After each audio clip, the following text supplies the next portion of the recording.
Every person in this world has some kind of talent that sets them apart from others, something that can help a person achieve great success in this life. However, our protagonist had a rather strange ability. It could even be called unique because of its specificity. No matter how much the protagonist ate, he could always keep eating and not feel any heaviness in his body.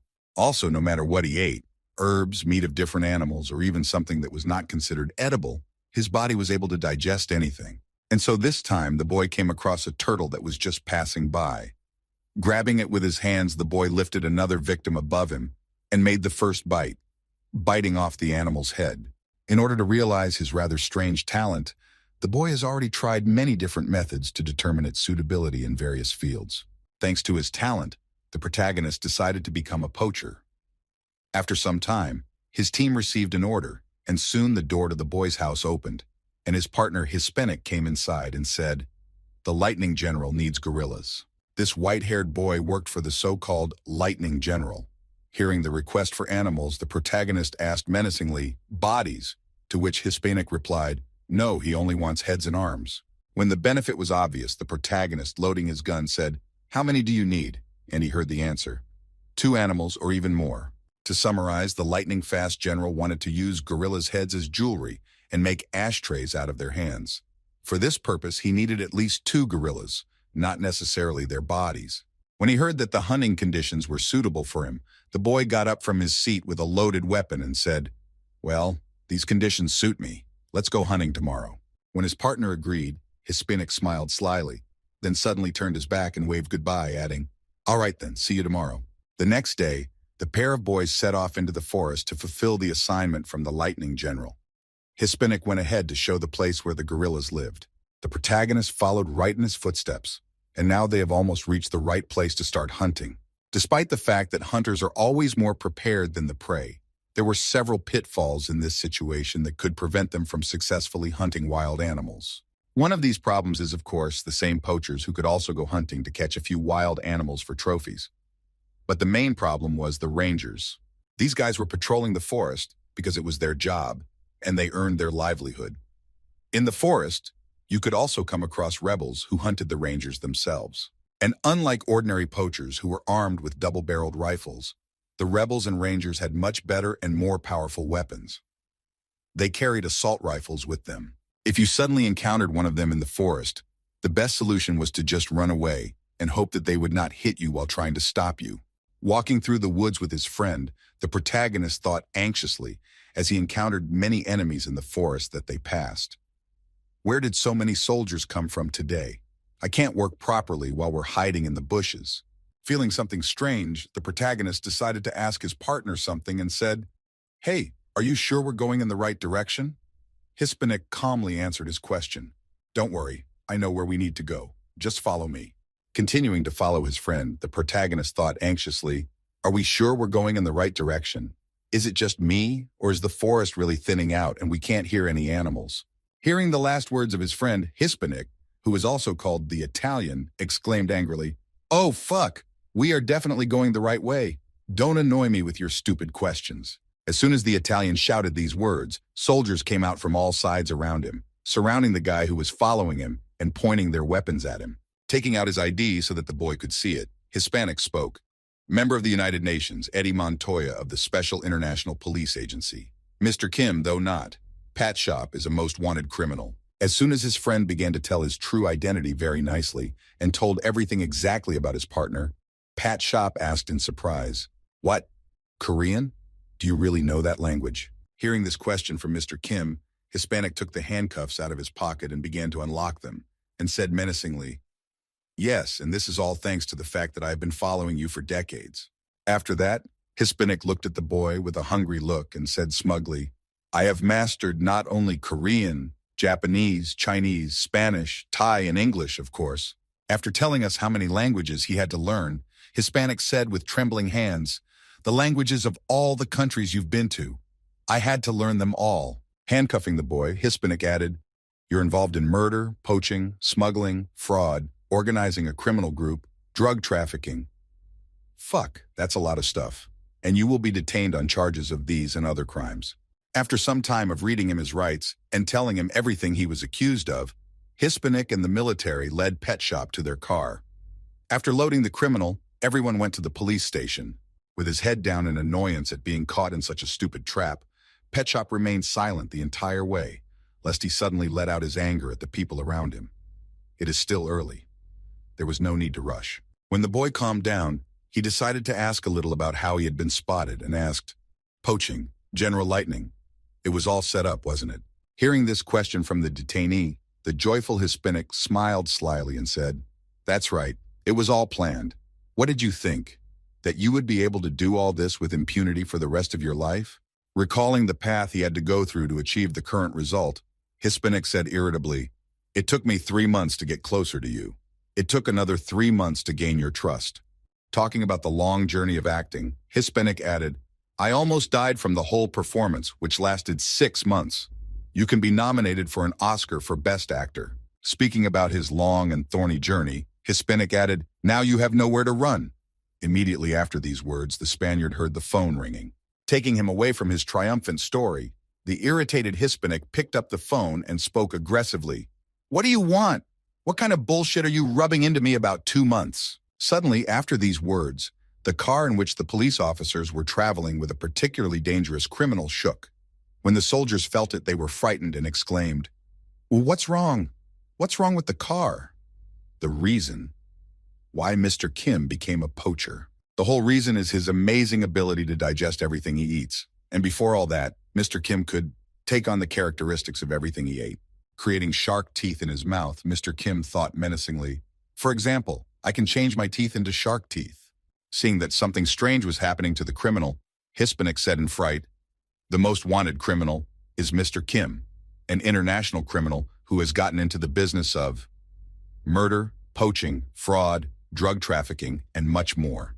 Looking at the monster the boy in front of him was turning into, Hispanic added, "He spent all his earned money to buy the rarest animals." It was also very well known that all the animals he bought with his money were eaten by this Mr. Kim. That is why he was nicknamed Pet Shop. The next moment, when the mutation began, Mr. Kim began to turn into a terrible monster. Turning his head to the left, one of the guards who was supposed to protect him was confused and just stared in amazement at the process. At the same moment, the military officer's partner, who noticed the change, nervously shouted to Pat Shop, "What are you doing? Stop! If you don't stop right now, we'll be forced to shoot." Having given the warning and not noticed any reaction to his words, the soldier opened fire after the words, "Stop it immediately or else, fire." No one could understand Mr. Kim's motives, why he did it, and what his goal was. However, after Andy Montoya saw the boy's transformation, he immediately realized everything. Seeing a terrible big beast in front of him, Andy Montoya finally realized why Mr. Kim was constantly buying and eating all these numerous animals and poaching them. Standing in front of Andy Montoya like a fearsome monster, Mr. Kim said menacingly, "What will be your last words?" Looking into the eyes of his death, Hispanic only laughed nervously and answered frightened, "Easterous keeking monster." Meanwhile, the driver of the car did not even realize that something was happening behind him until he heard a strange noise that caught his attention. To find out how his comrades were doing, the driver only had time to turn his head half a turn and say, "What's going on there?" when a huge hairy hand came out of the wall and reached for him. The next moment, the car crashed into a tree and stopped. All the soldiers were killed, and their vehicles were completely destroyed. There was no communication with them. Of all the passengers in the police car, only Mr. Kim survived, and he was wounded when he got out of the wrecked car. As soon as he left the car, his attention was drawn to a strange picture that hung in the sky. Looking at it, the guy said in surprise, What is this? I was going to the North Pole to get a polar bear. I also went to the South Pole to eat a penguin." Before his eyes was a strange picture of 2 moons that were painted in blood red. Looking at this strange sight, the boy, whose shadow looked like a monster, said in surprise, "I've been all over the world, but this is the first time I've seen something like this." After this incident, Mr. Kim, standing in front of these 2 months, began to recall how it all happened to him and where he ended up because of it. First, he was betrayed by a friend, or rather not a friend, and he didn't betray him either. Mr. Kim was simply misled by his partner, who was an undercover officer, and was arrested. After that, he had to use his own force to free himself from captivity. After killing everyone and destroying the police car, he managed to get out. And when he got out of the car and looked up, he saw 2 moons in the night sky. From the latter, we can conclude that this is not the Earth.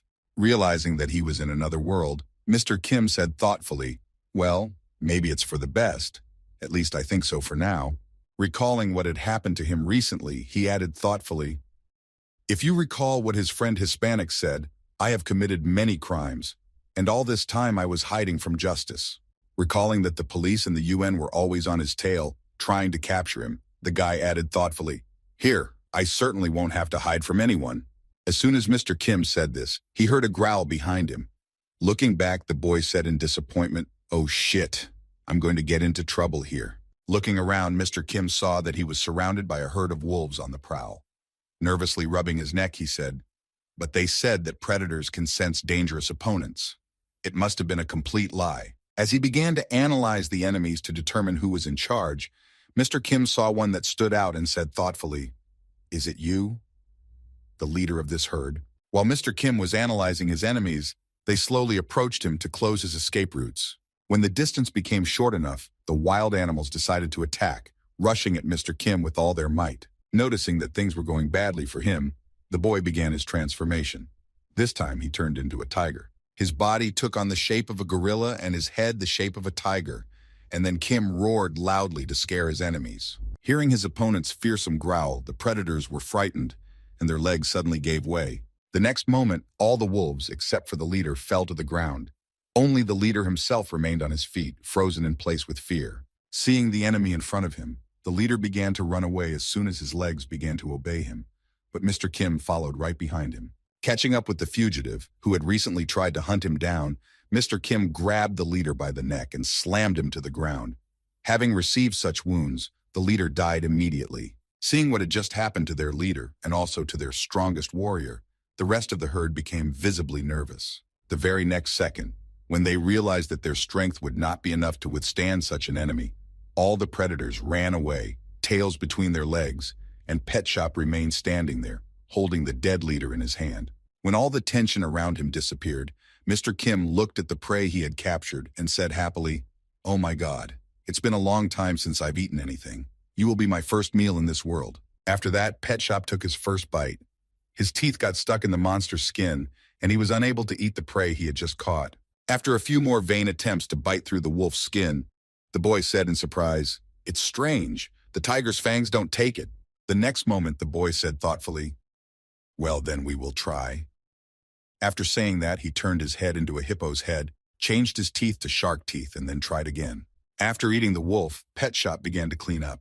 Wiping his lips of food residue, Mr. Kim said thoughtfully, "It's all so strange." Thinking back to the moment when he bit through the wolf's skin, the boy said thoughtfully, "It was just the skin of a wolf, but why did I need the mouth of a hippo to eat it?" Then he added, "However, the mouth was not enough. I also needed the teeth of a shark to bite through it. It is strange that not only the skin of this monster was so hard, but also the enemies themselves are strange." Standing in front of these two moons, Mr. Kim thought, "It's strange. According to my logic, things should have gone a little differently here. Logic? Maybe in this world, logic doesn't work at all."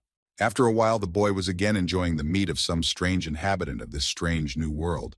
When all the meat was gnawed to the last piece, the boy threw the bone back into the general pile of waste. It had only been a week since he had come to this world, and in that time, he had already killed and eaten many different animals, judging by the number of bones that lay in his cave.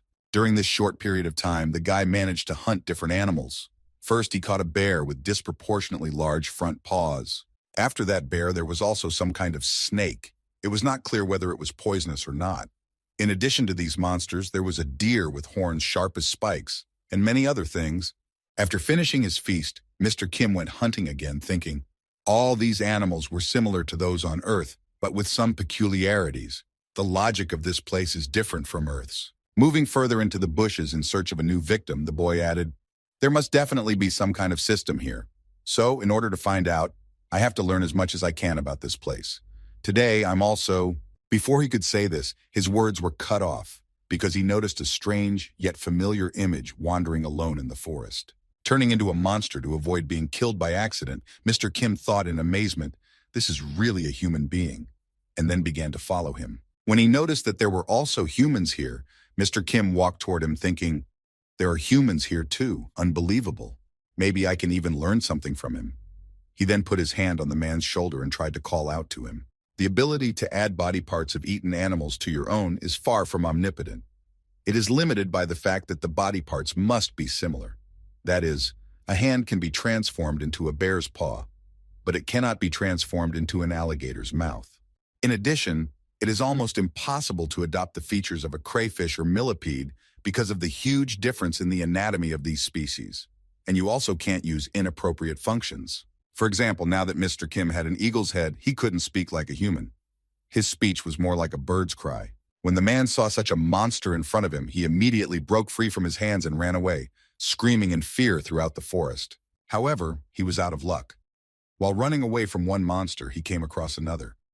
Halfway across the forest, he was pierced by a deer with sharp antlers, which resulted in a critical injury. Seeing what had just happened, Mr. Kim changed his appearance to that of a normal human being and headed for the poor guy who had been so frightened of him. As Pet Shop approached the half-dead man, he heard some incomprehensible words, and then thought, "Just as I thought, their language is completely different from the one I know." Then after standing over the man's bleeding body for a while, Pet Shop said, "Unfortunately, I can't help you here, and there is no need to. Of course, I need to learn more about this world, but we wouldn't understand each other anyway." After the man eventually died, Mr. Kim ate him because it would be easier to get information. Thanks to his powers, he could read the memories of the man he ate through his brain, and with the help of this, he could learn the language of this world. After the man was eaten, the boy changed into his clothes. However, that was not all. The most important acquisition was the boy's book called The Encyclopedia of Monsters. In it, you could learn a lot of new and interesting things. Thanks to this book, Pet Shop was able to find out what animals were found in this world and what kind of system this world has. On one of the pages, there was a description of wolves. Name, impenetrable wolf. Size, on average M. Weight, on average kg. Abilities, bite, growl. Thanks to the system that operated in this world, Kim would finally be able to achieve his goal, which he could not achieve on Earth. And so, 2 months later, he accidentally came across a troll, whom he also defeated. But after a while, he recovered, and then Kim said in surprise, "So this one has the ability to regenerate?" Looking at the head, which was now intact, Pet Shop said in amazement, "The brain that was smeared into mush regenerated in a month. The book didn't tell us about it. It's just incredible." After that, the guy began to conduct various experiments on trolls, which would still recover after a while. At first, the experiments were conducted on the insides. The boy carefully examined the entire body of the monsters to find out what features and shortcomings he had. All this was done for the sake of science. After some time of experimentation, the blood from the troll's body got on its head, which was separate from the body. Then the monster growled. Hearing the screams from the monster's head, the boy looked at it, then smiled slyly and said, "Good, you have finally woken up. I was waiting for you." After that, the boy went to the revived head. Wandering near it, he said thoughtfully, "How long do you have to be kept over the fire to get the skin to come off? At what temperature do burns appear? What is your resistance to poison?" After mindlessly wandering near the troll's head, the boy said thoughtfully, "What is the limit of your regeneration? I'm curious about that too. My God, there are so many more tests to be done." Turning his whole body to the troll and closing the book in front of him, Pet Shop said menacingly, "So, you choose what experiments we're going to do on you." Meanwhile, somewhere in the endless forest in the north in the Onyx Oaks clan, a man met with the troll leader. Seeing that someone had arrived, the leader angrily asked, "You say you are Daredevil?" Hearing the question from the monster leader, the man answered, "It was predicted that a monster would be born here in the endless forest. It will devour everything in its path." After telling a small part of the prediction, the warrior added, "He will also be able to use the skills of the victims he devours. He is a real monster." At the same time, somewhere in a large forest, in the territory of trolls, several representatives of this species decided to go hunting to find something to chew on in their free time. Walking their way, the trolls came across some strange small footprints that someone had left behind while traveling so carelessly through dangerous lands. Noticing these footprints on the ground, one of the trolls suddenly bent down to examine them in more detail, and then spoke menacingly, "Human footprints." As it turned out later, these trolls had returned to their camp after a foray into the forest. With a menacing smile, the boss of the squad said irritably, "Damn guards." After that, the squad leader started licking his lips and added thoughtfully, "I was wondering where they all disappeared from their observation post." Immediately after these words, there was a loud sound of a blow. The boss banged his hammer on the ground and shouted menacingly, "It turns out they decided to eat the humans themselves." Looking back to his comrades, the boss of the squad said menacingly, "Quickly track them down before we are left with nothing but bones." To which he heard in reply, "Yes, leader." Just as they were about to set off on their search, a frightened cry from one of the trolls came from the cave, trying to call for help, shouting, "Someone, someone!" At the same time, somewhere in the cave, Mr. Kim was about to eat a troll's head, but was interrupted. Some strange noise came from the street. Leaving the troll's head alone, which he wanted to eat, Pet Shop said menacingly, "I was just about to go out and find some new subjects myself. You've made my job a lot easier." While Mr. Kim was making preparations, the trolls who had returned from their hunt headed for the cave where the boy was. When they got close enough to the cave, one of the trolls said in surprise, "I smell a man. It's coming from this cave." As the leader walked forward, one of the trolls behind him said in alarm, "Leader, I have a strange feeling. Maybe we should get out of here, or at least be more careful." Hearing that his friend was worried for some reason, the gang leader said irritably, "It looks like they decided to eat everything they could catch. What have they done here? They even sawed something." The next moment, when he could smell the smell a little better, one of the gang said in fright, "But wait, this smell, isn't that the smell of troll blood?" The next moment, the troll saw a strange image coming out of the cave. Seeing the threat coming from the cave, one of the trolls shouted in alarm, "Leader, here it comes!" Raising his head to see what his comrade had noticed, the leader managed to see the terrible image of the enemy only from the corner of his eye, and swung his hammer to strike. But unfortunately, he failed. Mr. Kim struck first.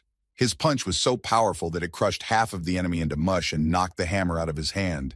Looking at what was left of the enemy and the two trolls behind him, Pet Shop thought, the muscles of a troll and the huge paws of a bear.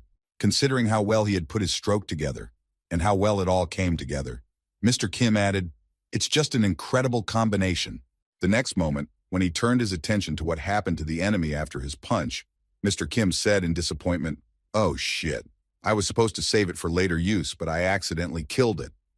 Looking at what had happened to their boss, one of his comrades said in concern, "Beep, boss." Not receiving any response from his leader, one of his henchmen angrily shouted, "Fucking monster!" Deciding that he couldn't let this go, one of the trolls who had come with his leader charged at Mr. Kim in retaliation, angrily shouting, "Die!" His attack was futile and rash. As soon as the enemy approached Pet Shop, he swung his arm and broke the troll's club into two pieces. Feeling a strange sensation in his right hand, the troll looked back at it. There he noticed that his arm was gone. Only a small piece of his shoulder remained. The next moment, Mr. Kim launched his attack. As he approached the enemy, he opened his mouth wide to bite the troll. As he drove his giant fangs into the enemy's neck, Pet Shop thought, "Now it's time for the poisonous bite." After making such a strange attack on the enemy, Mr. Kim thought, the best way to stop the troll's rapid regeneration is to paralyze it. As the enemy's fangs extended out of the troll, it tried to strike back, but he couldn't. The only thing he could do was to speak in fear. "T-body, it doesn't listen." Before he could even finish what he wanted to say, the enemy simply fell to the ground, unable to move. The paralyzing poison worked as it should. Noticing what had happened to his reckless comrade, who had thoughtlessly attacked him, the troll became nervous. Frozen in place with fear, he could not move either. Then Mr. Kim came up to him. He did not touch the last troll, but simply grabbed him by the hand and dragged him into the cave. Being in a state of shock, the last troll decided to follow where the monster had dragged his friend. Looking into the cave, he saw his comrades standing guard. One of them, who was barely breathing, said in a hoarse voice, "Run away." Noticing that the last troll had followed him to the hiding place, Mr. Kim turned back and spoke menacingly to the curious one. Are you also eager to see your friends?" When the troll heard these words from the monster who appeared before him again, he just looked at him with eyes full of horror, and then he joined the others. The next moment, the last troll also fell into Mr. Kim's hands. His screams echoed throughout the cave. One of the trolls whose head was in the cave could only see the blood splattering, and the frightened cries begging, "Help me, help me, no, just kill me." When all the experiments on the trolls were over, Mr. Kim decided to study the book in more detail. The most interesting part of the book was about the monster's skills. This concept was only found in games. So at first, when collecting materials and upgrading new skills, the boy had only doubts. However, he had to believe in it, because everyone he ate here had the same abilities. Somehow, this is how skills exist in this world. During the experiments, Mr. Kim also learned something. The first is that skills do not work against those who do not have them. For example, the first experiment was conducted with a poisonous snake. Its fatal bite can paralyze the body. However, Mr. Kimi was not affected in any way, but only left a hole in his arm at the bite site from the teeth. Second, damage not related to the use of abilities can be caused to any organism. This was the result of attacks on the bear's paw with the toxic poison skill and a bite from a common viper. Both effectively paralyzed the target. And that's why the hard-skinned wolf was paralyzed by Mr. Kim's roar when he used the tiger's head to intimidate them. This roar had the same effect on the enemies, causing their legs to buckle, and they fell over in fear when they tried to attack Pet Shop in his first hours in this world. Wandering around the cave after his experiments, Mr. Kim added thoughtfully, "In short, as an earthling, I am immune to the skills, but for others, my attacks are deadly." Smiling ominously after realizing his dominance in this world, the boy said happily, "So I will become the most powerful in this world because of my specialty." The next moment, Mr. Kim began to recall the past on their planet back then. People owned the entire Earth.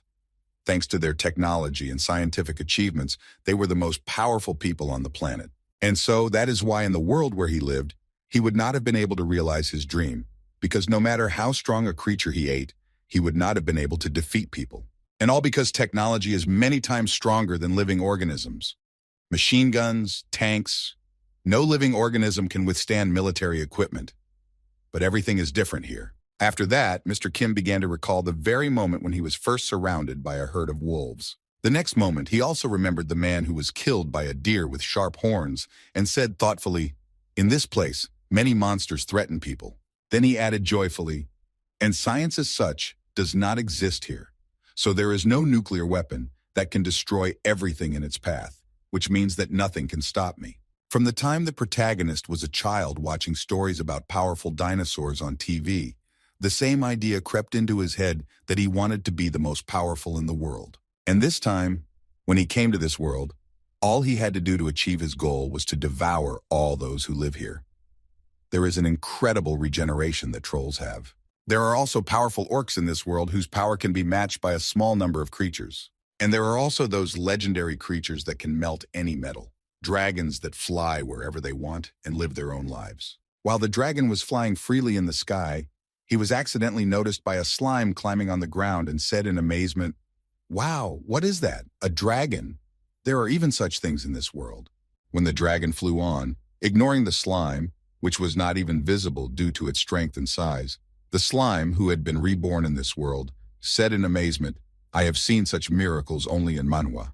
After saying that, the slime smiled slyly, looking at what was in front of him and said gloatingly, "And to top it all off, I've been transformed into a slime that can eat anything." Remembering himself as a loser in his previous life, the slime added happily, "Booga, I'm going to be the strongest in this fantasy world because of my eating talents." Recalling how it was in the manhwa he had read in his past life, the slime said thoughtfully, "I wonder, will it also work here, as it did in the manhwa I read once?" After that, he tried to call up the system menu by saying the words, "System, Status, and Skill Display." After saying these words, a system window appeared right in front of him. The system window read Status, Type, Slime, Level, Strength, Dexterity, Intelligence, Skills, Saturation, Absorption of organisms and their skills at the expense of soul consumption. When everything worked and performed its functions exactly as he had imagined, the slime said happily, "Yay, it's just like the anime." The next moment he saw a snake next to him. The snake, which by an incredible coincidence happened to be nearby, crawling about its business, saw a strange shadow beneath it that was much larger than its body. Looking up, she saw something strange. Right above her was a slime that had grown to an unprecedented size and was almost covering her with its body. The next moment, the slime fell on the snake to devour it and shouted, "Saturation!" When the attack was complete, the slime began to digest it right inside itself, breaking the monster's body into small pieces. When the process was complete, the slime breathed out a sigh of relief. After the monster was completely absorbed by the slime, a system notification appeared saying, "You have absorbed the fatal bite. Dexterity plus skill. You can use paralyzing poison, soul cost for using saturation." Seeing the last ribbons, the slime said in surprise, "What? Soul consumption?" Then he smiled slyly and said, Oh, who cares? I'll find out later how to restore it. After that, the slime went further into the forest to look for prey. As he traveled through the forest to improve his characteristics, the slime consumed everything in his path without being picky. He first spoke when he found his first victim. I am the master here now. After these words, he began to devour all the animals in his path. A deer with sharp horns, an armored wolf, and even a poisonous viper came his way. He ate them all without discrimination, leaving behind only the bare bones of the animals he ate. Slime said confidently, unfair treatment and the hardships I felt because of my parents' infantilization. Thanks to my past life, I'm prepared for all this. This seemingly safe slime was the worst monster. A slime with the character of a monster who would confront monsters and one day destroy himself by using his soul to fight them. He was chosen by the goddess of this island, the island of Elmwood. However, he was not chosen as a savior, not as the main character, but only as a consumable. However, the slime did not know this. He was already thinking about how he would become the most powerful in the world. Elmwood Island itself was a land blessed and supported by a goddess. There was also a warrior on this land whom she had chosen and supported with all her might, the same warrior whom the goddess chose. He follows moral precepts and protects people, and the more danger humanity is in, the stronger the warrior becomes thanks to the goddess's mercy. But neither he, neither I could. None of us could stop the monster of destruction at the right time, which with its incredible destructive power caused numerous disasters around the world. Even the very hero who was supposed to defeat it with the help of the goddess died at the hands of this powerful monster. However, when he opened his eyes again, after his death, the hero, who was blessed by the goddess herself, realized that he had returned in time. Exactly 10 years ago, and he was standing in the ceremonial hall of the kingdom, waiting for the king's words. At that moment, the goddess gave him the last chance, saving his life, and this time he must not waste it and stop the monster. The hero then added, there is a prophecy. After telling some stories to the troll leader to help him in the battle against the world's enemy, the hero suddenly grabbed his heart, which suddenly gave out. Cringing in pain and gritting his teeth, the hero thought confidently, it's all because of my lie, the punishment for my breaking my covenants. But they won't believe me if I say I came from the future. Having heard all that Simlevets told him, the elder asked in surprise, so you're talking about some kind of prophecy. Can you tell us about it in detail? To which the hero hastily replied, of course, elder. When the hero heard the village elder's request, he was glad that he was interested and said, in the great forest, there will be a beast that devours everything in its path and absorbs their skills. The hero then added, and so it was because of this beast that I came here. Thanks to the prophecy, I was able to find out where to look for it, but I only know the area, not the exact location. After listening to what the young hero had told him, the village elder replied with concern, if this prophecy is true, then we are in very big trouble. Are you ready for problems? The hero replied in surprise, no, trouble. Seeing that the hero was also a little nervous about the words of the elder continued, explaining what caused his words.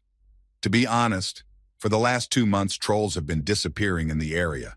Reporting on the problem that has recently appeared in his area, the troll added, if he has targeted their ability to recover quickly. Speaking about the problem, the elder also emphasized rapid regeneration and fire resistance in trolls. These abilities are possessed by every troll monster.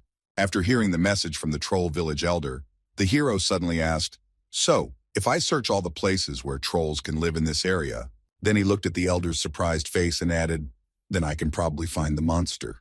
Making a fearsome expression and clenching his hand into a fist, the hero said confidently, this time you will definitely not see anything. I won't let it happen. I promise. And at the same time, the monster the hero was talking about was filling a book with new information about his research, which he was doing with blood because he had no ink. Having written down all the information he had gained from his experiments on trolls, Mr. Kim closed the book and said confidently, I think this will be enough. Looking around at the results of his research, Mr. Kim said sadly, the others died during my experimental research. It is a pity. In the cave, which was covered with troll blood, a fire was built in the middle as the only source of light, and also a place for research on trolls because most of the experiments on them were conducted on fire. Looking behind him, Mr. Kim noticed another troll head that had recovered and could still be used for experiments, and then said, there's one more to go. In his predicament, the troll, who had already been through many different tests, said in a trembling voice, please, just kill me, please, please. After the monster's pleas, Mr. Kim picked up a torch and walked toward the fire, saying, "Very well. Now I will fulfill your request and send you to the next world and rest your soul." Turning his back on the monster while he was lighting the torch to end the troll's life, he said in disappointment, "Although I've even gotten used to you. Nothing can be done. I need new samples." When the torch was burning well, Mr. Kim held it up to the troll's head and said, "I will fulfill your request." Hearing these words from the boy, the troll thought, "At last, I have finally waited." Preparing to kill the monster, Mr. Kim suddenly opened the book and said in surprise, "Wait a minute. Can the blood of a troll be used to make a healing elixir?" Hearing this, the troll, who had thought his suffering would finally be over, cried and heard Mr. Kim say, "You will have to live a little longer." After that, Mr. Kim squeezed all the blood out of the troll's head and began to boil it to test his elixir experiment. Desperate, the troll said wearily, "Fucker, just kill me." While the potion was brewing, Mr. Kim continued to look at the Book of Monsters to see what other monsters there were in the world. Suddenly, he noticed an interesting species that caught his eye. He came across the following in the book. Name: Big Forest Man-Eater. Size: on average M weight. On average G skills. Immunity to poison. Underwater breathing. High-speed swimming. Weakening of physical attacks. Independent creatures that live in a large forest. They are more like humans than monsters. They are hostile to strangers in their territory and try to kill them if they are detected. That is why they are listed in this guide. After reading the description of these monsters in the guide, the boy said thoughtfully, "So, a man-eater, something between mammals and reptiles then. Well then," with a sly smile, for he had developed an unprecedented interest in this species, Mr. Kim said happily, "I may need them." Sometime later, in the swamps of a large forest, the man-eaters went hunting. Suddenly, they noticed an image walking nearby between the trees. Then one of the man-eaters said irritatedly, "Is that a troll?" The other one answered, "They haven't shown up lately. Where did this one come from?" Rushing at him with a weapon, the man-eater said angrily, "Filthy beast! How dare you set foot on our territory?" Before he could finish speaking, one of his comrades flew past him. Looking back to see what it was, the ogre said in surprise, "What just happened?" The next moment, a strange monster with the head of a snake and the body of a troll appeared above him, looking directly at him, and grabbed the man-eater by the neck with its hand. The next moment, the enemy reached out to devour the ogre with its mouth wide open. And now the man-eater was already in the throat of this strange monster. Seeing what had happened to his friend, the third man-eater exclaimed in fright, What's going on, monster?" As the monster swallowed his friend with ease, the third man-eater thought in fright, "This is a nasty feeling of overwhelming fear. I don't know who he is, but I am sure, if we do not kill him, the further existence of our race will be jeopardized." Immediately after these thoughts, the third man-eater rushed into battle to finish off the enemy. He thrust his spear at the enemy and managed to wound him in the shoulder, shouting, "Die!" However, the wound inflicted by the man-eater quickly healed on the monster. Noticing that the wound had healed very quickly on the strange monster, the man-eater shouted in fright, "Regeneration? It can't be." Then he added in surprise, "But this is a troll skill." Immediately after these words, Mr. Kim released poison from his teeth directly at the man-eater. The venom hit the man-eater right in the eyes, blinding it for a while. Brushing the venom from his eyes with his hands, the man-eater tried to open his eyes. When the effect of the poison wore off, but he did open his eyes, he said in surprise, "What is this?" In front of him, he saw a monster that was already heading straight for him. Confused by the fact that he was blinded, the man-eater said in astonishment, "Is it poison?" "No." Wiping his eyes, which still had some poison in them, and watching the enemy get closer and closer every second, the man-eater continued, "The ogre's immunity, how is that? Maybe." After that, the man-eater fell into the swamp unconscious from the venom that had been ingested. After that, Mr. Kim grabbed it by the leg and dragged it to his cave to eat it later. Meanwhile, a slime that was walking through the forest, devouring everything in its path, caught an orc, which it was also able to easily devour thanks to its skill. Having sucked the bones of his victim, the slime simply spat it back out and went on hungrily, looking for something to satisfy his hunger. With a heavy sigh of disappointment, the slime said, "The orcs have nothing either. I only raised one level. Why is it so difficult?" Walking further along the path, the slime suddenly smelled a strange odor coming from the cave directly ahead of him, and said in surprise, "What is that smell of blood?" After that, Slime immediately used his skill to get a better look at what it could be and said, "Hard wolf skill. Search for creatures. After using his skill to see a lot of food in the cave, Slime headed toward it, saying happily, "It would be a sin to pass by such a gold mine. Boogaga." After walking a little way, the slime saw a huge number of cannibals lying in the cave, and he said in amazement, "Lord Almighty." Considering how much food he had accidentally found, the slime added joyfully, "It's amazing. There are so many experience points here. What can you see in front of you? It's a treasure." After saying that, the slime licked his lips greedily and continued, "Honestly, I don't even know who did this, but I'm very grateful to you for what you have done for me." When all the monsters were eaten, Slime noticed the system notifications that told him about his new skills. Reading over what he had received, the slime said happily, "Underwater breathing, immunity to poisons and fast regeneration. It's just a holiday." While Slime was rejoicing at what he had received, he didn't even notice that someone had crept up behind him. It was a hero who had received the goddess's blessing and had come to free the forest from the monster. Noticing a huge shadow above him, the slime looked back and said in surprise, "Who are you?" Hearing that the slime was also talking, the hero thought in surprise, "I was just following the troll's footsteps, and suddenly I felt someone's sinister aura from this side." Then he returned his gaze to the slime blob in front of him and continued, "But this is just a slime." Looking at the slime, the hero continued, "No, it's not that simple. I have a premonition." Meanwhile, the slime looked at the hero angrily and said, "Hey, what are you looking at? Who are you, I ask?" When the slime didn't hear an answer to his question, he repeated it again in an aggressive tone. "Hey, are you ignoring me? I'm asking you again." At that time, the hero thought, "I feel that this creature is pure evil." After these words and his premonitions, the hero looked at the slime that was treating him so aggressively and said, "Yeah, a warrior." After these words, the hero's heart suddenly started to pound again. It was all because of the hero's commandments. One of them said, "One should not hide one's true nature from others." When Slime finally received an answer from the guy standing in front of him, he said indignantly, "What? A warrior? That sounds strange." After saying that, the slime added, "Isn't that a title given to the main character? I guess I need you to level up? Oh shit. The anime started with dragons, and here they send me some insignificant soldier." Looking at the slide, the hero blanched. I don't know what he's talking about, but it's definitely some kind of insult. Meanwhile, the slime continued to carry all sorts of insults. Wait, if you're a warrior, then you've received the blessing of the goddess? When the hero understood the slime's speech, he began to understand roughly what it was talking about. The next words of the slime were as follows: "What a lowly person you are, and you are blessed by a lowly person." Continuing to express his insults toward the hero and the goddess, the slime said, "Your patroness is such an empty head. I'll find a place for her in my harem later." Listening to the insults in his direction, the hero was still holding back. But when he heard the insults in the direction of his goddess, he reached for his sword. After that, the hero looked at the slime with a menacing look and said, "Many people have insulted me. They even threw mud at my parents. However, I forgave them all as a warrior should." The next moment, the hero grabbed his sword and spoke menacingly. "However, I have never met anyone who would dare to insult the creator of Elmud. Moreover, such people should not exist." Hearing these words from the hero standing before him, the slime said sarcastically, "Are you really offended? Are you really offended by the truth I told you?"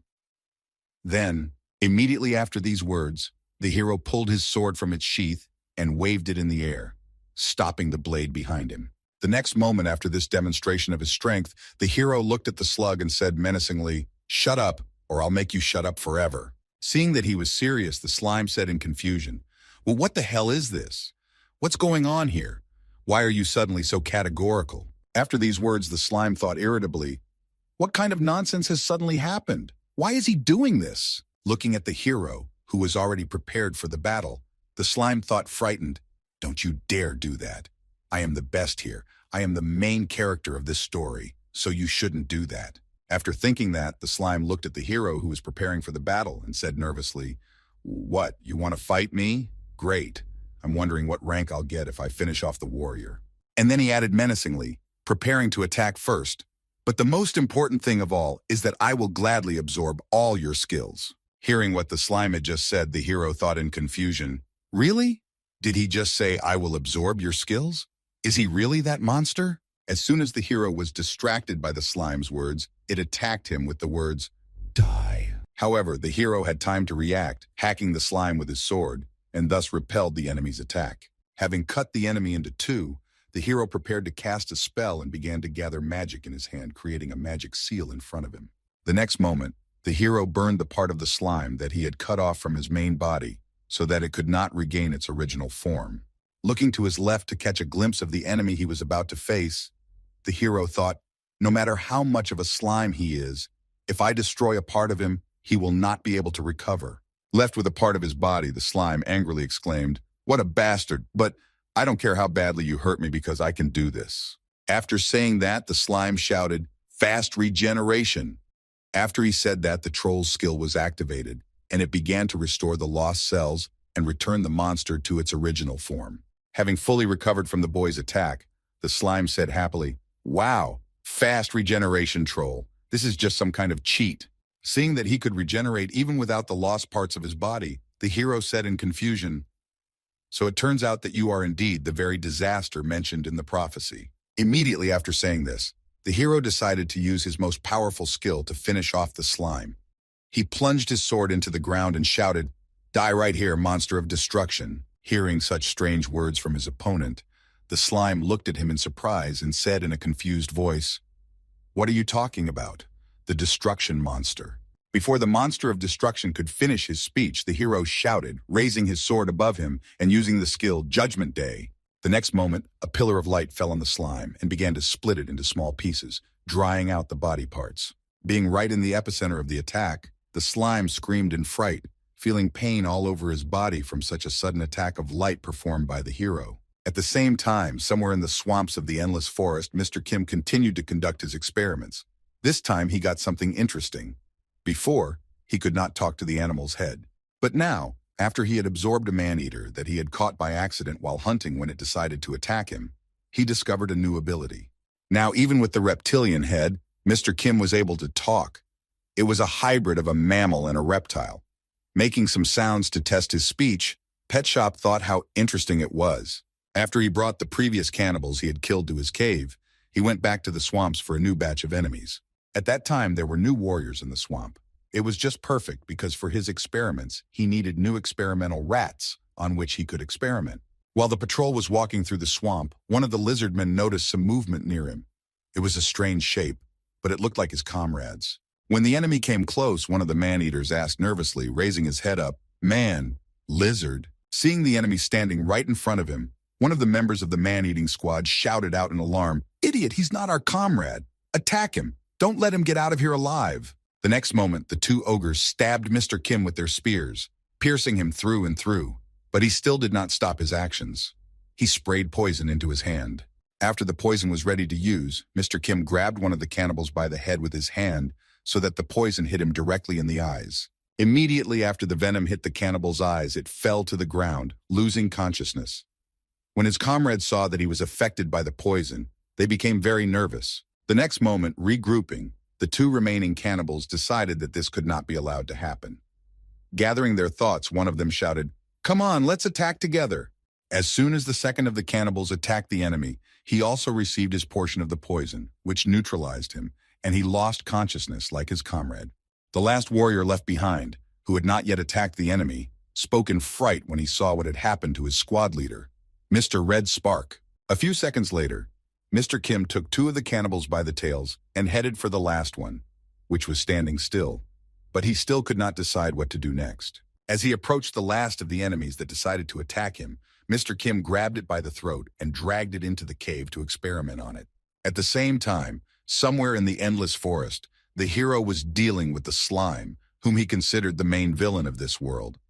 When he saw that there was nothing on the tag, he confidently said, putting down his weapon, "That's it. He's finished."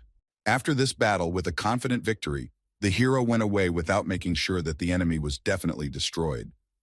A few seconds later, when the hero left the battlefield, the slime fell from the sky.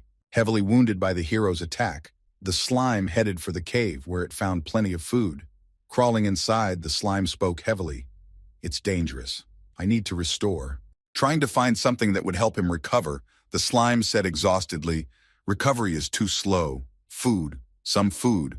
The vile warrior who did this to me." Cursing the warrior, the slime continued to crawl into the cave and said in an irritated voice, Someday, I am right in front of your eyes, this worthless goddess of yours, so that you realize that you cannot treat me like this.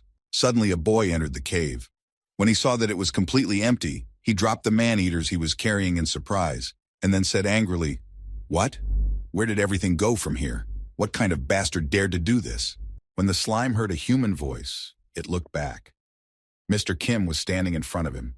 Then the slime began to look at him with a greedy look and said happily, "Oh, the food is here." After saying this, it immediately attacked the boy to devour him and to restore his lost strength after the battle with the hero and to regenerate the lost part of his body. Immediately afterwards, the reborn slime remembered his past life. He lived an ordinary life as a hermit. His apartment was full of garbage from snacks and drinks. The whole floor was dirty. In the room there was a table with dirty dishes that had roaches in it, a TV set, a bedside table with idol statues, and the reborn guy himself watching a show on TV. Recalling the conditions in which he lived, the fat loser began to tell the story of his past life. When I was still a human being, in the past, people around me called me a piece of shit, and I just lived, relying on my instincts. After that, the fat man reborn in this world continued his story. And my instincts by whose laws I lived told me to survive in this world and not to overexert myself. Recalling what he did with most of his free time, namely playing video games while sitting on the couch and eating fast food, the fat man continued, "Not doing hard work, and really why do something you don't like?" Recalling his relationship with his parents, who were constantly scolding him about his career, the fat man continued, "I didn't listen to my parents either. They turned their backs on me because I got a little fat, and I never found a job until I was 40. After his parents once again scolded him for his laziness and obesity, the fat man threw the joystick on the floor and said angrily, "I didn't really want to have poor parents either." After another fight with his parents, the fat man plopped down on his bed and said tiredly, "But I don't care. Somehow it will all come together. My life will change by itself." And so one day, it all happened by itself. Everything was exactly as he said, but a little different.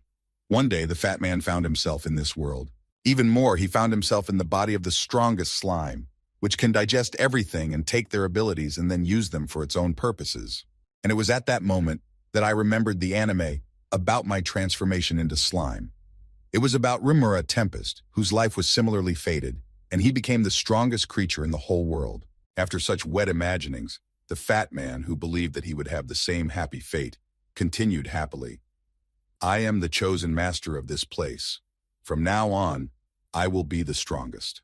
Returning from his memories to reality, where his condition was not the best, the slime said resentfully, "Even though my appearance is beaten up because of this bastard, it's just another test for the main character. I will absorb all the skills of this world and take revenge on him." After that, looking back when he heard someone's voice, the slime said smugly, "I told you I was in charge. Look, the food is coming to me. Now I will restore my strength and gather skills." As soon as the slime began to speak, Mr. Kim spoke in surprise, looking at him with a bewildered look. "What the hell is this? Some kind of disgusting thing has made its way into my house? What exactly does it want to find here?" The next second, the slime jumped right on top of Pet Shop to eat it and thought happily, "Oh well, bon appetit, it's time to start eating." When Mr. Kim opened his mouth to swallow the slime, he was instead excited to start his feast from the inside, thinking, "Great, I'll eat you from the inside out." The next moment, Mr. K swallowed the slug that jumped right into his mouth, but it felt a little strange. Well, with the present out of the way, it's time to find out what happened in the last 2 weeks. Let's start with the bad news. The laboratory in the cave where the experiments were conducted is no longer suitable for further use. While Mr. Kim was hunting cannibals for his experiments, a slug made its way into the cave and contaminated everything around it. When the owner returned, he smelled a terrible odor that cut into his nose. When the bad news is over, it's time to interrupt it with good news. And so, at the moment when the slime attacked Mr. Kim, the boy was able to defeat it. To be more precise, defeated is a bit of a stretch. As if he had to fight him. It would be more accurate to say that he simply absorbed him, but he has already mastered it. By the way, this slime had quite interesting skills. Also, in the handbook that I managed to get from that guy, it was said that slimes can evolve into anything. It can take the form of anything it has absorbed before. The slime's diet is quite wide and varied, from mice and insects to poisonous grass and soil. Slimes can also eat minerals, a variety of ore, If slimes eat mostly only ore, then some interesting things happen to them. Here's what happens to a slime when it eats only ore. Name: metal slime. Size: varies. Weight: varies. Skills: metallization, metal detection. This species usually lives in mines and eats only ore. That is where it can be found. At first, Mr. Kim could not eat the ore he mined in the mines. More precisely, he could, but it was simply digested in the gastrointestinal tract and had no useful properties. After that, the ore was excreted as excrement. It was of no use at all, only as a food product in the absence of anything else. Nevertheless, the slime was not restricted in any way in its food. However, now that Mr. Kim had absorbed the slime, he could even eat metals. In addition to this, he could also take their form to strengthen his body. Meanwhile, somewhere in the land of dragons, in the middle of an endless forest, there was a tall rock with a hole in it. It was the nest of a great and powerful dragon. Although this dragon was great and powerful, and he had his own subjects to protect, he had no name. Why did this dragon not have a name? That is an interesting question. It is because, in his own words, a noble dragon who has lived alone for many days does not need a name. The majestic dragon then added, "However, even though I had no name, my subjects gave me their own name to worship." When the dragon returned home, a baby was waiting for him in the nest. A spark of fire, the one that dances in the sky. That was the name given to this dragon. Upon his return, hearing the voice of his waiting passion, the mother dragon said joyfully, "My child." After that, the mother and her child touched each other with their noses to greet each other. The man-eaters who lived in this vast forest were the same creatures who worshipped the dragon and gave him a name to identify him. Sometimes these man-eaters brought jewelry as an offering to ensure their safety and prosperity. This way they bought themselves protection from invading enemies. However, after the birth of the cub, the mighty dragon began to pay less attention to what was happening in the forest. The only thing that worried her the most was her cub. However, after a while, even though the cub was left alone in the nest, the mother dragon would fly out of her home to check on it. It's unlikely that anything happened, but it doesn't hurt to check. With these words, she would go on patrol. After these words, the dragon would leave her nest and take flight, soaring over the vast lands of her forest to make sure once again that there was no danger to her cub and her subjects. While flying over a part of her domain, the dragon noticed something unusual that caught her attention. Without hesitation, the dragon landed to get a better look at what she saw from above. Someone's blood was spilled on the ground. Noticing it, the dragon said in surprise, "Here I see the marks of a confrontation. Is it possible?" There were also footprints on the ground near the spilled blood, leading in an unknown direction. Noticing them, the dragon added in surprise, "Did someone invade my domain? Who had the courage to do this?" After these words, the dragon spoke angrily, "Who dared to do this? To disturb the peace on the lands that I guard, Fire Spark." The next moment, she roared angrily in the sky. Her roar echoed across the vast forest.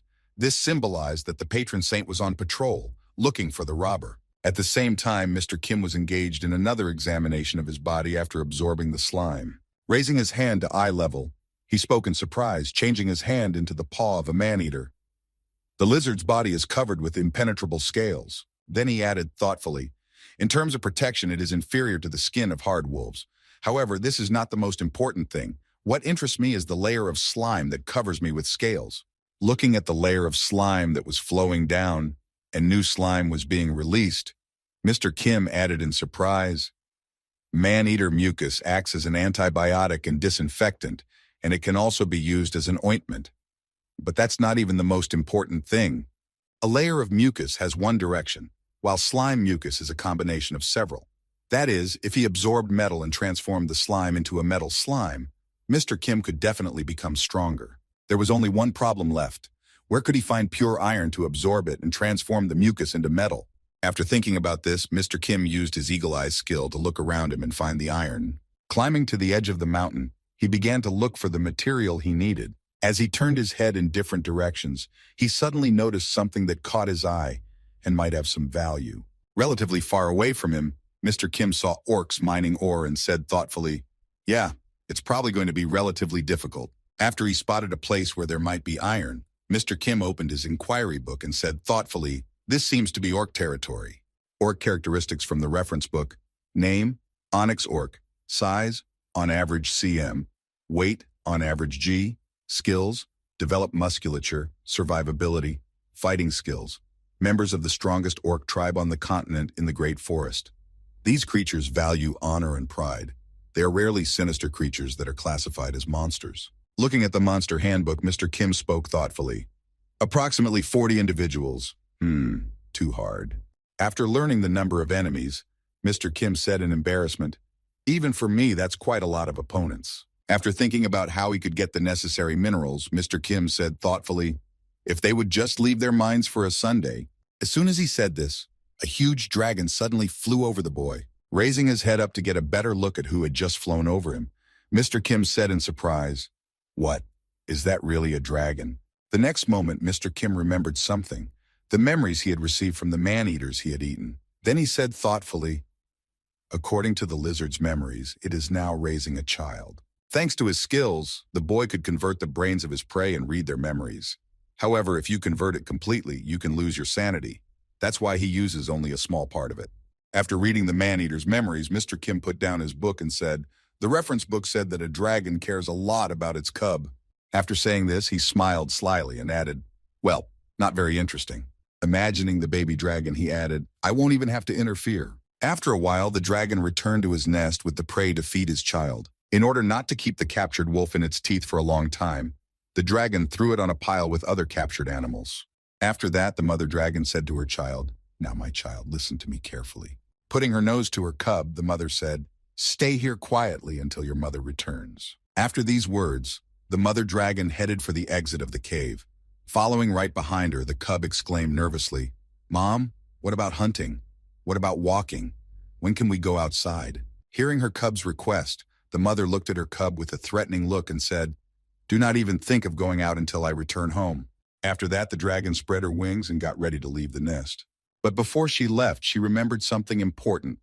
Before entering the nest, the mother checked the defense. Activating the magic ring, she said, magic barrier, it works.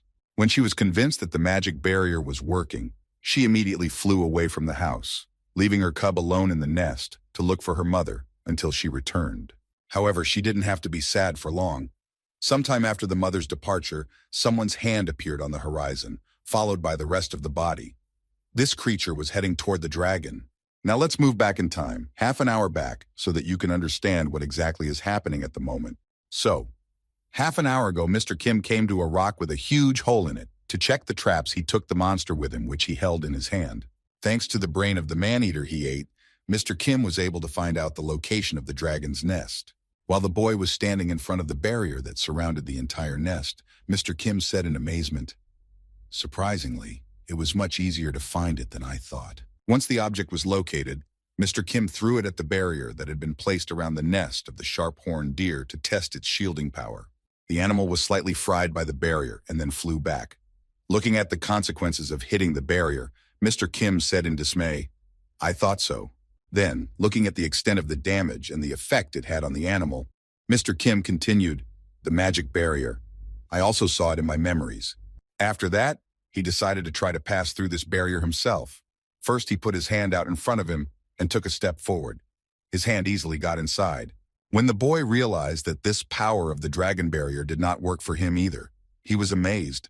Yet even this power does not work on an earthling. Leaving the dead deer behind him, which he used to define the boundary of the barrier and its influence on the locals, Mr. Kim went to the nest. And here we are again in the present. When the main problem was overcome, the boy went to the nest. The dragon who was inside it noticed a red hand and became very nervous that he had somehow been visited.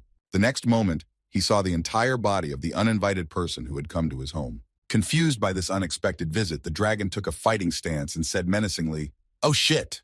When Mr. Kim finally got to the nest, he stood up to his full height and began to stretch his stiff body parts. Speaking heavily, "I'm up high here." To visit the dragon, the boy chose the best look.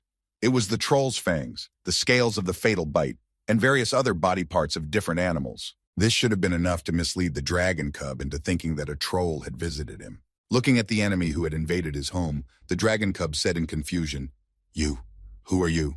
When the boy heard this question from the dragon, he answered in confusion, "Oh, I am. Well, I'm this." Mr. Kim's confusion was understandable. He noticed a huge amount of treasures behind the dragon and added in surprise, "Quite unexpected, isn't it?" The dragon replied, "Get out of here. This is our home. Ignoring the dragon's words, Mr. Kim walked toward the jewelry. As he approached the pile, he said in surprise, I wonder what this is. Noticing that he had ignored him, the dragon became very nervous. The next moment, Mr. Kim scooped up some jewelry with his hand and said in amazement, this is just incredible. The minerals that are mined in the mines don't even come close to this. Angry at being ignored, the dragon decided to strike first and attack the boy, shouting, get out of here! However, his attack failed miserably. Mr. Kim easily caught him by the throat and spoke menacingly, you're too loud. The next second, the boy threw the dragon into the wall, and then there was a loud sound of the animal hitting a hard surface. Landing on the ground after such a flight, the dragon, losing consciousness, said one last time, Mom. A whole week passed from the moment the mother dragon flew away from the nest, left her cub, and then their nest was invaded. After this period of time, the dragon was returning home after her patrol through the forest. Landing on the edge of the nest, the dragon spoke in disappointment upon her return. In 7 whole days, I have learned nothing. While thinking, the dragon noticed something strange and said in surprise, Why? Why is this suddenly so? The next moment, the powerful monster added anxiously, Usually, I am always greeted for my travels, child. Going a little further into the nest, the dragon noticed her child lying injured against the wall and exclaimed in fright, My child. The nervous dragon began to ask him what had happened to him, but she received no answer. Then it decided to act a little differently. The next moment, the dragon used her skills to first bring her child back to consciousness and then treat him for his injuries.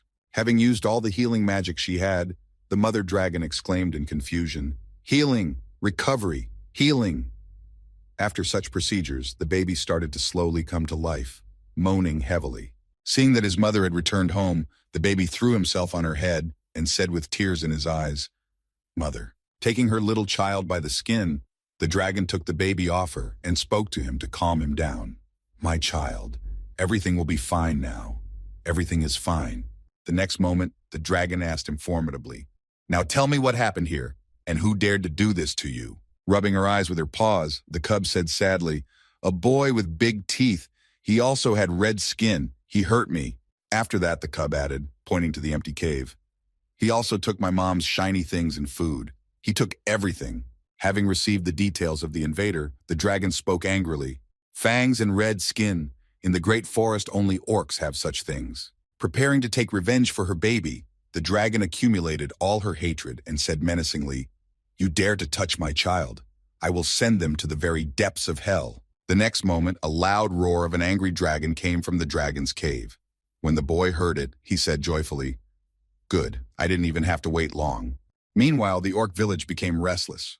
One of the locals was running around the village shouting, Elder! Running into his leader's tent, one of the villagers said in alarm, During our reconnaissance, we found a very strange object.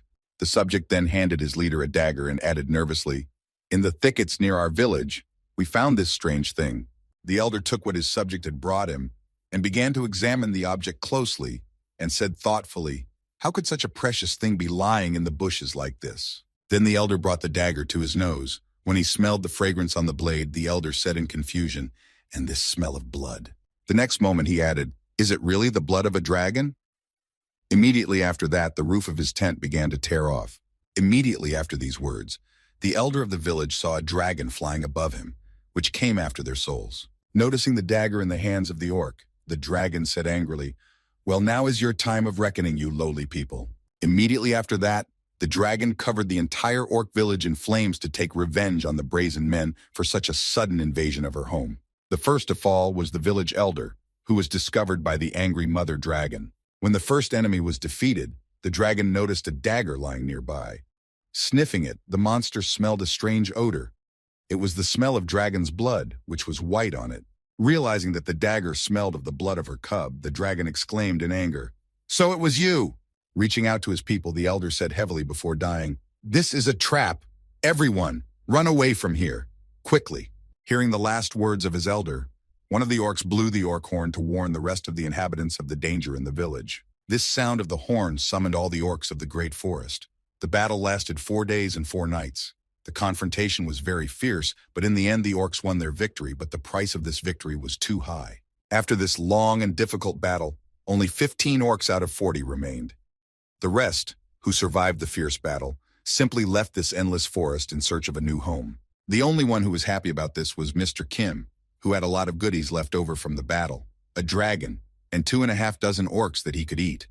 What a celebration. Meanwhile, somewhere in the nest, a little dragon with trembling legs said anxiously, "Mom, I don't feel her. I don't feel her anymore." Shedding bitter tears of unbearable pain, the little dragon added, "Mother." After a short time of suffering from the loss, the little boy realized that he had to be strong in spite of everything. Gathering his thoughts, he prepared himself for the fact that his survival would depend on him. Spreading his wings and taking the first steps to meet the unknown, the dragon took off into the sky, saying confidently, "Let's go. It's time to be decisive." So let's now recall all those whom Mr. Kim ate during his stay in the forest. The first one he ate was a hard wolf. He had to be a little tense with it, as it was his first contact with the local fauna. He was followed by a troll. It was interesting with them. Experiments were made. Regeneration. In general, we got a lot of information. There were also cannibals and orcs, which are no longer in this forest thanks to one person. And the most interesting thing is the dragon, which was eaten thanks to the orcs after Pet Shop's cunning plan was put into action. And besides these main monsters, which were mentioned in the first place, Mr. Kim also tried many other monsters. He tried all the ones in the book. Sitting on the trolley that took him to the city, Mr. Kim thought, well, now I definitely have nothing more to do in this place. It's time to change my location and look for something new. As he drove the cart, the uncle who had picked up the boy in the endless forest said thoughtfully, "You say you have lost your memory. In such a dangerous place, this is quite common. Herbs that will restore youth, lairs of rare monsters, treasures of ancient kingdoms." After telling about all the local jewels that are in the forest, the old man turned his head to the boy and added, "There are so many jewels here that even one of them can change your life, which is why greedy people are so eager to get into the great forest. Most of them die here, or they will meet your fate if they are very lucky. You should be more careful and cautious in the future." Bowing his head at the old man's words, Mr. Kim replied guiltily, "Yes, uncle, you are absolutely right. I should be more careful in these situations." Pretending that he had lost his memory in the accident, Mr. Kim went directly to the city with the merchant. He was able to find out everything from the old man who was driving him. He managed to get almost all the known news and knowledge from him. However, something still remained a mystery to him. Status window. In this world, it's a way to check the identity and status of the person concerned. Hearing about this interesting ability, Mr. Kim asked in surprise, "Is it something like that or what?" As soon as the boy learned about it, he became curious about how it works and decided to try it out by speaking, "Open status window." However, for some reason, he could not open it. Perhaps it was not available to him. Most likely the reason was different. It was because he was an earthling, and the local laws and such did not apply to him. After some time of traveling, Mr. Kim and the old man arrived in the city and stopped right in front of the main gate. After dropping the boy off right in front of the main entrance, the old man happily announced, "Well, that's it. Our paths diverge from here. Take care." The next moment, the wheelchair moved on, moving away from the boy, and the old man disappeared over the horizon. Mr. Kim just stood there and watched him go. After the old man disappeared from view, the boy walked toward the city and said in surprise as he stopped at the central gate, "I'm in the city of Santo Carango. The city of Santo Carango. Wow, it's so big." Walking along the streets, the boy noticed something strange. This was not typical for such cities, especially at such a time. This city was quite clean. All the streets were cleaned.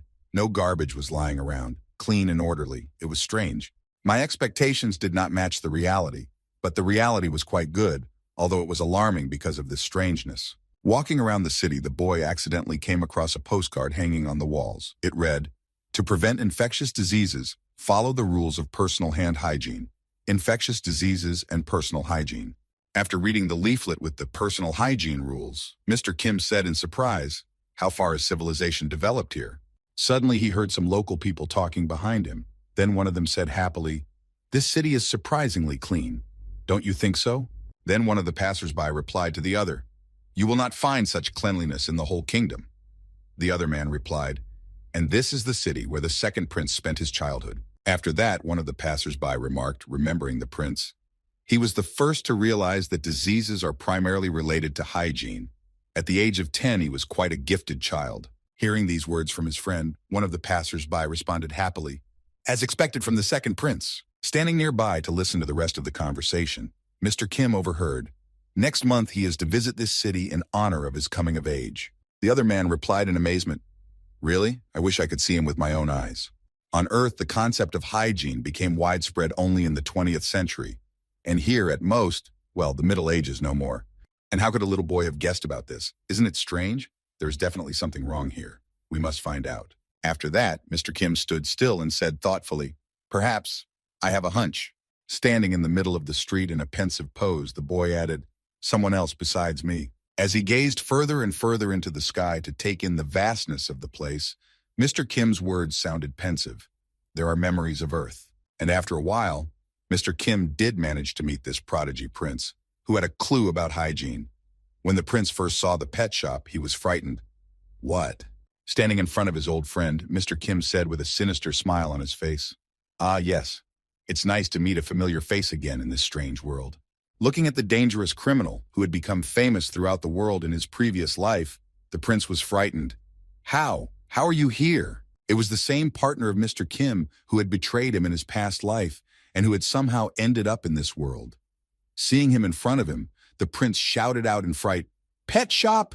Recalling his biography, the present prince whom he had been reborn in this life said in his head, my name was Eddie Montoya. My parents emigrated from the United States." He was an investigator for the UN Special International Police Agency and a CIA agent. Eddie Montoya's life was truly luxurious. However, this beautiful life changed forever after he met a monster. It was a truly horrible death. But he was very lucky. Even after his death, he did not die. A new world awaited him, and a new life as a completely different person. After opening his eyes, Eddie Montoya was surprised. After he had died in his world, he opened his eyes and saw that he was in the body of a small child. His life was quite luxurious, and he was named Edward. Now Edward, into whom Eddie Montoya was reborn, was the second prince of the kingdom of Gran Continente. In this life, he did not have to work very hard to show that he was a very capable boy. All this is thanks to his memories, which he kept, hygiene, basic knowledge and skills of self-care, science, various knowledge of chemistry, physics, and many other things that in the Middle Ages were something like magic. He also had a fairly broad knowledge of astronomy. All this gave him incredible advantages in the Middle Ages. Given the level of development of people at that time, Edward stood out among others. Thanks to the higher education that Edward had in his past life, he was able to engage in politics and shape public opinion through his ability to speak properly. Even if he had been born an ordinary man, it would have been quite easy for him to reach the top in this world. But he was already one of the royal family, so everything was even easier. The first prince of the royal family did not inherit the throne. More precisely, he simply could not inherit it. So for Edward, the second son of the king, it was only a matter of time before all power would pass into his hands. Prince Edward was also very much loved by all the townspeople. When he rode in his carriage, all the people gathered to greet him, and among the crowd you could always hear joyful shouts, "It's a prince! The second prince!" Walking in his carriage through the city, Edward waved his hand joyfully, and he thought, "I will become the king of this world." After the walk, sometime in the evening, the second prince returned to his home in the residence of Santo Canargo. Finally lying down on his bed, the second prince said tiredly, "Ugh, at last. It's so hard to force a smile for so long." Suddenly, Edward heard a strange noise coming from the courtyard. The next moment, a monster crawled through the window of the prince's room. Abruptly getting up from the bed, Edward grabbed his sword and prepared for battle, and shouted in alarm, "Who are you?" Looking at the enemy who had entered his room, despite his guards and defenses, Edward thought in alarm, "How did the man-eater get in here? Did it get through the barrier?"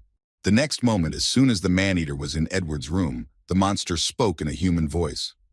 "Well, hello again. It's been a long time." Hearing these words from the monster, the prince was frightened and exclaimed, "What are you talking about? Who are you?" Noticing the confusion of his old friend, not a very pleasant person because he had betrayed him, Mr. Kim, changing his appearance to his own, said with a sly smile, "Do you remember me?" When Edward saw who it was under that monster's face, he was frightened. "How did you—" When Mr. Kim completely changed his appearance, Edward began to speak English. In translation, it sounded like this. You're a fucking monster. Pet shop." Grinding his teeth at this unexpected encounter, the second prince spoke nervously. It's just, yes, I'm sure. It's just a bad dream. I will wake up soon and everything will be fine." After that, Edward repeated once more, frightened, "Yes, it's just a bad dream." After these words, he lost his memory and his mouth foamed with excitement. The next moment, Edward fell to the ground, causing quite a bit of noise. Contemplating what happened to his friend after the meeting, Mr. Kim said in surprise, "Yes, I certainly did not expect such a violent reaction." Suddenly afterwards, someone knocked on the royal door and exclaimed, "I beg your pardon, Your Highness." Immediately after the knock, the door opened and a young boy appeared on the threshold and said in anxiety, "Forgive me for coming so late." After going further into the room and closing the door behind him, the boy went to the bed where Edward was lying and asked in surprise, "Your Highness, are you asleep?" After these words, the boy suddenly noticed something strange near him that frightened him. On closer inspection, it was only a bear, at first glance. Then the boy said in surprise, "A stuffed bear?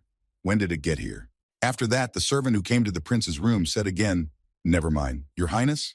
The next moment, the servant reached into his inner pocket and, wanting to make sure that the prince was asleep, he said, "Are you really asleep? Well then," when he heard no response to his question, he pulled out his knife and spoke ominously, pointing it at the prince. "Die, Prince Edward." But then the unexpected happened. Someone grabbed the hand with the knife that was supposed to kill him and prevented him from committing the bloody massacre. It was a stuffed bear. The crow grabbed the hand of the servant and prevented the prince from being killed.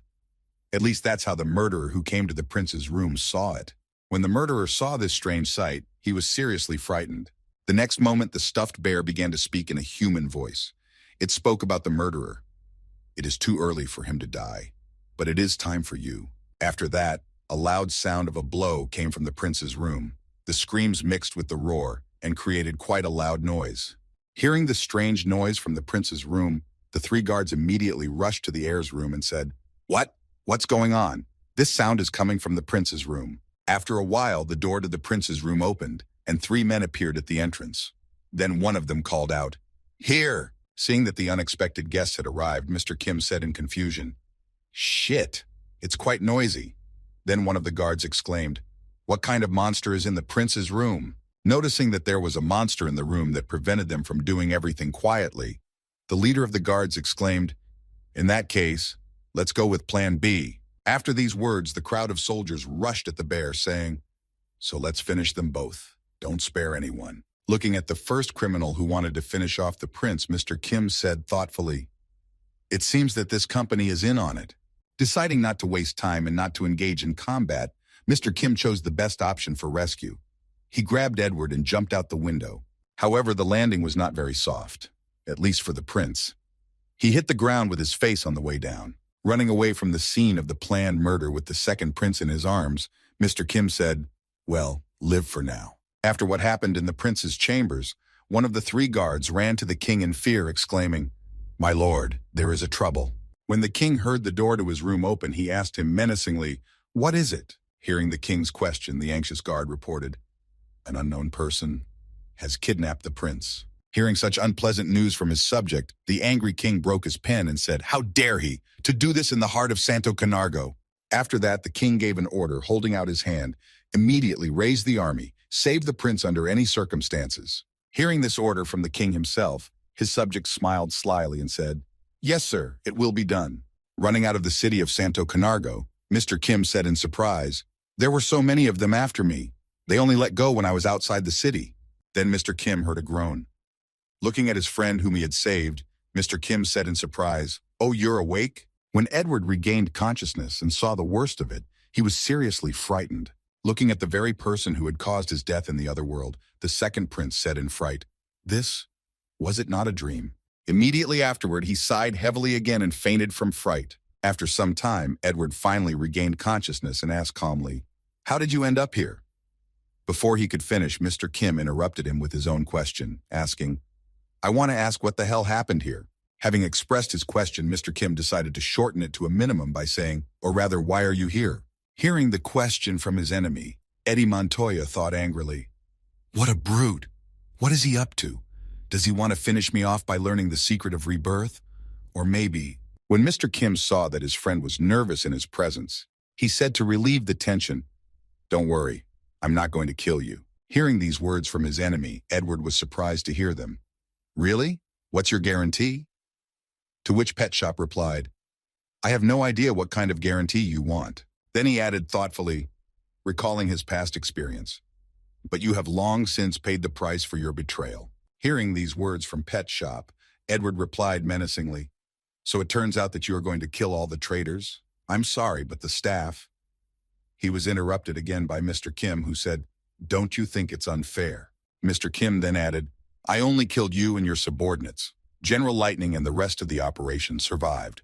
After these words, Mr. Kim pointed out something interesting, saying, "I disappeared and you died during the operation. Who do you think got all the glory?"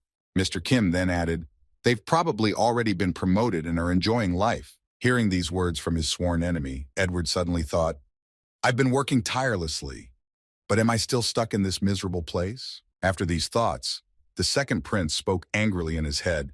"Partners, to hell with that. Now I'm not Eddie Montoya, but the prince of the Elmwood continent, Edward Grand Continent." After these reflections in his head, Edward, realizing that Mr. Kim was no longer his enemy, extended his hand to him and said confidently, "All right then, let's work together, bro." With a sly smile, Mr. Kim accepted his offer. Then Eddie Montoya, shaking hands with Pet Shop, thought, "He's probably planning to return to Earth and finish off the traitors." Then he looked him in the eye and continued, "If we help him find a way to fulfill his desire, it will be much calmer here. In the meantime, I will let him be a pawn in my plan." However, Mr. Kim also had something to gain from this agreement, and he thought, "A prince, then, having such a big shot around is a huge advantage. It will be much easier to get reliable information, and it won't hurt to find out how to get back home." Looking at each other, both boys thought, "I'm going to use it." With that thought in mind, Edward asked, "So, why don't you start by telling us what happened to us, bro?" When Mr. Kim told him everything that had happened to him after he lost consciousness, Edward bit his nails and said nervously, "So, attempted murder. Is this crazy old man?" Hearing these words from his now comrade, Mr. Kim said in surprise, "You don't seem very surprised by this news." Hearing this from his friend, Edward replied, "I'm used to it." "Well then, let's get out of here." After the second prince was ready to leave, he looked back and said cunningly, "In order to help you, let's go back to my place first. We need to celebrate my coming of age." This story begins 300 years ago when the first king of the dynasty, Edward the Great, during his hunting trip around Carnargo, he decided to stop at an inn. The service in this inn was so good that he gave its owner the title of Baron. Since then, the Hotel Santo Canary has been a key source of Baron Carnargo's well-being. With the support of the royal family, he became one of the 5 most influential people, and under its patronage he continues to prosper. However, as soon as this influence disappears, Baron Carnargo will immediately disappear. And that is why mobilizing the military was the best solution to protect the king. Standing in the middle of a crowd of soldiers from the royal army, one of the mercenaries spoke ominously in his head. "Once we have the prince, we will hide him among the soldiers and finish him off." No sooner had the mercenary finished his wet dreams than one of the soldiers suddenly said, "Baron, we have found the prince." Hearing this message from the soldier, the mercenary was surprised. "What? Have you already found him?" When the king heard the same news, he said nervously, "What? Bring him here immediately." Then the mercenary thought nervously, "But we are not yet ready." When one of the king's subjects heard this order, he was nervous. "But there is one problem, Baron." After these words, the soldier nervously added, "The prince, he came alone." The next moment, the prince appeared in front of the gate with Mr. Kim, who was holding a huge bagpipe. Pushing his way through the crowd of soldiers to see the prince, the Baron pushed everyone aside, repeating over and over again, "Your Highness." As he approached the gate and saw Edward standing in front of him, the Baron nervously asked, "Are you all right?" "Your Highness." To which he confidently replied, "Yes, as you can see, I came back on my own. Then the Baron shouted to the prince, "Now we will rescue you." To which the prince replied, interrupting them in mid-sentence, "No, remove the soldiers, Baron." Then the latter replied in surprise, "What, really?" Raising his head up, Edward gritted his teeth and said menacingly, "I was attacked yesterday." Then pointing to Mr. Kim, who was standing in front of him, Prince Edward said, "Thanks to Sir Kim, the Knight of the Bodyguard, I was able to survive." This was immediately followed by a sequel. "However, there were so many enemies that I had to flee to avoid my own death." Hearing this, the mercenary became nervous, and the Baron exclaimed in confusion, "Is it true? An attempted murder? Someone wanted to kill you?" Hearing that his plot might soon be revealed, the mercenary who had informed the Baron about the kidnapping said in confusion, "Don't be fooled, Baron." Then, pointing his finger at the bodyguard knight, the mercenary added in embarrassment, I'm just sure that the kidnapper blackmailed him and made the prince say that. When Edward heard these words from his subject, he responded angrily, "What? The kidnapper made me say something? Did he blackmail me? Have you lost your nerve?" After that, he continued irritably, "Are you in your right mind to say such things? Do you really think you can intimidate me?" The next moment, the second prince looked up to see the insolent man who had decided to confront him. Immediately afterward, the second prince shouted out in anger, "My name is Edward Grand Continent. I am the heir to Edward the Great and his glorious name." Then, turning his attention to the insolent man who had decided to contradict him, Edward Grand Continue added angrily, "Do you think you can force me to say something I don't want to say?" When the mercenary heard such words from the second prince, he became very nervous. Afterward, Edward added, "Such thoughts from someone is a betrayal of His Majesty." Taking into account everything that had just happened before his eyes, the Baron said thoughtfully, "The prince's behavior, and also he." Looking at the bodyguard knight, as Edward had called him, the Baron spoke thoughtfully. "Looking at this person, this man, he looks somehow." Looking at the armor of the prince's savior, the Baron continued thoughtfully, "It looks rough and untidy, but you can see the alloy of Miriam on it." After inspecting the armor, the Baron turned his attention to the body of the bodyguard knight and said, "I'm impressed. And he's also wearing dragon scales, peeking out from under his armor. He definitely doesn't look like an ordinary kidnapper." Having drawn the right conclusions about who was lying, the Baron spoke confidently, looking back at the mercenary behind him. "There's nothing to think about. It's all obvious." The next moment, the Baron's voice came from the wall, and he gave an order. "Guards, catch them." Seeing that Edward had convinced his subject of his rightness, Mr. Kim said in amazement, "You are quite a good speaker." To which he replied, "You bet I am, hee." A few seconds later, the mercenary and his accomplices were caught and tied up. They were forced to their knees so that they would not suddenly escape. After the prince and Mr. Kim were allowed inside, Edward went to the traitors. After a while, their leader heard them. "Did you know?" Hearing the voice, he raised his head. Immediately afterward, Edward added, stretching his bones and muscles after the journey, "Canargo is one of the 5 most powerful royal families." The next moment, licking his lips slyly, the boy added, "We have knowledge that others do not even know about." After that, the prince put his hand on the shoulder of the mercenary who wanted to kill him, and with a sinister smile added, "And that includes torture." After these words, Edward continued, smiling ominously behind him, "Don't even think you'll get off easy. You'll die quickly." Drenched in cold sweat from fear and imagining what would happen to him, the mercenary thought in confusion. "But how did everything turn out this way? Our plan was just perfect." The next moment, Mr. Kim appeared right in front of the rebel leader. He then crouched down so that his head was at the level of the criminal leader's head, and he heard him say in a nervous voice, "You damn bastard. What the hell are you?" When Mr. Kim heard this question from the mercenary, he decided to show himself and lifted his mask to reveal his face. Under the mask was the head of a bear. Seeing this head, the mercenary immediately remembered the bear that had prevented them from killing the prince in the chambers, and said in alarm, "Is it you? You?" After that, Mr. Kim smiled slyly into the mercenary's face and said, "Well, have a nice stay." After he said goodbye to the mercenary, he closed his mask and walked away from him. When there was no longer any reason to leave the mercenaries in public, the guards took them to the prison to torture them to extract information. Old armor and a log that was stolen from a private house. Mr. Kim covered these materials with slime from a slime he had eaten at the time. And after that, he shaped them into mermium, which he ate along with other treasures in the dragon's cave. The slime came in handy more than once during the journey. It even helped to deceive the Baron himself. During a conversation with the Baron, he told Mr. Kim, in the end, during the torture, they did split. They called themselves Mutermejos. The Baron then added menacingly, "This can be deciphered as messengers of death." How such people managed to get into the royal army at all, and even to join the prince's personal guard. After these explanations, the Baron suddenly turned to more radical methods and asked, "Mr. Kim, do you know anything about them?" Then Mr. Kim thought, "I will stick to my plan." After these thoughts, Mr. Kim decided to respond by saying, "The Mutermejos. I heard about them from my former comrade, a bodyguard knight." Hearing this, the Baron said in surprise, "What, really?" Then Mr. Kim continued, "They say that the second Queen Zveros died of illness, but in fact she was poisoned." Hearing this news from Mr. Kim, the Baron was confused. "What, poison then? I can't believe it." When Mr. Kim told him this sad news, he began to watch the Baron's reaction. Immediately after hearing the news, The Baron slammed his fist on the table and said angrily, "How dare they do such a thing?" The next moment, unable to contain his anger, the Baron stood up abruptly. Grabbing his sword, he said menacingly, "I can't forgive them this easily. I will." Seeing such determination in the Baron's actions and words, Mr. Kim moved behind him and put his hand on his shoulder and said calmly, "It is not necessary, Baron." Not noticing that he was behind him, the Baron thought in alarm, "When did he do that?" Looking down at the Baron, Mr. Kim spoke menacingly, "They have been killing high-ranking officials. These bastards are extraordinary people."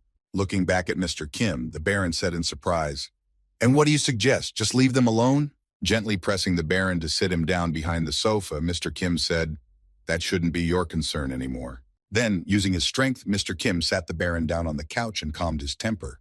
When the Baron was sitting upright on his butt, Mr. Kim said in a calm tone, "And mine." Feeling just a little of Mr. Kim's strength as he sat him down, the Baron thought in awe, "What a power, someone like him." Immediately afterward, Mr. Kim added, "Moreover, the prince said that the traces lead to them, so everything will be resolved soon."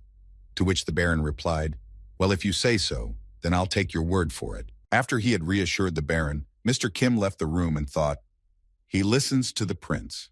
Then he said, "The coming-of-age ceremony will be over soon, so I'll be leaving." No sooner had he left the room than he heard the words of the Baron, who said, "Mr. Kim, I entrust the prince into your hands." Hearing these words from the Baron, Mr. Kim raised his hand and said happily, "Don't worry." But he thought, "Live as long as I need you, and whatever happens to him afterward is not my concern." After that, Mr. Kim and Prince Edgar rode in a carriage to his coming-of-age ceremony. While the carriage was traveling toward the ceremony, they could hear a conversation between the boys. Then Mr. Kim spoke up. "Speaking of the mutual majors who are after you, did you find any information about them?" Hearing this question from his friend, Prince Edward answered happily, "Oh, you mean that? No, I lied to you." And then he added confidently with a shrug, "I already know everything about them, so why look for something else?" Taking his helmet off his head and placing it next to him, Mr. Kim asked thoughtfully, "So who are they?" Hearing this question from his friend, Prince Edward, with a sly smile, said, "When we arrive in the kingdom, you will personally meet their leader. Isn't that much more interesting?" When Mr. Kim heard this proposal from the prince, he was amazed. "What can I say? I am intrigued." Prince Edward then continued, "So, we have already discussed the most important things. Did you want to ask me anything else?" Hearing that he could move on to other topics of a more personal nature, Mr. Kim said, "Yes, I'm talking about the status window." When Prince Edward heard about the status window, he thought about it and said, You say you can't use it." To which he replied, "That's probably because I'm not from here." After applying recognition to the surrounding area, the prince noticed what it said. The name is the continent of Edmund, a blessed continent, protected by the goddess, fertile for humans, demons, and monsters. Edward then added, "Not only humans, but all living beings have a status window, and with the recognize skill, you can even read some information from other windows." Then, pointing his finger at Mr. Kim, Prince Edward said, "I have this ability, and I'm sure I've seen your status window before." After that, he decided to see for himself and to convince his friend. Using his skill, the prince said, "Now you will see for yourself. Recognize." However, after the skill was used, nothing changed. The status window did not appear. When Prince Edward noticed that his skill did not work, he said in surprise, "What, really? Really not?" Prince Edward took a thoughtful pose and went into thought to understand what the problem was. After a while, he suddenly realized what the problem might be and exclaimed, "Wait a minute, wait!" Looking at his friend, Prince Edward said, "Come on, change your uniform now, brother." Hearing this request from his friend, Mr. Kim thought, "Okay, then I'll change my hand into a grizzly paw." After turning one part of his body into a bear paw, the boy thought, "I ate it in Alaska, but it didn't taste very good." Seeing what he had done, Prince Edward objected and said, "No, do not change your form into some animal not from the earth." Then, looking directly into the eyes of his friend, the prince joyfully added, "But from this world." After that, Mr. Kim followed his friend's order and decided to change his arm into an orc's arm. When the transformation was complete, Prince Edward used his skill and said, "Recognize." As soon as the body part changed, the status window appeared along with it. Then the prince happily announced, "Here, look." Noticing that it was indeed working in a strange way, Mr. Kim replied in surprise, "Now I understand." Prince Edward then continued, "The recognition didn't work on you while you were in your earthly form, but once you change your form, it will work.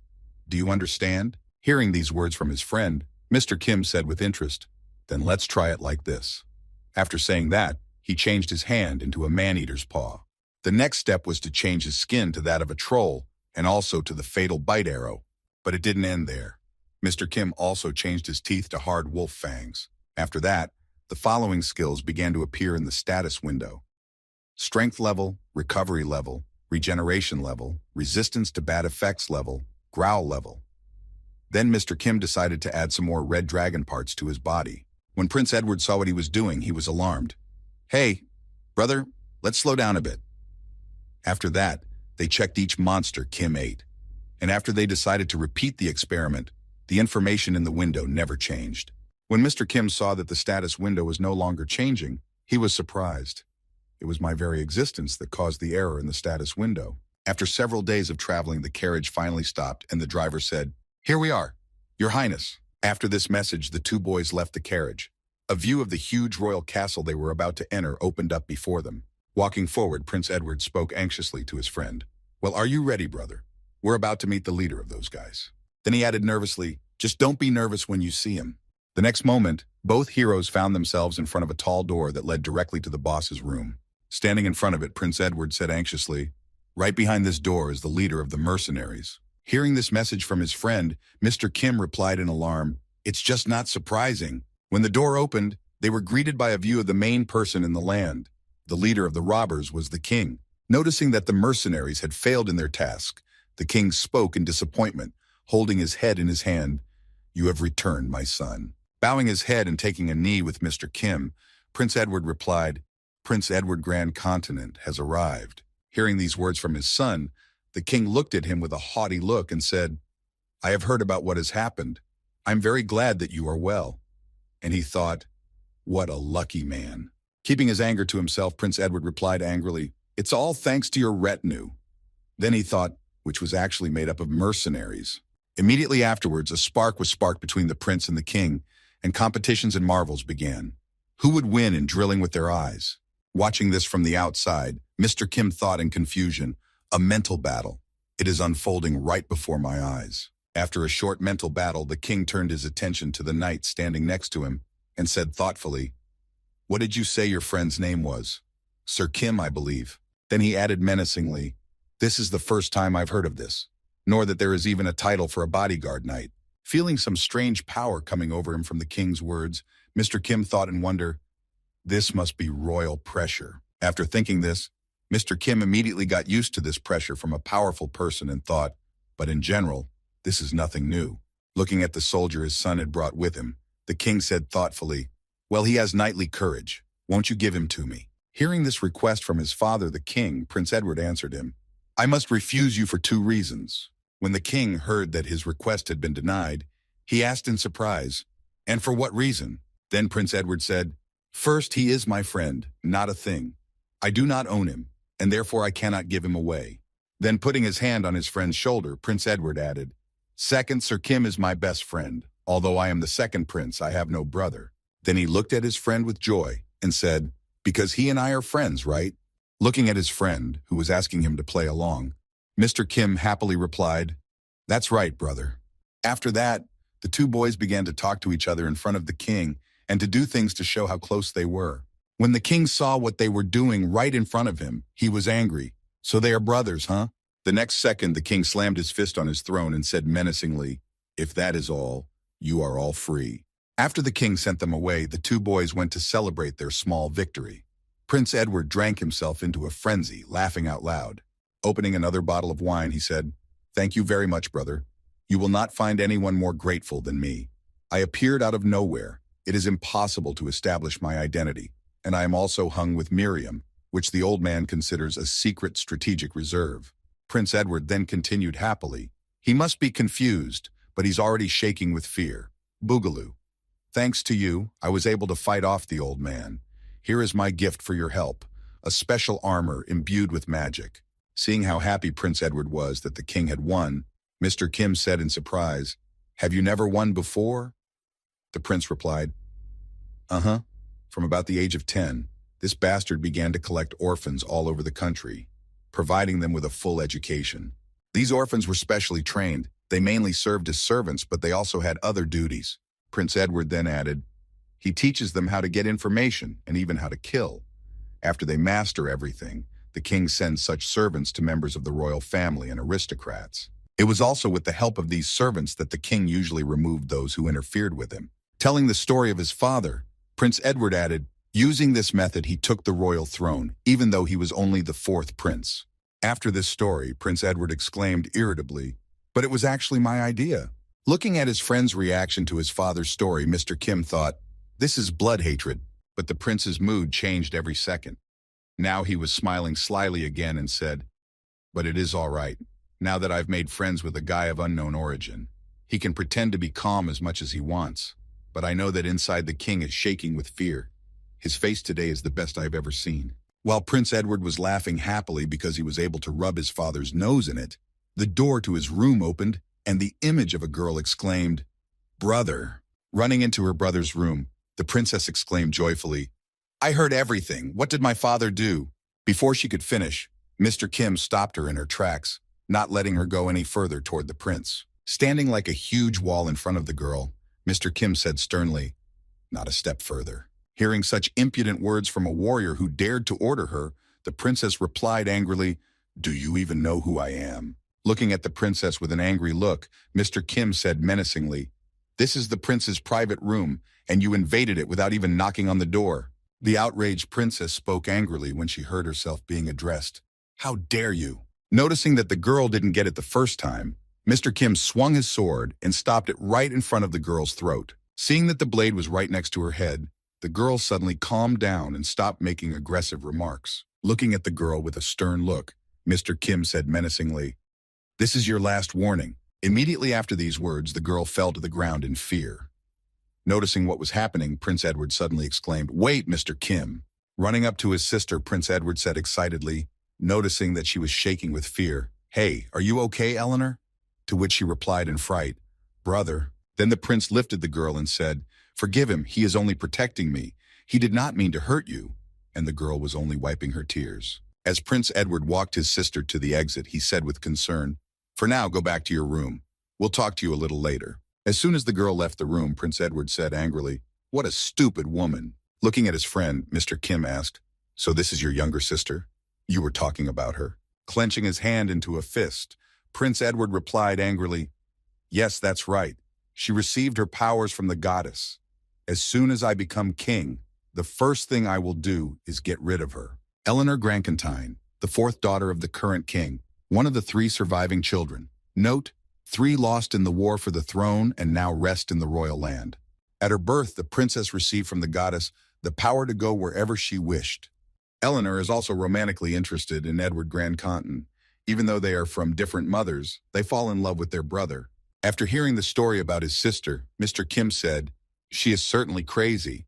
Tell me, why don't you accept her feelings? Hearing this suggestion from his friend, Prince Edward said angrily, couldn't you have thought of a stupider joke, brother? Then the prince added, I told you about the poisoning of the second queen. The first queen who invited her to tea and served her the poisoned drink was this girl's mother. Then he added angrily, and the second queen was my mother.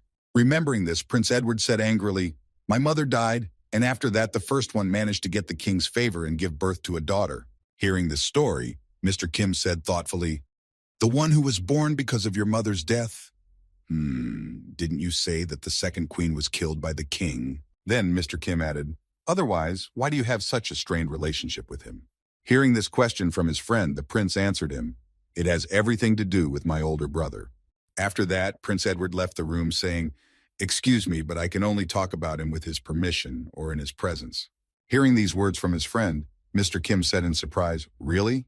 To which he replied by taking his cape from the coat rack, that's right, I took an oath to the goddess. Immediately after these words, Prince Edward put on a blue cloak and said joyfully, all right, let's get to work, brother. Following the prince, Mr. Kim asked, wouldn't it be better to deal with the mercenaries first? The prince replied, he will not kill his son in the palace. That is why he sent me outside so often. After these words, Prince Edward continued, recalling the ceremony of greeting the residents. But now that I am of age, I can claim the throne. Immediately after these words, Prince Edward lowered his head and chuckled ominously, saying, And that means that he will no longer be able to exile me whenever he wants." When the basic information was spoken, Prince Edward looked at his friend and added slyly, "There are many people in the castle who are with the king. Let's start with them. First, let's lure the Chancellor to our side." While Prince Edward was looking at his friend who was walking behind him, he was not watching the road at all, and that is why he crashed into someone. Falling to the ground, the prince said angrily, "Ouch, for what? I don't know who you are, but for daring to stand in the way of the prince, you—" The hero, who was blessed by the goddess, stretched out his hand to help the injured man up and said joyfully, "Are you all right?" At that time, the throne room was restless. The king was still wondering who his son's new friend was, and he said thoughtfully, "Brothers, then." Immediately after these words, the king smiled ominously and thought, "Even I found his skills quite skillful." Remembering his son and his character, the king thought he paid attention to the smallest details, set up traps for his brothers in the battle for the throne, and in the end he was able to get rid of them all. And besides, for a prince, for him his brothers were nothing more than rivals who, like him, wanted to take the throne.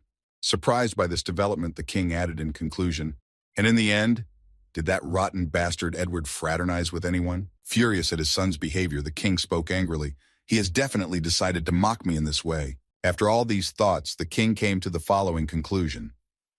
"My plan has come into effect, but it has had unpleasant consequences. It's okay. I'll replace it with another, more successful one. Those who survived the struggle were brought up based on their natural abilities." After that, the king's assessment of his sons and the pretenders to the throne followed. The first prince, the eldest brother, who can rule the kingdom justly. And also the second son, the younger one, who, like the king himself, is able to remove all obstacles from his path to achieve his goal. There is also a daughter who is smart enough and beautiful enough to be used in a political marriage. However, as it turns out, the incredible capabilities of the sons do not match the king's plans.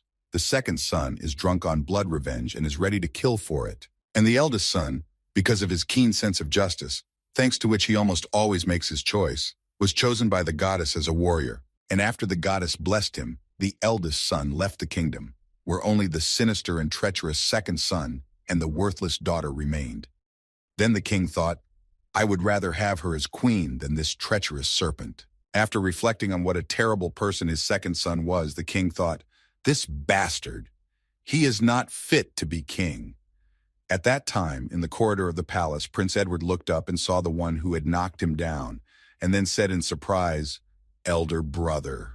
Immediately after saying this, Prince Edward stood up on his own and cleaned himself up after the collision. Immediately afterward, he bowed gracefully and said respectfully, "Welcome back, warrior." Looking at Prince Edward, the older brother said in awe, "It has been a long time, your highness. Let's go to the audience room. I have some very urgent news." Standing behind his friend, Mr. Kim thought in surprise, "What? A warrior, chosen by the goddess, a special one." As he continued to examine the boy they had met by chance in the hallway, Mr. Kim continued in amazement. "The one who has been freed from the shackles of his own personality, the purest and the fairest. So, the eldest son of the king is a warrior." Then Pet Shop thought, "He must be very strong if he has already received the blessing of the goddess." And that is why the first prince could become an obstacle in the fulfillment of his plan. After a while, the two brothers, together with the night bodyguard, arrived at the audience hall. The older brother came in a little later, when everything was ready for the reception. When Prince Edward stood next to his father, the hatred for each other reappeared. You could read it in their faces. Here he is again, the bastard. I'm not happy about this either. Looking at his older brother, who had arrived in the audience hall, the king said, "Welcome back, warrior. The kingdom welcomes you with all its heart." Then he thought, he was the one who was supposed to be king. Hearing such warm words from his father, whom he had not seen for so long, the older brother said, "Thank you very much for your congratulations, your highness." After the greeting, the king asked, "I've been informed that you have very important information. I'm listening to you. What exactly did you want to tell me?" Hearing these words, the elder brother said, "Yes, accept my respect. I will come straight to the point. Yesterday I received the power of holy radiance from the goddess." As soon as the elder brother said this, everyone in the room became visibly excited. Everyone except Mr. Kim. He didn't know what it meant, so he didn't even react. After the award was announced, the king spoke anxiously, "The power of holy radiance. The Christian state has already confirmed that they will send me a holy maiden. Within a week I will leave on an expedition. I would also like to ask the kingdom for military support." Hearing his son's request, the king spoke confidently. You will certainly receive support from the kingdom's military. After a while, when the audience was over, Prince Edward exclaimed in anger, slamming his fist on the table. Damn it! His angry words then echoed throughout the room. It's gone! It's all gone, you bastard! Damn you! Damn you! Then Prince Edward added angrily, as soon as I wanted to take action, this king of demons appeared. Hearing this, Mr. Kim asked in surprise, a king? What are you talking about? Hearing his friend's surprised tone, Prince Edward calmly replied, oh right, you don't know anything about it. And immediately after that, Prince Edward began his story. Since very ancient times, there has been a race of demons hostile to us, and their leader is the king of the demons. Thanks to the balance of the goddess, there is a balance between humans and demons, although they continue to be at odds. If one of the forces begins to prevail, the goddess calls a warrior to the other side.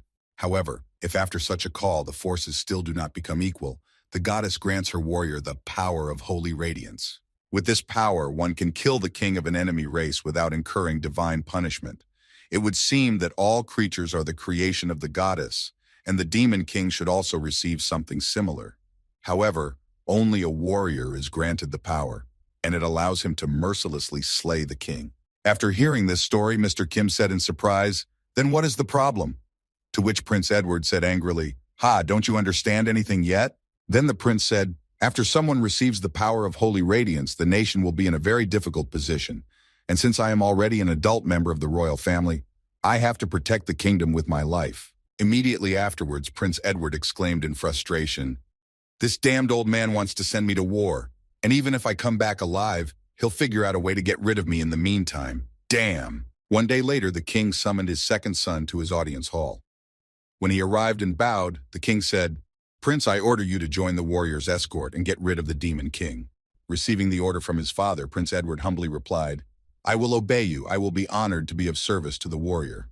After receiving the king's order, Prince Edward left the palace and heard the king calling after him, wow, I thought you were a radical thinker, but your obedience to orders and loyalty to duty are amazing. I see in you the makings of a king. After that, Prince Edward finally left the palace and went to his carriage. At the same time, his sister watched him leave from the castle window. Shedding tears because he was going to war, she said sadly, brother, please come back alive. Walking to his carriage, Prince Edward said nervously, hurry up, brother. I want to get out of this cursed place as soon as possible. When everyone was already in their seats, the carriage and its escort set off for the designated place. While in the carriage with his friend, Mr. Kim said in surprise, I did not think you would obey him so easily. To which he indignantly replied, well, I had no choice, so I will kill this old man as soon as I return. After that, Prince Edward asked, by the way, how are things outside? After receiving the question, Mr. Kim replied, it's quiet for now, but they're definitely up to something. Looking out the window, Mr. Kim added, they are getting closer and closer to the carriage. Hearing this, the prince said angrily, the old asshole knows how to give a proper send-off. From which side? Hearing the question from his friend, Mr. Kim calmly replied, from the back right, approaching the rear wheel. Hearing this, the prince said thoughtfully, they are trying to get rid of the magic barrier. Hearing these words from his friend, Mr. Kim said slyly, should I stop them? Turning his attention to the carriage driver who was pretending that nothing was happening, the prince said, no, let it be. If the magic barrier is removed, the protection of the shell will also be weakened. The next moment, one of the soldiers accompanying the carriage approached the carriage and drew his sword and swung.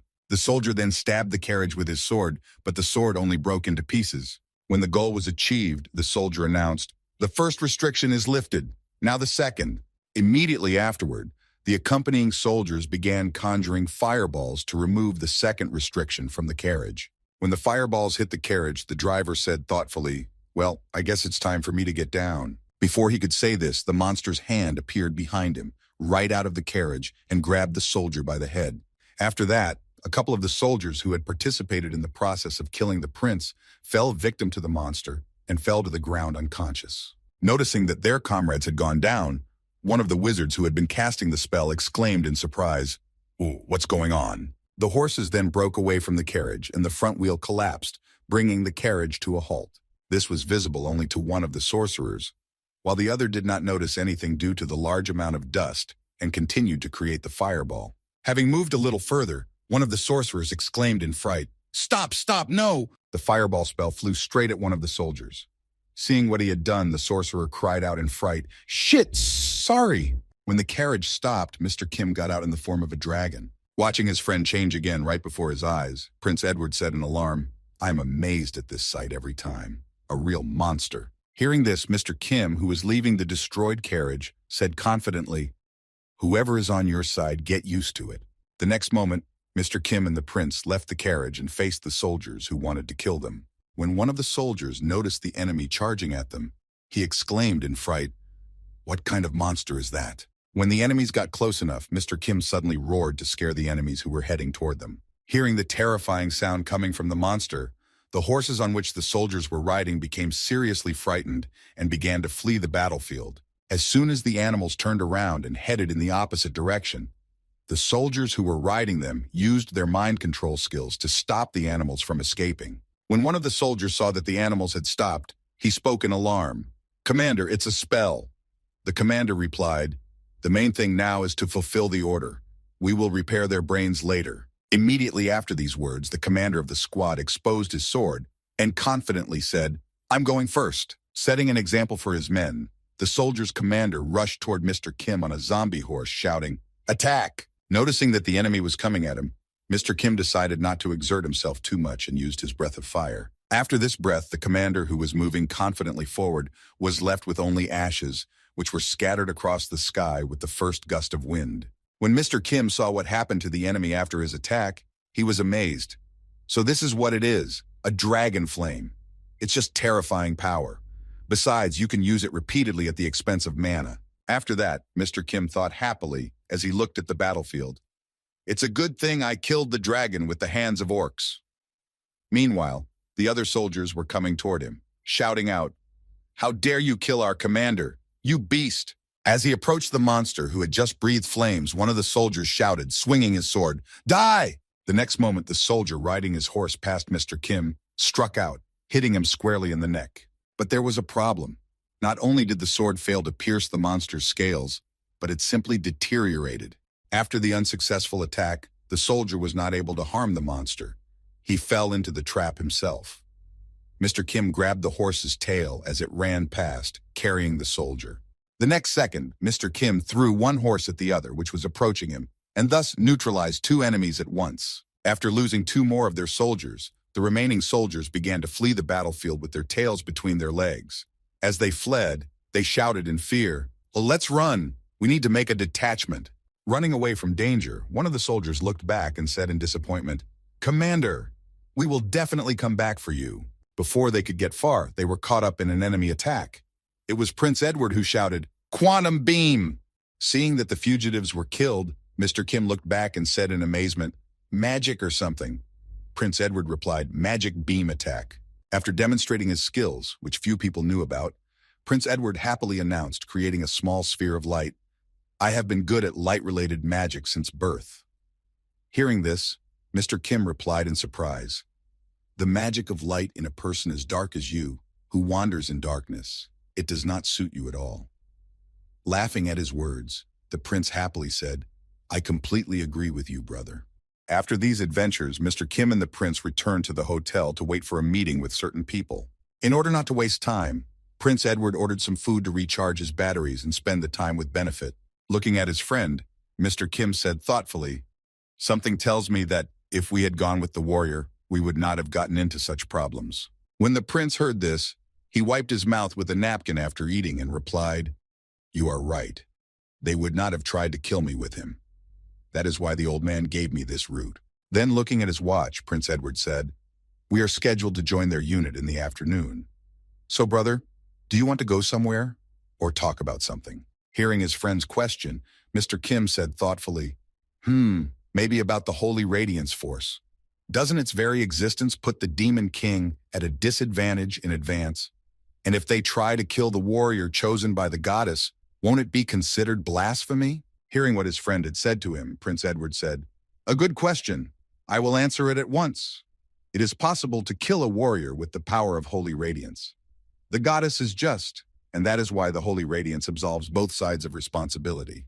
Even if the Demon King kills the warrior, he will not be harmed." After saying this, Prince Edward picked at his teeth with a toothpick and said, "However, This has never happened before in history. Then he added thoughtfully, folding his hands in front of him, if the Demon King succeeds in killing the warrior, humanity will no longer be able to resist the demons, and humanity will simply come to an end. Hearing the story from his friend, Mr. Kim laughed ominously and said, so it is a struggle for survival. Then he thought, it was exactly the same in my life. When Prince Edward heard that his friend had laughed, he asked offended, why are you laughing? It seems as if it doesn't concern you. Looking at his worried friend, Mr. Kim said, but it is, isn't it? To which he replied angrily, you bastard. You're not going to stand aside, are you, brother? Hearing this question from his friend, Mr. Kim happily said, of course not, because we have an agreement. Hearing this, the prince breathed a sigh of relief and said, phew, I was beginning to think otherwise. I'm glad we're on the same page. After that, Mr. Kim asked excitedly, are there any other monsters you know about that you can tell me about? Hearing this question, Prince Edward happily said, yes, for example, the Holy Virgin. She has nothing to do with her name at all. A girl standing right behind the boy said in surprise, how interesting, Prince Edward. Hearing the painfully familiar voice, the prince asked anxiously, what's wrong with me? And immediately after these words, he tried to justify himself by saying, oh, you heard me, Holy Virgin. Looking directly into Prince Edward's eyes, the Holy Virgin smiled sweetly and said, do you really think that my ears were so blocked that I did not hear anything at all from a distance of several meters? After these words, Prince Edward added anxiously, oh yes, monsters like you have quite acute hearing. Then the girl, barely able to contain her anger, said gently, monsters? Can I take that as an insult to Christianity? Hearing the girl's response, the prince added in displeasure, oh, I know people like that who perceive personal insults as insults to a whole group of people. This is a very serious disease. Unlike such amateurs, I have a more healthy mindset. Then the Holy Virgin replied irritably, mentally retarded people always say that they are sane. Come to our church one day. Our spells are also effective against mental disabilities. Prince Edward replied, of course they are. You are obliged to treat such cases when there are so many mentally ill within the walls of the temple. Suddenly a thumping sound was heard inside the building, which attracted the attention of everyone present. It was a Holy Virgin who finally broke down and slammed her fist on the chair where Prince Edward was sitting. Mr. Kim, who had to witness all this, just grabbed his helmet and closed his eyes and heard the girl say, let's go out, I'll organize your funeral. To which she heard the prince reply, you mean for yourself? After these words, Mr. Edward slammed the table himself to interrupt the whispering of the people and shouted menacingly, all of you. The next moment, the boy gathered a handful of gold coins and told everyone present, you have not seen or heard anything. Immediately after he said this, he threw the gold coins behind him so that they would be distracted by something else. Seeing the coins flying to the floor, one of those present exclaimed, gold, and rushed to collect them quickly. After that, Prince Edward and the Holy Maiden headed for the exit, pulling each other. Meanwhile, the sounds of a battle for gold could be heard in the building. Get back, I got it first. After that, Mr. Kim said indignantly, that bastard, we didn't agree on this. Holy moly. It was an artificial warrior created by humans. Just as there is a goddess who gave strength to a warrior, so people created a holy virgin with the help of blessings and magic. But the goddess needs only a moment to create a warrior, and the church takes about 10 years to do so. And since it is quite expensive, there's only one holy virgin. She has tremendous power and is capable of many things. She has a metal skeleton, an incredible muscular exoskeleton, and superhuman abilities. Clenching his fist before the fight with the Holy Virgin, Prince Edward said angrily, damn it, I should have been the first. Afterward, Edward thought, at that time when I was only 6 years old, I was the one who saw the talent in her and wanted to make her my friend. Thinking about this, Edward continued, but then the priest beat me to it and took the girl to himself. Then he said anxiously, looking at his rival, I wonder if I can. Seeing that the girl radiated a terrifying aura, Prince Edward was frightened and thought anxiously, will I be able to defeat her with my strength? At the same time, Mr. Kim, who had taken care of business in the building where the scene took place in front of ordinary people, left the hotel and went to look for the two opponents. When he found the same place where they were, Mr. Kim noticed that they looked tired after fighting for a while. Seeing that they were just standing there, breathing heavily, Mr. Kim said in frustration, are you guys done fighting? When the two soldiers heard Mr. Kim's question, Prince Edward was the first to respond, no. Then the Holy Virgin added, not yet. Looking at what they were doing, Mr. Kim said in displeasure, "Then let's get it over with. The warrior should arrive soon." Hearing the words of the bodyguard knight, the Holy Virgin turned her back and walked away in anger, saying one last time, "I have things to do, so I will go." As the girl left the battlefield, Prince Edward shouted after her, "Well, next time for sure." When the saintly maiden had already disappeared behind the houses, Prince Edward heard Mr. Kim addressing him and answered angrily, "What do you want?" Immediately after that, he felt pain. Mr. Kim grabbed him by the neck and lifted him above him. Immediately afterward, looking at his friend with a menacing look, Mr. Kim said, "I'm doing my duty as a bodyguard knight, but I didn't sign up to babysit you." Then he added menacingly, looking at the prince with a stern look, "So I'm warning you in future. Don't make my job harder with your stupid behavior." After that, Mr. Kim let the prince go and headed to the meeting place. After coughing up a bit of a stranglehold, the prince replied to him, "You don't even know what you're talking about." When everyone gathered in the square and waited for the warrior to arrive, they were a little surprised. He came only on his own 2 feet. He didn't come down on wings from the sky or even ride a white unicorn. The first prince looked like the most ordinary knight. Arriving at the meeting place, he said to his companions, "I see that everyone is here."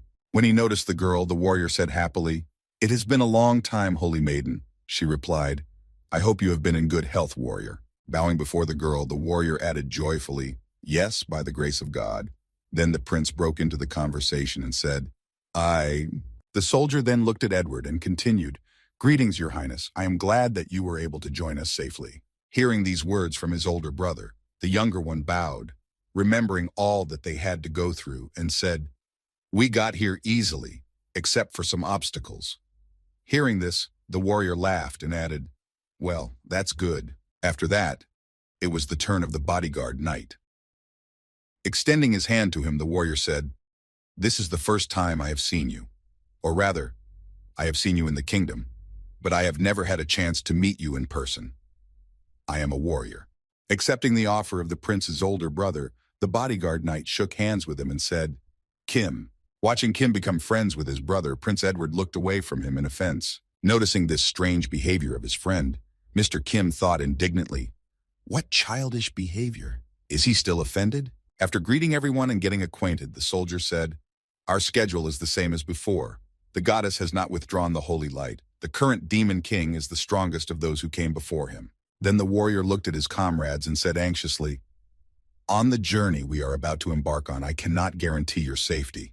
Will you still come with me?" Hearing these words from the warrior, Prince Edward and the Virgin nodded in agreement, accepting his terms. The warrior then turned his attention to the bodyguard knight, who spoke anxiously, "And you, Sir Kim?" Hearing the question from the soldier, Mr. Kim said confidently, "Yes, I am the prince's bodyguard." When everyone agreed to take part in the campaign, even though it was quite dangerous, the warrior drew his sword in front of him and said, "From this moment on, the detachment to destroy the demon king is officially formed." As soon as the warrior spoke these words, a voice came from the tower where the bell hung, and it was heard to say, "At last."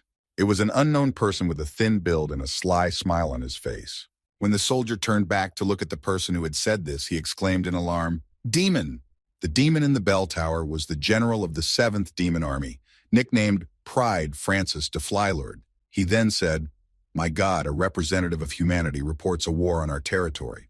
After that, the commander of the Demon King's 7th Army shouted to the whole city, "So be it!" After that, a sound wave resounded throughout the city, and everyone heard the voice of the commander of the 7th Demon Army. The residents tried to cover their ears to avoid going deaf from the noise. Trying to stand on his feet, the warrior said angrily, "What are you doing? How dare you harm the innocent civilians of this city?" Hearing these words from the soldier, the commander of the Demon Army said, "Innocent, you must have misunderstood.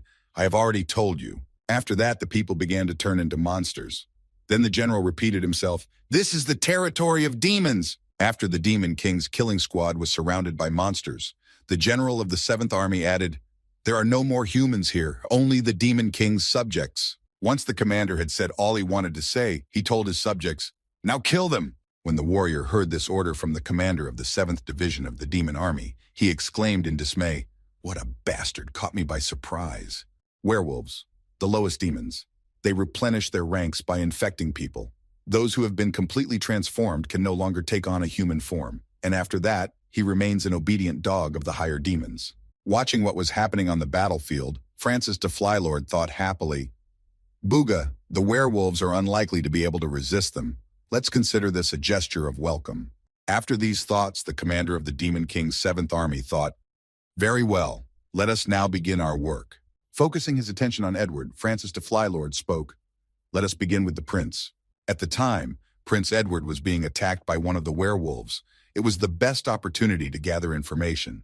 When the prince saw that the enemy was running at him from behind, he easily dodged it by jumping up. Immediately afterwards, while still in the air, he used his light skill and slaughtered the monster. Watching Prince Edward, the 7th commander of the Demon King's army said, the sword and the shield of light. The shield can also be used in an attack. Taking out his notebook and pen, Francis de Flylord began to write down all the information he saw, dictating aloud, deftly dodges during combat. Having gathered enough information about the boy, Francis de Flylord turned his gaze to the Holy Virgin and said thoughtfully, yes, and now, what about the Holy Virgin? Noticing that she was able to perform magic and how she used it, Francis de Flylord said, her whole body is covered with magic. The next moment was also a great moment when a werewolf attacked her from behind. Then the commander said, and the fighting style. The next moment, the girl used brute force to finish off the werewolf, striking it in the head. As a result of her blow, a crater formed in the ground and a column of dust rose. Noticing this, Francis de Flylord tensed up. Immediately afterward, he wrote down all the information about her in a notebook and said, her fighting style is simply terrifying. After that, he turned his gaze to the warrior and said thoughtfully, we have a warrior following her. At that time, the warrior was slashing werewolves left and right with his sword. Observing his skill, the 7th commander of the Demon King's army said in awe, he is truly an orthodox fighter. Then another werewolf, who was very young, attacked the soldier. When the warrior noticed him, he thought, he was just a child, forgive me.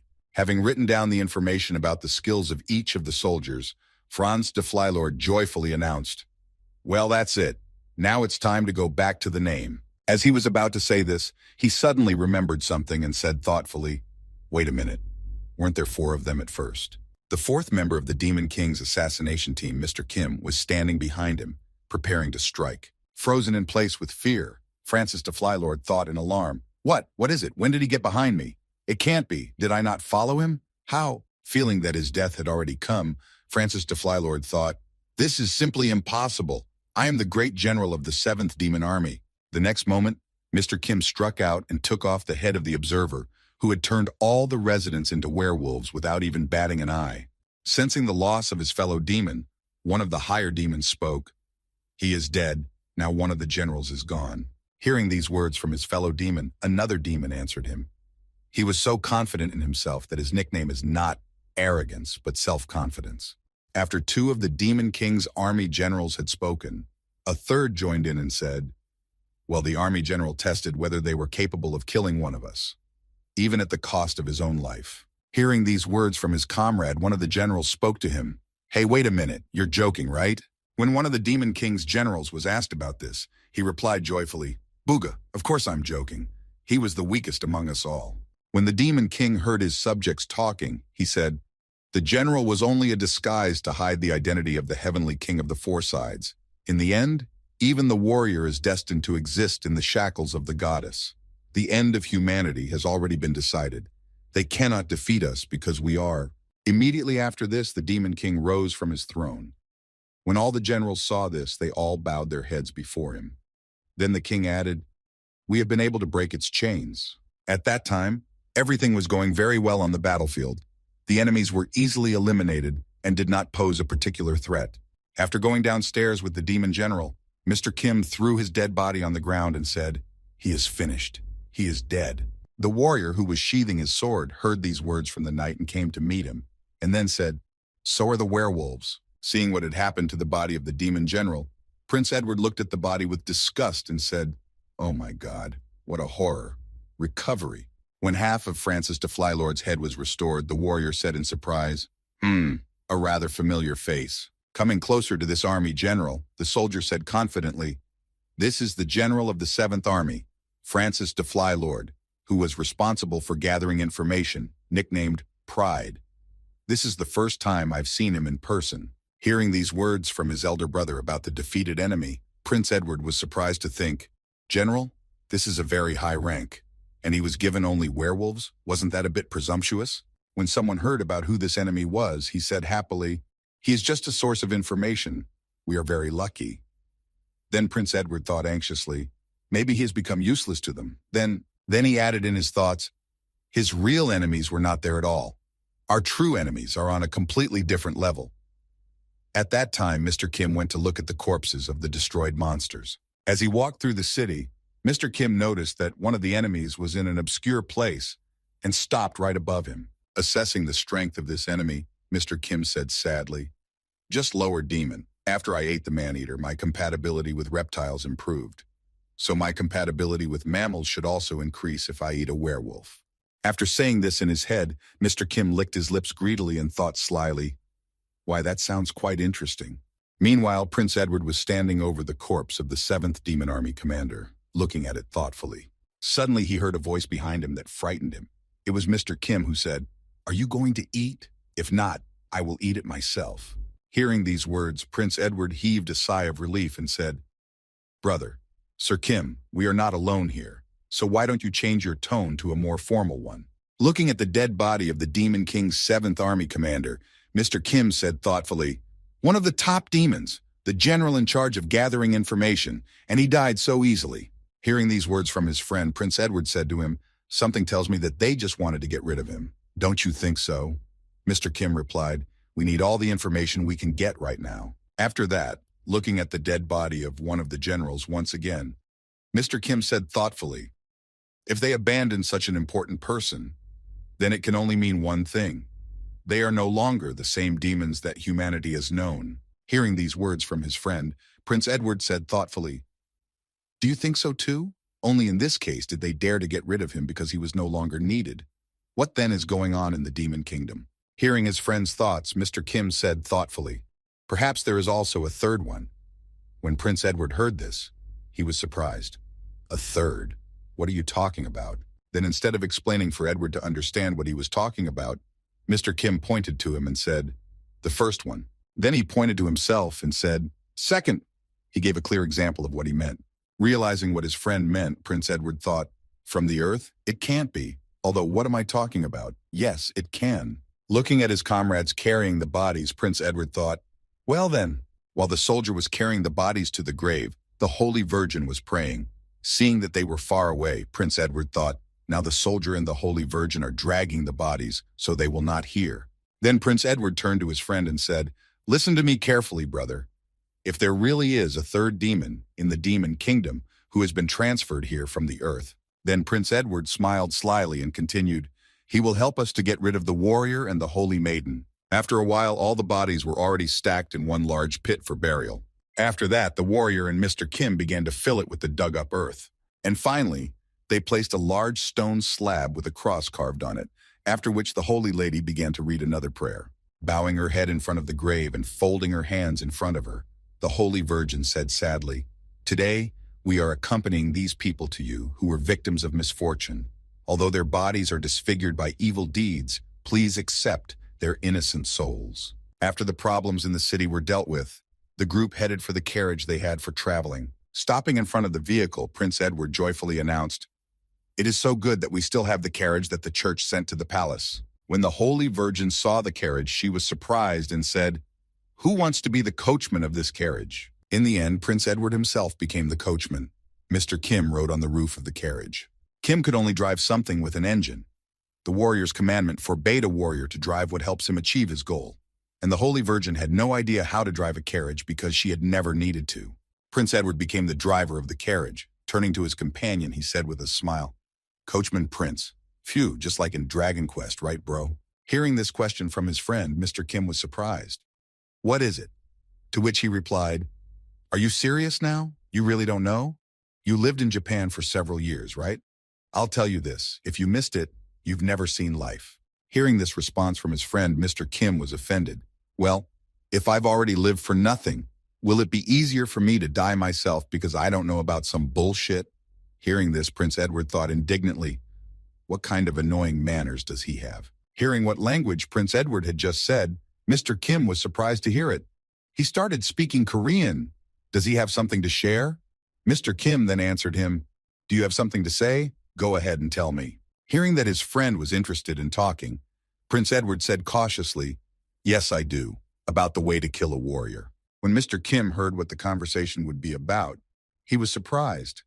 Is that really possible? Immediately after, Prince Edward spoke, I have met many different beings, but I felt this immediately. It is not easy to kill a warrior and maybe even impossible. Prince Edward then added excitedly, the same feeling I had when I saw him in the village. The next moment, the prince continued, and his swordsmanship, which has allowed him to kill most of the werewolves without using his own skills. His abilities are on a whole other level. Hearing this, Mr. Kim replied thoughtfully, for me, someone who has a lot of abilities but who is unable to use them at the same time, he can be a serious opponent. After that, Prince Edward said, the conditions under which one becomes a warrior. Only the most honest, just, and pure person has the right to be one. But if you violate them, the warrior will be punished and weakened so that you can deal with him. Hearing these words from his friend, Mr. Kim asked in surprise, do you have a plan? To which he confidently replied, no, but I don't need one. Everything will work itself out. The prince then added, as soon as we reach the territory of demons. Before he could finish, he was interrupted by a holy maiden who said, excuse me, your highness, what are you talking about? Pointing to his head, Prince Edward said in displeasure, holy maiden, do you know the concept of secret conversation? Please turn on your head and think about it. Hearing this response from the prince, the Holy Virgin replied irritably, is it just me, or did I hear a note of disrespect for the saint, your highness? After that, a quarrel broke out between the Holy Virgin and the prince. Listening to all this, Mr. Kim thought, what kind of children are these? As soon as they have a word to say, it starts. Then he said, that's enough. It's time to change places.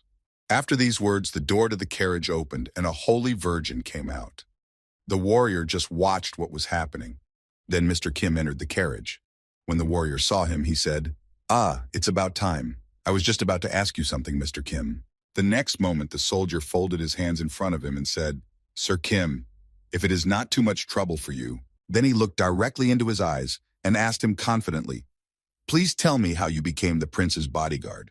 Hearing such a question from a warrior, Mr. Kim replied menacingly, why are you so curious? Lowering his head, the soldier said sadly, it's because I want to know about my younger brother's friends.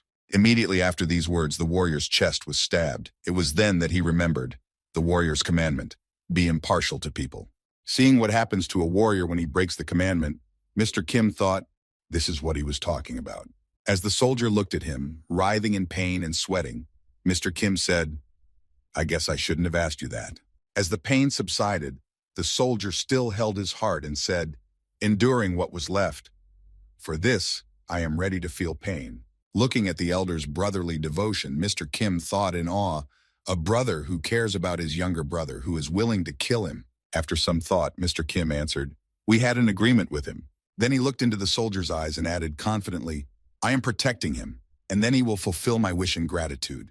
That's all. Hearing this answer from Mr. Kim, the warrior breathed out a sigh of relief and said, then it is settled. Your goal is the reward of killing the Demon King. It won't be easy. Hearing that there was a reward for killing the Demon King, Mr. Kim asked in surprise, a reward for killing? Could you tell me more about it? At that time, the Demon King's extermination team was already on their way to the Citadel City. After a while, they arrived at the outermost city of the Grand Continent Kingdom, a fortified point. The Demon Kingdom was relatively close to this place, about 20 kilometers away. Upon arriving in the city, the Demon King's fighter squad visited a bar hotel. When everyone was sitting at the table, the warrior announced, today we will stay here. After this announcement, the warrior bowed and said, I'm going to go and check for any suspicious persons. When the warrior left them, the Holy Virgin also prepared to go about her business. But before she did so, she said, I will inform the order that we have arrived unharmed. Sir Kim, make sure that His Highness does not do anything stupid.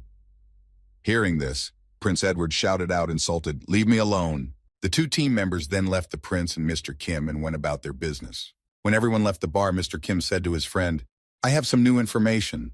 The warrior told me about the reward for killing the Demon King. When the prince heard what Mr. Kim had just told him, he was surprised. A reward? This is the first time I have heard of such a thing. Then Mr. Kim spoke. Goddess Holy Radiance can be considered a revelation. She gives it to the warrior to destroy the Demon King.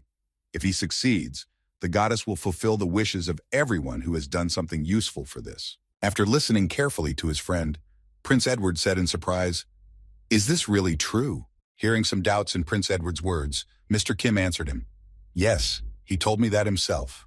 Having received confirmation of his words from Mr. Kim, Prince Edward said joyfully, "If this is true, that's great.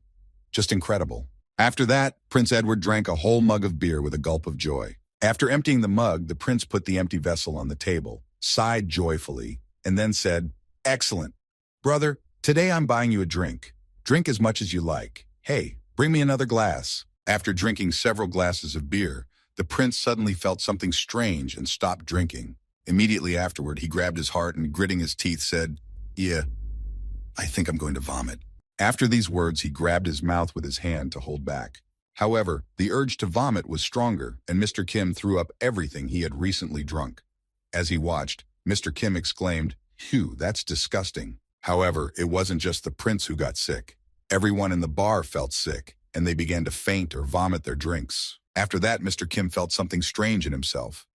However, that strange feeling quickly subsided. But the prince began to behave a little strangely. Some strange muscles and veins began to appear on Edward's face. His condition was deteriorating with every passing second, and his mouth was drooling non-stop. At the same time, the warrior was helping some locals to drag a barrel of booze to the bar where they were staying. When he and the owner arrived, the owner bowed and said happily, "Thank you. I don't even know how to thank you." To which the warrior replied awkwardly, "Oh, it's okay." After these words, the soldier added, "I just did what I had to do. Everything is fine, don't worry." Hearing these words, the man smiled ominously and said, "Bugaga, there he is, the warrior, just like they said before." Raising his face, with bulging eyes and strange features that were not typical of ordinary people, the man said, "True royalty." Realizing that something was definitely wrong, the warrior suddenly reached for his sword so that he could defend himself in case of danger. Grabbing his sword, the warrior broke the distance and spoke in alarm, "Who are you?" Looking at the warrior, who was frightened by surprise, the man said, "Don't be afraid, we know everything about you." Hearing these words from the man, the warrior asked excitedly, "We? Who are you talking about?" After this question, the prince heard voices behind him from people with the same signs on their faces. Then one of them said, "Allow me to introduce myself." Hearing this voice, the warrior thought excitedly, looking behind him. Behind me? Standing perpendicular to the man to see all the enemies, the warrior realized that he was already surrounded. After that, the same phrase was heard from different people, each saying it at a different time. "General of the 7th Army, Pharos de Gluttony Lord." Memorize that name. Realizing that all the people were now thinking as one, the warrior said in alarm, "What? He is in charge of all of them?" Then the man he was helping to carry the barrel spoke again. "You guessed right. The water in this city is teeming with the eggs of my vermin." Then the new commander of the 7th Army of the Demon King added through the mouth of a resident, "They begin to develop inside the body and take over the mind of the host." After that, the man standing behind the warrior continued, "The infected are unable to resist my orders." After that, the same bar owner spoke again. "Simply put, you are looking at innocent citizens who are under my control." The man standing next to the owner finished his sentence. "You can't get to me without killing them." The next moment, Pharos de Gluttony Lord himself, who was standing somewhere on the far side of the battlefield, spoke, "Can you break the commandments and get to me? Bugaga, I am waiting for your decision." Hearing these words from the enemy, the warrior thought anxiously, "The warrior's commandment, to prevent innocent victims. He knows about commandments." Then the warrior drew his sword and thought, "There is one way, if I go up to the roof of the building and assess the situation." When the warrior looked up, he was seriously frightened and exclaimed in alarm, "Oh shit!" On the roof were his comrades, who were also under the control of the enemy. Then one of the residents said, "Bugaga, your friends are here, so where are you going?" The next moment, Prince Edward spoke from the roof. "How predictable you are. Did you think I wouldn't guess? I gave you a choice, but you ignored me." The prince then held his hand out to the side and added, "And now you must pay for your actions." Immediately afterwards, Mr. Kim punched the prince in the arm, bringing it down. The force was close to breaking the arm. When the warrior saw what had just happened on the roof, he exclaimed in amazement, "The knight hit the one he was supposed to protect. What cruelty!" When the prince was silent, in pain, and his mind was blurred, Mr. Kim said, "First the hand, now the time." After that, he hit his prince in all his limbs to immobilize him. Seeing what was happening, the frightened Pharos de Gluttony Lord exclaimed in alarm, "No, stop! I didn't order you to." After that, Mr. Kim grabbed the Holy Virgin by the neck and made her faint. When the girl also fainted, the knight heard from the soldier, "Mr. Kim, is it true?" After that, the bodyguard took both of his comrades on his shoulders and carried them off the roof so as not to interfere. As he approached the edge, he jumped down to hand his comrades over to the soldier's protection. The next moment, when Mr. Kim approached the soldier, he laid his comrades on the ground. Finally, looking at his unconscious comrades, he said, "In this state, he will definitely not finish them." After that, Mr. Kim walked away from the soldier saying, "You protect them, and I'll get rid of him." When a new fighter appeared on the battlefield, Pharaoh's de Gluttonylord spoke through the bar owner. "You must have miraculously prevented my vermin, but even so, a knight cannot." Before he could finish, Mr. Kim pulled his head off his shoulders. Seeing such radical measures of struggle, everyone was surprised. Seeing that he had killed one of the villagers, the warrior shouted in anger, "Mr. Kim, what are you doing? They are innocent." Hearing what the warrior had said, Pharaoh's de Gluttonylord added, "Yes, they are under my control. You are killing innocent people." Before Pharaoh's de Gluttonylord could finish, Mr. Kim said with joy, "Well, that's great. Then they won't remember my brutal murders." He then used his troll muscles. The next moment, Mr. Kim attacked the crowd of zombies controlled by Pharaoh's de Gluttonylord. Sparing no one, Mr. Kim broke through the crowd, killing everyone who stood in his way. Seeing that he was killing everyone, Pharaoh's de Gluttonylord shouted in fright, "Stop, stop, you madman! Aren't you a knight? How can you kill innocents?" Hearing these words from the demon, Mr. Kim replied menacingly, "Are you going to lecture me? Then you shouldn't have led them. You started this whole thing." Realizing that he would stop at nothing, Pharaoh's de Gluttonylord spoke frightenedly through the boy he was leading, putting his hands in front of him. "I've got it. I'll let them go. I'll return to the kingdom right away. Just stop." After killing another person in his path, Mr. Kim said, "Good." After punching him in the face, causing blood to fly in all directions, the man behind him said, "Crazy, I told you so."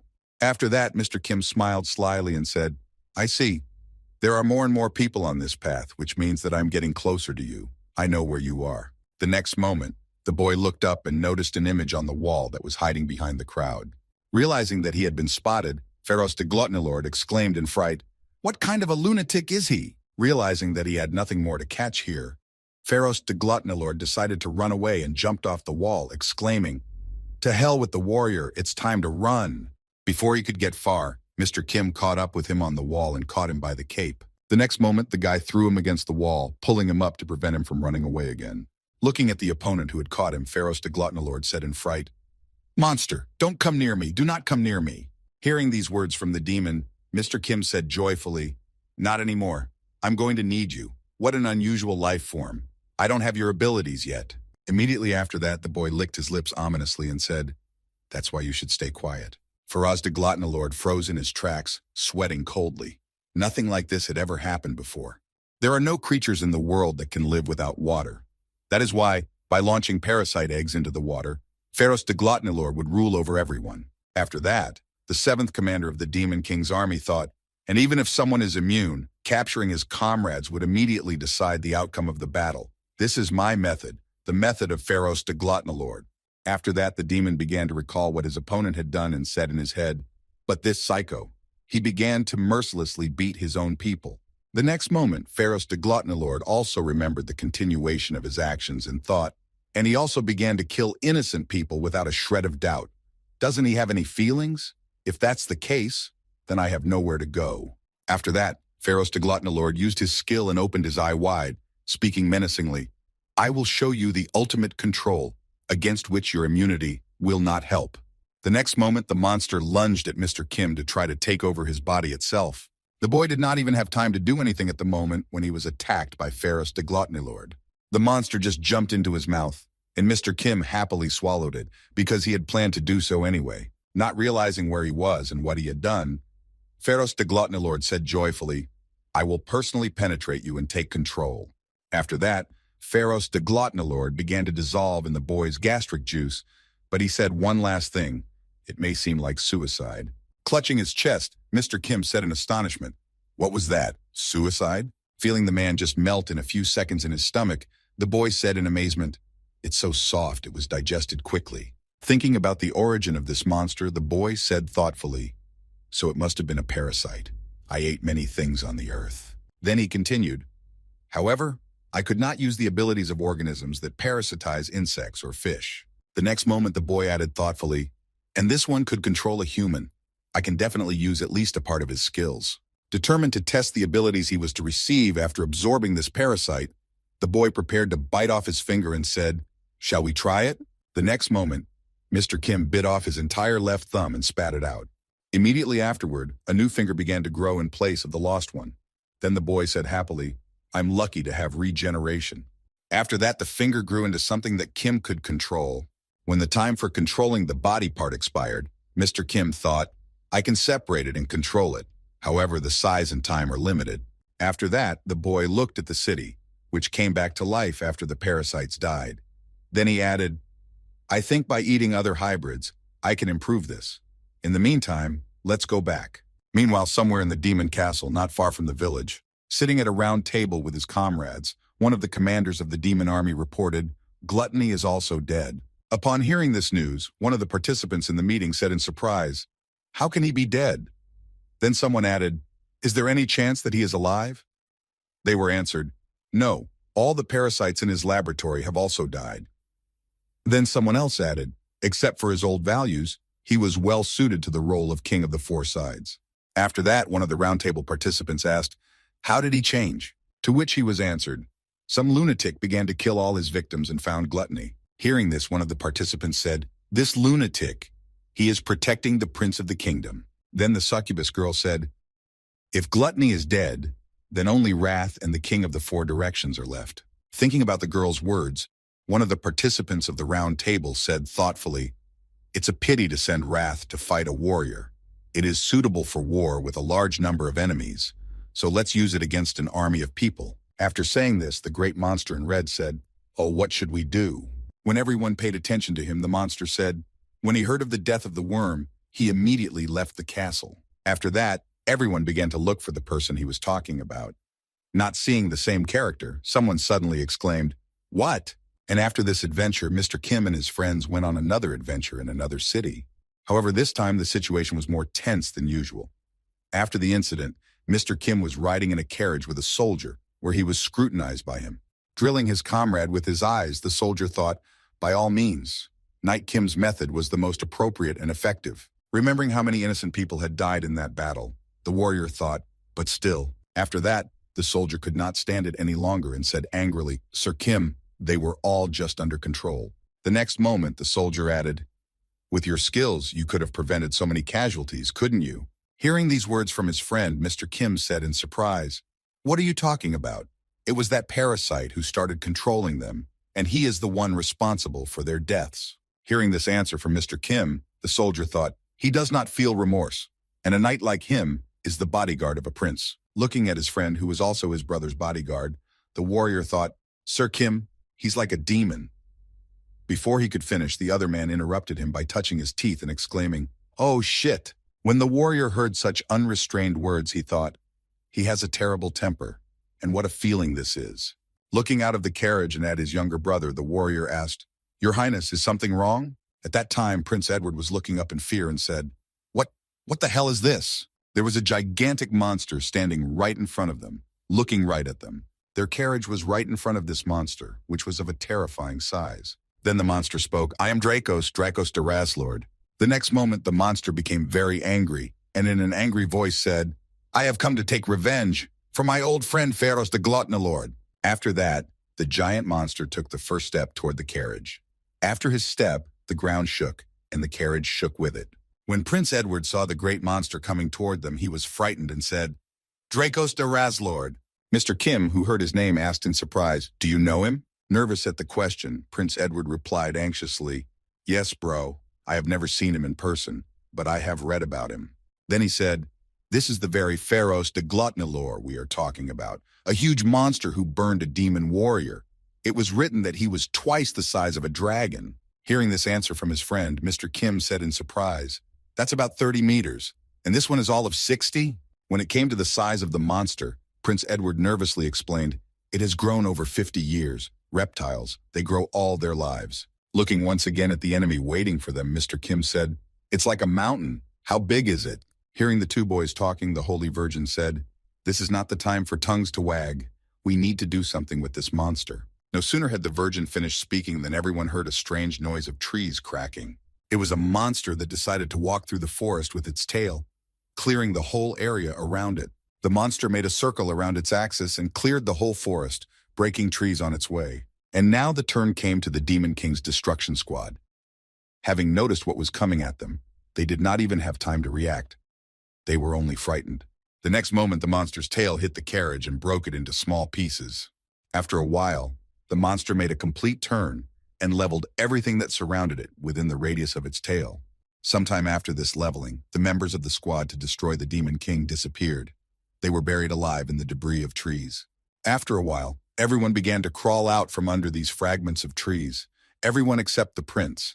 He could not get out on his own. A holy virgin helped him by pulling him out by the hand.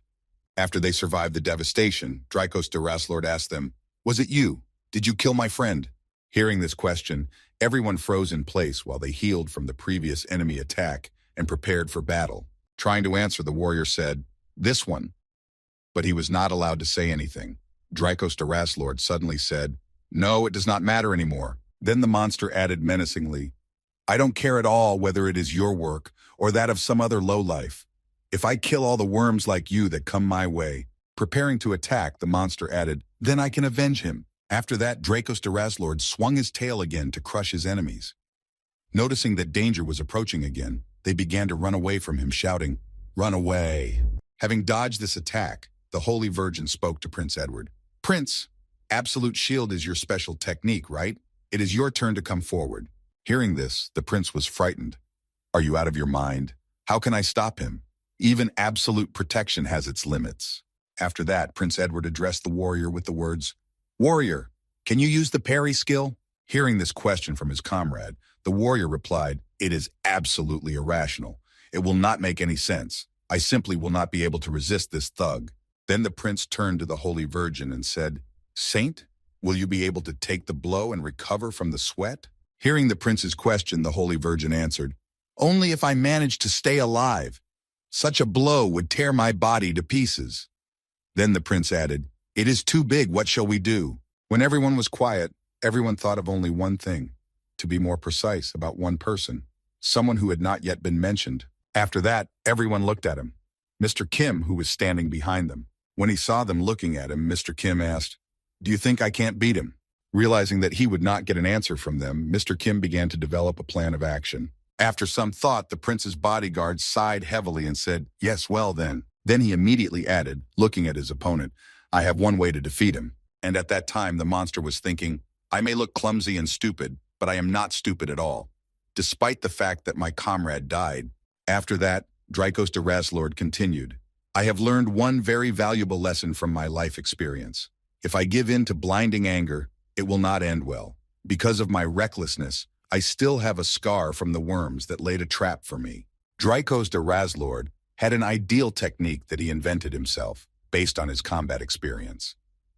The first point of the strategy is to check the presence of the enemy using the skill of perception. The second point of the strategy is to sweep everything around so that the enemy has nowhere to hide.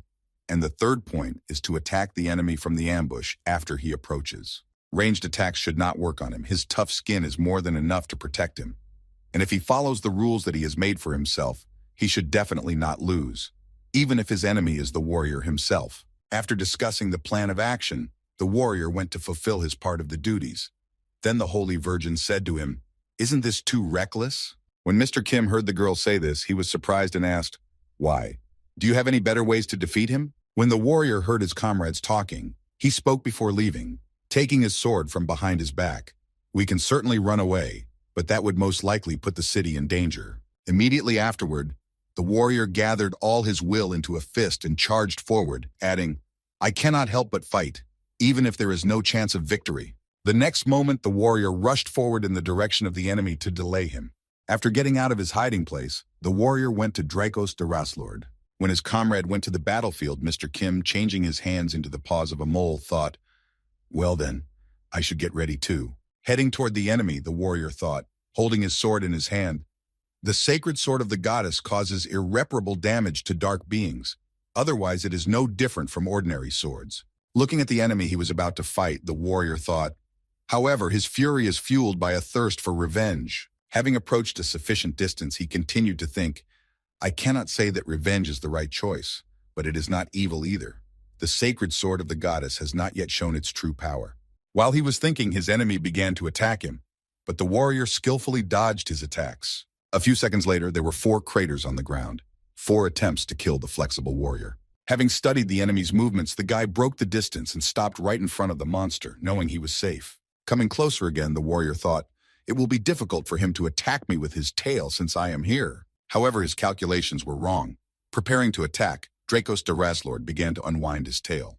The next moment, jumping up with his hind legs, the enemy was able to attack even in front of him, standing only on his front legs. After the attack, which was so unexpected for the boy, Dracos de Raslord said menacingly, Don't look at me with a haughty look. Still, this attack managed to reach the hero, but after hitting him, it threw him back. However, it was not fatal. The boy quickly regrouped in flight, then landed carefully and began to slow down with his sword. When the warrior finally stopped, he felt a heaviness in his body, then exhaled heavily and said, I dodged his attack, but the blast wave had this effect on me. Looking at how insignificant the legendary warrior seemed before him, Dracos de Raslord said with a haughty tone, Is that all you can do, warrior? I cannot believe that Pharaoh suffered because of you. Hearing such words from the monster, the warrior answered him angrily, Yes, I also cannot believe that I have suffered from such a thing. Hearing this answer from his enemy, Dracos de Raslord said, Are you joking before you die? Or are you asking for mercy? Whatever it is. Then the warrior shouted back to Dracos de Raslord with joy, I never thought that the plan would work so perfectly. And now let's go back 5 minutes in time to find out what kind of plan the squad developed.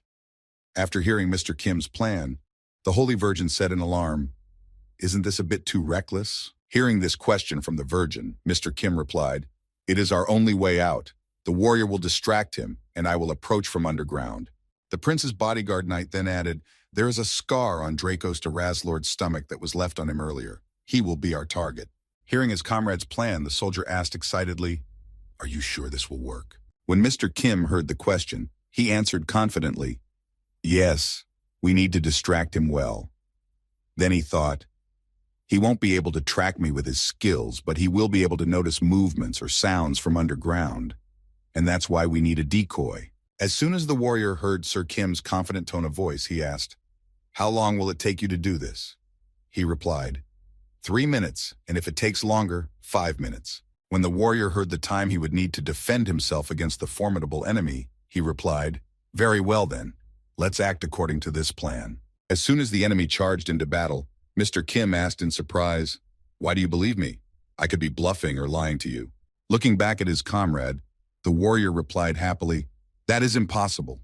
One of the abilities of warriors is lie detection. Hearing his friend say this, Mr. Kim thought, Well, it wasn't really a lie. But then it turns out that I can lie to a warrior because the ability doesn't work on me here. I don't even know if I'll need it in the future. After that, the warrior rushed into battle with Dracos de Raslord and exclaimed loudly, Then I am counting on you. And just as the warrior spoke to Dracos de Raslord in response, I had no idea that the plan would work so perfectly. Mr. Kim was already directly under the enemy in the place where the scar was located. Once the goal was achieved, Mr. Kim began his transformation by saying, Muscles of a troll, the body of a mole, claws of a dragon. With all this, he was able to easily dig through the ground and get right under the monster. When Dracos de Raslord heard these words from the warrior, he looked down and saw Mr. Kim beneath him and said in alarm, I was continuously using the animal detection skill. How did you do that? Approaching the scar on the enemy's body, Mr. Kim asked the monster, Do I have to answer that? Then he thought, I will completely transform my arm into a dragon's arm. As he approached his goal, Mr. Kim continued his thoughts.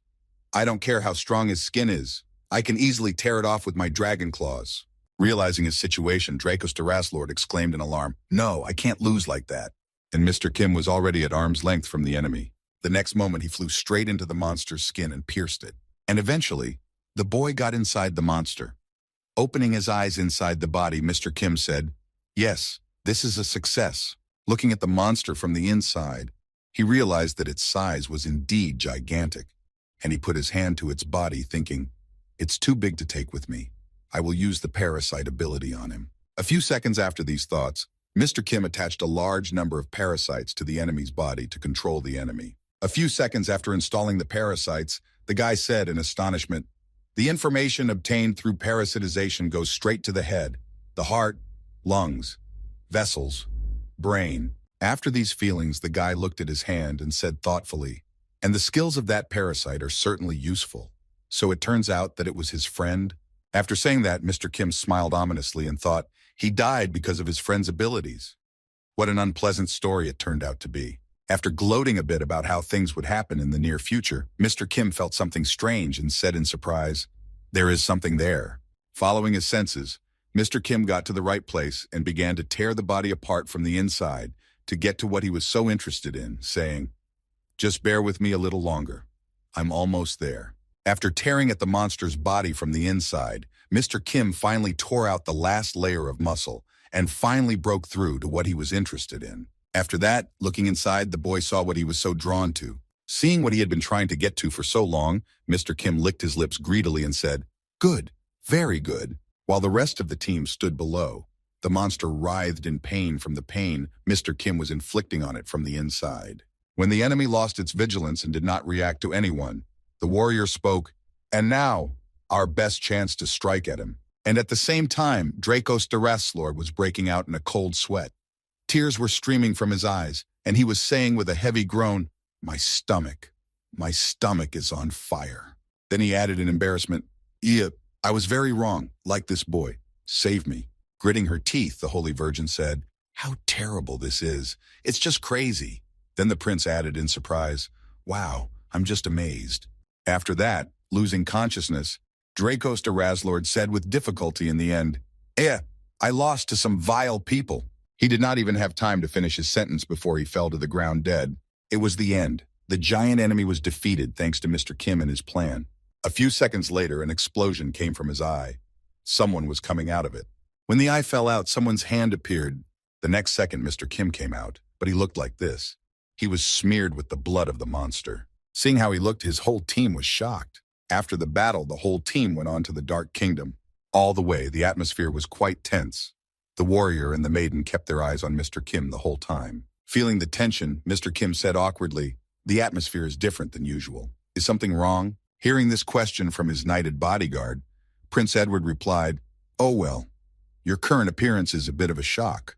But of course, it doesn't bother me in the least." Hearing this response from his friend, Mr. Kim said in surprise, "I don't understand what the problem is."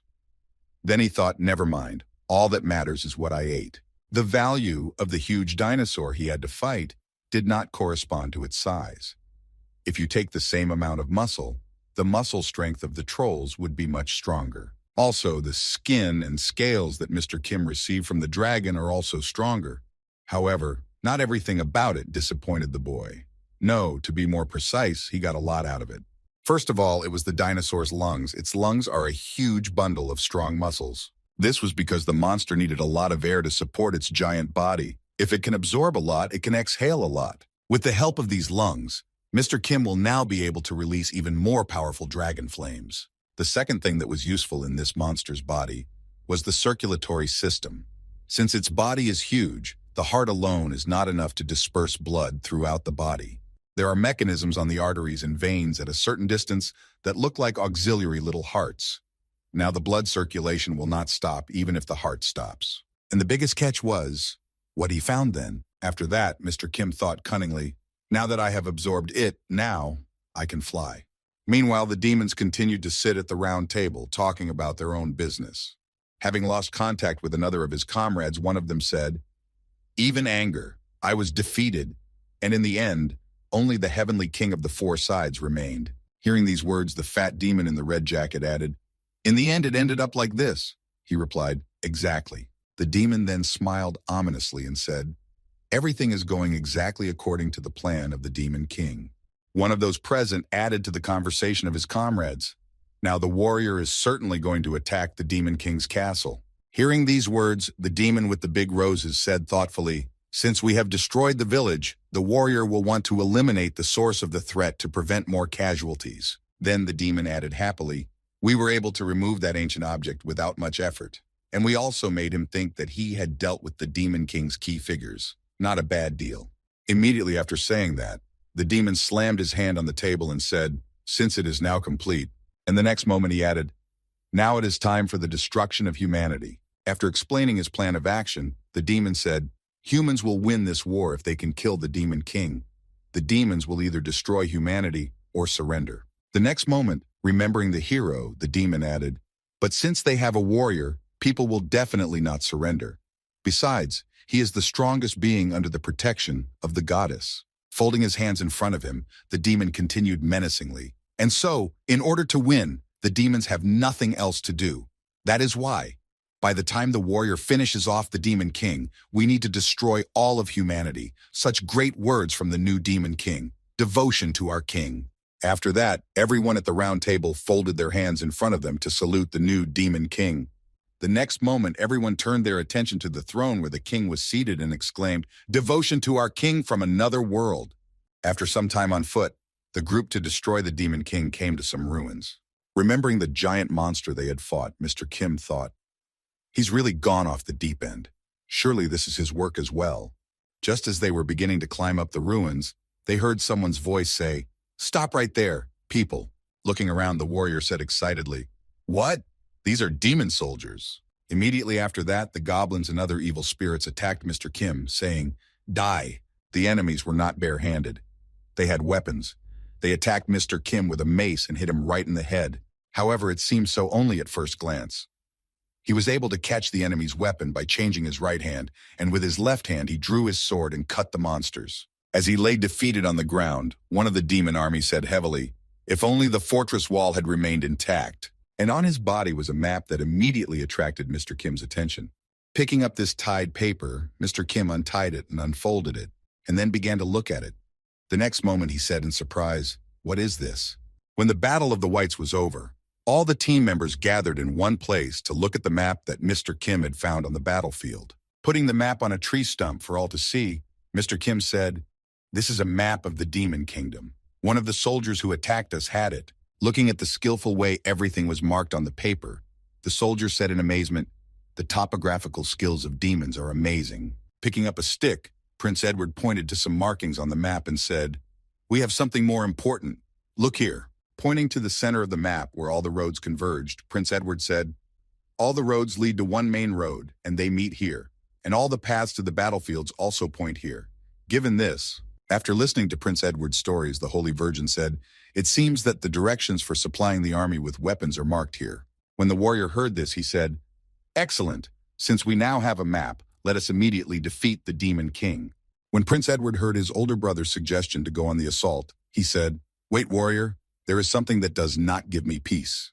Prince Edward then pointed to a spot on the map and said, "There, this is the place." Pointing to a certain village that was highlighted on the map and located among the mountains, the prince added, "For some reason this one arouses my suspicions. A village located in a rocky area." He then continued thoughtfully, "Even though it has no strategic value, it is connected to the main road. It looks like the village is its final destination." Hearing Prince Edward's reflections on the topic of the village, the Holy Virgin said in surprise, "Do you mean to say that this is an important object for the Demon King?"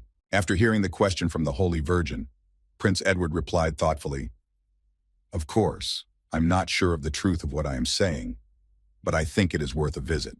Looking at the village on the map, the warrior thought, "The intuition of a warrior tells me that there must be something important there." After thinking about it, he said, "Very well. If this is indeed a valuable point, then we can delay the Demon King's attack." After obtaining the map, the Demon King's killing squad set out on their journey. The journey took them a whole week. 7 days after they started their journey, they finally arrived at the place. Looking at the map, Prince Edward said, "This is it." They saw a view of a village with a huge building with chimneys on the roof and dark, dark smoke coming out of it. In this building, there was a whole factory for making weapons. The women were engaged in assembling and manning the weapons. The little demons heated the furnace and, if necessary, threw in coals to make the heat sufficient to melt the metal. Looking down at the road, where the demons were carrying carts with various materials, Prince Edward said, "As we thought, weapons are being made here." When the warrior heard this, he was confused. What are we to do then? How should we deal with this?" After hearing his old brother's words, Prince Edward confidently said, "We should not worry. We just have to realize what we came here to do." Hearing these words from his younger brother, the warrior grabbed him by the shoulder and said indignantly, "Wait, are you going to kill innocent people?" Prince Edward looked back and said menacingly, "What makes you think they are innocent?" Then the warrior said in surprise, "What are you talking about?" And Prince Edward looked at his older brother and said, "Everyone in this village is involved in the creation of weapons. They are all making weapons for the demon army." Hearing this answer from the prince, his older brother grabbed him by the shoulder and shouted angrily, "Edward, what are you thinking about?" As soon as he said this, he felt unbearable pain. The warrior's commandment began to work on him, the one he had broken. Seeing what happened to his older brother, Prince Edward calmly replied, "Calm down. You are breaking the commandments of a warrior. I will ask you only 2 questions." The prince then looked at his brother and asked, "First, is it considered an evil deed to kill the people who live in this village?" When the warrior heard the first question, he raised his head in pain and groaned, "Of course not. Animal murder cannot be considered a good deed." Prince Edward then asked his second question. "In this case, would it be right to penetrate the enemy's rear and destroy their strategic supplies, also killing the blacksmiths in the raid?" The warrior answered, "Of course it is. You have to cut off the enemy's support to prevent unnecessary killing that is of no use." After saying this, the warrior thought, "A warrior's precept. A warrior should always do what is right and just." After listening to his brother's quarrel, Mr. Kim said, "We will not achieve anything by arguing. We only lose time because of them. I will go first." As the warrior watched Mr. Kim walk toward the village, he thought, "Get rid of them, or let them all live. What is an atrocity, and what is a right action?" After killing all the demons involved in making the weapon, Mr. Kim said thoughtfully, "It seems like this one was the last one." Taking off his helmet, Mr. Kim began to stretch his neck and said with a sigh, "Work. It seems to me that I am the only one who does it all." After saying this, Mr. Kim looked disappointed. The warrior said he would only fight those who attacked him first. The Holy Virgin was panicked because of the killing of the demon children. The Spaniard was comforting her. After that, Mr. Kim reached for the weapons that were made in the village and said angrily, "What a bunch of useless comrades." Picking up a pistol that was made at this factory, Prince Edward said in amazement, "So this is the kind of weapon you produce?" Looking closely at the weapon he picked up from the ground, Prince Edward said thoughtfully, A caliber Mauser? What?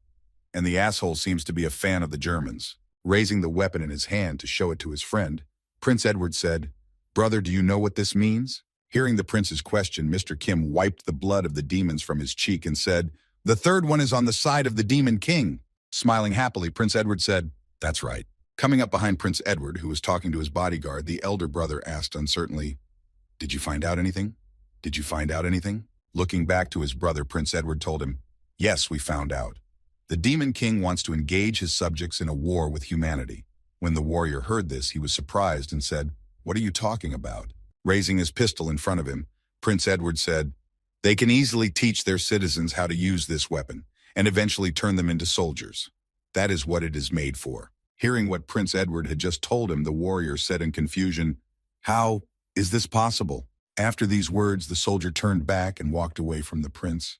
When Prince Edward saw that the soldier had left them and was going somewhere, he said joyfully to his friend, "Hey buddy, you did a great job." The next moment, Prince Edward handed the card to his bodyguard, who happily announced, "I'm rewarding you with a vacation." When Mr. Kim opened the card, he heard his friend say, "Eat to your heart's content and come back to me. I have marked on the map areas with plenty of food." When Mr. Kim heard what kind of reward he had received, he said with interest, "Are you sure this is a vacation and not work? But, still, it's not so bad. It's a great chance to test it out." Immediately after handing the map to his friend and explaining the notes, Prince Edward heard a loud crash and angry shouts somewhere outside the city. With a sly smile, the boy said in a sly voice, "Everything is going according to my plan." And at the same time, somewhere outside the village, a warrior was venting his anger, destroying the flora around him. Unable to hold back his tears over what he should do in this situation, the warrior said sadly, "Yeah, what can I do?" Meanwhile, in the first city of the Demon Kingdom, Stockholm, there was a seaport. In this city, there was a seaport, which was used for trade and transportation of goods. In this very city lived a descendant of the union of a demon and a human, a boy named Maiden. This boy worked in the port as a porter, carrying goods. Suddenly, someone's voice was heard in the port. "What are you doing there, Maiden? You're dragging your feet like a turtle. Come on, move faster." At the end of the day, the boy went to collect his paycheck. When he arrived, he was given a bag of money and told, "You have carried 20 bags of gunpowder and 10 boxes of coal. Here is your share." Bowing to his employer, the boy thanked him and took the bag of money. Hearing the words of the podka, the employer replied, "Yes, and now the next one." After receiving his money, Maiden went home happy and reflecting, "Now Myron and I will be able to eat and even pay for our accommodation, and we'll have some left over." After spending the money on basic necessities and paying for the rent, Medine sat down at the table and poured out all the money he had left from the bag. Only one coin fell out of the bag. Seeing it, the boy said in disappointment, "Only one." Sighing heavily that almost all of his hard-earned money was gone so quickly, Maiden thought sadly, "I have to bend over every day to get food." After these sad thoughts, the boy looked back and smiled happily and thought, "But I have to be strong for Myron." Noticing that he was looking at her, the girl said, "It is so sweet, brother, you should try it." Approaching his sister, Maiden began to pat her head and said happily, "My brother ate a lot on the way here. It's all for you, Myron." Then the girl replied with joy, "Really?" The next day, Myron went back to the port to work. As he carried the sacks, he was surprised to think, "The sacks weigh the same as they did yesterday, but they seem lighter. I have become even stronger." As the boy pulled the sacks of resources at the port, he continued his thoughts. "Now I'm just a port worker, but one day I will become one of the 7 demon generals." As he walked toward the designated unloading area, the boy reflected, not even realizing what was about to happen. "Then everyone will know about me." Triune brain. The triune brain is an organ that was probably found in extinct giant reptiles. The transmission of a nerve impulse in a giant body takes a very long time. That's why scientists have put forward the theory that dinosaurs had an auxiliary brain in the lumbar region. A clot of organic matter that performs the functions of the brain but serves as an auxiliary organ. This is the triune brain. And Mr. Kim was able to find it.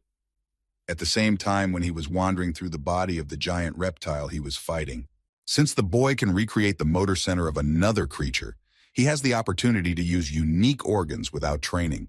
However, the boy has not yet used someone else's brain because little can happen. There is a certain danger that the brain can deprive the host of the body.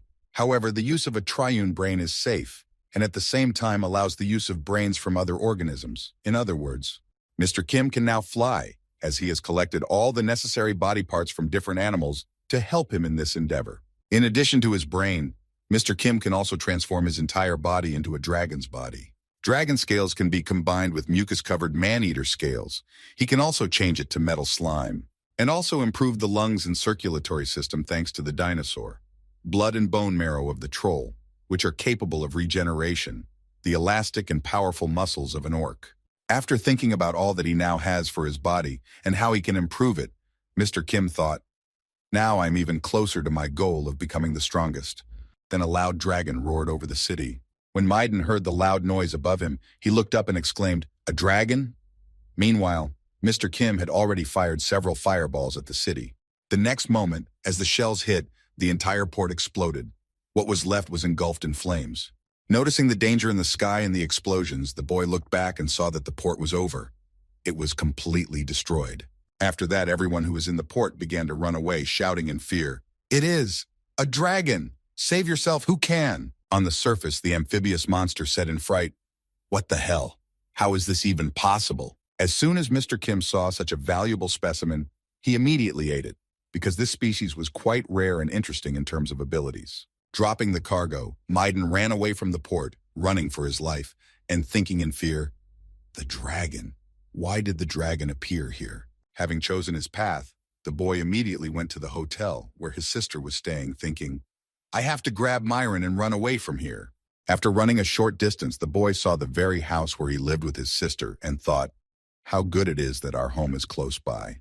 Then he continued, "I chose that place on purpose in case something happened." As soon as he said this, a dragon landed right on his house. After the landing, stones flew in different directions from the destruction. Shielding himself from the debris, the boy stopped and closed his eyes. When the noise subsided, Maiden lowered his hand and opened his eyes. Before him, he saw the dragon that had destroyed his house, where his sister was. Looking through the rubble of the building, the boy saw his sister's hand under the rubble and traces of blood. Realizing that his sister was in a very difficult situation, Maiden grabbed a sword from a man who was carrying a whole box of them and ran to the dragon to take revenge for the loss of his sister. As he approached the giant monster, shedding tears for the loss of his sister, Maiden angrily exclaimed, "Damn dragon." He then tried to stab his sword into the dragon's body, shouting, "Die!" But unfortunately, the sword simply broke on the dragon's scales, and the boy failed. Remembering what his friend had told him, Mr. Kim thought, "The map that the Spaniard showed me marked the places where the weapons were made and stored." Then looking at the destruction he had caused around him, Mr. Kim thought, "This was probably all done to weaken the Demon King's army. I don't really care about that," but recalling who he was able to find and eat, the boy said, "Thanks to that, I ate a lot of different creatures." The main thing that interested Mr. Kim was the fish-like monster that he ate in the demon seaport. It was indeed an incredible find. After completing his thoughts, Mr. Kim in the form of a dragon said, "Well, now let's continue what we have begun." After that, he set about destroying the city again. Only 10 hours after the destruction in the port city of Stockholm, the roundtable participants began their meeting. Then the horned demon spoke. "Did you all hear what happened in Stockport?" Immediately afterwards, slamming his fist on the table, the demon added, "We have suffered a huge loss of military equipment."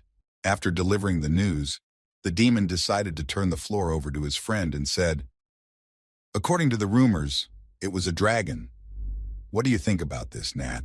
Natha looked at one of the demons and heard what he was saying. "Since you are the same species as him," interrupting one of the demons, she said, "Impossible. In about 9 hours from sunrise to sunset, he shot out fireballs at least 50 times. Only a legendary dragon lord can do that." Hearing Nate say this, the three-eyed demon was surprised. "But the dragon lord is here, isn't he?" Hearing these words, the girl became angry. "What are you talking about?" Immediately after this question, she added, "Are you questioning my authority? Huh?" When the girl reacted so violently to his words, the three-headed demon spoke. "What I mean is that if the legendary dragon lord is here, then there can be no other dragon lord." The one-horned demon interrupted the argument among his comrades and said, "We should not worry about this now, but rather about the measures we should take in the future." Hearing this, the horned demon said, "Well, Envy speaks well. Do you have any other ideas?" Envy then added, "The rumors about stockpiles spread throughout the demon kingdom. In one night, the dragon from Stockpit managed to become an object of fear.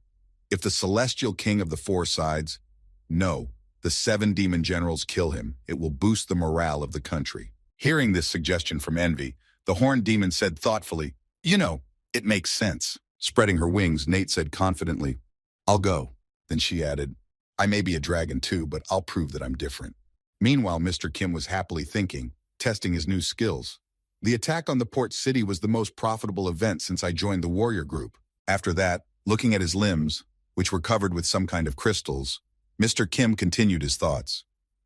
"I absorbed sea creatures, representatives of the insect class, also hybrid species, and was able to appropriate their abilities. The mammalian body, which I thought was the most compatible with mine, actually met only the smallest requirements. Flying in the skies above the city he will soon visit," Mr. Kim added, "it made me realize my ability better. This evolution will ultimately lead me to the goal I've been planning from the beginning." Soaring over another city, the boy confidently added, "To become the strongest. And that means—" At that time, the townspeople noticed a dragon in the sky and said thoughtfully, "Is that a dragon? Is it from the demon army?" After a while, when the dragon approached the people, they realized that it was an enemy, and they ran away in fear, exclaiming, "The dragon of Stockpit." As he was running away from the monster to save himself, one of the villagers exclaimed, "Run away!" Before he could finish speaking, the dragon grabbed him with its paw. After landing on the ground and crushing one of the villagers, Mr. Kim added in the face of the dragon, "I will crush the rest of the living beings." Upon landing, the dragon took in air and then used its fiery breath to burn everything in its path. At the same time, Nate was wandering in the sky, trying to find the very dragon that was destroying the demon continent. As she looked up in the clouds to see if there was an enemy anywhere, she thought, according to the report, he was seen in the 6th garrison. I don't know who he is, but I will teach him an unforgettable lesson. When the Dragon Lord arrived, she saw something that surprised her greatly. In the place where the city was supposed to be, there were only ruins. Feeling embarrassed and surprised, the girl said, "Who could have done this in just 1 hour?" At that time, Mr. Kim was feasting on the dead people who had died because of the destruction of the city. Grabbing them with his claws, the dragon lifted them to his mouth and then simply swallowed them without even chewing. At that very moment, the Lord of Dragons arrived. When the girl noticed what he was doing, she thought angrily, eating corpses. What a vile bastard, by the way. Looking at the dragon that was destroying the city, the Dragon Lord said in surprise, "What the hell is this?" The report said it was a red dragon. Stretching out his hand in front of him, the Dragon Lord thought, the dragon tongue skill. The feeling of fear causes panic and makes the enemy's body move at my will. Immediately afterward, the girl shouted out to the dragon that was destroying the city to stop it. Stop! Hearing someone shouting in the middle of the ruins, Mr. Kim stopped for a moment to see who else was shouting. Seeing that he was able to move freely and that she didn't feel controlled by the enemy, the Demon Lord exclaimed in confusion, "The dragon's tongue doesn't work on him. That's impossible. My ability could suppress the dragons themselves." Looking at the girl who had decided to order him around, Mr. Kim said, "I don't know who you are, but you seem quite strong. However, I advise you to get rid of the idea that your authority and status can somehow influence me." Turning his back on the girl and continuing to eat the dead, Mr. Kim said, "Remember, if you try to use your skills again, I will show you what you will have to pay for it." Hearing these words from her enemy, the Dragon Lord became angry. "Impudent one, do you even know who I am?" After these words, the girl began her transformation of the body, saying, "I will not let you feel my despair then." When Mr. Kim heard a strange noise behind him, he looked back and noticed that the girl had begun to transform into a dragon. When the Dragon Lord had completed her transformation, she said indignantly, "Stupid little dragon." As she waved her hand to strike the enemy, the Dragon Lord added, "I will crush you by force." Immediately after these words came the blow, which struck the crystals in the enemy's hands. Mr. Kim blocked the attack of the Dragon Lord. The first blow was followed by the second, third, and so on. A flurry of blows fell on Kim, accompanied by angry shouts, "Die! Die!" The Dragon Lord was able to keep up this pace of battle for 10 minutes, after which she tiredly stepped back to take a break. Looking at the enemy, who was still standing, the Lord said in surprise, "This is not possible." Looking at the enemy she had to fight, the girl added in amazement, "He evades my attacks but still holds on. I've never seen a dragon so resilient." Looking at his body after such a flurry of blows, Mr. Kim thought in amazement, "Even though she is a dragon, she can't break through the mystium and the muscles of an orc. If even such a strong opponent can't match me, then there's nothing to say about the rest of them." After conducting an experiment to test the strength of his armor, Mr. Kim thought, "Yes, we need to remember this." Then he thought, "Okay, now we'll move on to the next experiment." To begin his experiment, he had to deactivate his armor of Miriam slime, which protected his body from impacts and everything else. Watching his enemy, who didn't even strain, the Dragon Lord spoke angrily, "That bastard!"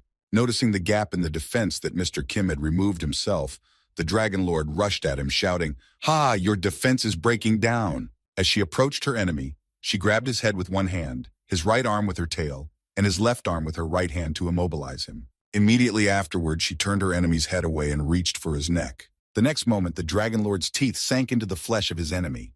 This was followed by her gnawing a piece of meat from his neck, thus inflicting the first wound on her enemy. The next moment, the Dragon Lord kicked him with her foot to throw the enemy away from her, as she gnawed a piece out of him to inflict additional damage on her opponent. The attack was so strong that Mr. Kim was thrown a considerable distance away, and when he landed, he kicked up a pile of dust. The Dragon Lord was happy that she had managed to hit him, and asked, "Boogaloo, how did you like that?" Rising from the ground after this combination of attacks, Mr. Kim said in astonishment, "Teeth that can tear any flesh." The next moment, the Dragon Lord noticed the wound on his enemy healing and exclaimed in surprise, "A dragon has enhanced regeneration? Who are you?" Rising from the ground, Mr. Kim spoke confidently, "I'm almost used to it. This completes my body experiment." As he turned his back on the Dragon Lord and walked away from the battlefield to continue his work, Mr. Kim said in parting, "You helped me, so I forgive you and have mercy on you. You can go. I will not pursue you." Hearing such arrogant words from his opponent, the Dragon Lord exclaimed in anger, "Don't make me laugh. You have decided to trample on my pride." After that, Nate prepared herself for a magical attack and said menacingly, "I will show you the true power of a Dragon Lord." As she prepared to attack with fire, the Dragon Lord said, "All power compressed into a single beam. I will turn you into ashes." Hearing such threatening words from his enemy, Mr. Kim said in surprise, "Really? Then I have no other choice." Immediately after Mr. Kim said this, the Dragon Lord stopped her attack and began to vomit up what she had eaten. After several vomiting spurts, first 2 parasites were sprayed out of her throat and then several more, but this time with blood. Looking at what she had just vomited out of her body, the Dragon Lord asked in confusion, "What is this?" After a few seconds, she felt some strange sensations in her body and added in fright, "What? What?" And immediately after that, she fell dead on the ground. The Dragon Lord was defeated. Looking at his enemy, who was already lying on the ground, Mr. Kim said, "This is the part of my flesh that you tore off." He then continued, "It transformed into a parasite, and it ate you from the inside." Standing proudly before his defeated enemy, Mr. Kim added, "That's why you can't put anything in your mouth next time." "Oh, I'm sorry, there will be no next time." After these words, Mr. Kim heard some voices inside his head, which appeared through telepathy. They said, "Now! Danger! Help!" Then Mr. Kim said in astonishment, "Telepathic magic?"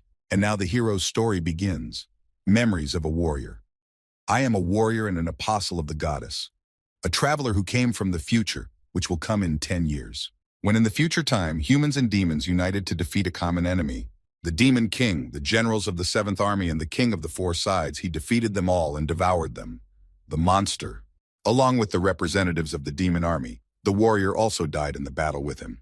However, returning to the past, where all this had not yet happened, the warrior immediately went to a large forest and destroyed the slime, which was destined to become a monster of destruction. Thanks to these actions, Sir Kim survived in the great forest and was able to protect the prince from an assassination attempt.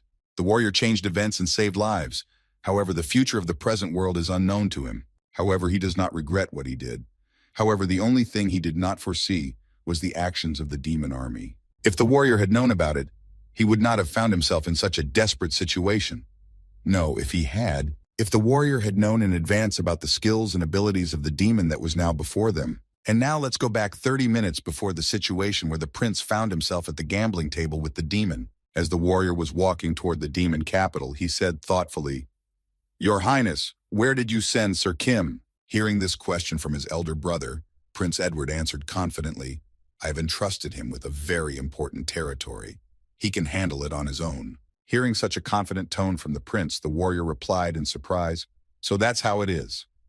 Then the prince added, "By the way, according to the map, we will soon arrive at our destination." As soon as the prince said this, he noticed a strange image appearing in front of him on their way. The next moment, the image took its final form, and now everyone could see it.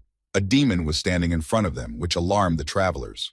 When everyone turned their attention to the demon who had blocked their path, he spoke joyfully, "I am glad to welcome you, brave warriors." Bowing down before the guests, the monster said, "I am the general of the 7th Army, Venancio de Gridlord, nicknamed Greed, and behind me you can see my city, Gran Vagos." After the demon introduced himself to the soldiers, he added, "How about we stop this brutal killing and try to solve the problem peacefully?"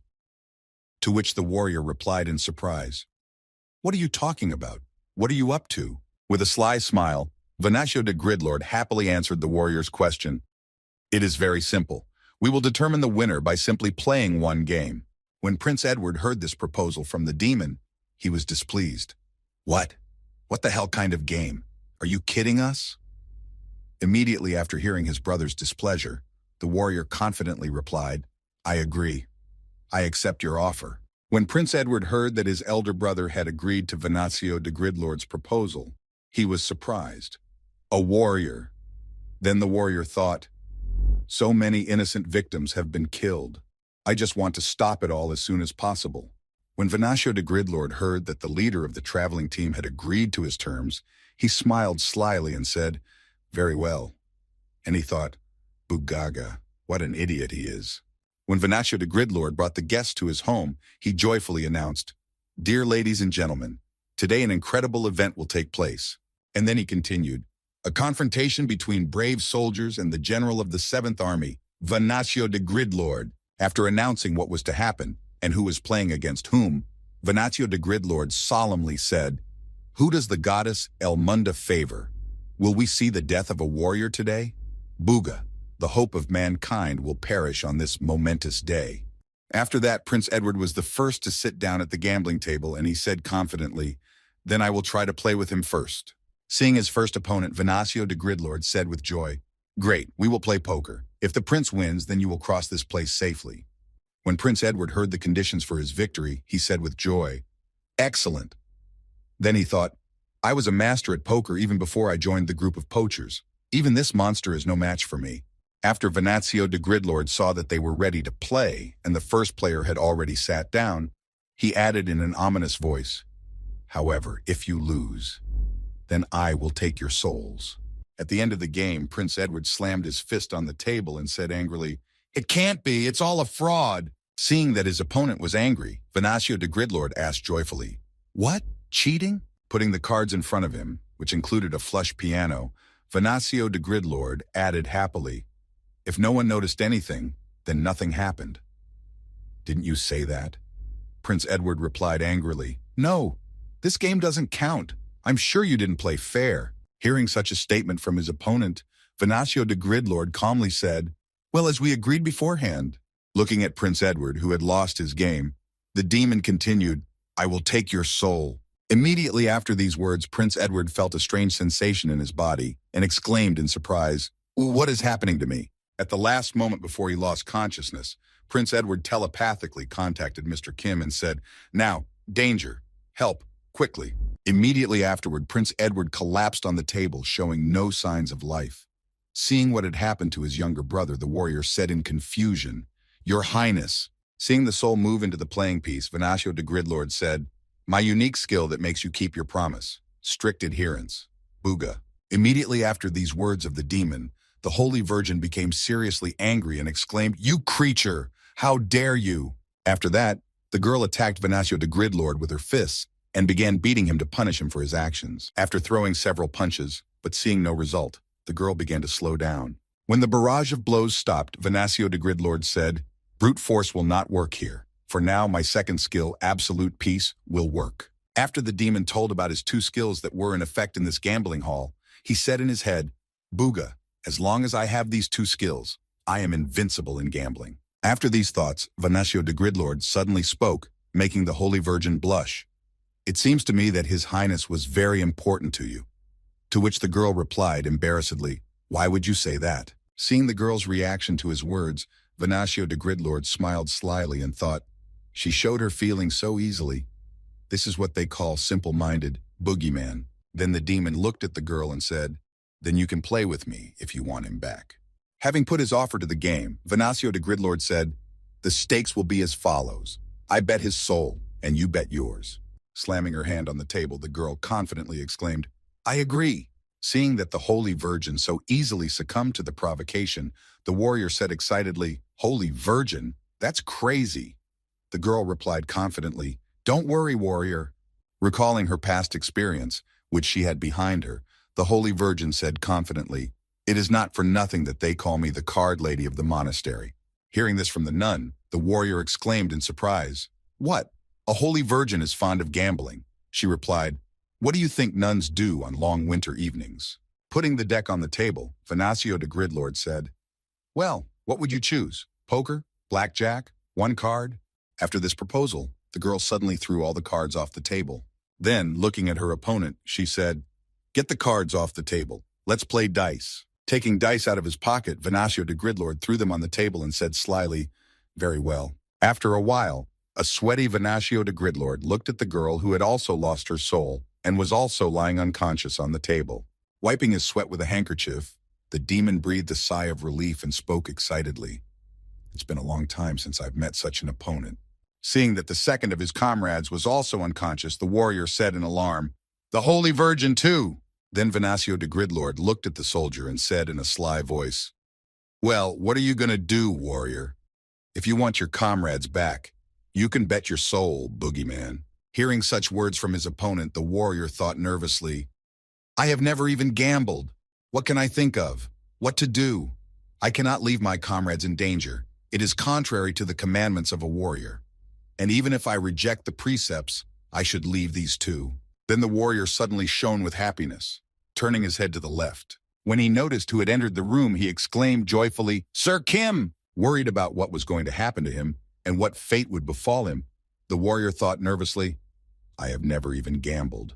The result is obvious." Reflecting on what he should do, the warrior thought, "But I will violate the commandments of a warrior if I leave my comrades in trouble.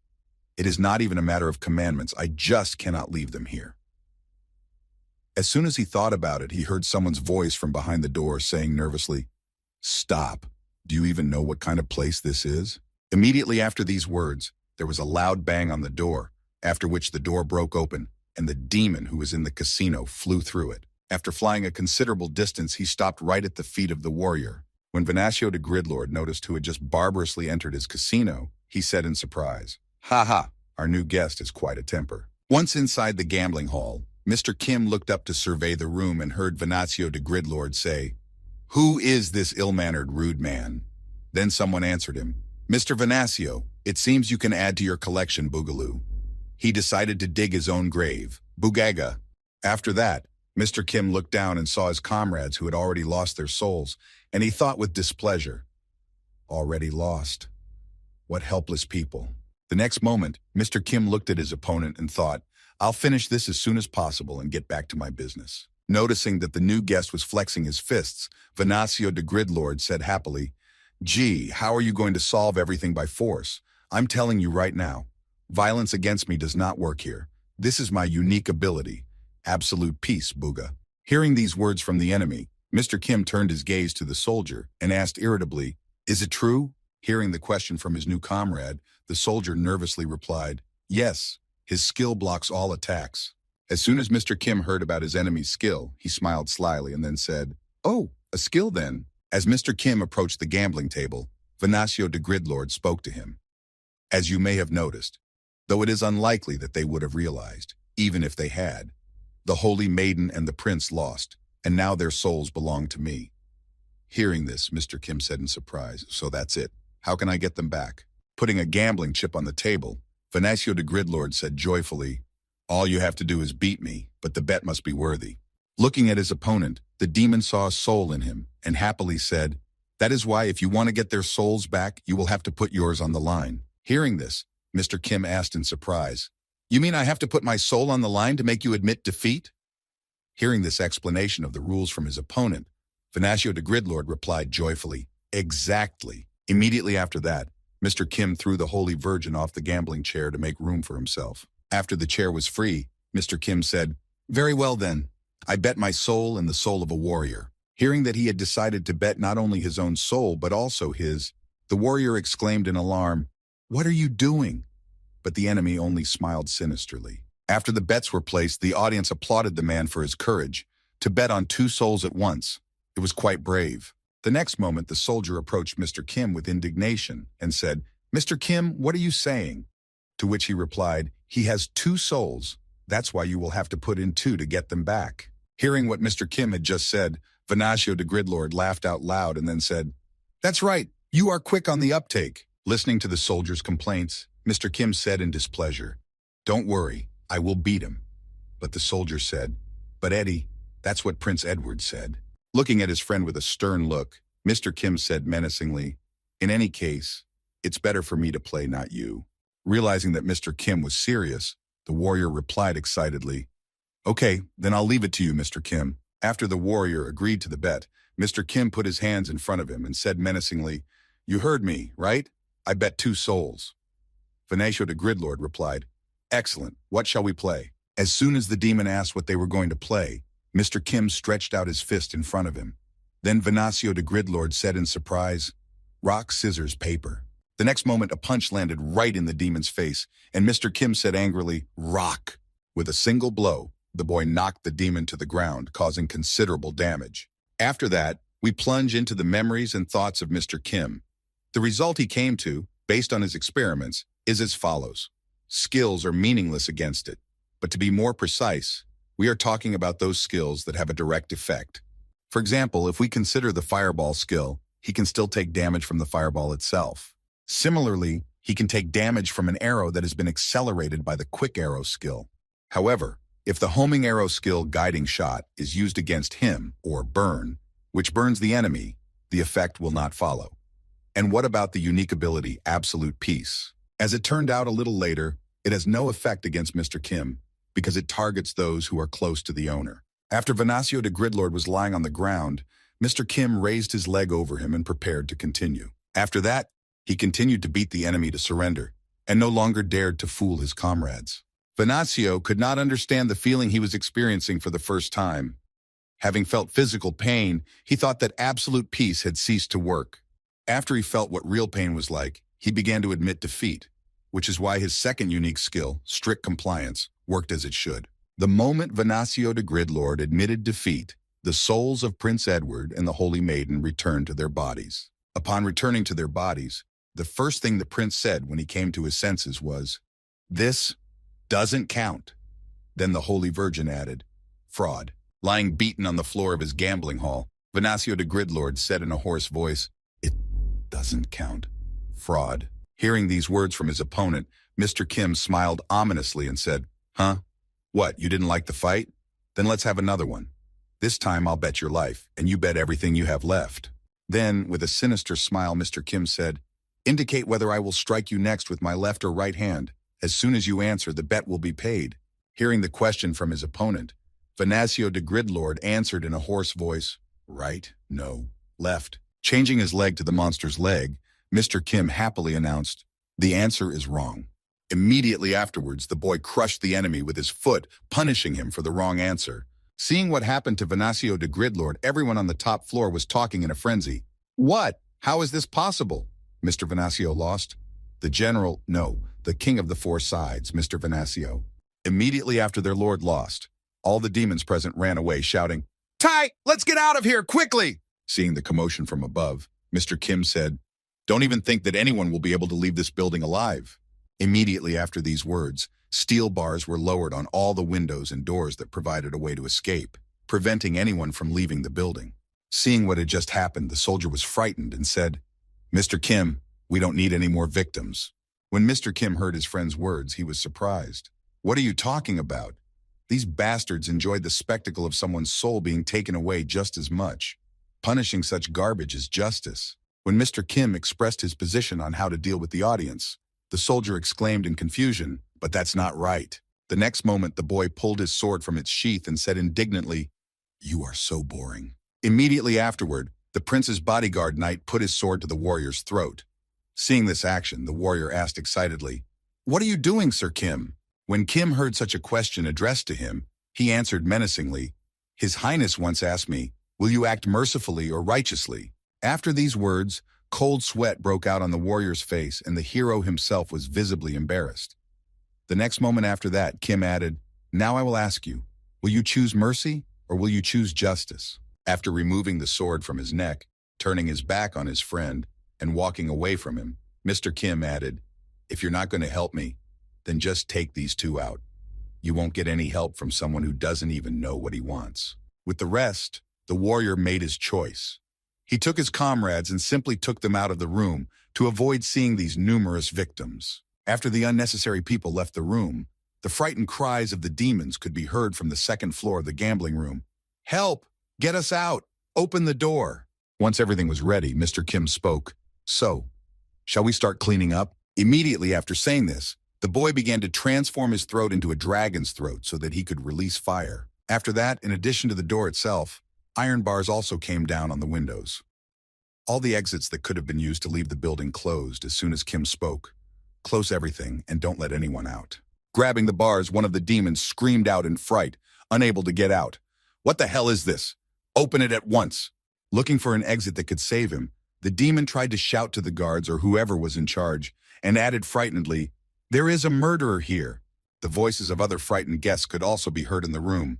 "Fuck! We shouldn't have come here! Somebody help!" As he took the first step into the middle of the room, Mr. Kim thought, "By beating that pig, I have appropriated his skills, and with it, a great deal of information." As it turned out, he personally ran the casino. Looking around, the boy continued, "And this place is his fortress. He controlled the mechanisms of the building at will. And since I have now mastered his skills, this building also belongs to me." Looking up, Mr. Kim added sadly, "Of course, I would like to experiment a bit, but unfortunately, I don't have time." The next moment, he started giving orders to the building. The first order was, "Turn off the firefighting equipment." It was immediately followed by the second, "Fill the building with oxygen." And immediately after, Mr. Kim said ominously, "And a little fire." Immediately after that, there was an explosion in the room that could be heard even on the street. It was heard by a soldier who was dragging his comrades. Looking back, the soldier saw what awaited those who remained inside. inevitable death at the hands of Mr. Kim. After this sight, he had memories of his comrades proving to him that this choice was the right one. First, the prince said, "There are no innocents here." Then he remembered Mr. Kim's words, "Will you choose mercy or justice?" At that time, there were fewer and fewer people at the round table. Looking at his only friend who remained at the table, the horned demon spoke menacingly, "So there are only two of us left." Approaching his subjects, a dark figure behind the demon said, "How am I to understand this?" Looking back, two of the generals of the 7th Army saw their ruler approaching and exclaimed in surprise, "The Demon King!" Upon his arrival, the subjects immediately paid their respects to the Lord. After greeting him, one of his subjects bowed his head and said in anxiety, "The connection with laziness has been lost."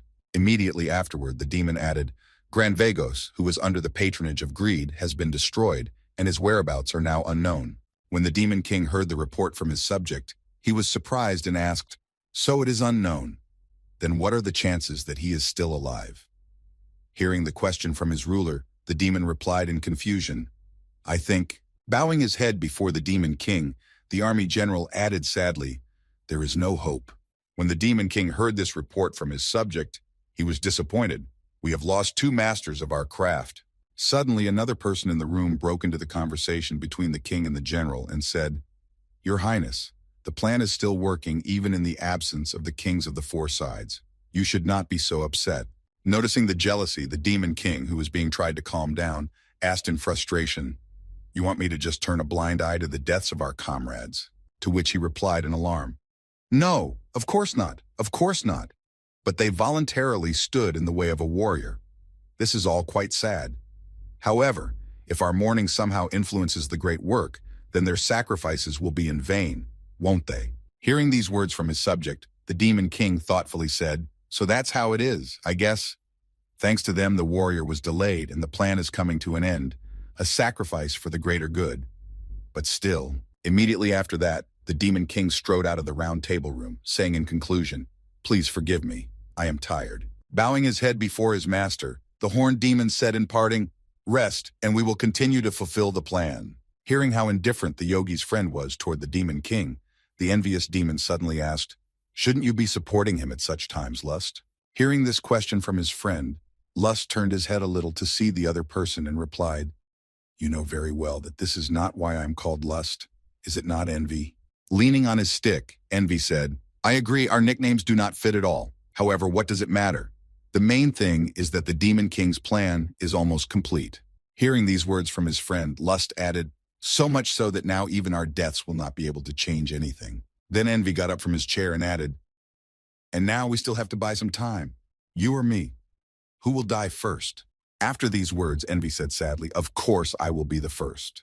Hearing these words from his friend, who had decided to be the next victim, Lust was alarmed and said, "Envy." To which he confidently replied, "No way. Stop making that expression." Heading out of the room, the envious man said one last thing. "He who is born first, dies first." At the same time, Mr. Kim was getting out from under the rubble of the casino, and he said in alarm, "It turned out to be a rather risky idea to set the fire.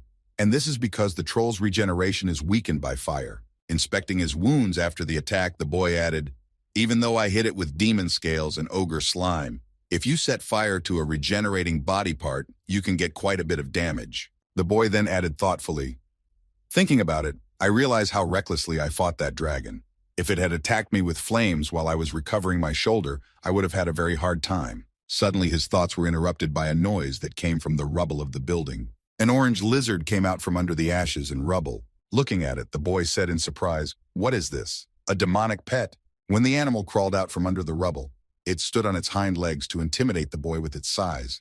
But the latter only added in amazement, "Wow, to withstand the fire of a dragon. You are an interesting lizard." Looking at the size of the animal, Mr. Kim continued, "It's about 3 meters tall." Pulling back his cheek, Mr. Kim said, "Well, let's give it a try." Changing his teeth to dragon teeth so he could bite through her skin, the boy added ominously, "What do you taste like?" Seeing that the boy was not the predator, the lizard tried to run away in a hurry. However, it did not succeed. Grabbing the lizard by the tail, Mr. Kim said, "Where are you going?" Pulling the animal toward him, Kim sank his teeth into the animal's flesh. After Kim had eaten the lizard, he returned to his friends who were waiting for him relatively close by. Holding his head, Prince Edward said in frustration, Ouch, it's still ringing in my head. After that, he accidentally noticed a happy Kim next to him and asked, "Why are you so cheerful, bro? Why are you walking around smiling?" Then he thought, he scares me. Looking at his injured friend, Mr. Kim replied, "Well, you see, here's the thing." Stretching out his hand in front of him, Mr. Kim added, "I was able to beat the flames." Salamander, an amazing creature with immunity even to dragon flames. The lizard the boy ate turned out to be a salamander. It secretes persistent mucus not from the epidermis but from every cell of its body. Now this mucus can cover the troll's skin, which he could not do before. He covered his Achilles heel. When the prince heard what he had told him, he replied in displeasure. "Oh shit," Kim replied in surprise. "What kind of reaction is that?" After that, the prince said, "Imagine someone is attacked by a bear. Time passes, the wounds heal, the person has almost forgotten the terrible beast, and then it comes to his house." The next moment, the prince added, "But now it can also fly. How will this man feel?" After listening to his friend's story, Mr. Kim replied, "The bear will return home as soon as he finds a way. There is nothing to worry about. It's been a long time since we spoke English." To which the prince replied, "Thinking is one thing, but feeling is quite another." Recalling the moment when they signed the agreement with Kim, the prince thought, "It looks like we have a deal, but what if he feels threatened by me? It could get in the way." After that, Mr. Kim spoke in a disgruntled tone. "Even though the bear is fierce, I think that person will calm down a bit when he learns that the bear has been helpful to him." Hearing these words from his friend, the prince was surprised. "What are you talking about?" Then Mr. Kim answered Prince Edward, "While your soul was flying somewhere, I did the work for you." Hearing this message from his friend, the prince exclaimed in surprise, "Really?" Recalling what happened then, Mr. Kim continued, "Yes, the warrior has once again rejected justice." Hearing this, Prince Edward said ominously, "Yes, excellent. This is the second time, one more time." Then the prince thought, looking at his older brother, "And then the yogi will be able to be killed." A warrior is the most powerful creature on the continent of Elmond. He is not only very strong physically, but also under the protection of higher forces, which can be called fate. Suddenly, the demons from the army attacked the Demon King's squad, shouting, "This is a warrior! Attack!" The warrior manages to survive even in situations where an ordinary person would have died long ago. After the first demon missed, another, much larger one with an axe, came right behind him. Noticing him, the Holy Virgin exclaimed, "Be careful! They are demons!" In a desperate and hopeless situation from which there is no escape, someone will certainly come to his aid. If he meets a strong opponent whom he cannot defeat, luck is on his side. And if he decides to rely on a miracle, he can be sure that it will happen. And that is why to kill a warrior, you need to beat fate itself, which is not so easy. However, I have never met anyone who has such power. For this reason, a demon king is killed by a human warrior, and a human king is killed by a demon warrior. However, this protection does not always work, but only as long as the warrior remains a warrior. And if he loses his status. Having defeated all the enemies, the warrior said in surprise, "The road ahead of us is very long, and it is good that we managed to find a horse." Looking back at the warrior, the prince smiled happily and said, "Yes, we are very lucky. It seems to be the blessing of the goddess. If he loses his status, fate will no longer favor the warrior." Traveling by carriage, Prince Edward spoke in Japanese. "The commandments are to be righteous, just, and pure. He broke 2 of them in the city of demons and in the casino. All that remains for him is to betray righteousness." Immediately afterward, Prince Edward added, "And I'm planning to do just that." Hearing these words from his friend, Mr. Kim asked in surprise, "I don't understand why you want to kill the warrior so badly." Hearing Kim's question, Prince Edward replied, "At first, this was not my intention. I based it on the plan of this silly old man." Then Mr. Kim asked in surprise, "What are you talking about?" Then Prince Edward, remembering the king, said, "The old bastard. The king wanted the first prince to inherit the throne." Then he added thoughtfully, "And I helped him in that." Remembering his older brother, Prince Edward said, "That's why the king figured out how to make him an ordinary man."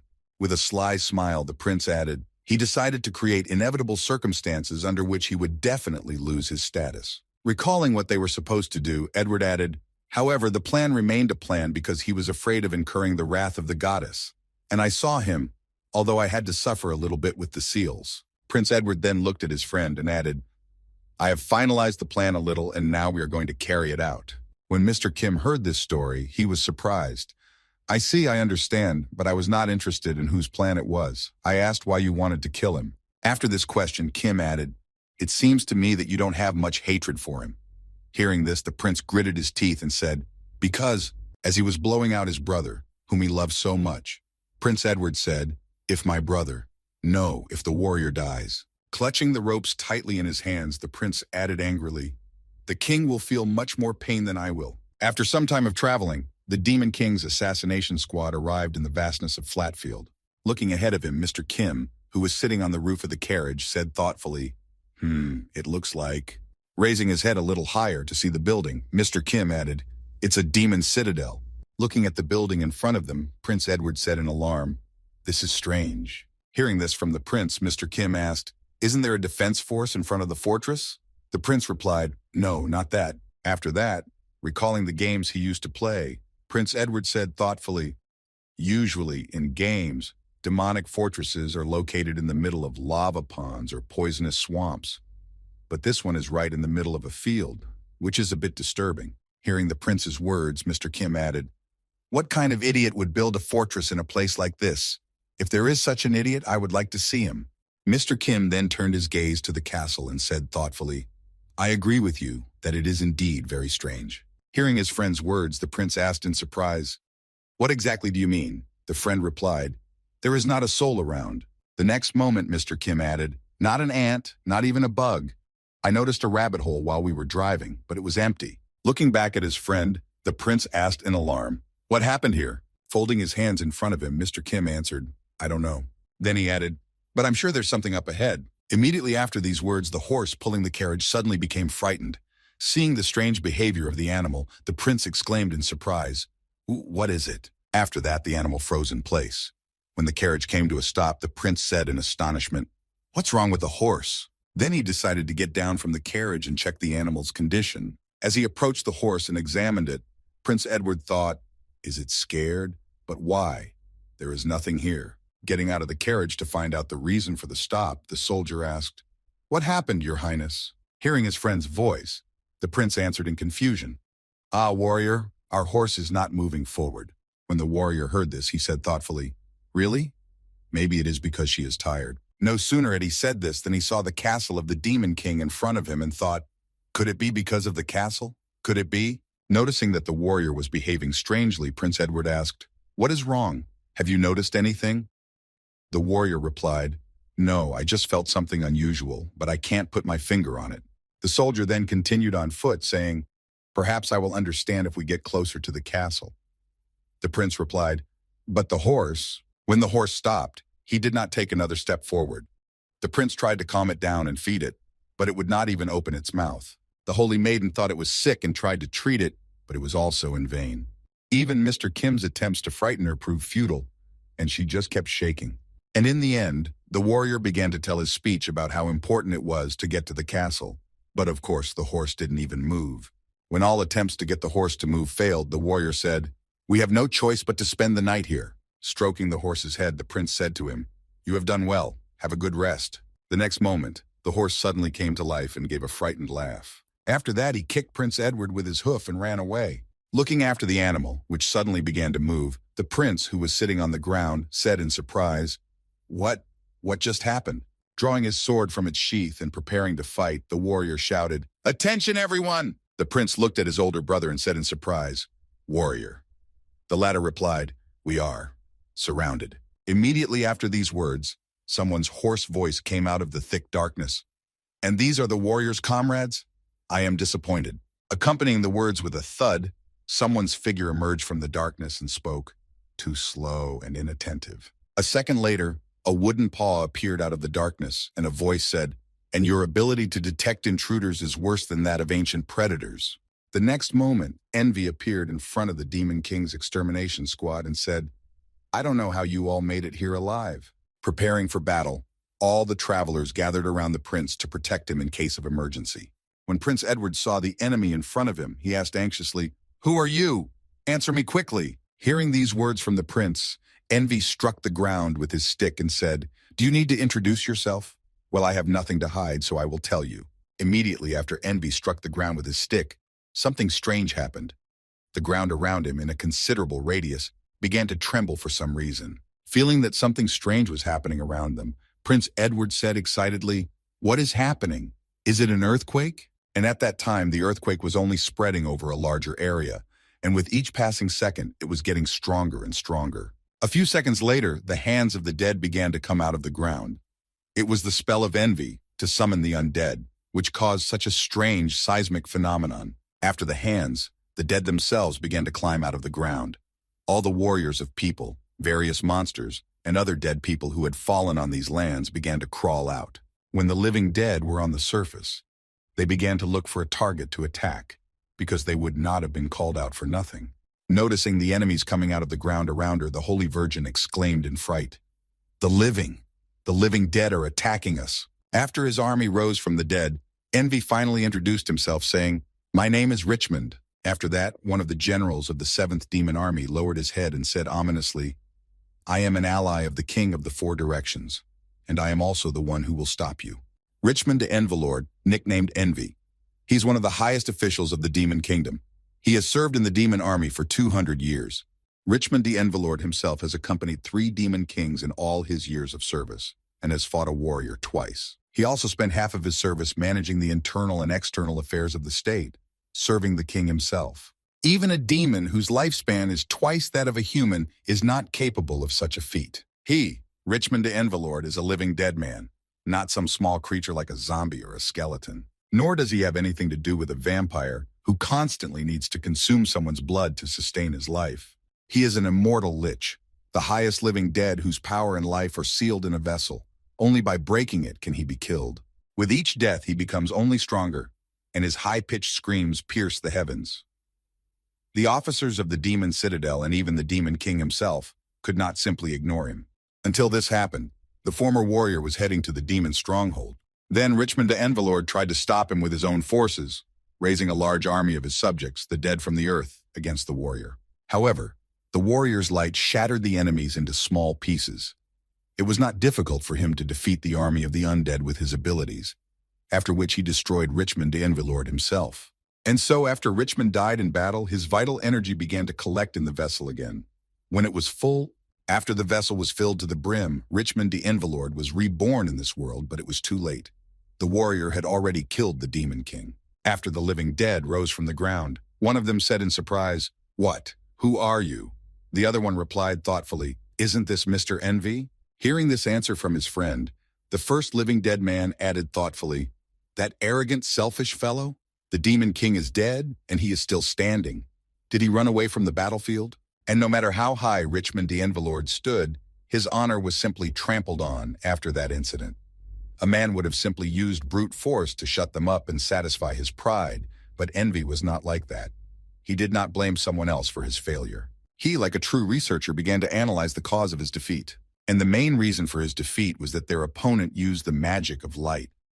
The army of the living dead was simply powerless against it. From that very moment, Richmond de Envelord began to develop immunity in his subjects to holy magic, and as a result, he, surrounded in the middle of the field and cut off from the outside world, 3 of the Demon King's assassins formed a circular formation to cover each other's rear. Looking at the dead, who kept climbing, the Holy Virgin said in confusion, "How can this be possible? Why did we not feel them?" Looking at the enemies who surrounded them, the warrior replied excitedly, "I myself do not understand. After all, the living dead should radiate hatred and anger toward the living. Yet I did not feel anything of the kind from them." Looking at her friend, the girl added excitedly, "These living dead, even with my own holy magic, I can't feel their sinister aura at all." Hearing this from the holy maiden, the warrior exclaimed in confusion, "They are still the living dead. Use the sacred magic." When the Holy Virgin received the order from her team leader, she confidently exclaimed, "I understand you, saints." Then she began to use her holy spell. Immediately afterwards, she fired a volley of holy magic at the undead to destroy them with the power that worked most effectively on them. However, the enemy was not defeated after the attack with holy magic. In fact, he was not defeated. He even recovered and healed from his previous injuries. Noticing that the enemy remained unharmed, Prince Edward exclaimed in surprise, "What the hell? Is he healed?" After which the Holy Virgin added in amazement, "What the hell? Doesn't it work on the living dead?" When Richmond de Envelord saw the reaction of his rivals, he said joyfully, "Boogaloo, are you confused? Wait a little longer. The most interesting part is yet to come." After saying this, Richmond de Envelord slammed his staff on the ground again, and a magic seal appeared under it, which looked like holy magic. After a while, the mark grew larger and covered the entire battlefield where his men were fighting. Noticing something strange beneath them, the undead looked down to see what was going on beneath them. Seeing what the enemy had done, Prince Edward exclaimed in amazement, "It can't be! Sacred magic!" Immediately afterwards, the girl expressed her opinion, adding nervously, "Sacred magic? From the living dead? How can this be possible?" Looking at his enemies, who were confused by what they had seen, Richmond de Envelord said cunningly, "If you're still curious, then I will share with you the method." Immediately after these words, a very familiar book began to appear in the air, which the Holy Virgin immediately recognized. Noticing the book in the hands of the enemy, the Holy Virgin added in alarm, "This is the Bible of a nunnery?" Then she asked Richmond de Envelord, "Where did you get this?" Raising the book to his eye level, the enemy said, "It is because I am an adept." Pointing to his entire army around them, Richmond de Envelord confidently said, "All these living dead, including me, are believers. That is why we have no hatred and anger toward the living." Hearing such words from her enemy, the Holy Virgin answered cautiously, "This cannot be, for the living dead to be supporters of the monastery." Hearing such words from the girl, Richmond de Envelord laughed and then added in surprise, "So you say she can't? You are quite funny. How long have you belonged to the convent? 10 years? Looking at the embarrassed girl, Richmond de Envelord added angrily, "I became a believer long before you were born. To become immune to the light, I read the Bible for 50 years. I studied the biographies of the saints and their deeds, and I put it all into practice." Right after Richmond de Envelord confidently made his presentation, "My faith is much stronger than yours." After that, the living dead man looked at the book with the Bible and added thoughtfully, "Your 10-year experience is the shortest of us all." Although, the next moment pointing to one of his army members, Richmond de Envelord added, "You're about his level."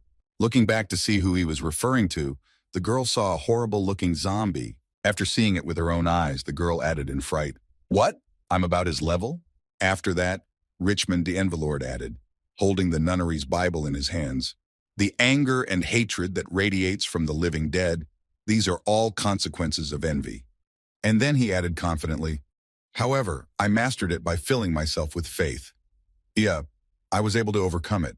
As soon as the master of the undead said this, he immediately added in an ominous voice, "I am the true master of envy." And then he concluded, "Richmond de Envelord." Hearing what the enemy had just said, the girl objected in confusion. "It cannot be. The very existence of the undead violates the natural order established by the church.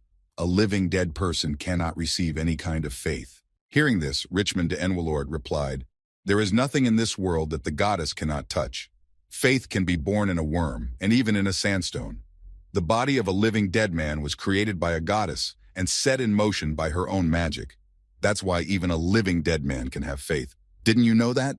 After all that Richmond de Envelord had said to the girl, he added, "These ribbons, the Epistle to the Holy Elan, chapter 6, page 11, line 22.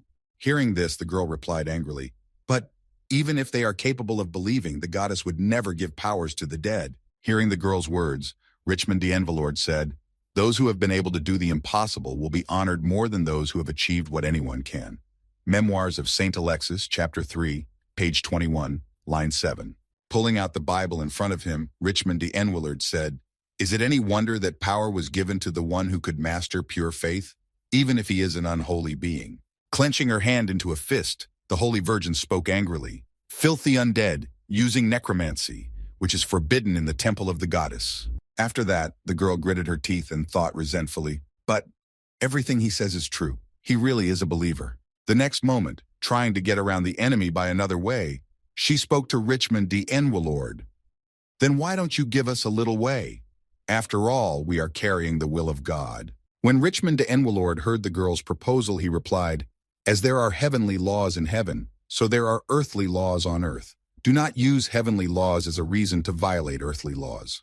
Noticing that the girl was offended by his words, the living dead man added, "Your truth ends on earth, and as soon as your days are numbered, you will be held accountable according to heavenly laws." After that, Richmond de Envelord said confidently, "Whomever the goddess favors, I submit to my king. I follow his will." To which the girl replied in confusion, "Confessions of a Goddess, first page, 15th line." Having said the last words from the Bible, Richmond de Envelord put the Bible away and said, "Well then, let us conclude with this." Immediately after these words, The commander of the 7th Army of the Demon King gave his order to his subjects. My living dead, they have been waiting. Kill them. Immediately after the general's order was given, all the undead immediately attacked the travelers. Seeing that the horde of enemies was too large, the Holy Virgin prepared a protective spell. Immediately afterward, she put her hands to the ground and said, "Holy barrier." After these words, a holy dome appeared over the carriage and the travelers, which was supposed to protect them from enemies. However, it turned out to be worse than expected. The living dead could easily overcome it and move on, despite the holy protection. Noticing that the enemy had easily passed through her defense, the girl said nervously, "Just as I thought." When the enemy approached the girl and grabbed her arm, she continued frightened. He cannot stop them. As soon as the enemy got hold of the girl, he tried to bite her to cause irreparable damage. However, he failed. The Holy Maiden was saved by Prince Edward, who used a shield of light on the living dead man and crushed him with a physical attack. When one of the enemies was defeated, the prince said irritably, "Angela, keep an eye on the battlefield and be more careful." When the girl heard the voice, she looked back and said in surprise, "Eddie?" Stepping in front of the girl to protect her while she was still in shock, Prince Edward added, "Pull yourself together, this is no time for confusion." Immediately after saying this, the prince began to cut down his enemies with his sword, using only pure physical strength to defeat his foes. Watching Prince Edward fight bravely against the living dead, the Holy Virgin spoke in tears. "Eddie." After that, the girl suddenly remembered the very moment when she and the prince were walking in the woods as children and were attacked by a wolf. That time, Edward also stood up for her. Remembering this, the girl thought, just like that time. Catching herself thinking the wrong thing, she nervously thought, "No, I can't. As a holy virgin, I cannot allow myself these feelings." Meanwhile, the prince was slaughtering enemies right and left, but he did not follow one who was approaching him from behind and could have caused irreparable harm. When he suddenly heard the sound of a blow and the crunching of bones coming from right behind him, he was seriously surprised by the unexpected. Having saved her friend, the Holy Maiden spoke nervously, "Forgive me, Your Highness, I was a little distracted." Then the prince answered her, "Oh, that's all right. If you have collected your thoughts, then good."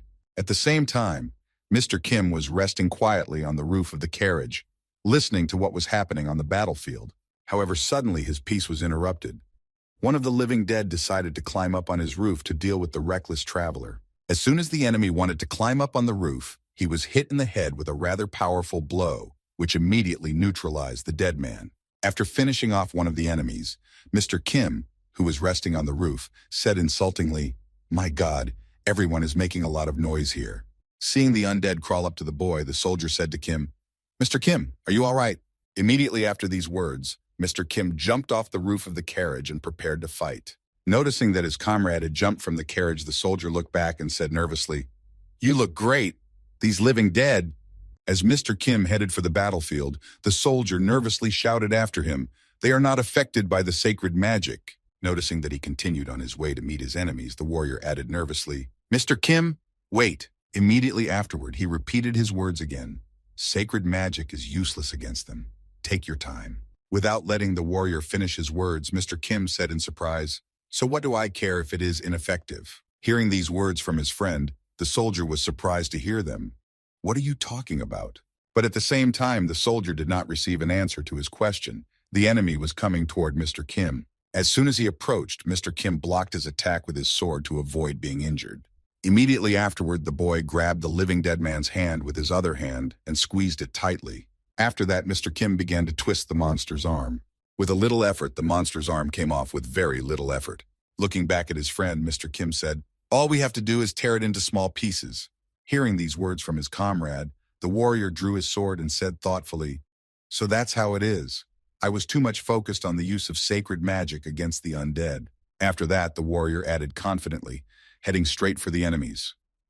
The fact that magic is powerless against them does not mean that it is impossible to resist them. You'll just have to be more diligent with your sword. Looking at the horde of enemies he would have to fight, the warrior added, "Even though they use sacred magic, they are still servants of the Demon King." After attacking the enemies first, the warrior finally decided to fight and shouted, "The sacred sword can hurt them." Immediately after saying this, he changed his grip on the sword and grasped it with both hands and then thought, "If I cannot cut down my enemies, then I must simply break them." Swinging his sword with a new tactic, the warrior continued, "As long as they are not affected by the magic of light, they will rise again and again. An ordinary sword would break, but a sacred sword should not. Hearing Mr. Kim's words, the Holy Virgin also changed her tactics and began to fight with physical attacks, crushing the heads of the living dead with a single blow. Having changed her mood and tactics, the girl thought, if we pick up iron to defend ourselves, what will an ordinary peasant take? Sometimes even an ordinary pair of fists is enough to defend oneself. These are the words of a holy father who lived 1,000 years ago. Prince Edward also changed his battle plan, thinking, it's a pity that magic doesn't work on them, but there is still a way out. Looking at his comrades, who began to rely on brute force, and as a result, crushed enemies left and right, he exclaimed, try my sword, strong fist. Mr. Kim said thoughtfully, I wonder. Well, that's a different matter. However, there are still too many enemies. Looking at the horde of enemies, the edge of which was not visible, Mr. Kim, changing his image to an animal, said irritably, this could take quite a while. At the same time, Richmond de Envelord was smiling slyly as he watched the travelers fight against his army, and then said smugly, Boogaloo, come on, do your best. No matter how many of you break, they will not be a small part of the number of all the living dead I have, and very soon you will join their ranks. Looking at his army, whose numbers could not be counted, Richmond de Envelord smiled ominously, rejoicing that his victory was only a matter of time. Suddenly, somewhere behind his undead army, a column of fire erupted, stretching all the way to the sky. Seeing this miracle, Richmond de Envelord suddenly fell silent. He was not laughing anymore. He saw the cauldrons and what happened next. Immediately after the appearance of the pillar of fire, a dragon rose into the sky and emerged from the flames. Looking up, Richmond de Envelord noticed that there were travelers on the back of that huge dragon. The Demon Queen was also quite surprised that this had happened. The most frightened was the Holy Virgin. However, the dragon was on their side, and after everyone was on his son, he headed straight for Richmond de Envelord. Looking at his enemies from the height of a dragon's flight, sitting on Mr. Kim's back, the warrior said in concern, and I just thought that the living dead surrounded us. After that, the Virgin added in surprise, but Eddie is not surprised at all. Hearing the conversations of his friends, Mr. Kim, who had turned into a dragon, said, now we are going to the citadel of the Demon King. When the warrior heard these words from the dragon he was riding, he looked at his younger brother in confusion. Noticing Prince Edward's gaze on him, the warrior thought in surprise, Sir Kim's transformation. So he knew about all this before. Then he added thoughtfully, Your Highness. After that, the warrior immediately added to find out the true origin of one of his comrades. Mr. Kim, he is. When the Holy Maiden's attention was also on him, the warrior added, a dragon? Prince Edward first looked at the warrior with offense and then added, well, not exactly. Having received a vague answer to his question, which was not useful, the warrior continued, then what is it? Gritting his teeth, Prince Edward said nervously, forgive me. He and I agreed that I would not disclose any personal information concerning his identity. After these words, Prince Edward nervously added, he has a very unusual background. He is so dangerous that the whole world could become his enemy.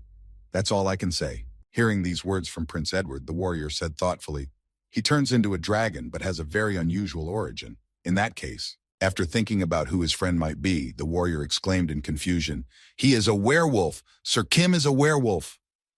Hearing this, Prince Edward gritted his teeth and replied with a grudging smile, well, I don't know. After receiving some information from Prince Edward, the warrior thought, werewolf transformation is a skill possessed by demon doppelgangers.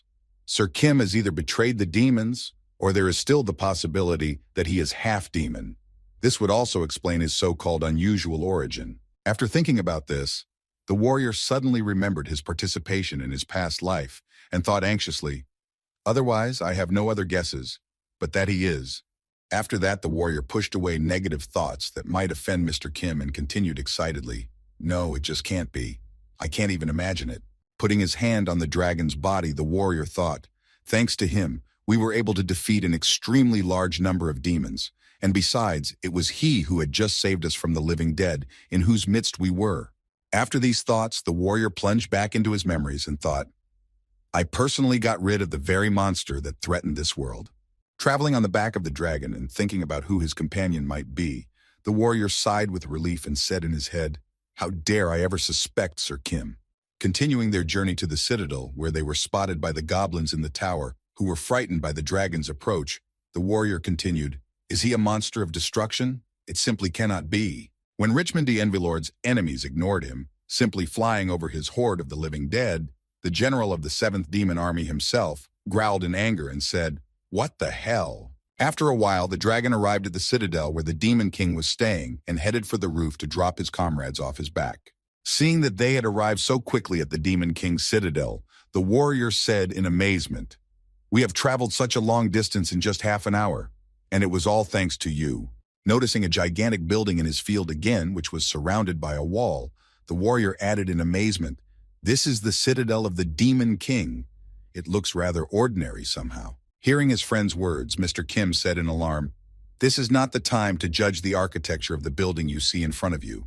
You should look back and see what is going on." Looking back at Mr. Kim's advice, the soldier exclaimed in amazement, "What? The living dead? Don't they get tired to chase us for so long?" Looking at the enemies who were chasing them, the Holy Virgin, estimating the distance between her comrades and the enemies, as well as the speed of their movement, said thoughtfully, "It will take them about 2 hours to catch up with us." Looking back at the living dead behind them, the warrior said thoughtfully, 2 hours.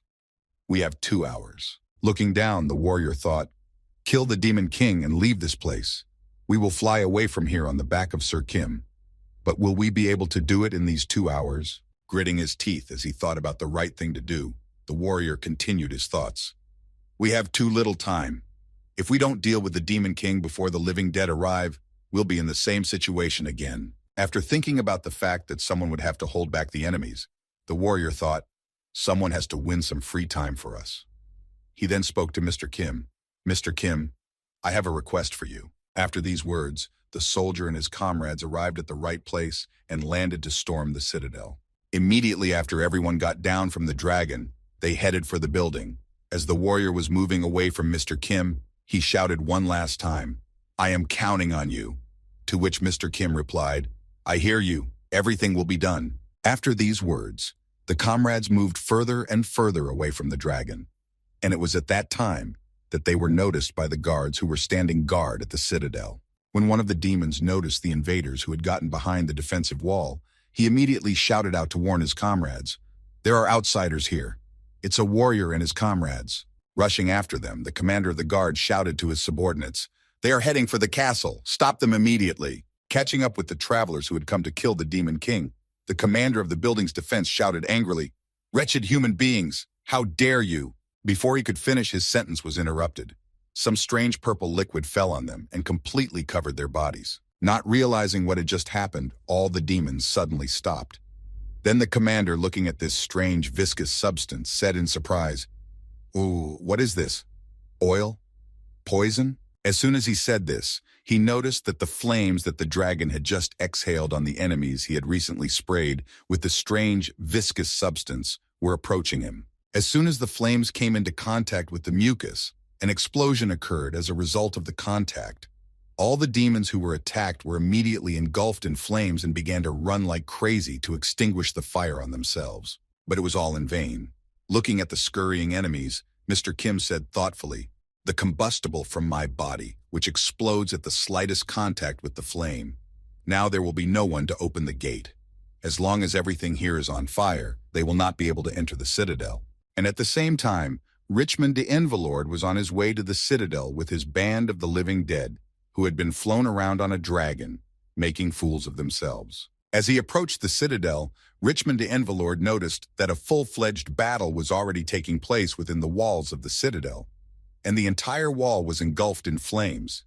Then the general of the 7th Army said angrily, gritting his teeth, "That damn dragon." Continuing his journey to the citadel, Richmond de Envelord, who was riding on the back of a troll to avoid walking, added in an irritated tone, "Damn, who would have thought that they would be able to avoid us by flying through the sky? Why do they even know how to fly?" Watching what was happening in the citadel, Richmond de Envelord said thoughtfully, "Is this really the same dragon from Stockpit? It can spew fire several dozen times. Lin also died at its hands." Richmond de Envelord clutched his paw-shaped stick tightly and began to squeeze it tightly, which dug into the body of his subordinate on whom he was using it, causing the living dead man to be frightened. Envy also made indignant remarks during the trip. "No, it doesn't matter who he really is. What matters is what this dragon is. As soon as he mentioned the powerful monster that was on the warrior's side, Richmond de Envelord exclaimed in confusion, "Damn, that's right. They have a dragon on their side." The living dead have only 3 weaknesses. The first is the holy magic that is used against them. The second is the sun's rays. And the third is that bodies decompose over a period of time. Mentioning the weaknesses, Richmond de Envelord said thoughtfully, "We have eliminated the first weakness with the help of faith. The second weakness can be eliminated by fighting battles after sunset." After reflecting on how he got rid of the first 2 weaknesses of the living dead, Richmond de Envelord continued his thoughts. "By removing moisture from the body, I prevented the bodies of my army from decomposing, but now they are like dry firewood, which can easily catch fire." After that, reflecting on how strong the dragon is, Richmond de Envelord continued in alarm. "A weak fire can be extinguished by magic, but a dragon's flame is too powerful." Looking at how bad the fire was on the walls of the building, Richmond de Envelord added, "Even if we rush to the Demon King's aid, we will be of very little use. There is nothing we can do to help him." After thinking about this, the embarrassed Richmond de Envelord, looking at the burning citadel, added in disappointment, "On the contrary, if we go there, the castle will burn even more intensely. Therefore, the defense of the Demon King will have to be left to Lust, and I will do everything in my power." Concentrating all his attention on the powerful monster that had taken over the citadel wall, Richmond de Envelord spoke menacingly, "I will set about destroying this dragon." Outside there was a different atmosphere and preparations for the battle, and inside there was a different atmosphere. The 3 travelers who went to the building encountered another guard post of demons on their way. In his haste to fulfill his main goal, the warrior tried his best to ignore the enemies, but he simply skipped past them, sliding across the floor in between their legs. Even though the warrior ignored them, his comrades could not do the same. And catching up with their leader, they destroyed small groups of demons along the way. Being in the lead, the warrior pointed the way to his comrades and shouted loudly, "This way, follow me. Keep up." As soon as the warrior shouted this, he noticed a huge stone flying straight at him. Everything happened too fast. The collision was unavoidable. When the warrior was hit directly, a large pile of dust rose around the area. Wondering what had happened to their comrade, the Holy Virgin and Prince Edward exclaimed in alarm, "Warrior!" Immediately after the arrival, someone's foot appeared nearby.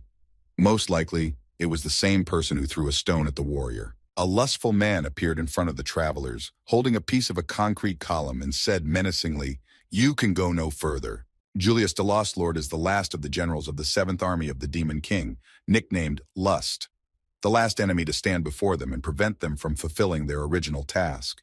This Julius de Lostlord is the last of the generals, a man-demon covered with steel muscles, who can become a rather serious rival on the path of travelers. This sturdy man is a demon from the genus Incubi.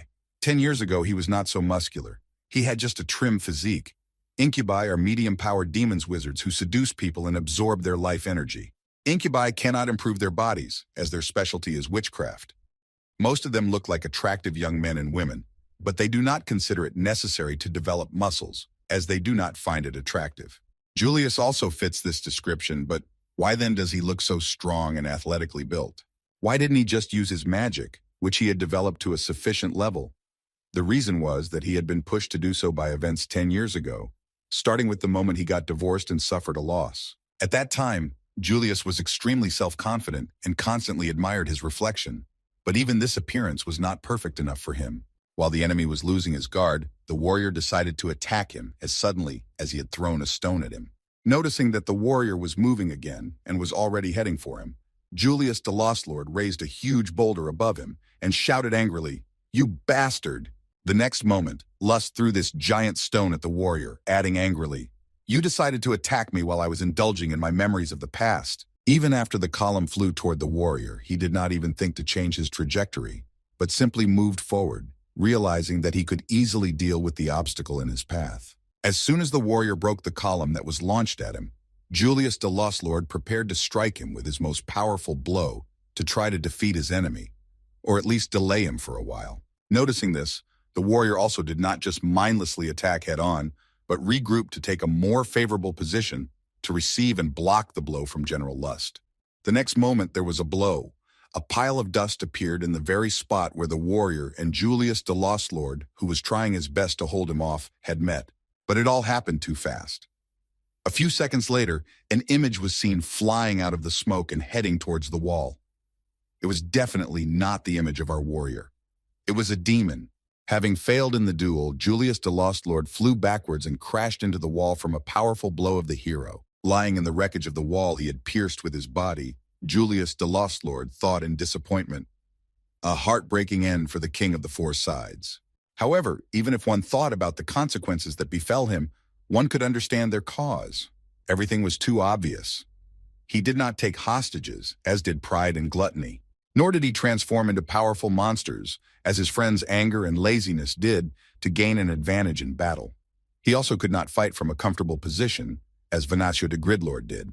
Nor did he have a large army like his comrade Greed. He had only physical strength, which was equal to that of a warrior. After the enemy was knocked out, the warrior looked back and reported, "Your Highness, Holy Virgin, we need to hurry forward." Lying in the rubble, the defeated Julius the Lost Lord thought sadly, "So that's how it turns out. So I can't win this warrior by his power alone. I understand, but that's all my powers are." Bleeding to death, Julius the Lost Lord had no choice but to lie there and watch his enemies break into the chambers of the Demon King, and then thought guiltily, "Forgive me, King. I guess this is the end of my journey. It ends." Having defeated the last of the generals of the 7th Demon Army, the warrior and his comrades hurried to the room of the Demon King. When he touched the door and pushed it open, he thought, "The Demon King is here." As the door opened, a young man could be seen waiting for his friend to return after he decided to leave and fight against the legendary warrior.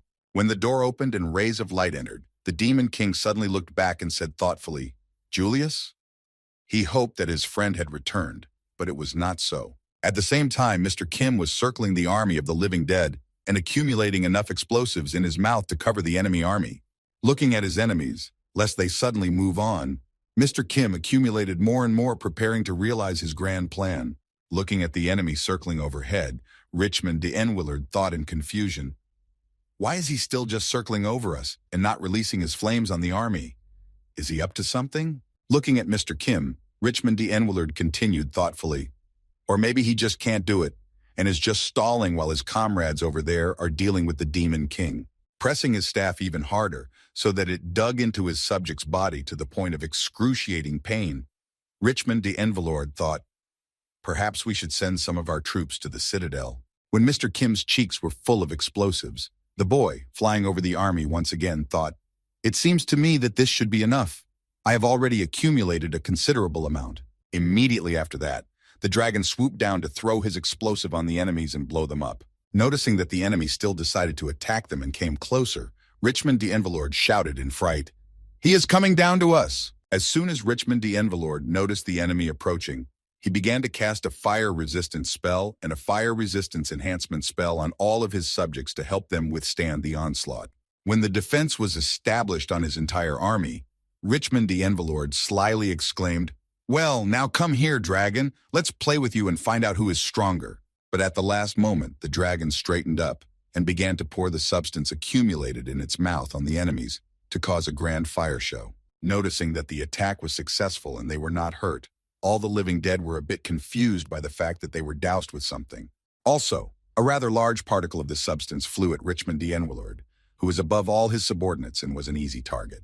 When the substance hit him directly, Richmond de Enwillard said in surprise, "What is this all of a sudden? Did he decide to throw something on us? But why?" After a little thought about what it could be, the living dead man asked in surprise, "Really? Is it poison? Really? There are no words, just no comment." When the dragon moved on to pour explosives on the army, Richmond de Enwillard shouted after him in an irritated voice, "Do you really think that poison will work on the dead? You are even more stupid than I imagined. I shouldn't have worried about you." When Mr. Kim had finished dousing his enemies with the explosive, he stopped, hovering in midair, and responded to Richmond de Enwillard's words, "Yes, the poison will probably not work on you." After these words, Richmond de Enwillard noticed some strange behavior in the dragon and nervously exclaimed, "He's going to exhale fire now." The next moment, Mr. Kim gathered a small amount of fire and exhaled it at the enemies. Noticing the amount of fire the enemy had just exhaled on his army, Richmond de Enwillard could not help but laugh loudly at him saying in between, "Boogeyman, what kind of weak exhalation is that, no matter how resistant to fire my living dead are?" However, Richmond de Envelord's laughter was abruptly interrupted when he heard an explosion and saw a cloud of fire spreading over a certain area. It was then that Richmond de Envelord began to worry, as a strange thing began to happen among his army.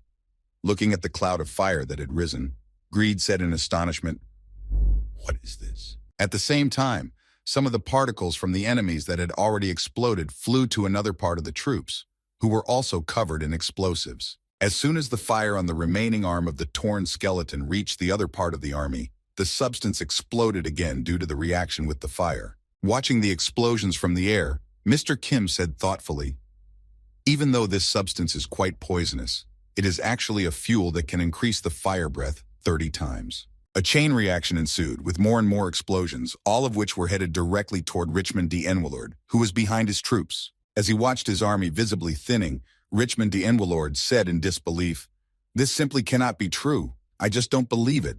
After that, the explosions covered the entire army of the living dead and tore them into small pieces.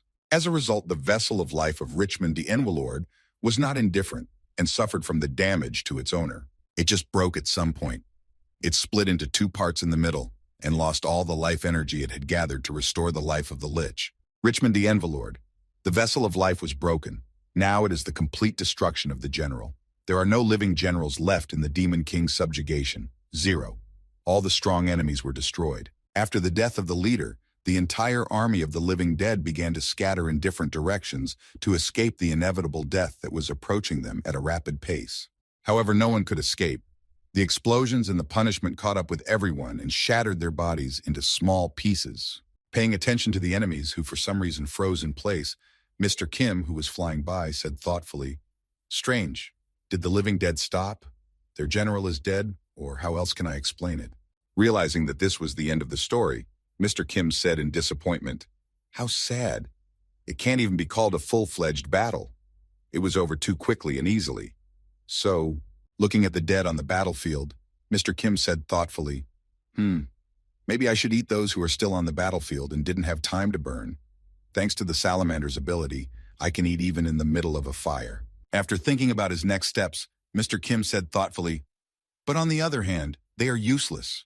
They're just corpses without any special skills." Flying above the battlefield, where explosions were heard every second, Mr. Kim walked toward the Demon King's citadel, thinking, "I'd better eat those who are left in the castle." After a while, Mr. Kim reached the castle and wandered through its corridors to find his friends. On the way, he came across the defeated demons, who were saying in a hoarse voice, "Damn warrior, Demon King." After licking and eating those enemies, Mr. Kim continued on. When he reached the locked room where the Demon King was supposed to be, Mr. Kim noticed Lust lying defeated by the door and thought, "The warrior did a good job." After the boy had eaten one of the defeated generals of the Demon King's 7th Army, Mr. Kim headed for the door to get inside. Behind the door, he heard some indignant shouts that grew louder as he approached, so Mr. Kim opened the door to see what was going on. He saw his friends arguing with each other and heard one of them say something insulting, which sounded like this, "What did you just say?" When Mr. Kim entered the room of the Demon King, he saw the following picture. On one side stood the Virgin and Prince Edward, and on the other side stood the Demon King and the warrior, who was covering him with his body to protect him from a sudden attack. Immediately afterward, angry words were heard from Prince Edward, who said, "What did you just say, warrior?" "No, not like that, big brother." When the warrior heard this question from his younger brother, he spoke confidently. "I just said, not to kill, but to coexist. That's it. Do you need any more explanations?" Watching all this happening before her eyes, the Holy Virgin said in confusion to her comrades, who were ready to start a massacre among themselves at any moment, "Calm down and put down your swords." When Mr. Kim saw this strange scene of his brothers quarreling with his own eyes, he said in amazement, "What is going on here? Please explain to me." Hearing the words of his friend who had just arrived, the soldier said in embarrassment, "Sir Kim." Then Prince Edward added angrily, "You are late." Immediately after not hearing a clear answer to his question, Mr. Kim added, "Can you finally explain to me what is wrong with the Demon King?" After that, Mr. Kim turned his attention to the child behind the soldier and added, "And who is that girl behind you? And who is that little girl behind him?" Covering the child with his hand, the soldier said nervously, "She's..." Before he could tell Mr. Kim all the information, he suddenly thought, remembering how he had ruthlessly killed for the zombified residents. It's dangerous for him to tell the truth, if possible. However, the truth came out very quickly. Prince Edward looked at his older brother, who decided to defend the enemy, and said angrily, "Behind him is the Demon King." Hearing this, the warrior nervously exclaimed, "Eddie!" As Prince Edward prepared his sword for battle, he said angrily, "You were the one who said that we had to kill the Demon King." When the whole truth came out, the warrior said in confusion, "Please listen to me, Sir Kim." Hearing these words from the warrior, Mr. Kim was surprised. "You mean you want to tell me now that the prince is not telling the truth?" The soldier nervously replied, "No, he is telling the truth, but..." Covering the child with his hand to protect him from danger, the warrior said in confusion, "This girl is not the Demon King. I mean, King." Immediately after saying this, the warrior added nervously, "However, she is no longer one." Hearing what his comrade had just said, Mr. Kim said in surprise, "What kind of nonsense are you talking about?"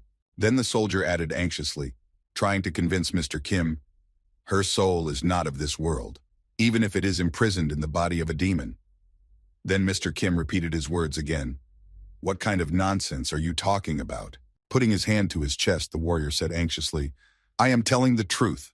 My ability to recognize lies has confirmed it." As soon as Mr. Kim heard these words from his comrade, he immediately thought about it, because his skill might simply not work, as it did with him, who is not affected by most direct action skills.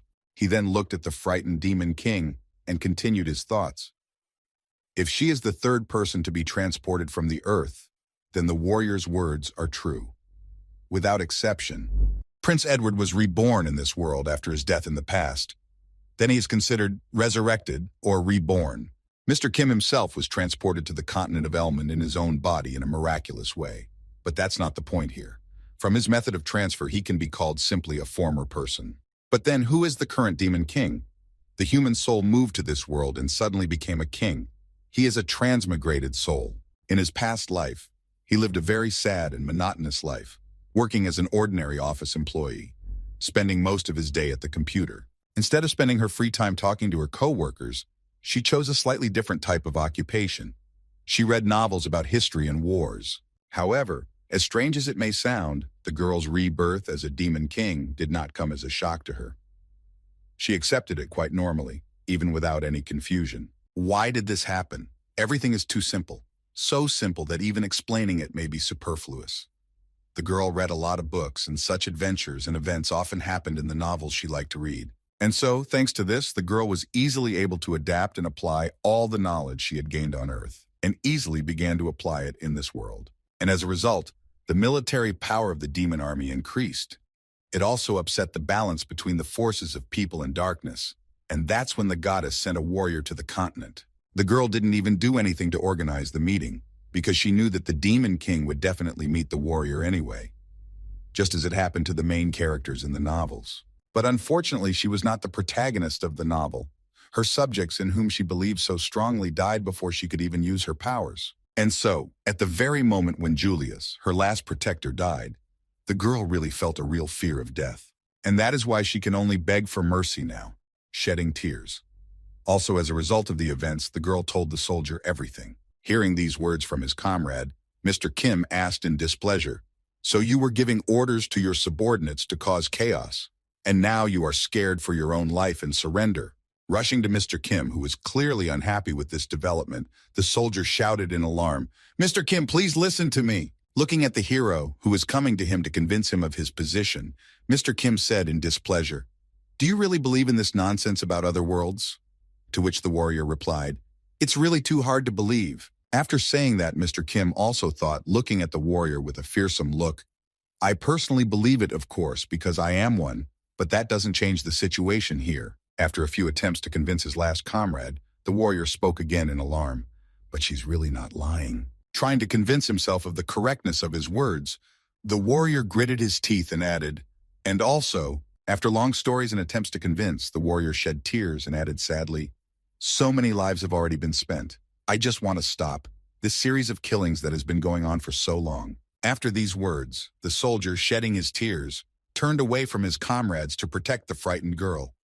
Seeing the strange behavior of the saint, the virgin said in alarm, "Warrior."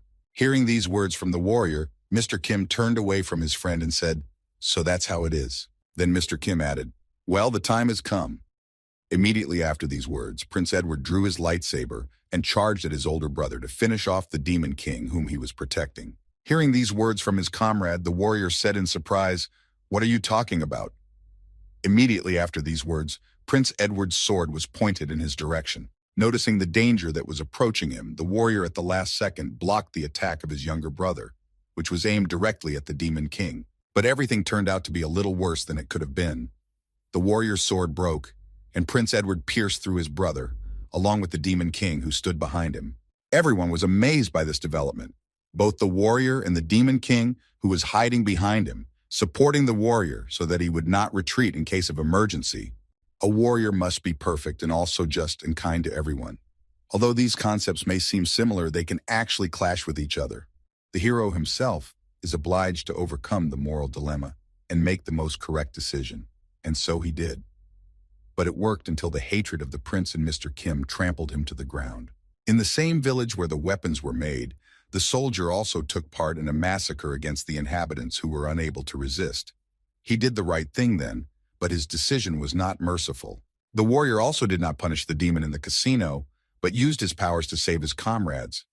In that case, he did the right thing, but his decision, although good, was unjust. And finally, the third time, when he abandoned the mission he had undertaken from the very beginning and tried to protect the Demon King, which deprived him of his last quality, impeccability. Feeling pain in his body and choking on blood from his fatal wound, the warrior said in a hoarse voice, "Ed, D." Looking at his older brother, whom he had just finished off, Prince Edward said thoughtfully, "You didn't feel any pain when you said my name, did you?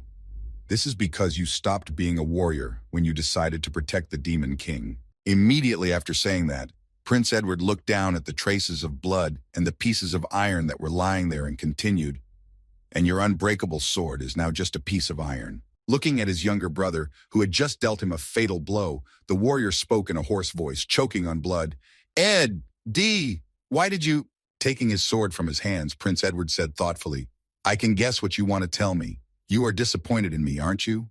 Am I right?"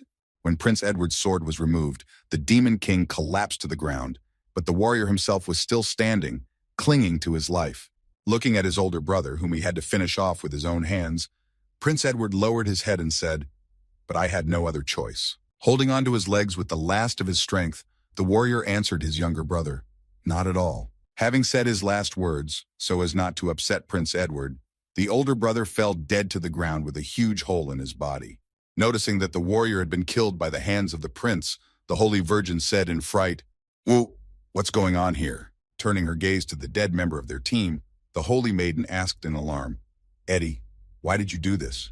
Why did you kill a warrior?" After these words, the girl rushed to the warrior with the words, "Warrior, I have to heal him and try to save his life." But she was prevented from doing so. One of these obstacles was Mr. Kim, who grabbed the girl's hand and did not let her go to the wounded man. Feeling the resistance from her comrades, the girl said in surprise, looking back, "Mr. Kim?" Looking at her comrade, who grabbed her hand and did not let her go to the wounded soldier, the Holy Virgin said in confusion, "We have to hurry. If I don't make it, warrior." Looking at Mr. Kim, the girl suddenly saw his unusual behavior. A few seconds later, he began to change his account, and then the girl added anxiously, "Mr. Kim?" At that very moment, Mr. Kim changed his account. Mr. Kim's head accepted the snake's account, and it was ready to devour the girl, first paralyzing her with venom. A few days before that, Prince Edward and Mr. Kim had a rather interesting conversation. At that time, Prince Edward ominously told his friend, "If he breaks his covenants again, we can finish him off." Then he changed his expression to one of thoughtfulness and said, "But first we have to deal with the Holy Virgin." Hearing what his friend had just said, Mr. Kim responded in astonishment, "It is very unusual to hear you say that." Hearing Mr. Kim say this, Prince Edward asked in surprise, "What do you mean?" Then Mr. Kim looked at Prince Edward and added, "I thought you liked the Holy Virgin." Hearing his friend's guess, Prince Edward smiled ominously and said, "So you figured it out after all? Yes, you are definitely right, but..." Holding out his hand in front of him and walking with Mr. Kim down the road, Prince Edward said thoughtfully, "But we cannot leave the healer alive, can we? If my older brother loses his title as the warrior chosen by the goddess, he will become the first prince, and as a result, my plan will go down the drain. This means that I will not be able to keep our agreement. After delivering such disappointing news, if both comrades are not removed, Prince Edward also added, in addition, the Virgin's healing powers are simply amazing. There are rumors that a holy virgin of the last generation could bring herself back to life from the appearance of minced meat. When the prince heard about the Virgin's magical powers, he closed his eyes and said angrily, this healing skill is called a miracle. Looking ahead to where his older brother and the saintly maiden were walking, Prince Edward continued to explain the specifics of his plan. Roughly speaking, she is almost invulnerable. To finish off the Holy Virgin once and for all, we must not leave a single piece of her. Glancing at his companion who was walking beside him, Mr. Kim said thoughtfully, but how do you plan to do all of this without leaving her with absolutely nothing? Putting his arm around his friend, Prince Edward said happily, you know how to turn into a dragon and swallow whole carcasses, right? Hearing these words and feeling his friend's touch, Mr. Kim expressed his irritation. As soon as he heard his friend's question, Mr. Kim lowered his head and said with a heavy sigh, you're wrong about that. Looking at his friend who was walking beside him, Mr. Kim changed the appearance of his teeth to those of a monster and said ominously, I don't even have to turn into one for this. Seeing such an ominous smile on his friend Prince Edward, hearing Mr. Kim's words, said in embarrassment, phew, I am very glad that you and I are allies after all. After Prince Edward expressed his embarrassment, he added thoughtfully, I'm a little worried that it won't start to growl in your stomach. To which Mr. Kim replied with confidence, don't worry, that won't happen. Putting his hand to his chest, Mr. Kim said confidently, based on my experience that I've had, whatever goes into my stomach just disappears in no time. After saying this, Mr. Kim was deep in thought and then added thoughtfully, and besides, I don't even know where it all goes. If it's not a biological process, it's impossible to get out of there. After the Holy Virgin was eaten by Mr. Kim, Prince Edward looked at the corpses of the Demon King and the warrior chosen by the goddess to destroy him. There were 2 dead bodies in front of him, and he looked at them carefully to make sure they were really dead. Before him lay the body of the Demon King with a huge hole in his chest. The king was not moving, and most likely he was dead. Turning his gaze to his friend, Prince Edward said thoughtfully, what do you think, brother? Will you eat him? Leaving his body is a rather dangerous decision. I want to make sure he's dead. When Mr. Kim heard the Prince Edward proposal, did he respond irritably? Come on, you'll deal with it yourself somehow. There's no point in me eating it if I don't get any powers from it. We were told that the goddess fulfills the wishes of those who made efforts in the slaughter in the land of demons. If she appears, it will definitely mean that the Demon King is dead. Hearing these words from Mr. Kim, Prince Edward assumed a pensive posture and said thoughtfully, but how will she fulfill? No sooner had he said this than a bright light appeared in front of him. It was so bright that it blinded both boys. Mr. Kim put his hand over his eyes, and Prince Edward looked at him confidently, as if he were not blinded. Immediately afterward, Mr. Kim felt something strange beneath him. The place where he was standing seemed to have changed, and he was transported somewhere else. The next moment, when the bright light disappeared, Mr. Kim saw a strange cube in front of him, with emoticons with different emotions on all sides. Surprised that such a strange thing had appeared in front of him, Mr. Kim asked uncertainly, are you a goddess? Hearing the question from the guest who had entered its space, the strange flying cube confidently answered, yes, you are absolutely right in your guess. After Mr. Kim heard the confirmation of the person in front of him, he asked, is this your real image? Usually they look a little different. To which the cube replied, maybe it is, maybe it isn't. After the ambiguous answer, the goddess added, from the very beginning, the interface was supposed to take the form of your ideal in the unconscious. But there were problems, and we could not recreate the avatar because you are outside the system. After hearing this answer from the flying cube, which was a goddess, Mr. Kim asked, what is the goddess herself? Having received the question from the user of this world, the goddess answered, it will be a heavy system that is responsible for consciousness and maintaining the world. Its duties include managing skills and status. After that, a screen appeared in front of Mr. Kim with cannibals standing on their swamplands.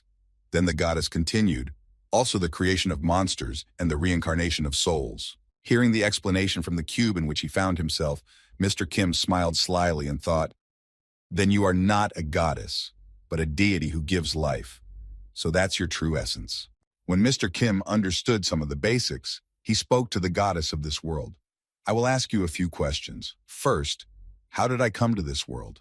Having received the question from Mr. Kim, the deity answered, "Our world and the world of people are adjacent to each other, which is why sometimes people are brought here because of some mistakes in the system.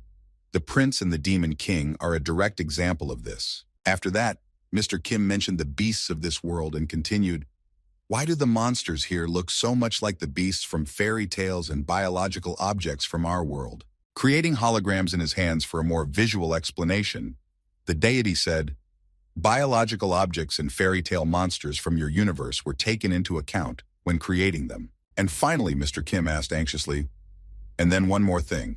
The fact that we killed your chosen warrior, is there anything wrong with that?" To which the deity confidently said, "No, there is nothing wrong with it." After receiving the answer, Mr. Kim asked, "Then it turns out that I am here only because I fulfilled the conditions on the battlefield against the demons." He received the answer, "That's right." Then Mr. Kim added, "But we also killed a holy virgin." Then the deity added in a calm tone, "I know about that as well." Hearing the indifference in the deity's words, Mr. Kim said in surprise, "You don't seem to be angry at all." To which the goddess replied, "I'm just a system, and therefore I can't have any feelings. It's the same as if you had no feelings about downloading or saving a game." After some explanations for its indifference, the deity added, "However, if I had my own opinion, I would most likely say you did well." Then Mr. Kim asked in surprise, "But why?" The deity then said, "From the beginning, the hero system was intended to allow humans and demons to compete and develop society without unilaterally destroying each other. But the result was quite the opposite. After the introduction of the hero system, humanity and demons continued to coexist without much change." After these words, the deity spoke, "But thanks to recent events, we can get rid of the hero system, and from now on there will be no heroes on the part of humans or demons." Then Mr. Kim said in surprise, "You mean from this very moment we have every right to destroy the opposite race? What about competition?" Changing the shape of his cube, the deity said, "Not only humans alone are called humanity, but also elves, dwarves, werewolves, and cannibals." After describing all the different kinds of beings that are considered humanity, the deity added, "Although they have been united under one concept, now that the demons are gone, they will begin to compete with each other." Hearing such an extensive answer, Mr. Kim said in surprise, So that's it. Well, that's the end of my personal questions." After that, Mr. Kim also added what he was most interested in. "Now let's get to the most important thing. As far as I know, if you kill the Demon King, you can fulfill any wish." After saying his question, Mr. Kim immediately added, "Can you bring me back to Earth?" Hearing Mr. Kim's question, the deity froze in place and then began to stare at the boy with his mouth open. The next moment, the deity turned to the boy with the part of the cube that showed the emotion of confusion and said, "This is impossible. We can't bring you back because your existence has already had a great impact on this world. This is against the rules." Hearing these words from the system, Mr. Kim thought in his head, "I am affecting this world by my mere existence, and that is why I cannot be returned." After reflecting on these words, Mr. Kim said thoughtfully, "In other words, the system is simply unable to send me back directly." To which the deity replied, "Absolutely." After that, Mr. Kim asked, "What if there is some way to return on my own? Will the system tell me about it?" Having received a new request from Mr. Kim, the deity said, "This information is currently being studied by Edward Grand Continue. You will have to wait." Hearing this, Mr. Kim said in disappointment, "Then it's not necessary." When he heard who was currently studying this question, Mr. Kim thought happily, "Then I'll just ask him about it. He is unlikely to break our agreement." Then Mr. Kim thought, "Okay, we have solved the issue of returning to Earth. Now the next step is to get to the top of all living things. I may have eaten a dragon, but it is only one of countless others." Thinking about this, an image of a red dragon appeared in Mr. Kim's mind. Then he thought, no matter how strong it is, if monsters or humans unite, they will be able to kill me, even though I can feed on its kind. Recalling how that dragon was killed by a mob of ogres, Mr. Kim continued his thoughts, "I need pain to be powerful." Mr. Kim then asked the deity, "Do you have any living beings that can transcend the laws of physics just because of their physical structure and cannot be approached by ordinary methods?" Hearing this question from Mr. Kim, the deity remembered the strange monsters that exist in this world and spoke confidently, "Yes, we do have such monsters." Immediately after saying this, the deity passed on all the knowledge about these monsters to the boy who had asked about them. Clutching his head, Mr. Kim smiled ominously and thought, Huge streams of information suddenly began to pierce my head. Then the deity asked, "You saw the creatures from the stories about Cthulhu. They are still under development because they do not fit into the cultural and technical norms of this world." Having said that, the deity added, "However, using desire, you can recreate one of them. Now tell me, what will be your decision in this regard?" Hearing that he could now have a powerful being whose skills he would immediately take away, Mr. Kim was deep in thought and thought, "What should I choose now?" As he thought about what skills these creatures possessed, Mr. Kim thought, speed that exceeds the speed of light 400 times, instant teleportation, the ability to create a body that goes beyond super regeneration. Taking a thoughtful pose, Mr. Kim thought, each of them has incredible abilities. However, I can choose only one of them. So, who should I choose? After much thought, Mr. Kim spoke to the deity. "I choose the reservation." Hearing this request from Mr. Kim, the deity was surprised and said, "Is there no one you like?" To which Mr. Kim replied, "No, it's not like that. It's a little different." After these words, Mr. Kim looked at the deity and thought, such powerful beings cannot exist in this world only for now. This means only one thing. Someday they will definitely appear here. Imagining himself on a mountain with other beings climbing it, Mr. Kim continued, "If I climb to the top too fast, I will start to ignore other skills and become lazy, and then there may be those who can match me." Then with a sinister smile, the boy added, "The real advantage over others is that no one, no matter how good they are, can reach you." When Mr. Kim finally decided on his next steps, he said in his head, "Besides, there are still many species to eat, so I'll start with them first." After Mr. Kim finished his thoughts, he asked the deity, "Is it possible for me to make my wish at a later date? Is that even possible?" After that, the deity said joyfully, "Of course it is. Object Kim, wish fulfillment is suspended. We will resume the process after a second request." When the boy heard that his wish had been postponed, he asked, "Okay, now tell me when I can come back." The deity replied, "Whenever you wish.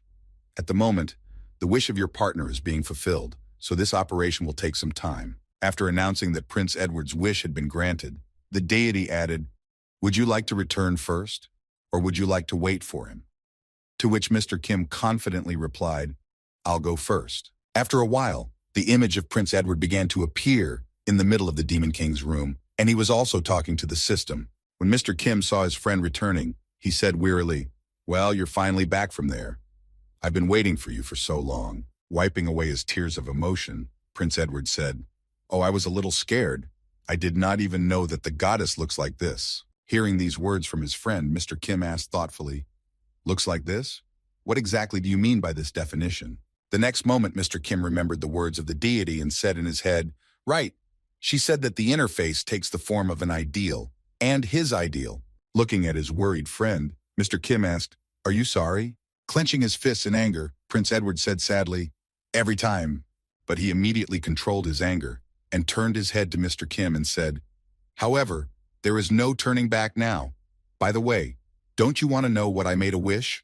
Rising from the floor while he was waiting for the prince, Mr. Kim asked, "Well, what did you wish for?" He replied, "Valuable knowledge for the future, and among them."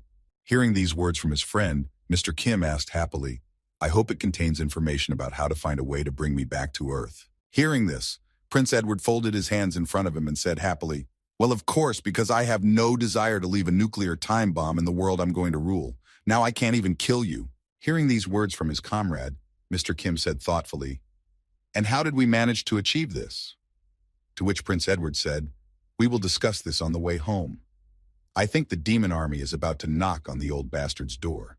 The Demon King's plan, as described earlier by the king of the four parties, was to reorganize the entire army, unification of the army and the administration, and it also included the restoration of military clans.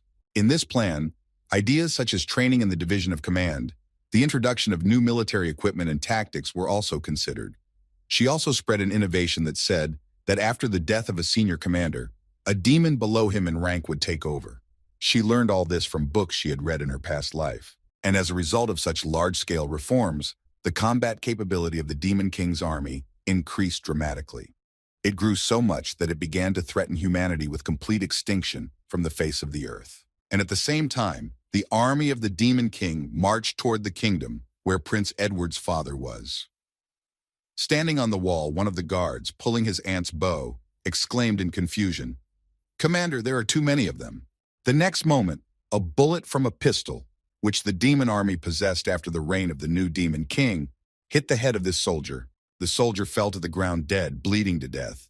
This was noticed by his commander, who had just come running to hear him cry out in danger. Looking at the lake of blood that had formed under his soldier, the commander said in confusion, "Oh shit." After that, another bullet landed right next to him. Shielding himself from the debris of the wall it hit, the commander thought nervously, "What a huge army. This is the first time I've seen them using such weapons."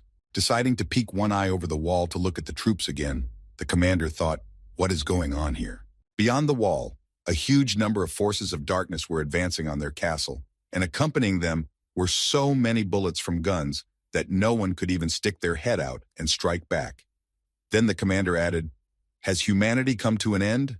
When the commander was completely disappointed, he heard the voice of one of his soldiers shouting, "Reinforcements have arrived!" The next moment, the enemies were rained with burning and enchanted arrows. Noticing that the situation on the battlefield had changed a bit, the commander breathed out a sigh of relief and said, "Great.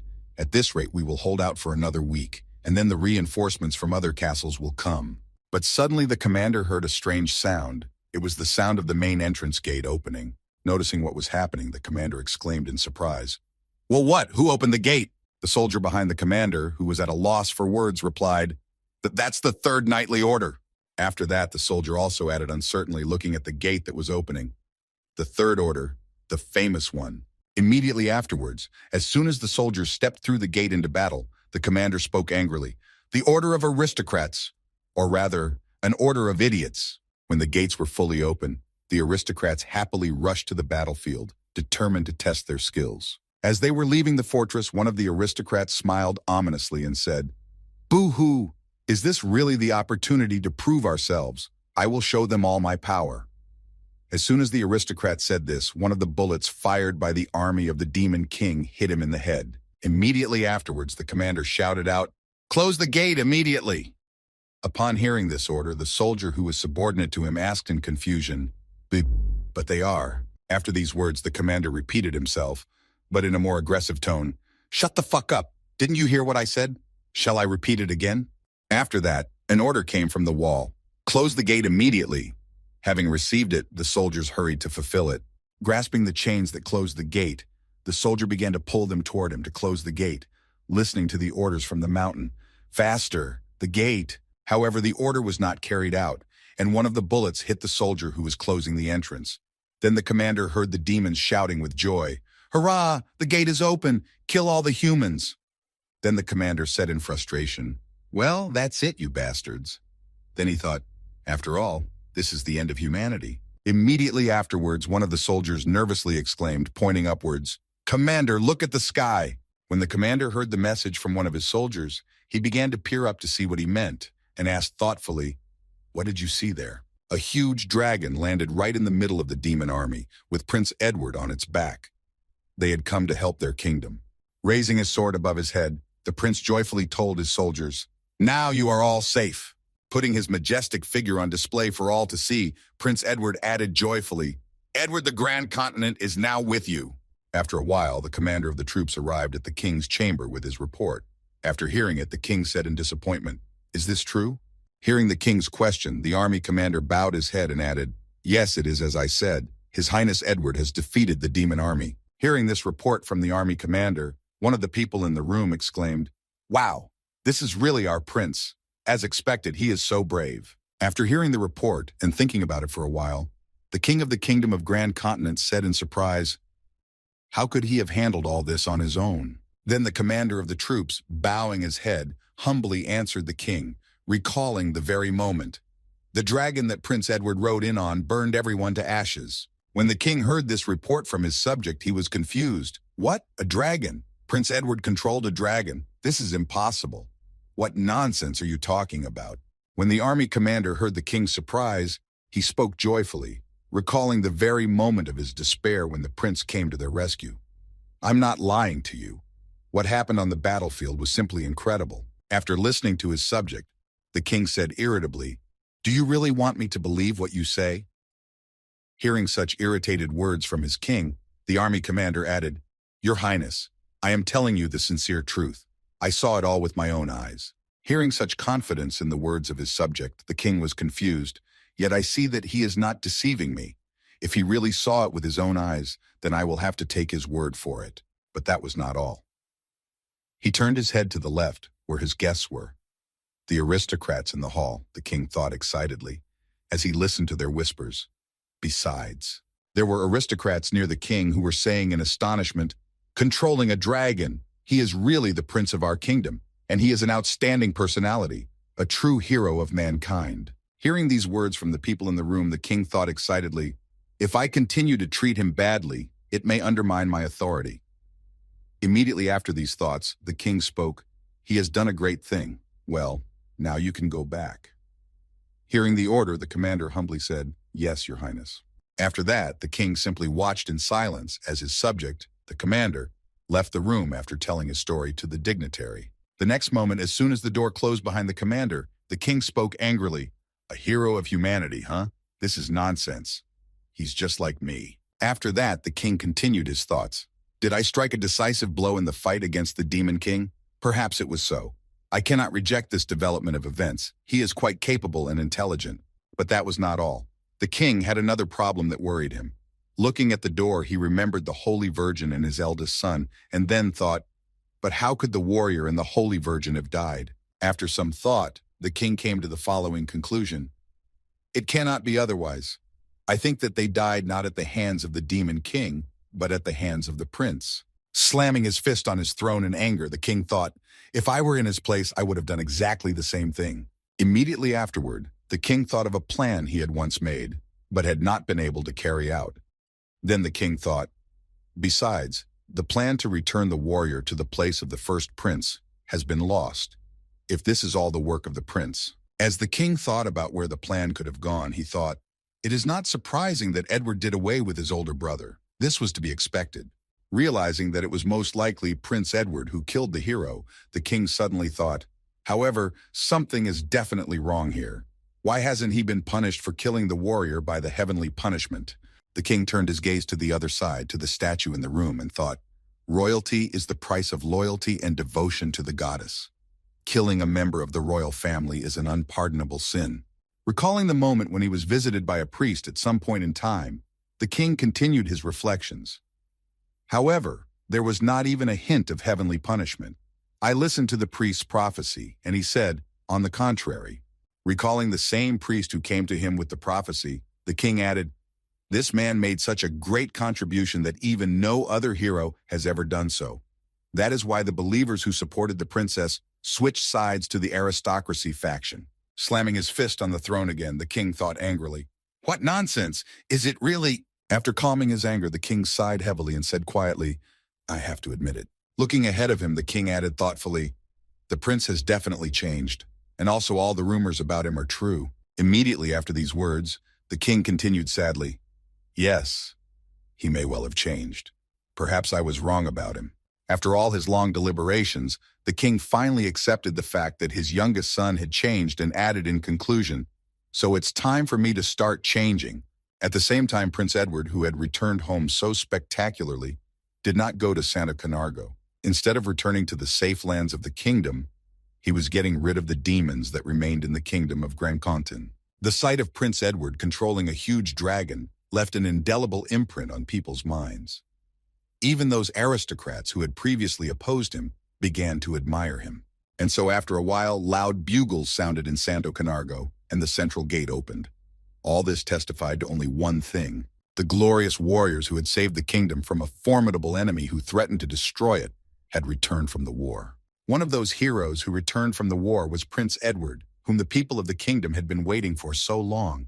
As soon as the prince entered the gates of the kingdom, loud shouts of joyful crowds were heard. Seeing Prince Edward returning to the kingdom on horseback after saving his home, one of the inhabitants joyfully exclaimed, it's the prince, hurrah! As Prince Edward rode through the frenzied crowd, he could feel how much he was adored by his own people. Why, he thought so. All along the way, while he was walking, he heard joyful shouts, long live the great prince, hero of mankind, long live Prince Edward.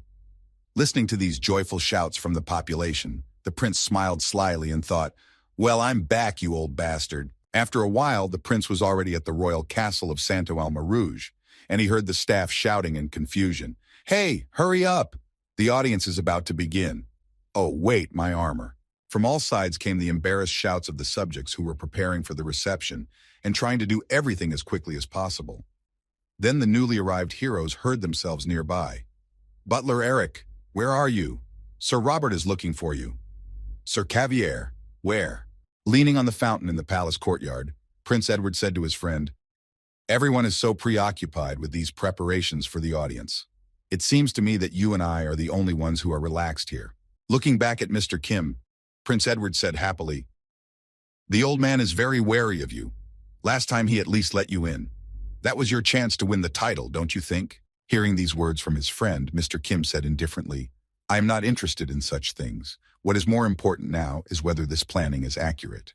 When Prince Edward heard this question from his friend, he said confidently, "Of course it is accurate. This plan was given to me by the goddess herself." Immediately after these words, Prince Edward spoke to Mr. Kim. "Well, it seems that it is time for us to leave, doesn't it?" And he heard his friend reply, "I know." As Mr. Kim walked away from him to his position, Prince Edward said to him in closing, "I'm counting on you, brother." After a while, the bells began to ring, and then the doors to the palace opened. The next moment, Prince Edward appeared at the gate, walking confidently inside. As he walked, one of those present read out, "Archduke Jalcan Azula, Duke of Escudo Blanco and Rojo Espada, Regent of Ferreta Alta and Guardian of Santa Camargo." After reading out all the titles that Prince Edward had, as he walked down the red carpet, the man added, "The first warrior of the Order of the Holy Sword, the owner of the Staff of Light, and the heir to the 7 crowns." After these words, when Prince Edward was already standing in front of the king himself, his full name was called to introduce him to the supreme ruler, Prince Edward Grand Continent. Looking at his son, who was standing right in front of him, the king said in confusion, "Am I doing the right thing? Has he really changed?" As he approached Prince Edward, one of the guards held out a pillow to him and said, "Your Highness, let me take your sword." Asking for the sword from the prince, the subject recalled a direct order from his king, who had reminded him more than once, "If he draws his sword, kill him immediately." After the request to hand over his sword was made, Prince Edward humbly reached into his scabbard where his sword was hidden. He then pulled the weapon from his belt and humbly handed it over, happily telling the servant, "Here, please take it." When Prince Edward handed his weapon to the servant, he bowed his head before the king, kneeling down to greet his ruler. Taking this posture, Prince Edward of Grandcentine said, "I am glad to see you in good health, father." The king replied, "I am also very happy that you have returned safe and sound." As soon as the prince heard this from the king, he bowed his head even lower to hide his sinister smile, and then added, "This is all thanks to you." When the prince heard his son say this, he decided to ask him right away, "Have you learned any life lessons from your long journey?" Hearing his father's question, Prince Edward said, "Yes, I now realize the sacrifice you made for the sake of ordinary people, and I also realized how difficult the royal niche can be." After saying this, Prince Edward of Grandcentine added, "And also," after the prince said this, he got up from his knees in front of the king, causing him to be confused. When the king saw that he had acted in such a disrespectful manner, he shouted angrily to his son, "Who gave you permission to get up from your knees, Edward?" Ignoring his father's words, Prince Edward added confidently, creating a sword in his hands, "Now I know exactly what I have to do next." As soon as the prince said this and began to create the sword in his hands, the weapon he had given to the servant began to disintegrate and disappear from the pillow. As the pieces of the weapon disappeared from the pillow, they gathered in Prince Edward's hands, creating a weapon for him. Looking at his father with an angry look, Prince Edward said menacingly, "You will no longer have to suffer for the sake of your people, nor will you have to bear the burden of this crown. I will take care of it all myself." When the king heard these words from the prince who had decided to rebel, he was terrified and exclaimed, "What is this? My son, what are you doing? Have you really decided?" After these words, Prince Edward began to draw his sword and, smiling ominously, said, "What's not clear here? I plan to become a king from now on, father." When the king heard the words of the prince, the room immediately fell silent. No one dared to say a word, but the king was the first to break the silence, shouting angrily at the prince who wanted to kill him, "You bastard!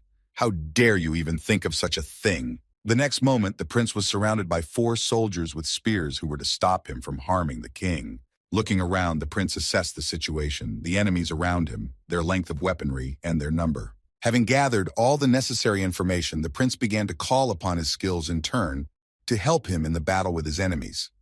First, he called upon his sword of light. Immediately after that, the prince called upon his armor of light to protect him from injury.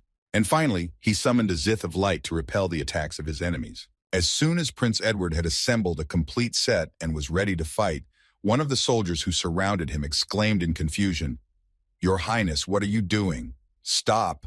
Before he could say what he wanted to say, he fell as the first victim of this uprising to finish off the king and take the crown for himself. After finishing off one of the soldiers who surrounded him, the prince pulled his sword from his throat and changed the position of his hand on the hilt. The next moment, with one deft movement, Prince Edward beheaded the rest of the soldiers who were threatening him. Looking at what his son was doing, the king exclaimed in anger, "This is treason! How foolish and stupid I was to think that you have changed, but in fact you are still the same." Immediately after these words, the king smiled slyly and thought, "However, I had foreseen even such a development of events, and that is why I know how to act in this case." Feeling under the throne for the emergency call button, the king thought, "That is why I have prepared a group of mercenaries who will save me and finish off the prince if necessary." Watching his soldiers beat him, the king tried to find a button to press to call for help. After a few seconds of futile efforts, the king finally managed to press the button, but something was wrong. After pressing the button several times in a row, the king said in surprise, looking at his hand, "What is happening? Why is it no one?" Then the king looked at the aristocrats behind him and said, "What are you doing there? You have a traitor in front of you. Call him here immediately." Looking back, the king noticed that something was wrong with his subjects. They looked strange, as if under hypnosis, and smiled strangely, giggling from time to time. Frightened by this strangeness, the king, who was looking at the zombies, said in fright, "Well, what's wrong with them?" This was all possible thanks to the skill of Pharaoh's Lord. He was one of those eaten by Mr. Kim. This character had the most amazing and unusual ability. This parasite had the ability to survive in any conditions, and its skills included the ability to unite the minds of people into a collective mind. And also thanks to this, Pharaoh's Lord was able to control a huge crowd of people. At first, Mr. Kim was not very good at using his power because of the peculiarities of his own skills. However, after Mr. Kim devoured a large number of demons he caught in the city's port, he was able to develop his skills and gradually began to use his powers. Although he did not achieve a perfect result, he managed to release the parasites and infect several people with them. Mr. Kim's skills were not enough to control a person, but they were enough to erase his memory or deprive him of his emotions. When Prince Edward Grankentine learned of his friend's skill, he immediately suggested a use for it with a flourish: wash their brains out. When Mr. Kim heard this request from the prince, he was unhappy. "It doesn't really matter to me. The main thing is not to get caught." Then the prince answered him, "Don't worry, brother. I'm not asking you to thoroughly brainwash them." Immediately after these words, Prince Edward smiled ominously and added, "Just work on the frontal lobe and make them sympathetic to me. Make them feel admiration when they see me achieve my goals." After that, Mr. Kim went to the pond where there was water. It was not very difficult to infect the inhabitants. He placed the parasites in a structure with water for easy consumption. This time, Mr. Kim used the same method that the demon had used before to influence him in the same way and to take him over. And now let's go back to the events that took place at the king's audience. When the prince had killed all the guards, he looked at the embarrassed king, who could not call for help. Stepping on the blood of the dead guards, Prince Edward spoke menacingly to his father. "You killed my mother." Leaving behind bloody traces of blood, Edward Grankentine added angrily, "You also put mercenaries against me and sent Angela to the convent." Looking at his son, who was approaching him at an inexorably fast pace, the king simply remained in place, frozen in fear on the throne. Looking at the prince who was almost in front of him, the king heard, "I had many other things I wanted to show you, but none of them matter now. It is not worth it, I have decided." Grabbing his father by the shoulder to prevent him from dodging the punishment he deserved, Prince Edward drove his sword straight into his heart and said menacingly, "Now die." At the last second, before the prince pierced his cloak and drove the sword into his flesh, the king cried out in fright, "You bastard! How dare you do such a thing to a king?" As soon as he said this, blood immediately poured out of his mouth and he began to choke on it. Then, gritting his teeth, the king tried to pull out his youngest son's sword. Realizing that this attempt would be unsuccessful, the king reached out to it with his hand and said in a cursing tone, "I hope so. Hell has prepared a separate cauldron for you, son." Immediately after these words, Prince Edward drew his sword from the king's hand and said in parting, "Well then, we will meet there next time. And now, farewell, old man." As soon as Prince Edward said this to his father, he fell to the ground dead, showing no signs of life. Together with his falling body, the crown fell from the king's head. After that, Prince Edward stood before the dead king, leaning on his sword after the execution was completed. Standing in the middle of the room, Edward Grankentine felt some strange movements behind him, as if they wanted to finish him off even after the death of his client. But the enemy did not succeed. Immediately after the prince noticed him, the enemy in the dark suit fell awkwardly to the ground, revealing himself in disguise. Groaning from the pain of the fall, the ninja assassin said, "Who are you anyway?" Before he could finish, Mr. Kim, who landed right behind the mercenary, finished him off and said, "That's it, I'm done." When Prince Edward heard his friend's words, he reached for his crown, which was lying on the ground, and joyfully announced, "Great, we have gotten rid of the obstacles on our way." After these words, Prince Edward put his father's crown on his own head to proclaim himself the new king of this continent. Sitting on the royal throne, the boy continued, "And now no one will stand in my way." As soon as the new king took the throne, all the aristocrats who had been brainwashed by Mr. Kim began to applaud, happy that Prince Edward had finally reached the highest position in the kingdom. However, this applause did not last long. After a while, the applause disappeared when the new king began to talk to himself for some reason. First, he brought the king to his throne, which was rightfully his after the death of the previous king. Edward was knee-deep in blood, and the throne was covered with blood spatter. As he entered the throne, the boy slammed his sword on the ground to silence the aristocrats. After that, the new King Edward lowered his head and said guiltily, "I know all this, brother." The ghost of his brother appeared before King Edward with a huge hole in his chest. Noticing this, Edward said angrily, "Brother, I know what you want to tell me." King Edward made a wish to the goddess that she would reward him with true wisdom. Using this wisdom, King Edward could easily point out to Kim the location of the goals that he had to eliminate in order to achieve the main goal. But that's not all. It was also because of this wisdom that King Edward was able to find out what his older brother wanted to tell him before he died. Clutching his head with his hand, Prince Edward spoke in frustration. "Don't cross the line, you mean? And instead of giving me an angry tirade, you tried to say these words? Well, that's quite in your spirit." Rising from his throne, King Edward said to the ghost of his brother in a formidable voice, "But it is too late to say that. You see, it is too late, brother." Looking at his brother's ghost, King Edward added confidently, "Now your words mean nothing. You should have said them before shaking hands with that monster." Creating a sphere of light in his hand, King Edward added in displeasure, "That is why you should just leave. From now on, I will become someone you do not want to see." Immediately after these words, King Edward shot a beam of light at his brother's ghost to destroy it. Having gotten rid of his older brother's ghost, King Edward Grankentine confidently said, "The idiot who clung to humanity to the last is gone.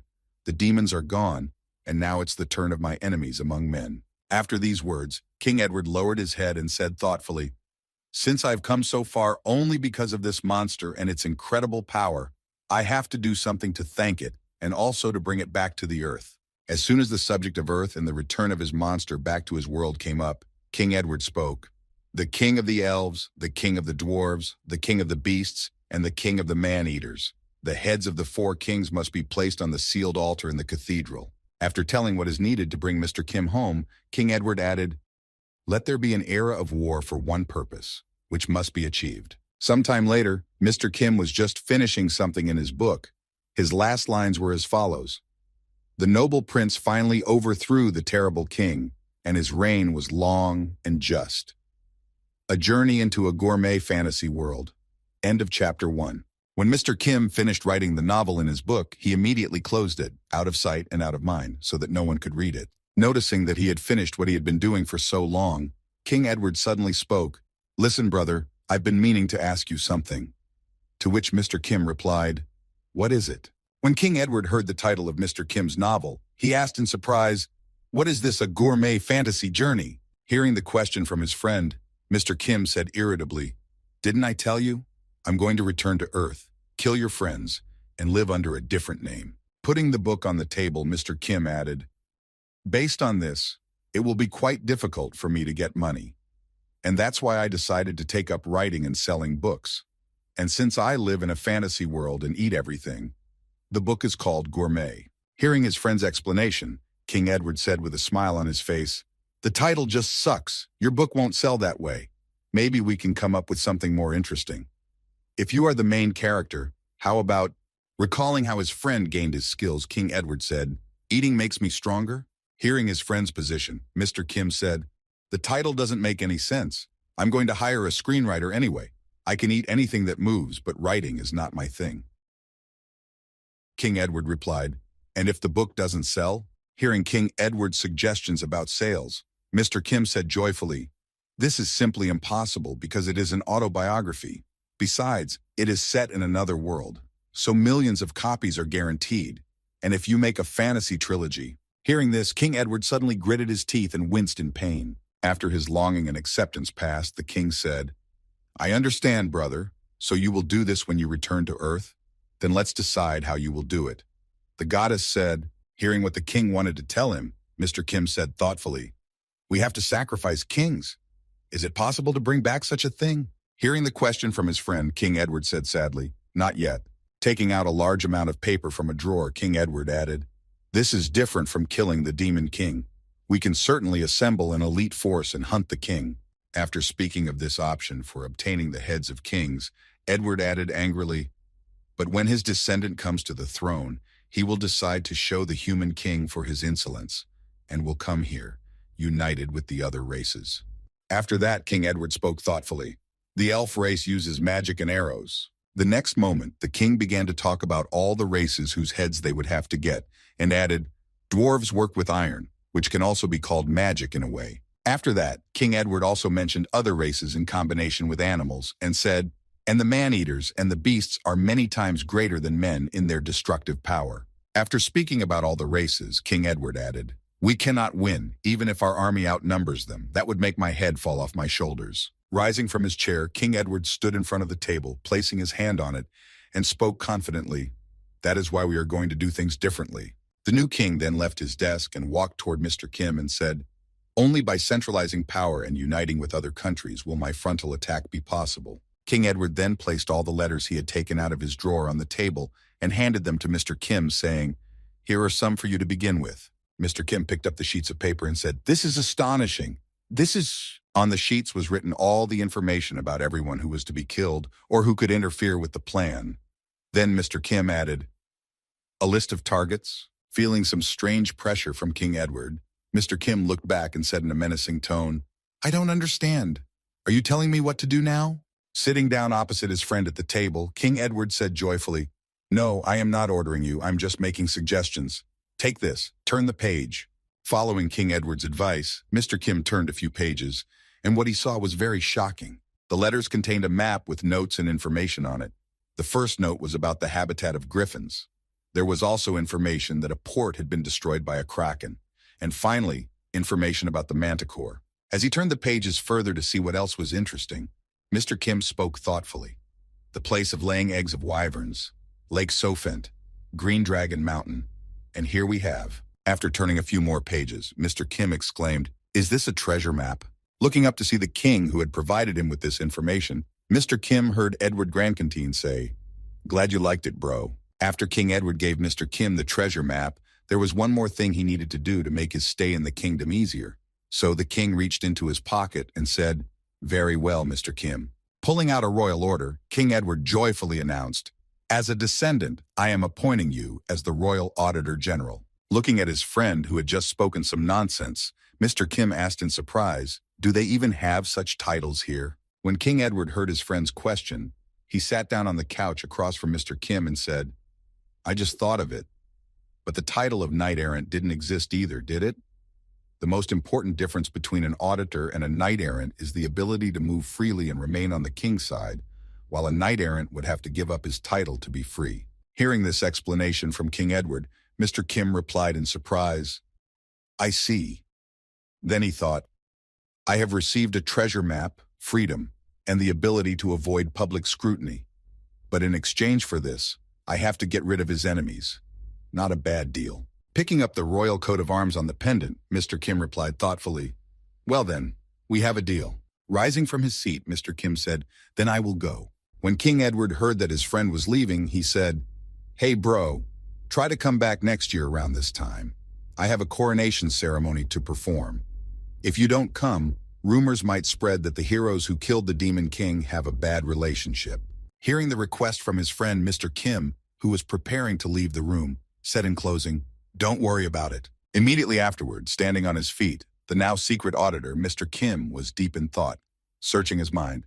Well, where should I go now, and which way should I go? Looking down, the boy added, "Where should I start my journey, and what work should I do first?" Looking at his book and the notes King Edward had given him, Mr. Kim thought, "I will have to analyze this information carefully and put it to good use."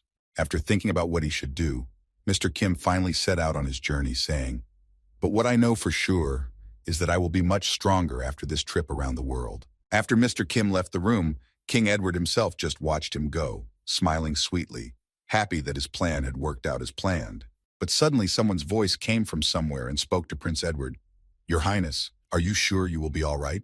Prince Edward looked up and said in surprise, "What do you mean?" Then one of the ninja mercenaries sitting above the ceiling added, "Sir Kim is a powerful warrior. His absence could affect your safety. You haven't thought about it. Who knows what might happen?" Hearing the question from his mercenary, Prince Edward spoke confidently. "Don't talk nonsense. That's why I hired you all, to take care of all these problems that will arise." Immediately afterward, Prince Edward heard back from the mercenary, "Please forgive me." He replied with a yawn, "If you really want to make amends, then prove yourself in action." Then the prince heard back from his mercenary, "Yes, sir." This mercenary was the leader of the royal assassins, the head of a group of hired killers who was directly subordinate to the king himself. So how did it happen that Prince Edward, who had killed the previous ruler, retained the royal assassins? Everything is quite simple. In fact, the king had originally intended to transfer this group to Prince Edward. The first crown prince was supposed to lead the throne and illuminate his subjects with his light, but the second direct descendant of the throne, who was younger, was to become the commander-in-chief of the assassins' organization and act from the shadows, eliminating enemies on his way. But everything changed dramatically when the goddess appointed the first prince as a warrior. In general, the king's plan was only 50% realized. However, the royal organization itself could be headed not only by the king himself, but also by Edward if he fulfilled one condition. And this condition was to take possession of the king's relics. One of these relics was a ring with the emblem of the royal organization, which the king wore on his hand. And the second relic was the crown, which Prince Edward also took after he killed the former ruler. And so in the end, he took possession of the relics. After Prince Edward put on the crown and had the ring in his possession, the organization went over to his side.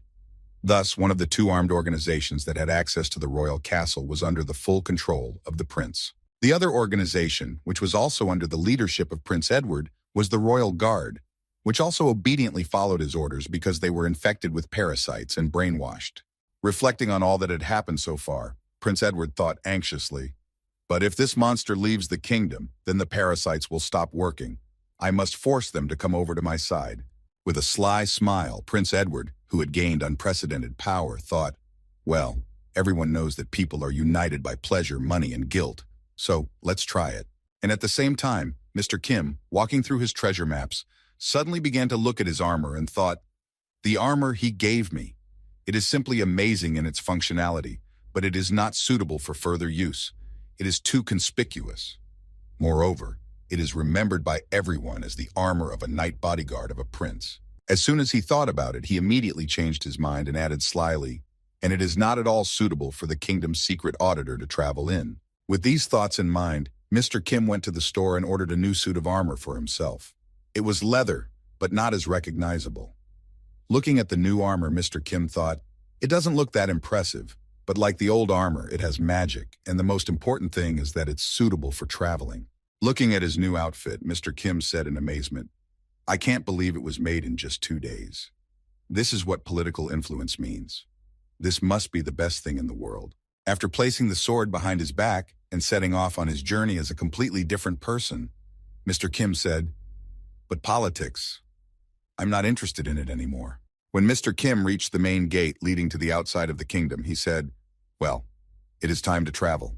In this kingdom, Mr. Kim is called a hero by everyone, and a blessing from the prince for his military services in the battle against the demons. However, back on Earth, he was still a common criminal, and he was also on the international wanted list. Not only the police, but also the intelligence service, as well as various criminal groups and organizations, are looking for him in that world for various reasons. Because of the constant persecution, Mr. Kim had to have lonely hobbies. He simply could not afford many different ones. Sports were forbidden for him because he could accidentally reveal his identity when he was in contact with people. In addition to sports, computer games were also forbidden. One day, Mr. Kim, because of his love for video games, could not restrain himself, and several times he was almost on the verge of death. And it was because of such events in Mr. Kim's life that reading became his main favorite pastime. Most of all, he liked to read novels that were only one book long. He had to read them because he had no other choice, but that was only in the beginning. Over time, Mr. Kim did not realize how he got involved in this field. It's a pity, but the culture of writing and reading in this world is not so well developed. That's why books are mostly only available to aristocrats. Thanks to the prince, Mr. Kim was also able to get a few.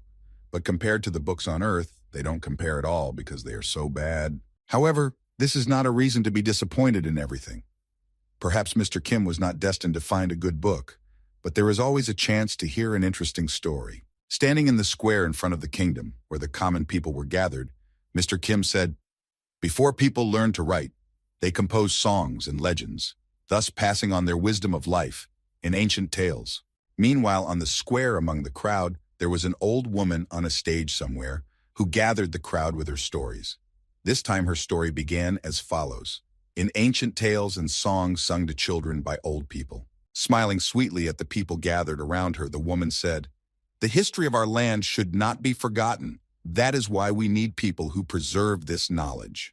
The woman then added, "If any of you want to preserve this knowledge and the wisdom of all the times of our ancestors, then enter the school of bards and become a hero." Among this crowd of people, there was one girl who really wanted to enter this academy. Her name was Felina Grinsmus. However, at the moment, this Felina Grinsmus was a traveling bard who traveled the world to earn some quality money. Wandering through yet another city, the girl said with a sigh, "What a fool I was to believe her words." Walking through the streets of the city, Felina Grinsmus thought in disappointment. People like provocative and vivid stories most of all. They are not interested in ordinary stories about traveling to different places. Returning back after a hard day, the girl continued her indignant reflection. So it turns out that the bard is just a clown who sings provocative tales to cheer up the sad people. When she reached one house and opened the front door to the bar where she wanted to perform, she added, "This is not why I became a bard." This girl, Felina Grinsmus, who decided to become a traveling bard, lived in the county of Febro in the city of Santo Febro, and came to him with her stories. As soon as the girl came inside, she immediately closed the door behind her. When the patrons heard that someone had entered the bar, they immediately paid attention, but then continued to go about their business. Slowly walking with small steps, the girl was looking for a place to sit down and make a scene. At the same time, she was looking around at all the people present and analyzing their skills and abilities. The first thing she noticed was a small group of mercenaries sitting near the entrance, enjoying a drink. The next person she noticed was Mr. Kim, who was looking at a map at a table in a cape. As she passed him, she wondered, is he a traveler? And finally, Felina Grinsmus noticed another man sitting in the very corner of the building, drinking alcohol alone. Then the girl thought in her head, and there, looking a little closer at the man sitting alone at the table, she added thoughtfully, a man who is deliberately pretending to be drunk. Then she noticed his outfit and added in surprise, his armor is pretty good. He's not as simple as he looks. It's better not to mess with him. Sitting down on a free chair and taking out her musical instrument, the girl thought, mercenaries and a traveler. Mercenaries fight people, and travelers fight monsters, and they don't like each other anymore. You can't sing about one without mentioning the other. Preparing for her adventure, the girl smiled slyly and thought, this could lead to a fight, and then I won't get a tip, but I have a trick up my sleeve. As soon as the girl remembered the trick up her sleeve, she spoke happily. Dear guests, please pay attention. This ballad is about the prince who killed the demon king and the dragon-slaying knight. Hearing what the traveling bard had just announced, all the guests turned, and then one of them said in surprise, a prince and a knight? Immediately afterwards, a young man exclaimed, this story. The next moment, everyone turned their attention to Felina Grinsmus to hear what she was going to sing and how she could entertain the audience. A few seconds later, the music started playing, and the accompaniment and the girl began to sing. After listening to the performance for a while, one of the people in the bar joyfully exclaimed, "Oh, that girl knows a lot about music." His comrades replied to the mercenary, "Everyone knows about this story now." A few seconds after the performance began, the girl had already earned some coins thanks to her talents, and that was not all. The coins kept flying in her direction. Continuing her performance, the girl opened one eye to see if there was any money for the performance. Noticing that there was already quite a good amount of money there, she thought, "As expected, the effect is just wonderful." After these thoughts, she added indignantly in her head, "It certainly has an effect, but I'm so sick of this ballad, honestly." Preparing for the crucial moment in the performance, she thought, "And now the best part. My profit depends on her performance." Immediately afterwards, she continued her performance, humming. When the prince saw his brother's death, it was not despair that gripped him. It was deep sorrow and heartbreaking hatred for the demon king. Seeing everything from the heavens, the goddess decided to give the prince the power of a warrior for a short time. And then, having told the main part of the story, Felina Grinsmus was about to finish, saying, "The prince's sword pierced the king's chest." Before she could finish her ballad, she heard one of the visitors suddenly shouting. Interrupted by this, the girl noticed that one of the mercenaries had picked on the traveler and shouted menacingly, "You brute!" Grabbing the traveler by the collar, one of the mercenaries added menacingly, being intoxicated, "Are you laughing? Are you laughing at the prince's story now? What a bastard!" The only response was laughter. Noticing that their friend was picking on someone again, one of his comrades said happily, "Well, when he gets drunk, he gets violent, although that guy is not bad either, if he decided to laugh at the prince himself." To which the other replied, "He shouldn't have done that, boogeyman." Looking at this tense scene, Felina Grinsmus thought in confusion, "Oh no, they interrupted me. Now the whole mood is ruined." However, the situation was not the worst. After assessing her strength, the girl thoughtfully spoke in her head, 4 mercenaries against 1 traveler. Preparing for the next ballad, she thought calmly, "Well, it seems that the mercenaries will win, and then I will sing a ballad about their exploits." Closing her eyes from her dreams, the girl thought happily, "They will open their wallets with joy." And what? Was that a crunch? Before she could dream, she heard a strange sound and opened one eye. What she saw before her plunged her into confusion. The same traveler to whom the mercenary had picked on was Mr. Kim. To teach the insolent man a lesson, the pet shop simply broke his arm, squeezing it and shattering the bone inside. Feeling the pain after a crunching sound echoed throughout the bar, the burly man suddenly screamed in pain as he realized what had happened. As he screamed and shouted throughout the room, Mr. Kim grabbed his head to calm him down. Immediately after that, the boy slammed the mercenary's head on the floor to neutralize the drunken insolent who dared to make a complaint to him. Hearing some strange noise behind them, where their comrade was heading towards the traveler, the other mercenaries turned around and noticed that he was knocked out and said in surprise, "What? How come?" Immediately afterwards, the other mercenaries attacked Mr. Kim to avenge their comrade, who had just been publicly humiliated, and won. Mr. Kim took out the first attacker with a single swing of his arm, interrupting his furious shout, "How dare you do this to my comrade?"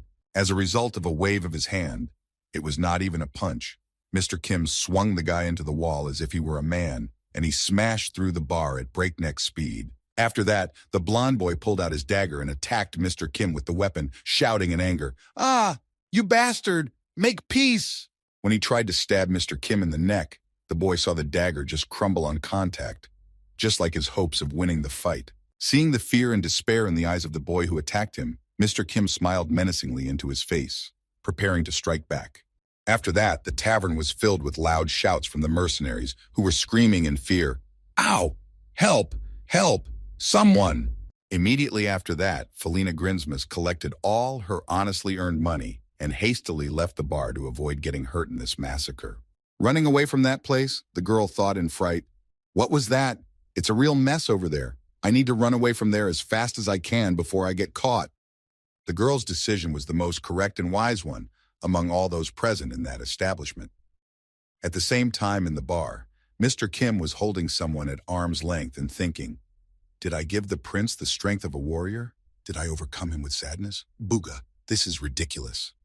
Glaring at one of the mercenaries who attacked him and decided to deal with him, Mr. Kim said menacingly, "It was such a good comedy, but you have ruined my mood." As Mr. Kim held him by the throat, one of the mercenaries who had not yet received his punishment said in fear, "Please, please, have mercy on me." Having watched everything that was happening in the bar for a long time, the lone drunkard finally got up from his seat and said menacingly, "That's enough." Turning his attention to the strange person walking toward him, Mr. Kim continued, "I don't know what happened here, but to use your power so violently."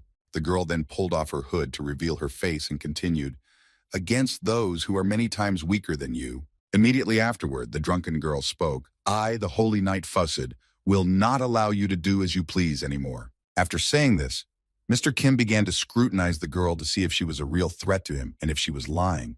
While he was examining her, Mr. Kim was thinking in his head, "So she's a paladin, right?" Looking at her armor, Mr. Kim thought, "You wouldn't know it by her appearance, but she definitely doesn't come from a state founded by the Church of the Goddess. Paladins are one of the most asymmetrical forces of the Church. Come to think of it, among the information the prince passed on was something about the church state." The church state. This is a place that is modeled after the Vatican, which exists on Earth. It is a small town state where the majority of the population is made up of people who are much more superior than other people. Also, one of the representatives of one of the asymmetrical forces was the Holy Virgin, the same virgin who took part in the journey against the Demon King, a skeleton made of an alloy of blessed magical metal, a highly developed muscular system, sight and reflexes that went beyond human ones. She was the epitome of a human weapon. The only problem was that creating such a saint required a huge amount of time and resources.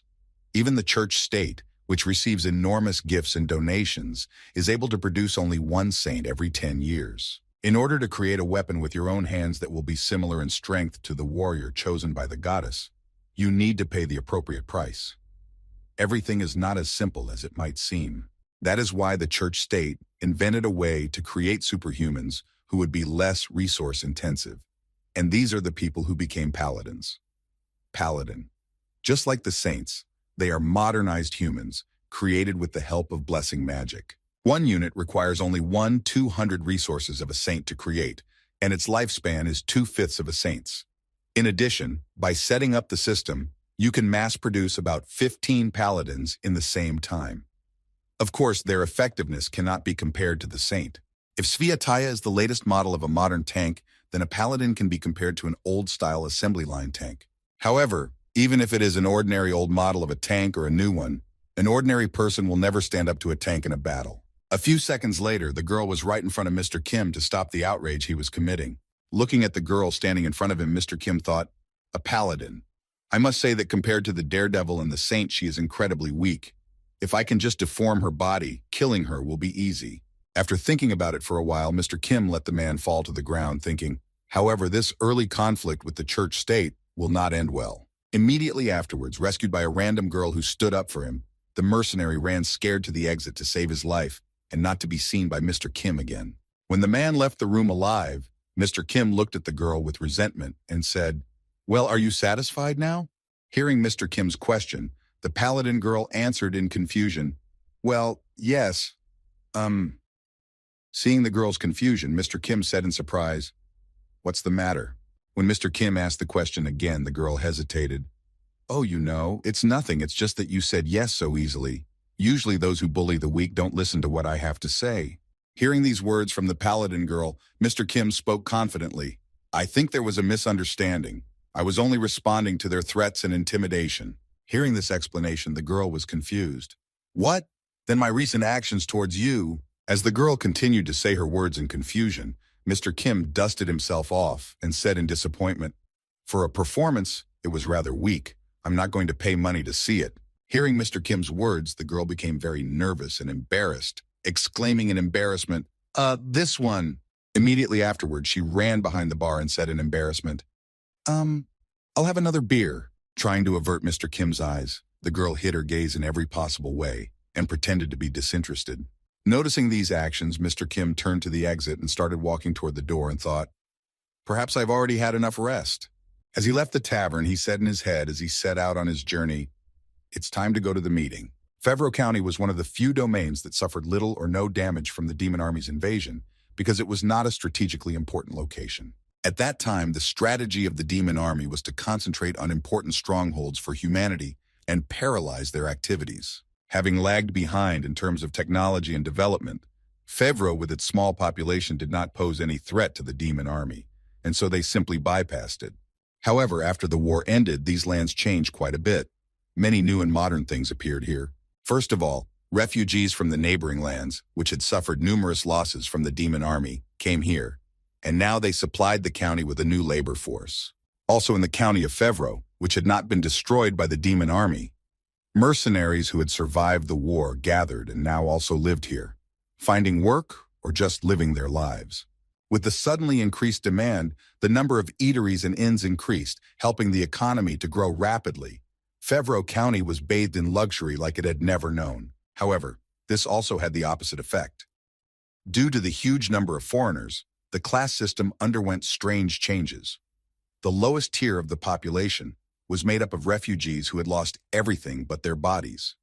The middle layer was made up of Fevro citizens, and between them all, mercenaries rose to prominence. They became the biggest problem.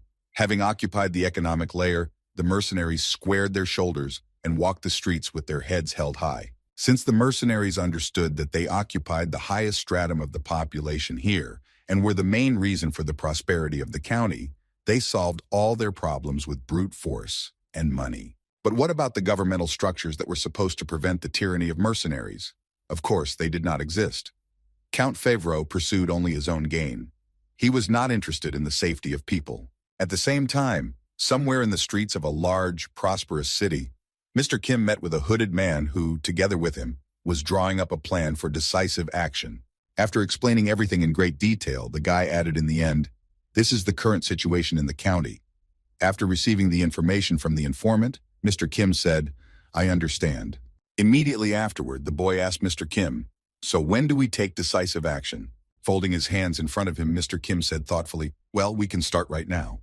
Hearing this, the boy replied, "Then in 30 minutes we will begin." Mr. Kim replied, "Okay, that's fine."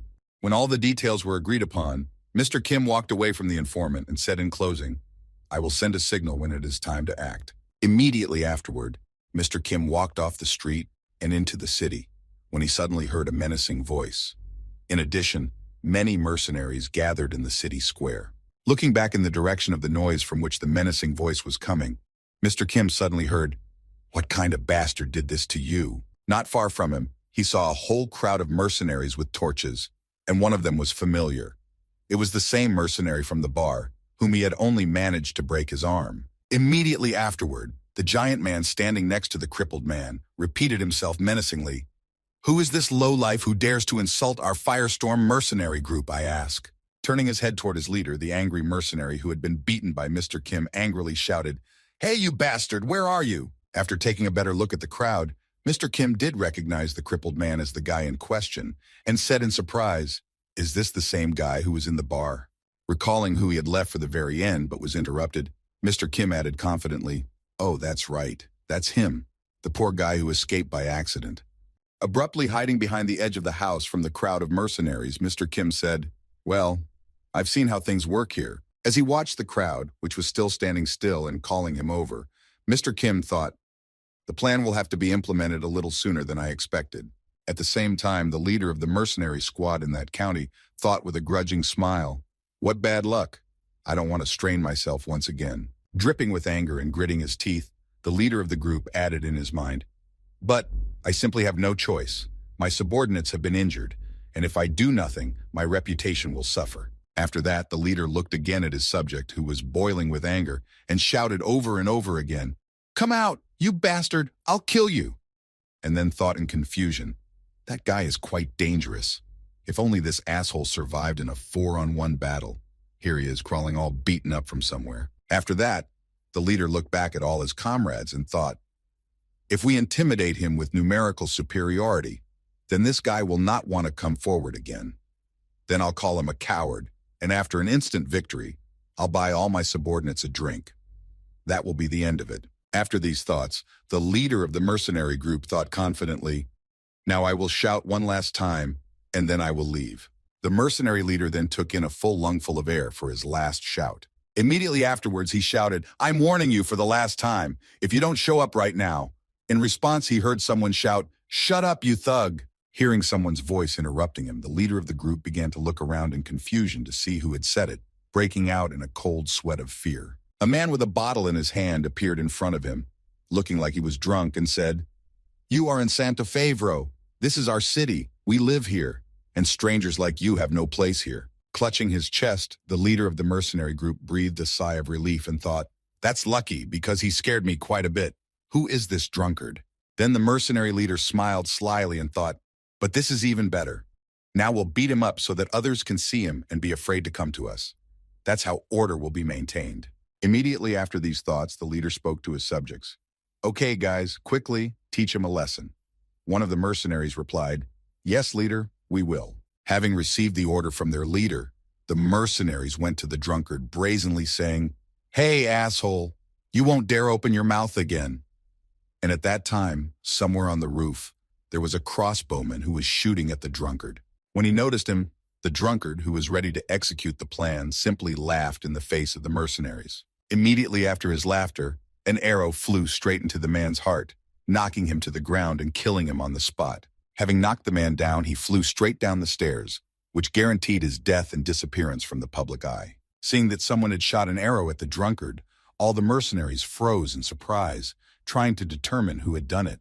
Immediately afterward, the leader of the mercenary group shouted angrily to his subordinates, "Hey, have you gone completely crazy?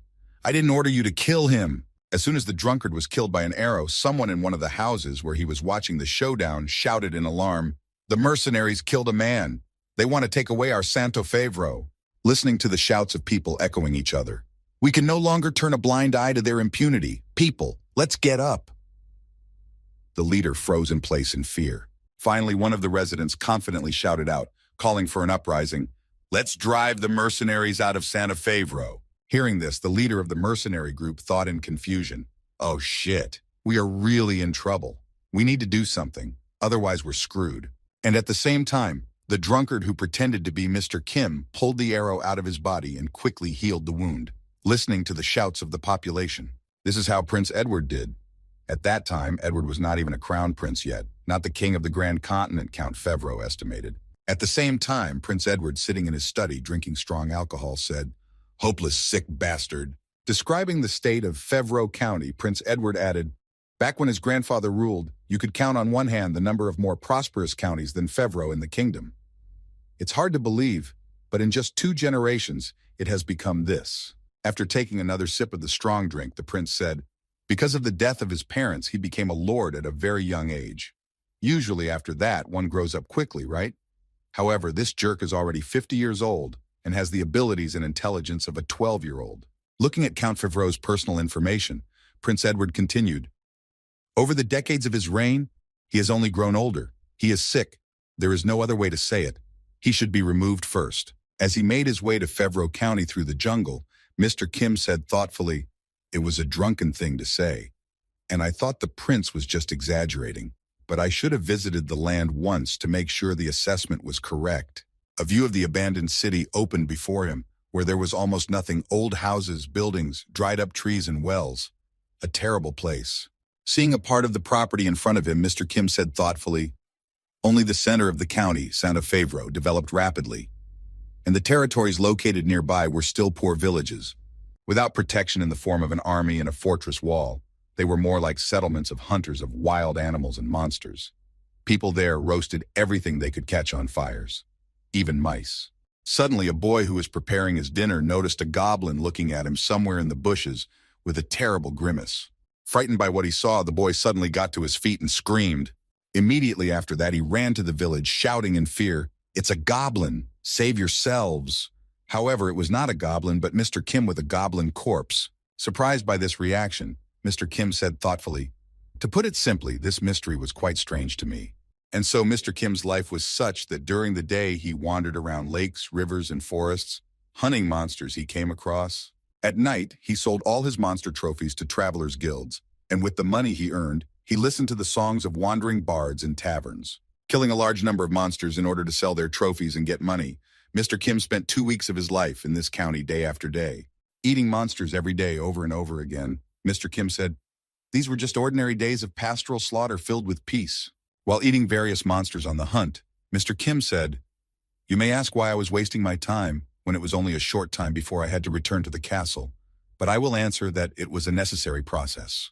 Recalling the abilities he gained in the Endless Forest, Mr. Kim said, "After leaving the Endless Forest, I had already gained many special abilities."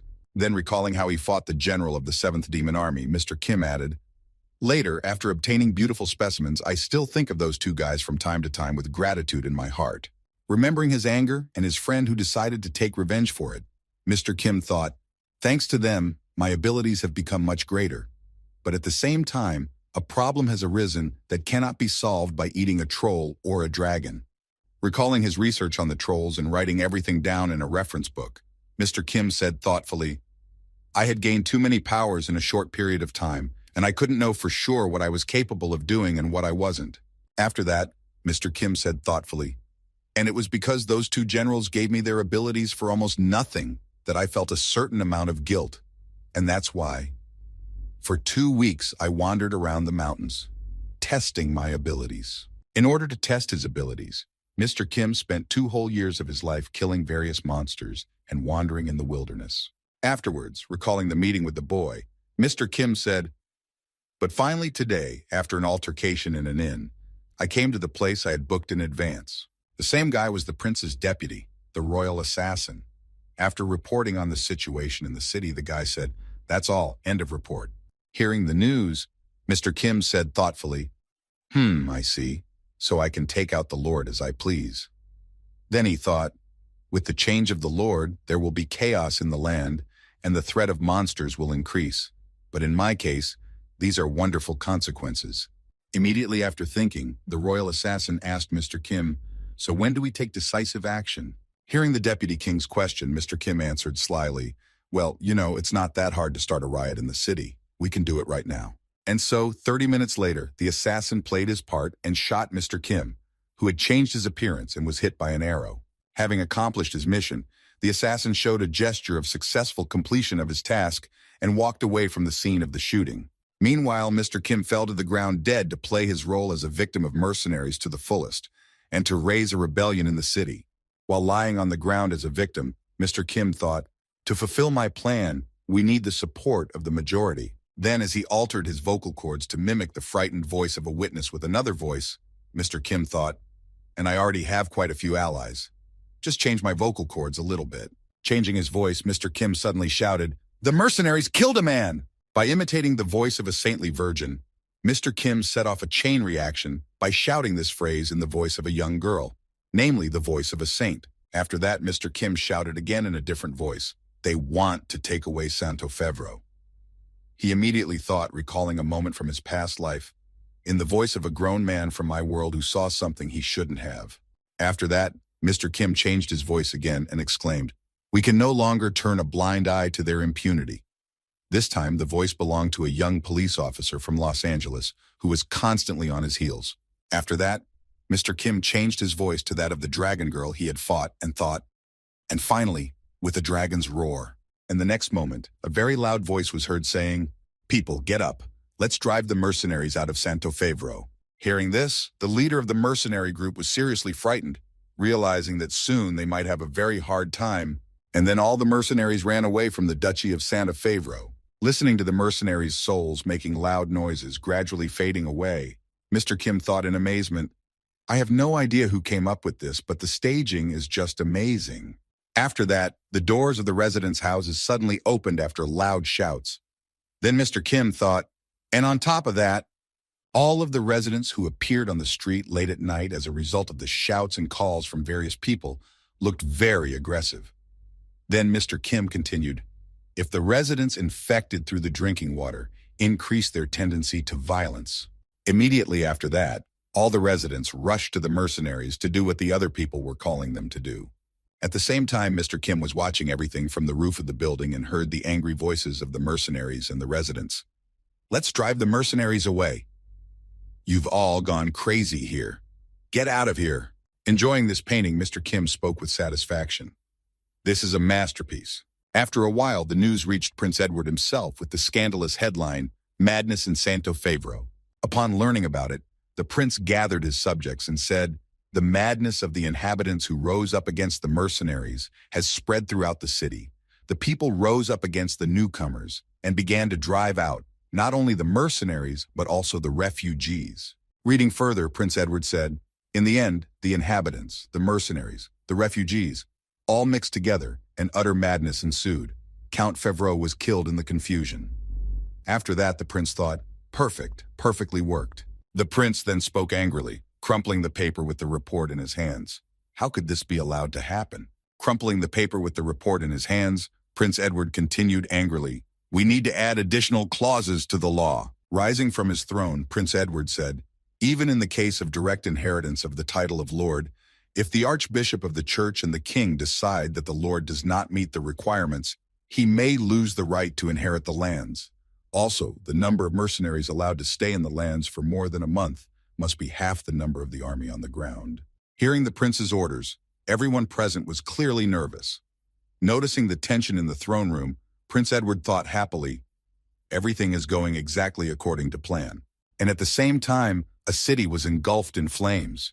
A huge fire was raging in the city, and Mr. Kim was standing on a mountain watching it and said, "It's burning well." As he watched the massive fire, Mr. Kim thought, "The more deaths, the fewer people will remember me. It was the same on Earth." Feeling the presence of the assassin behind him, Mr. Kim asked without even looking back, "Well, have you completed your work?" Hearing Mr. Kim's question, the royal assassin replied, "Yes, but I still have not fulfilled my order to find out where you are going next." Hearing that the latter needed to know the next point where he would appear, Mr. Kim turned to the assassin and said, "Caballeros." Recalling the maps with different information, Mr. Kim said, "The area where the griffin has been spotted recently.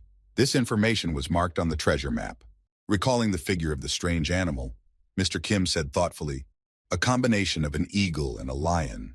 Creatures that combine the characteristics of several creatures are my favorite." Hearing where Mr. Kim was going next, the royal assassin, having completed his 2 assignments, began to disappear and said goodbye. "Very well, then I will find you again when the time comes. I wish you a pleasant journey, Knight Kim." Hearing these words from the assassin, and feeling that he had already disappeared, Mr. Kim said, "Then it is time for me to leave as well." Feeling someone's figure behind him again, Mr. Kim looked back and asked in surprise, "What? Are you still that?" Before he could say it, he saw the same paladin girl who had interrupted him in the bar to prevent him from killing the last mercenary. Realizing that he had noticed her, the girl became seriously nervous and spoke in fright. "Knight Kim, a griffin or griffin. It's a top-level monster on average 2 or 3 meters in size, with the head and front legs of an eagle, but the body and hind legs of a lion. Looking at this guy, you can feel how amazing this world is. And also imperfect. This creature has a very, very, very inefficient body structure. Its upper half of the body, or would it be more correct to call it the upper part? In general, his upper and lower halves of his body do not fit together at all. Because he has a lower half of his body, he has to fly in a semi-sitting position, and because of its upper body, it cannot walk freely on the ground, moving in small steps, a creature stuck in the middle between the air and the surface. But even so imperfect, they drive people into fear. They were nicknamed Kings of Heaven and awarded the highest rank. After all, even despite all its flaws, the griffin has incredible power. They have adapted to fly and lead a predatory lifestyle, which is characteristic of lions, and also gather in small herds. In addition, their favorite food is horses. That is why griffins often attack people. Caballerage, the rock of the griffins. Upon reaching it, Mr. Kim said, "People often pass through Caballerage on horseback, which is why I took on the guild's errand. It's our duty to eliminate the threat of the griffins, understand?" Hearing these words from her fellow teacher, the paladin girl replied happily, "Yes, master." Looking at the map, Mr. Kim added, "Since they gather in herds and their numbers are large, a head-on attack will not work here. That is why our goal is to catch the leader and reduce their activity." However, hearing him suddenly fall silent, the girl exclaimed in alarm, "Yes, teacher. A knight is one whose example follows high ideals even when he walks on the ground." Then clenching her fist, she added joyfully, "We must bravely confront deadly dangers if the peace and tranquility of the people depend on it. Do you mean it?" Hearing these words from the girl, Mr. Kim was surprised to think, "What?" After that, Mr. Kim closed his eyes and hesitantly replied, "Aha, that's what I meant." Walking ahead, Mr. Kim was deep in thought, speaking in his head. "Somehow I happened to get hit on by a paladin of the church state. It's a long story. It all began a few days ago, when the uprising in Sound of Favreau was in full swing, and the people were shouting angrily, 'This is our land. Let's drive out the mercenaries. That very evening, an assassin visited the Lord's mansion. Noticing the strange figure in front of him, the Count said in confusion, Who are you, you bastard? Do you even know who I am?" Immediately afterwards, the royal assassin finished off Count Santafavro with a single, precise dagger stab, after which the Count fell to the ground dead. After checking to make sure he was dead, the royal assassin said confidently, "The task is completed." After that, he quietly left the Count's mansion and headed away. However, everything was a little less unnoticed than expected.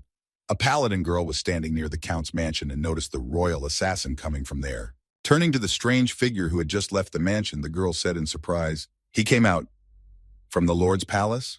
Realizing that something was obviously wrong, the girl thought to herself, "This looks very suspicious." After that, keeping a certain distance, the girl began to pursue him, thinking, "I need to follow him." And finally, the same strange figure arrived at the edge of the mountain, where there was another guy whom the paladin girl had seen somewhere before. Having looked at the figure more closely, the girl thoughtfully said in her head, that despot from the tavern yesterday?" After having a conversation with the yesterday's robber, the strange figure disappeared, saying in conclusion, "I wish you a pleasant journey, Knight Kim."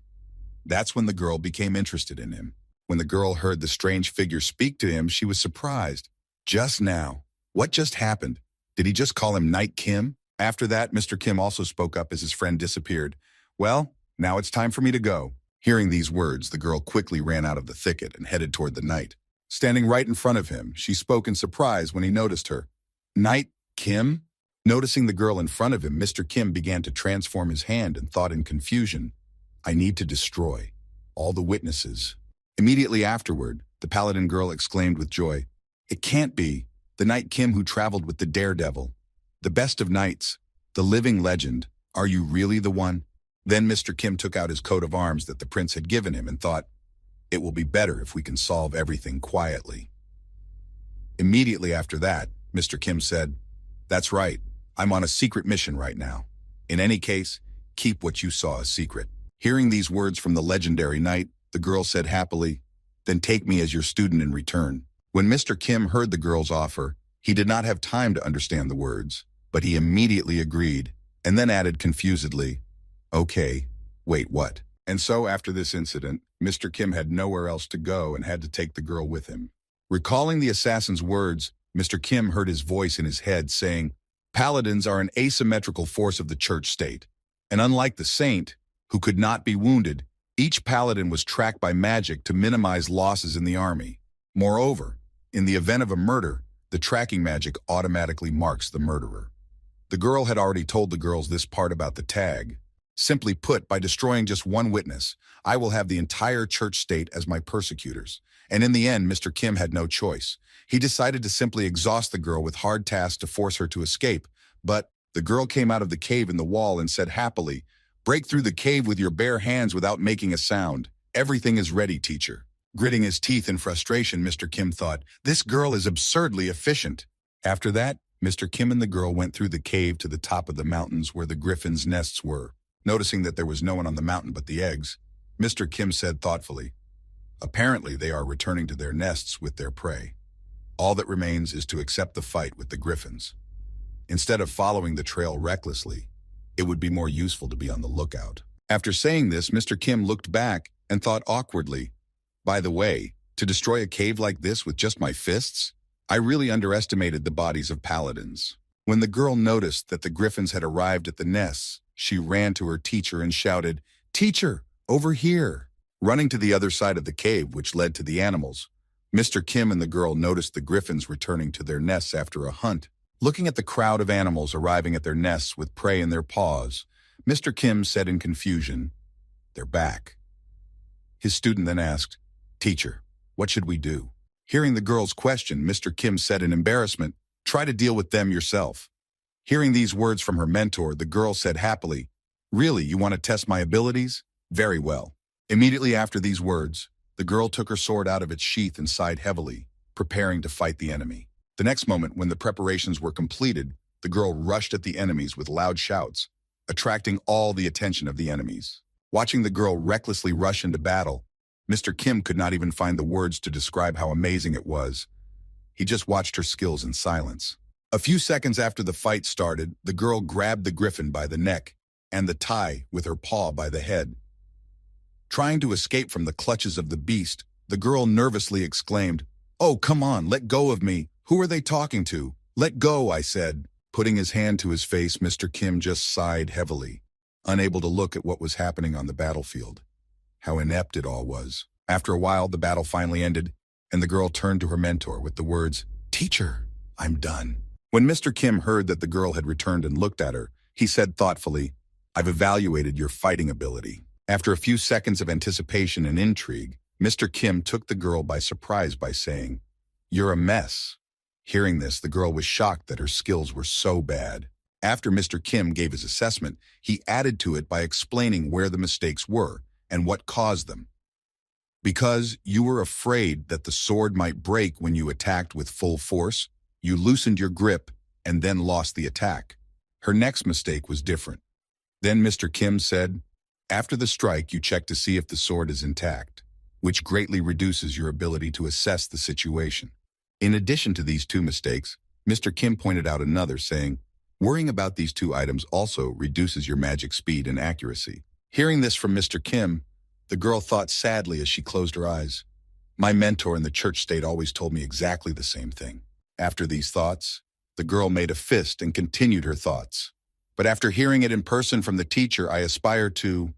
In my heart, noticing that she was very disappointed by his words, Mr. Kim decided to give her some advice from himself, saying, "I advise you to forget about the sword. It will be better for you." Hearing these words from her mentor, the girl was frightened. "What? Forget about the sword? Does he mean to lose the rights of a knight? Was I that terrible? It can't be. Or, yes, someone like me." Interrupting the girl's foolish thoughts, Mr. Kim added happily, standing to his feet and clenching his hand into a fist. "In other words, just be like me." Hearing these words from her mentor, the worried girl asked again, "What do you mean by be like you?" Hearing the girl's anxious voice, Mr. Kim replied, "What you heard, don't use the sword. Am I saying things too hard for you?" Hearing her mentor's question, the girl added excitedly, "No, not at all." Then she thought about it and finally began to realize what Mr. Kim had said. He must have meant something else. Forget about the sword was not a hint to leave the knights. He just said to put down the sword and use our fists. After Mr. Kim saw that the girl had finally come to her senses and realized what he meant, Mr. Kim said, "There is another herd on the other side of the ridge." The next moment after he said this, Mr. Kim walked out of the cave and said to the paladin girl, "Follow me. I will show you how to fight with your bare hands against your enemies." Immediately after saying this, Mr. Kim went to the enemy he spotted near the nest and grabbed him by the neck, leaving no chance for the enemy to retaliate. Watching her mentor skillfully fight the enemy, the girl said in amazement, "It's just incredible, it's crazy." Immediately after that, Mr. Kim threw the griffin to the ground and crushed it to finish the monster. Blood splattered in all directions. Mr. Kim then let the dead beast go as soon as it stopped twitching. Looking at Mr. Kim's strength, the girl fell into a stupor. Being in a kind of trance from what she saw, she asked Mr. Kim in surprise, "What kind of fighting style is this?" Hearing the question from the amazed girl, Mr. Kim looked at her and thought, there is nothing special or interesting about a paladin's fighting skills. After that, Mr. Kim suddenly remembered her fighting and weapon skills and then added in his mind, despite her sword skills, her skills are far from the highest level of skill, like a daredevil. After that, Mr. Kim's thoughts flowed smoothly to the mastery of sacred magic that a paladin can use, and he continued his thoughts. Even if I have the magic of light, I can't create a flame as bright as the prince's, much less use techniques. Remembering how she tried to fight with her bare hands, Mr. Kim thought, as an advanced human being, she has outstanding physical characteristics, but it goes without saying that they are nothing compared to the Holy Virgin. Thinking back to his team that he went to the Demon King with, Mr. Kim thought, this team combines the features of the Daredevil team, but none of them give them any advantages. Looking at the dead griffin he had finished off, Mr. Kim made a great comparison and thought, it's just like a griffin that has the characteristics of an eagle and a lion, which are useful separately, but mutually interfere with each other when combined. Leaning against the griffin and looking at the paladin girl, Mr. Kim said in his head, an army of men cannot defeat her, but if she were to participate in the Daredevil's campaign, she would be exhausted at the very beginning, before she could even arrive at the Demon King's castle.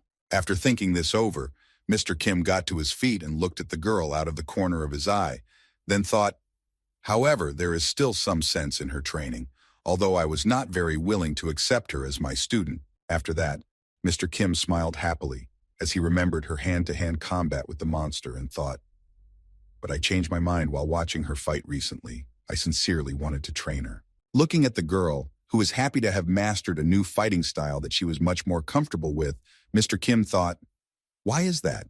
It's because Paladin Rayanhan's Perkrid. She's a monster of the same type as me. Noticing the huge crowd of monsters approaching him, Mr. Kim spoke in astonishment. 1, 2, 3, 4, 5. There are more and more of them. When the boy looked closely at the number of monsters heading toward him, he said thoughtfully, there must be about 100 of them, right? After that, Mr. Kim reached into his inside pocket and said thoughtfully, it would be easier to kill them all at once. Maybe we should tease them a little. It seems like there was... Pulling a bag out of his pocket, Mr. Kim said happily, oh, I found it. He pulled out a magic pouch, which was created with the sweat and blood of a great spatial wizard of the Grand Continent Kingdom. It looks small on the outside, but the space inside is quite large, and it is designed so that the user can always get what they want. Immediately afterwards, Mr. Kim took out a horse's thigh from his magic bag to tease the monsters. After taking out a piece of meat, Mr. Kim held it out in front of him and thought, I heard that griffins cannot resist horse meat. The ones that the paladin killed had just arrived with their prey. It's a good thing I took it.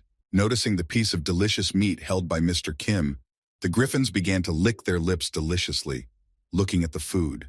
Watching the animals' reactions, which were ready to taste the meat at any moment, if only they had the opportunity, Mr. Kim said slyly, do you want to try it?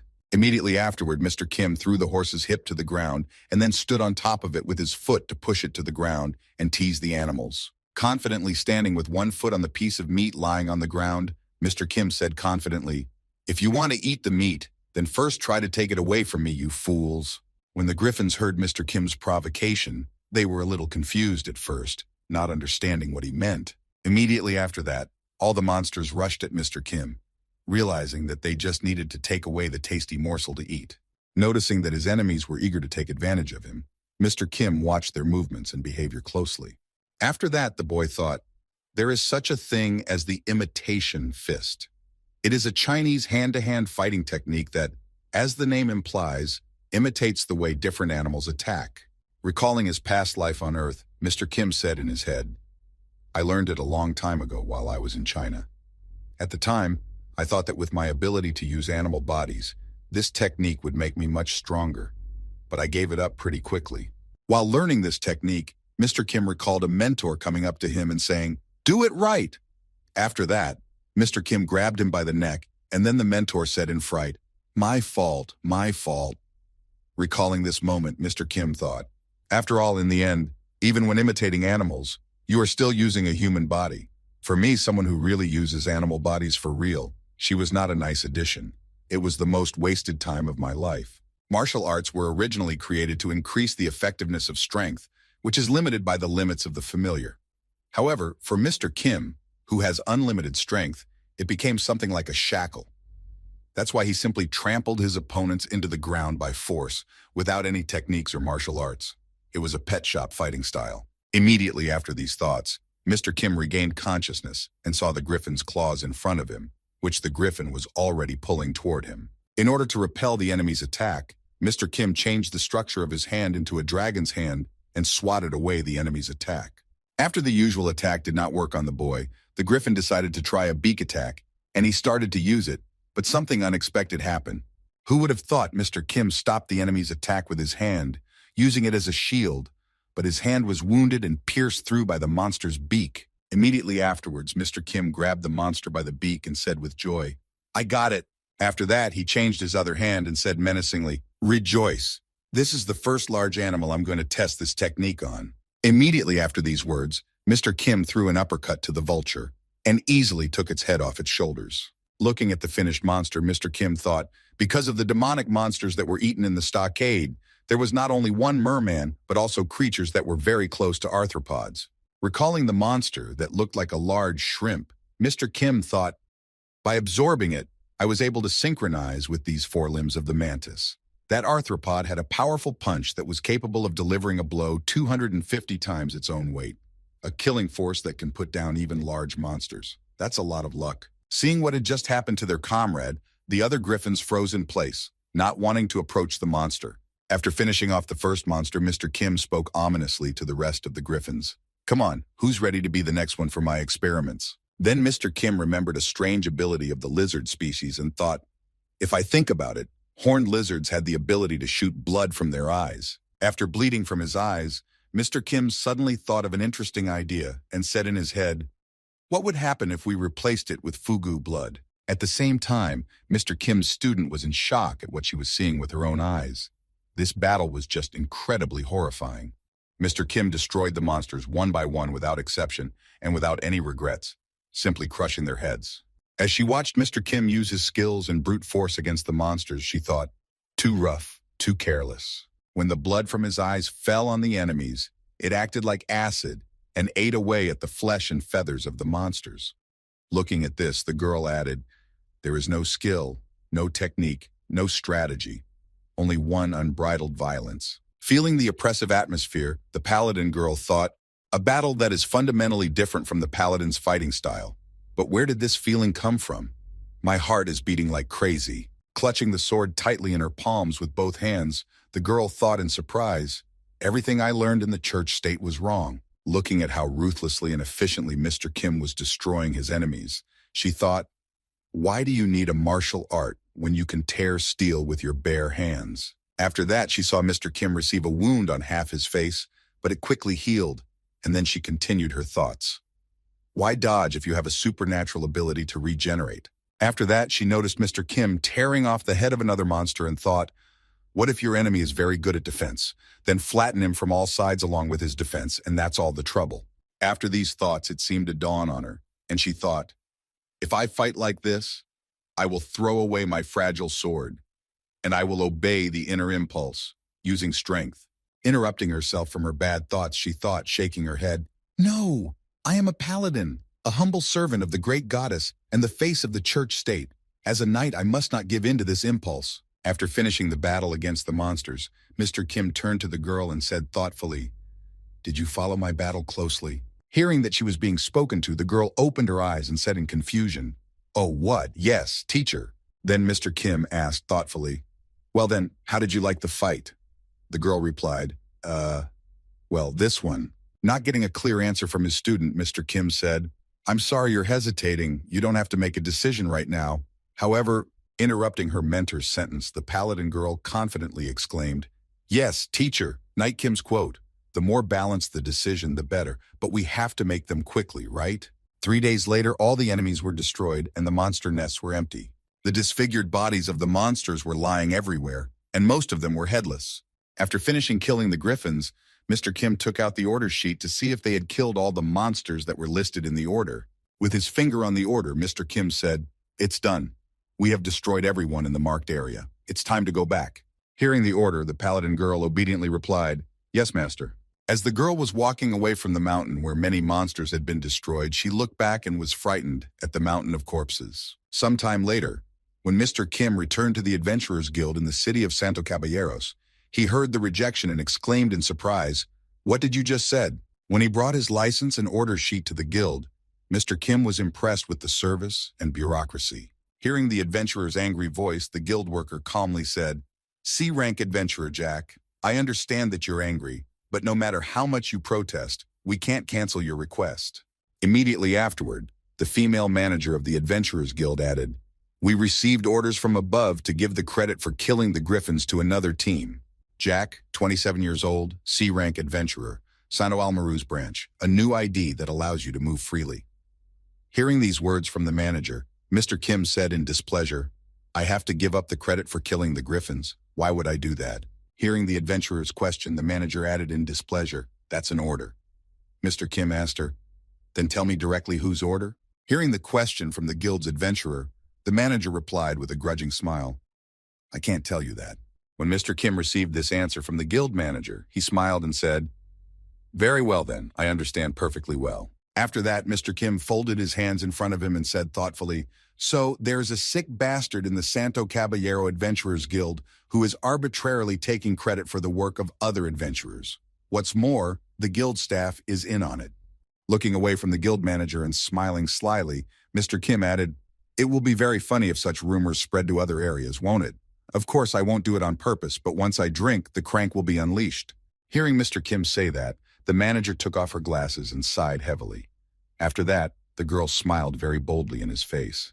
Immediately after that, the girl's face changed to a look of unprecedented anger.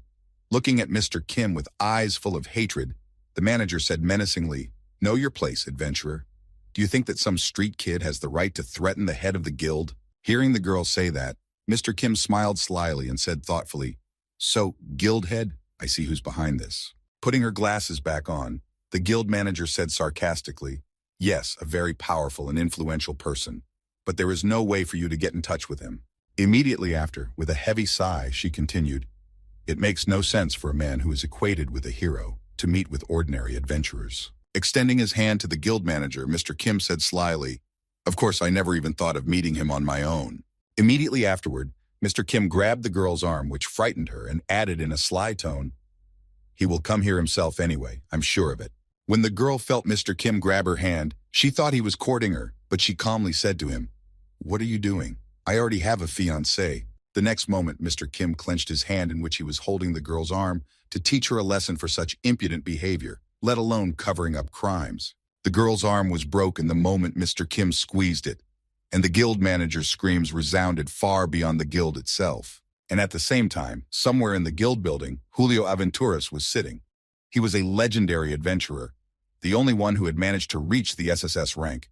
He was the head of the Caballeros Guild. He was one of those who had accompanied the previous brave in his campaign against the Demon King. His figure was completely unnoticeable against the general background of the others, but he was there. The Daredevil squad of 25 years ago left behind an unlimited number of heroic stories, and of course, he also defeated the Demon King who was at that time. Everything was exactly the same for the group of monster and human, or more precisely, Mr. Kim and Prince Edward, who lived to see the end. All of them were granted the fulfillment of one wish. Falling to his knees before the goddess who could change his life, Julio Aventuras cried out in confusion, "Give me the strength to fight on equal terms with opponents who have been invincible until now." And upon his return from the campaign, this Julio Aventuras became the head of the Adventurers Guild. During his 20 years of hard work, he was able to achieve high status and enormous influence. Thanks to his hard work, the adventurer is no longer just a mercenary to do work and destroy monsters, but a true symbol of freedom. All of these things became possible only because of the power he gained through desire. This was the political power. Sitting in his chair, Julio Aventuras was thinking in confusion. If the adventurer is a symbol of freedom, then the one who controls the adventurers controls freedom. This power over the masses was made possible by the enormous influence of the Adventurers Guild. After that, Julio Aventura opened his eyes and looked out the window and thought irritably, "However, the adventurer didn't get into the current Daredevil squad. The cursed king took action before I could intervene." Then, remembering Prince Edward, the head of the Adventurers Guild added angrily, "And in the end, the second prince became the hero, and people began to praise not the symbol of freedom, but the symbol of royalty." Immediately afterward, Julio Aventura slammed his hand on the table and continued angrily, "Before it's too late, I must create a hero among the adventurers. A hero who can raise the prestige of the profession again. I mean an adventurer who shows great promise, my son, Jorge Aventuras." While the head of the guild was thinking, he did not even hear someone enter his room. It was his son, who immediately exclaimed angrily from the doorway, "Father, why are you taking credit for someone else's merits?" When Julio Aventuras turned his attention to him, the boy added confusedly, "Even if I become a hero, what good will it do?" Hearing these words from his son, the leader of the Adventurers Guild said in displeasure, "You are very much mistaken about this.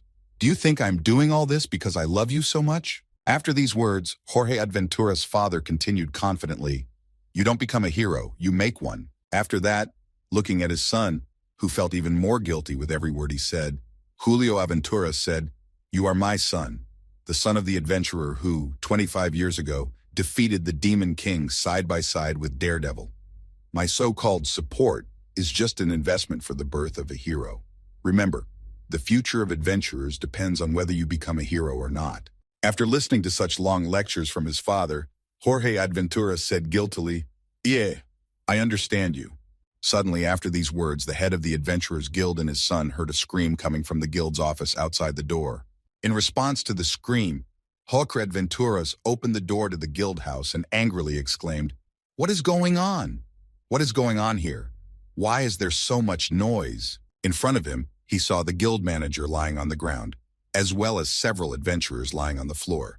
And in the middle of this scene, Mr. Kim was standing there, holding another adventurer's head. When Jorge Aventuras noticed this terrible scene before his eyes, he said in confusion, "Ooh, what's going on?" As the guild head's son took a closer look, he noticed the guild manager on the floor and shouted, "Angela!" When the boy saw the injured girl on the floor, he said angrily, "Did you do this, you bastard?"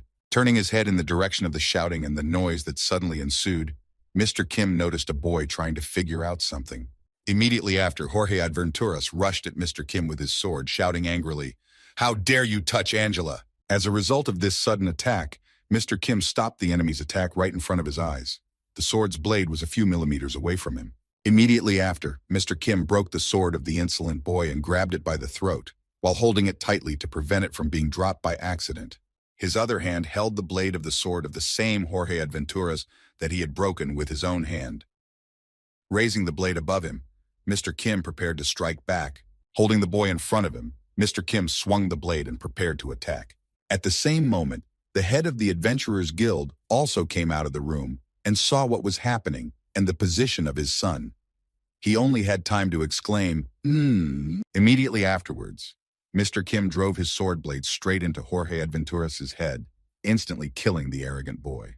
When another enemy was defeated, Mr. Kim simply dropped him from his hands to the ground. Seeing his son killed in front of him, the guild head fainted with fright. Looking at his dead son, the head of the Adventurers Guild, Julio Aventuras, repeated in fear, Jorge." Turning to the man who had followed the boy, Mr. Kim asked thoughtfully, "Are you the head of the guild?" Angered by what he saw with his own eyes, Julio Aventuras reached for his sword and spoke angrily, "Yes, and who are you then?" Hearing the question from the head of the Adventurers Guild, Mr. Kim calmly answered as if nothing had happened. "I'm Jack. I'm a C-ranked adventurer." Hearing the name and the rank of the boy standing in front of him, the irritated head of the Adventurers Guild said, "So Griffins, I'm sorry for trying to take away your merit." After hearing the adventurer's apology, Mr. Kim turned his back on him and walked toward the exit, waving and saying goodbye. "Well, if you understand, then goodbye." Seeing Mr. Kim's defiant behavior, Julio Aventura said angrily, "Wait, that's it. You've destroyed the adventurers of my guild, and you've broken my future daughter-in-law's arm." He looked back at the angry head of the Adventurers Guild, who had run out of his office to hear the screams, and added, "And he also took my son's life." Mr. Kim then pointed to a girl with a broken arm lying on the ground and said, "She wasn't going to call anyone, so I made her do it." Mr. Kim then pointed to another adventurer who was lying on the floor and said, "He was going to hit me, so I defended myself against him." And finally, Mr. Kim pointed to the son of the guild head and said, "And this one tried to kill me, so I killed him first." And that's how it worked out. After these stories, Mr. Kim pointed to the head of the Adventurers Guild with his bloody hand and added, "I apologize, and that's why I'm backing off. Everything that needed to be done is done. I have achieved my goal." Hearing what Mr. Kim had just said to him, Julio Aventuras, barely able to control himself from aggression, said angrily, "What did you just say?" Immediately afterward, Julio Aventuras could not contain his emotions and exclaimed in anger, "All this for this? This simply cannot be. Other demands. Did you deal with everyone on your own? Who put you up to this?" Interrupting the guild head, Mr. Kim added in frustration, "I don't understand then." After that, Mr. Kim smiled happily as he looked Julio Aventuras in the eye and said, "I'm not interested in any kind of achievement or merit, nor do I care whether they are mine or not. But something bothers me. If something belongs to me, I will not allow someone else to take it without my permission." Turning his back on Julio Aventuras, Mr. Kim headed for the exit again, saying in closing, "Should I have warned you beforehand? Then the consequences would have been completely different and not so sad. Well, goodbye." After leaving the guild, Mr. Kim slammed the door, leaving Julio Aventuras alone with his injured comrades. Left alone with his thoughts, the guild head, boiling with anger, thought, This, what you sow, you reap. I did it not only for my own sake, no, for the sake of all adventurers. But I chose a completely wrong way. I demanded a sacrifice for a noble cause. And I brought trouble on myself. My greed. After these thoughts, Julio Aventuras began to clench his hand into a fist, releasing his anger. The force of the squeeze was so great that his hand bled from the pressure. The next moment, the head of the Adventurers Guild hit the floor with his fist and thought angrily, why did it have to be this way? The eyes of the head of the Adventurers Guild were bloodshot. His rage knew no bounds, and his thoughts were filled with hatred. The bastard destroyed my family. The bastard took away my future. Immediately after that, Julio Aventuras shouted out fiercely, Feather of the Bird of Paradise, Sword with 3 hilt, Vertiaval Youth Organization, and Whirlwind Axe. Emergency meeting of all guilds. Then he thought, in return, I will also take your future. After a while, the paladin girl who was waiting for Mr. Kim in the hotel room thought, when I was training in the church state before I became a paladin, the mentor in charge of me was always accusing me of something. Recalling her training, the girl also recalled the moment when she broke a weapon, after which she was constantly told, Paladin Candidate R, do you know how many swords you have already broken? Immediately after that, she remembered other words from her mentor. You have very unusual physical abilities. If you were a predator in the wild, you would have become a king, but that's not good enough for a paladin. After these memories, the girl immediately remembered Mr. Kim's advice and thought, the teacher's instructions, use the power as you wish. They are completely different from the teachings of the mentor. Who should I listen to now? Thinking about this, the girl suddenly heard a noise outside the windows, which was getting louder and louder with each passing second. A large number of adventurers gathered in the courtyard under the hotel where the girl and her teacher were staying. And suddenly one of them exclaimed, it's here! The adventurer of the rank of C. Jack is staying here. And at that time, Mr. Kim was just returning from his walk around the city on business. Almost reaching his hotel, he suddenly noticed a familiar figure he had recently met outside. It was the head of the Adventurers Guild, Julio Aventuras. Seeing him in front of him, Mr. Kim said in surprise, what is it? I have already accepted your apology. When Julio Aventuras heard Mr. Kim's calm tone and his surprise at seeing him, he spoke angrily. Do you remember that boy you killed half an hour ago? Hearing the question from the head of the guild, Mr. Kim replied in surprise, of course I remember. It wasn't that long ago.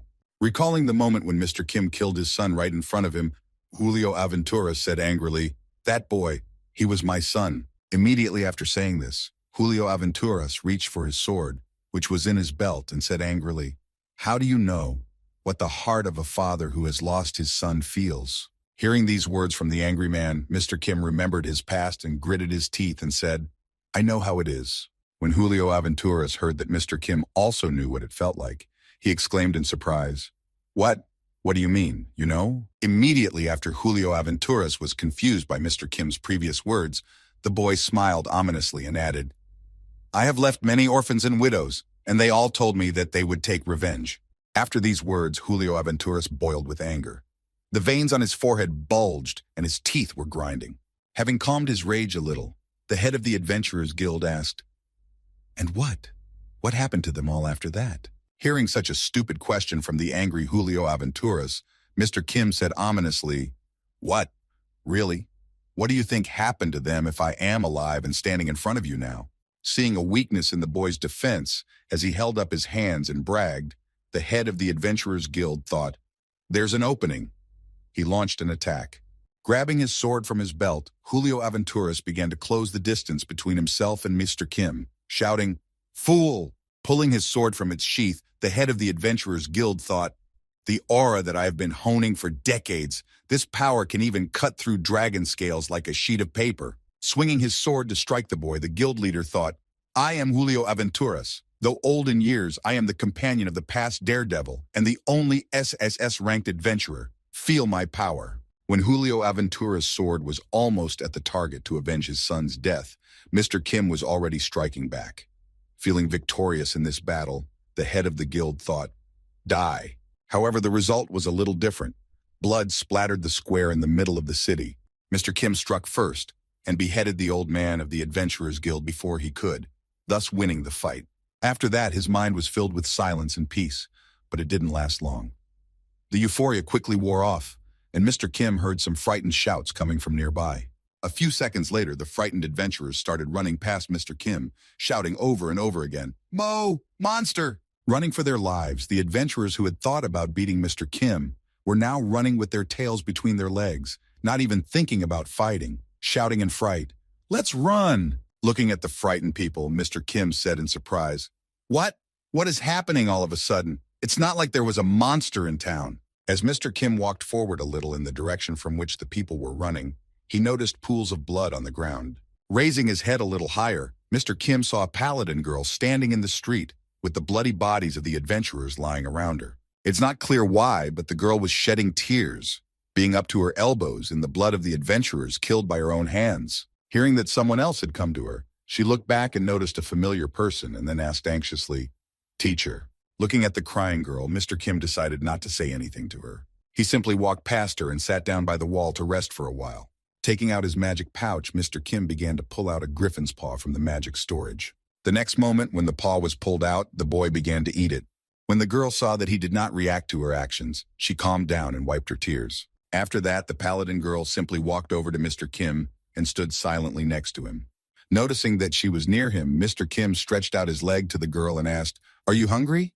Not daring to refuse her teacher, the girl took the griffin's leg in her hands and took a bite of meat. After chewing the meat for a while, she immediately threw it back up, feeling the disgusting taste of the animal. Seeing what happened to his companion, Mr. Kim thought, "To be honest, griffin meat tastes really disgusting." As expected, because the griffin is a G, that's why the griffin is disgusting. Disgusting taste. After that, the girl sat down next to Mr. Kim and said, "To be honest, it's a secret." Recalling her past, the girl said, "Although everyone knows that paladins were blessed by a goddess who gave them superhuman abilities and strength, but in reality, they are just modernized humans created using a simplified technology for making saints." Hearing what the girl had just said, Mr. Kim thought, "There is no mystery in this. It has long been known in the highest circles. I have also heard it from the prince." The girl then changed her hand into a monster hand and added, "And also, we are being tested to test the features that are going to be added to the next saint." When Mr. Kim heard this, he asked in surprise, "What experiments?" As soon as the girl heard her teacher's surprise, she showed him her hand and added, "Most likely, this is the result of an experiment." Immediately after that, the girl clenched her hand into a fist and said, "I'm sorry. I had a strange impulse. After this incident, Mr. Kim looked at the girl thoughtfully and thought, "For the first time, when I first met this girl, I felt an unknown sense of kinship. So that was the reason." Remembering his past family, Mr. Kim thought, "I never once thought that even my parents were living beings like me. It was the same with my vile older brother, who looked like a pig. For this reason, I was cautious of everyone around me and hid my ability." After that, Mr. Kim smiled slyly and continued his thought. "However, I immediately showed her my power without any shyness, and that's because she's a Sing nephew, a monster of the same type as me." After that, Mr. Kim remembered what had happened in the square recently and thought in confusion, "Speaking of which, she and I made some noise here. We tore the Caballeros Adventurers Guild to pieces, and their head." Rising to his feet, Mr. Kim said thoughtfully, "You cannot stay here any longer. Go ahead and get tickets for the carriage." Hearing the order from her mentor, the girl asked in surprise, "What about you, teacher?" Then Mr. Kim added to send the girl away, "I have one more thing to do. It won't take much time, so you go first and I'll catch up soon." Then the girl obediently replied, "Okay, I understand." Immediately afterward, the paladin girl drew her sword and set off to fulfill her master's order, while he watched her go to make sure she would not suddenly turn back. As soon as the girl left Mr. Kim, he immediately spoke, "You probably heard everything yourself, right?" Then a royal assassin appeared from around the corner of the building to meet with Mr. Kim. Upon hearing his question, the royal assassin, who had continued to hide behind the corner of the building to avoid being seen, replied, "Yes, I heard every detail, Knight Kim." As soon as Mr. Kim realized that he didn't have to tell him anything new, he said, "Then how about payment for the information?" Immediately after this question, Mr. Kim looked at the assassin out of the corner of his eye and continued his thoughts. The higher-ups only suspected that the paladins were test subjects for the saint. There was no direct evidence of this. However, given what I have just said, the truth has been confirmed, and I am the one who got this information. In the world, you have to pay for everything. As soon as it came to paying for the information, the assassin handed Mr. Kim a bag of money and said, "I have prepared everything in advance. Opening the money bag, Mr. Kim began to examine the contents. First, he pulled out a single coin and said thoughtfully, "Yes, it's travel money," but after that, Mr. Kim pulled out another identification card and said, "A new ID card." When Mr. Kim turned it toward him, he noticed something new. Then the assassin said, "Jack, 26 years old, a fourth-class mercenary. Belongs to the Almaruz mercenary group. This is your new identity." Hearing this, Mr. Kim said in surprise, "So I'm a mercenary now?" After telling him all the details about his new identity, the royal assassin asked the traveler, "And where do you plan to travel now?" Turning his back and walking away from the assassin so as not to attract unnecessary attention, Mr. Kim said finally, "Santo Canargo." As he walked toward the place where he could get into the cart he had sent his student to fetch, Mr. Kim thought about the prince. Come to think of it, that's where the rascal and I first met. After that, Mr. Kim also remembered the baron of that area and added happily, "I'm even going to meet some of my old friends and acquaintances there." After a while, Mr. Kim and his student finally got into the trolley to get to another city. At the same time, Felina Grinsmas was also traveling in a wheelchair to another city. On her way to another city, the traveling bard girl was confused when she saw who was sitting in the carriage with her. How did this happen? Felina Grinsmas tried her best to avoid eye contact and ignore her fellow travelers, but sitting with her eyes closed all the time was not an option. Her fellow travelers were Mr. Kim and his student, who were traveling with her. Then she thought to herself, why them? Looking closely at Mr. Kim, who was looking at the map, Felina Grinsmas thought, this adventurer. Immediately after this thought, she remembered how Mr. Kim had slammed that big guy's head into the floor in the bar when he decided to pick on him for mocking the prince. Remembering that moment and his sinister smile, Felina Grinsmas thought, he's a dangerous man who caused a riot in a tavern. Because of this pogrom, she had to flee the tavern to save her life and interrupt her performance. Remembering this, she thought, and on top of that, there was the Fevro madness, which later spread to half the city. Asked about the madness, she suggested, it seems to me that he had a hand in that too. After that, the girl nervously looked at his companion. While the paladin girl was sleeping, Felina Grinsmas could examine her without worrying that she would suspect something. Looking at the sleeping girl, the wandering bard thought, and the girl next to him. Seeing this girl, Felina Grinsmas suddenly remembered the moment when she was about to leave the city. While packing her things, the bard heard a strange noise outside the windows. Deciding to see what was going on and what caused it, Felina Grinsmas went to the windows, saying in confusion, What are those sounds? When the wandering bard looked out the window, she saw the same girl on the street, tearing people apart left and right with her modified monster hands. When Felina Grinsmas saw the girl in the window, who was killing adventurers with ease, she was confused. Oh shit, I need to get out of here immediately, as soon as possible. Sitting in her wheelchair, Felina Grinsmas was frightened. It's the same one who started the massacre in the guest house. Because of these two, I canceled all my plans and immediately fled the city.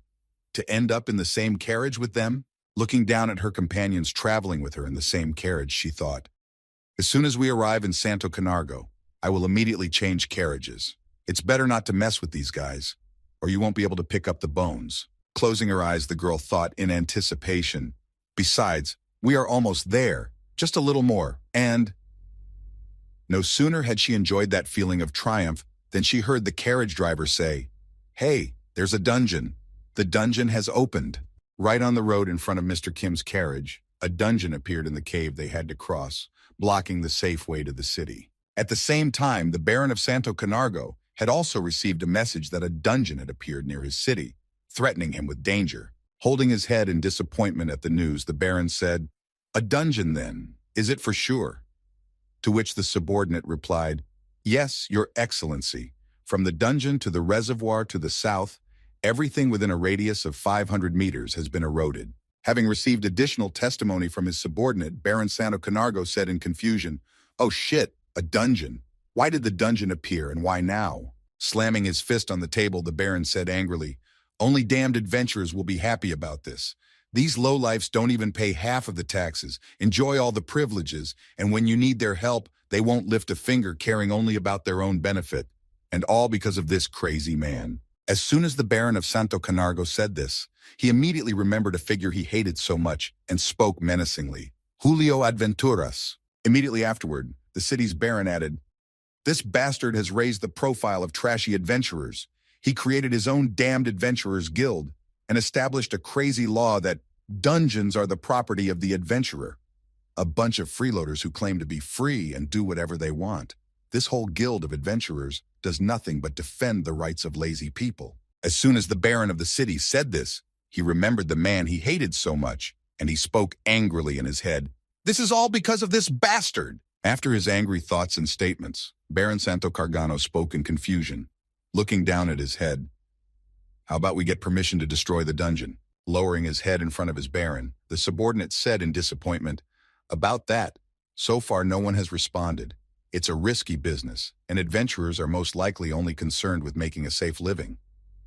Hearing this, the Baron added angrily, "They are of no use. Then how about allowing the troops to invade the dungeon?" Hearing the next question from his Baron, the subordinate reported back, "They said they are considering our application for that." Hearing the answer, the Baron said angrily, "Damn it!" Suddenly, the door to the Baron's office swung open, and one of the city's soldiers entered, hastily exclaiming, "Your Excellency!" Hearing that his office had been broken into without knocking and without any tact, Baron Santo Canargo spoke menacingly, rising from his seat. "What is the matter? I'm having an important conversation here." Then the soldier, holding the coat of arms of Prince Edward, which Mr. Kim had for unimpeded movement around the kingdom, exclaimed, "Pardon me, but I was told to convey this to you under any circumstances." Noticing what the soldier who had just broken into his office was holding, the Baron of Santo Canargo suddenly fell into a stupor, recognizing the coat of arms that was depicted. Realizing what was happening, the Baron said to his soldier in confusion, "This is it!" After a while, the Baron of the town was sitting in the reception room, smiling happily as he learned the latest news from the neighboring town. After laughing a lot, the Baron said, "Julio Adventuras, that lunatic is dead. We can breathe a sigh of relief. Finally, Buga." Finally calmed down by the good news, the Baron said to his guest who had arrived with the good news, "Well done, Knight Kim. You bet. Best of the best on a whole new level." Hearing Baron Santo Canargo's name for her teacher, the paladin girl said in displeasure, "Your Excellency, the teacher is using a different name now." When the Baron heard the girl's remark, he said joyfully, "Ah, ho, ho, indeed, I understand. Pretend you didn't just hear me say that. Knight Jack, then." To which Mr. Kim replied, "You don't add knight to an ordinary mercenary." Hearing how to call his friend, Baron Santo Canargo said, "Very well then, Mercenary Jack. I suppose there is no need to tell you what is happening in our Santo Canario. Dungeons, an unknown phenomenon that sometimes appears. The dungeon is a huge being that can be called the most mysterious life form on the entire continent of Enmund. They are just like the earthly nautilides that develop underground. They eat their way up and thus create a maze of spiraling shells. When this shell becomes large enough, the underground opens the entrance to the maze on the surface, which as a result of its opening, lures monsters inside with its pheromones. Those monsters that get inside are changed by the mana of the dungeon and turn into the most ruthless predators.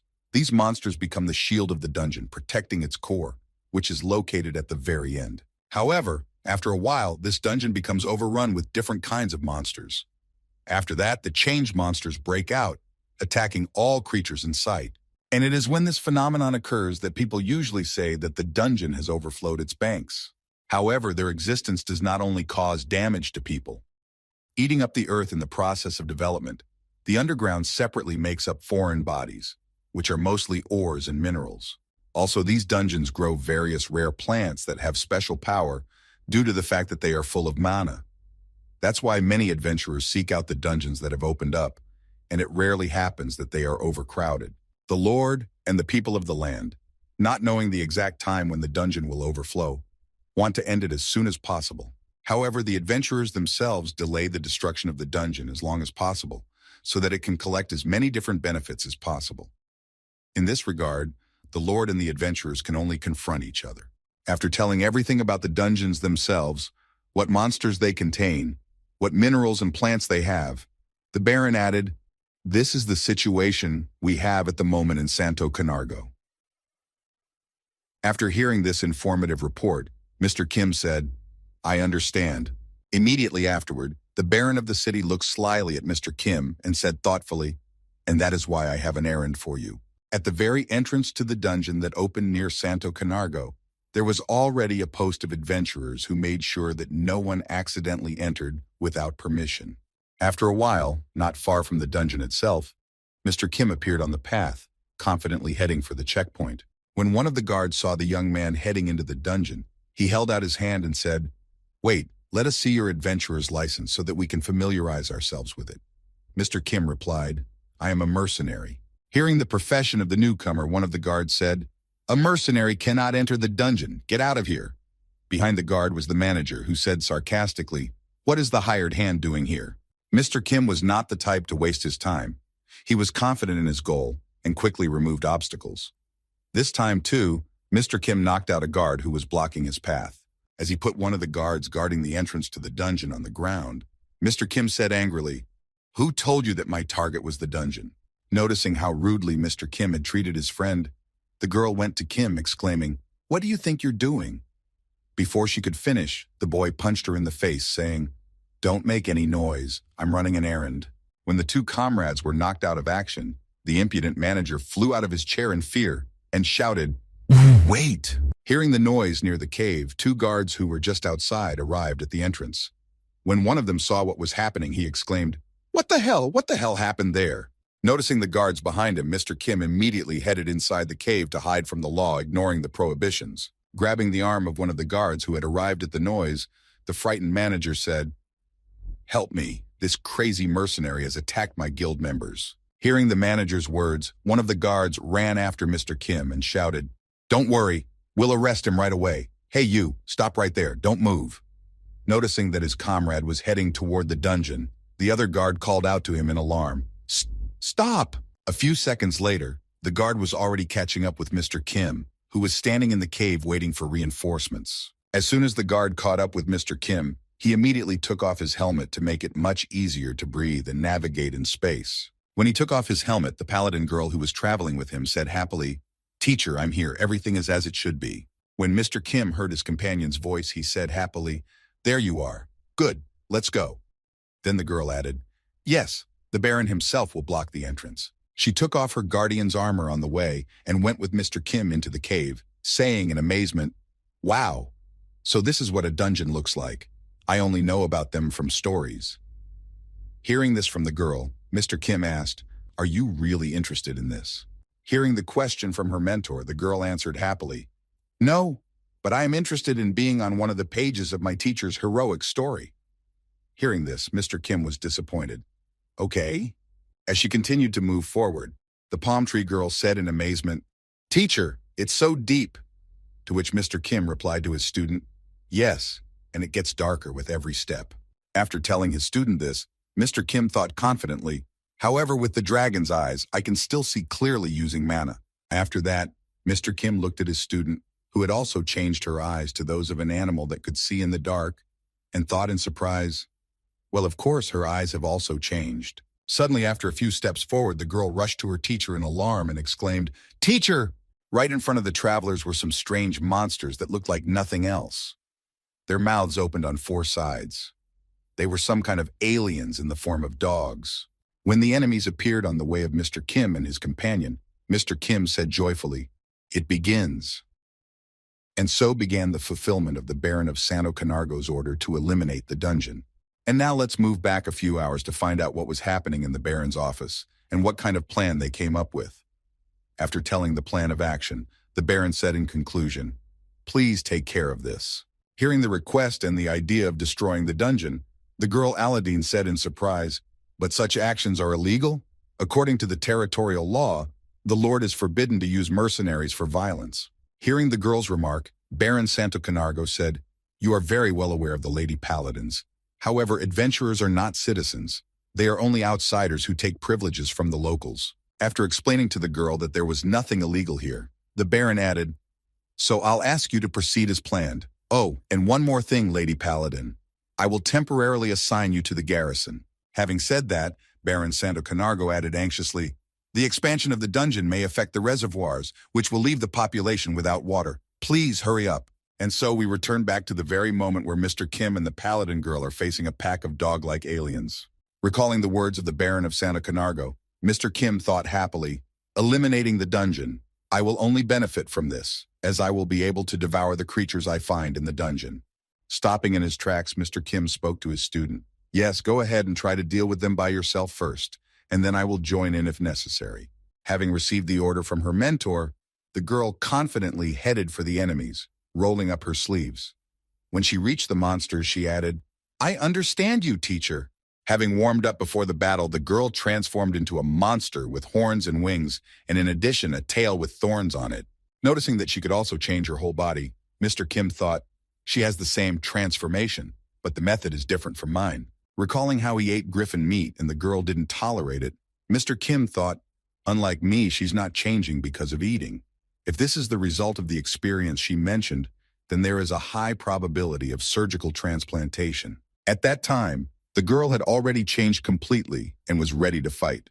But first she growled to intimidate the enemies in front of her. Immediately after that, she rushed in her battle form into the crowd of strange mutant monsters. She impaled the first enemy on her horns, hitting it in the neck. At the same time, a second monster was flying at her to tear her apart while she was busy with the first. Noticing that another one was approaching her, the girl strengthened her leg muscles and jumped up, impaling the second enemy on her horns as well, and pinning them to the ceiling. The first two were ready. After removing them from her horns, she looked around ominously, looking at the enemies behind her. Immediately after, she attacked another one, breaking its jaw, and nailing it to the ground with her horns to keep it safe while she destroyed it. After finishing off several monsters, she prepared for the next round of battle with the remaining ones, as she already had the skills and knowledge to do so. A few seconds later, the girl headed toward the pack of monsters that were still in front of her and quickly closed the distance. However, the girl did not take into account one thing. Having burst into the ranks of the monsters, they surrounded her from all sides, and so now she had to be more careful than usual. But even this did not stop her. The girl used her brute strength to defeat the herd of monsters, and one of them she simply grabbed with her paws and tore into two parts. Watching how skillfully his student coped with the monsters, Mr. Kim was simply shocked. The girl really seemed very capable. After the battle, Mr. Kim slowly began to approach the girl to see if she was really okay after such a confrontation and transformation. However, the girl was even more than fine. After the fight, the girl began to transform back, smiling happily and exhaling with relief. When Mr. Kim got close enough to the girl paladin, he asked in surprise, "Are the other paladins like this? And can they do the same?" Hearing this, the girl asked in surprise, "What?" Immediately afterwards, she turned her gaze to her hand and added wearily, "Oh, you mean this? No, I'm the only one who has this. My brothers and sisters had only some muscles and bone tissue transplanted." Hearing these words from a girl who was the only paladin of her kind with such skills, Mr. Kim asked in surprise, "It must have cost a lot of money." Shaking her head at what her teacher had just said, she said sadly, "Yes, it was especially hard to get a whole mimic. Thanks to him, I was able to keep my human form, but there was a lot of noise because of budgetary issues." Hearing about the mimic, Mr. Kim suddenly became lost in thought, saying to himself, "Mimic." He was definitely pouting in that book. Recalling the characteristics of this monster and what was written about it, Mr. Kim added, "Its characteristic feature is its transformation into other living beings or objects. Most often, they take the form of a treasure chest and attack adventurers." When he heard that the girl had even been implanted with facial expressions, Mr. Kim said thoughtfully, "I'm pretty sure it must have been quite difficult to endure all the pain that came with the surgeries back then." Hearing Mr. Kim's attempts to sympathize with her, the girl replied nervously, "Not at all. They erased my memory, so it's nothing more than just dry facts for me." When he heard that she had no memory of the pain she had experienced during the surgeries, Mr. Kim moved on, speaking with a nonchalant expression. "Very well then." After saying that, Mr. Kim headed toward the dead monsters to taste them. As he approached the first enemy, the boy stopped right in front of its carcass. Then he took its body in his hands and raised it to the level of his eyes and said thoughtfully, "Quite unusual. I haven't seen anything like this in the reference book. Did the dungeon mana change it?" Pulling the monster's body to his mouth, the boy said with anticipation, "Well, now it's time to eat. Let's taste it." Immediately after saying this, Mr. Kim sank his teeth into the monster's body to take a bite out of it. With a little effort, the boy was able to tear off a piece of the monster's body, which was unlike anything else. After that, he took a piece of the monster's meat into his mouth and began to chew it thoroughly. But everything seemed very bad and unusual. Mr. Kim vomited and he threw up what he had just swallowed.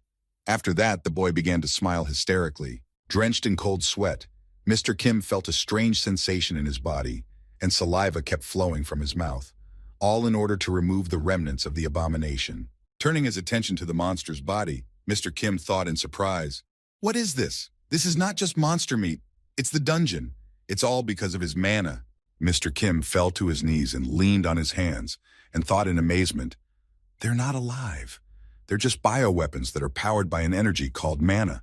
Realizing how it all worked, Mr. Kim said in his head, "Because they move solely through mana and not by sending an impulse to the muscles, I can neither copy them nor absorb them." Exhaling heavily after such a strange treat, Mr. Kim thought, "It feels like I've chewed on a metal brush." As he stood on the ground from the unpleasant sensation and scraped the ground with his fingers, Mr. Kim thought, "Such foreign objects are not compatible with my ability. This is the second time in my life that I threw up." It was at this point that Mr. Kim recalled how he had devoured the Holy Virgin and added, "I had a similar feeling when I devoured a saint who had mana flowing through her veins instead of blood. However, at least the saint was a human being before the transformation, and the transplanted muscles and bone tissue belonged to a living being, and the mana in her veins acted as blood, which is why there was no such strong rejection." Finally getting up from his knees after such a strange effect of eating the enemy, Mr. Kim thought, "But these guys..." Then the boy said, "No, it won't work like that." Seeing that something was wrong with Mr. Kim, and he was clutching his head, the paladin girl said in surprise, "Master, are you all right?" Hearing the question from his student, Mr. Kim raised his head and said confidently, "We must hurry." Hearing this from her teacher, the girl said happily, "Yes." From a quote by Knight Kim, "A knight raises his sword not for fun, but to shed fewer tears." Right? The less time the people of Sano Canargo suffer from the dungeon, the better.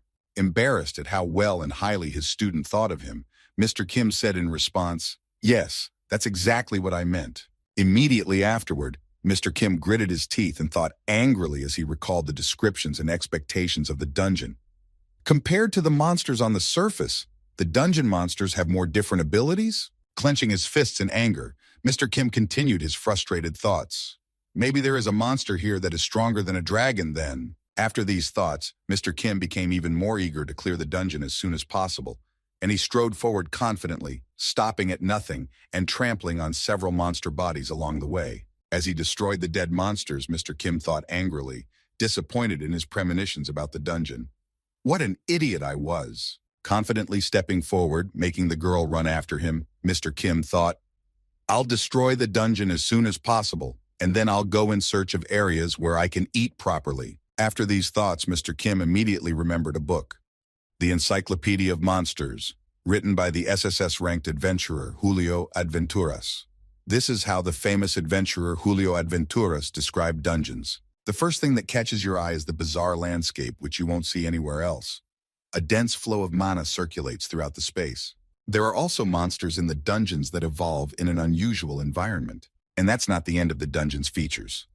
There are also treasures hidden everywhere. If the adventurer is confident in his abilities, he can get great fame and fortune. Remembering how Julio Adventuras described the dungeon, Mr. Kim thought angrily, "What nonsense." Mr. Kim continued his angry thoughts as he burst through the dungeon, not slowing down for a second. "This is ridiculous. This isn't evolution. It's a posthumous mutation." Clenching his hand tightly into a fist, Mr. Kim thought irritably, "All I want to do now is beat the author of that book to death again.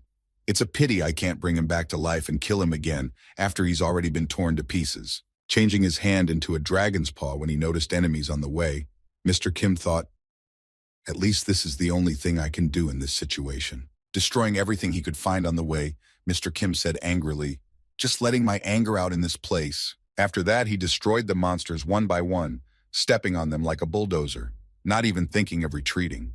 He was driven by anger and hatred for the author of the book, as well as unearthly disappointment. Walking behind her mentor, the girl could only see the mountains of corpses that Mr. Kim left behind on the path he was walking. Suddenly, they came across a person calling for help. It was a wounded man who said in a frightened voice, "Rescue service, help me, my friends are inside." Mr. Kim did not restrain his emotions, and he made no exceptions to anyone, and that is why he blew off the head of this mutated monster, shouting, "You also die." Catching up with her mentor, the anxious girl asked anxiously, Master, why are you killing this man?"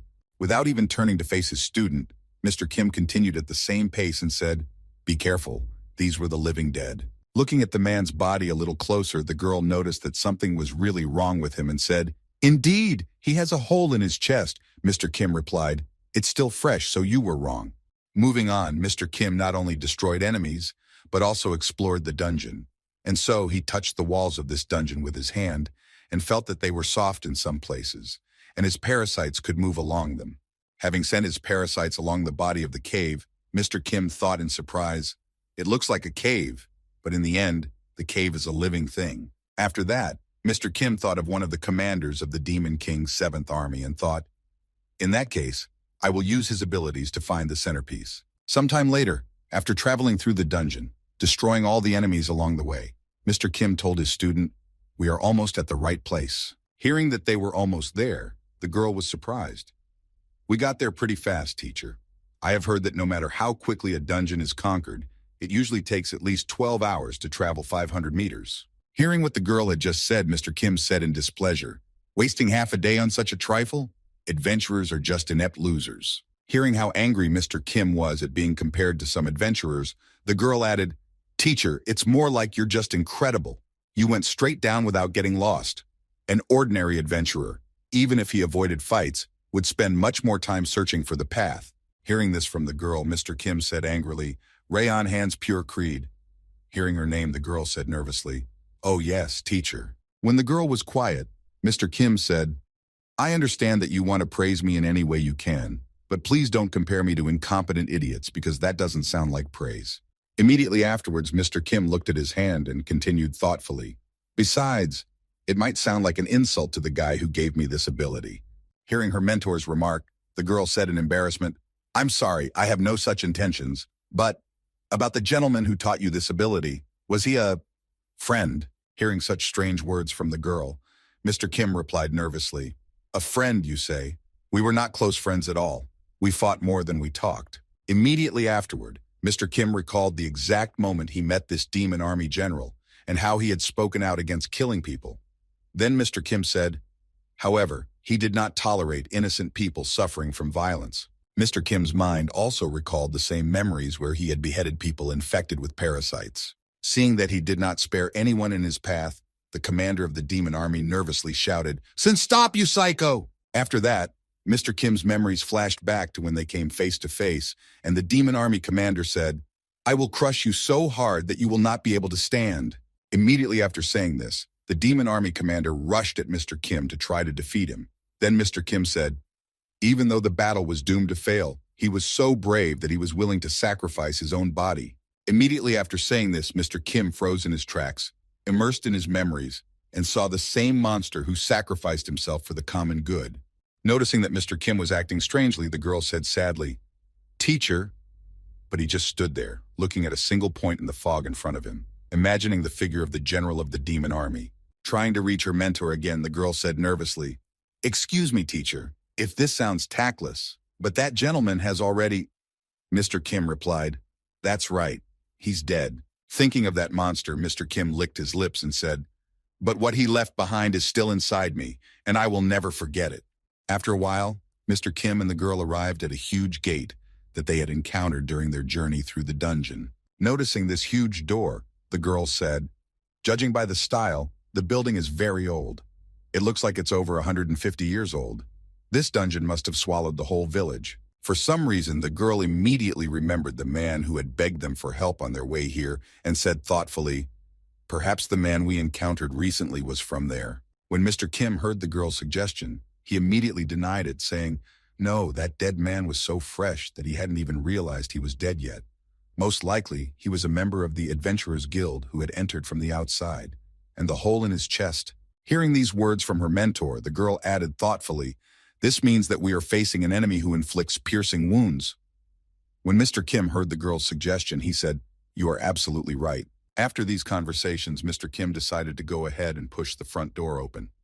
When the door opened, Mr. Kim noticed something that surprised him greatly. In his boss's room, which he and the girl entered, Mr. Kim saw a strange creature that was very large in size. When he looked at the creature in the boss's room, Mr. Kim said in astonishment, "Is that a dragon?"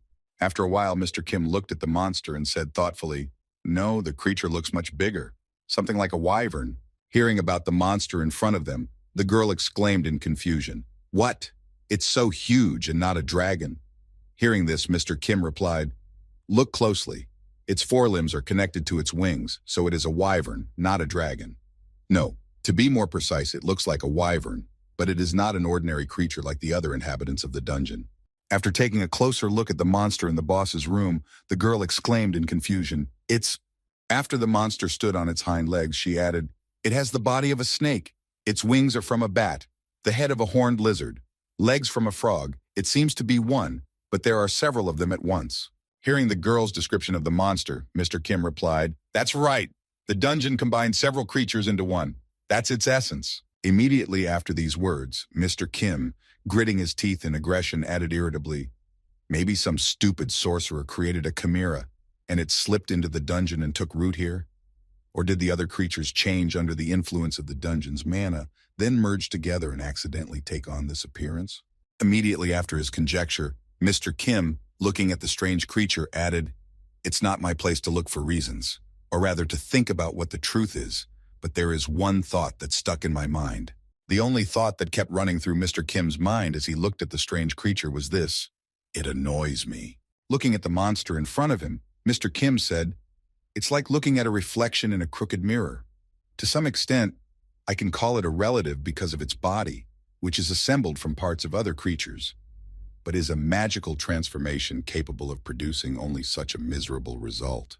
Looking at the enemy he had to defeat, Mr. Kim thought, "For a monster of such a ridiculous appearance to act as the boss of a dungeon, it's disgusting." Immediately after these thoughts, Mr. Kim remembered his past and said, "I felt the same disgust when I looked at the guy I called my older brother. When he came back from the army, he used to gather around the local junior high school students to show off a console that he bought with his parents' money. If you think about it, this asshole didn't even serve, and all because of his weight." The next moment, Mr. Kim heard his student's voice asking anxiously, "Teacher, what are we going to do?" Shielding the girl with his body, Mr. Kim stepped forward and said, "You stand back and I will try to deal with him. Meanwhile, you just watch the fight from a distance." As soon as the girl was far enough away, Mr. Kim smiled slyly and thought, "The size is just right to let out what's been brewing. You will be my punching bag. I will provide you with an opponent of the same size." Immediately afterwards, Mr. Kim, who had the lungs and circulatory system of a giant dragon, as well as the bone marrow of a troll, which helped him regenerate quickly. He also had the muscles of an ogre, the strongest monster of its size, and the epidermis of a salamander, which protected him from any heat exposure, as well as the slime of the mystium slime. Mr. Kim could easily turn into a very strong monster, almost impossible to defeat due to its high degree of protection and rapid regeneration. And so, Mr. Kim took on the form of the most powerful creature available to him at the time: a dragon. A red fire dragon that could shoot countless fireballs. As soon as the body change was complete, and Mr. Kim was in the form of a dragon, he immediately growled to intimidate the enemy and put him into a state of shock for easier defeat. Meanwhile, somewhere in front of the entrance to the dungeon stood the manager of the Adventurers Guild, and the same sentry who had stayed behind to wait for his friend to return. At that time, the manager, who had let Mr. Kim in because he was helpless, said nervously, "We made fools of ourselves because of some damned mercenary." After these words, the ground around the entrance to the dungeon began to shake a little, increasing over time. During the still imperceptible earthquake, the manager said, "Let him come out," and as a member of the Adventurers Guild. Before he could finish, the earthquake was strong enough to interrupt the manager's angry remarks. He exclaimed in fright, "Earthquake? What's going on? What? Damn it!" This earthquake was caused by the cry of a dragon, or rather Mr. Kim, who turned into a dragon and began to intimidate the opponent with his roar. Hearing the dragon's cry and the earthquake that followed, the chimera enemy froze in place, unable to move in fear. However, after a while the effect of intimidation passed, and the chimera monster came to its senses. Immediately after that, it attacked the dragon to strike the first blow, and thus set the pace of the fight. At that time, Mr. Kim stood confidently in place, waiting for at least some action from the enemy. The first move was made by the chimera monster, who swung his paw to strike the dragon. Immediately afterward, its paw landed on Mr. Kim's head. It did not cause any injury or any minimal damage. Rather, it just irritated the guy even more. Having struck the first blow, the chimera monster prepared to strike again, swinging its second paw and preparing to strike. However, the combination of blows was interrupted. Mr. Kim grabbed his opponent's other paw, blocking the attack and thus breaking the series. Now it was his turn to respond. Squeezing his enemy's hand in his paw and crushing the bones, Mr. Kim said with a disdainful voice, "Weakling, too light, and with too many flaws. What can you do to me?" With two of the Chimera monster's legs blocked, he decided to use his other trump card. He still had a tail with spikes, which he used at the same time. Having noticed the unexpected attack at the last moment, Mr. Kim managed to dodge it, receiving only minor scratches from such a cunning maneuver of the enemy. However, the Chimera monster's tricks did not end there. Having missed the enemy with its tail, the monster spun it around and began to turn back.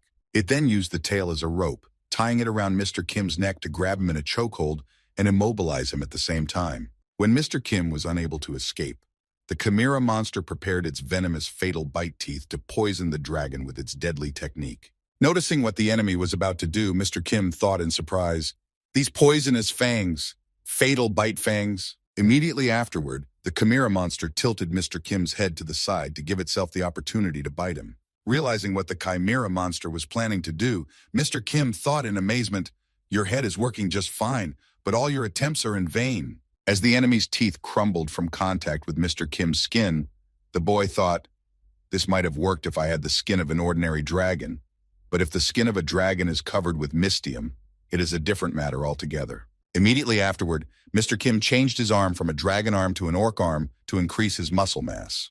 The next moment, Mr. Kim simply pushed the enemy away from him with the words, "You're annoying me. Fall down already."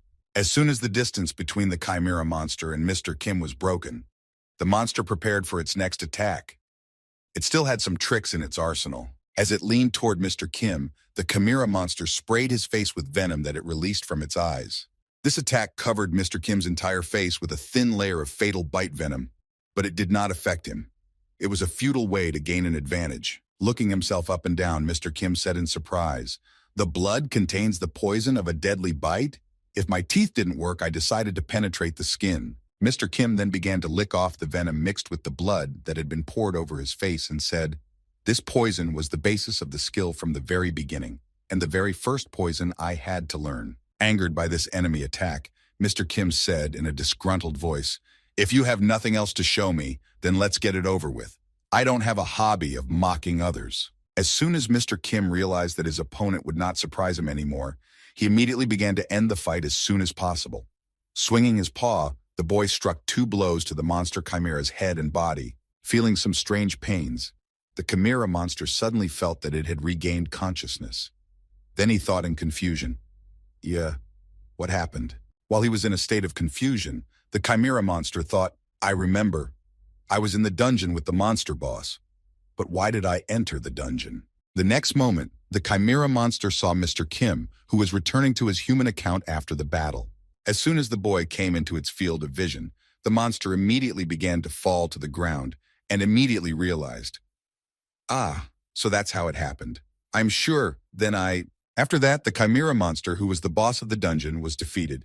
Bleeding, the monster was lying on the ground, showing no signs of life. After the fight, Mr. Kim began to stare at the enemy he had just fought, trying to understand something. Seeing her mentor's strange behavior, the girl suddenly asked, "Teacher, is something wrong?" To which Mr. Kim confidently replied, "No, everything is fine, don't worry." After that, Mr. Kim remembered the expression on the enemy's face again and thought in surprise, "Was I imagining things? Did he laugh right before he died?" Angry that he could not realize this, Mr. Kim thought, "What could it mean? No, what is the point of wasting time thinking about it? I'm thinking more and more meaningless thoughts. Perhaps this is because I am accompanied by a tribesman for the first time." After these thoughts, Mr. Kim stormed out of the boss's room, telling his student, "Let's get out of here." To which she humbly replied, "Yes, master." Julio Adventuras, a very famous adventurer and also the head of the guild, wrote the following about the dungeon, the true essence of the dungeon. It is a spherical creature, 2 meters in diameter, which is called the dungeon core. It has 2 huge round eyes on its front, and its entire body is covered with soft fur. It is cowardly, but obedient, and if it gets attached, it will obediently follow a person. And now let us return to reality. What was actually the core of the dungeon looked quite disgusting. It was many-eyed, scary, and had several holes with teeth, to which tubes were connected. When Mr. Kim and his students saw it, they were shocked. The expectations described in the book were very different from reality. The girl said in confusion, "This is very different from what I expected to see and what I heard about him." Teacher? Meanwhile, Mr. Kim walked over to this strange subject and kicked him and said, "I fully support you in these words." Perhaps, when the colonel was hit by physical force, it began to groan. Then, moving a few meters away from the colonel, Mr. Kim said, "It attracts creatures with pheromones. We can't say that what we saw is a true account of it." Then, looking at the creature from a distance, the boy added, "I think that if there is no immunity to chemical and mental influences, then its true image cannot be seen because of the effect of pheromones. What the adventurers saw was the last way the dungeon core could defend itself, an image that was altered to create the appearance of innocence." Hearing these words from her mentor, the girl said happily, "Oh, I know. Night Kim's quote, 'Evil is like poison. It always takes on a luxurious appearance to seduce people.' Right?" As soon as the girl said the quote from Night Kim from the book she had read, she added, "You said that during the battle with Francis de Prideaux." Not wanting to spoil the girl's joy, Mr. Kim replied awkwardly, "Yes, you are absolutely right about that." The next moment, Mr. Kim reached into his magic pouch to pull out a knife to cut through the dungeon core and thought, "I wish I could ask who the hell wrote these damned quotations in the first place. But it's too late to ask." More importantly, immediately after that, Mr. Kim took out a butcher's knife from his magic pouch, the blade of which was just right for the job. After that, Mr. Kim went to the core of the dungeon. Noticing the butcher's knife in her teacher's hands, the girl asked in surprise, "You know how to use such a weapon?" To which he confidently replied, "Of course." Immediately afterward, Mr. Kim added, "There's just one thing. I'm not going to just kill it. I'm going to eat it." Hearing her teacher's intentions, the paladin girl said in confusion, as she looked at the abomination again, "What? This? Are you serious now?" After cutting the dungeon core into 2 pieces, Mr. Kim answered her, "Of course I'm serious." As the cores fell to the ground, Mr. Kim set to work, speaking as he went. "First, I'll design it to be more comfortable." Then he thought, "I don't need the mana of the dungeon core," but as he chopped the dungeon core into small pieces in front of his student, Mr. Kim thought, "I'm interested in his skill that turns the earth into a strong shell and controls the mind with pheromones." And at that time, the strange paladin was just silently watching her teacher, not daring to say a word, because it was very difficult to find the right ones in this situation. The dungeon is the shell of the core. In other words, it is a part of the nucleus. If the core loses its skills, the circulation of mana in the entire dungeon will be interrupted. Then it, and its monsters, will no longer be able to function, and then everything will start to collapse. The average duration of destruction, according to the encyclopedia, is 48 hours. Those who cannot get out of the dungeon during this time will be buried alive. However, in Mr. Kim's case, it was out of the question to spend 48 hours to leave the dungeon, which does not even have monsters. After a short period of time, Mr. Kim and the girl were approaching the exit. At the end of the tunnel, they could see sunlight, which signaled the right way. When the girl noticed the vegetation and sunlight at the end of the path, she exclaimed happily, "Teacher, we have found the way out. This is it." After getting out of the cave, the girl happily reported, "It took us no more than 3 hours. It took us even less time than going down to the boss and the colonels." Before she could finish, she saw the guards waiting for them at the exit. It was the guards of the Adventurers Guild that Mr. Kim had scattered at the entrance. As soon as the couple left the dungeon, the guards were waiting for them. Noticing the intruders, one of the guards said, "Stand still and do not make any unnecessary movements. Are you the mercenary Jack?" Immediately after, one of the guards continued, "You are under arrest for violent acts against a member of the Adventurers Guild." Hearing these words from the guard, the manager smiled ominously and said, "Boogeyman, he's made it. Damned hired gun." The guard then added, "It's useless to resist, so you'd better just surrender peacefully." Hearing the familiar voice of the Baron, Mr. Kim smiled slyly and held out his hand in front of him, saying, "Yes, I'm mercenary Jack. You can start detaining me. I won't resist." After these words, they put shackles on the guy's hands so that he wouldn't suddenly run away. As soon as the shackles were on his hands, he was taken to a carriage to be escorted to the city, and there they decided what to do. When Mr. Kim was put into the carriage, he was driven in an unknown direction, somewhere far away from the dungeon. Mr. Kim just sat quietly in the carriage, thinking about his own thoughts, and did not even try to escape or break the shackles to gain freedom. Smiling happily, Mr. Kim said as he traveled along, That's right. This has happened to me before. After a while in the middle of the sea, one of the sea cargo ships carrying various goods and more cut through the waves. On this ship was the same traveling girl bard, Felina Greensmith, who decided to travel by ship this time in order not to run into Mr. Kim and his companion again. And somewhere a little higher up on the deck were two sailors discussing their life's topics. Then one of them said, "It is good to have freedom." The other replied, "It's all thanks to Prince Edward. It was he who put an end to the war with the damned demons." After these words, one of the sailors added joyfully, "Now only peace and prosperity await this country, and all thanks to Prince Edward." Immediately after these words, one of the sailors said, "By the way, won't sea pirates be our main threat now? Although wait, it's a river. Shouldn't they be called river pirates?" To which the other replied, "Ha, what a joke you are. We don't even have anything to rob. What kind of fool would attack a passenger ship?" No sooner had the second sailor said this than everyone felt a blow to the ship, accompanied by a jerk and shaking. Very early on, the sailors started talking about it, and now they jinxed it. Noticing that another ship with black sails had crashed into theirs, one of the crew exclaimed in confusion, "Pirates, all crew, prepare for battle." Hearing the message from one of his comrades, the sailor said in surprise, "Are you kidding? Is this really happening even on the river?" Immediately after these words, cats hooked themselves to the ship's harpoons to press one ship against the other and make it easier to move during the boarding. And then the captain of the pirates, who imagined himself as Monkey D. Luffy, said, "Attack! Don't let anyone in. We are the pirates of the Straw Hat.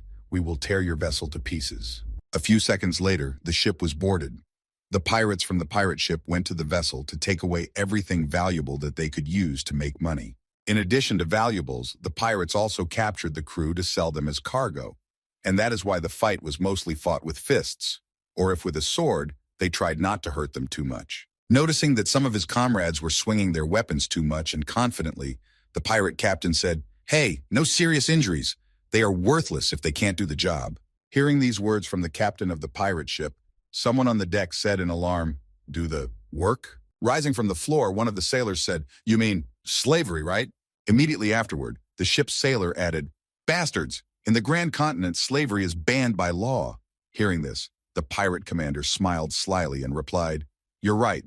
That's the law here." Immediately after saying that, the pirate commander looked ominously at one of his hostages and said ominously, "But what about other countries that exist?" When the sailor heard such a strange request from this pirate, he immediately remembered another well-known pirate and asked, "Rascal, this costume and methods, how are you related to Captain Felipe?" When the pirate captain heard the familiar name of one of his friends, he was surprised to hear it. "What I didn't expect was that there would be someone among the freshwater people who knew my father. Have you ever sailed the seas in the past?" The sailor replied, "You're a punk. Felipe was a pirate, but he had moral principles." Having said this, the sailor added, "But for his son to sell slaves." Before he could finish speaking, the pirate kicked him in the face, unable to contain his anger. After the sailor was quiet, the pirate smiled slyly and said, "It was because of this damned morality that my father was caught. Money and life are much more important than all this nonsense." When all the sailors on the ship were defeated, the captain of the pirate team said, "Tie them all up and throw them in the hold." To which one of his subjects replied, "Yes, Captain." Immediately after these words, someone's hand appeared from the ship's hold, and a voice accompanied the appearance.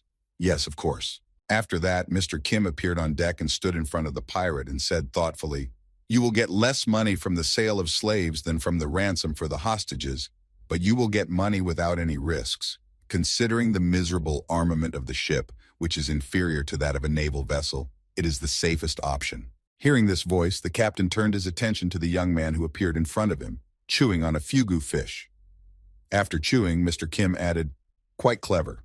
When the pirate commander heard Mr. Kim's speech, he said thoughtfully, turning his attention to him, "I wonder if you are quite clever, but what are you eating there?" After saying this, the pirate commander was deep in thought, speaking in his head, "This boy, he looks like a mercenary, but he has the aura of a cruel thief." The next moment, the pirate commander pulled on his straw hat and thought, "Without a doubt, he is exactly like me." Then the pirate said, "You know, I like you." After expressing his opinion about Mr. Kim, the pirate captain extended his hand to him and said, "Become my mate." As soon as the pirate's offer was made, an intrusive silent aura immediately appeared on the deck.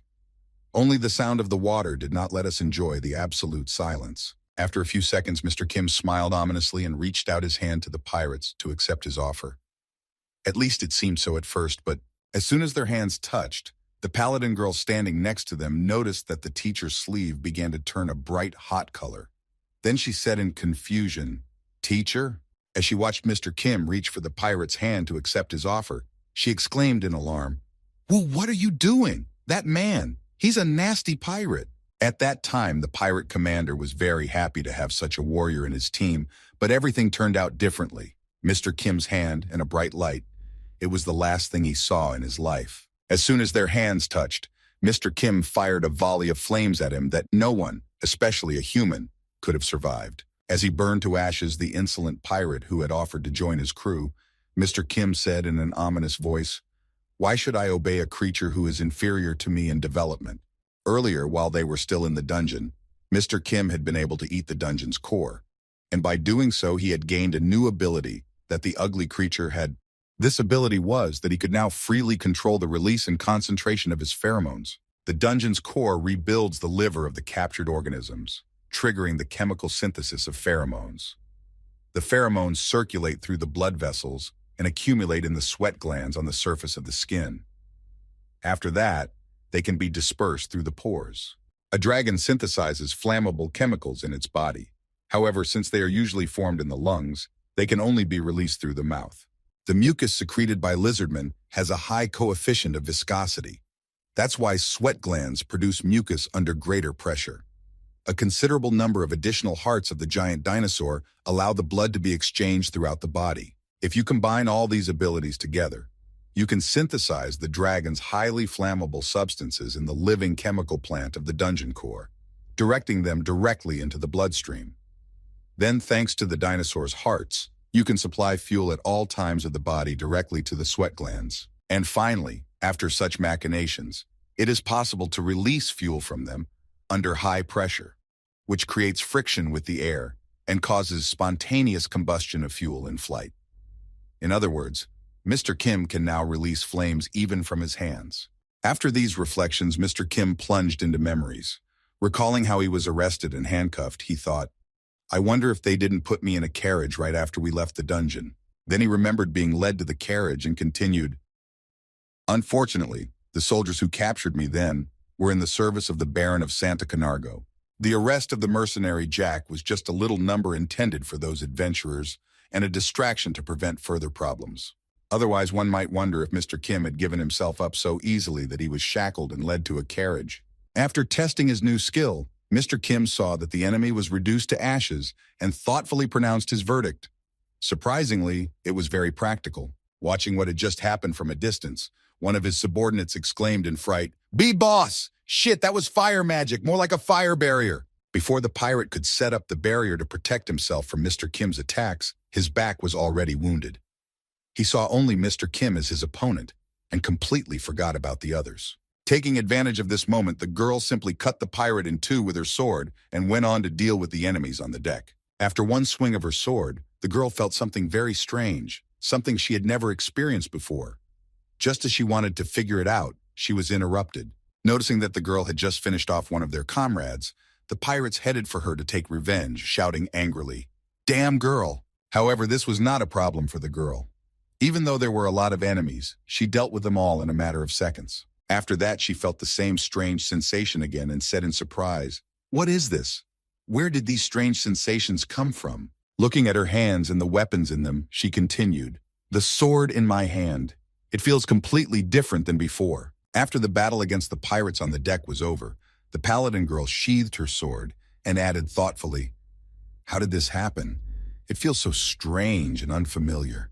Meanwhile, Mr. Kim was preparing to destroy the pirate ship that was preventing them from traveling further down the river in peace and arriving at the appointed place. Pointing his hands at the pirate's ship, Mr. Kim released a poisonous fog to finish off enemies who might interfere with them in the future. As one of the sailors on the pirate ship covered himself and tried to disperse the poison, he shouted in confusion, "Poison! It's poison!" The vile coward sprayed poison. In an attempt to save his miserable life, one of the pirates jumped to the deck of the captured ship, shouting to his comrades, "Get to the next ship." Once on board, he said, There is certainly no poison here.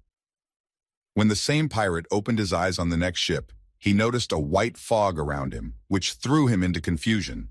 Looking around, the pirate said in surprise, "What? Fog? But where did it come from?" While the pirate was trying to figure out what exactly was going on, the image of Mr. Kim appeared somewhere in the fog and was heading straight for him. Immediately afterwards, the boy grabbed the pirate by the face and pushed him out of the fog overboard. Holding the enemy by the face, raised in front of him so that he could hear him, Mr. Kim approached the edge of the ship's deck. After that, he simply dropped the enemy into the water, and he flew down rapidly. However, pirates should be able to swim, and it shouldn't have been a big problem for him. However, everything was a little more interesting. The enemy, falling into the water, quickly sank to the bottom, saying in confusion, my body does not move." After the enemy was removed from the deck, Mr. Kim looked at his hand and said thoughtfully, "And from other chemicals, we get paralyzing gas. We can also spray poison or create a smoke screen." While Mr. Kim was thinking about the skill, a huge pirate appeared behind him and almost hit the boy with his sword as he was open to attack. However, at the last second, Mr. Kim flew into the air, dodging the powerful attack of the burly pirate, who had caught him almost by surprise. The next moment, as he came down, Mr. Kim crushed the enemy with just one punch. He used his legs like jet thrusters to fly and accelerate. After finishing off another enemy, Mr. Kim said thoughtfully, "And you can also fly upwards, spraying flames from your feet. I didn't even have to change the muscles in my legs to do that." Looking back at the remaining pirates, Mr. Kim said menacingly, "So who wants to be next? Anyone I can experiment on?" Seeing the fuss on the deck, the traveling bard Felina Grinsmus thought in confusion, Why? He's here too. Why is it that every time After a while, the boarding was repelled, and all the invaders had already said goodbye to their lives. Then Mr. Kim and the girl freed the sailors, and they began to clean up. Meanwhile, Mr. Kim and his student were listening to the gratitude of the ship's commander, who said, Thank you so much for saving us." To which Mr. Kim replied, "Yeah, clean up this mess and let's get going." As soon as they were alone, the girl looked down at her hands again and said thoughtfully, "Teacher." She had the same feeling in her mind as when she had recently picked up the sword and felt something strange, something new, but too unusual. As she recalled, she felt the same sensations she had then, and her thoughts were filled with those memories. This is a new feeling, very different from the virgins of the past. Recalling what she felt when she held her weapon in her hands, the girl continued, "It was as if the sword, it was an extension of my body." Recalling that very moment when she stood on her feet and looked back at her defeated enemies, she thought in surprise, "This is the first time this has happened to me." Looking closely at the enemy, the girl added in surprise, analyzing her attack, "And the cut on the corpse is clean. Previously, my cuts were not so precise." After telling Mr. Kim everything she felt at the time, she added, "It wasn't a dream, but I don't understand anything, no matter how much I think about it. Perhaps you know this feeling." As he ate the pieces of the dungeon core, Mr. Kim said thoughtfully, "You have probably realized the way to go." Hearing these words from her mentor, the girl was surprised. "What? But I have been trained to systematize my body movements." Chewing on another bite of food, Mr. Kim said with a grudging smile, "These trainings are for people. What are you?" Hearing these words from her mentor, the girl nervously remembered that she was a monster with the ability to completely transform her body. After that, Mr. Kim added, "In the dungeon, you were 1% of a saint. In this battle, you rose to 3%. Your approach to fighting is changing, and your abilities are developing." Hearing these words from her mentor, the girl said happily, "Really? Yay." After hearing such good news, the paladin girl added, "By the way, teacher, how did you release the flames from your hand? Can I also learn how to do that?"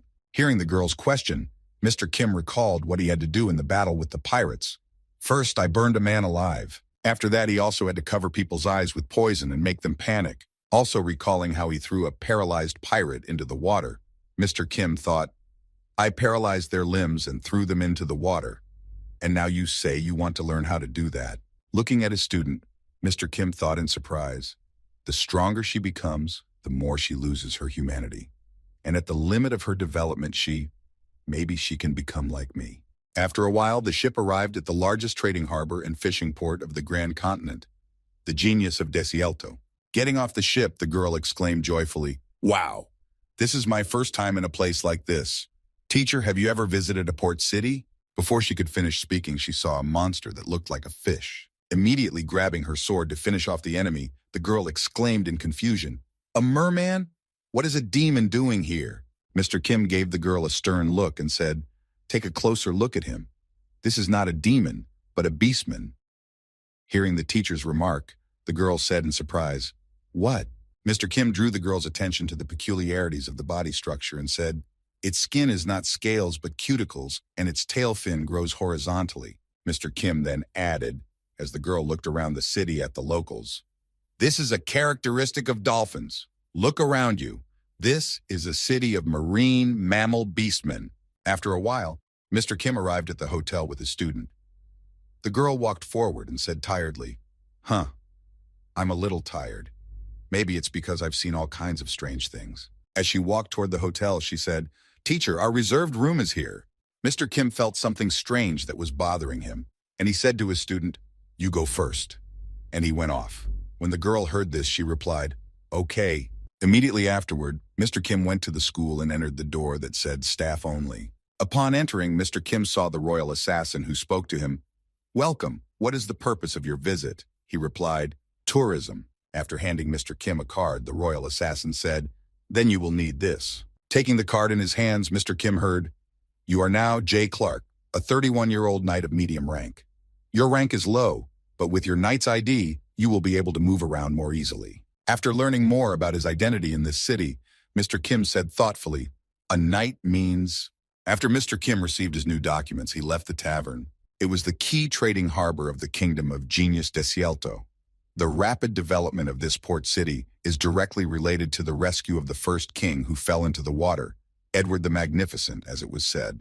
This port was closed due to a kraken attack, and it was also the appearance of Mr. Kim here. A kraken is a giant squid from legends.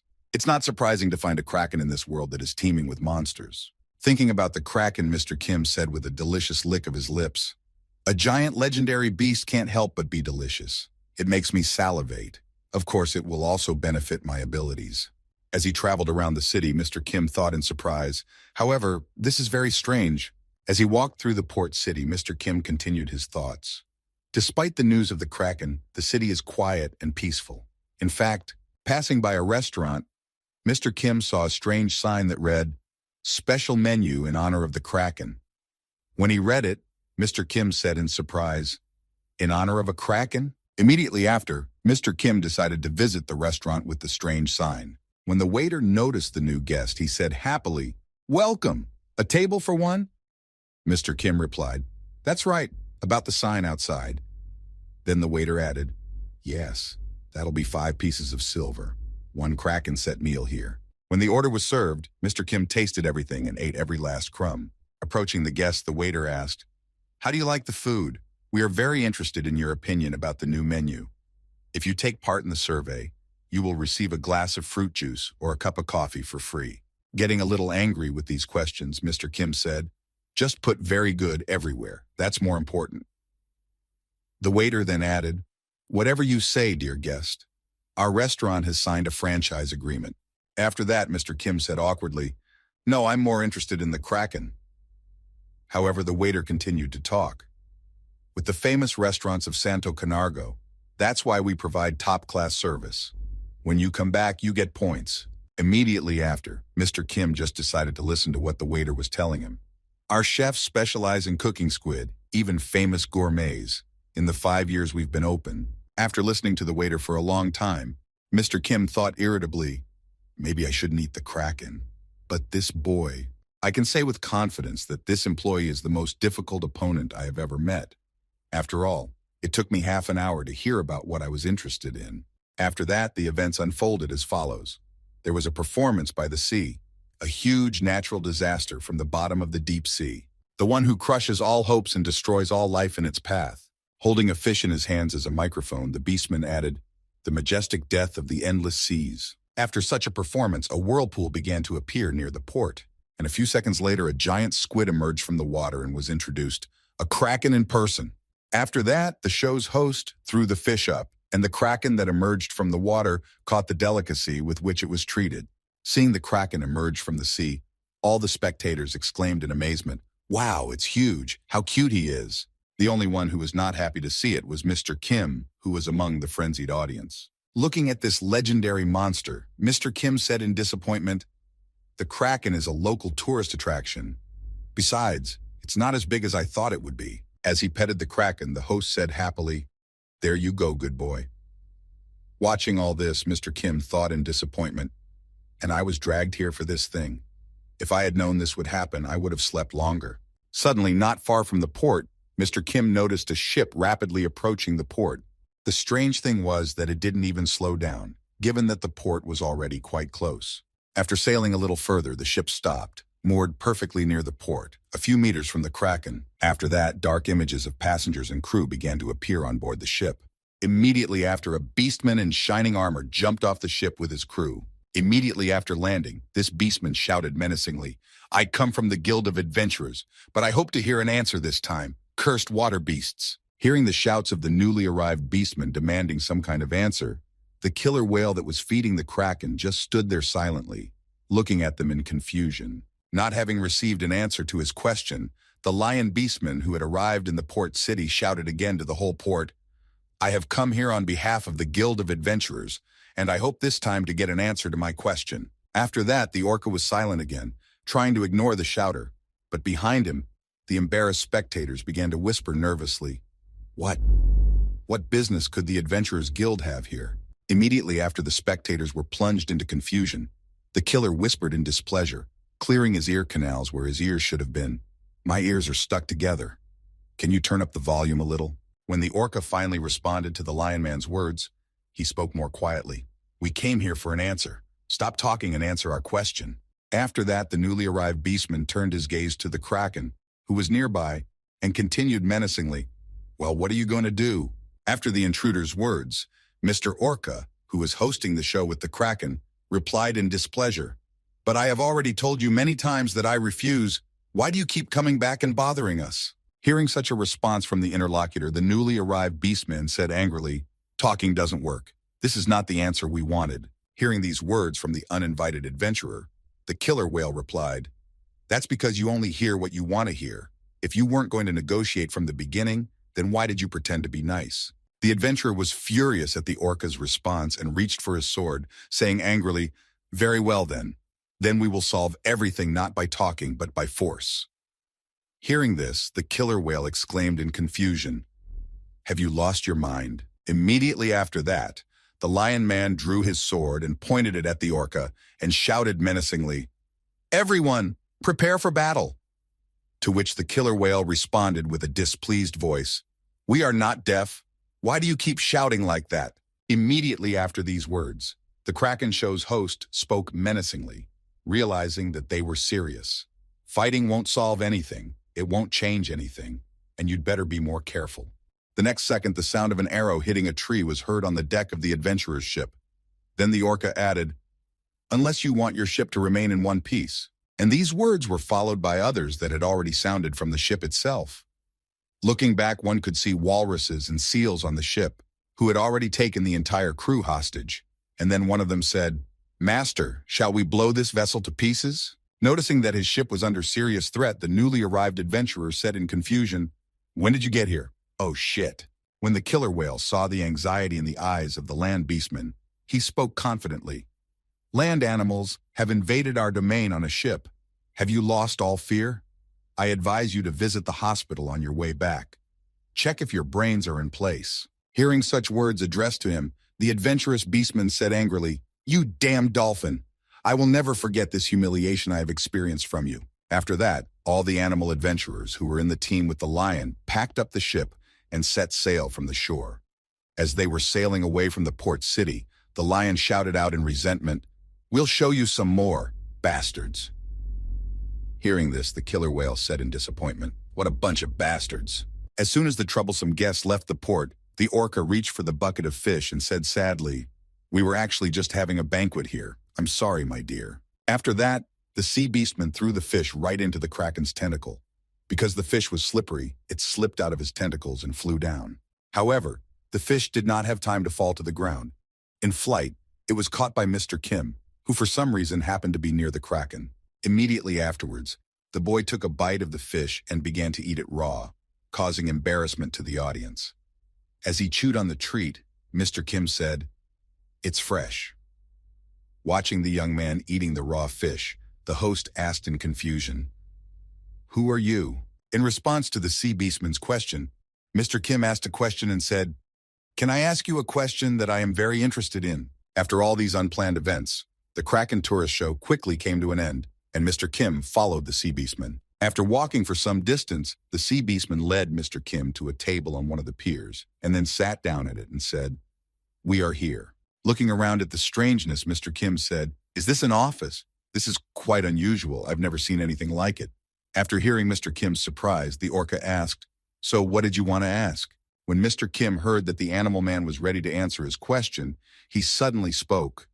What did that lion man mean when he said that he had come to get the answer to his question? Hearing this question from the boy, the killer whale spoke confidently. "Well, to tell you in general, you've seen our cute, haven't you?" Unable to understand what exactly the animal man meant, Mr. Kim asked in surprise, "Who? Cute?" Hearing the confusion in the boy's words, the orca added, "The baby kraken." Explaining who exactly he was talking about, the sea beastman added, "Well, these rascals from the Adventurers Guild are going to kill this cute little kraken baby." After saying what exactly the adventurers who had come to the island were curious about and demanded an answer, the Kraken show host added, "A few months ago, when a race of demons attacked the kingdom," recalling the events that took place during the Demon King's reign, the killer whale continued his story. The naval forces of the Demon Kingdom invaded the genius of Desielto, releasing a kraken ahead of them. Fortunately, they immediately retreated after being informed that the Demon King was defeated and our city was saved. After the events, when the Demon King's army retreated, the beastman added, recalling his journey across the seabed, "Later, while exploring the seabed, I found eggs that I had left behind, which looked like a kraken. And it was at that time that a small squid hatched from one of the eggs, which the sea beastman discovered during his research. Seeing the only living creature he had ever found after birth, the little kraken became very attached to this orca. Recalling this moment, the beastman said, 'He took me for his parents, and that is why we are still together.'" After telling the story of meeting the baby, the beastman slammed his fist on the table in anger and said, "These guild dogs are pestering us, pretending that this cute little guy is a very dangerous monster. But that's just to cover up their vile intentions." Hearing this from the sea beastman, Mr. Kim said in surprise, "But didn't the beastman's union state speak of a cohesive society where everyone lives in peace? It said that you do not discriminate between humans and elves and that you recognize the rights and freedoms of everyone."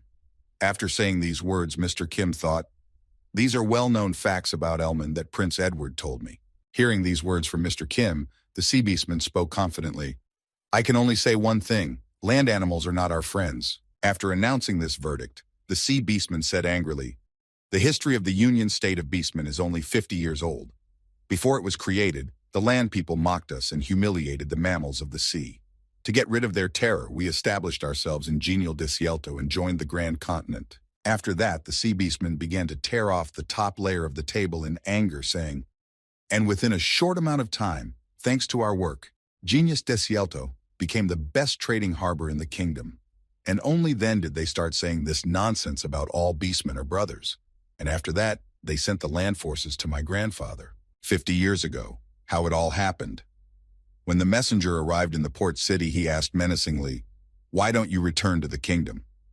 To which the orca's grandfather said, 'We have worked so hard to get here, and you tell us to go back? Do you think I don't realize that you have your eyes on the trading harbor? You have no sense.'" Hearing such a response from the sea beastman, the messenger added angrily, rolling up his sleeves, "Then we can only take you back by force. Boys, teach them a lesson." As soon as the killer whale's grandfather heard the threats against him and his harbor, he immediately grabbed the rascal by the skin of his teeth.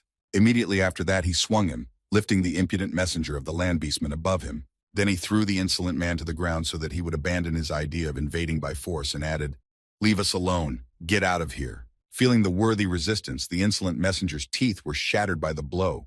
Having received a good thrashing, he finally gave up his idea to return the marine mammals by force. After telling this interesting story, the orca added, "And since then they have been acting within the law, using the status of the Adventurers Guild. They even took the place of the head of the guild in the branch of the city of Santo Almaruz. Just now the grandson of the same lion from the Union State was here. They have been pestering us for half a century. How are they still not tired of it?" Hearing this story from the head of the port city, Mr. Kim thought happily, I wonder if that beastman is the grandson of a messenger from 50 years ago. Do they always send lions as messengers? After telling the whole story of the city and the kraken, the orca said, That's how it all happened. I hope I have satisfied your curiosity. Having asked his question, the mayor of the port city added menacingly, Sir Clark, a knight of medium rank. Hearing the way he had just been addressed, Mr. Kim suddenly froze in his tracks, both from the oppressive atmosphere and the tone of his interlocutor. As soon as his surprise wore off, Mr. Kim raised his head and spoke joyfully. And I was wondering why you told me all this without a single word of hesitation. Well then, tell me what you need. Hearing that he was ready to cooperate and start a business conversation, the beastman replied happily, It is good when the conversation goes well. Then let's get right down to business. Hearing these words from the orca, Mr. Kim smiled ominously and said, What exactly do you want from me? And what exactly are you willing to sacrifice to give me as a reward? After discussing everything, from the intricacies of the plan, to the method of its execution, to the reward he would receive, Mr. Kim turned his back and walked away from the beastman to begin his errand. Meanwhile, the beastman himself, with whom they had discussed all the details of the plan, was very nervous about the conversation with Mr. Kim. So much so that cold sweat kept pouring out of him. After a few seconds of agitation, the beastman fell off his chair because he was shaking so badly after talking to Mr. Kim, who had taken on the errand. When the guards heard the noise from where their leader was, they immediately ran to him, shouting in alarm, Boss, are you okay? Noticing that he was lying on the ground, the guards threw down their weapons and helped him up. Rising to his feet, the orca said, Just now, the knight who left. When one of the guards heard his leader's frightened voice, he spoke menacingly, I understand, we will hurry and catch up with the yogi. Before he could finish, his supervisor shouted in fright, interrupting him, No! Grabbing his friend by the arm, the frightened leader continued, No way! Don't even think about it. You better not get involved with him. I've already regretted it myself. After that, looking frightened at his subject, the leader added, If someone suggests something stupid like murder, then kill him first. This is not a middle-ranking knight. He is. Recalling the same image of Mr. Kim walking confidently away from him when he received the instructions for the mission, the leader added, A monster. At the same time, the paladin girl who had been traveling with Mr. Kim, who had left her alone, was wandering around the city, moaning heavily. Holding her stomach, which grumbled incessantly, she said exhaustedly, I really want to eat something. Walking on in search of food, she added in frustration, My teacher and I do not have the same tastes. It is quite difficult to get food. Well, where did he go this time? Noticing the girl who was walking around the city looking tired, an unknown person said, Excuse me for disturbing you. Are you a paladin by any chance? Looking back to see where the voice had come from and who it was, the paladin girl noticed a nun in front of her and said in confusion, That's right. Is something wrong? Upon hearing that the girl was indeed a paladin, the nun grabbed her and exclaimed nervously, You really are a paladin. To meet you in a place like this is definitely a blessing from the goddess. As soon as the nun lost control of her emotions, the cloak fell from her head and cat ears began to appear. At the same time, the girl exclaimed, There's a trouble, Lady Paladin. There's a... Shaking the paladin girl, the nervous girl added, A terrifying demon race weapon is hidden. Without letting go of the paladin girl for a moment, the nun repeated anxiously, I saw it with my own eyes. A terrifying demon race martial weapon is hidden here. Grabbing the alarm girl's arm and pulling her away, the paladin girl calmly spoke, Wait, sister, come on, we'd better talk somewhere else. After a while, the girls found themselves in the Kraken's establishment, where they were served a specialty dish from a set lunch. After bringing the food and putting it at the table, the waiter said, Here is your order for the Kraken's set meal. I wish you a delicious meal. Hearing the strange name of the dish and seeing the form in which it was prepared, the paladin girl thought in surprise, What? A kraken? Looking at the dish she was served, she added, Could this have something to do with the demon army's war weapon that is so threatening to the people of this city? Greedily devouring her meal, the nun girl replied, That's right. That thieving kraken left it here somewhere. Everyone has already decided that we will live peacefully here, but there will be great trouble. Hearing these words from the nun, the paladin was deep in thought, pondering. The teacher said that the purpose of his visit here was the kraken, and it is definitely here. But, looking down at her lunch again, Rayanhans Perkrid continued her thoughts. However, the atmosphere in this town is somehow too calm. They even named a dish on the menu after a kraken. Then turning her attention to the nun who was eating her lunch, Rayon Hans Perkreed said, "Have you tried to report this to the church? I'm sure there's a church of the goddess here too." She replied, "Yes, but no matter how much I talk, they don't take my words seriously." Hearing this, Rayon Hans Perkreed thought angrily, "What? How is this even possible? The church is ignoring a request for help from a missionary?" Noticing that something was wrong with the paladin, the nun asked in confusion between meals, "What, Lady Knight, is something wrong?" "Oh, this is really quite tasty." She replied, "No, there's nothing wrong." Suddenly, Rayon Hans Perkreed pointed to a spot behind the girl and exclaimed, "Oh, sister, behind you!" Hearing the paladin's exclamation, the nun looked back to see what she was talking about and said thoughtfully, "What?" Immediately afterward, Rayon Hans Perkreed knocked the nun out with a single blow so that she would not resist or ask any more questions. After that, the paladin girl took the nun on her shoulder and headed for the exit. Noticing that they had already left, the waiter nervously exclaimed, "Dear guests, your drinks are..." "Guests? What about the survey?" Meanwhile, Mr. Kim had already left the port city and was on his way to run an errand, thinking, "The Grand Continent Kingdom is located in the neighborhood of the Demon Lands. It is for this reason that the Royal Knights enjoy considerable influence as the embodiment of power recognized by the state itself." Mr. Kim then recalled the very moment they spoke to the Beastman and added, "After falling for it, Orca de Felis gave me an assignment." Looking ahead of him and estimating the distance he would have to travel, Mr. Kim thought, "It goes without saying that it's not on a voluntary basis. Besides, I received the award in advance. But I'll tell you about it later." After that, Mr. Kim began to try out his new skill and said, "Now let's talk about the cheetah. The cheetah is the fastest animal on Earth, but it was completely useless to me." Recalling the shortcomings of this fastest animal, Mr. Kim said with a sigh, "Because it had zero endurance and overheated from overwork. But now everything is completely different." After changing his body into that of a cheetah, Mr. Kim continued his thoughts. "Based on the cheetah skeleton, I increased my endurance with the help of the dinosaur's lungs and circulatory system. However, these were not all the improvements of this animal. There were more, which Mr. Kim told us about right after. And the mucus of the man-eaters, changed by the chemicals of the dungeon core, evaporates on the skin, lowering the body temperature. The limbs were also modernized. The muscles of orcs and the bones of a dragon allowed me to increase my speed even more. After all these upgrades, Mr. Kim created the perfect cheetah, whose speed was enough to last longer. Immediately afterwards, the boy rushed forward, raising columns of dust and torn grass from his incredible speed. Meanwhile, in Sano Anko Marina, there was a wall at the checkpoint with 2 sentries standing on it. Noticing something approaching them at breakneck speed, one of the guards exclaimed in confusion, "What is that?" The next moment, the cheetah stopped in front of the wall and quickly jumped over it, leaping a considerable distance. The wall did not even seem like a difficult obstacle for him. Immediately after crossing the wall, Mr. Kim changed his account and mingled with the crowd of people walking around the city.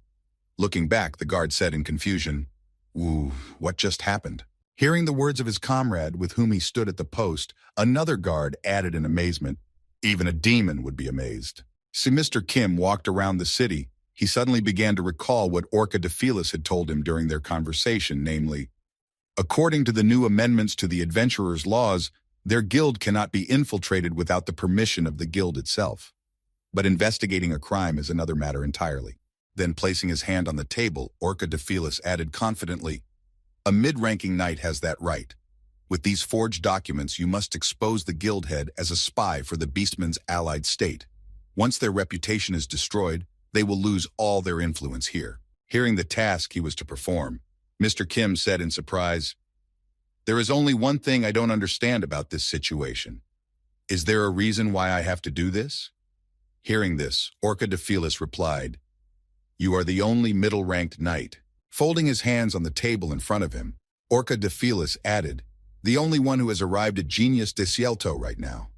Right now, when the aftermath of the demon war is being dealt with, as well as the examination for the higher-ranked knight and the continuation of the middle-ranked knights." Thinking back to the same moment of their conversation, Mr. Kim recalled Orca de Felis speaking, "The Adventurers Guild is still recovering from the death of Julio Adventuras. We can't miss this opportunity." Recalling these words, Mr. Kim said slyly, "But even if I did accept this assignment, I will still fulfill it in my own way." Meanwhile, the land beastman's messenger returned home to the branch of the Adventurers Guild in Santo Angelo Marina.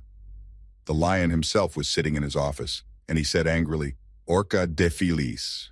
Immediately after these words, the beastman finally could not contain his emotions and angrily slammed his fist on the table, exclaiming, "That damn dolphin, he annoys me so much." Hearing his commander's angry tone, one of his subjects, who was in his office, nervously replied, "Calm down. In the near future, they will have to come to terms with." Before he could finish his words, Mr. Kim, who had changed his body, flew through the window into the office of the land beastman. He entered the office, of course, through the window where the lion's subject was standing, having finished him off immediately upon his arrival. Seeing that something had happened to his subject, the lion looked at him in surprise to find out what was wrong. It took only a second after Mr. Kim flew into the room for him to kill the subject and grab the lion by the throat. Feeling that the oxygen supply was cut off, the lion, hanging on the invader's outstretched arm, moaned heavily and tried to call for help, speaking with difficulty. "Help!" Before he could finish, Mr. Kim immediately threw him to the ground so that he would not resist further, and he lost consciousness as soon as possible. As the enemy lay motionless on the ground, the boy reached out with his dragon hand to finish him off and complete the first part of his plan. The next moment, the boy ripped out the beastman's heart and looked at it ominously, holding it in his bloodied hand. With the killing complete and everything in place to make the lion a collaborator, Mr. Kim jumped out of the building through a window. Immediately afterward, an explosion went off in the building to cover all traces and provide indisputable proof that everything had happened as he wanted it to be presented to the public. When the staff heard the explosion, they immediately called in mages to deal with the flames. Arriving at the scene of the explosion, the magicians opened the door to the lion's room, and one of the magicians shouted in alarm, "Fire! Fire!" in the office of the head of the guild. "Put out the fire immediately." Eventually, the fire was extinguished, but the entire office burned to the ground. All that remained after the fire were black walls and a few items that did not have time to burn at such a high temperature. When the fire was extinguished, many people came to the scene to see what had happened. Noticing the charred body of the lion on the floor, one of the people present said in confusion, "Who the hell did this?" A few seconds later, an independent investigator, Mr. Kim, arrived at the chairman's office where the fire had started. When he noticed the corpse, he said confidently, "Murder? I'll take over the investigation." Looking back at the young man who had decided to investigate, one of the guild leaders who had arrived in the office spoke menacingly. "Who are you to announce an investigation?" Hearing this question, Mr. Kim replied confidently, "Me? The knight of the middle rank, Jack Clark, out of my way. Out." Immediately after these words, Mr. Kim was given way, and he strode forward to the astonished whispers of the audience. "A mid-ranking knight? What is a middle-ranked knight doing here?" As he approached the burned corpse lying on the ground, Mr. Kim noticed the sound recording crystal and immediately went to it. As he picked it up, he heard someone in the crowd shout out, "A sound recording crystal." Activating the crystal, he heard a sound. "What is the meaning of this? The master told me to tell you, you have done a good job. You are no longer needed." Immediately after that, the voice of the head of the guild was heard again. "What? No, that's impossible. I have done so much. Oh no." Hearing the sound from the crystal, one of those present said in surprise, "Those are the voices of the head of the guild and his secretary." After listening to what was coming from the sound crystal, Mr. Kim said confidently, "The evidence is too obvious. There is no need to investigate." After saying this, Mr. Kim thought, "After all, I ate their vocal cords and faked their voices." After that, Mr. Kim reached out his hand to the carpet that had not burned and said in amazement, "I wonder if there's something here too." Then he said in his head, "I smeared them with salamander slime so that only they would survive." Pulling the mat out of the way, the envelope was revealed to the crowd. Mr. Kim then said in surprise, "What is this? Are these documents?" After handing the documents to the audience to unpack them and see what was inside, Mr. Kim heard a surprised voice from behind him. "Suspicion of tax evasion? So the chairman turned out to be a spy?" Hearing the embarrassment in the voices of the witnesses, Mr. Kim said in his head, "And finally, we need to create a motive for the murder." After completing his task of eliminating the land beastman and attributing non-existent crimes to him, Mr. Kim said ominously in his head, "After all, the lion who was the messenger is dead." At the same time, somewhere in the port city, The same nun who had met the paladin began to recover from the events that had taken place in the restaurant. Opening her eyes, the girl said in confusion, "What happened to me?" Finally regaining consciousness, she looked around and said, "Where are we now?" Hearing the girl's voice, Rayanhan's Perkreed said happily, putting on her gloves, "Oh, you're awake." Looking at the girl with an excited gaze, the nun added in a frightened tone, "Miss Paladin, what does this mean?" Hearing the girl's question, Rayanhan's Perkreed reached for the ice bucket and said, "I was in church, and they told me that no one like you had ever come to them. That's why I went through your personal things, and this came out." After these words, Rayanhan's Perkreed threw the girl an adventurer's card. Noticing it, the disguised nun said excitedly, "This is my adventurer's card." Picking up a sharp spade, Rayanhan's Perkreed said menacingly, "Love your neighbor, and love your enemy as your neighbor. If they hit you on the left cheek, turn up the right. If someone makes a mistake, forgive them again and again. But do not forgive the one who presumptuously pretends to be someone else. This is a secret order of the first bishop." After these words, preparing to be tortured, Rayanhan's Perkreed added menacingly, "I have no idea what you were thinking at the time, or what your goals were when you approached me, but soon you will tell me everything in the smallest detail." Realizing that things were getting pretty bad, the girl exclaimed in confusion, "Wait, Miss Paladin, please listen to me first." Ignoring the girl's pleas, angry that someone had broken God's law and the first bishop's secret order, Rayanhan's Perkreed attacked the girl with her weapon. Blood was splattered everywhere, and screams could be heard for a considerable distance. Meanwhile, in the Weekly Elmwood, a newspaper that was very popular in the area, Matteo Frenza, the chief reporter of the Ancomarin branch, was writing down the details, his thoughts on the murder and the strange investigation that had recently taken place. After scattering pictures and other information about the case on his notes, Matteo Frenza said thoughtfully, "This is what a middle-ranking knight, Jack Clark, who was investigating the case of the murder of the head of the Adventurers Guild, said." Dipping his quill in ink to continue writing his article in the galleys, Matteo Frenza said thoughtfully, "It's a case of chopping off tails. The head of the guild was a spy for the allied beastmen powers. But there was a threat of information leakage, and to prevent the truth from being exposed, the head was killed. The criminal was the secretary, who disappeared after the incident." Matteo Frenza spoke thoughtfully as he wrote down a note in the newspaper. "This all sounds quite convincing, but there are some inconsistencies. To cover his tracks, the perpetrator set a fire, but I can't help but wonder if the very strong evidence somehow survived." While writing his article, Matteo Frenza did not even notice what was happening around him and continued to mutter his conjectures under his breath. And also that part of the body of the dead guild head disappeared without a trace, and that the window was broken from the outside. There are too many suspicious things about this case. A few seconds later, a royal assassin appeared behind the reporter to remove him, but Matteo Frenza did not notice him and continued to go about his business, speaking at the same time. "Even though the security forces have closed their investigation on this report, I will get to the bottom of this no matter what it takes. I will put the reputation of the press on the line." The next moment, there was a crunch. The reporter was killed quietly and without a trace. A true professional was at work. After that, the royal assassin met with Mr. Kim. At the meeting, he said thoughtfully, "I can't figure it out." Having said this, the royal assassin added in Mr. Kim's presence, "Even knowing that a foreign spy had infiltrated the organization he created, Julio Advernura still concealed it?" Mr. Kim replied, "Maybe he was more concerned about the guild than the country."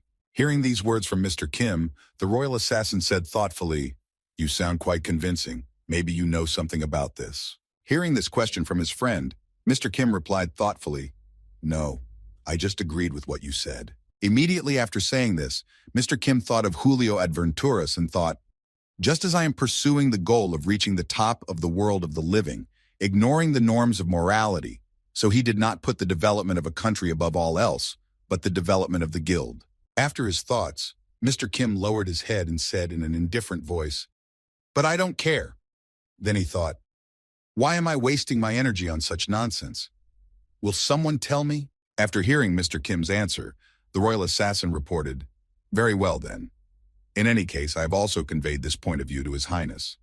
Also, there was a journalist who was spreading unacceptable rumors, so I quietly dealt with him." Hearing the report from his friend, Mr. Kim said in surprise, "Is that so? You saved me a lot of work and trouble."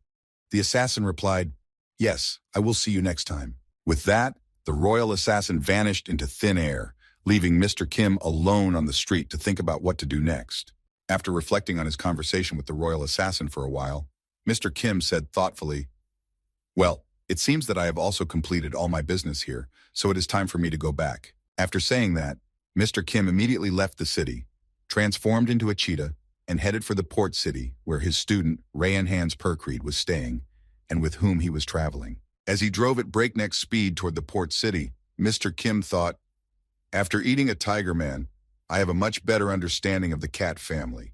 The wolf man I ate last time belongs to the dog family, but the cheetah man only helped me with running on 4 legs." Immediately after these thoughts, Mr. Kim began to realize something. Immersed in his thoughts, the boy suddenly exclaimed, "Hey, wait!" Being too deep in thought, Mr. Kim didn't even realize what had happened before he stumbled and chaotically flew toward the cliff. Immediately afterward, he crashed into the rock, losing his balance due to the loss of concentration in his new body. After coming to a rather hard stop, Mr. Kim calmed down for a moment and cleared his mind. While upside down on the rock, Mr. Kim was once again deep in thought, musing, "The wolf man I ate looked like a beast man, but he was a lower demon who could transform into a human. Beastmen belong to the same genus as humans, and the wolfman belongs to the race of demons." He then recalled the general appearance of both of them and said thoughtfully, "They are different, but the effect they have on my skills is the same. The way the wolfman enhanced my compatibility with the dog family, and the way the tiger man affected my compatibility with the cat family, are completely identical." After that, Mr. Kim thought of the demons he had eaten and said thoughtfully, "But this was not the case with the other demons." To put it roughly, after that, the boy's mind began to make comparisons to plants. Then he said, "The fish men are a banana, and the insect men are geraniums. Both are plants, but they are very different." Then he thought of other kinds of creatures he had eaten and added, "On the other hand, the man-wolf is green pepper, and the beastmen are paprika. You could even say that there is virtually no difference in their races. It turns out that beastmen and demons are somehow connected." After he finished thinking, Mr. Kim finally got to his feet and said thoughtfully, "Well, I guess now I just have to eat them myself and see for myself." Immediately afterward, Mr. Kim rushed back to the port city. A few minutes later, he found himself back in front of the hotel in Genial Desielto. Upon arriving at his room, Mr. Kim heard some screaming and cautiously opened the door to his room. What he saw in front of him plunged him into shock. Before him was Rayan Hans Perkreed, covered in blood. When she saw Mr. Kim returning, she said happily, "Oh, teacher, you've come back?" Seeing the joyful girl, who looked terrified, Mr. Kim said in displeasure, "Yes, I am back." And he thought in surprise, "Blood? But where did it come from? Whose is it?" When the girl felt Mr. Kim's displeased gaze on her, she immediately tried to hide her victim from him, but she failed. When the boy asked to open the door from behind which the moaning was heard, he noticed a wounded nun with a sharp object sticking out of her shoulder, and the girl herself said pitifully, "Save me." When the girl saw Mr. Kim's surprised face, she said joyfully, "An adventurer who pretended to be a missionary. She said she came to me to destroy the Kraken using the power of the church." After that, Rayan Hans Perkreed clenched her hand into a fist and said, "In the past, I couldn't control my strength and would have crushed its skull, but thanks to your guidance, I am now better able to control myself." After telling us about her achievements in controlling the force, she added happily, "That is why I first knocked her out without a scratch and then tortured her. Teacher, did I do a good job?" After a while, Mr. Kim and Rayan Hans Perkreed found themselves in the southeastern area of Janil Desielto, in a forest from which it was impossible to return. Building a fire in the middle of the forest, Mr. Kim thought, "From the very beginning, we had the opportunity to deviate from the schedule without concern, but we had to get out of there as a matter of urgency." As he sat in front of the fire, Mr. Kim heard the voice of Rayan Hans Perkreed, who joyfully announced, "Master, I've brought wood." Looking up, Mr. Kim noticed the logs in the girl's hands and the dead animal that would be for dinner tonight. And all this happened because of this fool. Mr. Kim then recalled the same conversation he had with Orca Defilis after the torture incident. Then the mayor said, "Mr. Clark, we are in your debt, but isn't this too much?" Mr. Kim also recalled how embarrassed he was to hear Orca Defilis' words, adding, "To be knocked out in broad daylight, and to be kidnapped on top of that." After telling only a part of all the events, Orca Defilis added, "And on top of that, torture in a hotel with thin walls." Moreover, he is a member of the Adventurers Guild, which still has influence here. After listening to the mayor's sermon, Mr. Kim said in embarrassment, "Excuse me, how long will it take for all this to calm down?" Grabbing his head, a nervous Orco-Dephilius said, "I am very sorry to say this, but you need to wait at least 6 months. What happened is too shocking. First of all, I will try to delay the investigation, and you should get out of here as soon as possible." Recalling that conversation, Mr. Kim, who was now sitting in front of the fire, thought sadly, "Who would have thought that we would have to flee from persecution?" As he came to terms with what had happened to them, Mr. Kim looked at his magic bag with all his materials and thought, "At least I can check my reward for the errand." Immediately, he began to pull out the reward he had received for completing the lion-killing errand from his magic pouch. After pulling the reward out of the pouch, Mr. Kim said in his head, "A huge snake that lives in the sea serpent." Looking at the dead animal, the boy added happily, "I thought I'd have to play around for weeks to get it out of the depths of the seafloor, but thanks to the assignment, I didn't have to work too hard." Immediately after, Mr. Kim began to eat, taking a bite of the snake's flesh. As he chewed on the meat of the animal he had been looking forward to eating for so long, Mr. Kim said thoughtfully, "It is quite tough, and it looks like it's poisonous too." Looking at the sea snake, Mr. Kim thought, "The sea serpent doesn't stand out except for its gigantic size, but even so, it's not bad to eat. It will be useful to me since I have no underwater fighting skills." Looking at her teacher, Ravenhand's Percreed said in surprise, "Master, come to think of it, why don't you touch cooked meat? You always eat only raw meat." Hearing this, the boy replied, "Cooking takes a lot of time, and the smoke from the fire can make us an easy target. Besides, I can eat anything, so there is no need for cooking." Hearing these words from her mentor, Ravenhand's Percreed replied awkwardly, "You're not very picky about your taste." Hearing these words from the girl, Mr. Kim continued to chew on the sea snake meat and thought, "Actually, if the meat is cooked, the percentage of ability absorption will decrease." 5 minutes after eating the delicious dinner, Ravenhand's Percreed was already knocked out from fatigue and was sleeping like a log. Meanwhile, Mr. Kim, who had just added the sea monster, thought, "She snored as soon as she finished eating. She's such a simpleton." After saying that, the boy finally swallowed the last piece of the monster, which he had been chewing for so long because of the tough meat. After finishing his meal, Mr. Kim suddenly heard a strange noise coming from near him and immediately turned his attention in that direction. As soon as Mr. Kim's attention was turned to that direction, he noticed an image in the darkness that was slowly approaching him. Then he nervously exclaimed, "Who is it?" Immediately after these words, the dark figure stepped out of the darkness and into the light. This secret person was the royal assassin. Standing before Knight Kim, he said, "It is I, Sir Kim." Seeing a familiar person, Mr. Kim asked in surprise, "What are you doing here? Weren't we supposed to meet you only when I leave the forest?" To which the royal assassin replied, "The situation has changed." Having said that the original circumstances had changed, the royal assassin then reported the latest news he had learned, saying in a worried voice, "And the forest has been infiltrated by an elven race." Meanwhile, somewhere in the midst of the dense thickets of the forest where Mr. Kim had arrived, something strange was happening to the vegetation. All of it became somehow eerie and ominous, and right out of those thickets came the elf who had entered the forest. The elf's eyes shone with emotions that overwhelmed him from within, and the representative of another race continued his long journey to achieve his goal. The race of elves. Even here on the continent of Elmunda, elves have the usual characteristic features. However, because of their long life expectancy, which they possess and which makes them superior to other races, and their innate ability to perform magic, they are too ambitious and have a high self-esteem. Hearing these reports from the royal assassin, Mr. Kim said thoughtfully, "A good elf is a dead elf." When the royal assassin said this out loud, the royal assassin immediately replied, "Exactly. However, the problem is the status of the elf, which does not allow it to become a good elf." Hearing these words, Mr. Kim asked in surprise, "Status?"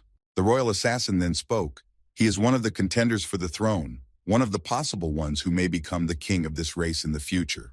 When Mr. Kim received an explanation of what the problem was, in order to simply finish off the elf, he said thoughtfully, "In a word, a prince, or an important person, on the level of a princess." Immediately after saying this, Mr. Kim recalled the same words of the system about what he would need to return to his world and thought, "If the lives of the kings of the 4 races are sacrificed on the altar in the dungeon of the church-state's cathedral, the door to another world will open."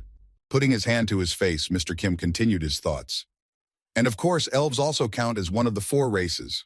Who knows? Maybe this guy will become a useful life in the future. Immediately after his thoughts, Mr. Kim turned his gaze to the royal assassin and said thoughtfully, "Well, why did the precious pretender to the throne come to this forest?" Hearing Mr. Kim's question, the royal assassin said thoughtfully, "Well, there are several possibilities, and one of them is that he is targeting Hydra in one way or another." And at the same time, while Mr. Kim and his companion were talking, the pretender to the throne continued to move on with his subject, who accompanied him on this campaign. As the pretender to the throne looked at the situation around them, he thought, the deeper we go into the forest, the more powerful this poisonous energy becomes. Catching up with his master, who was moving rapidly into the depths of the forest, the guide called out to him in confusion, "Prince Lucian, I beg you, think again. It is too dangerous to go to the Hydra alone." Having warned his prince about the danger of going to the monster alone, the old elf added in confusion, "All the animals have become much more aggressive under the influence of the Hydra's venom and are just waiting for the right moment to attack you. And besides, the Hydra itself has tremendous fighting power. In the last 100 years, there has been only one example of a successful campaign against it." Having said that, the old elf added, "Only the Guild of Adventurers led by Julio Adventuras succeeded, but even their team did not live except for their leader." Then the elf prince spoke to his attendant, Chamberlain. Immediately after these words, Prince Lucian looked at his subject with a fearsome glance and replied irritably, "How many times can you repeat what I already know? It's like trying to explain it to a small child." Hearing these words from his prince, the elf Chamberlain who accompanied him nervously exclaimed to his master, "Your Highness, please realize how dangerous this idea of yours is." Hearing these words from the Chamberlain, Prince Lucian looked at his subject again and replied insultingly, "It seems that you do not yet realize the seriousness of the situation around me." To which the subject nervously exclaimed, "Not at all. I am aware. That's why I'm telling you." Immediately after these words, Prince Lucian said to his subject, "Very well then. Now imagine what will happen if I give up now and go back. What will happen then?" Hearing these words from his prince, the Chamberlain was alarmed. "But you are as much a contender for the throne as His Highness Rhesus and Her Highness Elamia." When Prince Lucian heard these words from his subject, who was following him and trying to dissuade him from his plan, he shouted indignantly, "Don't talk nonsense." Immediately after his words, Prince Lucian nervously exclaimed, "The same pretender to the throne, right? Rhesus is the owner of the rare time magic, and Elamia is not even 200 years old, but she has already achieved great success in the field of diplomacy. Now what about me?" After that, the prince clenched his teeth tightly and his hand into a fist, and added nervously, "Besides, those two have the same blood. Although it's not known who will become king, but it is clear to everyone who will not become king." Hearing these words from his prince, the subject Kamerger, who was accompanying him, exclaimed in confusion, "Even so, you are too reckless. Return immediately. You have already reached your limit in the use of mana." Looking back at his subject, who was trying his best to bring him back, Prince Lucian replied nervously, "But if I return empty-handed, I will melt into the loser in this race for the throne." After listening to his prince, the Chamberlain accompanying him nervously exclaimed, "Please be reasonable. If you have never had to win in your life, it means this is your fate. Accept it at last." Hearing these words from the Chamberlain, Prince Lucian nervously looked at his friend, but remained silent. Meanwhile, the subject was already boiling with anger, as he could not convince his prince of the recklessness of his actions. Stopping in his tracks after these words of his subject, Prince Lucian thought for a while, and then said thoughtfully, "Very well, I understand you." Hearing these words from his prince, the Chamberlain was confused. "You finally understood what I meant." Immediately after this question from his subject, Prince Lucian said angrily, "I have understood perfectly well that from this moment on you are no longer going to follow me." The next moment, Prince Lucian turned to the Chamberlain and cast one of his spells on him, so that he would no longer follow him and would not be able to persuade him to abandon his plan. As soon as the Chamberlain saw that Lucian had created a magic circle on his hand, he said in confusion, "Prince?" The next moment, the thorny plant's vines reached out and grabbed his limbs, blocking his ability to move. When the Chamberlain's subject, who was constantly trying to dissuade him from his plan, was captured, the prince continued on his way. Noticing this behavior of Lucian, the Chamberlain exclaimed in confusion, "Wait, Prince, you can't just write off such behavior as a joke." Immediately afterward, the prince responded to his subject with offense. I also remember when you said something to me that can no longer be regarded as a joke. After these words, the chamberlain simply looked at the prince, who was moving further and further away from him, and exclaimed in alarm. The prince? Even in this situation, the chamberlain tried to talk the prince out of it, adding, "Wait, please listen to me. Wah!" Before he could finish, one of the vines crawled right into his mouth, making it impossible for him to even speak. At the same time, Mr. Kim was rereading his handbook of monsters and their characteristics. When he got to the page with the Hydra, he read aloud, "Not only animals become aggressive after being poisoned by Hydra venom, even plants wield their branches like clubs when they start hunting for prey." Then turning the page to the next, Mr. Kim added, reading aloud from the book, "However, without water, such plants lose their ability to move after a certain period of time. If a person who knows the magic of water takes control of all the water from the surface of the earth, he will create a safe zone." After reading the information from the book about the area and the Hydra, Mr. Kim angrily closed the book and said in frustration, "And because of this problem, I was going to fly through the air." As Mr. Kim was walking toward the Hydra, he heard the palm tree girl say, "But the plants, it is very strange, aren't they attacking us?" Mr. Kim replied, "That's right. On the contrary, they seem to be giving way to us." After walking some of the way, Mr. Kim grabbed hold of one of the plants and said thoughtfully, "Well, let's see what's there." Holding on to one of the stems of the plants that filled the area, Mr. Kim said, "He says there's an invader from the outside on the other side of the forest." Looking at her mentor, who was holding onto a plant, Ray and Hans Perkreed said in surprise, "What, did you just talk to a plant or something?" To which Mr. Kim replied, "Not exactly talking. It was more like expressing thoughts." Hearing this answer from Mr. Kim, the girl said thoughtfully, "Isn't that the same thing?" Deep in thought, Mr. Kim ignored the girl and thought while looking at his hand, "The trees infected with the poison acquire the ability to move, and they also form a collective mind. I can use the skills of a creature with a collective mind." Looking at his hand, which was crawling with parasites, Mr. Kim thought with gratitude, "Feras de Clatnilord. This fellow who looked like an octopus is always helping me out." Then Mr. Kim looked up and added thoughtfully, "These trees emit waves that are like magnetic field fluctuations, which I use to control my parasites.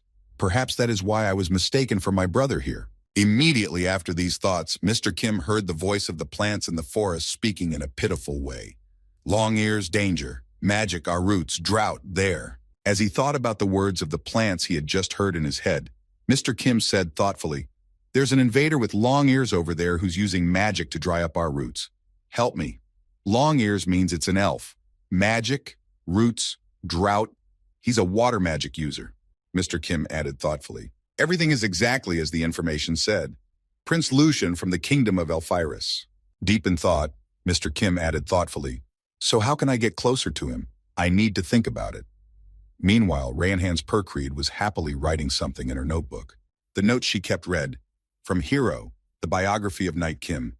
Even the trees poisoned by the cursed Hydra venom felt the beneficial effects of Knight Kim's heroic spirit and gladly showed us the way." Meanwhile, the Prince of the Elves, Lucian, continued his journey through the lands of plants that were infected with Hydra venom to reach the monster and then defeat it to prove to everyone that he was truly worthy of the throne. As the elf prince walked along this thorny path, he suddenly decided to remember his past and said sadly, "My life has been an endless series of losses." Recalling his young age, Prince Lucian said, "I was born a high elf, but my family was above all other elves, and after a short period of time, I awakened to the outstanding ability of water magic. However, this did not last as long as it might seem. The wonderful life of the seemingly outstanding prince ended in a moment. Remembering it, he added sadly, however, after the birth of the twins, my life fell into the abyss." Recalling one of the twins born after him, Prince Lucian said, "The younger brother, Rhesus, showed a very rare ability, time magic. After that, of course, he could not remember the second of the twins born after him. And then he said, and the younger sister, Alemia, has dealt with the problems that were causing headaches for the entire kingdom in an unusual way." Recalling the achievements of his younger twins, who had outstanding talents, Prince Lucian said sadly, "I was inferior to them in abilities and achievements, and very soon there was no one left by my side." When the prince remembered his past, he immediately became offended. "And the only one who stayed by my side after all this was that incompetent sycophant Cameron." After a while, the rather wide waterless area surrounding the prince and around his feet became very narrow. Immediately afterwards, one of the vines of the infected plant grabbed Prince Lucian's leg. When the elf prince felt that his strength had left him, he said sadly, remembering his only subject, "But now even he is nothing to grieve for. I was going to defeat the Hydra to get at least some recognition." After these words, Prince Luxon fell to the ground exhausted and continued his complaints about life in frustration. "But I have used all my magic in maintaining the water magic, and it seems that I have reached my limit." The next moment, Prince Lucian stretched his hand forward, reaching further toward the enemy, and added, "A life stuck in a sense of inferiority. I've come this far to change that." Turning his gaze to the vines that had been infected with hydra venom, Prince Lucian continued in a saddened voice, "And this is all I have achieved in my life?" Immediately afterward, the prince again recalled the words of his subject Chamberlain, who had warned him, and begged, "Please be reasonable, prince." Propping up his head with one hand, the prince, who was lying on the wet ground without a drop of mana, said in frustration, "Isn't it time to get used to all these defeats? If I have never won in my life, then this is my fate." As the prince felt the vines that started at his limbs and completely covered his body, he thought, "Instead of fighting for the rest of my life, wouldn't it be better for me to just accept my inevitable death?" Shedding tears over this scenario and his unfortunate life story, the prince continued his thoughts. "And in this situation, I cannot think of anything but my feudal life, which, as it turned out, was just for nothing."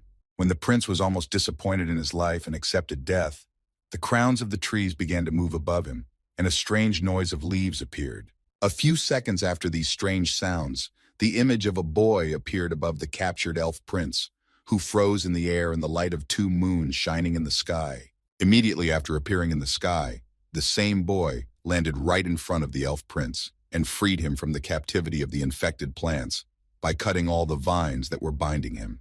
When the elf prince, Lucian, was freed, the dark image of the boy who was blinded by the moonlight spoke, "Do you need help?"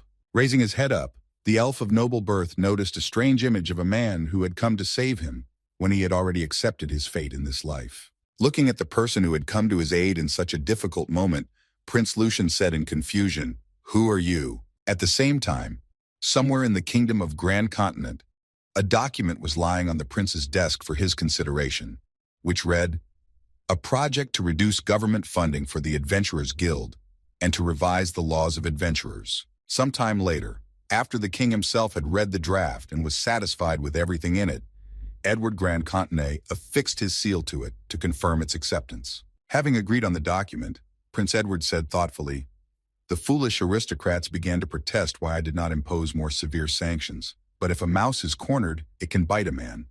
It would be quite unpleasant if adventurers experienced in combat rose up in rebellion." Exhaling a heavy breath from this paperwork of making or rejecting decisions, Prince Edward said tiredly, "The stranglehold must be tightened slowly, and then you can put me in chains. What idiots." A few seconds after these words, there was a knock at the prince's office, after which his assassin entered and said, "Your Highness, I have brought you your tea."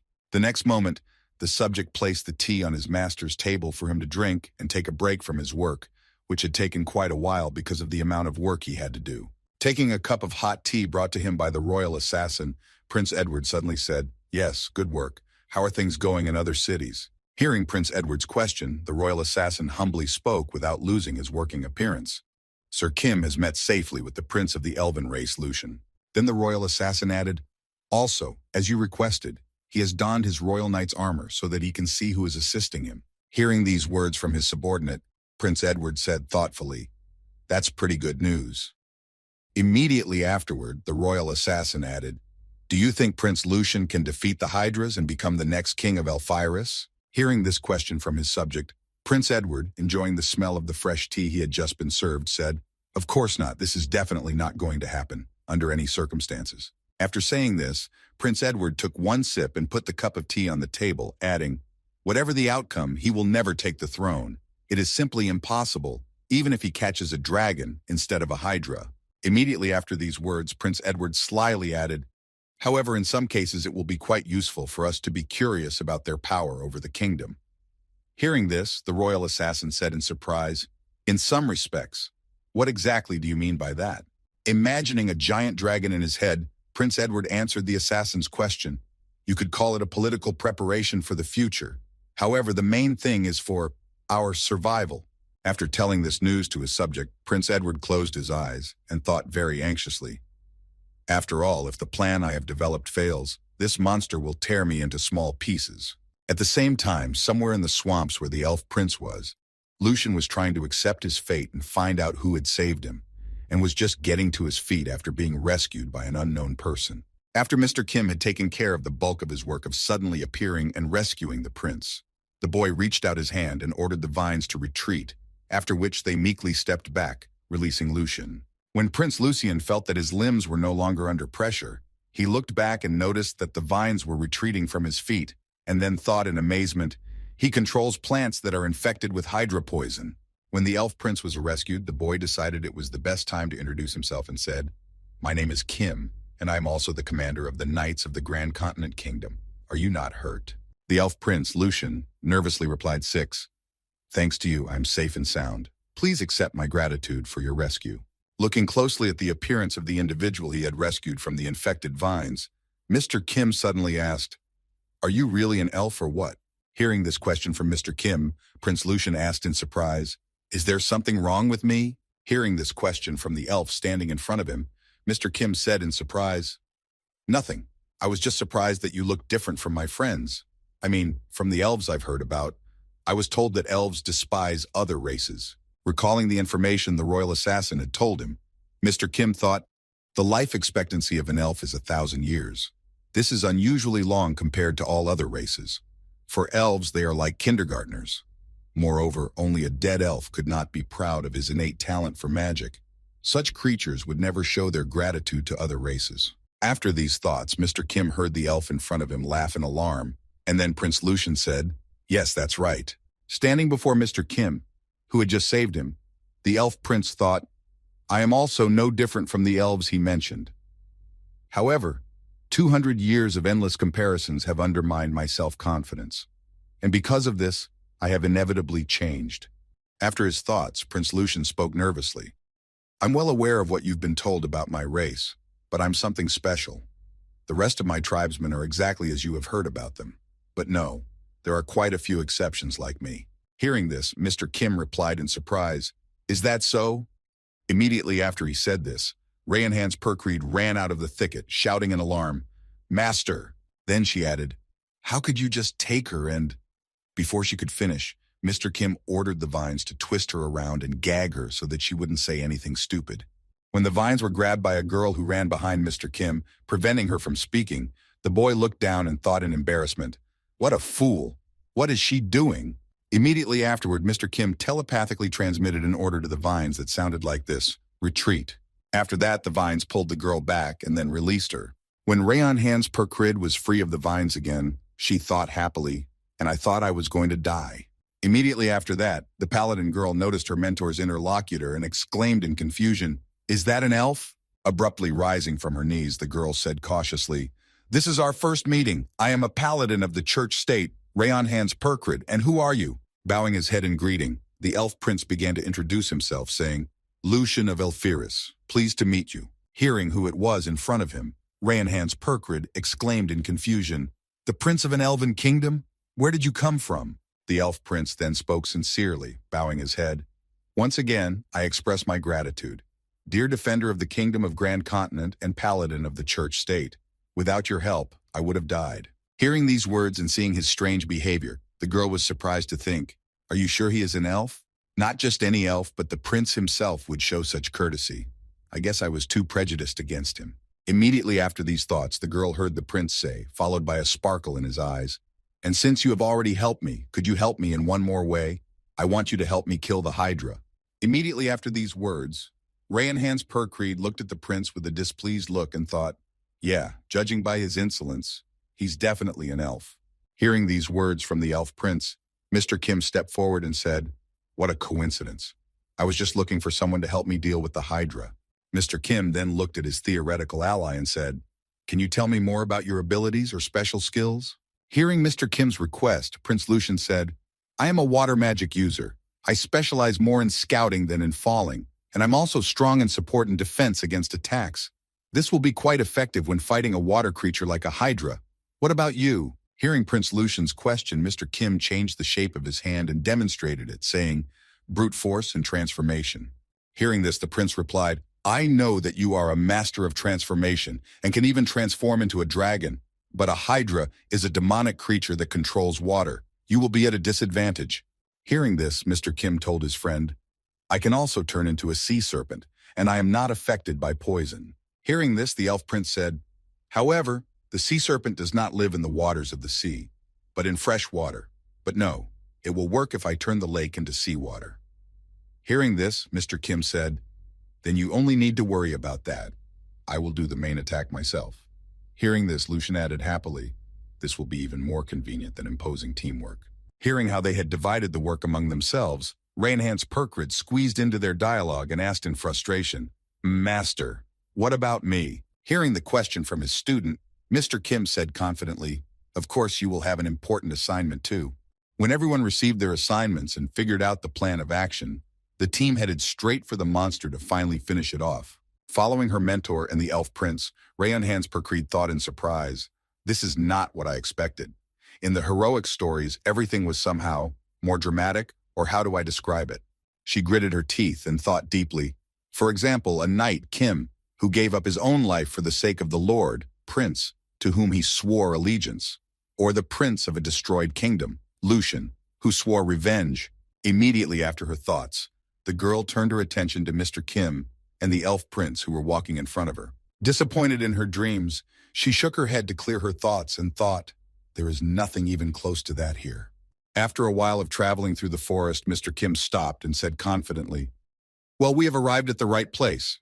In front of the hydra-killing team was the lake where the water hydra they had come to defeat lived. Looking at the lake, the elf prince said thoughtfully, So this is where the hydra lives? Mr. Kim replied, That's right. There's plenty of room to roam. After this dialogue, Mr. Kim looked at Prince Lucian and asked, Well, let's get started. How long will it take to prepare? Hearing this strange question, the prince repeated, Preparation? Immediately afterward, he used his magic and said confidently, There is no need for such a trifle here. Immediately afterwards, making a spectacular show of himself, Prince Lucian exclaimed, Behold, and be amazed. Express your praise. The next moment, the narcissistic elf exclaimed, To the unsurpassed Lucian Lucitus Elfiris. After the elf's loud words, a huge magic circle appeared over the lake, which surprised Rainhan's Perkrid. When all was said and done, an angry hydra, which lived at the bottom of the lake, emerged from the water. As soon as the monster noticed the enemies who had disturbed her, she was immediately angry with them and began to prepare for an attack. Meanwhile, Rainhan's Perkrid noticed that the same monsters that Mr. Kim had mentioned in his plan appeared behind her. As she prepared for her part of the plan to destroy the hydra, Rainhan's Perkrid exclaimed as she looked over to where Mr. Kim was supposed to be, Teacher, then I'll take care of the monsters behind me. But Mr. Kim was no longer there. And at that time, Mr. Kim had already gone to fight the monster against which they were developing a plan of action. Turning into a sea serpent, the boy moved quite quickly underwater, which surprised the enemy. And in a few seconds, one of the hydra's heads was already destroyed. However, that's not all. The hydra has a peculiarity that it grows twice as many heads in place of the lost one. After destroying one of the monster's heads, Mr. Kim looked at his sea serpent tail and thought, A sea serpent's body to operate in the aquatic environment. Holding a piece of the monster's body in his teeth, which he had just taken off one of its heads, Mr. Kim thought, and also the fangs and the jaw from the dragon. Hovering in the air above the enemy, Mr. Kim thought, This hydra is rather soft. It is not even able to resist me.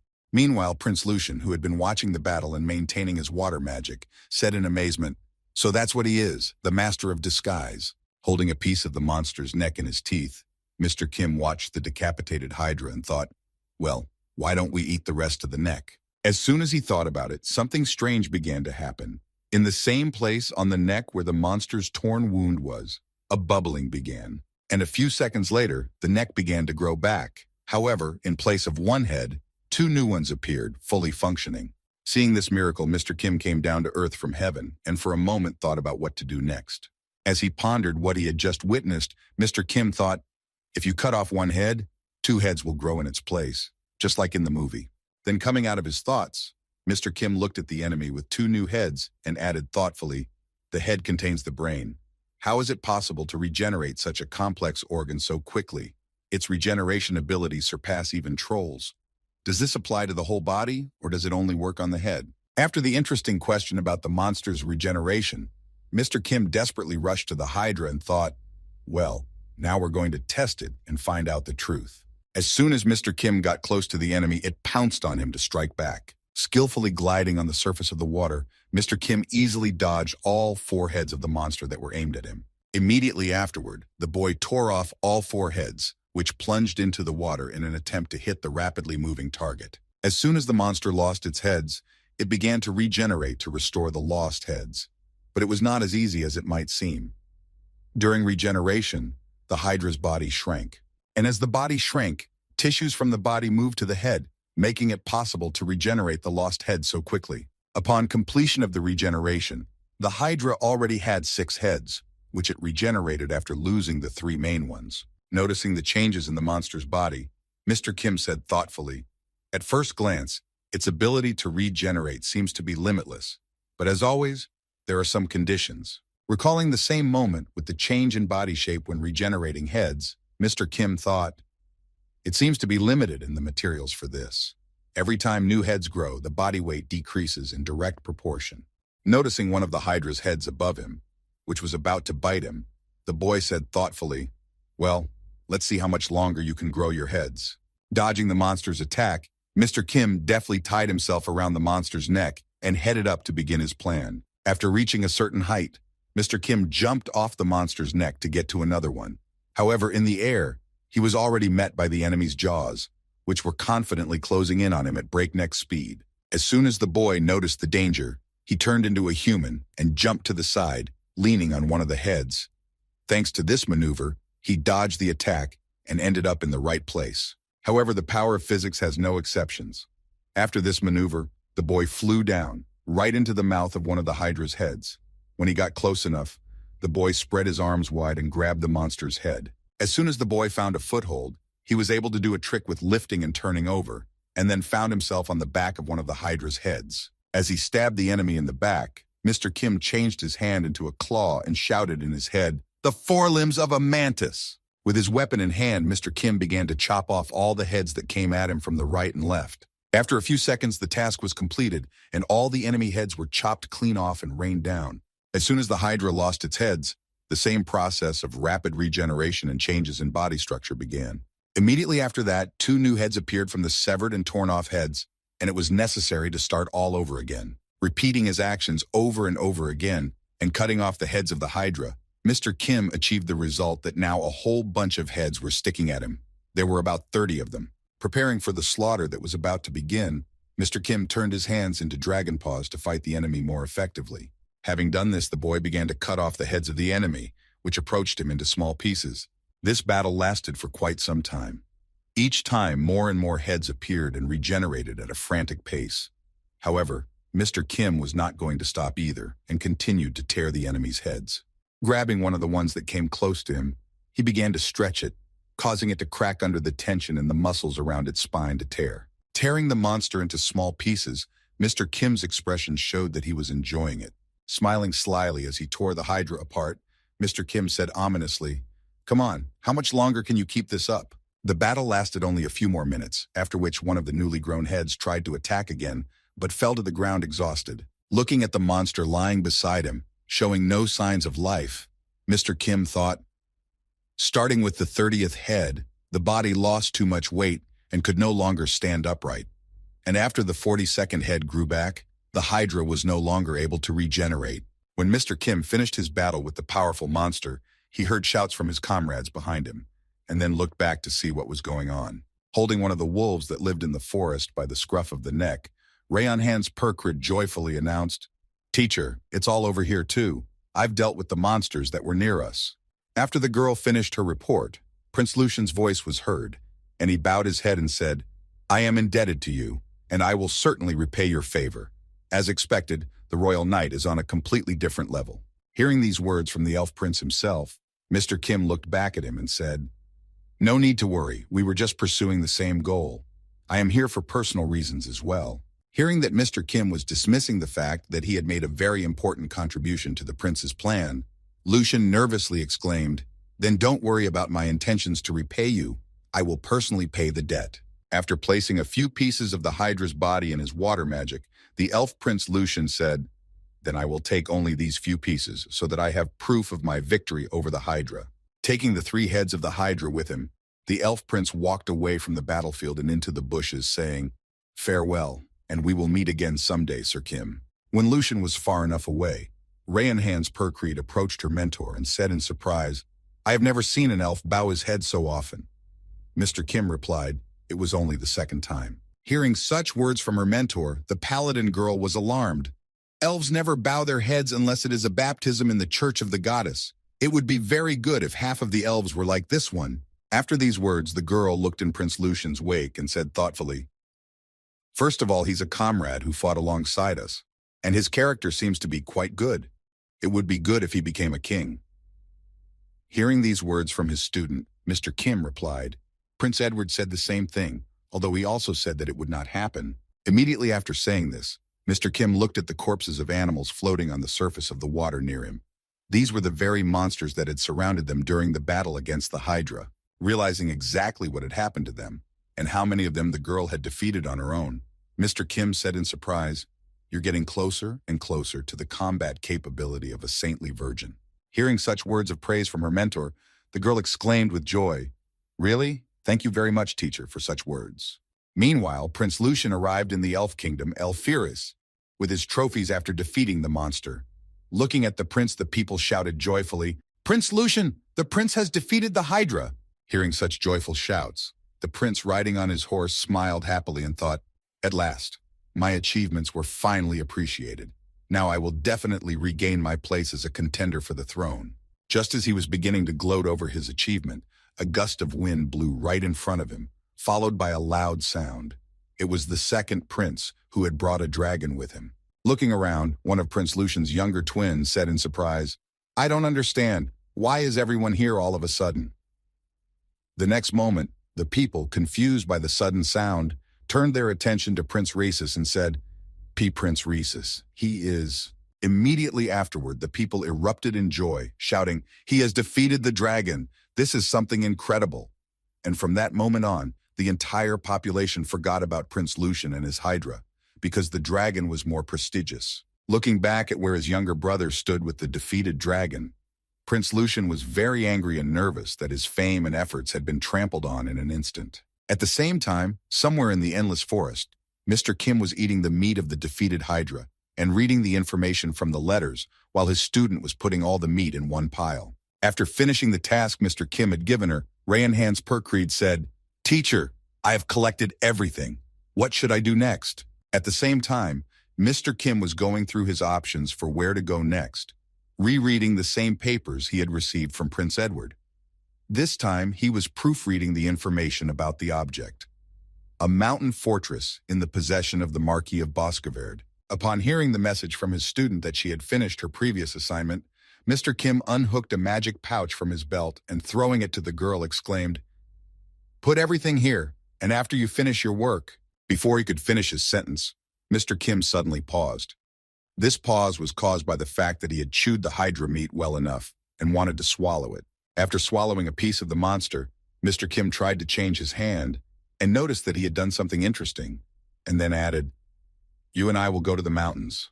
And now let's move on to the explanation of everything that has happened recently. The Hydra's head was, and at the same time was not, the head of the monster itself. It sounded rather strange, didn't it? It had eyes, a nose, a mouth, and all the other organs that were responsible for feeling, but there were no brains in these heads. The neck skeleton was also arranged very simply, more like a connection of the bones of an arm. The brain of this monster was located directly in the body of the monster. That's why the Hydra could afford to regenerate lost heads so quickly during the battle. However, there is something that is still very difficult to explain, or even impossible. This is the phenomenon that instead of one severed head, two appear. It is quite a dino. This requires deeper research. However, in any case, this battle brought quite good results. And even more so after eating the Hydra itself. The abilities I managed to acquire were quite useful and entertaining. Sometime later, after Mr. Kim and his student had finished all their business in the endless forest, they went to the mountain fortress in the Marquis of Boscoverde's domain. When one of the guards noticed something strange approaching them from a distance and then attacking them with fireballs, he exclaimed in confusion, What is this? What's going on? Immediately after these words, explosions were heard outside the walls of the fortress as fireballs hit the fortification in the mountains. When the guard heard the explosions behind him, he immediately turned his attention to the site of the explosions, forgetting to watch what was happening ahead. And there was another shell flying right at him. Immediately after that, the shell hit a defensive fortification and destroyed it, killing the sentries who were patrolling the area. This whole mess was created by one very well-known person. When he got inside without any obstacles, he heard alarmed shouts from the soldiers who had arrived at the fortification. Who are you? At the time, Mr. Kim looked very terrifying. His hands took the form of dragon heads spitting flames, and his head looked like the head of an incomprehensible monster. Looking at that monster, who was confidently walking through the flames, ignoring them, the mercenaries in the fortress exclaimed in confusion, "Monster."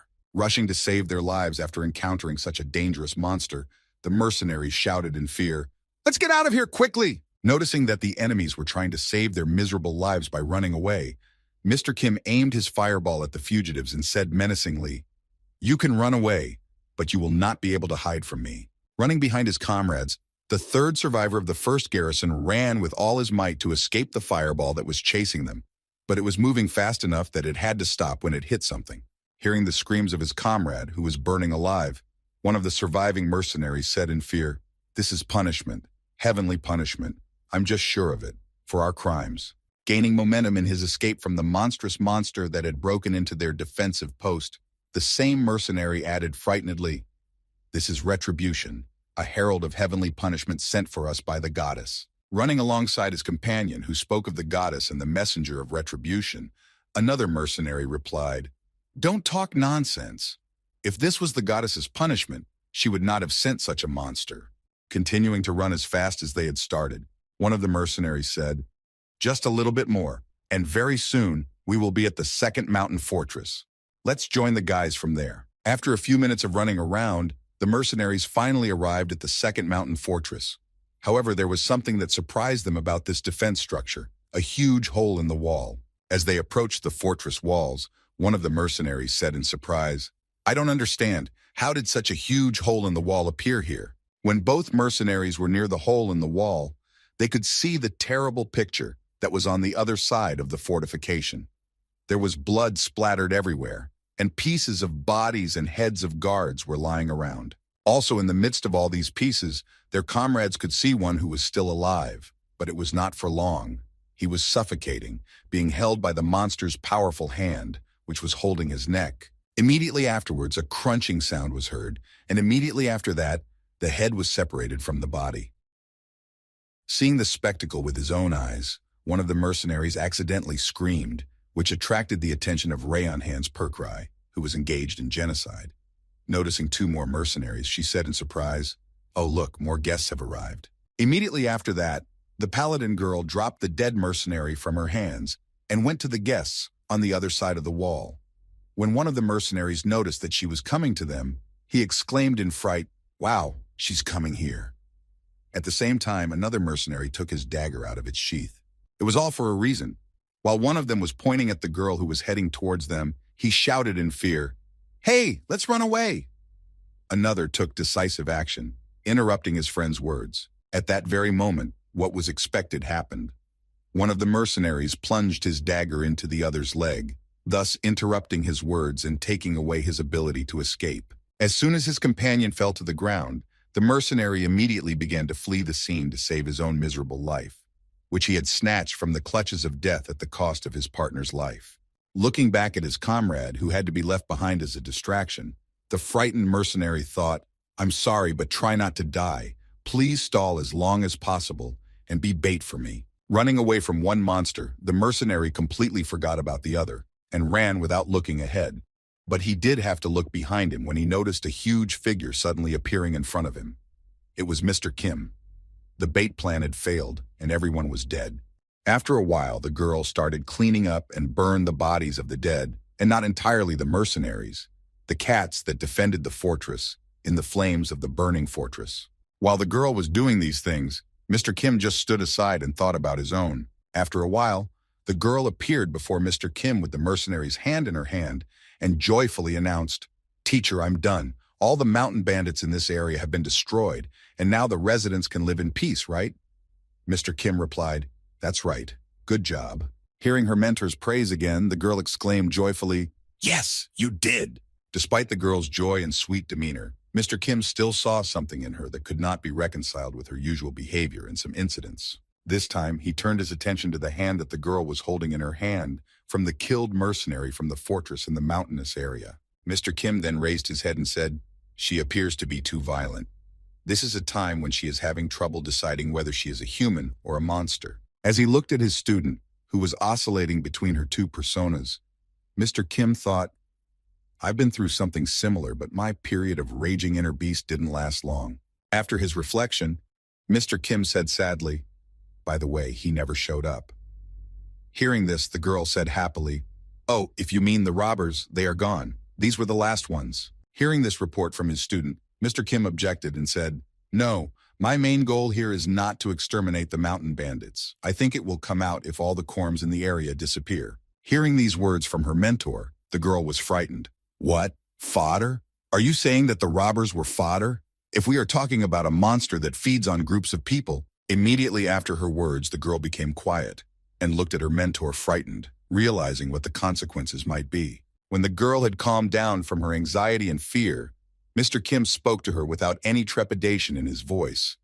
"There is only one monster that takes people as its food." Immediately afterward, Mr. Kim pictured the same monster in his mind and said, "Recently, there have been sightings of the manticore in this area." Hearing about the monster that Mr. Kim had decided to hunt, Rayanhan's Perkreed said nervously, "But will such a measure surely have an effect? If he targets the village, innocent people will get hurt." When the girl expressed her opinion, Mr. Kim looked at her and said, "If so, we will have information from eyewitnesses. Nothing will change if we catch the manticore a little later." Hearing these words from her mentor, the girl was nervous. But still, what will happen if it eats all the witnesses? Or if he doesn't return to the village he has already attacked once? Immediately responding to his student, Mr. Kim said, "Well, if it comes to that, then..." No sooner had he said this than someone's terrible head appeared from the darkness behind him and said in a hoarse voice, "In that case, are you going to burn everything in this area to the ground?" Hearing someone's voice coming from the darkness, Mr. Kim and the girl froze in their tracks in surprise.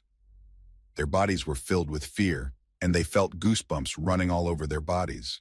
When the two travelers looked back to the place where the voice had come from, they saw a large monster with bright, glowing eyes. Then he said, "Isn't it time for you to stop?" Looking at the travelers, who were planning to burn everything to the ground in case of extreme measures, the manticore, who suddenly appeared behind them, said, "Haven't you burned enough already?" There was only one page of information about the manticore in Julio Adventuras's encyclopedia. There wasn't much information about the peculiarities or anything like that, just advice. This advice from Julio Adventuras' encyclopedia was as follows: "If you encounter a manticore, you should run away from it immediately." And this advice continued, "If you follow this advice, it is almost the only way to survive in this case. Trying to fight him is too risky. The manticore is a very strange and dangerous monster. Its appearance terrifies many people. It has the head of a man, the body of a lion, and the tail of a scorpion. Most likely, the goddess created it according to the descriptions of earthly myths, just like the dragon and the hydra. And the prototype for this monster was a monster that appeared in Persian myths. Fresh human meat is the monster's favorite delicacy. That is why he can often appear among crowds of people. Boscoverd's domain is teeming with mountain bandits. There is simply no better place for the monster to have a great banquet." Noticing the monster behind her mentor, Rayanhan's Perkrid reached for her sword and exclaimed in alarm, "Manticore!" As she grabbed for her sword, she suddenly felt something rather strange that prevented her from taking decisive action and rushing into battle. Standing still in one position, she thought in confusion, "What is it?" Raising his head up to look at the monster that had suddenly found them in the middle of the forest, Mr. Kim thought, "I had planned to eat the manticore as soon as I met it, but seeing it now, I don't feel any particular animosity." At the same time, the manticore also looked at Mr. Kim and Rayanhan's Perkreed in confusion, and then said in surprise, "At first, I was going to make those who destroyed my domain for hunting suffer. Strangely, you do not make me want to kill." Hearing these words from the monster that suddenly appeared from behind him, Mr. Kim said in his head, "I can say the same about you." Looking at Mr. Kim, who was frozen in place, And Manticore, who suddenly appeared out of the darkness, Rayanhan's Percreed, who also could not move, thought, something seems to be holding back the aggression from within. Holding her sword in front of her and feeling the sweat already dripping down her arm, she said thoughtfully, what could it be? Is this? Immediately after that, the same thought came to all three of them, which sounded like this. Is this a feeling of kinship? After such exchanges between all the monsters present, Manticore finally began to retreat back into the thicket and said in a calm tone of voice in conclusion, whatever it is, you have more important things to do. As Manticore retreated into the thicket, hiding his form in the darkness, he said, finish whatever business you have and then come. Tomorrow, the same time, the same place. When the neon lights from the monster's eyes remained in the forest, Manticore said one last time as he left the travelers, I will be waiting for you. After these events, Mr. Kim headed for a town in the mountainous area. There he met his friend, a royal assassin.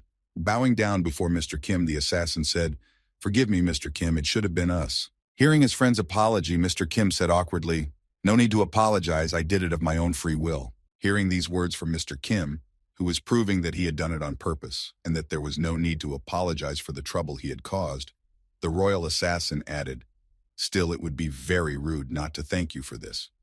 You did a great job in the operation to destroy the 72 fortresses of Boscarade. After finishing his conversation with the royal assassin, Mr. Kim headed to the meeting point where he was supposed to meet a student who he had left alone. When she saw her mentor walking toward her, she exclaimed with joy, teacher, you're back! Keeping up his pace, Mr. Kim nervously spoke to Rayanhan's Percreed. I'm sorry I kept you waiting for me for a while. Immediately afterwards, without even stopping to discuss anything, Mr. Kim walked to the designated meeting place and said to his student, let's go. Meanwhile, somewhere in the 6th mountain fortress of Boscarade, Manticore was already waiting for his comrades with whom he had an appointment. Somewhere in the middle of the scorched earth stood a single makeshift chair made from fragments of wood that had not managed to burn in this huge conflagration. Manticore was sitting on this very chair, waiting for his friends. When he felt the presence of his relatives near him, Manticore spoke slyly, without even looking back. Here we are. Behind the Manticore, at a distance of 2 or 3 meters, stood Mr. Kim and Rayanhan's Percreed, who had come to the meeting. Looking at the monster, which was sitting with its back turned to them, Rayanhan's Percreed said in confusion, Mr. Manticore, is that what I should call you? The Manticore then turned its gaze back to Mr. Kim and discreetly glanced at him to make sure they were both there for the meeting. The next moment, the monster turned its head toward its congeners and spoke, that's right, it's me. When the girl saw Manticore's face, she froze in her tracks from the horror of what she saw. She simply could not believe her eyes that this was really possible. Immediately afterward, Rayanhan's Percreed looked at Mr. Kim and exclaimed in alarm, Master, how can this be? Seeing exactly what Manticore looked like at the moment, Mr. Kim spoke in anger. What does this face mean?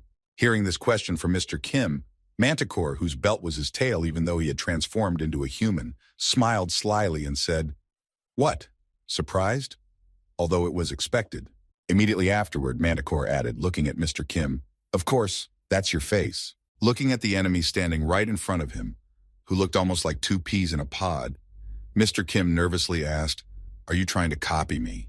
Turning the chair toward Mr. Kim, where he was sitting, Manticore said, You'd better sit on the chair first. We are going to have a long conversation. As Mr. Kim approached the chair Manticore was inviting him to sit on, he first examined it for any strange objects. Realizing that there were no problems and no traps, Mr. Kim sat down as far as he could and, folding his arms in front of him, said confidently, Well, tell me.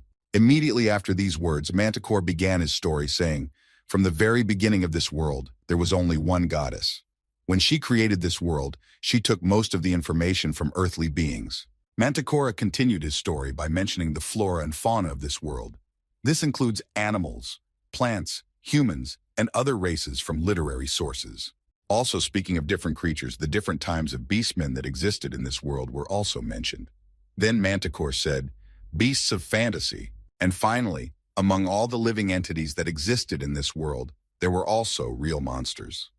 Thinking of this, the monster added, as well as the actual monsters. As soon as Manticore mentioned real monsters in his stories, I immediately turned my gaze to Mr. Kim and added, You should know what kind of monsters I mean. Hearing these words from the monster standing in front of him, Mr. Kim said nervously, Did you just talk about me? With his hands to his sides, Manticore spoke happily, focusing his gaze on Mr. Kim and added, Yes, that's right. And now I will introduce myself officially. I am Manticore.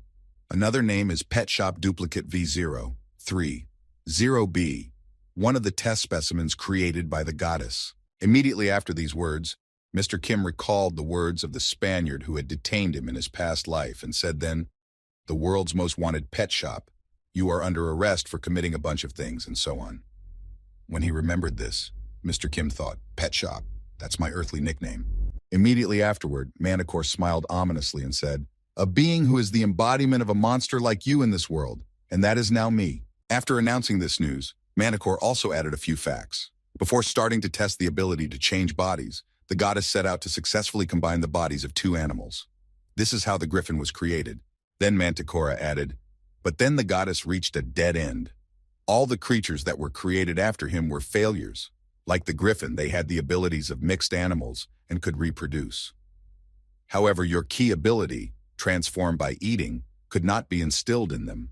The next moment, Manticore mentioned himself in the story and said, "In the end, among the endless series of failures I was created, I can change my body from human to cat." After that, he described another feature of his body, saying, "And the head itself, only from a human to a humanoid primate." The next moment, mentioning another part of his body, Manticore added, "It is impossible for me to get rid of my tail, or to modify it to look like another animal. Despite these limitations, I can successfully use my body to create what I have eaten." Interrupting the Manticore's story, Rayon Hans Percreed exclaimed nervously, "Wait a minute." When Manticore turned his attention to her, the paladin girl asked in confusion, "It goes without saying that a Manticore is a very strong monster, but this is the first time I've heard of it having such an ability." Hearing the girl's words, Manticore looked at her and said awkwardly, "I'm just a little bit special." After these words about his difference from the representatives of his species, Manticore added, "The Manticores you know are my descendants, but they have not been able to inherit my abilities." As he said this, Manticore suddenly turned his attention to Mr. Kim, who was sitting in front of him, and asked him happily, "Wasn't it the same for you, the original pet shop?" Hearing this question from Manticore, Mr. Kim answered confidently, "That's right. I had a son, but he didn't inherit only human genes. He didn't get this ability." Hearing these words, Rayon Hans Percreed was stunned to learn such details of her mentor's life. Immediately afterward, the girl said in surprise, "Wait, teacher, a son? Were you married?" To which he replied with a grudging smile, "That's ancient history." Hearing that this was true, the girl was surprised to think, "This is a must. Just imagine, the teacher is married, and on top of that, he has a child." Having told everything he could, Manticore added, "That's my whole story. Is there anything else you want to know?" Mr. Kim replied, "The timelines don't add up." Folding his hands in front of him, Mr. Kim said in frustration, "I was born 30 years ago. I spent only 2 years in this world. But you..." Hearing Mr. Kim's question, Manticore slyly answered, "That's right. I have lived on this earth for 1,000 years. But this world is a creation of the goddess, and the world we are talking about is not just a continent." Having told about the scale of the world they were in, Manticore said, "This is the entire universe." "No." After saying this, Manticore suddenly became quiet in his thoughts, and then added, "Everything, including even time and space. And human standards do not work for transcendental beings." Hearing about the influence of the universe on beings, Mr. Kim asked Manticore, "Then how do you know all this?" Hearing this question from Mr. Kim, Manticore replied, "I am not the only one who knows. The beings that were created personally by the goddess of the first age creation know the reason for their creation. I am the only one who survived." Mr. Kim then asked another question, saying, "Have you often met tribesmen in your life?" He replied, "Of course. There were beings I could call tribesmen before and after my creation." After these words, Manticore smiled slyly and said thoughtfully, "However, their current whereabouts are unknown to me. I don't even know if they are alive or not. For example, there was a winged tribesman who could change his body into reptiles, amphibians, and mammals." Immediately afterward, Mr. Kim heard the sequel, but he entered the dungeon saying that he would become stronger and no one saw him again. Hearing this, Mr. Kim immediately remembered the dungeon boss and thought, "A reptile, an amphibian, and a mammal, a snake, a frog, a mouse, and a dungeon. Was that feeling family apathy?" After that, Mr. Kim said, "Then I will ask you a final question." Hearing these words, Manticore said in surprise, "A final question? You can ask as many questions as you want. So what do you want to ask?" Immediately afterward, Mr. Kim spoke in a formidable voice. How many brothers have you eaten?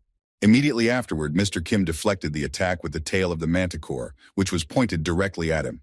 By shielding himself with his hand, Mr. Kim was able to avoid serious injury from the surprise attack. Hearing this question from Mr. Kim, Manticore asked ominously, How did you know? As he closed his student's door, Mr. Kim heard the girl's surprised voice say, Master, to which he replied, Stay away. The next moment, the girl moved about 5 meters away from Mr. Kim so as not to interfere with his suddenly starting a fight against the enemy. After the girl moved away, Mr. Kim spoke to Manticore. My gut feeling told me, even if you have my ability, it is not perfect. I realized that it would be very unnatural for you to be of your age to eat ordinary food. Immediately after these words, Mr. Kim began to transform his limbs and said, It's still hard to go beyond your limits, unless you're eating special meals, of course. But immediately after these words, Mr. Kim jumped up from his seat. Prepared for battle, the boy instantly moved behind the Manticore's back and swung his dragon arm. The next moment, the blow hit the enemy directly, knocking him back a considerable distance. Although the blow was quite powerful, the monster itself was not weak either. That's because he was the prototype of Mr. Kim in this world. Stopping after the boy who had suddenly started the fight, the Manticore focused its gaze on the opponent and spoke with anticipation. What? What happened? Hearing the question from the Manticore, Mr. Kim smiled ominously into his opponent's eyes and said, And when I first saw you, I also thought you would be quite tasty. Hearing Mr. Kim's words, Manticore smiled slyly and said happily, The original pet store, I want to achieve completeness. And this strange feeling has not faded for a second in all the thousands of years I have lived. Immediately after these words, Manticore also got serious about the matter and began his transformation, while speaking at the same time.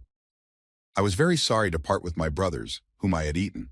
Turning his teeth into sharp blades like sharks, Manticore exhaled excitedly and said, However, the happiness of approaching the ideal made me forget all my sorrows. Immediately after these words, Mr. Kim, who was standing right in front of the monster, asked with interest, Well, how did you like your relatives? Hearing this question from Mr. Kim, Manticore, who had already completed his transformation and was fully prepared for battle, said, They were simply the best. After saying this, Manticore began to lick his lips greedily, remembering the taste of his relatives, and then added, And you, I think, will be the most delicious of all the comrades I have ever tasted. Immediately after this moment in the conversation with Manticore, Mr. Kim stood still and thought, the feeling of closeness with relatives, and also the joy of meeting. Now beginning his transformation into a powerful monster to confront Manticore, Mr. Kim reflected, sadness at the tragedy, anger at myself for not being able to overcome my instincts. At the same time, I had such heavy feelings. After a while, Mr. Kim finally completed his transformation. This time, he looked like some kind of incomprehensible monster. It was as if he were a dragon, but his body was shaped like a human. Facing the powerful enemy he would have to fight, the boy thought, However, all these feelings have no meaning. Immediately after that, a fierce battle broke out. But a minute before that, both enemies exchanged a couple of blows and bit off a piece of their opponent to get a taste of each other. Having tasted Manticore, Mr. Kim looked back and said happily, So this is what it tastes like? Now I understand why you couldn't resist. Manticore was not far behind, and after tasting a piece of Mr. Kim's body, he looked back and said happily, Oh, even if I put together all my comrades whom I have eaten, they cannot even compare to one piece of your flesh. After these words, the monster moved its head forward and said with satisfaction, As expected from the original Bugaga, I am filling up. I feel complete pleasure. I'm developing. It's just the best feeling. After telling his impressions after tasting Mr. Kim's flesh, Manticore restored his lost limb, replacing it with a bird's leg, and said ominously, Thanks to you, I have once again broken through the limit of my ability. Seeing what happened to his opponent after a long struggle, Mr. Kim said angrily, From a cat to a chicken, I can see that you are already exhausted. Just accept your fate and let me eat you. Hearing such provocative words from Mr. Kim, Manticore responded angrily, It's just that you are already full. Don't you think you'll soon be overcome by sleep? Pouncing on the boy the second he relaxed, Manticore ominously exclaimed, Well, go to sleep, for all eternity. Sleep without interruption, and I will help you with this. Immediately after that, a brutal slaughter began again, where the original and its copy fought for their survival. And all this was being watched by Ray and Hans Perkreed. Watching that brutal slaughter between her mentor and the monster, the paladin girl thought nervously, why do they have to fight? They are brothers. After calming down a bit, she added thoughtfully, surely their main goal in this battle is not dueling or survival, but simply food. Focusing her gaze on the manticore, she thought, after all, the manticore is a cruel monster that devours people, and destroying it would be the right thing to do. Immediately afterwards, the girl nervously clenched her hand into a fist and continued, but he is the ancestor of the monsters of this world, and the teacher is his ancestor? Having understood this information, the girl also added, besides, the teacher is not from this world? What should I contribute to the church state? After a while, the paladin's minor thoughts soon disappeared at the sight of the battle between the two. An infinitely cruel and vile battle. A barbarity that the paladins could not restrain themselves from engaging in. But for Rayonhan's pure creed, who watched the battle with her own eyes, it was the limit she never wanted to reach under any circumstances. A battle that seemed to have come from the pages of an ancient legend. Under the influence of this spectacle, her inner monster consciousness began to grow. And also because of this influence, the girl's mind and patience, which restrained these impulses and impulses of excitement, were also directly proportionally strengthened to balance the feelings. The sight that Rayonhan's Perkrid saw before her was quite attractive, but she still had an unfinished mission as a paladin. She was no longer a human, but she was still a priest. Meanwhile, the fierce battle between Mr. Kim and Manticore continued. At that moment, the monster took another bite out of the boy. After chewing on the piece of Mr. Kim's body and swallowing it, Manticore said in surprise, interesting, this taste. It doesn't taste like the same taste of my fellow humans that I've eaten before.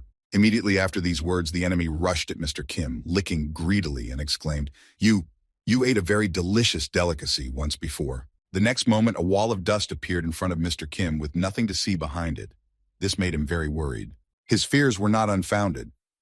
Several vermin flew out of the wall of dust and into the air, heading straight for Mr. Kim. Reacting at the last moment, Mr. Kim closed his tail against them to prevent the parasites from entering his body and further parasitizing it. When Mr. Kim saw the new abilities of the enemy, which he began to use after tasting the boy's flesh, Mr. Kim remembered the heart of the dungeon and thought in confusion, my ability? Not really. Immediately afterward, Mr. Kim remembered Ferris Declatinalord and his parasite powers that Manticore had used against him, and continued, the abilities of these guys? As he shook off the parasites that had been fired at him, Mr. Kim thought nervously, after tasting my flesh, it began to evolve rapidly. It's dangerous to prolong the fight. As soon as the first wave of parasites was repelled, the second one immediately followed. Noticing a dozen more parasites flying directly at him, Mr. Kim prepared to use his fire breath skill to incinerate the parasites. Once his lungs were filled with air, and the right proportion of air and combustible mixture was mixed, Mr. Kim exhaled the flames that the parasites released at him. While Mr. Kim was using his fire breath to block his view, Manticore decided to take advantage of the opportunity and attacked his opponent. Ignoring the fire, thanks to the salamander abilities he now also had after visiting Mr. Kim's flesh, Manticore tried to crush the boy with a swing of his bulky paw. When the fire dissipated, Manticore noticed that his paw had left a crater in the ground, but Mr. Kim was not in it. The boy managed to react at the last moment and jumped to the side, dodging the enemy's attack. Breaking the distance between himself and the enemy, Mr. Kim thought, he has not yet fully absorbed their abilities. Then he said, in that case, landing on the ground, Mr. Kim immediately jumped off, flying at breakneck speed toward the enemy to strike. After performing this maneuver, the boy, while in flight, thought, it means we can now follow the classic scenario of combat. Noticing the enemy approaching him, Manticore took a fighting stance, leaning to the ground to make it easier to defend himself. After taking up the fighting stance, the monster also covered its head with its tail so that the enemy could not deal a critical blow to it. Noticing the enemy's actions, Mr. Kim, swinging his arm to strike, thought, first, I need to get rid of that pesky tail. Immediately after these thoughts, Mr. Kim first cut his opponent's tail to deprive him of his basic defense. After that, the boy landed right in front of Manticore, leaving the severed piece of tail behind him. Not paying attention to the severed limb, Mr. Kim immediately rushed at his enemy, thinking that now he should not be hindered by anything to deliver the fatal blow. When the boy was right in front of the enemy's face, he noticed that he was smiling ominously. At first, it was not clear what caused it, but very soon everything fell into place. A second later, Mr. Kim became confused when he noticed the sinister smile and then felt a sharp pain in his body. When he looked back to see what was causing it, Mr. Kim noticed a tail in his body that had pierced him through and through. The severed limb turned into a parasite. Immediately after that, Mr. Kim retreated. Thanks to this maneuver, he was also able to dodge the enemy's attack, which was carried out by his chicken leg. After breaking the distance between himself and Manticore, Mr. Kim tried to reach the scorpion's tail, which was stuck in him, and grabbed it with his hand. Pulling the limb with all his strength, the boy pulled it out of his body, after which the wound began to heal, tightening the wound. Looking at the enemy who had used such a trick in battle, Mr. Kim said in amazement, "He used the ability he received from me against me? That's quite a trick." Looking at his opponent, Manticore happily announced, "The ability to control a detached part of your body. Isn't this ability quite interesting?" Hearing these words from Manticore, Mr. Kim thought, quite expected from a being with a couple thousand years of experience behind him. In the practical use of his abilities, he is simply unrivaled. Thinking about it, Mr. Kim also decided to seize the moment, and sinking his teeth into the tail of the enemy he was holding, he thought, "However, I have." When Manticore noticed what Mr. Kim was about to do, he immediately attacked him, exclaiming, "I will not allow you to do this, but I will take it back." After saying this, Manticore struck out with his chicken foot toward Mr. Kim's head, but the boy managed to dodge this unexpected attack by moving his head to the side. Immediately after the enemy closed the distance, Mr. Kim grabbed Manticore by the neck and began to squeeze his hand to crush his neck. Feeling the pressure on his neck and Mr. Kim's claws digging into his neck, Manticore was a little nervous about losing his head by accident. While his focus was on his neck, Manticore tried to reattach his lost limb to the rest of his tail while he had the chance. By stretching its tail downward toward its severed limb, the monster managed to accomplish its goal and reattach its tail to its body. As soon as his body was reattached, Manticore struck the boy with its tail, knocking his arms off his neck. When Mr. Kim finally let go of him, Manticore decided to test his breath with the flames he had also received after absorbing a piece of Mr. Kim's body. Seeing the enemy's plan, the boy was not confused either and prepared to deliver the same blow, filling his chest with air. The next moment, the trajectories of your soldiers' fire converged, and their shells flew into each other along the shortest path. Immediately after the two fireballs collided, there was an explosion that covered a large area with a shockwave. When the smoke from the explosion cleared, two monsters could be seen at a distance of 10 meters, with a huge crater between them. Also, standing on either side of the crater were Manticore and Mr. Kim, who had blocked the blast wave with their bodies and created makeshift rocks above the crater. Looking at his opponent with a confused look, hoping that he had managed to defeat him, Mr. Kim said nervously, "Did it work?" At the same time, Manticore, who was standing unharmed opposite Mr. Kim, said joyfully, "For the first time in a long time, I felt like I was one step away from death. As expected, you are quite strong." Immediately afterward, the enemy jumped up and ran to Mr. Kim, shouting, "But didn't you think that this could be the end of you?" As soon as the distance was broken, Manticore began to strike the boy with a barrage of blows that did not weaken, but only gained momentum.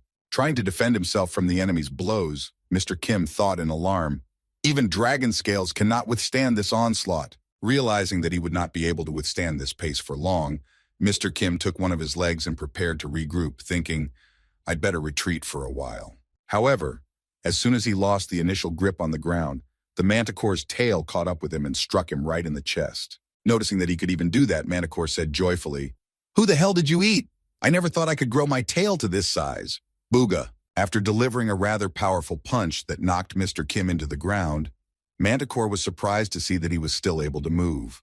"What, you're still alive?" At the same time, Mr. Kim was struggling to keep from fainting after such a powerful enemy attack. While wondering how this happened, Mr. Kim immediately thought of one of the commanders of the 7th Demon Army, namely Wrath, and thought, "That tail, this is definitely the same dinosaur ability." As he slowly approached Mr. Kim, who was lying on the ground and struggling to move, Manticore said happily, "What a strong will to live. However, it is time for you to die." Licking his lips greedily before delivering the final blow, Manticore said smugly, "I will eat the corpse without leaving a single morsel." The next moment, the enemy was ready for the final blow, and with a flick of his tail, he aimed his strike directly at the boy's chest. But at the last moment, Manticore felt something strange in his body that made him freeze. Noticing that he still hadn't completed his attack, Mr. Kim looked at the enemy and said happily, "Already wasted your power?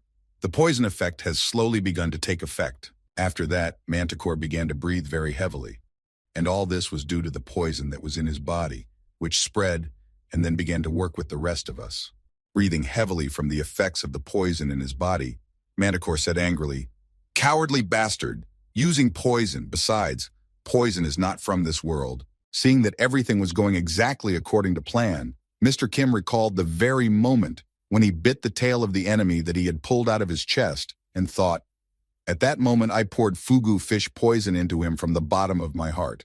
Of course, he will not be able to resist earthly poison, which is not even considered a skill.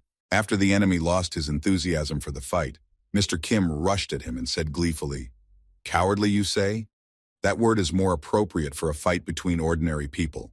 As soon as the boy approached his exhausted enemy, he threw several punches, which later proved fatal. After this attack, the enemy's limbs and some parts of his body flew in different directions, falling into small pieces. Having lost a part of his head, a leg, a tail, and a part of his arm, Manticore said thoughtfully, "Well, indeed, that is more suitable for humans." Immediately after saying this, Mr. Kim looked back and said thoughtfully, "Is there anything else you want to say in the end?" Hearing these words from his opponent, Manticore said in surprise, "In conclusion? What are you talking about?" "Oh, right. You mean to express your last will." Falling to the ground, the defeated Manticore said in disappointment, "I never thought I would have to make a will. I've always been the one who listens to them. I don't want to leave good instructions to the bastard who will eat me." Immediately after saying this, the Manticore was silent for a few seconds, deep in thought, and then suddenly added, "Oh yes, I know. I'll leave you a will that will give you an unpleasant aftertaste." Immediately after these words, Manticore said, "I am, as you already know, Pet Shop Duplicate V03, 0B. The last fellow I met was called Pet Shop Duplicate V09, Final. Its number was close to 1, no wonder it had the word final attached to it. That was almost 50 years ago. I wouldn't be surprised if other versions have come into play." After telling a rather interesting story about all this, Manticore added in conclusion, "You are not the only pet store here." Then his dead body collapsed to the ground. When Manticore finally died, Mr. Kim began to eat him, but there was something that bothered him. Then the boy said in surprise, "Come to think of it." Looking back with his mouth full, Mr. Kim said in surprise, "Why is it so quiet?"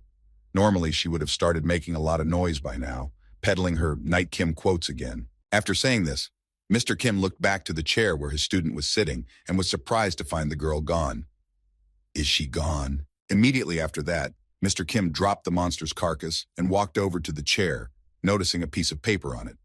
Picking it up, the boy said in surprise, "This is a letter." Looking at the letter the girl had left for him, Mr. Kim could only read it. "Teacher, Teacher Kim, now in the kingdom." After reading only the first few words of the letter, the boy suddenly heard someone shouting behind him in alarm, which sounded like this. "Mr. Kim!" Drenched in sweat from nervousness and fatigue from running so far, the frightened royal assassin hurriedly reported, "Be bad news. The adventurers have started an uprising." Sometime after the royal assassin's report about the uprising, Mr. Kim hid Manticore in his magic bag and headed for the Grand Continent. Upon arrival, the boy immediately went to the prince's office to discuss a plan of action. While Mr. Kim was waiting for the prince, he did some thinking. In almost all aspects, Manticore is like a cheap version of me, but in some ways, he was superior to me. Recalling the same monster, Mr. Kim added, "Over several thousand years of life, he ate many more kinds of creatures than I did, but he was able to freely use their memories and personalities. In other words, he was able to act and think exactly like the creature he had transformed into." The next moment, Mr. Kim spoke thoughtfully in his head. "A trick in which you replace your brain with another brain, but retain your current personality. The ability to return from someone else's personality to your own guaranteed." During these several thousand years, he was able to learn how to use his abilities to the maximum. Immediately after these thoughts, Mr. Kim looked down at his hands and said sadly in his head, "After absorbing him, I received the same abilities and tricks, although all the wisdom I had accumulated over 1,000 years had of course disappeared." Immediately after this sad news, Mr. Kim added, "Speaking of the contents of the letter left by the paladin." Before he could read it, he heard the prince's voice saying, "Hey bro, you mean you can now take on a completely different personality?" Hearing this question from his friend, Mr. Kim said confidently, "That's right."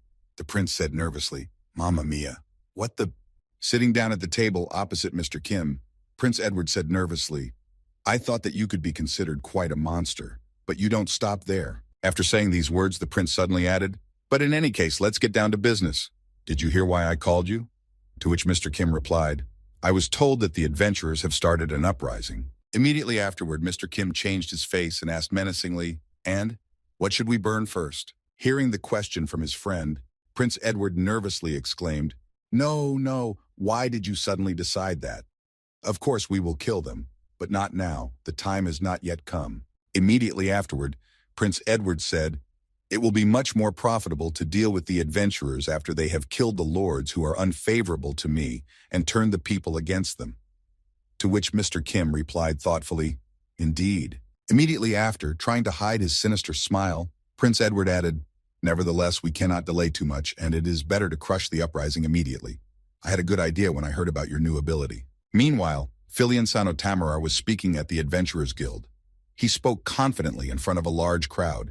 It has been announced that starting this year, the financial support for adventurers will be reduced by 90%. How can we stand this? No, no way. Let's take the nobility hostage and demand that the prince cancel the draft budget.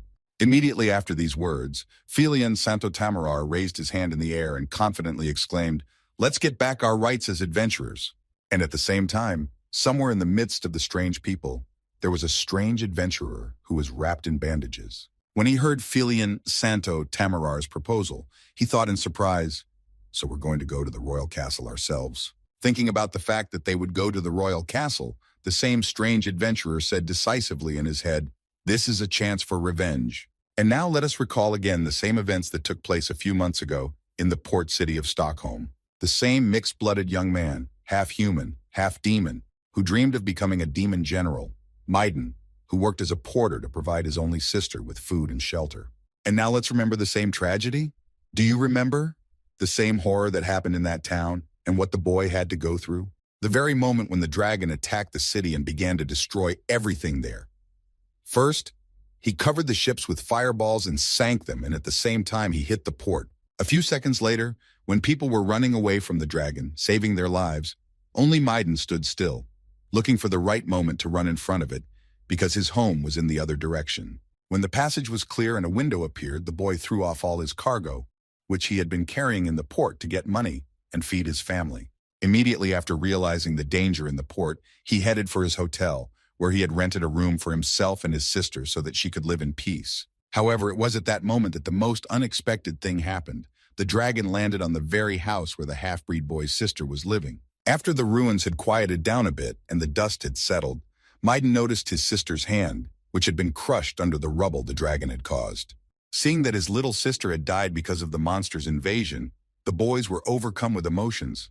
Most of them were anger and hatred.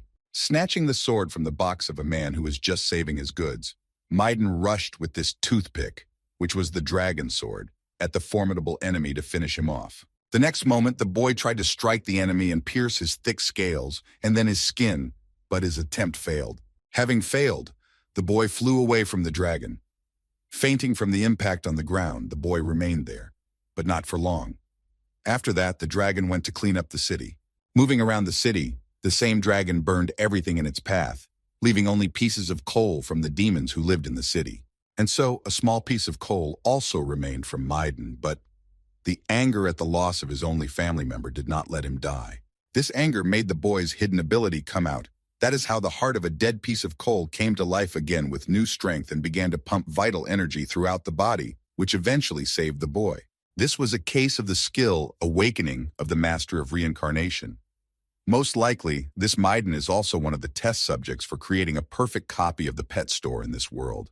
Maiden remembered a troll colleague he worked with at the port and used the ability of a shape-shifting master to use troll regeneration to heal his body. This was immediately followed by a rapid growth of the boy. As a result of using this ability, his muscles grew stronger and his vital energy increased. Although his body was healed due to the peculiarities of trolls who have a weakness for fire, Maiden was unable to regenerate completely, and his entire skin turned into a melon burn that he will never be able to get rid of in his life. As soon as he regenerated and regained consciousness, he immediately went to the rubble where her little sister's body was. Immediately afterward, Maiden began to clear away the rubble to find his sister among the debris. But what he saw there shocked him to the core. After seeing what he saw, the guy could not contain his emotions, and tears flowed from his eyes. Grasping the gunpowder that remained on the spot where his sister had been, Maiden scraped off the bones of his sister who had died, and then her body was burned to ashes. After that, the boy looked down at his hand, where there were only a few small pieces of his sister's bones.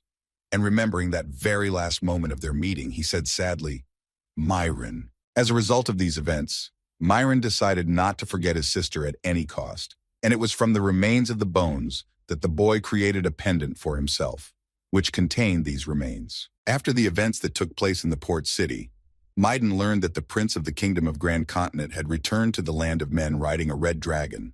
After that, the boy joined the Adventurers Guild and was constantly looking for a mission to kill the red dragon for revenge, thinking, and according to the information I've received, this dragon is a brave man's friend. After considering all the details and nuances, Maiden figured out exactly where to look for the red dragon and thought angrily, I will kill you, no matter what it takes, Stockholm Dragon. While the boy was in his thoughts, the head of the Adventurers Guild emphasized one important piece of news, saying, Oh, and we have reinforcements from the Santo Almaruz branch. After announcing the second most important news of the meeting, the head of the Adventurers Guild continued by inviting a new member. Bermejo, come forward. Miguel Orofiso, the red dragon who appeared in front of the crowd, spoke joyfully. My name is Bermejo Lozadente, a B-ranked adventurer. Please take care of me. Immediately after introducing the new member of the Adventurers Guild who had come to them from the branch, Miguel Orofiso angrily emphasized, Don't be too surprised by his appearance. After emphasizing his appearance, the head of the Adventurers Guild turned his attention to Maiden and added, Bermejo stands out even among other cannibals. He belongs to a rare race called the Dragon Race. You can tell why it is so called by the way he looks. Immediately after the announcement and the appearance of the new fighter of the Adventurers Guild, Maiden began to look at the representative of the dragon race in surprise. The next moment, he remembered the same Stokian dragon that looked like two peas in a pod, except their size was different. The same dragon that had destroyed his life. After introducing the new member of the guild to his comrades and telling them about his background, the head of the Adventurers Guild added, Despite our different branches, we are all adventurers. Good for him. Before he could finish, he heard a shout in the crowd.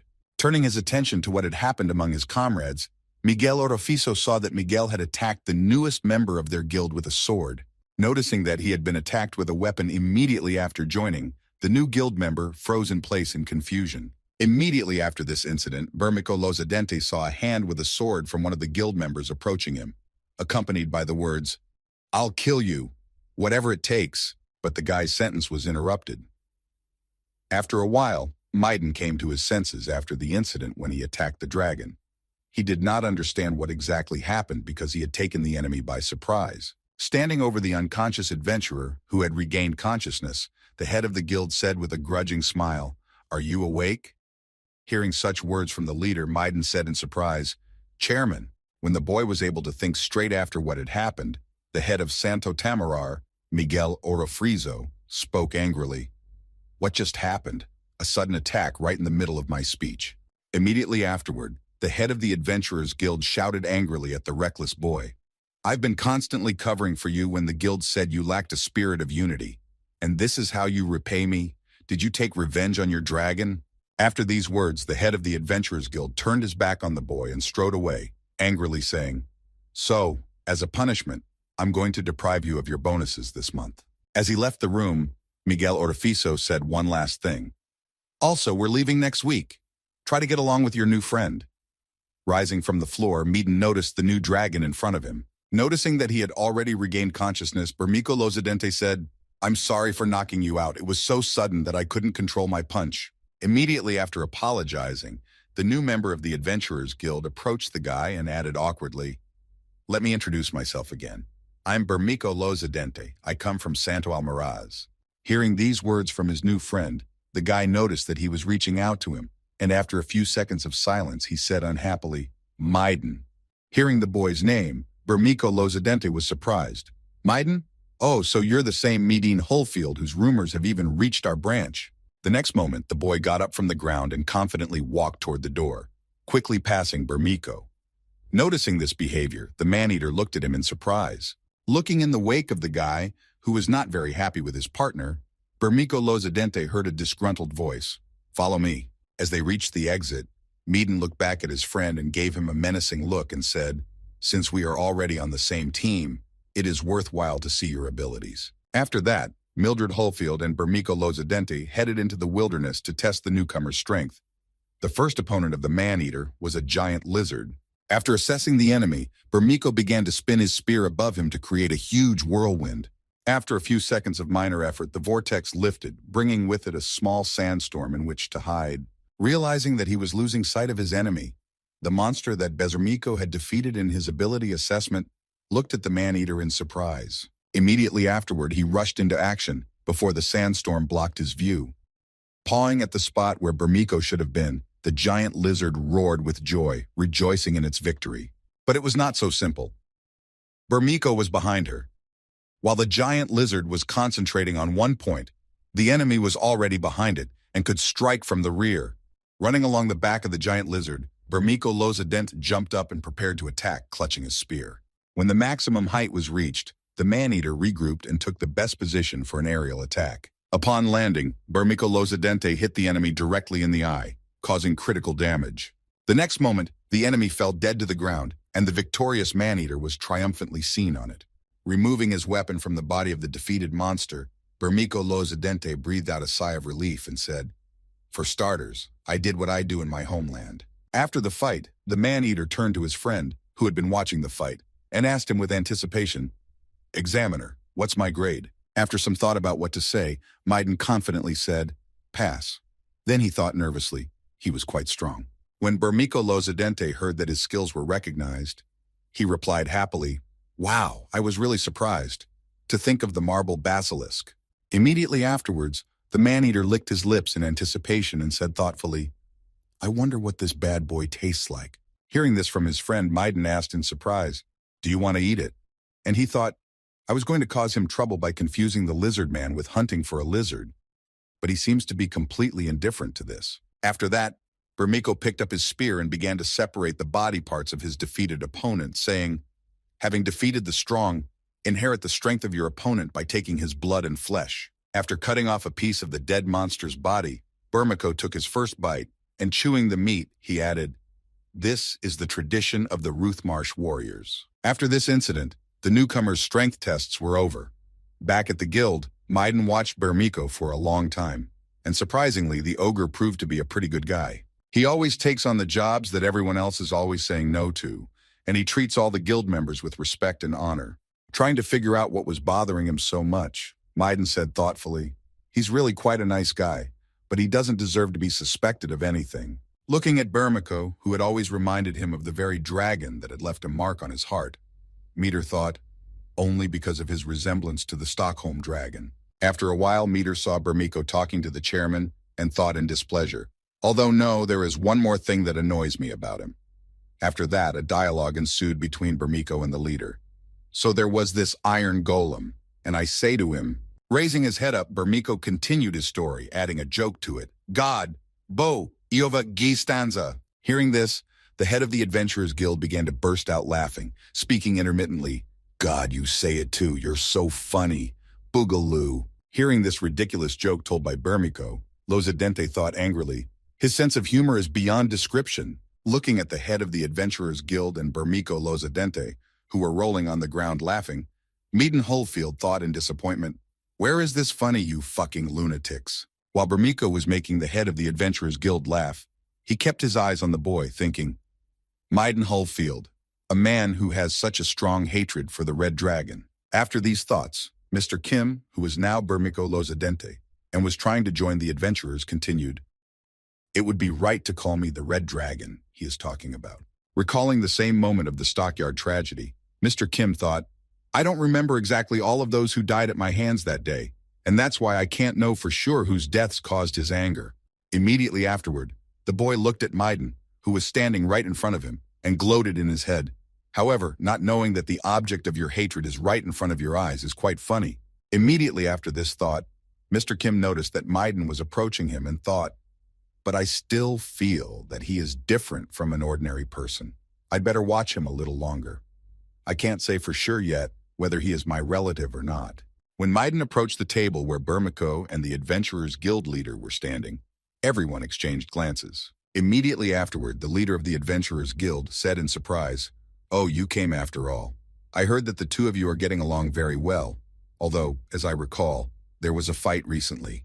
After these words, Miguel Orofrizo held out a box to his friends and said, "Take care of the new assignment, Bermico and Meaden. The deadline is tonight. Make sure it's done quietly. Here's the route to bypass the guards."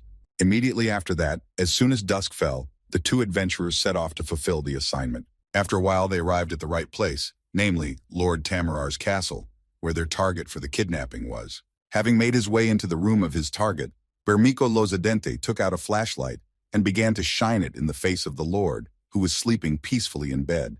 Tugging on the man's shoulder to wake him up, Bermico said, Lord, it is time for you to fulfill your duties." Not fully awake, the confused Lord mumbled something as he opened his eyes after a dream. The next moment, when the Lord woke up, he noticed two unknown persons in dark cloaks standing in front of him, and he exclaimed in confusion, Who in the... Before he could finish, he was knocked out to prevent unnecessary noise. After that, the boys packed the Lord in a sack and headed out of the castle so that no one would accidentally notice them. The mission was complete, and they could go back to the guild. When the two boys returned to the guild and stood in front of its doors, Bermico Lozadente said in surprise, "Somehow, this turned out to be a pretty easy task." Opening the door to go inside, Miguel said, "Chairman, we..." But before he could finish, he heard Miguel Orofrizo's angry screams, repeated over and over again, "God damn it." Immediately after these words, a drink glass flew toward the door through which Meade and Bermico were entering. Noticing that he had been hit by a glass, the guy got a little nervous. As he dodged the projectile, Meaden saw that it had hit the door frame, which was a few centimeters away, and shattered into small pieces. After that, Meaden and Bermico went inside and heard the guild leader say angry words. "Damned wretches! I told them to settle the matter quietly, and this is what they have done." Seeing the strange behavior of his leader, Bermico spoke in surprise, trying to figure out what had caused it. "Leader, what is wrong?" Hearing the question from his comrades, the head of the Adventurers Guild spoke angrily. "Oh, you're back already. Great job, guys. You did a great job without making a fuss." After this praise, Meaden asked in surprise, not understanding Miguel Orofrizo's aggression, "Is something wrong?" The latter replied, "As I said, 11 branches across the country simultaneously took action." Then the head of the Adventurers Guild, barely containing his anger, added, "However, not even half of them managed to do it as quietly as we did, and the rest of them..." Immediately after Miguel Orofrizo's words, a young man burst into the room and shouted in alarm, "The chairman, bad news. Count Salombro is dead. The men of the other branch, they beat him to death." Hearing this bad news, the head of the Adventurers Guild said nervously, "Oh shit, they are definitely some kind of crazy people. What are we going to do about the murder of an aristocrat?" After these words, the head of the Adventurers Guild held his head and thought in frustration, if only they hadn't kidnapped him, then there would have been a chance to get out of it, to talk to the culprit and settle everything. After his thoughts, Miguel Orofrizo slammed his hand on the table and continued to think nervously. "But murder is beyond the pale. You can't negotiate with the dead." The next moment, a noise came from the sack that was on Maiden Hullfield's shoulders.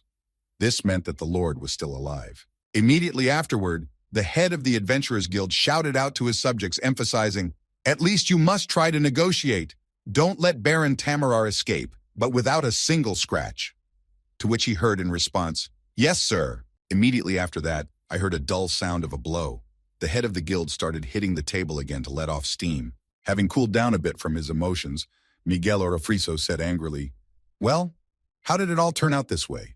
Why couldn't they fulfill the order properly?" Now let's go back a few days to Prince Edward's room, where the plan of action was being discussed. Then the prince said, "According to information, 11 lords have been targeted by the rebels. I want to use this chance to change the leadership together." Emphasizing his plans, Prince Edward added, "The only valuable person among the lords is Baron Tamarar. He performs his duties well, but he has guts. However, the downside is that he does not listen well." Prince Edward then added, "That's why you just intimidate him, but you don't have to kill him. Let him live." After receiving instructions from his friend, Mr. Kim replied, "Okay, I understand." After giving instructions on how to deal with only one lord, Prince Edward added, "And with the other lords." Smiling ominously at his henchmen, the prince said, "Kill them all.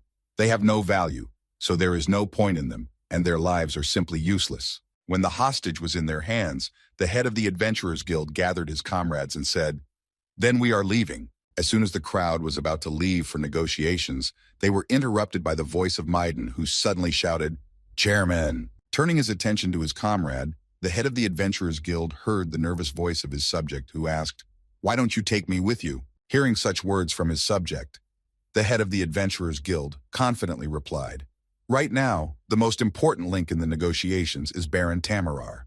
If he is taken away from us, the negotiations will not even be able to begin." After these words, the head of the Adventurers Guild, leaving a couple of his comrades in the guild, said, "You two are our most powerful force, and that is why I am entrusting you with guarding him." Hearing these words from Miguel Orofrizo, Meaden was a little disappointed, but he had no choice but to stare into the wake of the departing negotiating team. When the door closed, Maiden spoke nervously. "If I can find the prince, I can find that bastard. I need to meet the prince." When Bermiko Lozadine heard his friend say this, he was surprised. "What, with the prince?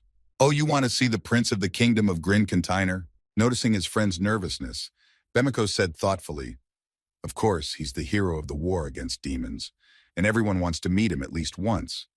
But it is unlikely that he will be personally present at the first stage of the negotiations.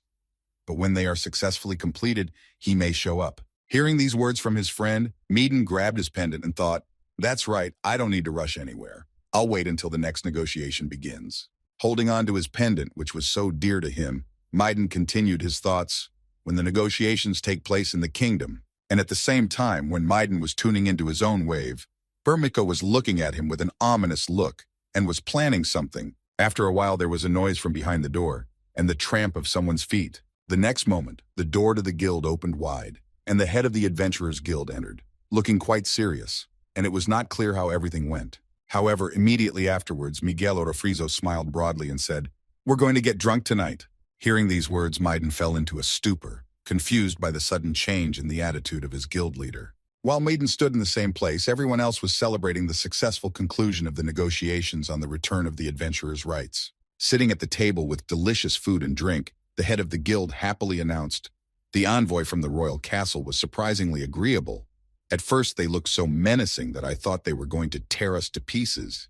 It seems to me that they will accept our terms in the next negotiations." Hearing these words from the head of the guild, who had been at the negotiations, Maiden thought nervously, "This is going much better than I expected.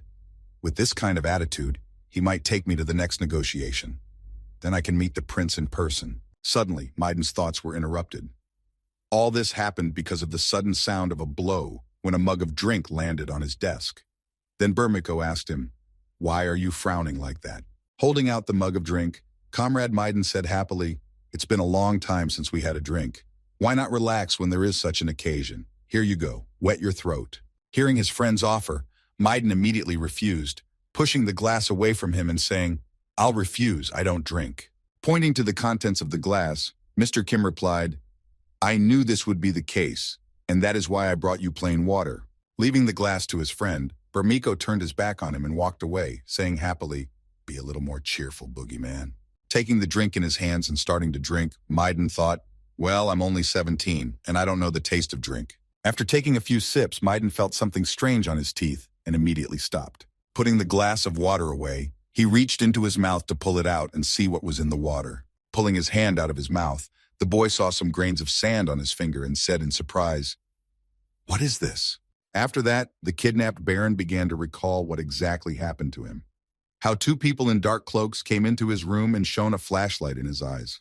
He also recalled how they tugged on his shoulder to wake him up, called him through his sleep to wake him up, and blinded him so that he would not notice who had kidnapped him. As soon as the Baron woke up, he immediately felt pain in his neck from the blow, and then lost consciousness. He had some such fragments of memories. Getting up from the bed, the angry aristocrat exclaimed, "Dirty adventurers! How dare you lock an aristocrat in here? I'm going to leave here and bring my soldiers. They will wring your necks." While he was expressing his dissatisfaction and threatening behind closed doors, the door to his room suddenly cracked. The lock opened and someone started to enter the room. The next moment, a man in a dark cloak appeared at the front door. When he noticed him, the frightened Baron said, "Who are you? Have you come to see the monkey from the zoo?" Hearing the disturbed voice of the hostage kidnapped by the adventurers, the unknown person in the dark cloak said, "No, I have a message for you." Hearing these words from a stranger, the angry Baron replied, "A message? This is ridiculous. You miserable adventurers think you can get away with this. Having interrupted the aristocrat's discontent, the adventurer said, Count Salambro is dead. Hearing the news of the death of one of the aristocrats of the kingdom, who was killed by the adventurers, the baron asked in alarm, What? What do you mean? Is it true? When the envoy noticed the baron's concern, he immediately added, You, your excellency, should also be careful. The adventurers are very belligerent. Hearing this, the baron replied in fright, Peace psychos, but then, interrupting the baron's words, Mr. Kim, who came to the baron in a dark cloak, said in an ominous voice, Yes, if you die, we will not be allowed to live. But this does not mean that if we die, you will live. After telling the baron this information, the messenger left the room and then added in conclusion, If possible, take care of your life. After these words, the room fell silent. After sitting in thought for a while and drinking all the water in his glass, the baron said in fright, Are they really all so crazy? To kill an aristocrat.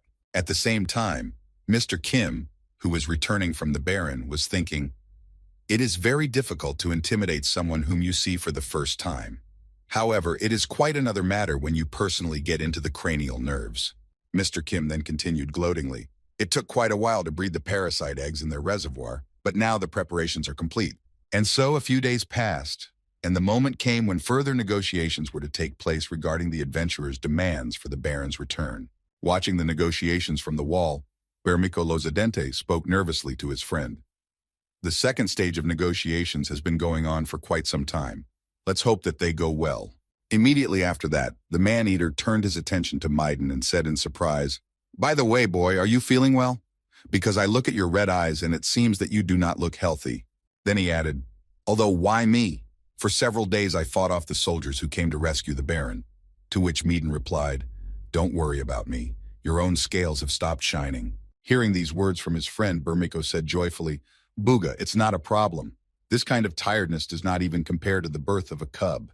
As soon as Maiden learned that his friend had a family and a baby, he was amazed to hear, What? A baby? You have children? Immediately after, Bermico Lozadente confidently answered his friend, Of course I do. The Ruthmarsh warriors allow their children to leave home as soon as they can walk. Hearing these words from his friend, Maiden immediately thought of his younger sister, whom he would never part with, and wondered, He left his family to come here? Is it possible? Immediately afterward, Bermico spoke thoughtfully to his friend. One more thing. While we're on the subject, to be honest, for man-eaters, the dragon races. Before he could finish, the boys heard a scream coming from below them. Alarmed by this suddenness, the two adventurers became seriously nervous and hurried to check what had happened. Peeking out from behind the wall, they saw the head of the Adventurers Guild running scared toward the gate, exclaiming in confusion, Damned bastards! Raising his head up, the frightened leader, who was covered with cuts, shouted to Maiden and Bermico, Open the gate now! A few seconds after the leader of the Adventurers Guild ran out of the tent, the canvas was pulled back, and a knight's hand appeared inside. Later, the whole knight appeared, holding a bloody sword with which he tried to finish off the brazen leader of the Adventurers Guild. Watching this spectacle, which signaled a bad end to the negotiations, Bermic said in confusion, What for? So it turns out that the negotiations were not as perfect as they were said to be? The next moment, all the knights standing outside the tent raised their swords and prepared to fight. These knights were no ordinary knights. Each of them had magic, and at the order of the commander, they prepared to fire, creating a magic circle at the tip of their blades. As soon as all the preparations were completed, the sorcerers shouted together, Fireball! Noticing what their opponents were doing, Bermico exclaimed in anger, Bastards! They still decided to take their master out of captivity by using force? Despite Bermico's behavior and anxiety, everything went according to his plan. Even now, standing on the wall under attack, he was thinking, Knights cannot destroy a fortress wall with fire alone. But I have soaked everything in flammable liquid in advance. As soon as the fire attacks reacted with the liquid that Mr. Kim had soaked the walls with, a large explosion occurred. Sometime after the explosion, the wall collapsed, and the boy who was standing with Bermic on the wall began to hear worried voices. Get up, Maiden. Get up, Maiden. After the last time, the boy finally regained consciousness. Noticing that his friend had finally opened his eyes, Bermico asked, Oh, Maiden, you're finally awake. Seeing his friend standing before him, Maiden asked in surprise, What happened? Hearing his friend's question, Bermic nervously replied, The fortress wall is down, the city is in chaos. The other adventurers have gone mad, and now they are running around as if, recalling what happened to the members of the Adventurers Guild and how they behaved, Burmiko added, as if they were possessed by something. After listening to his companion talk about the possessed members of the Adventurers Guild, Maiden looked at the bloodied tip of his companion's spear and heard, I tried to stop them on my own, but it is simply impossible to do it alone. After describing the situation on the ground, Burmiko slung his weapon over his shoulder and started walking away. So, I'm going to go and find the head of the guild. He's the only one who can calm this chaos down a bit. You should also leave. It's not safe to stay here. Leaving his comrade, who had finally regained consciousness and was able to fend for himself, Burmiko said one last thing. Didn't you have something else to do? Good luck in the battle, Maiden. Hearing these words from his comrade who had abandoned him, Maiden suddenly thought about the soldiers. Just a few soldiers brought the fortress wall to ruins. This is the power of the one I'm going to take revenge on. We are on completely different levels. As he got to his feet to go carry out his plans, Maiden spoke thoughtfully in his head. Even before I meet the Stockfoot Dragon, I've already... At the same time, the head of the Adventurers Guild was hiding in the guild with his hands over his head, nervously speaking. Impossible. No, if you think about it, something was wrong from the very beginning. Why did I ever make such a reckless decision? From the very beginning, As soon as he said this, the door to the office of the head of the Adventurers Guild opened, and Bursico Losadente entered, exclaiming nervously, Chairman! Noticing that he was cowering in a corner, muttering under his breath, Burmiko exclaimed, What are you doing? We need your strength now more than ever. Ignoring Burmiko's words, the head of the Adventurers Guild continued to speak in a frightened voice. It's strange because I knew it from the beginning. I knew that this plan was doomed to failure, and I only wanted to prevent my branch from being dragged into the chaos of the uprising. But then why did I... Recalling the decision he had personally approved, the head of the Adventurers Guild said in fright, kidnapping an aristocrat and using him to negotiate with the kingdom. Did I approve this ridiculous idea in advance? The head of the Adventurers Guild continued to think about it, and he was frightened. But why? Immediately afterwards, he heard someone's ominous voice reply, It is because you were better suited for this role than anyone else. Hearing this voice, the head of the Adventurers Guild, who he thought was alone in his office, screamed out in fright, Who is there? A few seconds later, when he turned his head to the left, the frightened man saw something that frightened him even more than what was happening now. His part of the head was changing shape. As soon as the half of the guild leader's head changed, he heard the parasite speak. Miguel Orofrizo, you are losing a lot against Julio Adventuras, but at least you are the most forward-thinking of all the remaining guild leaders. Frightened by what was happening to him, the head of the Adventurers Guild said in a frightened voice, What the hell? Who the hell are you? Observing Miguel Orofrizo's strange behavior, Burmiko repeated in surprise, Chairman? But the man continued to ignore him, saying, Who are you? Half of me. Are you crazy? After that, the half of the parasite spoke to Miguel again. If you are disabled, then the Tamar branch will collapse by itself, and that is why I chose you. Hearing this, Miguel said in surprise, Are you another one of my personalities, or what? Hearing such a question from the personality part of the head of the Adventurers Guild, Mr. Kim replied, No, you are my other personality. You may not remember, but I ate you and absorbed you. Continuing his transformation to turn his head into a snake, Mr. Kim added, Just like that. That's pretty much how it happened. As Miguel's personality tried to resist, Burmiko repeated in confusion, Chairman, the guildmates outside are going crazy. A few seconds later, the guild leader completely lost his body and personality, and his head turned into the head of a fatal bite that headed straight for Burmiko.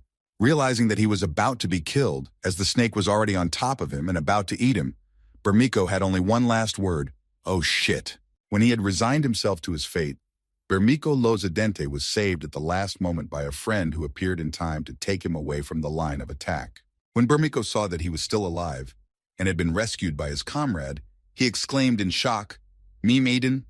To which the man nervously replied, Are you tired of living? Do you want to die? Why are you standing there like that? The next moment, Maiden used his sword to make several swipes and cut his way out through the wall. After getting out and rescuing his friend, Maiden was finally able to get him back on his feet. Burmiko, in turn, said in surprise, I told you to run away. Why did you come back? Hearing such a strange question from his friend, Meter confidently replied, We are a team. We'll get out of this mess together. Hearing this, Burmiko replied in confusion, Thank you, Meter. After thanking him for the rescue, the ogre added in surprise, And I thought you hated me, and you suddenly saved my life. I was shocked by what you did. Continuing to run away with his friend, Burmiko said thoughtfully, How about this? Later on, the two of us will create our own guild. Before he could finish speaking, he was caught up in an enemy attack.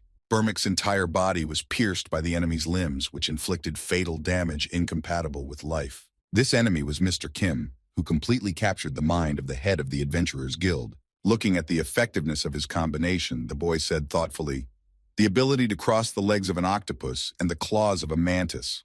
Compared to the first attempt, it turned out very well. After finishing off one of the fugitives, Mr. Kim shouted happily to the other, Hey, where are you going? Didn't you have business with me? Meet in Halffield. Hearing such provocative words from the murderer of his comrades and the organizer of the chaos, Maiden stopped in his tracks, then looked back and asked in confusion, What the bastard, who are you? As Maiden spoke his question to this strange fellow who was chasing them, he heard the answer, the Stockite Dragon.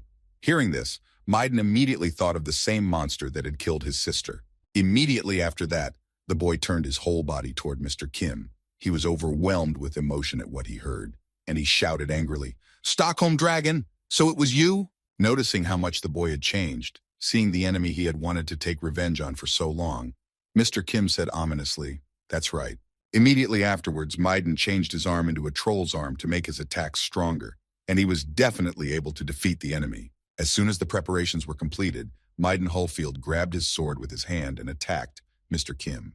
As Maiden approached the Stockite Dragon, he thought, The strength of an ogre's arm, gained through the ability of a transformation master, and the aura of the legendary adventurer Julio Aventuras. After that, Maiden's mind immediately thought of him and his sister when they were happy together. Then the boy thought, Revenge for the family. After remembering his sister, Maiden also remembered his comrade who had recently died in front of him, also at the hands of the Stockade Dragon, and added, And also revenge for my comrade. Heading straight for his sworn enemy, whom he had wanted to take revenge on for so long, the boy noticed that he was almost in front of him. As he sliced the enemy's arm with his sword, he confidently said in his head, This is my revenge stroke, in which I have put all my strength, and with which I will now defeat you. But much to the boy's disappointment, Mr. Kim was much stronger than expected. He easily cut the boy into small pieces with his claws. After the fight, Mr. Kim thought back to Manticore and said thoughtfully, There are 3 main things that I got from eating the Manticore. The compatibility of all my skills has improved. The second is the ability to recreate someone else's personality and the memory of living beings. Mr. Kim used this ability on the guild head. Most likely it is performed with the help of the experience accumulated by Manticore over the years. And the third is seamlessness. Different parts of the body do not look unnatural when connected to each other. This ability comes from an innate physical feature of the Manticore. While chewing on a part of the body of Maiden, whom he had chopped into pieces, Mr. Kim said thoughtfully, I only ate my fellow man, but even now I have undergone such tremendous changes. So what will happen if I devour another one? After that, Mr. Kim, sitting in front of Maiden's corpse, said thoughtfully, My curiosity prompted me to eat my supposed relative, but I miscalculated a bit in identifying him. Glancing at the pendant that hung around his neck in memory of his sister, Mr. Kim added in disappointment, Maiden Hullfield was not a relative of mine. After some thought about how this happened, Mr. Kim said thoughtfully, A master of transformation, then. He basically just copies other people's special skills, so he can't be called a fellow. As soon as Mr. Kim's thoughts were filled with kin, he somehow remembered his disciple, Rayanhan's Workrid, and said in surprise, A relative, speaking of a relative. After that, Mr. Kim remembered a letter that she had left before she left. Pulling it out, the boy thought, By the way, I have a letter she left for me before she left. The letter from the girl read, Teacher, in the near future there will be great unrest in the kingdom of Grand Continent. You, as a knight of the kingdom, will naturally be involved in them. However, I am a paladin of the church state, and I am forbidden to interfere in the affairs of a foreign country.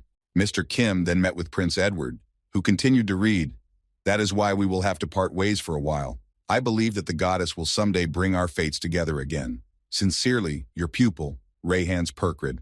After reading the letter that Mr. Kim handed him, Prince Edward asked in surprise, "Yes, and what is it?" "An ordinary farewell letter. I thought you had received some kind of love letter."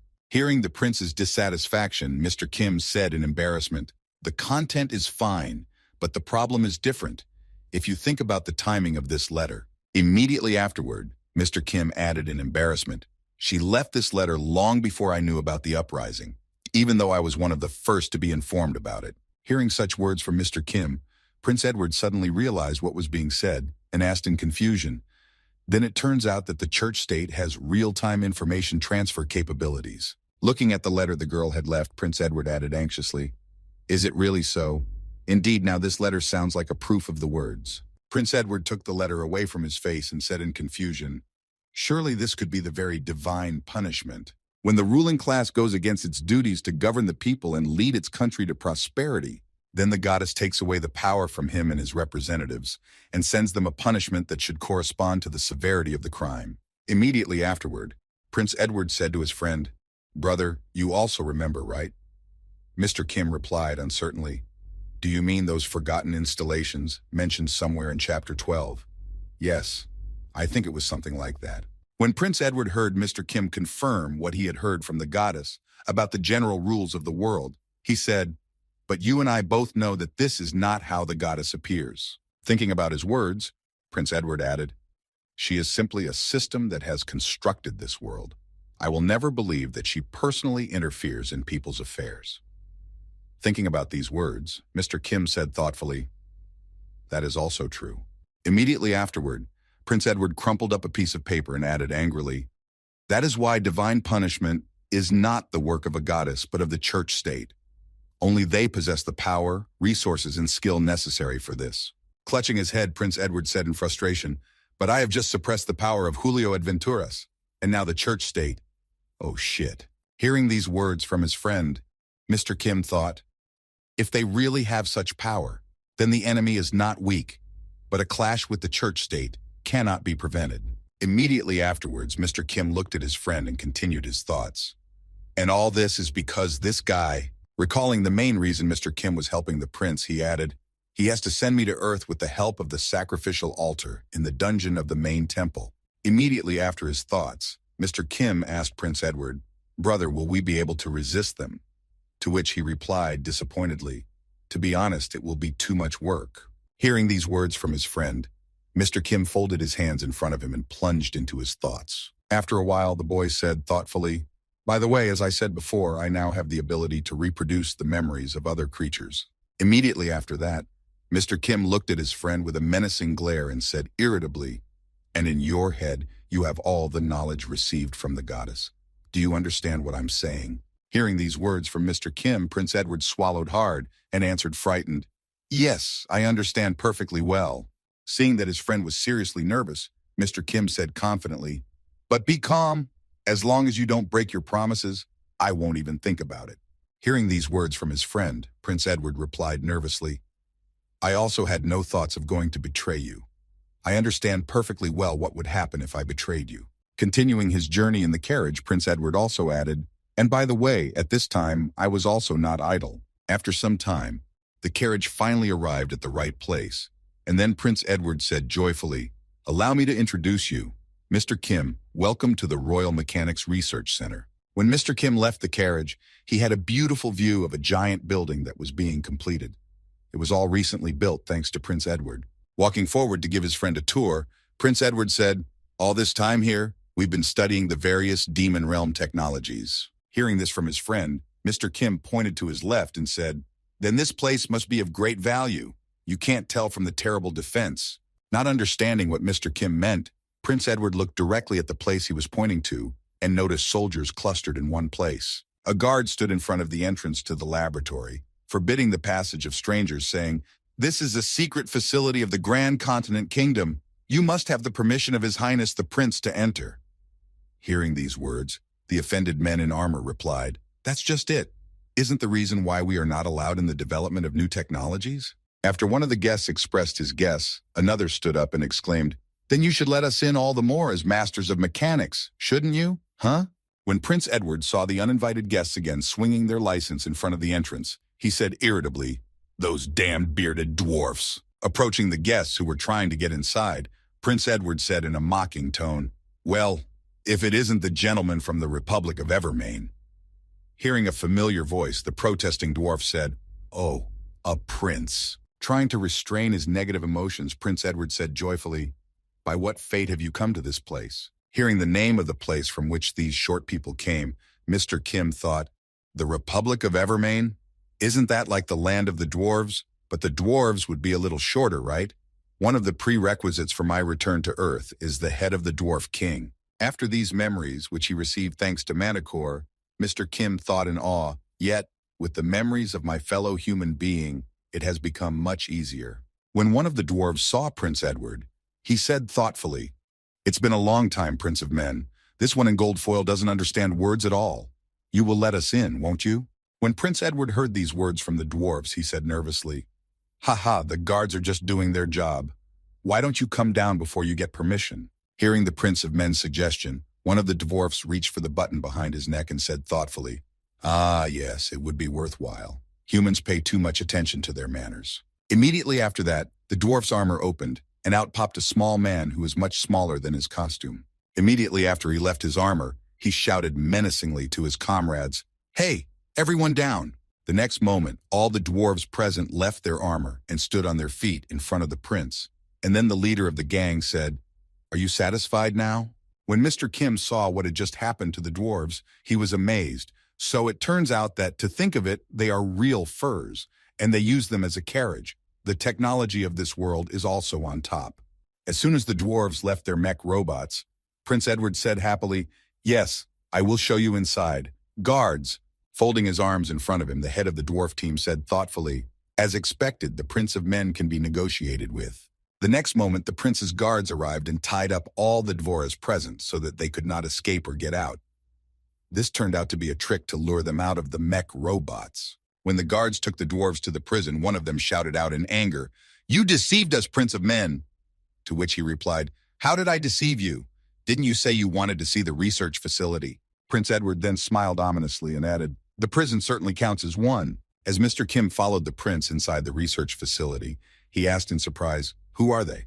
Prince Edward replied, "First of all, dear guests who are overwhelmed with curiosity, these are dwarves." Angered by the appearance of the uninvited guests, Prince Edward added angrily, "They seem to have come to learn about the non-magical power engines used by the demons." Hearing this, Mr. Kim said in surprise, "You mean steam engines?" Then the prince added, "That's right. Their science was based on power engines that work only from magic stones."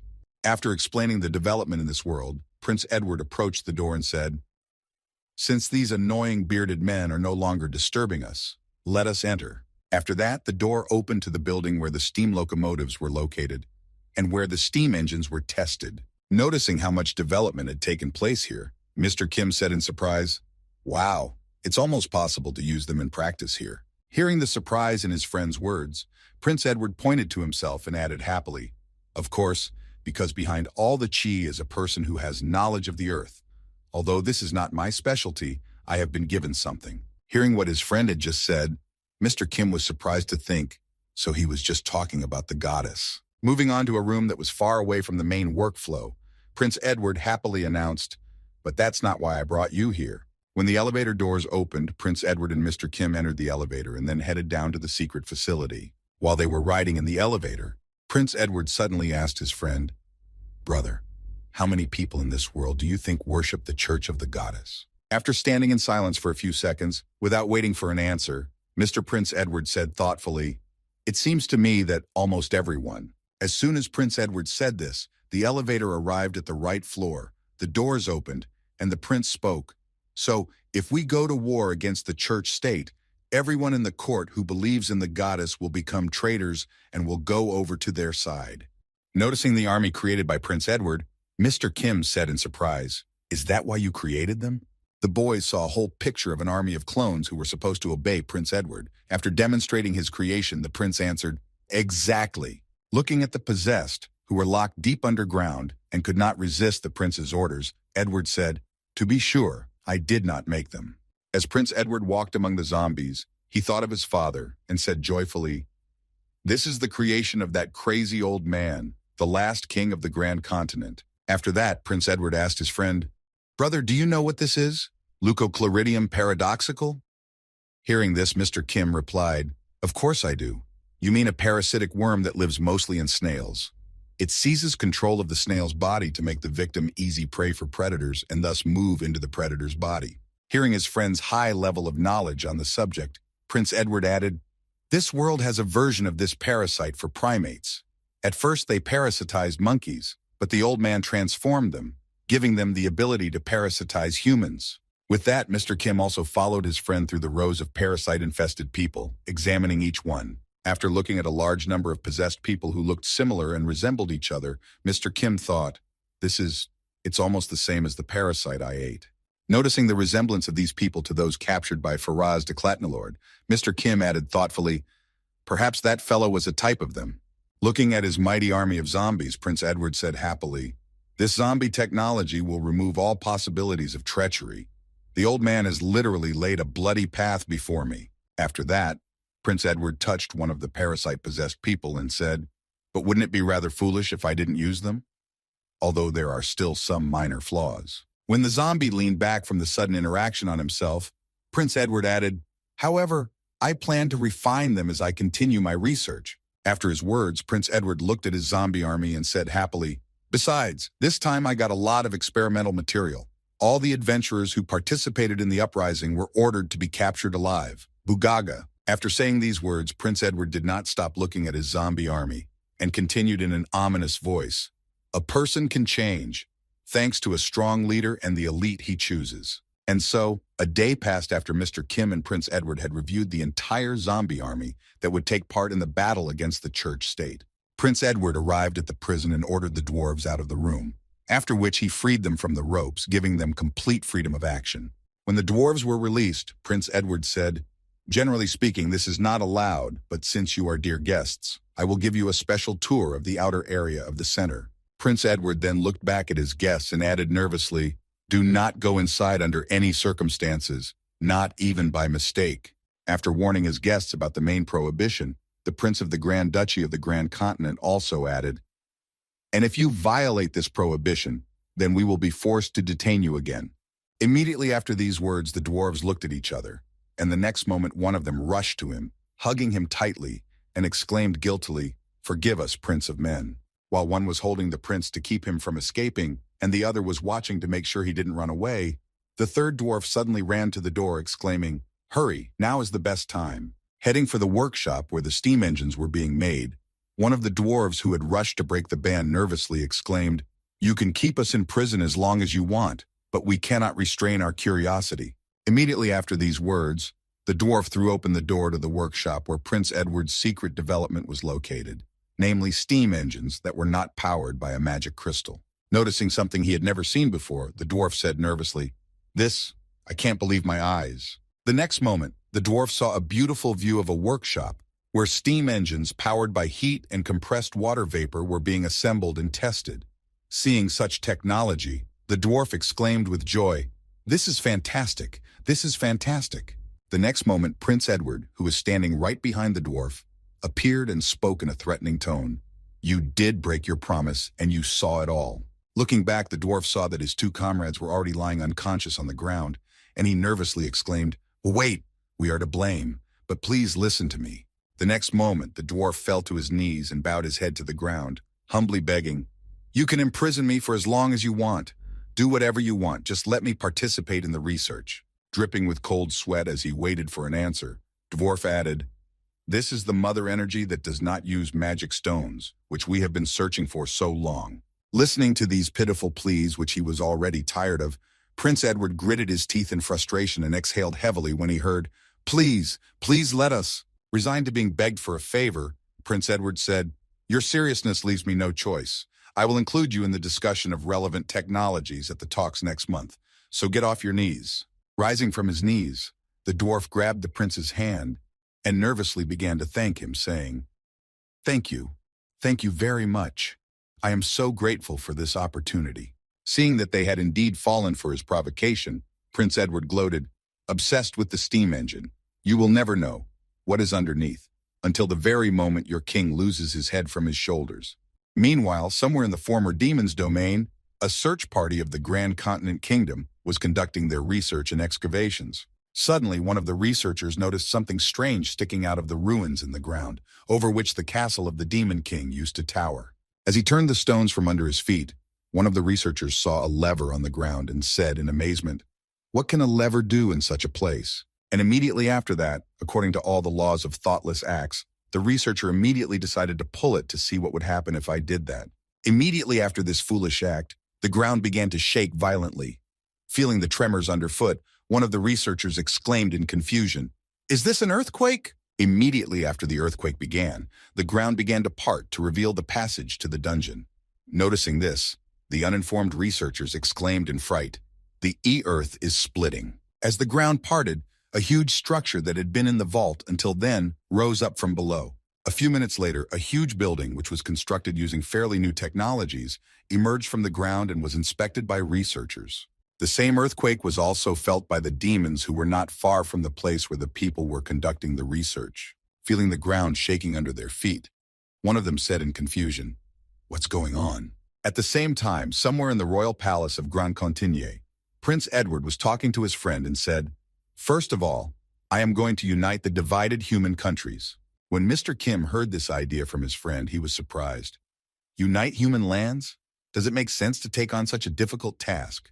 Immediately reaching for the map on his desk, Prince Edward said, "Ha, brother, there is something you do not know. There are now 5 races on the continent of Elmond." Pointing to the map of the continent where the borders of each race were marked, Prince Edward said, "Elves, beastmen, lizardmen, dwarves, and men."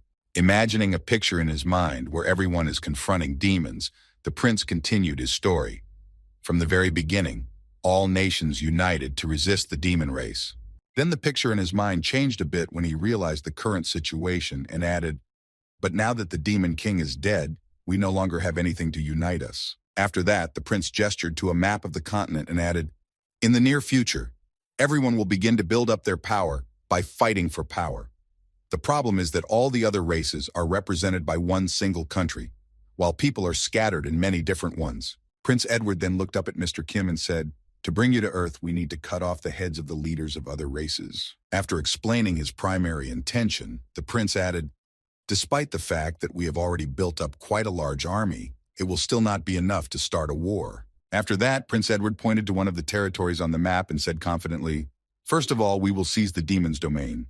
By taking possession of that vast territory, we will create a united human country." After announcing his plan to unite all of humanity, the prince raised his head and added, "And one by one, we will take away all the heads of the 4 kings of the nations." Immediately afterward, Prince Edward put his hand over his face and said ominously, "Don't worry, brother.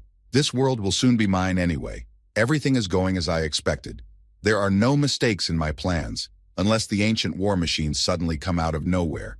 Hearing his friend's plan, Mr. Kim folded his hands in front of him and said thoughtfully, "It's a great idea, but are you sure there won't be any problems?"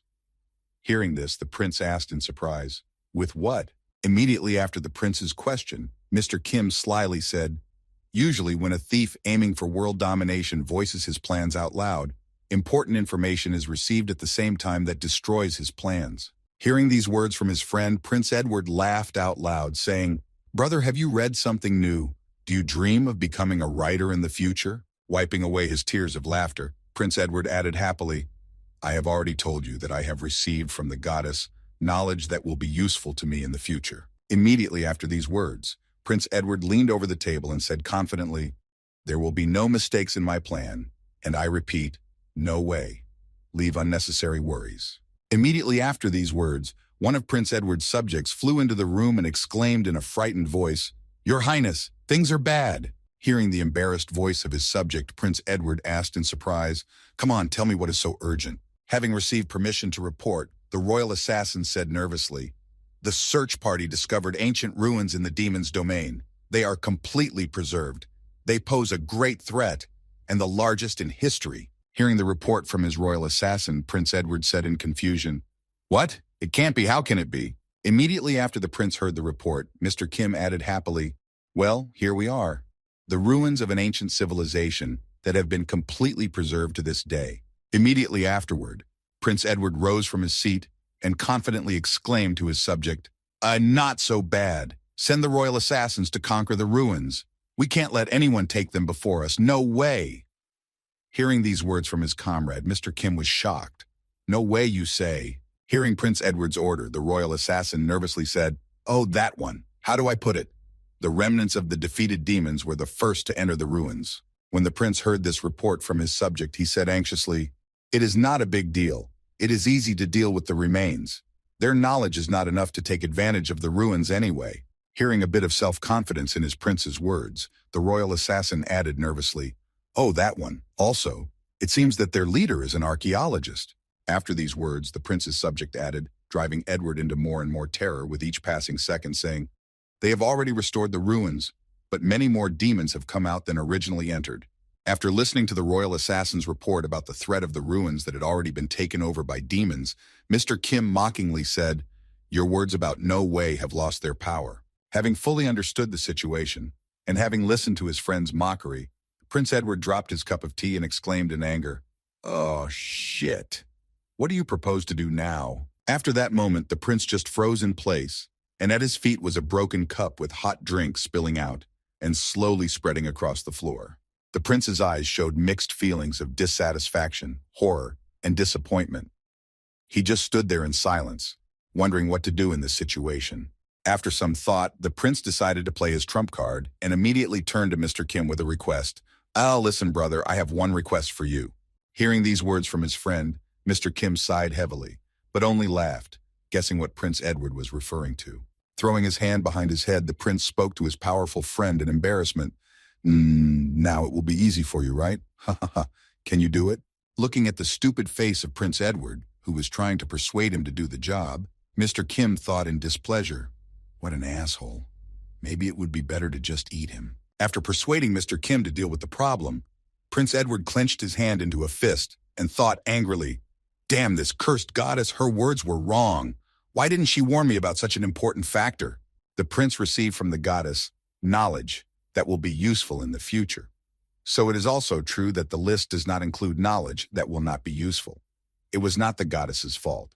It's not that the ancient ruins were completely useless to the prince, but if he hadn't claimed to explore the demon territories from the very beginning, they wouldn't have even been found. And at the same time, somewhere in the demon territory where the ancient ruins were discovered, quite a few human and demon soldiers were gathering. In the near future, a battle could begin here. Blocking the road to the recently discovered ancient ruins, one of the demons shouted angrily, "This land belongs to us, the demon race. Let's drive out the cursed humans." Noticing how many demons their opponents had already gathered and still were arriving, one of the human soldiers said in confusion, "How is this possible? There are too many of them. Where did this huge army come from?" Immediately after he said this, one of the demons attacked the knight with a weapon to defend his territory and prevent the invasion of the humans. At the same time, on other fronts, the demons began an offensive, attacking people and shouting menacingly, "Die, man!" And at the same time, somewhere underground, in ancient ruins, there were many more soldiers under study and flasks that could stand against the army of humans. While in the research room, one of the demons spoke in astonishment. "Cloning, and in such a short period of time, it's just incredible. Mr. Byron." In front of the same demon stood another demon archaeologist who was engaged in this research. He was the leader of the Stockfight Blades, a demon named Byron. Hearing such joyful words from his comrade, the demon archaeologist said happily, "You are absolutely right. This is the hope of our race. Who would have thought that an ancient weapon was hidden under the Demon King's castle?" Looking at the countless flasks containing demon clones, Mr. Byron spoke excitedly, "A huge clone factory! With this, we can endlessly strengthen the thinning demon army." Immediately after these words, Mr. Byron, who had found the factory, spoke ominously, "Stockfire Blades, prepare yourselves for the second war of the demon race." Just as Mr. Byron felt the triumph and the taste of victory in the next demon war, a loud roar came from outside. It made him anxious. The next moment, the door to the lab room opened, and a nervous demon ran in, shouting, "Mr. Byron!" Hearing the nervous voice of his subject, Mr. Byron asked, "What is it? Have you discovered new ruins?" Barely able to stand on his burned feet, the subject said in confusion, "No, it's not that. Something terrible and unpredictable happened." When Mr. Byron and his companion took a closer look, they noticed that he was burned. Then the demon added, "A dragon has come here." Noticing the concern on his master's face, the wounded demon added, a Stockholm dragon. Meanwhile, outside, all the demons who were on the battlefield were running away from the battlefield with their tails between their legs. No one wanted to die in an unequal battle with a monster. At the same time, the dragon was taking air into its lungs and creating a combustible mixture to use its fiery breath. At the same time, its hands, which were transformed into fatal bites, covered the battlefield with a poisonous fog so that the enemies could not escape from the battlefield. After a while, Mr. Kim created fireballs above him that he could control. He sent them down to the ground, blowing up all the places around him where he could see demons. Suddenly, his attention was drawn to the very ancient ruins in question. However, there was one very big but. These ancient ruins did not look like any stone structures at all. In front of Mr. Kim was a huge metal structure that looked more like something modern from the human world. Looking at these ruins, Mr. Kim said in surprise, "What is this?" Having walked around this huge structure from all sides, the boy added in surprise, "It doesn't look like an ancient ruin. It looks more like some kind of aircraft carrier. Is this really it?" After discovering the true origin of these ruins, Mr. Kim transformed from a stockfish dragon into a human so that he could get inside the aircraft carrier. After completing his transformation, the boy froze in his tracks when he heard someone's footsteps near him. A few seconds later, he noticed a royal assassin accompanying him. Then the subject spoke, "Sir Kim." Immediately, he held out a box to Mr. Kim and said, "This is a receiver that is directly connected to His Highness. His Highness the Prince asked me to give it to you just in case." Taking the package from the royal assassin's hands, Mr. Kim placed it in his possession. Upon receiving the delivery, he said, "Good, give it to me." After completing his delivery mission, the royal assassin vanished into thin air again, saying, "Yes, good luck in the battle." After receiving all the deliveries and clearing his way to the ancient ruins, Mr. Kim prepared for the tour, thinking with interest, "Well now, why don't we take a walk?" Heading straight inside this huge aircraft carrier, which appeared as an ancient ruin in the Middle Ages, Mr. Kim added, "Inside this unidentified aircraft carrier." After a while, the image of the guest who decided to visit the aircraft carrier began to appear on the horizon. Walking along a long corridor, there was no end in sight, only pitch blackness at the end. Watching this, Mr. Kim said in amazement, "It looks gigantic." Suddenly, after a while, enemies appeared in Mr. Kim's path, crawling out of the darkness of the aircraft carrier. Pointing at Mr. Kim, one of the demons nervously exclaimed, "Mr. Byron, it's definitely him, the same guy, I'm sure of it." Continuing to point his finger at Mr. Kim, the burned demon continued nervously, "He's the one who turned into a dragon and defeated our soldiers. The Stockholm dragon." Standing behind his comrades, Mr. Byron spoke angrily, "So, the Stockfoot dragon."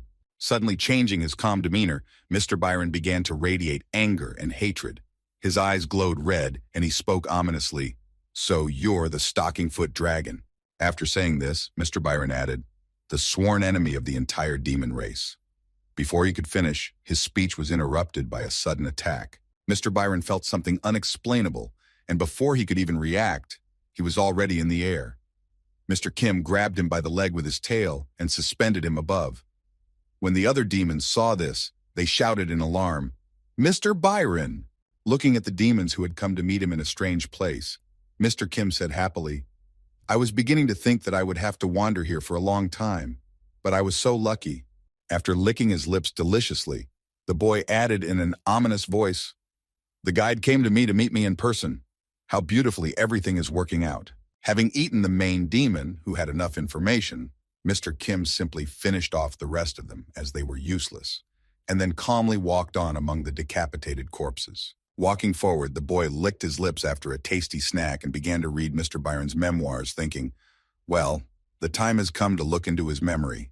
What's interesting there?" Walking further along the huge ship, inside which the walls were barely visible, Mr. Kim suddenly spoke up after walking a certain distance. "Okay, now I need to turn this way." After a while, entering the room he had found through Mr. Byron's memories, Kim noticed the flasks with demons inside and said in amazement, "Is this a cloning system? In any case, it's not up to the technology of this world." After that, Mr. Kim continued on his way.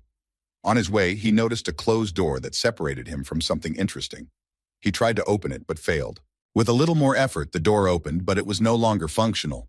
The entrance was open, but the door was broken down. The next moment, Mr. Kim stepped inside and noticed that the lights started to turn on automatically due to motion sensors, and a laboratory of some kind opened up to his view. Walking a little further, the boy noticed a huge flask of liquid in the middle of the room, but there was no one inside. The demons had not managed to get to this room. Looking at the mechanisms that filled the room, Mr. Kim said thoughtfully, "This definitely looks more like technology from Earth than the quality of ancient ruins."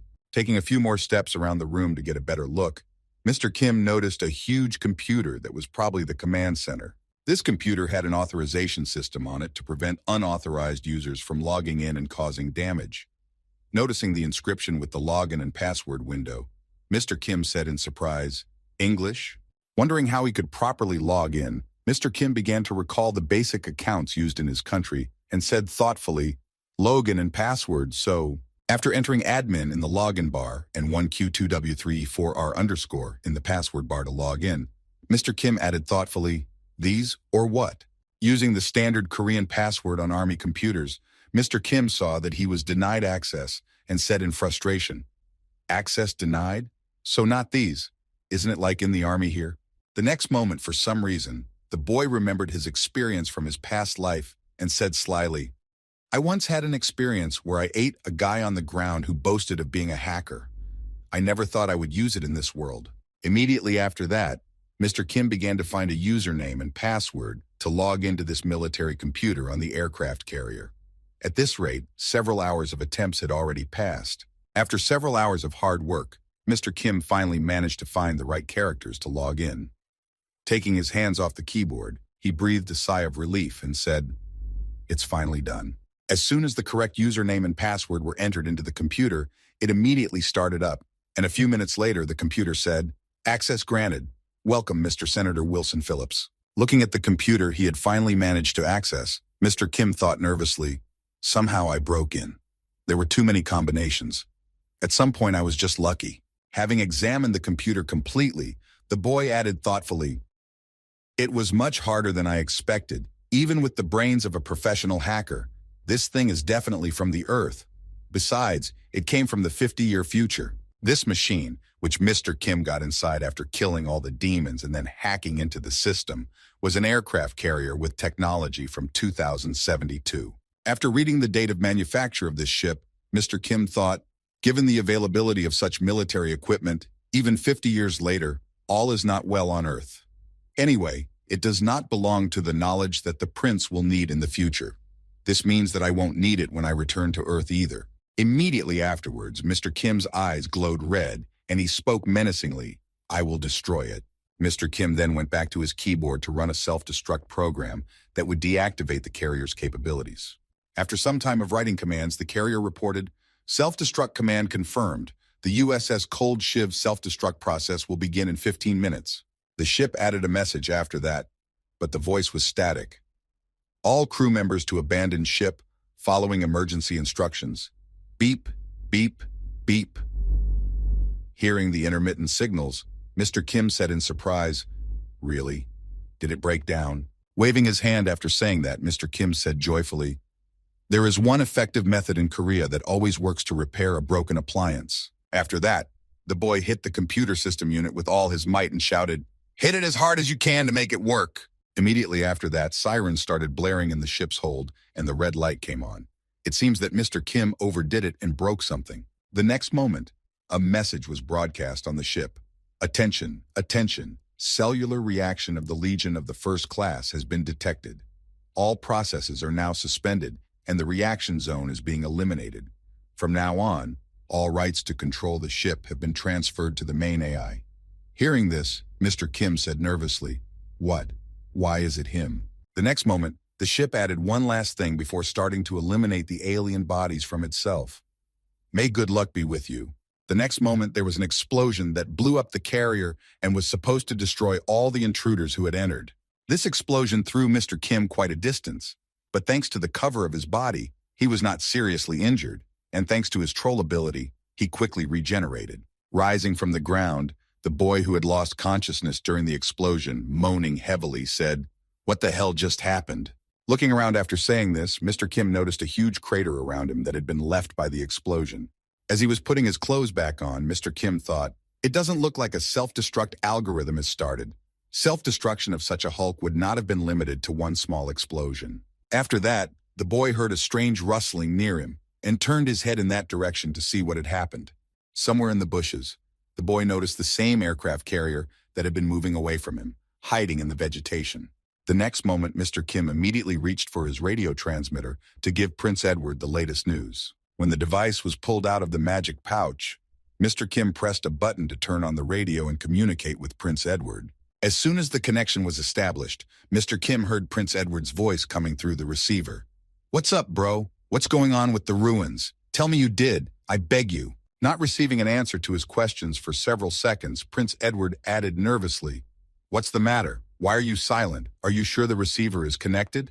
After hearing such nervous words from the prince, who was not finding his feet, Mr. Kim just smiled, preparing to tell him what would definitely impress him. When the prince was quiet, Mr. Kim said, "I have two pieces of news, bad news and worse news. Which one do you want to hear first?" Hearing this, the prince grabbed his head, realizing that something terrible had happened, and he began to imagine how bad it could be for his plan. After a while of silence, lost in thought, the prince finally made up his mind and spoke to Mr. Kim.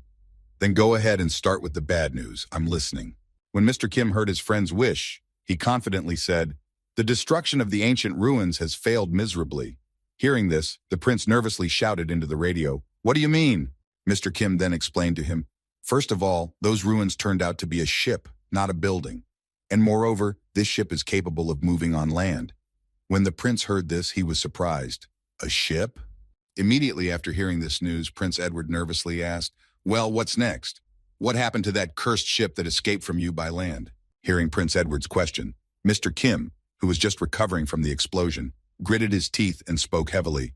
"And now the worst news. I blew up the staff quarters." And after that, looking up at the end of his statement and looking toward the ship's escape, Mr. Kim added, "The ship just ran away from me.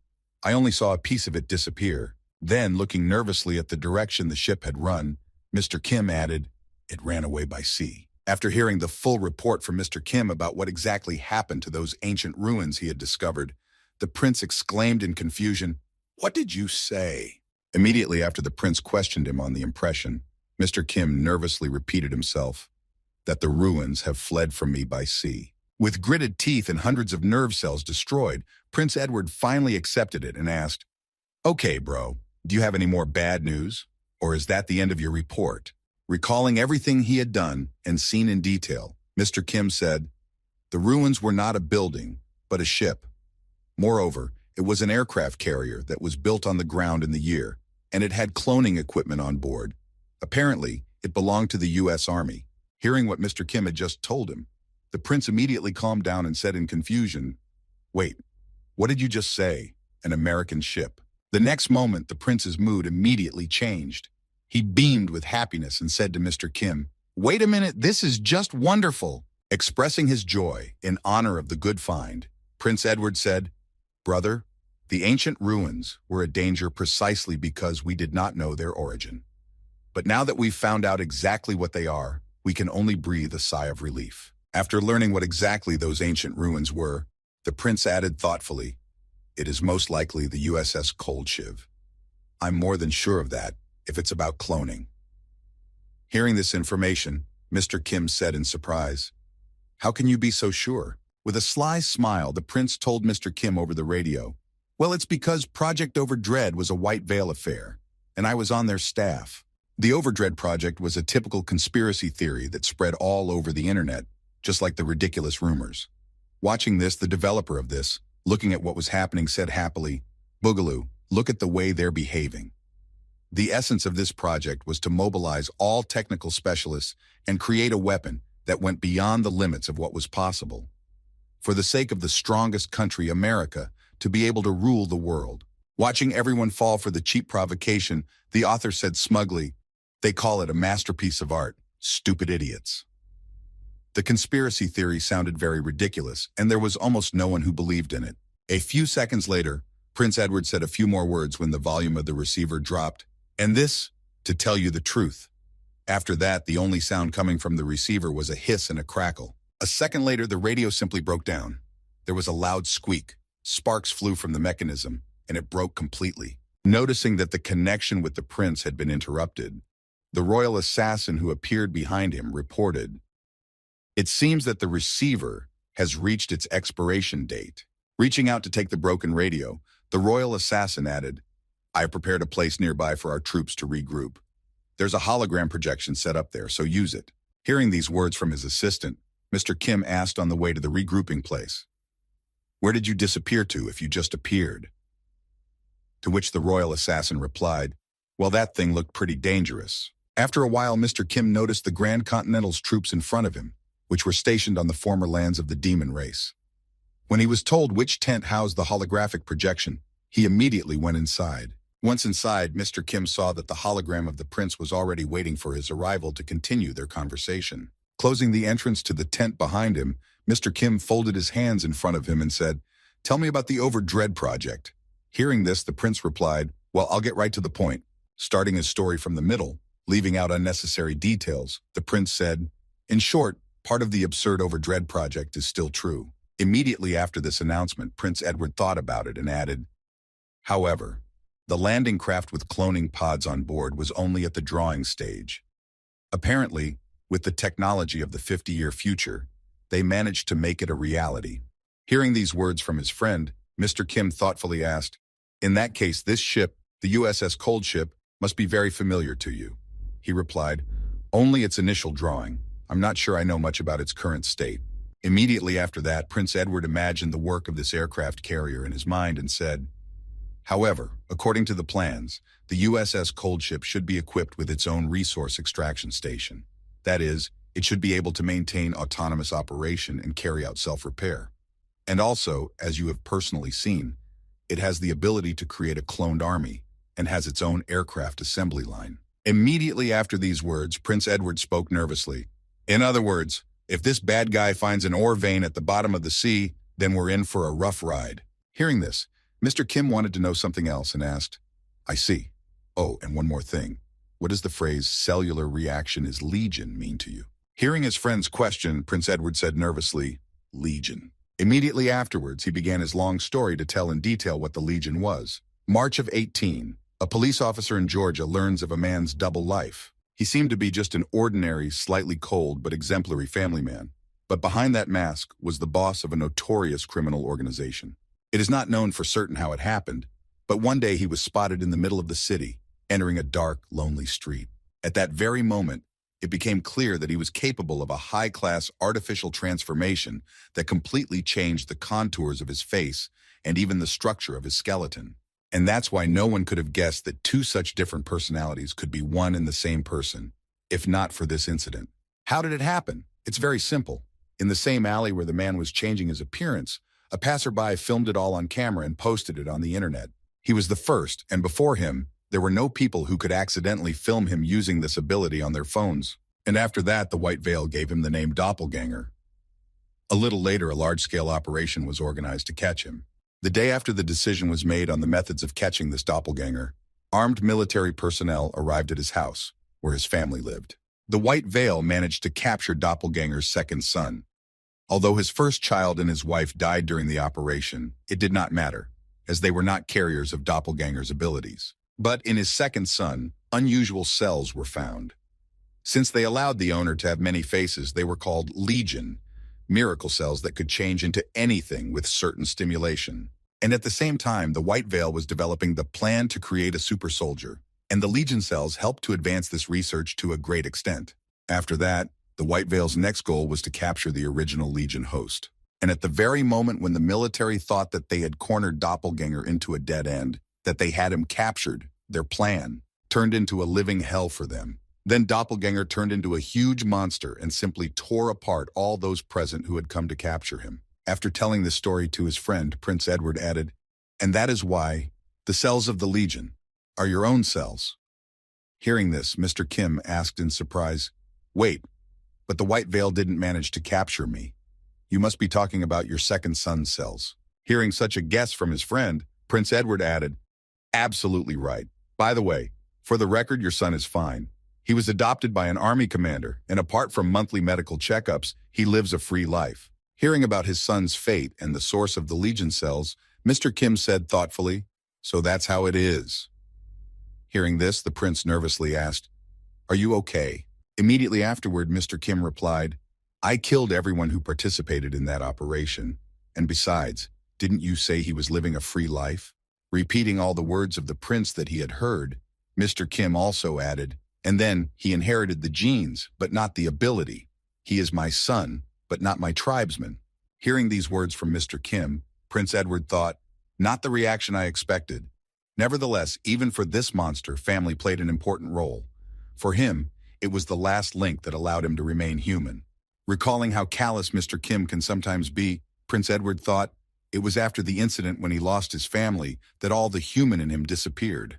Realizing where exactly the limit of Kim's humanity ended, Prince Edward added, in general, now we need to pacify this ship from the future. The question is how to find it in the seas of a huge continent. To which Mr. Kim replied, do you have a way? Hearing the question from his friend, Prince Edward replied disappointedly, honestly, no.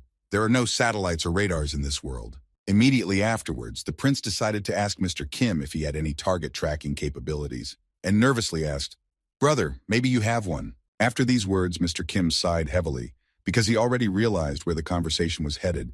He just had to accept that it would be his burden now. The next moment, the boy turned around and headed out of the tent, saying, okay, I wanted to try something anyway.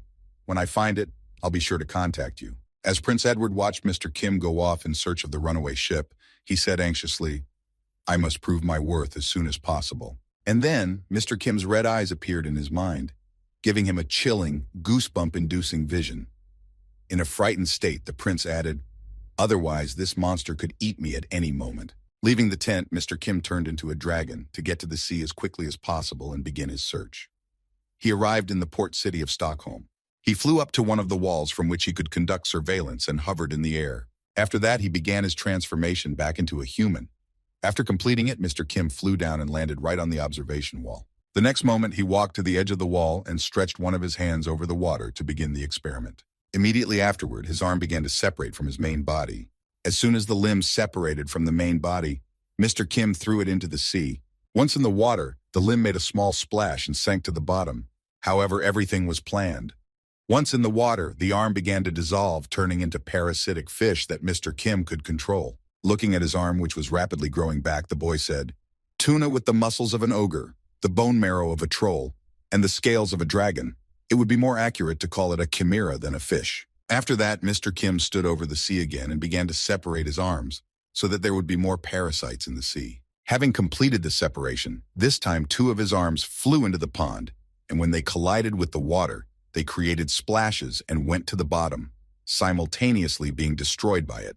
When all his chimeras scattered across the water, Mr. Kim said in an ominous voice, grow, devouring everything in your path, and report back immediately if you find any metal clusters. After receiving the instructions from their master, the chimera fish got red glowing eyes and swam in different directions to find the ship that had escaped from the boy.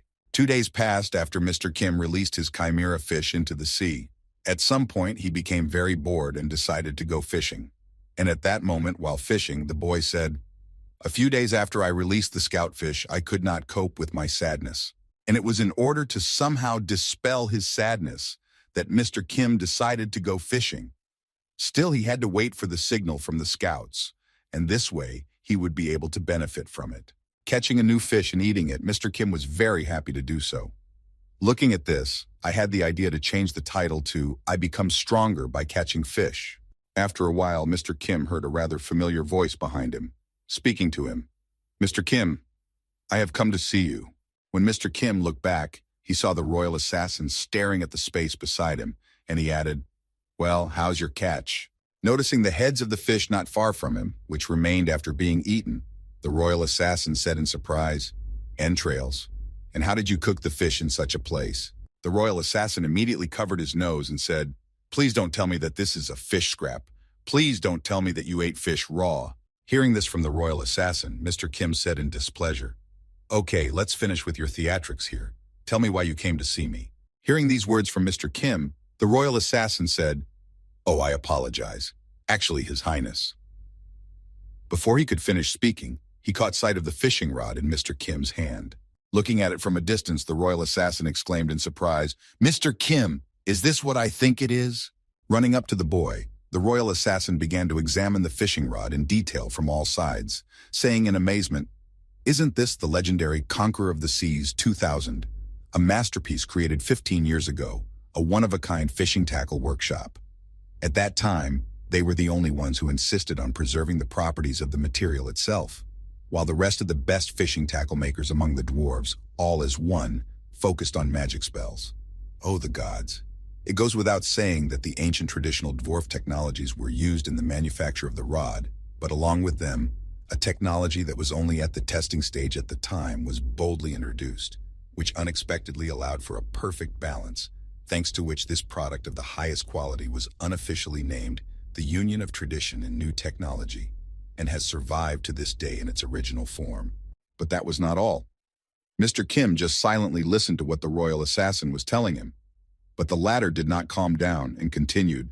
In fact, this is a very famous story about how everyone involved in business at that time focused more than necessary on innovations and despised ancient technologies, looked at themselves from the outside, and rethought the whole approach to work. As soon as this fishing rod was released into the world, they realized that first of all, they had to strictly follow the basics and only then put their brilliant skills on top. After listening to all those impressions, the surprise of the royal assassin who saw his fishing rod, Mr. Kim thought in confusion, "But I picked it up on the street. So this is what a male person who is fanatically passionate about his hobby looks like?" Immediately after these thoughts, Mr. Kim realized that it would be better to interrupt this verbal attack of the royal assassin, and stretched out his hand with the fishing rod and said to him, "Here, you can have it." Upon hearing this offer from Mr. Kim, the royal assassin exclaimed in astonishment, "This?" After giving his fishing rod to the royal assassin, Mr. Kim asked, "Was the prince looking for me?" The latter, beaming with happiness and forgetting why he had come, suddenly returned to reality and replied in confusion, "Oh yes, yes, I was looking for you." Looking at his legendary fishing rod, about which he told a whole story, the royal assassin spoke for a moment. "He has a question for you, a question. You need to come to the temporary camp." When he heard the directions, Mr. Kim grew wings and climbed the wall so that nothing would prevent him from taking off. Immediately afterwards, the boy took to the sky and quickly headed to the same temporary camp where the holographic projection of the prince was to talk to him. Looking after Mr. Kim, the royal assassin exclaimed in surprise, "Are you really sure you're giving me this fishing rod? It's non-refundable." Immediately after Mr. Kim did not respond to the royal assassin, he realized that silence was a sign of agreement. After that, he made himself comfortable on the wall and threw the hook into the water. Enjoying his new property, the royal assassin, who was beaming with happiness, said happily, "It's the best, just the best fishing rod." A short time later, Mr. Kim arrived at the temporary camp and hurried to his tent. Pulling back the entrance cloth, he spoke as he entered. "What's the matter?" Hearing that he was already there, Prince Edward immediately spoke. "Oh, you have arrived. I'll get straight to the point so as not to waste time." Immediately after that, Prince Edward began, "Brother, to tell you the truth, the strongest feeling I have for you is fear. But at the same time, I feel trust in you as an ally and friendship as a person from the same world as me. That is why I will never lie to you." After hearing this sermon from Prince Edward, Mr. Kim said in displeasure, "Let's get to the point." Hearing Mr. Kim's request, Prince Edward coughed and then said, "Ah, yes. I will ask you just a few questions. Recently, the catch of strange monster fish has decreased across the continent. Imagining roughly what those fish that eat everything in their path are like, Prince Edward said, terrible creatures that tear through any nets and even swallow hooks. Are these... Did you do this?" Hearing this question from Prince Edward, Mr. Kim thought about his chimeras. "I only ordered my detached limbs to find the ship. This is the result of their own decisions. In that case..." Immediately after his thoughts, Mr. Kim spoke confidently, "No, it's not me." Hearing this answer from Mr. Kim, Prince Edward asked in confusion, "Really?" The next moment, Mr. Kim said thoughtfully, "It has nothing to do with me. The creatures I gave birth to acted of their own free will." Hearing these words from his friend, Prince Edward thought angrily, "Fuck, that's what we're talking about now. They're really hurting the whole continent." Accepting this, Prince Edward let it go and continued, "Okay then, let's forget about it. My next question. 2 days ago, fishmen began to appear in the seas of the kingdom of Albaflume. After reporting the appearance of new monsters, Prince Edward added nervously, 'However, this is not a familiar race of fishmen demons. The problem is that they look too strange. Because of them, the kingdom of Albaflume has declared a state of emergency. Immediately after this announcement, Mr. Kim said, "I'm sorry, I did nothing but fish."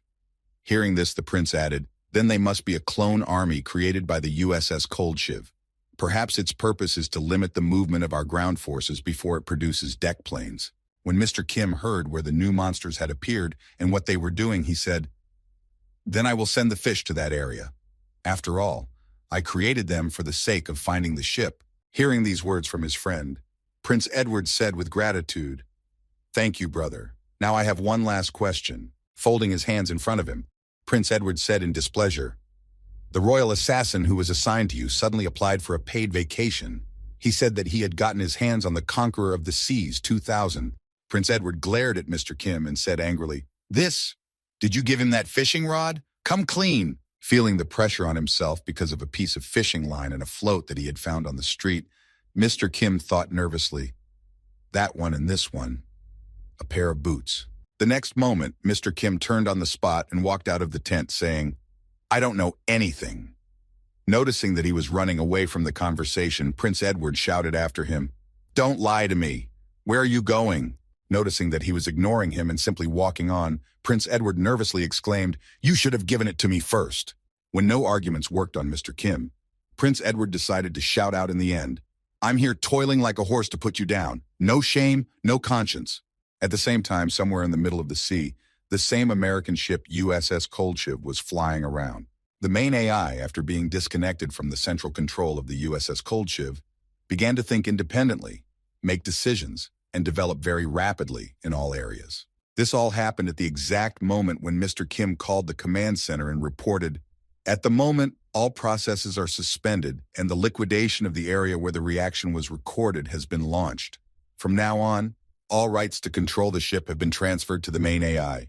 Even if those extraordinary measures caused huge damage to the power supply and led to a large amount of data loss. However, the last recorded data on the demon race has not disappeared. And besides the deep sea fish that live in the seas, they were just great material for research and crossbreeding. And so, combining demons and fish, he created clones of fishmen. When the fish clones were ready and began to rise to the surface, they naturally met people. They, in turn, noticed the monsters and screamed in fright, "Chew monster!" Trying to kill one of them, one of the sailors took out his pistol and fired at it. But the bullet, hitting the head, simply bounced off without causing any harm to the demon.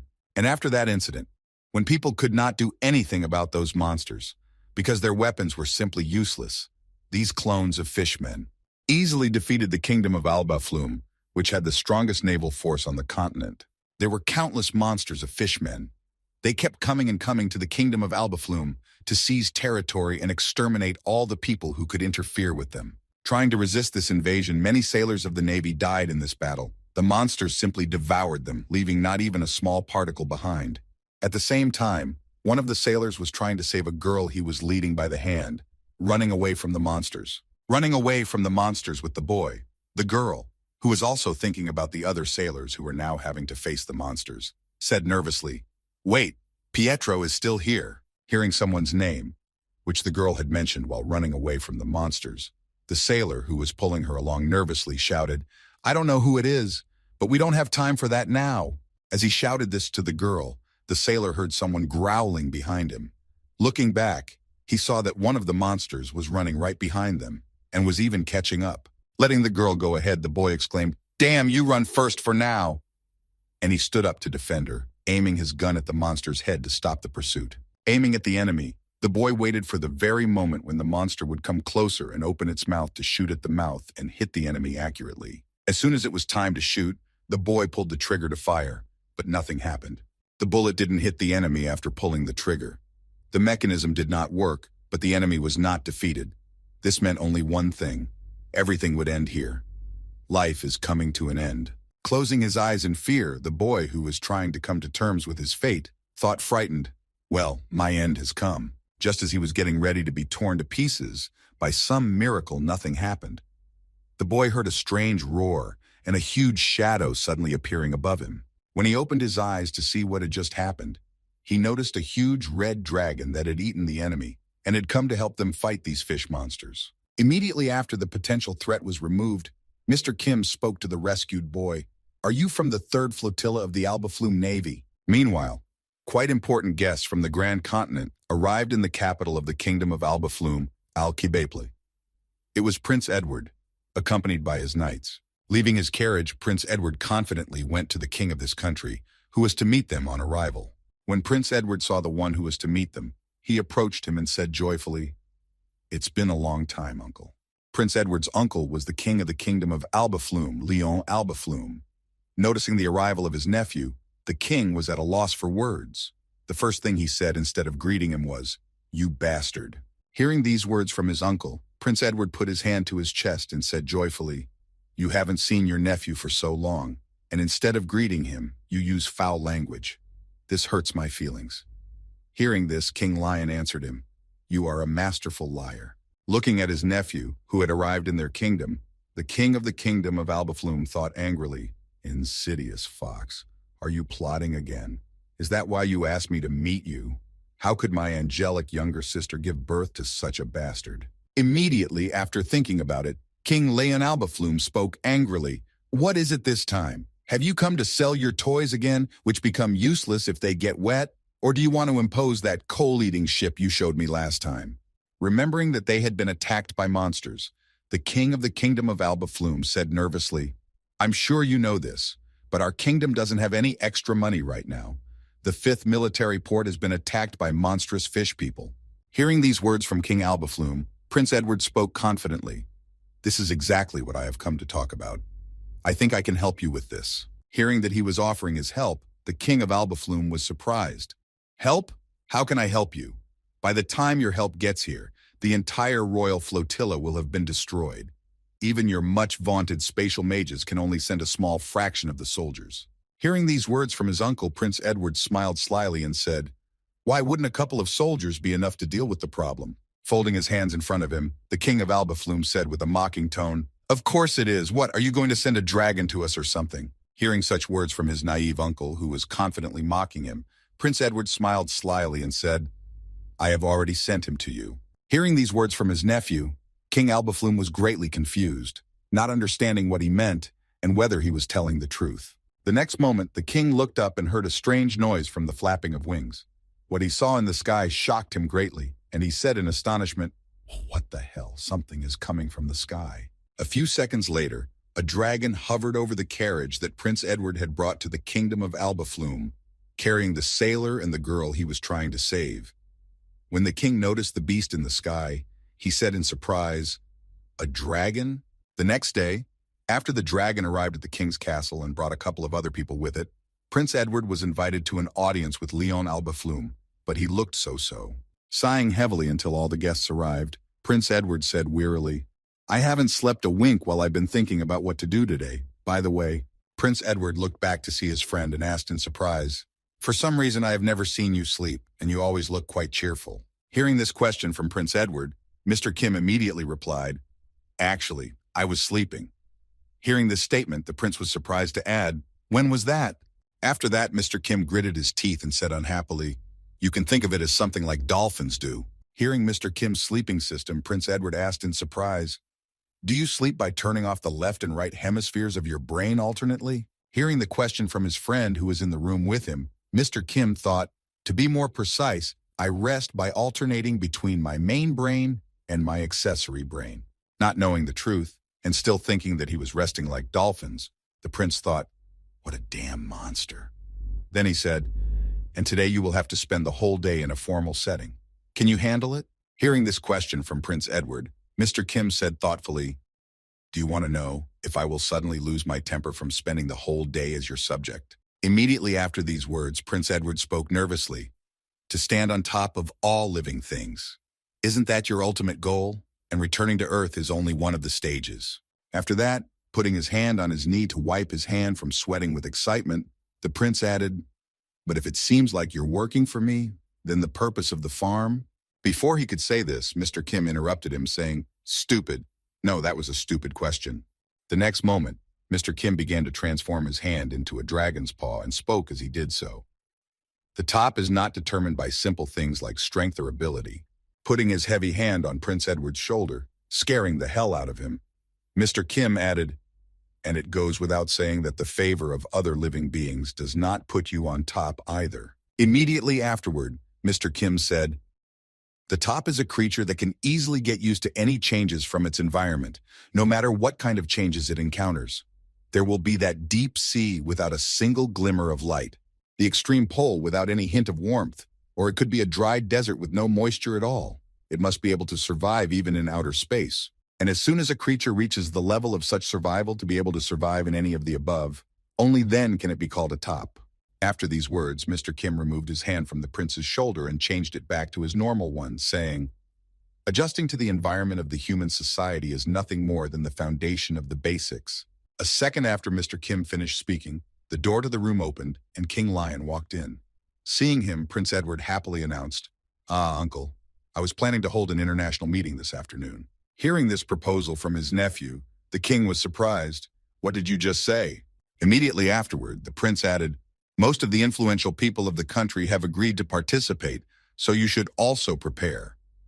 Hearing this, the king nervously exclaimed, "You bastard! Why are you telling me this only now?" Hearing these words from his uncle, Prince Edward spoke confidently. "If I had told you beforehand, you would have thought of asking for help at the meeting, right?"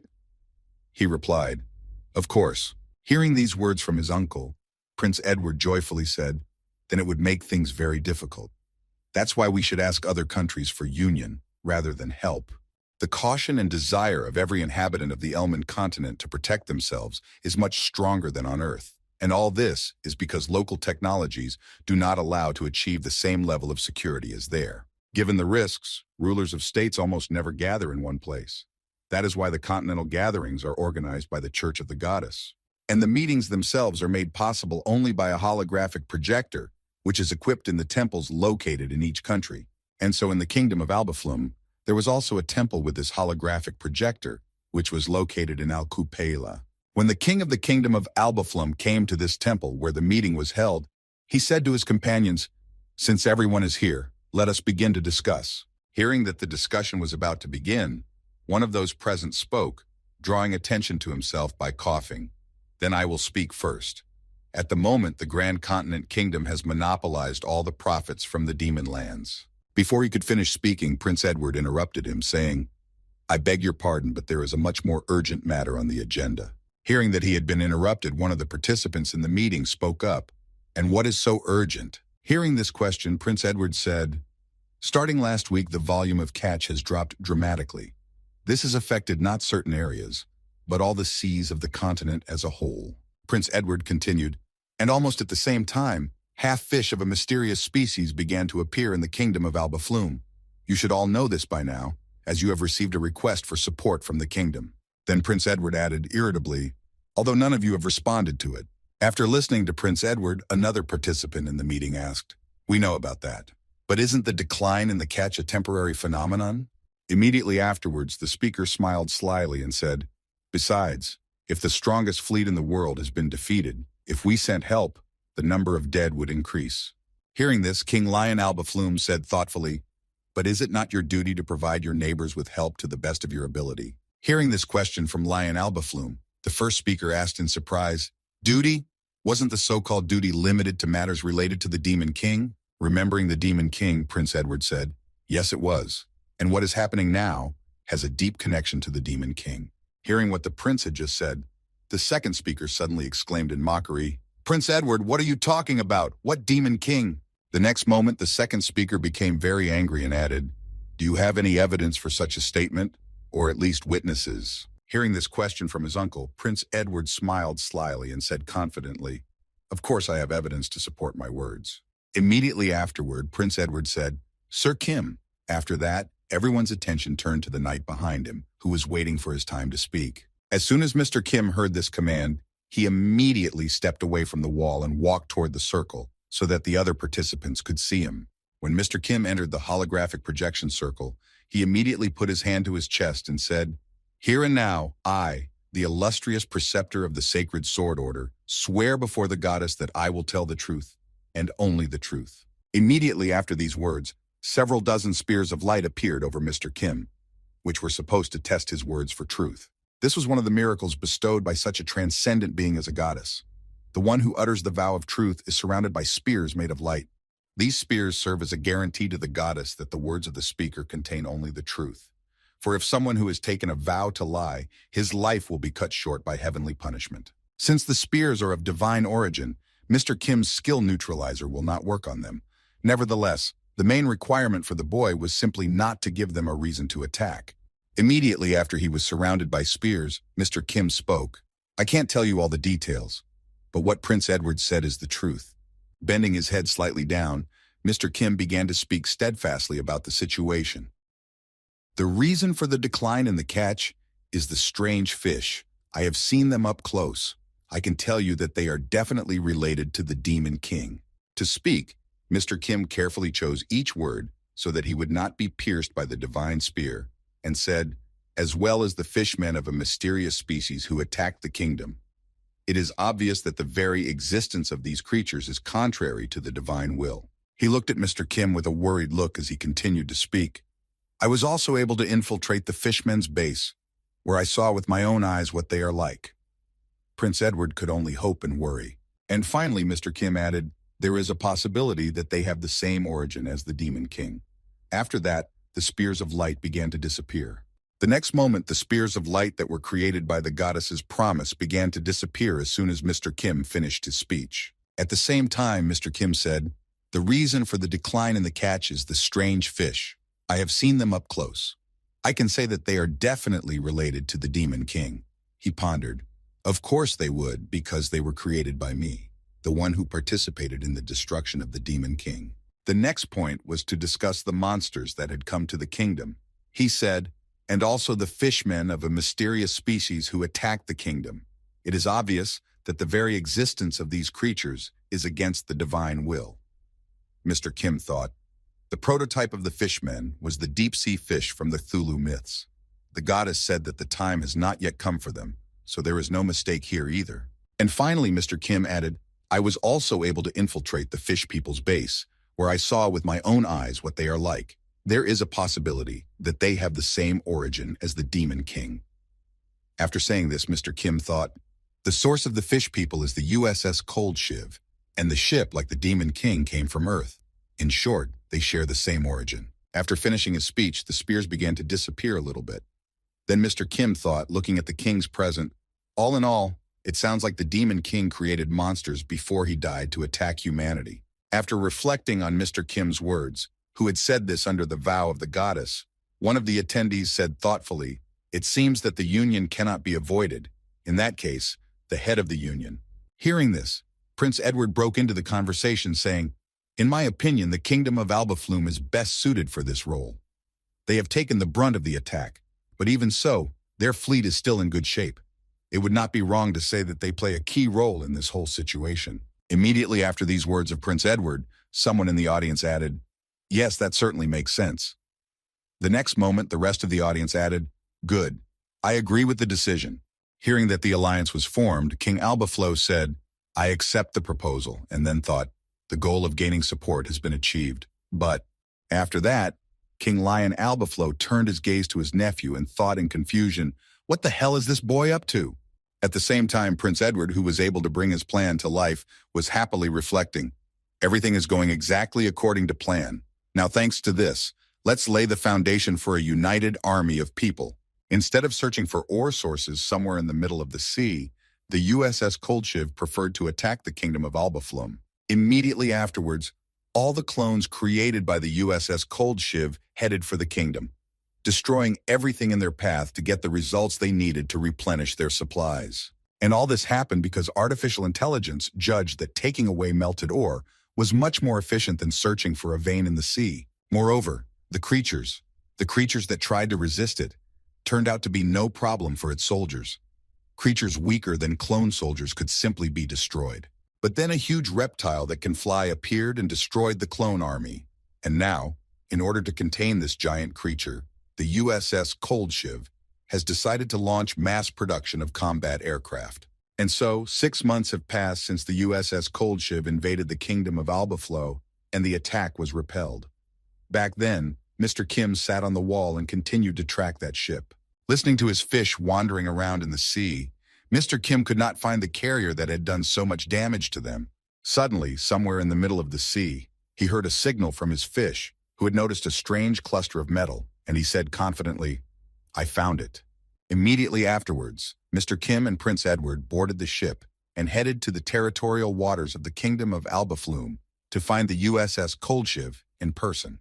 When the Albaflo ship approached the desired location of the USS Koldshiv, Prince Edward informed the captain, "Grand Admiral, the time has come." Hearing these words from Prince Edward, Grand Admiral Azidmid, Commander-in-Chief of the Combined Naval Forces of the Elman Continent, said, "I understand." Immediately afterward, the Grand Admiral thought nervously, "Well, we are finally attacking the main military camp of the fishmen and fish monsters." The next moment, the Commander-in-Chief of the Combined Naval Forces of the continent, Elman, confidently shouted to his subjects, "Send the steamers out for reconnaissance." When the steamers were sent to reconnoiter the situation, the Grand Admiral thought, "The United Army has received all kinds of support from the Grand Continent." Recalling all that the kingdom had provided them, the Admiral added, "Starting with coal-fueled steamers and powdered firearms."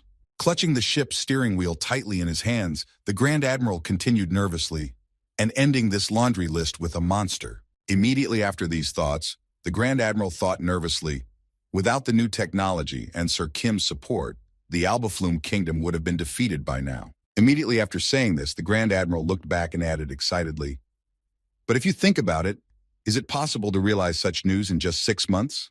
Prince Edward, he is a very suspicious person." After a while, a shout was heard on the deck of the ship announcing, "Grand Admiral, urgent, our steamers have returned." Hearing this, the Grand Admiral hurried to the bow of the ship to see what news they were carrying, and noticing the sign, he exclaimed in confusion, "This cannot be! Steamboats returning from reconnaissance if they carried a red flag, which meant something very bad." Seeing it, the Grand Admiral added in fright, "A red flag?" This red flag meant only one thing, that an emergency situation had arisen during the reconnaissance, and they simply had no choice but to return. And this emergency was due to the fact that one of Mr. Kim's particles turned into a giant monster and began its battle with the fighters created by the USS Koldshiv. At the same time, the entire fleet was watching this situation through a crystal ball that recorded the latest events that took place at sea during a reconnaissance on the steamers. After demonstrating what was happening there, one of the sailors said nervously, This is the last recording we received. You can see for yourself what was happening there." Noticing what was happening somewhere in the middle of the sea, the deck was dead silent, when suddenly someone spoke up, "How is this possible?" Immediately afterward, a sailor, frightened by the events, exclaimed, "We should definitely retreat." Hearing this suggestion from his subject, the Grand Admiral nervously said, "Don't talk nonsense." Trying to calm his subject down, the Grand Admiral added nervously, "On the contrary, it may even be our only chance of victory." Before he could finish, he suddenly noticed the dragon that Mr. Kim had transformed into on the bow of the ship, and nervously asked, "Sir Kim, why did you suddenly change into a dragon?" Ignoring the words of the Grand Admiral, Mr. Kim jumped off the ship and went to the very place where the same events had taken place. Unable to understand what had just happened and why Mr. Kim had not reported to him, the Grand Admiral exclaimed in alarm, "What is this supposed to mean?" Immediately afterward, the Grand Admiral looked back at Prince Edward and said angrily, "Prince Edward, do you realize the current situation? Are you going to let Sir Kim do as he pleases when it is so important for us not to make any mistakes?" Hearing the remarks from the commander of the Unified Army's Navy, Prince Edward spoke confidently, "I know both the true origin of the octopus monster and the current situation." Immediately afterward, Prince Edward smiled and said, "That is exactly why I sent Sir Kim." And I nervously thought, "Damn it, I'm going to have to trust this damn monster."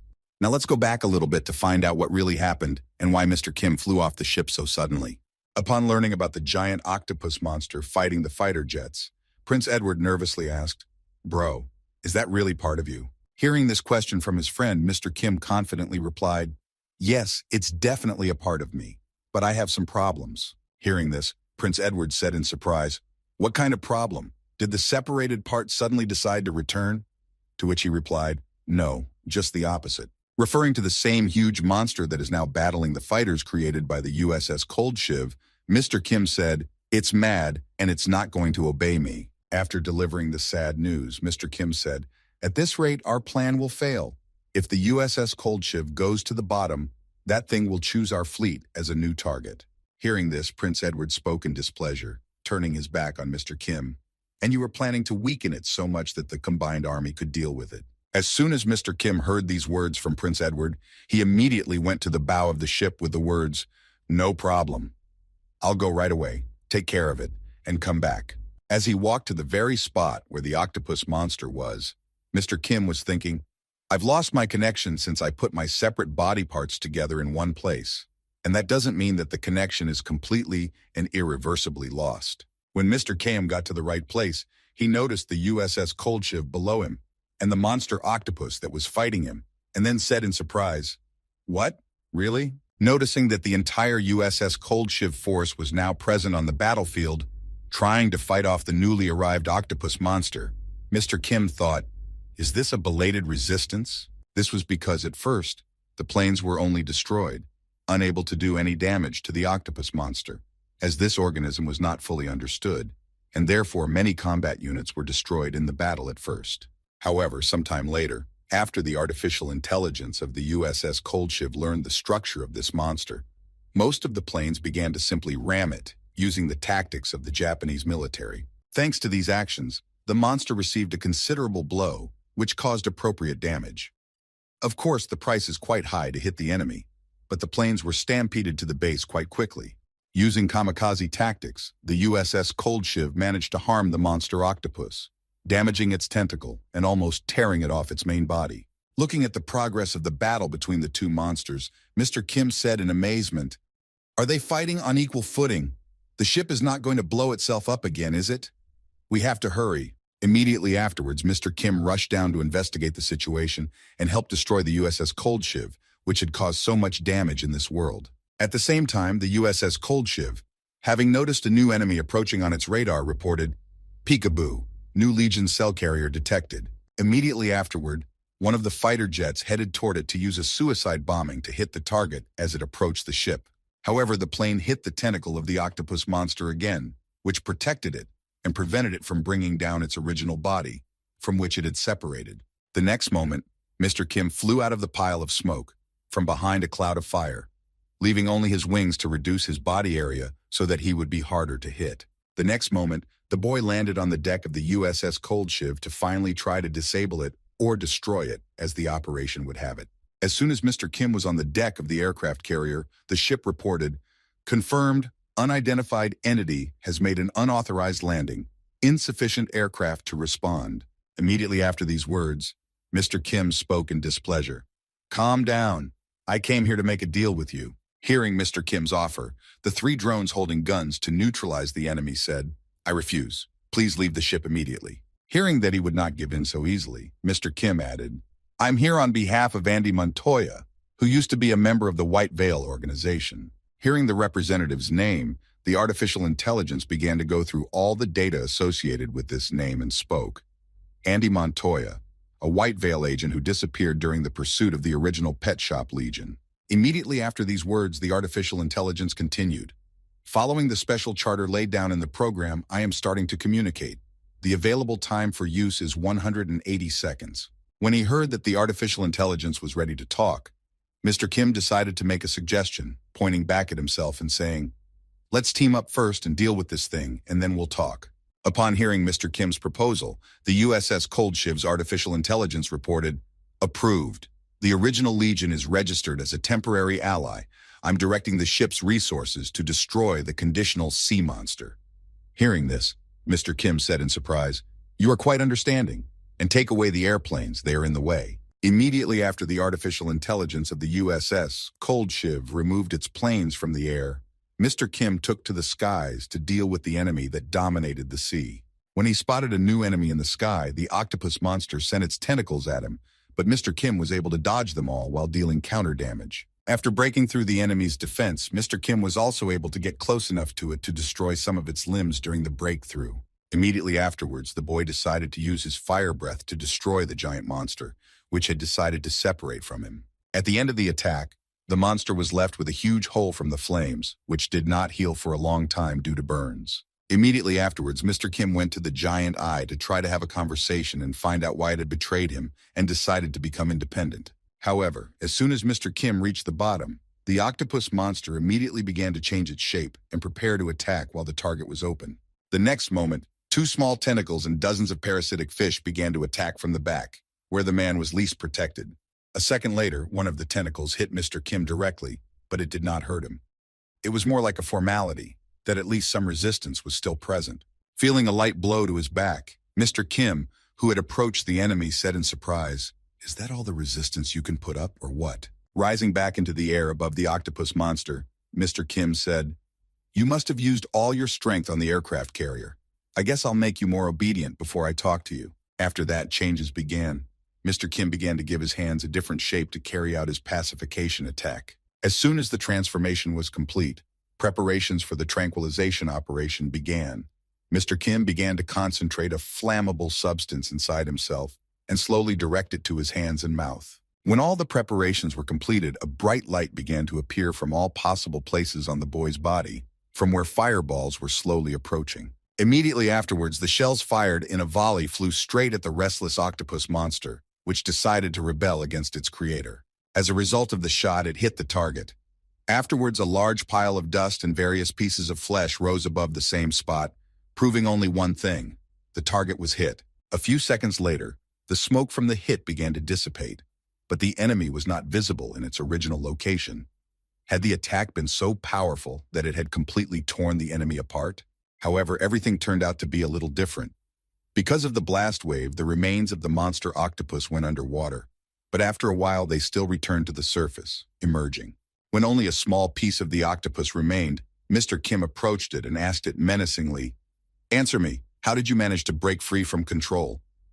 But there was only silence in response. After some time of silence, the octopus monster finally decided to speak and said, "You better ask your conscience about that, you son of a bitch." Immediately after these words, the octopus monster, torn to shreds, spoke with displeasure.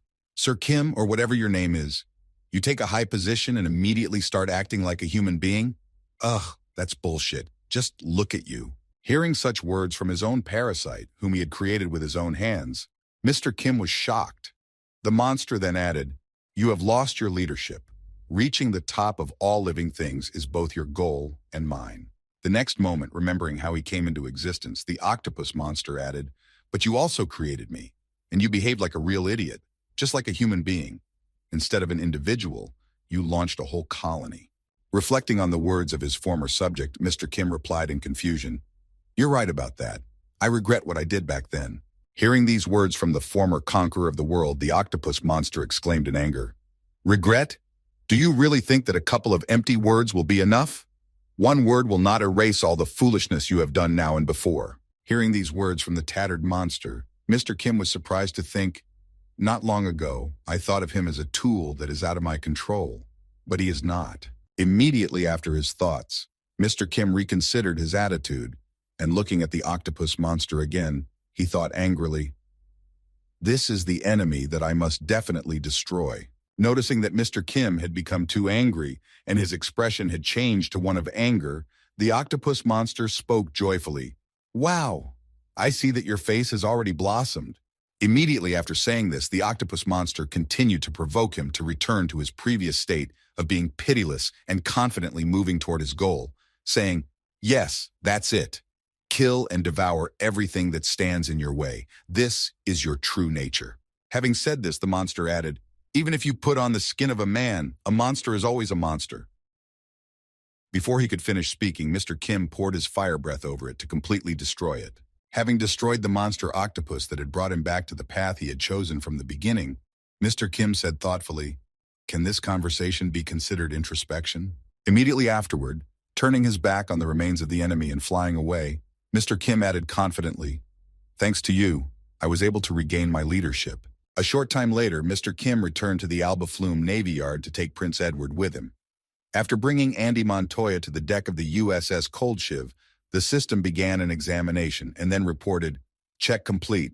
After completing the examination of the person Mr. Kim brought with him, the system said, "The individual is identified as Edward Grand Continent and Andy Montoya. Therefore, the right to operate the ship is transferred to Agent Andy Montoya, the only currently confirmed U.S. citizen." Hearing that in just a few minutes he had gained access to the controls of this war machine, Prince Edward said in amazement, Is it really that simple? Immediately afterwards, the prince smiled slyly and said in an ominous voice, "Well, then I will take everything I need from here." Sometime later, after Prince Edward had gathered everything he needed on that ship, the two boys headed back to their navy ship, Alpha Bloom. Once aboard, Prince Edward, standing at the bow of the ship, happily told his friend, "Thanks to this affair, we have come out on top, having received even more than we expected." Looking back at his companion standing behind him, Prince Edward added happily, "The other races refused to interfere in the war because the humans themselves had encroached on the demon lands, and the rest of us won by human effort alone, which united us and gave us confidence." After these words, Prince Edward added happily, recalling what they had collected on that ship. "In addition, we were able to quietly take over the cloning devices that were aboard the USS Cold Shiv and the supporting technological equipment." Immediately afterward, Prince Edward added happily, "And now we have virtually inexhaustible material for the same purposes. Just wonderful." Prince Edward looked at his friend who had made it all possible and said with satisfaction, "We will even exceed the plan." To which Mr. Kim replied in an indifferent tone, "Lucky you." After discussing these issues with his friend, Prince Edward nervously asked, "By the way, bro, have you found the cause of your unit's frenzy? If the problem is solved, we could use them as a naval fighting force." Hearing this suggestion of using his parasites, Mr. Kim responded categorically, "I will not make them anymore." Hearing these words from his friend, Prince Edward asked in surprise, "But why? It is a pity to lose such a powerful army. If it comes down to price, I can pay it." Immediately after Prince Edward's offer of payment, Mr. Kim said thoughtfully, "The price, you say?" Recalling his family one who were ruthlessly murdered when they were completely innocent, Mr. Kim said, "You know very well that after that one particular incident, the atrocities of the pet shop began to escalate rapidly." When Prince Edward heard Mr. Kim say this, he was frightened. But I was responsible for that, so of course I know." "What is it?" As soon as Prince Edward asked him what he meant, Mr. Kim spoke menacingly, "The price for this is very high. This is the price for crossing the line, and I will have to pay very dearly for it." When Prince Edward heard these words from his friend, he nervously asked, "Is my request on the same level as the one event?" Hearing this, Mr. Kim replied, "No." Hearing this answer from Mr. Kim, Prince Edward put his hand to his chest and breathed out a sigh of relief, calming his anxiety. Immediately afterward, Mr. Kim added in an ominous voice, "Go higher." Hearing his friend's words, Prince Edward began to break out in a cold sweat as he realized how badly he was in trouble. Having been informed of the price Prince Edward would have to pay, Mr. Kim thought, "Back then, I gave up the essence of a human being, but I had the essence of a monster to replace it. But now, I have only the essence of a monster." Trying to change the subject so as not to build up the tension, Prince Edward said, "Interesting. Oh, that's right. My coronation will take place next week, and I will tell you the general plan of action." Changing the subject, Prince Edward thought, frightened, "I'd rather we didn't bring up this very subject again." Looking behind Mr. Kim, who was heading for the ship's hold, the prince added in his mind, "I don't want to die too soon." After some time, Mr. Kim finally arrived back from his sea business trip to the Grand Continent Kingdom. Now the events are taking place in the main square. Preparing for his coronation, Prince Edward saddled his horse and slowly walked to the main church building where he was to be crowned. Passing by his people who were frozen in anticipation, Prince Edward slowly continued his journey, head down. And at the same time, among the ordinary people, one could notice an old acquaintance, a former bard who now worked as a reporter for the Daily Enman, Felina Greensmith. Remembering Mr. Kim with fear, she thought, "I was always getting into trouble when I met the man, and that's why I changed jobs. Now I will definitely not have to cross paths with him." While the girl was thinking, Prince Edward had already reached the main building and confidently walked toward the priest who was waiting for him at the top. When the prince appeared in front of him, the priest joyfully announced, holding the symbol of royalty in his hands, "The crown of the Kingdom of Grand Continent has found its rightful lord." Immediately after these words, the priest placed the crown on the head of the prince, who sat down before him and bowed his head. Then the priest added, "Listen, from this moment on, a new king of the Grand Continent has been born." Immediately after the coronation of the new king of the Grand Continent, Mr. Kim appeared in the square next to the prince and the priest, pulled his sword out of its sheath, and raised it above him. The next moment, the young man shouted to the common people in a commanding tone, "Rejoice in the birth of the new king of your kingdom." When Felina Greensmith saw which knight had given the order to praise the new king, she exclaimed in surprise. What is he doing here? Why him again? As she continued to stare at Mr. Kim, who turned out to be a close associate of the king, she thought to herself, again, it's the same person again. She ran out of the crowd to prevent some kind of disaster that happens every time they meet, and she thought in confusion, I need to get out of here as soon as possible. I'm sure something will happen. As soon as she thought of an incident, a loud explosion sounded behind her. The coronation of the new prince of the Grand Continent Kingdom was disrupted. Some kind of trouble had happened again. Immediately after the loud sound, the girl looked back in confusion to see what had happened. This time, the same trouble that always happens when Felina Greensmith meets Mr. Kim was a mysterious explosion that occurred right during the coronation. This tragedy claimed the lives of a large number of aristocrats and high-ranking officials. King Edward was also injured and fell into an unconscious state. Due to this unusual situation, which occurred during the coronation of the new king of the Grand Continent, the conduct of state affairs was entrusted to Lord Protector Sir Kim. This boy got up on his own and got out of the rubble even after that powerful explosion. His armor was just incredible.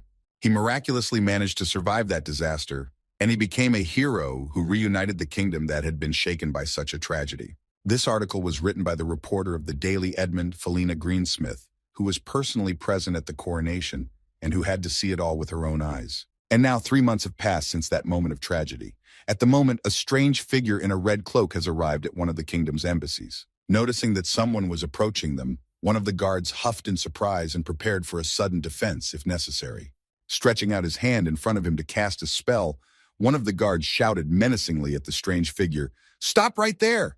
After illuminating the strange cloaked figure from all sides, the guard added menacingly, "A diplomat of the kingdom of Elfiri lives here, Miss Amelia. On what business have you come here?" Immediately after that, the strange figure reached for her hood and pulled it off. Under the red cloak was none other than Mr. Kim himself.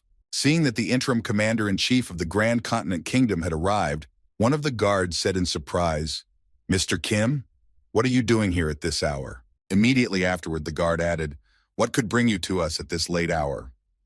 Before he could finish, his head flew off his shoulders. Seeing that his comrade had been killed, the other guard exclaimed in fright, "Sir Kim, what does this mean?" Before the other could finish his sentence, Mr. Kim's dragon-like hand reached out to him. In the next moment, the two guards protecting the elf diplomat were killed, but they were not to prevent Mr. Kim from continuing his plan. A few seconds later, Mr. Kim walked inside the Alfiris embassy, located in the capital of the Grand Continent, Santo Almaruz. The next moment after that, an explosion ripped through the entire building, shattering all the windows and killing almost everyone inside. In the end, there was only one person left who was most interested in Mr. Kim. It was the very elf girl, whose head could be considered suitable for sacrifice on the altar of return. This girl was a diplomat of the Kingdom of Elfiris and a secret agent. She was one of a pair of twins of the royal family of Luxor, Elamia Elfiris. This girl lived on the territory of the Grand Continent, and at first glance she was acting as a diplomat. But behind this well-intentioned mission was an active spy. Standing right in front of Mr. Kim's face, the girl thought in confusion, "I was the one who organized the terrorist attack at the coronation to remove the most important obstacle for our kingdom, Prince Edward." Immediately after these thoughts, the girl leaned on her arm because she could not stand on her own due to her injuries and added, "And as a result, the assassination attempt failed. But I am sure that I did not leave any evidence that could lead to me." After she finished her thoughts, she looked up at Mr. Kim and said in surprise, "How did you know that?" Hearing this from the girl, Mr. Kim was surprised to hear her say this. "Huh? What? Really? So you were really the one who caused the explosion? It's not that I knew when I was aiming for you. It's just that you're the most convenient target." The next moment, Mr. Kim also added a line from Prince Edward. "If I had someone more suitable than the elves, I would have taken them out first." That's what Prince Edward said. Hearing the line that Prince Edward had said through Mr. Kim, the girl asked in confusion, He said that? Has King Edward come out of oblivion?" Hearing this question, Mr. Kim imagined a clone laboratory and said, "No, he was using his double from the very beginning. He never went into a coma." Hearing that he had removed all options from the very beginning so that he could not be removed, the girl exclaimed in anger, "What? This is simply not possible." Immediately afterward, Mr. Kim changed the shape of his hand to a dragon's and said in an ominous tone, "This conversation has gone on too long." Hearing this news from Mr. Kim, the girl was confused. "I need to tell my kingdom immediately." Putting her hand on the floor, She began to create a magic crown for the spell and thought, now I will try to create a loophole somehow. As soon as she thought of this, a huge gush of flames covered her head, taking away all chances of survival after such an attack. After such a sudden attack, the girl did not even have time to do anything to create a loophole to transmit information to her kingdom. After killing the girl on the spot, Mr. Kim angrily thought, well, now it's time to take the first head that was placed on the altar for my return to Earth. And at the same time, somewhere in the square, Prince Edward came out in public to show everyone that he was alive. When the people saw their king, they shouted with joy, a prince, or rather the king. He has woken up from his sleep. Immediately after the people quieted down, Prince Edward, who was wrapped in bandages, said, the dastardly plot of the elves has been suppressed. However, this time we managed to burn only the melon from their outposts. To completely remove the threat to humanity, I will punish all the remaining elves. Standing on the stage in front of the square, where the people of his kingdom had gathered, Prince Edward confidently announced, for the sake of a peaceful and safe society. When the prince finished his speech and turned back, Mr. Kim noticed how he was dressed and said, you're quite a good liar. You're quite a good liar for someone who hasn't even lost a hair on his head. Hearing Mr. Kim say that, Edward the rabbit replied happily, after all, I am fooling the whole nation. It goes without saying that the performance should be at the highest level. Immediately afterward, Prince Edward began to tear off his bandages and said in an ominous voice, a military buildup and a pretext for war. I have gathered everything I need. All preparations are complete. Arriving in the kingdom of Grand Continent, the current king of the Elf Kingdom angrily exclaimed, King Edward, what the hell are you doing?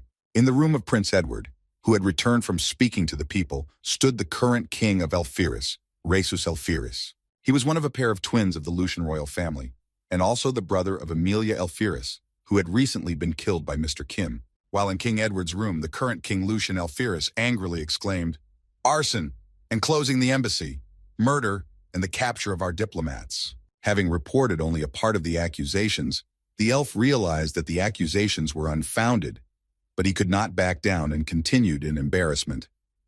And yet they are all unfounded accusations.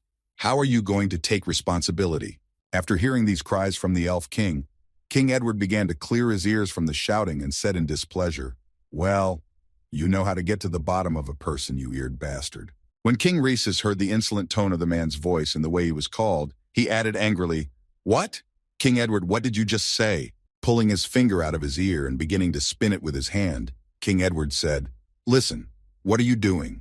A king and a king.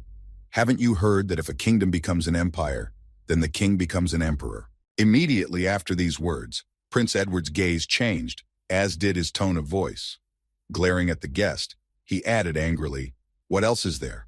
Unfounded accusations? Did you really think I wouldn't find out about your cheap tricks? Hearing this from King Edward, Rhesus Elfilis replied nervously, you are out of your mind. Amelia, or rather the ambassador of our kingdom, what happened to her? Receiving the question from his not-so-respected guest, King Edward smiled ominously and replied, oh, are you talking about that woman with the ears? I wanted to take care of her corpse at least, but, you know, it was in such a terrible state. Seeing the horror that gripped King Rhesus when he heard of his sister's death, King Edward added with a sinister smile, I am truly sorry I could not show you. Clutching the elf king's staff in his hands, Rhesus Elfiris, barely able to contain his emotions, said angrily, shameful servant, how dare you? You will be paid in full. Hearing what King Rhesus had said to him, King Edward added joyfully, oh, you are going to pay for all the time you have been taking full advantage of the kingdoms of men? It is good that you have volunteered to pay the tax, but even I would be ashamed to take the lives of my brother and sister together. Immediately after these words, the king of the elves shouted in anger, then this is war! The next moment, King Rhesus Elfiris gripped his staff so tightly that it cracked and added, I declare war on you, you insignificant insects. King Rhesus Elfiris had two completely opposite feelings in his head, irresistible rage and absolute composure. And even so, he could control himself to a certain extent. Immediately afterward, the king of the kingdom of the lions returned to his home and immediately gathered his army.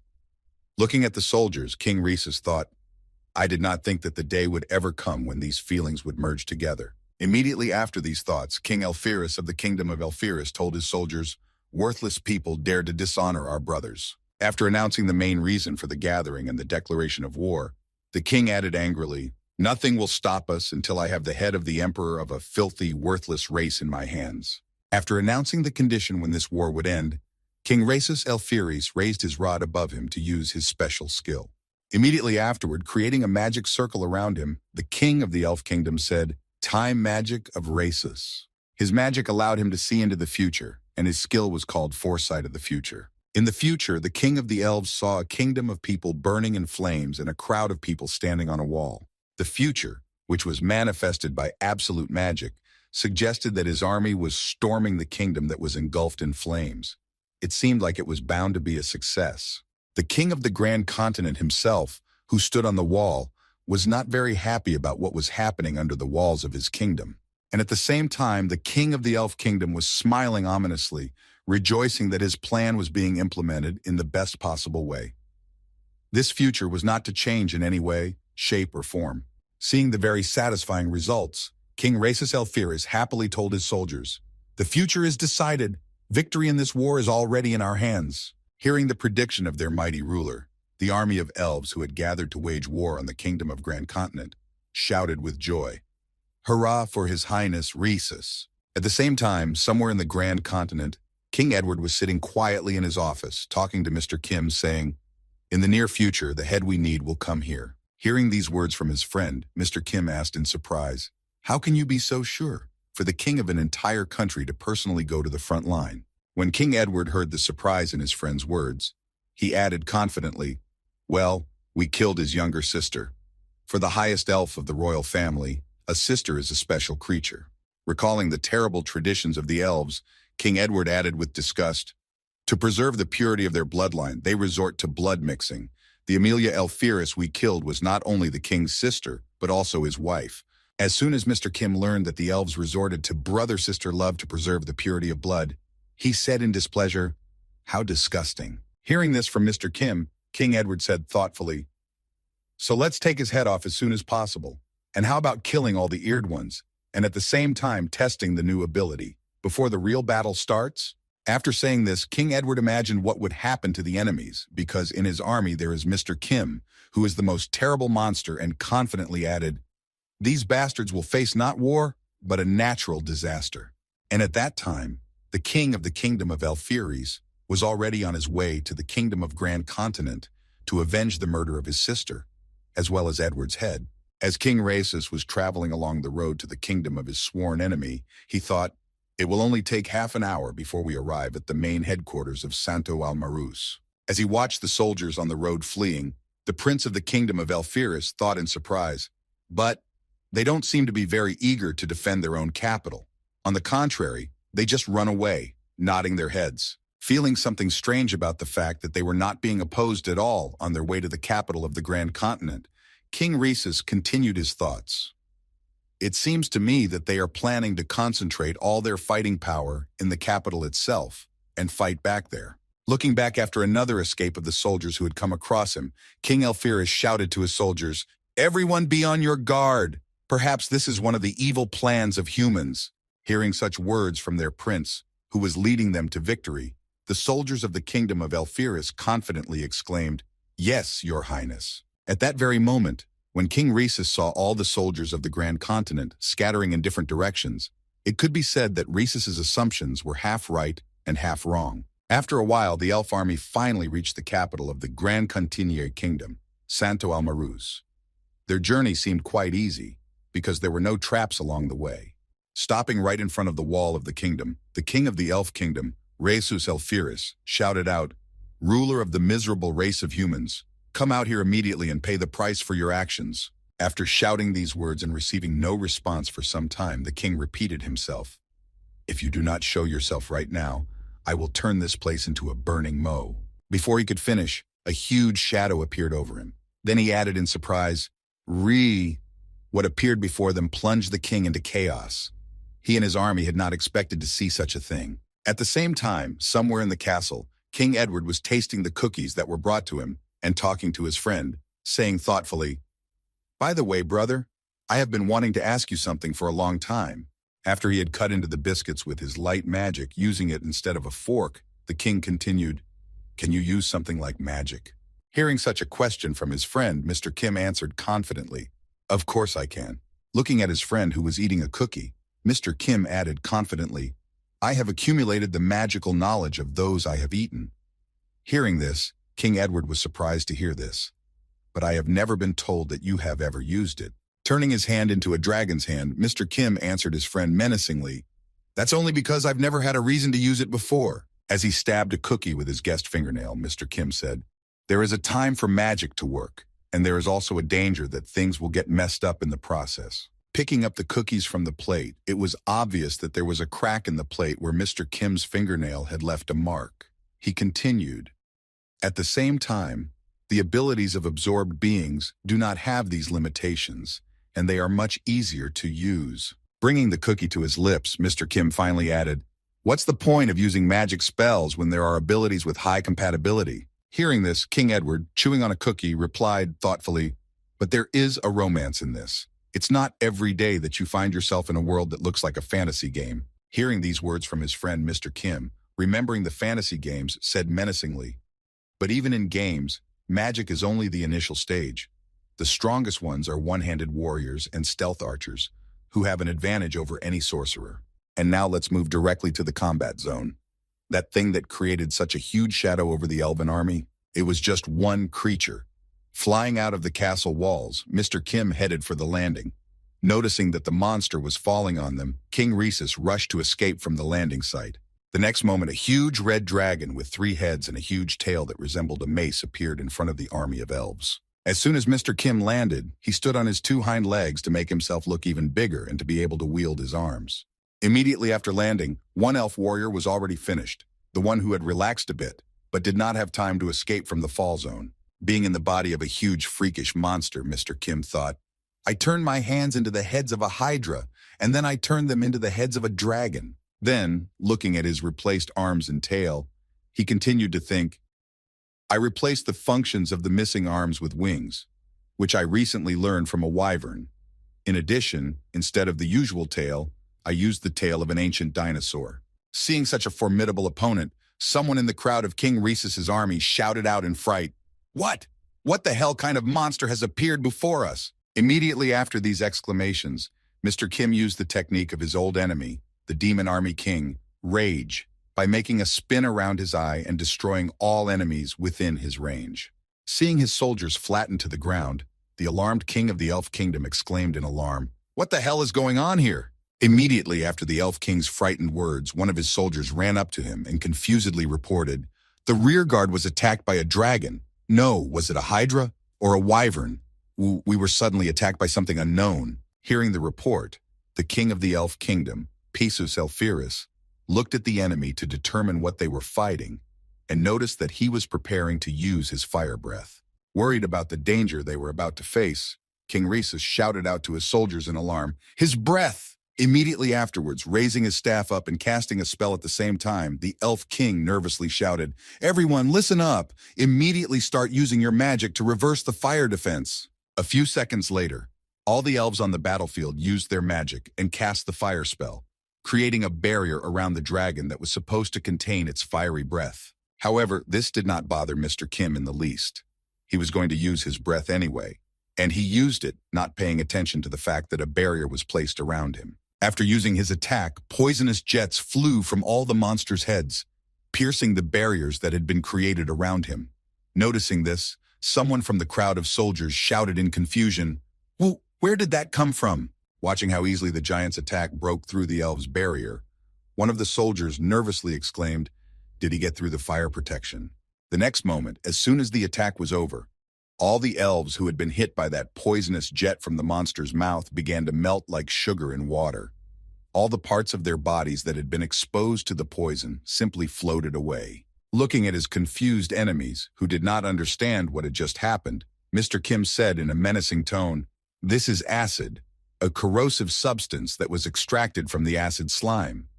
It has nothing to do with fire, which is why your shields are useless. Immediately after these words, preparing for the next volley of dragon's breath, Mr. Kim told his enemies, But now there will definitely be flames, so you better defend yourselves against the next attack as follows. Immediately after that, Mr. Kim covered the elf warriors who came to avenge the death of their princess with a powerful dragon's flame. which burned to ashes all who got into its jet. Seeing how quickly his army was shrinking exponentially, the embarrassed king of the Elf Kingdom said in fright, "This is simply impossible. It can't be." Looking back at his comrades burning in the flames of hell, the king of the kingdom, Rhesus Elphiris, said in amazement, noticing the same picture from the prophesied future, "This is exactly what my skills showed me." Immediately afterwards, the Elf King looked for King Edward, who was standing on the wall to check if everything was exactly the same, and thought, then his expression is from the future. At the same time, King Edward of the Kingdom of Grand Continent exclaimed in dismay, "That damn monster! He's become an even more terrifying and dangerous monster." Noticing that everything was exactly the same as in his prophecy, the king of the elves, Rhesus Elphiris, thought in surprise, so this fear was not caused by elves. Then his head began to fog up with insanity and madness, and Rhesus said, "Bugaga, even with the ability to see the future, to turn into this." Immediately after these words, the Elf King's face showed the same crazy smile that was in the prophecy. Although it seemed successful at times, in reality everything turned out to be quite different. Clutching his royal staff tightly, King Rhesus Elphiris said in a frantic voice, "It was all my carelessness, the fact that I received a logical ending." Immediately after these words, the king decided not to waste time and to go to battle against such a powerful opponent on his own. Immediately after making this decision, Rhesus jumped off his horse. Jumping high up from his steed, the Elf King headed straight for the giant monster that was mercilessly destroying his army. Immediately upon approaching the enemy, the Elf King began to cast one of his spells to strike the enemy. As soon as Mr. Kim heard the strange noise, he immediately looked up and saw Rhesus Elphiris, who was rapidly approaching him. As soon as the enemy was spotted on the horizon, Mr. Kim immediately ducked down and, taking a fairly stable position, prepared to strike with his tail. As he continued to approach the enemy, the king of the Elf Kingdom, Rhesus Elphiris, did not even think to dodge or defend himself, as he was too confident in his skills. Immediately after the enemy launched a counterattack, swinging his giant tail, the king pulled his staff in front of him and shouted, using his most powerful spell, "Slow down time." Immediately afterward, Mr. Kim's tail froze for a second in place after he used his magic. Everything was done to play along with the enemy and allow him to get a little closer. Noticing that he suddenly froze in place, King Rhesus Elphiris confidently exclaimed, "This is time dilation magic, which was cast on you 7 times. As King Rhesus came closer, he continued, "With this level of time suspension, she won't even be able to move." Before he could finish speaking, the monster's tail reached him and knocked him down. The next moment, the elf prince was pushed into the ground with the fierce force that Mr. Kim had put into his punch. Groaning from the battle after such a hard landing, the Elf King Rhesus said in confusion, "How is this possible? Why didn't my magic work on you?" Hearing this from his opponent, Mr. Kim said in a menacing voice, "Your skills will not work on me."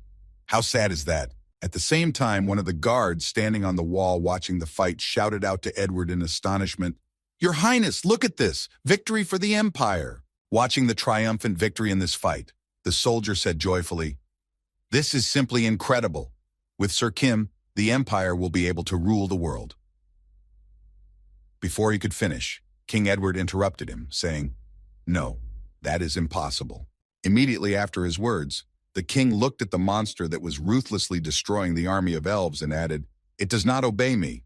All of his actions are dictated by the agreement, and if it is suddenly violated," after telling that he and Mr. Kim have an agreement, King Edward, imagining what could happen if it is violated, added nervously, "The claws of this monster will be pointed at us." Immediately after these words of King Edward, a powerful explosion followed, which destroyed the remnants of the elf army, as they remained after such a cruel, one-gate game. And now let's move to the kingdom of Elphiris, where the elder brother and also a candidate for the throne, Lucian Lucidus Elphiris, was located. His whole life consisted of a series of endless losses. He constantly had to live with the fact that he was compared to his 2 younger brothers and sister, who in their years had achieved much higher and better results than he did. His greatest achievement in his life was the destruction of a Hydra, which Mr. Kim helped him destroy with Ray Honen's Perkrid, and gave one of its heads as a trophy to Lucian. However, upon his return to the kingdom, his glory was still eclipsed by his younger brother, who arrived a little later and brought with him the body of a dead dragon that he had defeated on his own. But nevertheless, the destruction of the Hydra was also quite a good achievement. And in the end, he just accepted the reality and had a quiet tea, while his younger brother went to war against the Grand Continent. Lucian Lucatus Alfieri's current position was Senior Political Advisor. As the title of the position suggests, he was in charge of giving everyone his political advice on various issues. But now let's think about whether the post of political advisor was really necessary for his younger brother, Rhesus, who was able to foresee the future. As expected, this post was just for show. After reflecting on his sad fate and what he should do with his life, Lucian, having finished the tea party, went out into the backyard and breathed in a full chest of fresh air and said sadly, "How sad." Immediately after his older brother calmed down and breathed in the fresh air, he clenched his hand into a fist and thought happily, "As soon as I gave up my thoughts about the throne, my heart immediately felt lighter. I remember someone saying that this is the spirit that is not burdened by the world's goods.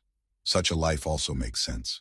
No sooner had he become positive than his subjects began to rush to him, shouting in fear, "Sir, Lucian!" As soon as they approached Lexian Alfierius, they immediately fell to their knees and bowed their heads. Noticing this strange behavior of his subjects, Lexian asked in surprise, What happened?" Hearing the question from his only candidate for the throne, one of his subjects said in confusion, "His Highness, Rhesus Alfierius, recently said goodbye to his life in a battle with the people." Hearing such disappointing news from his subject, who fell to his knees, Prince Lucian asked in surprise, "What? King Rhesus? Is he dead?" Recalling the news of how hard the battle had been and the losses among the army that had gone to confront the people, the subject added, "That's right. He was not the only one. All 2,000 elite soldiers who went with him were also killed." Hearing such sad news from his subject, who reported the death of his younger brother, Prince Lucian thought, "The kingdom of the Grand Continent does not have such a military power. Then perhaps it was him." Immediately after that report, one of his subjects added, "His Highness King Rhesus Alfierius passed away too soon. He did not leave a child to succeed him, nor did he name his successor."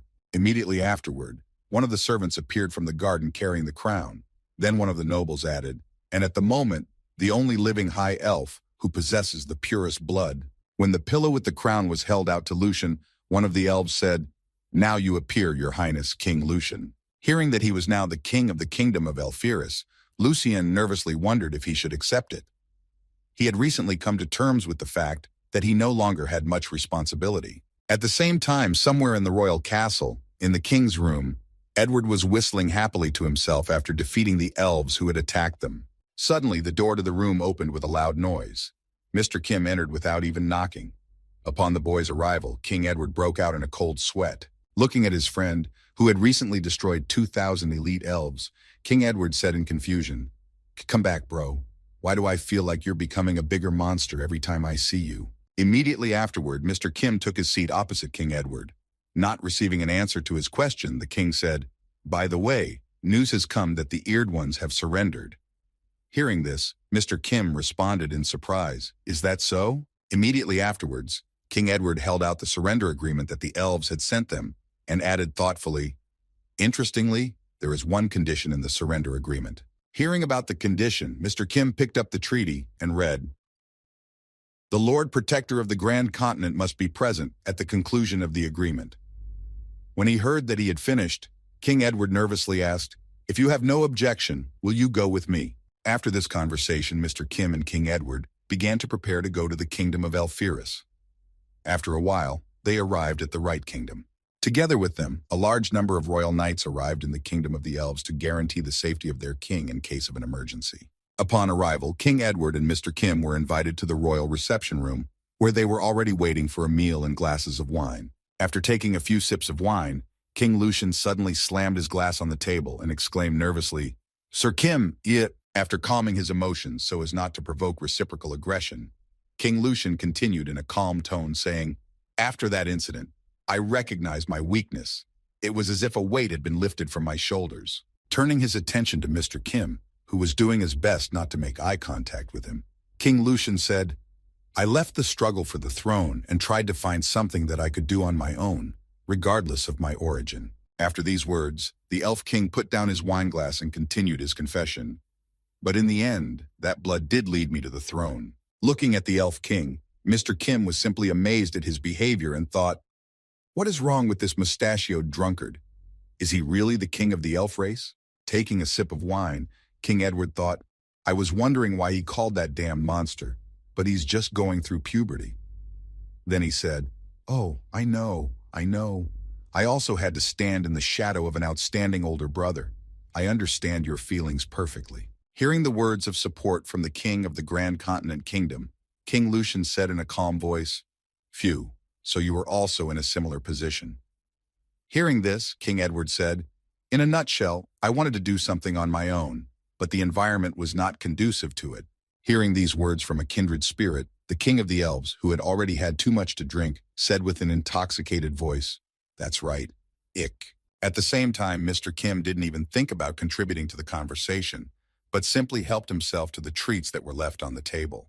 A few seconds later, the intoxicated King Lucian heard someone speak to him. But didn't this blood ultimately give you the power to change the country? Immediately after these words, King Edward smiled slyly and added, it means that you can reform the system that has long been stagnant, from the right of blood to the true merit. Hearing this proposal from King Edward, Lucian objected, saying nervously, I don't know if this is a good idea because such sudden changes in the system can cause unrest. Hearing these words from his colleague, King Edward slyly added, but now that there is no Rhesus Elphiris, who is the most prominent sorcerer in the kingdom of the elves. After emphasizing that King Lucian had quite outstanding abilities, King Edward added, rebellion, but resistance can be suppressed by force, by our own strength. Hearing these words from his colleague, King Lucian immediately clenched his hand into a fist. Immediately afterward, his fist caught fire from the mana that radiated from it. Then King Lucian spoke thoughtfully, by my own power. Watching King Lucian succumb to the provocation, King Edward thought with satisfaction, the king of the country will not buy such sweet words, but by the time he has drunk the wine, everything has been decided. After his thoughts, King Edward remembered what he had done recently and continued his reflections. I added a little bit of the neurocontrol substance Ultra White. After that, he looked at the king of the elf race and continued his thoughts. The key word is own strength. Then he spoke again, by my own power. When the substance finally conquered King Lucian's mind, he exclaimed with a crazy smile on his face, by my own strength, I can do it on my own. And so the next day came. Then King Lucian gathered his high-ranking subjects and said, ministers, listen to me carefully. Yesterday, we had negotiations with the kingdom of Grand Continent. As a result, immediately after that, King Lucian continued confidently, I have come to the conclusion that if we continue the war, we will inevitably lose, and the very existence of the elven race may be threatened. Reporting this development, which is disappointing for their kingdom, King Lucian added, the kingdom of Elphiris has surrendered to the Grand Continent Empire. Hearing this, everyone present was very surprised and concerned about the king's decision. Immediately after the announcement of the surrender, the audience began to respond with displeasure. What surrender? This is unthinkable. Why should we admit defeat to these lower monkeys? Listening to his subjects express their discontent, he said, on the contrary, it is they who should be punished, for the murder of His Highness Rhesus and of Mrs. Elamia. King Lucian thought, as expected, there is great discontent. Immediately after his thoughts, King Lucian stretched out his hand to the people and said nervously, calm down, I will explain everything. Then he heard from one of those present, what? Surrender. If it were King Rhesus, he wouldn't even mention it. This phrase was immediately followed by the next one with a disgruntled tick. What else could you expect from a reserve member of the royal family, a nobody who is not even capable of hearing the trigger word, which worked on him like the color red on a bull? King Lucian exclaimed in anger, and who could that be? Who just threw out a vile taunt at me? Unable to contain his anger, King Lucian prepared his spell to punish the insolent man and shouted in anger, who just made a filthy mockery of me? Immediately afterwards, all his subjects scattered in fear, leaving only one elf in the middle, who had thrown out the taunt. Feeling the manner of King Lucian, who was very serious, the subject said in confusion, no, you have misunderstood. The next moment, the insolent subject became an example of what happens to those who decide to go against King Lucian's orders. His whole body dried up and his hair fell out. Seeing what happened to the impudent man, frightened exclamations were heard from the audience. No, this simply cannot be. All the moisture just evaporated from him. After the first murder of the one who decided to go against him, King Lucian, looking at the corpse, thought ominously, by my own strength, I will change the kingdom with my own strength. And it was at this moment that the future tyrant was born, who was created in the kingdom of Elphiris. He was called the Walking Natural Disaster Lucian. At the same time, something interesting happened in the office of King Edward, who had already returned to his kingdom. Mr. Kim brought him the head of Rhesus, which he had captured in the war. When King Edward saw this booty on his table, he said excitedly, "Well, with this we have fulfilled 1/4 of the total plan." Hearing these words from his friend, Mr. Kim said thoughtfully, "Well then, if we've made a start, then who should we target next?" After receiving Mr. Kim's question, King Edward said thoughtfully, "I am thinking of the Dwarf King as the next target, but..." When Mr. Kim heard the hesitation in Edward's voice, he asked in surprise, "Is something wrong?" Immediately, King Edward replied, "We should not get the head of just anyone, but a representative of the country. And besides, the Republic of Evermain is considered a friendly country for us. It's not advisable to rush into things. It's better to be prepared." After King Edward explained that it would take a lot of preparation, Mr. Kim asked, "How long can it take?" He replied, "About 6 months, I think." Having received the information he needed, Mr. Kim said in amazement, "Much faster than I thought. Will you need me in 6 months?" King Edward replied thoughtfully, "No, I don't think so, unless there is an emergency." Hearing that his help would not be needed, Mr. Kim turned around and headed for the exit, saying, "Then I'm taking a vacation." Hearing this, Edward responded excitedly, "Furlough? But where are you going?" Then he thought, "He's up to no good again." When Mr. Kim heard his friend's question, he imagined mountains with forests in his head and then answered, "To the place where I first appeared in this world, to the endless forest." After these words, Mr. Kim set off on a journey to the endless forest. As the name suggests, it is a huge forest located on the continent of Enmund. There are 3 parts of the animal habitat in this very area: outer, middle, and inner. Accordingly, you can imagine how strong the monsters are where they live. And so, the deeper you go into the forest, the more dangerous monsters you can find in its thickets, from trolls and ogres to dragons and other strong monsters. As he traveled through the endless forest, Mr. Kim said thoughtfully, "I decided to go back to the springs, and I interrupted the memory of the dragon that had stored the memories of living in the forest. The abilities that Mr. Kim had used so far would be useless in the depths of this forest. The monsters from the outside that he had consumed at the beginning of his journey would be like a snack for the inhabitants of the thicket." After thinking about this, Mr. Kim added thoughtfully, "Even the red dragon was in the middle of the food chain of the thicket. That's why the one I ate made a nest in the outer part of the forest." After a while, Mr. Kim came to the same place where the dragon used to live and noticed a strange animal whose ears could be seen from afar. It was a rabbit with bulging eyes, chewing on grass, and Mr. Kim was hunting it, hiding in the grass and preparing to attack, waiting for the perfect moment for the animal to be distracted by something and lose its vigilance. Mr. Kim left his trap and rushed at it. However, his attack was unsuccessful. Hearing the slightest noise from the rustling of the leaves, the rabbit managed to react and at the last moment escaped right from under Mr. Kim's hands. Looking at the trail of the animal that had just escaped, Mr. Kim said, "It's pretty fast." In this place, survival requires not destructive physical abilities, but stealth, disguise, evasion, and running speed. And so a whole week passed after Mr. Kim's unsuccessful rabbit hunt, and again he met the same monster in the same place, hiding in the bushes. This time, however, Mr. Kim worked more smoothly and deliberately. He had learned to disguise himself with magic and conceal his presence for a while. After grabbing a fast rabbit with gaping eyes and killing it immediately, Mr. Kim said thoughtfully, "After practicing for 7 days, I have finally perfected the skills I need. Magical power is an integral part of the living beings of the continent of Elmond.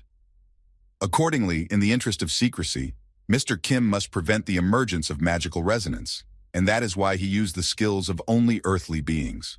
The cuttlefish substances that were synthesized using the dungeon's core plant created the invisibility effect, and Mr. Kim perfectly studied the gait of bipedal and quadrupedal earthly creatures. Savoring his prey, Mr. Kim headed into the inner layers of the forest thinking, "With this, I have mastered all the basic survival skills. Now, I can go deeper into the forest." The next second, Mr. Kim headed into the thick of the endless forest, where the middle level was supposed to be, and where stronger monsters lived. After walking a considerable distance from the beginning of the forest, Mr. Kim looked around him and said thoughtfully, "Is this where the deep zone begins?" Looking around, the boy did not even feel the danger approaching him and added, "Not much different from the average polo field." Before he could finish, the monster attacked him. Feeling some strange sensations on his body and hearing the approaching noise, the boy looked back and managed to react at the last second and prevent serious injuries. Noticing the enemy on the move, Mr. Kim jumped to the side, preventing himself from being harmed by the surprise attack. Even though he jumped, the slime that attacked him was not as easy as it looked. Immediately after landing, he continued his combination and cut Mr. Kim in two. After falling to the ground, Mr. Kim was able to dodge the enemy's next attack, which was made on the off chance that he would be hit by the force of gravity and his weight, and passed him by. Lifting his head up to see what it was, Mr. Kim was shocked to see what he was dealing with. He was looking at a mere blob of mucus, a simple slime that had changed the way Mr. Kim was caught off guard and harmed him. Looking at his other body part and at the slime, Mr. Kim waited to see what would happen next and how it would behave. The next second, the boy tried to lift his lower body, trying to get to his feet to connect or, in case of failure, to check how the slime would react to some actions. As soon as his body started to move, the slime struck with lightning speed and cut his lower body into 3 pieces, separating the groin from his legs, cutting them off just above the knees. After a while, after sticking his groin to the rest of his body, Mr. Kim finally figured out the enemy's behavior and thought, does it determine the enemy's location by the vibrations of the ground? Finding similarities to Japanese sword techniques in the slime's behavior, Mr. Kim thought in surprise, just like a master of Bado Jutsu. Looking at his enemy who had managed to separate him from his limbs, Mr. Kim continued his thoughts. So, it turns out that you are the slashing slice. Recalling the time he had cut off his legs as soon as they tried to stand up, Mr. Kim thought, it becomes flat like a blade and lunges at high speed, thereby increasing the cutting capacity to the limit. Immediately after that, Mr. Kim began to think of a plan, which didn't take him long. Then he added thoughtfully in his head, pounding his fist on the ground beside him, in that case. Hearing the vibration, the slime instantly reacted and cut off Mr. Kim's arm. As his arm fell to the ground, Mr. Kim thought, I'm going to create a vibration on purpose and provoke his attack. Immediately afterwards, Mr. Kim began to create small vibrations with his hand, calling the monster, which was focused on them, to come to him and wait for the right moment.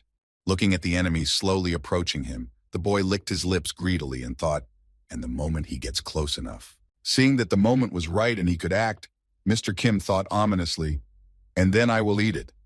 Then he attacked the monster and swallowed it in a second. After healing from the battle with the slime and defeating it, Mr. Kim walked on thinking, the slice slime was definitely a pretty strong opponent, so much so that I can call it the best in stabbing and slashing. Immediately afterward, Mr. Kim added torturedly, testing the slice's abilities, but I can't use it. Changing one of his hands to the slashing slime, Mr. Kim said in his head, the forms it takes are not genetically fixed. I cannot reproduce them based on what I have seen. There's no way I can take on the abilities of a slime that has no intelligence or memory. Meanwhile, somewhere in the outer reaches of the endless forest, there were fallen trees in the tops of swamps that grew in swamps where no one ever appeared. This was the area where lizardmen usually lived. In the past, they worshipped the dragon, but after its death, they had to defend themselves against enemies on their own. Looking around the area, the girl who arrived in this outer layer of the forest said in surprise, it's a complete chaos here. Walking through these swamps with her inexperienced student at her side, the paladin girl said thoughtfully, what has happened here? This girl was the paladin of the goddess, Rayanhan's Perkrid.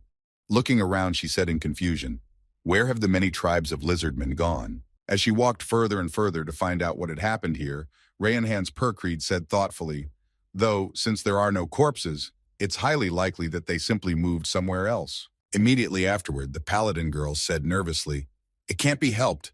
It's not the most pleasant thing to do, but we can only ask the locals. Hearing what her mentor, the candidate for the Holy Knights of the Church of the Goddess, had just suggested, Ina Fulram Hedwin said in surprise, local people. Hearing the question from the Holy Knight candidate, Rayanhan's Perkrid said confidently, exactly, perhaps the saints. As far as I know, there is an orc village in this area, so let's go for a walk. At the same time, Mr. Kim, who had gained a new skill, was wandering around the forest, looking for someone to practice his new skill on, thinking, who would have thought that I would be defeated with a single punch even on the outskirts of the bush? As he walked through the bushes of the endless forest, Mr. Kim continued his thoughts. Perhaps I was too careless and inattentive. I need to test the skills of the creatures in the middle part of the forest. After walking a short distance, Mr. Kim found an enemy on which he could test the skill, and released several blades from the slime for testing. The victim was a man-eater, which was hit by a barrage of blows, and he was supposed to cut it into pieces, depending on how many blades flew at it.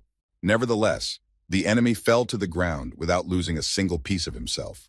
Of course, it was seriously wounded, but the power was not enough for the original effect. Groaning in pain, the monster from the middle layer of the forest spoke angrily before dying. "Fucker, what are you?" After examining the enemy's body, which was quite badly cut in all places, Mr. Kim turned his gaze to his arm and said with a grudging smile, "As expected, it is quite difficult to control." Finding a place where he could sit down, Mr. Kim turned his other arm into a slime and then tried to control them. After playing around for a while, Mr. Kim thought, "After turning my arm into a slime, I tried to copy this technique, but its shape is unstable." Looking at the depth of the cuts on the monster he had finished, Mr. Kim continued his thoughts in frustration. "And the power is far inferior to the original." Looking at the wounded green dragon lying on the ground, Mr. Kim thought, if there was a slicing slice here, it would have perfectly severed these parts. The next moment, remembering his first days of survival in this world, Mr. Kim thought, "Come to think of it, in the beginning, when I couldn't catch the dragon, I had to use a rather tedious method of hunting." After that, Mr. Kim decided to go with the old-fashioned approach and headed toward his prey. When the dragon noticed that he was approaching him, he shouted in confusion, "Woo, what kind of monster are you? Don't come near me.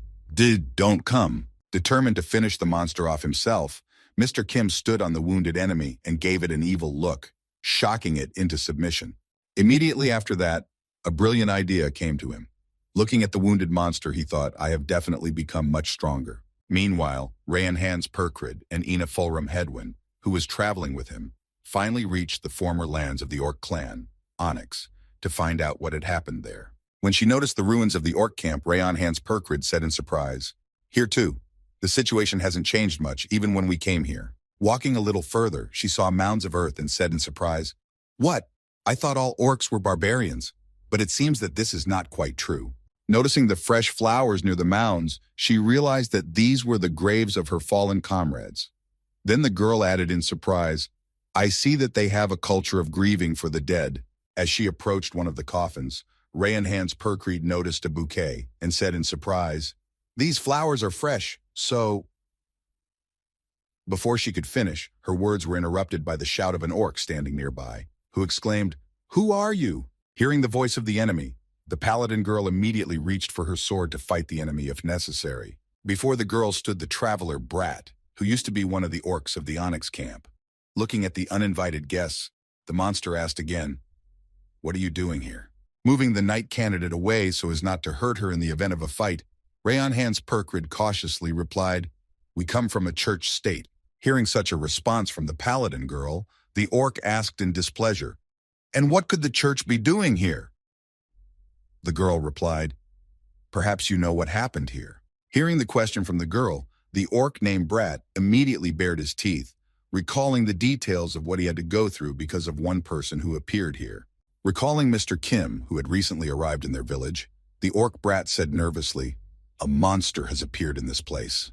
Immediately afterward, the ogre recalled the trap that Mr. Kim had set up for them with the dagger with dragon blood and added, "That monster trapped us and forced us to fight the dragon." Recalling the same red dragon that came to take revenge on the orcs for insulting his child, the brother added, "In that battle, almost all my brothers died, and the village was turned to ashes." Hearing the story from the orc who survived the battle with the dragon, the girl asked excitedly, "Then the village of the lizardmen, which was nearby, was also destroyed?" When the orc heard the question about the village of lizardmen, he answered, "Everyone was eaten by this monster. I don't know the details, but I suspect that was only the beginning of his deeds." After listening to the story of the surviving warrior, Rayan Hans Perkrid said in confusion, "So that's it. Goddess, please have mercy on their souls." As soon as the orc realized that these people were not his enemies, he said guiltily, "Forgive me. I am a little late with my greeting. I am the traveler Brother." Immediately after introducing himself, Brother said, "Traveling in the Onyx clan has long been entrusted to the most illustrious warrior. It was my duty to roam the vast forest and to detect anomalies or dangers." And so, at one point while patrolling, the orc Brat noticed something interesting that caught his attention. He had to check what exactly happened there because it was his job. Noticing the black smoke near him, which did not dissipate, Brat said, It all started when I discovered it while patrolling. Hearing the strange description of the discovery, the girl said in surprise, "This? What do you mean by that?" Immediately after the girl's question, the orc recalled how he immediately rushed to the place where the smoke was coming from and saw a broken car, and then said, "A wrecked iron carriage." The strange thing about it was that it was impossible to harness horses, and also, after discovering such a strange find, the orc began to explore it and added, "Inside, I found people with their throats torn open. It looks like someone ripped them out after the collision."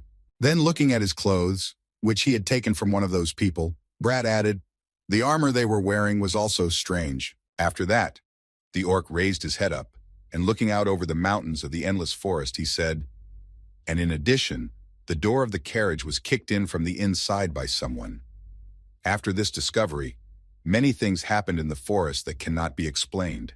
Recalling the disappearance of the locals, the orc added, "Suddenly at one point, all the trolls started disappearing without a trace.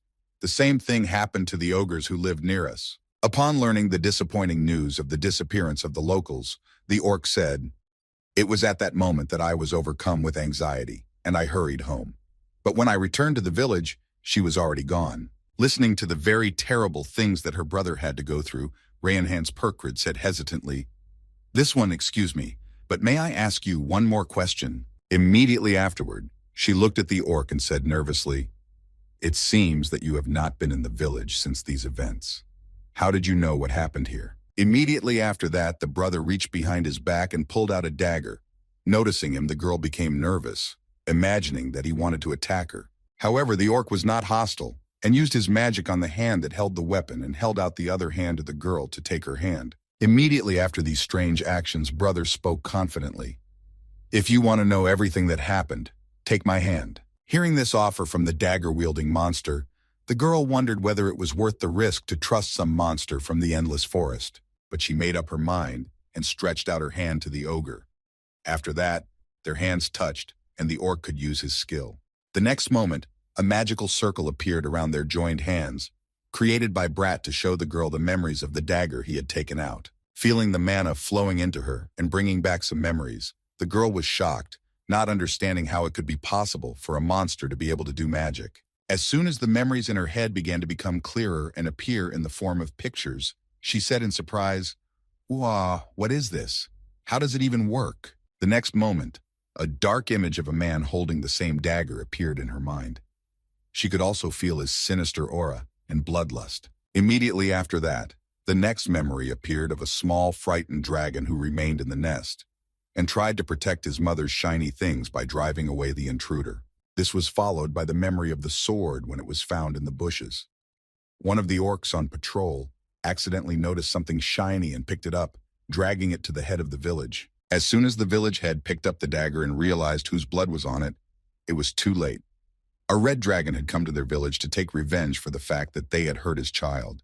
Having torn the top of the tent, the red dragon began to look for the head of the village and found him in his place with a dagger in his hands. Smelling the blood of his child coming from the weapon, the dragon became enraged and began to destroy everything around him in revenge.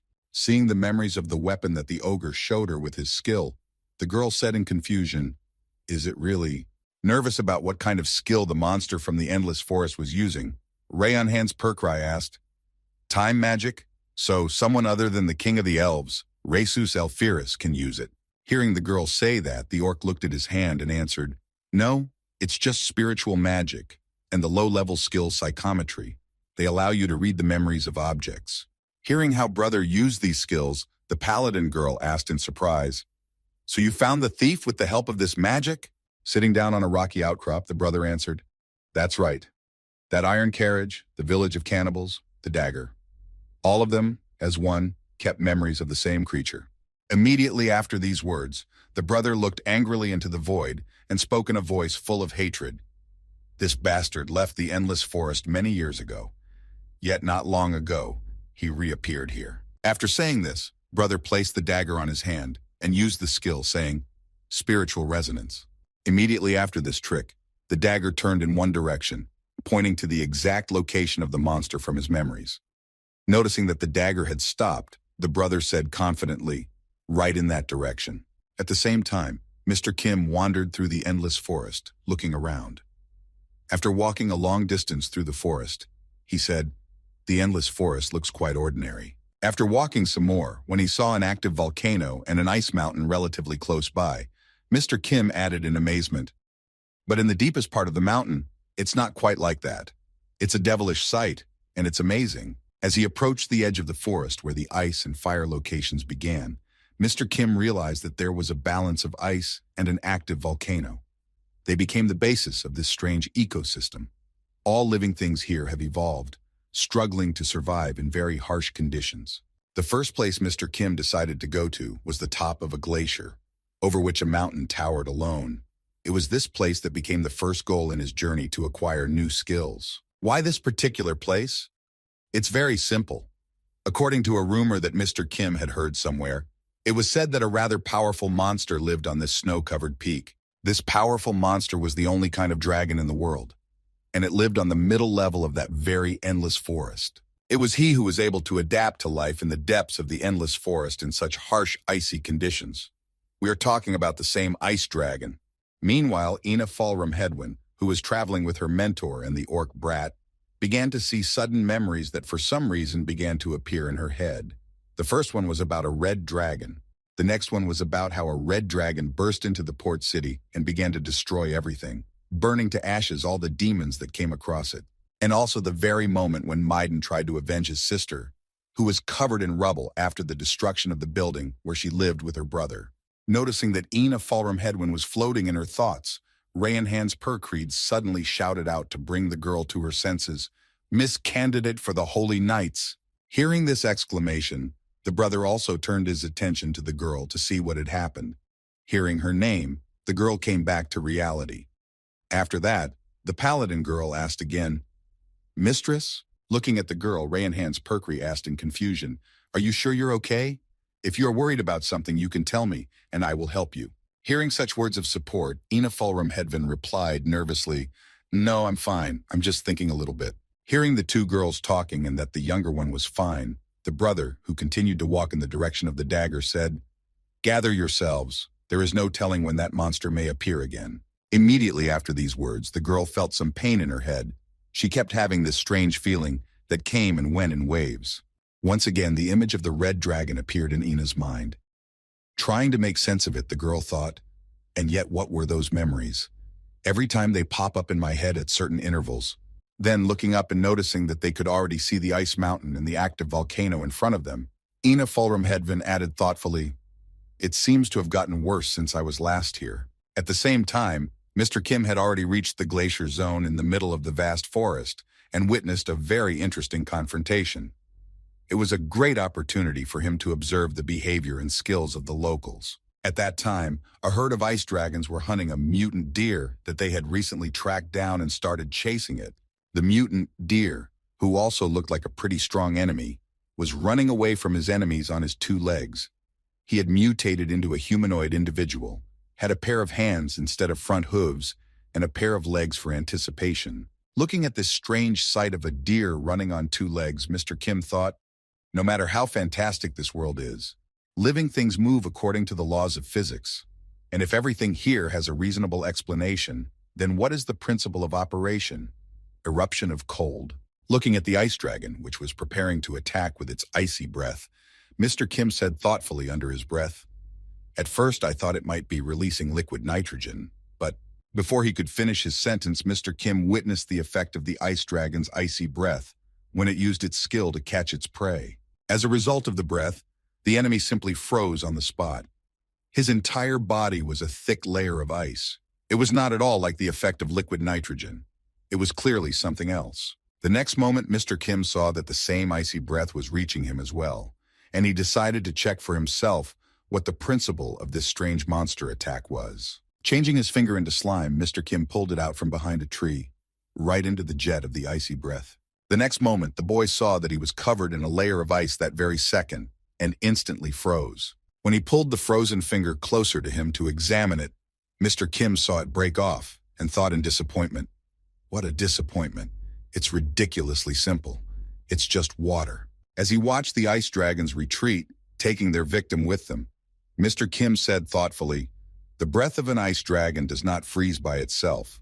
Everything is covered in ice because of the low temperature of this place after it is exposed to the water jet. Looking at the ice dragons, Mr. Kim added thoughtfully, so their unique attack can work in places like this where there is a cold climate. Heading in the same direction as the dragons, Mr. Kim said, the result of observing the ice dragons is that they have definitely evolved. They have successfully adapted to the harsh environment. After walking some distance toward the ice mountain, Mr. Kim noticed a cave in it and added, however, evolving doesn't mean that they became stronger as a result. As he approached the same cave he had recently seen in front of him, Mr. Kim continued thoughtfully, on the contrary, having an easy way to get food has reduced their physical abilities. Noticing one sleeping ice dragon in the cave, the boy said, they no longer need to hunt. They spend most of their time sleeping to minimize energy consumption. Well, even though we can't count on strong physical abilities, this walking antifreeze was able to adapt to life in absolute cold. Thinking about all these interesting things and the skills he could gain from eating the ice dragon, Mr. Kim said eagerly, this is making me hungry. Immediately after saying this, Mr. Kim began to transform into a red dragon so that he could chew through the body of the ice dragon that was safely sleeping in front of him with greater efficiency. The next moment, a loud roar came from the cave. Hearing it, the other dragons who had gone hunting turned around and headed back to see what had happened. After a while, the ice dragons returned to their home, where one of their herd remained, to check what had caused such a loud scream. Walking a little further to find themselves inside the cave, the ice dragon saw something that plunged him into shock. In front of him, he could see a red dragon which was already eating one of their comrades. When he came to his senses, the ice dragon shouted angrily at the intruder, What? What are you doing, you bastard? Hearing the voice of one of the ice dragons who had returned home, Mr. Kim, whose mouth was bleeding, looked back and said in disappointment, Oh, I was going to turn into an ice dragon like that and wait for you. But you came back earlier than I thought. Hearing these words from the impudent guest who had killed one of their pack members, the ice dragon shouted in anger, How dare you be so presumptuous in this situation? Immediately after saying that, he used his ice breath to freeze the red dragon. After completing his attack, which hit the target and was supposed to kill the enemy, the ice dragon spoke arrogantly, You fool, you dare to enter our nest. Before he could finish, his speech was interrupted by a blow to the jaw. It was a rather unexpected maneuver that no one would have expected from someone with such strength, but it definitely hit the opponent. But Mr. Kim was no ordinary monster. A long whip flew out of the ice cloud that formed as a result of the ice breath hitting the boy, and it hit the ice dragon. Confidently stepping toward the enemies from the ice cloud, Mr. Kim thought, The result of mastering the ice dragon. I have studied the composition of the components of the living antifreeze and the effective percentage of the substances to be mixed. After leaving the affected area where the temperature was lower than the environment, one could see that the guy remained almost unaffected by the enemy's attack. Only his ears showed slight frostbite. While the confused ice dragons who had arrived with their leader were looking at their defeated leader, Mr. Kim had already disappeared, leaping into the air. In an instant, the boy was among the enemies who had gathered in one place and became an easy target because of his safety. In a few seconds, Mr. Kim was able to kill all the dragons that lived in the lair and brought them to him and their leader. After that, the boy jumped down and landed right in front of the dragon leader. As soon as he landed, he heard a loud bang that echoed throughout the cave. When all the enemies were finished, Mr. Kim, standing over the last of the ice dragons, said, Starting today, the ecosystem of the glacier zone in the heart of the endless forest will change.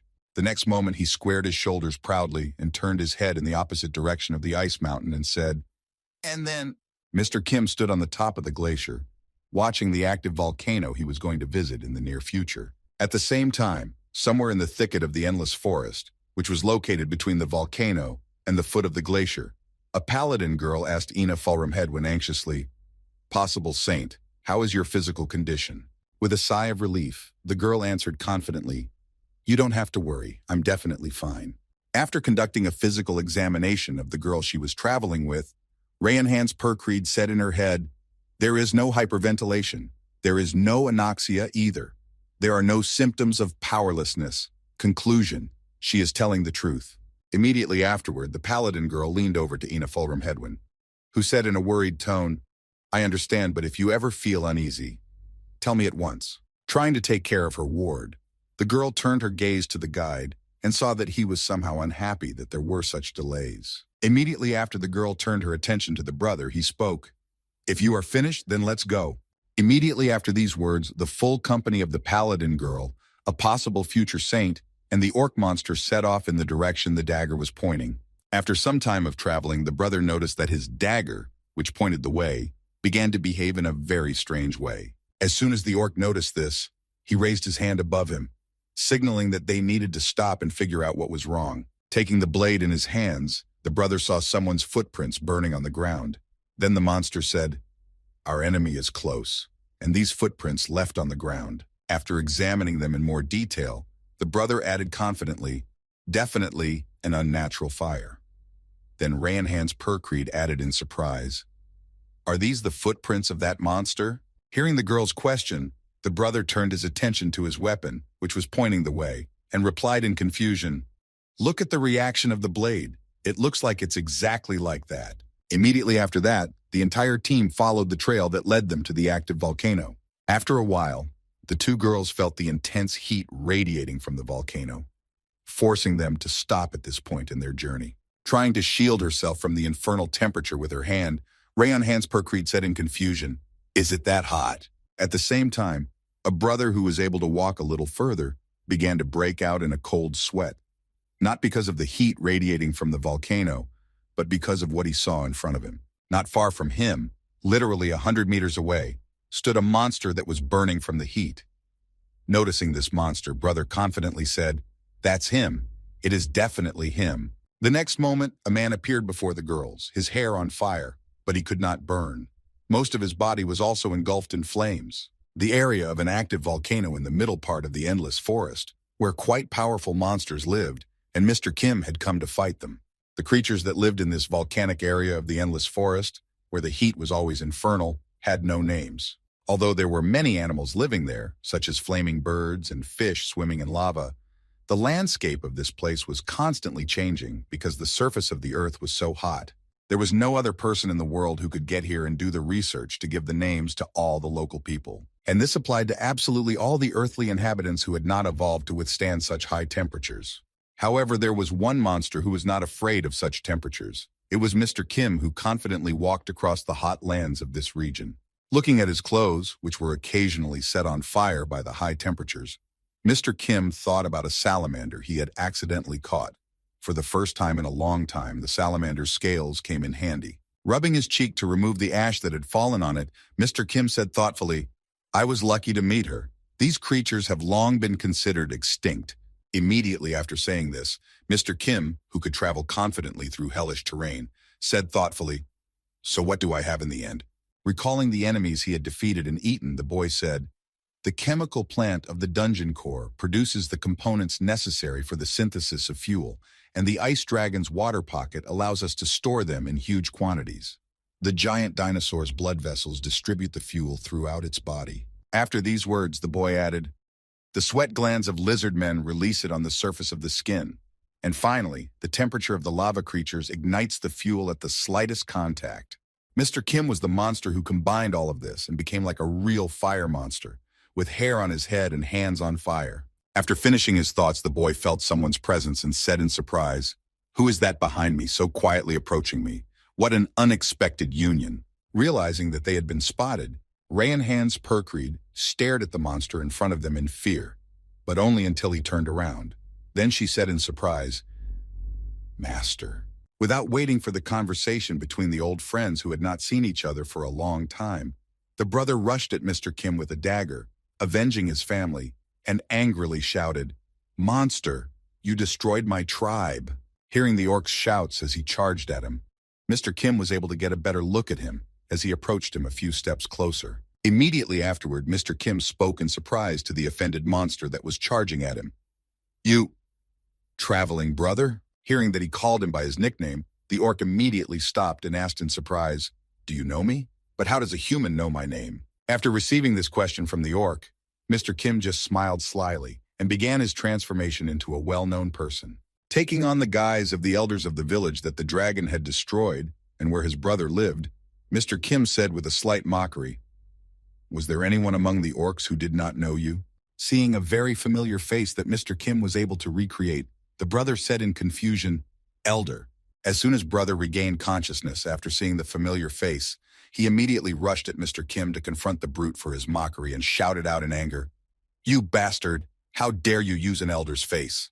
Grabbing the blade that he always carried with him, brother gripped it tightly and prepared to strike. The next moment there was a loud sound as the dagger struck Mr. Kim's armor.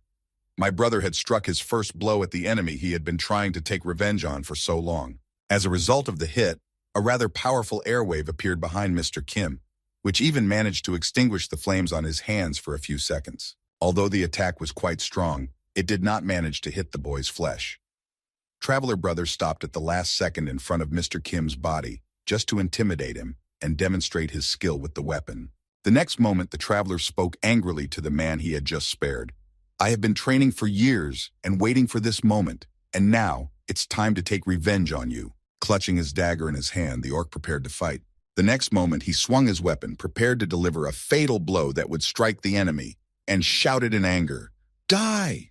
These words were immediately followed by a flurry of blows, which the brother delivered with frantic speed to finish off the very monster that had destroyed his village. While the orc was delivering his barrage of blows, Mr. Kim released a poison from his hand that was supposed to neutralize the enemy when it spread around him. But while he was trying to win somehow, the brother continued to deliver a lightning series of blows, and this time the final blow was to the head.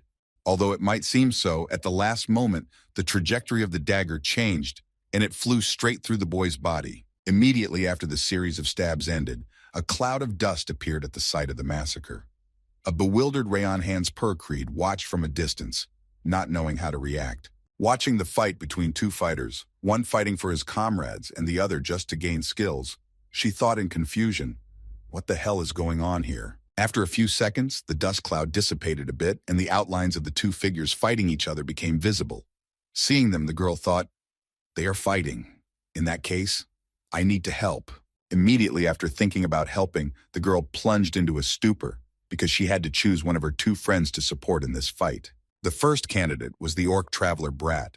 Remembering him, she thought, a brother who takes just revenge on the monster who destroyed his race. Immediately after thinking of brother, Rayon Hans Perkrid imagined Mr. Kim in her mind and continued to think, "A royal lord protector, a knight among knights, and my mentor." Faced with a rather difficult choice of whom to choose as her favorite to help her, the girl thought in confusion, "Who should I choose and go to help him?" A few seconds after the dust from her brother's punch had cleared, Rayon Hans Perkrid smelled a strange odor in the air that looked like poison.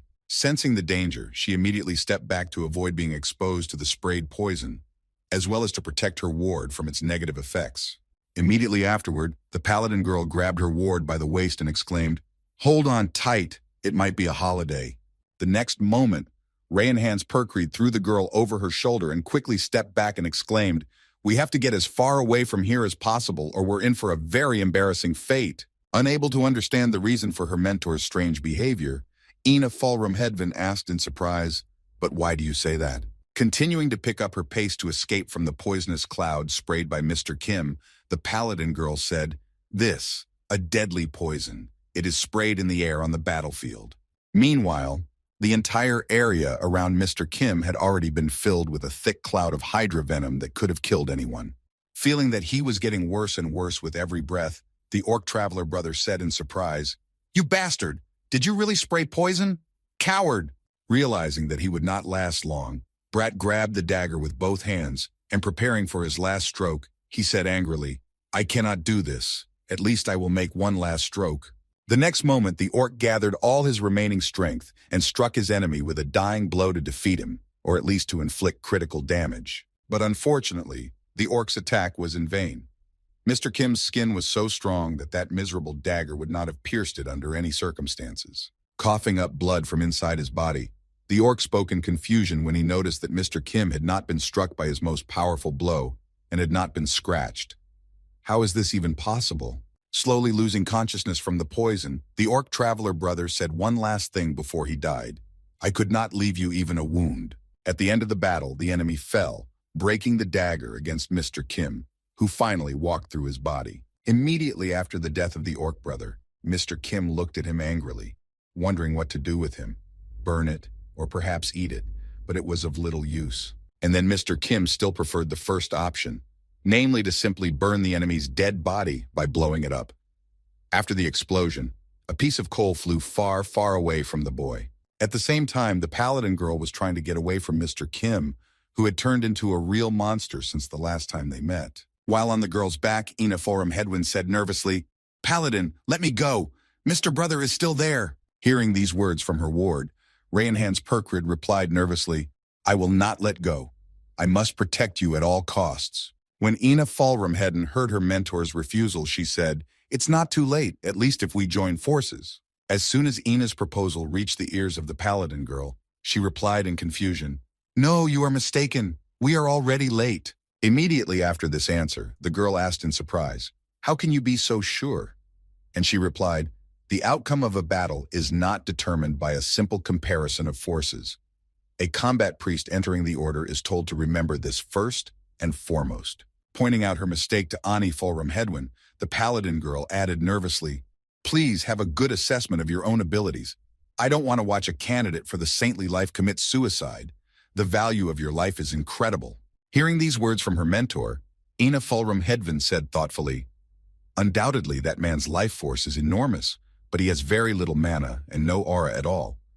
Perhaps this is the price for the ability to create such heat." After reporting that Mr. Kim has weaknesses that perhaps Rayanhan's Perkrai did not know about, Ina Fulram Hedden added, "Even if we can't fight back, we can at least take Mr. Brother with us and run away." Hearing her disciple speak like this, the paladin girl said thoughtfully, "Perhaps this is rational thought based on common sense." Immediately after saying that, she added, "Teacher, no, that man is not the kind of person who can be judged by common sense." The next moment she heard something in the air approaching them and braked sharply to dodge it. After stopping, the paladin girl added, "Thinking like a candidate." Before she could finish, something flew right in front of her and fell to the ground, grabbing everyone's attention. This something was the burned body of the traveler brother. The feature that made it possible to distinguish him was the broken dagger that the piece of coal was holding in his hand. Looking at the burned body, Rayanhan's Perkrid said in surprise, "Is that?" Looking at the same broken sword whose hilt had become the distinguishing element, the paladin girl added in fright, "Brother-in-law?" Immediately after she said that, she felt someone approaching behind them, and she was absolutely right. It was Mr. Kim walking toward them. Slowly turning her head back, the paladin girl spoke in confusion, "Master." And in her mind, she thought frightenedly, "I can't even imagine how a teacher would behave."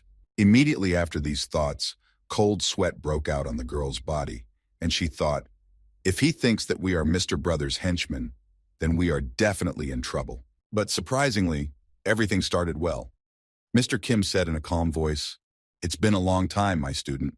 Immediately after these words, the dangerous burning monster added in an ominous voice, "Now we can take our time to talk to you," and then thought, "Rejoice, disciple." Looking at Rayanhan's pure creed with an ominous gaze, Mr. Kim thought, "Until now, you have been the only one who has chased after the image of a teacher and a student. But now I am calling you a student as well." Continuing to stare at his friend with a look of madness, Mr. Kim repeated again, "Now we can take our time to talk, student."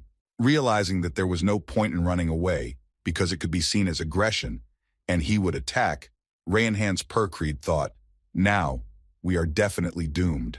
As she rested on the paladin girl's shoulder, Ina Fulram Hedwin looked behind her to see why her mentor was so frightened.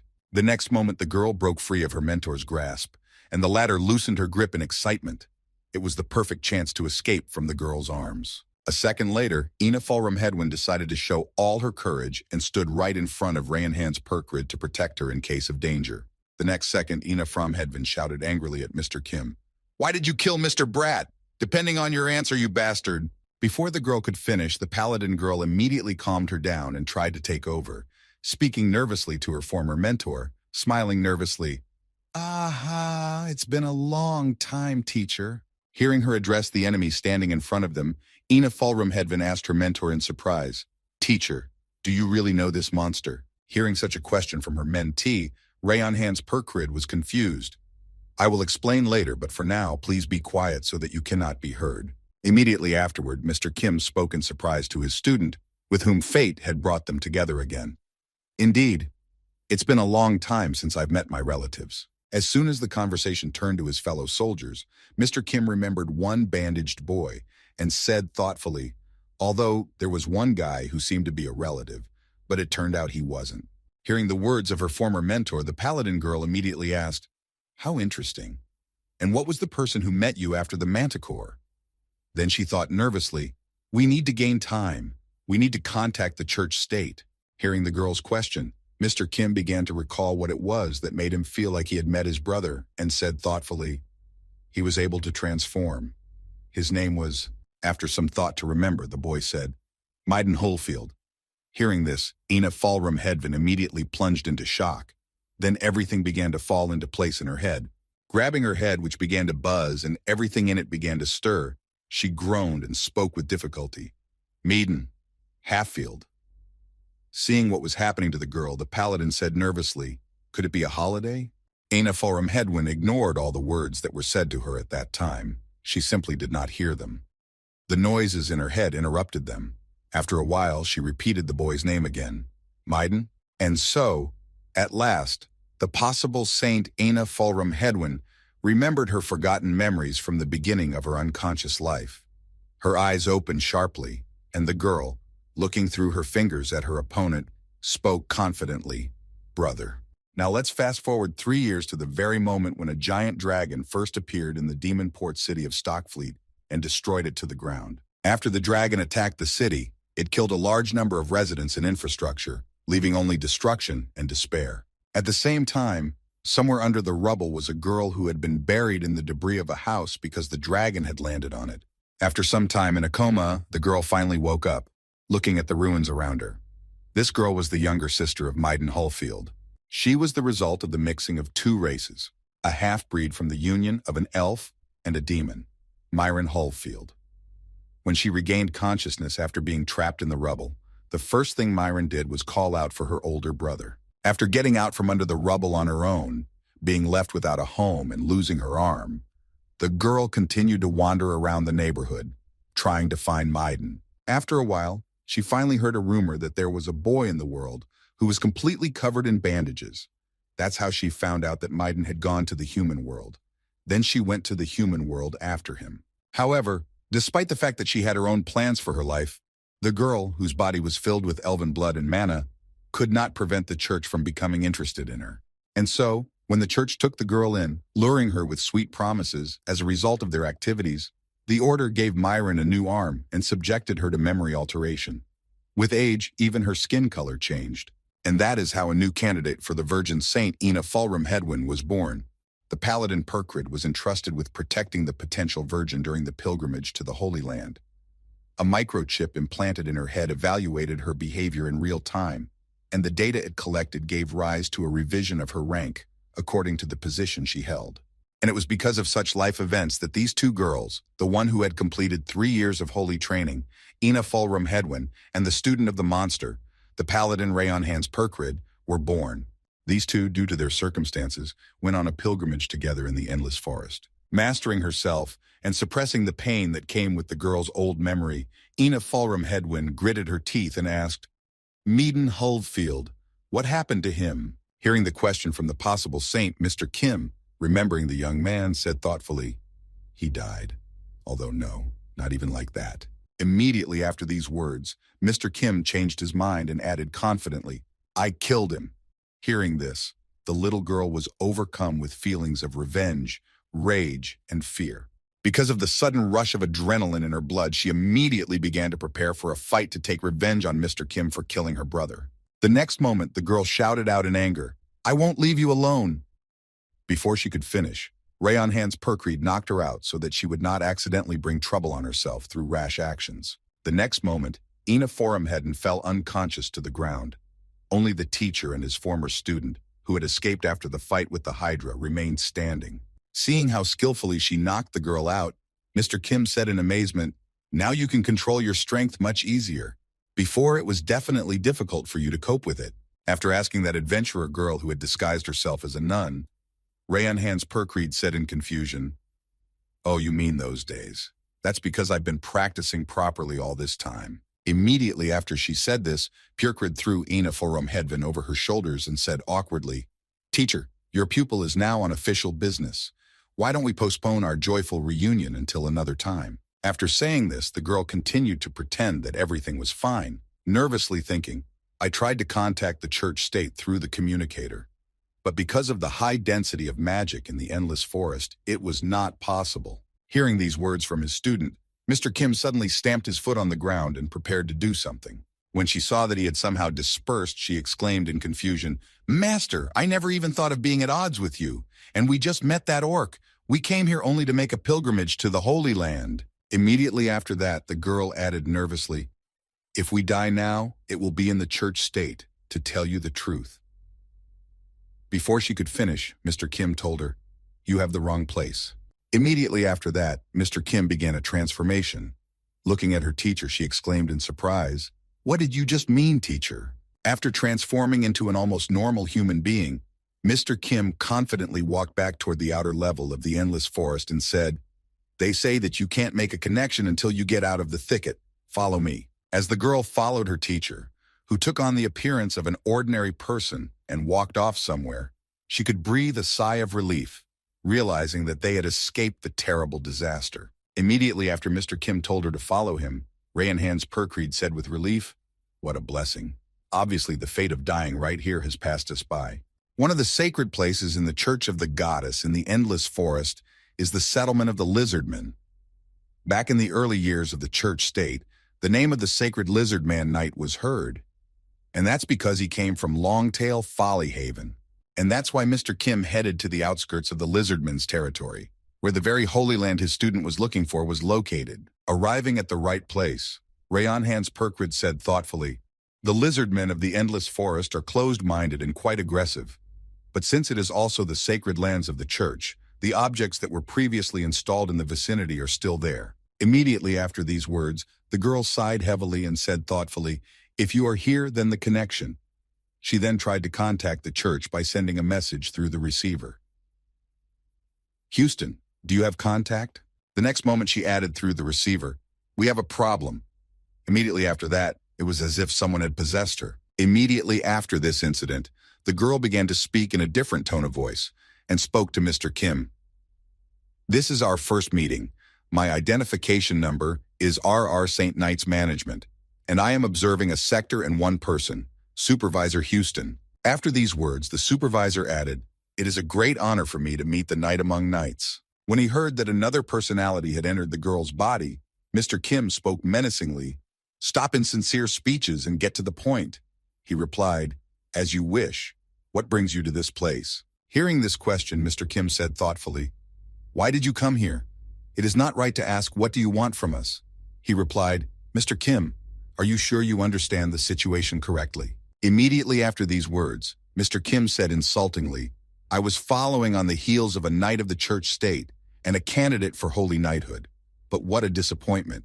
In the course of destroying the Holy Land, I also committed genocide.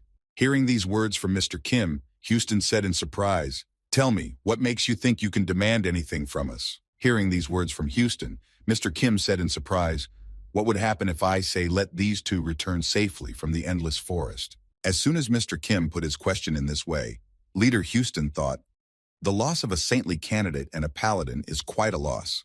Besides, Perkrid is an extremely valuable individual. Immediately after thinking about it, Houston realized that his authority did not apply here. But it was better not to start a conflict and said, I understand your point. Then I surrender. What do you want? Hearing that the conversation would now go as he wished, Mr. Kim smiled slyly, having been given the opportunity to set the pace of the conversation. Thinking about what exactly he wanted to say to make an impression, Mr. Kim said, Well, there's nothing that's really impossible. You just need to pretend that nothing happened in this forest. To which Houston replied uncertainly, Okay, I hope you'll keep your word. As soon as their conversation came to an end, Mr. Kim immediately turned his back on Warden Houston and walked on, saying goodbye to him. All right then, I need to go that way. A few seconds later, Mr. Kim walked quite far away from the maiden saint and the palm tree girl, disappearing over the horizon with each passing second. After finishing his conversation with the representative of the church state and going on his way, Mr. Kim said with satisfaction, I have removed all the obstacles, and now I can concentrate on my main goal. As he transformed back into the same burning monster to move through the hellish lands of the active volcano, Mr. Kim thought of Edward and continued his thought. as long as the emperor is laying the groundwork to get the next king's head. A few seconds later, Mr. Kim finally took his monster form. His head grew horns. His tail was from an ancient dinosaur. His scales were from a salamander. His arms were shaped like a dragon, and all of this was reinforced by orcish muscles. And it was in this form that Mr. Kim traveled around the area until he accidentally came across two monsters, a giant lion and a cyclops fighting each other. As a spectator of such a wonderful opportunity, Mr. Kim spoke joyfully, realizing that it did not matter who won. He would eat the loser, and then, transforming into a giant, he would finish off the other participant in the fight. And so it went, day after day and week after week. Mr. Kim wandered through the endless forest, destroying all the enemies he met and gaining new talents. And now, 6 months after the feast in the endless forest, in the land of the dwarves, the kingdom of Evermain, elections began, conducted by one of the same dwarves who had come to the kingdom of Grand Continent with his comrades to learn the secret of the secret engine they had invented. Standing in front of his people, the dwarf, dressed in a formal suit, confidently said, "My dear citizens, thank you for electing me. From now on, the kingdom of Evermain will follow in the footsteps of the People's Republic." While the newly elected president was speaking in the square, the king, whose castle was located a few meters away, watched the action and said, "What a terrible fate has befallen the kingdom of the Dvorax with its rich heritage." The king of the Devoras, Pitcol Granite, was watching and did not like this idea at all. Then he exclaimed angrily, "And not even a king? What kind of a president is elected by vote?" Expressing dissatisfaction with the choice of the head of state, the king added angrily, "For a nobody who does not even have the slightest bit of legitimacy to rule the kingdom. Obviously, someone was using dirty tricks behind his back." Immediately after these words, King Boomyball turned his attention to his people who were present at the president's speech and added, "Otherwise, the people would not have behaved like madmen." Throwing his royal cloak aside, the dwarf king spoke confidently, "I will personally intervene and save the kingdom from this threat." The king of the dwarf kingdom then called out to the guards on the other side of the door, "Hey, is there anyone outside? Get ready. I'm going to pay a visit to a friendly country, the Grand Continent Kingdom." However, no one even responded to his words. Everyone who was in the kingdom went to the square to listen to the speech of the new president who was to lead the kingdom. Realizing that everyone had long since forgotten about him, the king of the dwarf kingdom spoke angrily. "The power that has been passed down for hundreds of years, from generation to generation, it was destroyed in just 6 months." As soon as these words came out of the king's mouth, he heard the door to his reception hall open. Then a glimmer of hope immediately appeared in the king's heart that there was still someone who was still loyal to him. Raising his head to see who it was that had come to see him, King Pitcol exclaimed joyfully, "I knew it! I was sure that there were still those who obeyed the king." But the guest who came to the king did not seem to obey him. It was Mr. Kim who came for the soul of the king of the dwarf kingdom, or to be more precise, for his head. As soon as Mr. Kim entered King Pitcol's room and saw him standing right at the door, he said happily, "Booga, I found it. Now we have a second head. Half the job is done." Looking at the monster who had come to visit him, the king of the dwarf kingdom was frightened. "Who are you? And how did you even get into the royal castle?" As Mr. Kim prepared to attack, King Pitcol tried to intimidate him by saying, "Do you even know where you are and who you are talking to?" But the boy did not even listen to him. The next moment there was a sound of a hand swinging and flesh being cut. Immediately after that, there was a splash of blood and the king's head flew off his shoulders. When all was said and done, Mr. Kim took the head and went back to his kingdom with it. Meanwhile, King Edward was sitting in his office as Emperor of the Grand Continent, waiting for the result. After a while, the door to the room opened abruptly, and Mr. Kim was seen standing on the threshold, slowly starting to walk in to report on the successful completion of the mission. His report was not eloquent. Mr. Kim first lifted the bloody sack to his chest, and then spoke confidently, "Do you think this play on words will really work?" Seeing that the head was finally in their hands, Emperor Edward spoke joyfully, "I have already received official confirmation from the goddess.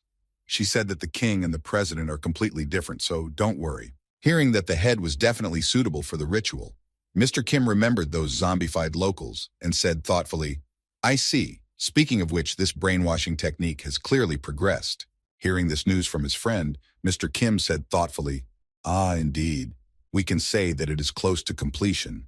By the way, you have already received the second head, and the results of the research are encouraging, but Immediately after these words, Emperor Edward looked at his friend, who was clearly dissatisfied with the new changes in the plans, and said nervously, "Brother, we have a problem." Putting his hand to his forehead to shield his face from Mr. Kim, Emperor Edward asked, "Kim, have you ever heard of the state of Fortestille?" Fortestille. It was one of the few countries that protested the dictatorship of the Grand Continent, and it was also the only one of its kind that managed to get air defense into service. And the reason for this lies in its geographical location. It is perfectly suited for the transportation of ammunition in wartime and trade goods in peacetime. Nevertheless, there was a shameful moment in the history of Fortestille when it became a conquered kingdom. And that is why, when the kingdom found itself in a difficult situation, and weakened after the invasion of sea monsters, a huge rebel army began to rage in Fortestille. Thinking about this problem, Emperor Edward said in frustration, "The kingdom is already in an unstable state, and if Fortestille rebels, then the number of problems will grow to heaven." Immediately after these thoughts about what the future might hold, Emperor Edward spoke nervously to Mr. Kim. "I brought you a second head on a platter while you were on vacation. Will you help me?" Hearing these words from his friend, Mr. Kim confidently said, "I have two options, a temporary solution to this problem and a permanent solution." Hearing that it was possible to pacify Fortestille forever, Emperor Edward stood up joyfully and asked nervously, "You can pacify them forever? This is just wonderful." Immediately after he said that, Emperor Edward sat back down in his seat, realizing that this always sounds strange, and asked Mr. Kim, "No, wait a minute, is there a catch to this?" When Mr. Kim heard this question from his friend, he said in different tones, "There will no longer be a place called Fortestille on the continent, and it will most likely take decades for civilization to emerge on this land again." Hearing this proposal from Mr. Kim, Emperor Edward realized his mistake, and folding his hands in front of him, he said pleadingly, "Let's just settle for a temporary solution." And so, several days passed after Mr. Kim's conversation with Emperor Edward. Now, all the key moments shifted to the city of Fortestille, where the temporary suppression of the uprising was to take place. Standing by the port, Navy Officer Kendra Amy Baker waited for her guest, who was expected to arrive at the appointed place any minute. Closing her eyes from nervousness, she tried to collect her thoughts, speaking in her head. "Today, the Lord Protector of the Grand Continent will arrive for an inspection. I need to get my thoughts together immediately." Immediately after these thoughts, she thought excitedly, "Please let this day pass without any problems." As soon as she said this, Mr. Kim landed a few meters in front of her. Noticing the spectacular appearance of the Lord Protector, Kendra Amaker thought in amazement, "The rumors were true, he really is a master of disguise." As soon as the boy arrived in the kingdom, he went to the girl who was supposed to meet him, and she nervously exclaimed, "Mr. Kim, you have traveled a long way. I, Kendra Amy Baker, on behalf of Fortestille, congratulate you." Before she could finish her welcome speech, a man in a cape who suddenly appeared behind Mr. Kim shouted, "Long live the Free Republic of Fortestille." Hearing someone's voice close to him, Mr. Kim looked back to see if the shouter behind him had malicious intent. Immediately after this shout, the man in the cloak spread his arms and shouted, "Go to hell, chain dogs of imperialism." When the man's cloak was pulled up, it became apparent that he was wearing several dozen dynamite bombs with fuses already lit. Immediately after these loud words, the man added menacingly, "I will finish you all." Before he could finish speaking, Mr. Kim simply flapped his wing and immediately extinguished all the lit fuses on the explosives. After a powerful gust of wind created by Mr. Kim, the kamikaze pyrotechnician looked at his dynamite blocks and noticed that they were all extinguished. He was very confused. However, that was not all. Immediately afterwards, the suicide bomber took out a match and lit it, exclaiming, "Efferocious! But anyway, the fire can be lit again, so this is not a critical problem for me." Before he could finish his speech and light the dynamite bombs again, Mr. Kim grabbed his arm to prevent him from causing hooliganism in the middle of the city.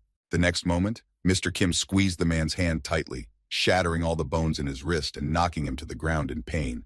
Immediately, the sailors on duty, who were acting as police, came running to the noise and said nervously, "Sorry for taking so long to get here." The next moment, the patrol officer's partner spoke to the boy, who had already neutralized the criminal.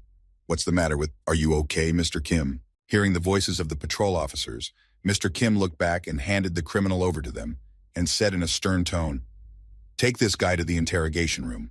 We will extract information from him." After a while, the suicide bomber found himself in the interrogation room.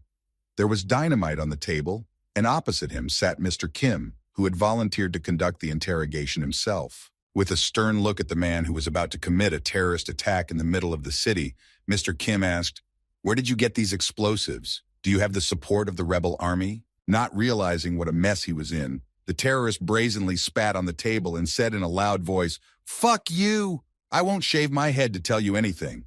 Hearing these words from the terrorist, Mr. Kim got up from the table and said in a calm voice, which surprised the terrorist, "I don't care. You don't have to tell me." Immediately after these words, Mr. Kim began to transform to eat him and read the hostage's memoirs. Seeing him change his form, the man nervously exclaimed, "Well, what are you going to do? I repeat once again, my mouth is shut." Before he could finish speaking, he saw what Mr. Kim had become. After the transformation, the machine moved toward him, causing the man to say in fright, "Mother of God." Immediately after that, screams came from the room, but no one even paid attention to it. A royal assassin stood guard at the entrance to the room, patrolling to make sure no one entered. After a while, Kendra Amy Baker appeared in the corridor, and noticing the royal assassin at the door to the interrogation room, said nervously, "Excuse me."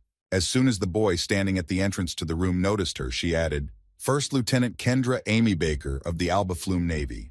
Sir Kim has invited an assistant from the Navy." Hearing these words from the girl, the royal assassin humbly opened the door and invited the girl inside, saying, "There's no need to be so anxious. I am only a messenger. Come in." Hearing this, the girl thought, "I don't believe it." When she entered the interrogation room, she said, according to the rules, Good morning, Mr. Kim. Junior Lieutenant Kendra Amy Baker of the Alba Flume Navy. We met the other day." After introducing herself, as is customary in the military, she added nervously, "You asked me to send an assistant to see you, which is why I'm here?"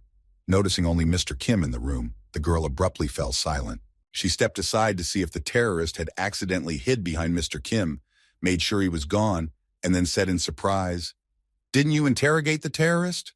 But where is—" At the same time, Mr. Kim was reading the man's memories to extract all the information he knew and possessed. When he finished reading, Mr. Kim said thoughtfully, "Do you know the name Red Vein?"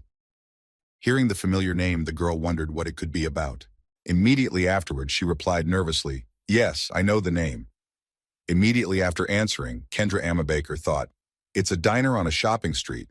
Abruptly turning back to where the girl was standing, Mr. Kim gave his order, saying, "Take me there immediately." Hearing this, the girl nervously replied, Yes, sir." When Mr. Kim read the memories of what he had eaten, he could only see the image of the leader from the back wearing a cape, and thought, "There is a personality behind this whole Fort Steel rebellion. But I've only eaten a small bite.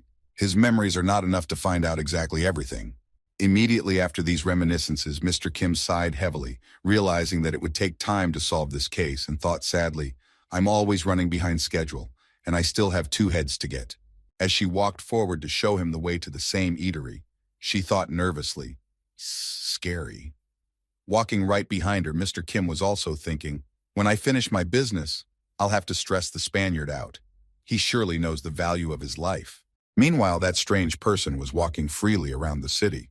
Heading to an inn on the market square, the same mastermind of the uprising smiled slyly that he was able to control everything from the shadows. The Red Weather Vane, a tavern located in the Fort Steel Army's deployment zone, was a cheerful place to be. And after a while, Kendra Amy Baker, who had been showing the way to this bustling establishment, finally put one of her hands on the door and spoke confidently, "Mr. Kim, we have arrived at the right place." The next moment, she opened the door to the inn and went in first to make sure everything was okay and that there was no one there to catch her. Seeing the new guest who had just arrived, the bartender, who was wiping down the dishes, said happily, "Oh, Miss Captain, it's been a long time since you visited us.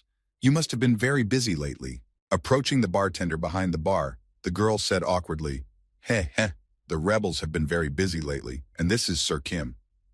As soon as she said this, she heard the sound of a blow and flesh being torn. When she opened her eyes, she saw blood splattered in front of her, which was the result of the murder of one of the customers sitting at the bar. Turning her attention to the Lord Protector, who had just killed one of the customers, Kendra Amaker asked in confusion, "Mr. Kim, why did you do this to him? He didn't even do anything." After Mr. Kim finished off one of the bar patrons, the rest of the bar immediately began to flee the bar for their lives, screaming in fear, "He's dead! Let's get out of here!"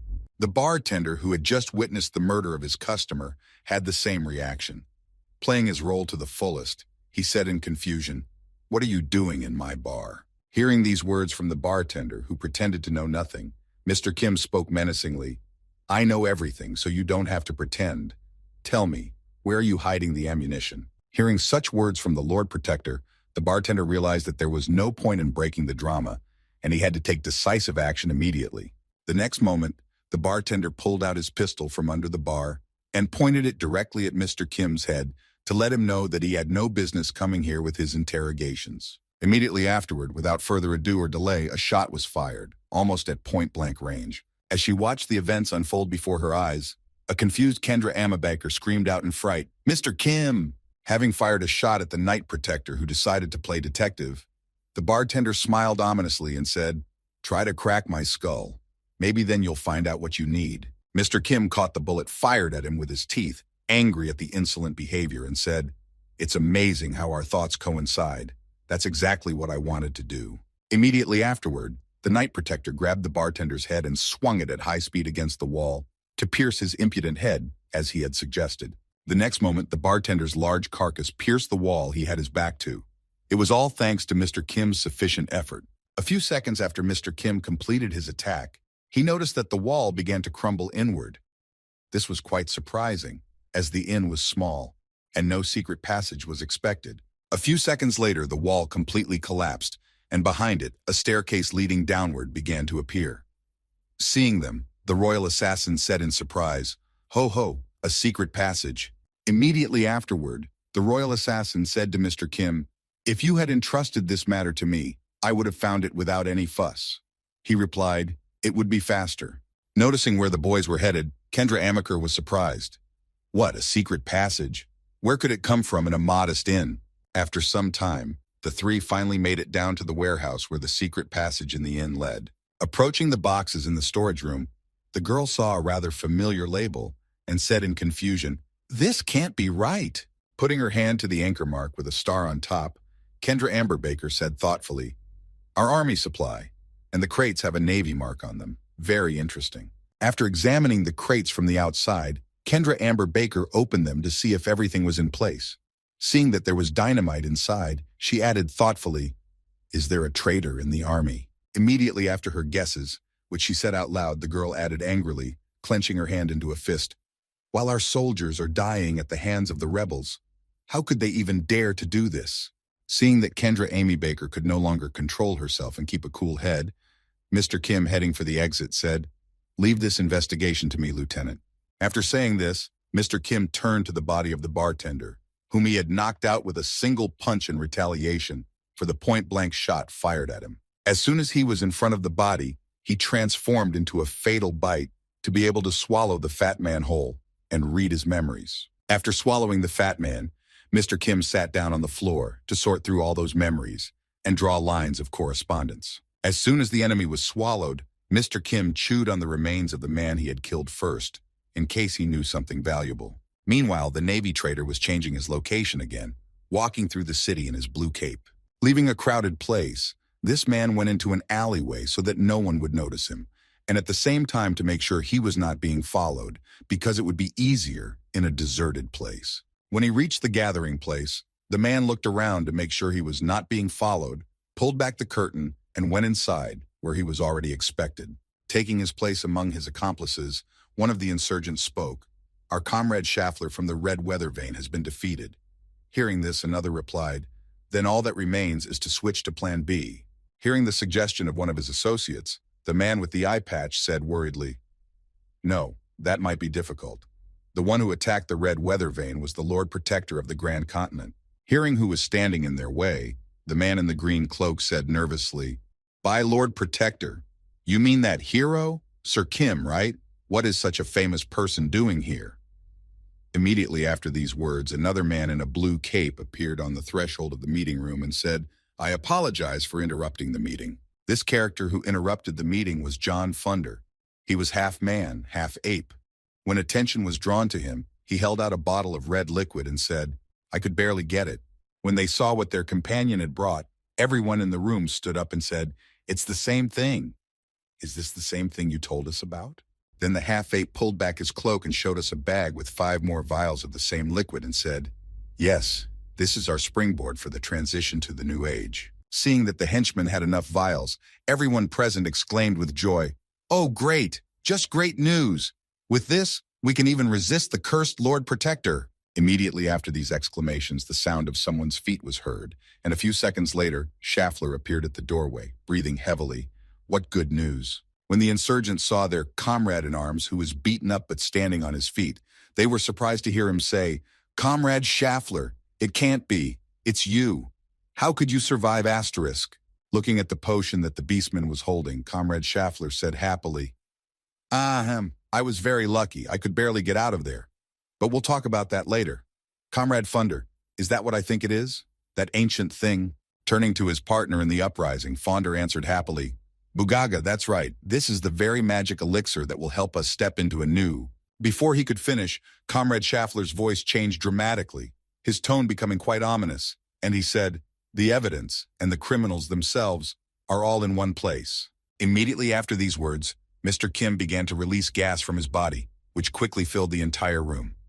Hearing the strange smell and his friend's words, the beastman said in surprise, "What did you just say?" Noticing that there was less air in the room and it was much harder to breathe, the beastman said in surprise, "What is this?"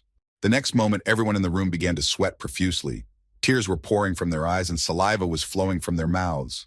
They could not resist this sprayed poison, but simply fell down like flies. As soon as the enemies were neutralized, Mr. Kim replaced half of Schaffler's face with his own and said, "This is a tear gas based on lilac gas. How do you like it? Can you at least sing the national anthem?" After the investigation was completed and the rebellion plotters were caught, a day passed, and the next day they were brought to the main square of Fort Estill, to the place where the execution was to take place. As the crowd gathered to see what was going on, Kendra Amabaker shouted for all to hear, "The rebels claim to be acting to liberate Fort Estill, but in the end, their leader is nothing more than a puppet in the hands of a secret rebel." Having exposed the beastmen to the public, the girl continued her speech. "And this Grey Cardinal is nothing more than the Furlan Universal Association, working in the interests of the Beastmen's Union State." Immediately after these words, Kendra Amy Baker poked the beastman in the face with her stick and added, "And their representative here was this ape man who was hiding in the ranks of the rebels." Immediately afterwards, she didn't forget about her own heroes and added, "Along with him, high-ranking officials from the Navy who colluded with the rebels were also arrested. As they were being executed, the same high-ranking officials who had been caught in the insurgency cried out in fear, 'Oh, please forgive us, Captain Amy Baker. We were in the wrong.' If you'll just turn a blind eye to it once." Without letting him finish, the girl took out a vial of magic elixir and added, "And this is what's in this bottle." Showing everyone present the evidence that they were guilty, she added, "This is the liquid they wanted to distribute, and it is proof of their criminal intentions." As soon as the girl reported the indisputable proof of their guilt, she immediately opened the bottle of the magic elixir. Noticing what she was doing, one of the dignitaries who had been focused on by the game said in confusion, "See, Captain, please wait." Immediately afterward, he added, "My family is from a higher society." Before he could finish, the girl shoved a vial of elixir into his mouth and forced him to drink every last drop. Swallowing the elixir, the man choked on it, trying to get at least some of it down his throat in the hope that the amount would be insufficient, but it would not work. When all the contents were drunk, Kendra Amy Baker let go of the vial, and the man was able to release it from his mouth and spit out the elixir that remained on his tongue and teeth. When the elixir was tasted, the man angrily said to Kendra Amabaker, "What the hell? Hey, what did you just give me? Answer me, now." Hearing such offensive words, the girl responded irritably, "The secret weapon of the bastards you helped. Feel on your own skin what you've gotten yourself into." Feeling some mutations on his body, a high-ranking member of the country's Navy angrily exclaimed, "How dare you do this to me, you bitch? Have you forgotten that I raised you? Ick!" Before he could finish speaking, the man saw that his body was beginning to grow hair, and he exclaimed in fright, What the hell? What is happening to my body? Hey, somebody." A few seconds later, the mutation reached the point of no return, and the man felt radical changes in his brain. Now he became a real beast with only bloodlust. When the mutation was complete, he became a werewolf. His strength was more than enough to break the rope that bound him.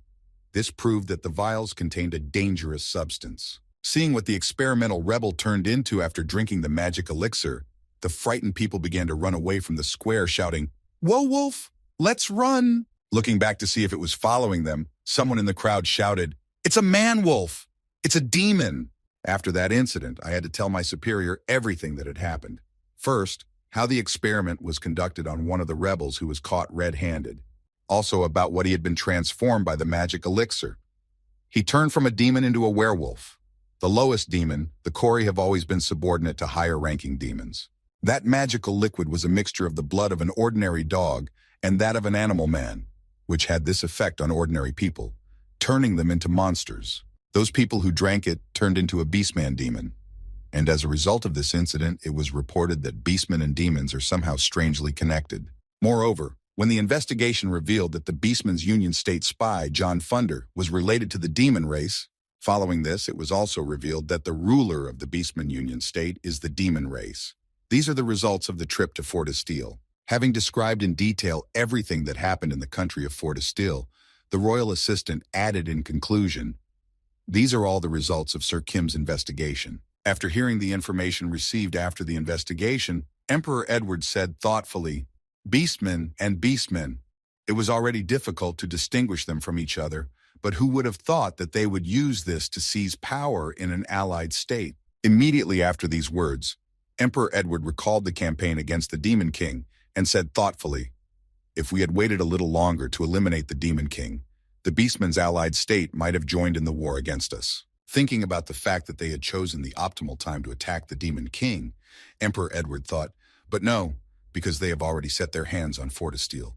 It is as if they were going to attack us." Immediately after saying these words, Emperor Edward smiled slyly and thought, "I never thought I would have such a great opportunity to start a war.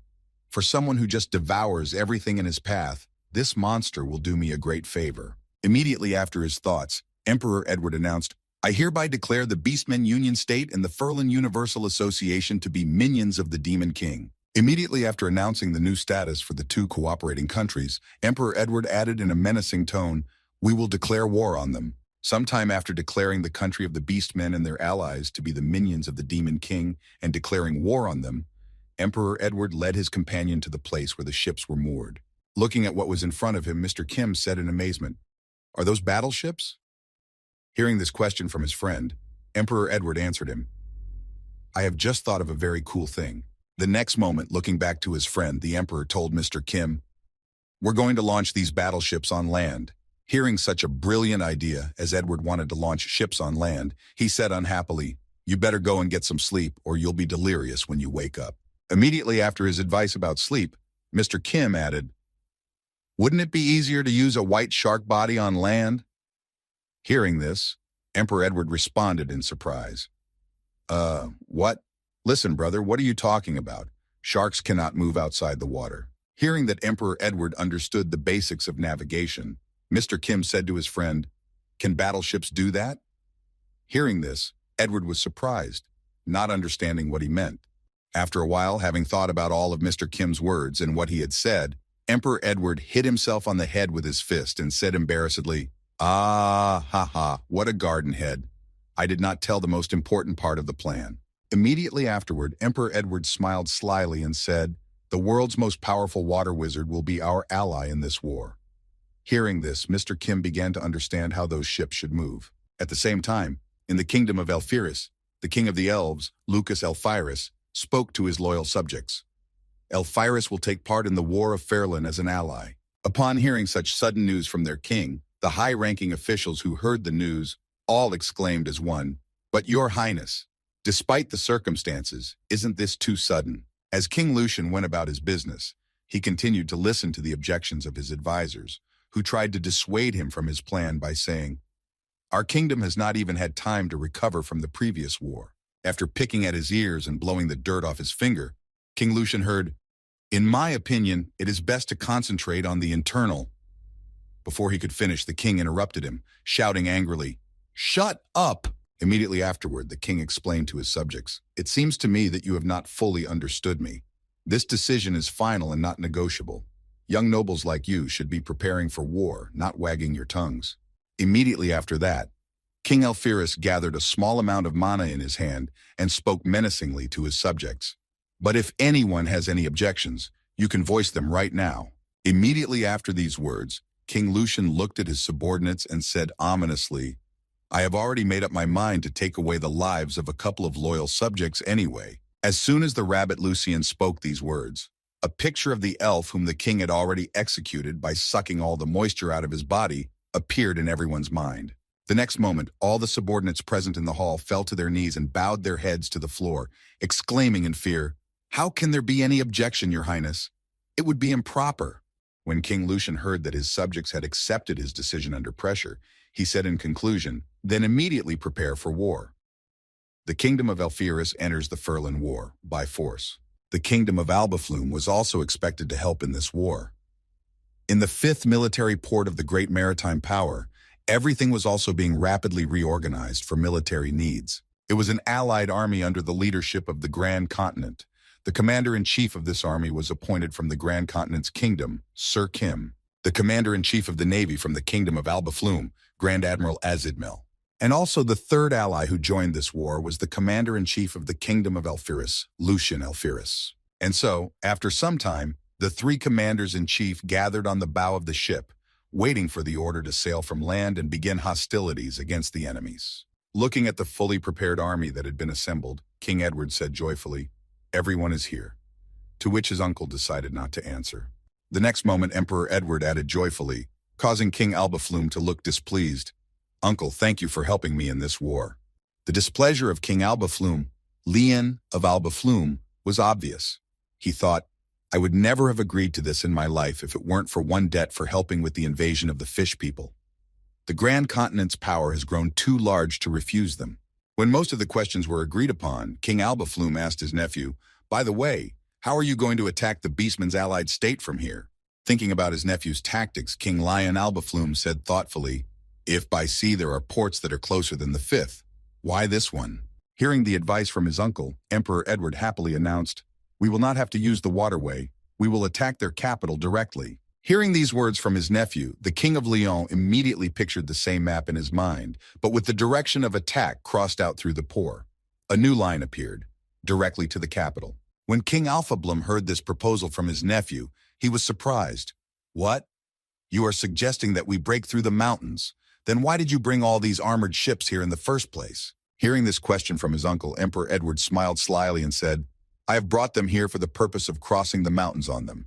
As soon as Emperor Edward told him what exactly the ships were for, and that they would be used to cross the mountains, Lion Alphablum asked in surprise, "Have you been eating squirrels? What a ridiculous thing to say." Before King Alphablum could finish speaking, huge water tentacles appeared right in front of him. When he noticed them, he exclaimed in confusion, "What is this?" It was King Lucian, who was doing his part in the plan to take over the Beastman's kingdom. As he was the greatest water wizard, he had a very important job to do. As he prepared to raise the ships above sea level, King Lucian concentrated a considerable amount of magic in his hands and spoke, "A great wave." Immediately afterward, more tentacles appeared out of the water and moved toward each of the ships. The next moment, all those tentacles merged into three powerful waves that easily lifted the ships more than 10 meters above sea level. Even in this situation, Mr. Kim felt like a fish out of water. He calmly watched the road and waited for the battle to begin, which is not the case with Grand Admiral Azidmel. He kept panicking, trying to understand what was happening. The next moment, those huge waves, commanded by the king of the Elven Kingdom, Lucian Alphyrus, rushed over the city of Albaflume, carrying ships over the tops of the houses without hitting any of them. When King Lion saw what his nephew meant, when he said that these battleships would cross the mountains directly, he exclaimed in confusion, "What?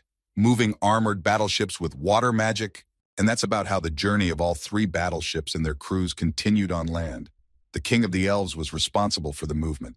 Having moved to the forest, where the water was already quite far away, the elf king continued to carry the ships at the same speed, not lowering them even an inch. Water was being drawn from everywhere. Looking at the road, and at how strangely the ships moved along the land, the Grand Admiral, smoking his pipe, thought in confusion, "Is everything all right?" Immediately after these thoughts, a royal assassin approached him and asked, "Grand Admiral, is something troubling you?" Seeing that he stood next to him, the admiral continued to smoke his pipe and look at the horizons that he had never seen before while sailing. At the same time, he spoke to the assassin, "Are you the Lord Protector's messenger?" Ignoring the question of the Grand Admiral, who was standing next to him, the royal assassin walked over to the railing and looked down and said happily, "Well, What an incredible sight this is. Hearing these words from his comrade, the Grand Admiral replied, I cannot but agree with you. But this was not the answer he wanted to hear. The next moment, focusing his gaze on King Lucian, the Grand Admiral spoke in confusion. But even if he is the strongest ally I can find, I'm still not sure I can trust the fate of an entire army to one man. Turning his attention to the man in question, the royal assassin supported him, saying, You're right. One mistake, and the whole fleet could be destroyed. So, the plan is quite risky. Immediately after these words, the royal assassin spoke joyfully, But there is nothing to worry about. Even if it happens that the fleet is destroyed, you won't have to bear the responsibility for it. Hearing these words from his ally, the Grand Admiral took his pipe out of his mouth and said in surprise, What do you mean by what you just said? The royal assassin smiled slyly as he paused to take in the view, which he would likely never see again. After admiring the view, the royal assassin repeated himself, There is no need to worry about the lives of those below us. At the same time, he was talking about the same soldiers who were in the inner deck, the soldiers' compartment, and there was really no need to worry about them. The first thing is that they did not feel pain. There were quite a few of them, and they were zombified. You wouldn't expect them to betray you either. And there were many such soldiers on these decks. Each of them is just an obedient puppet who fulfills all the orders received from his master. These soldiers were formerly experimental people hidden underground and kept in chains. But then, after the discovery of the copying machine, they were stampeded enough for the war.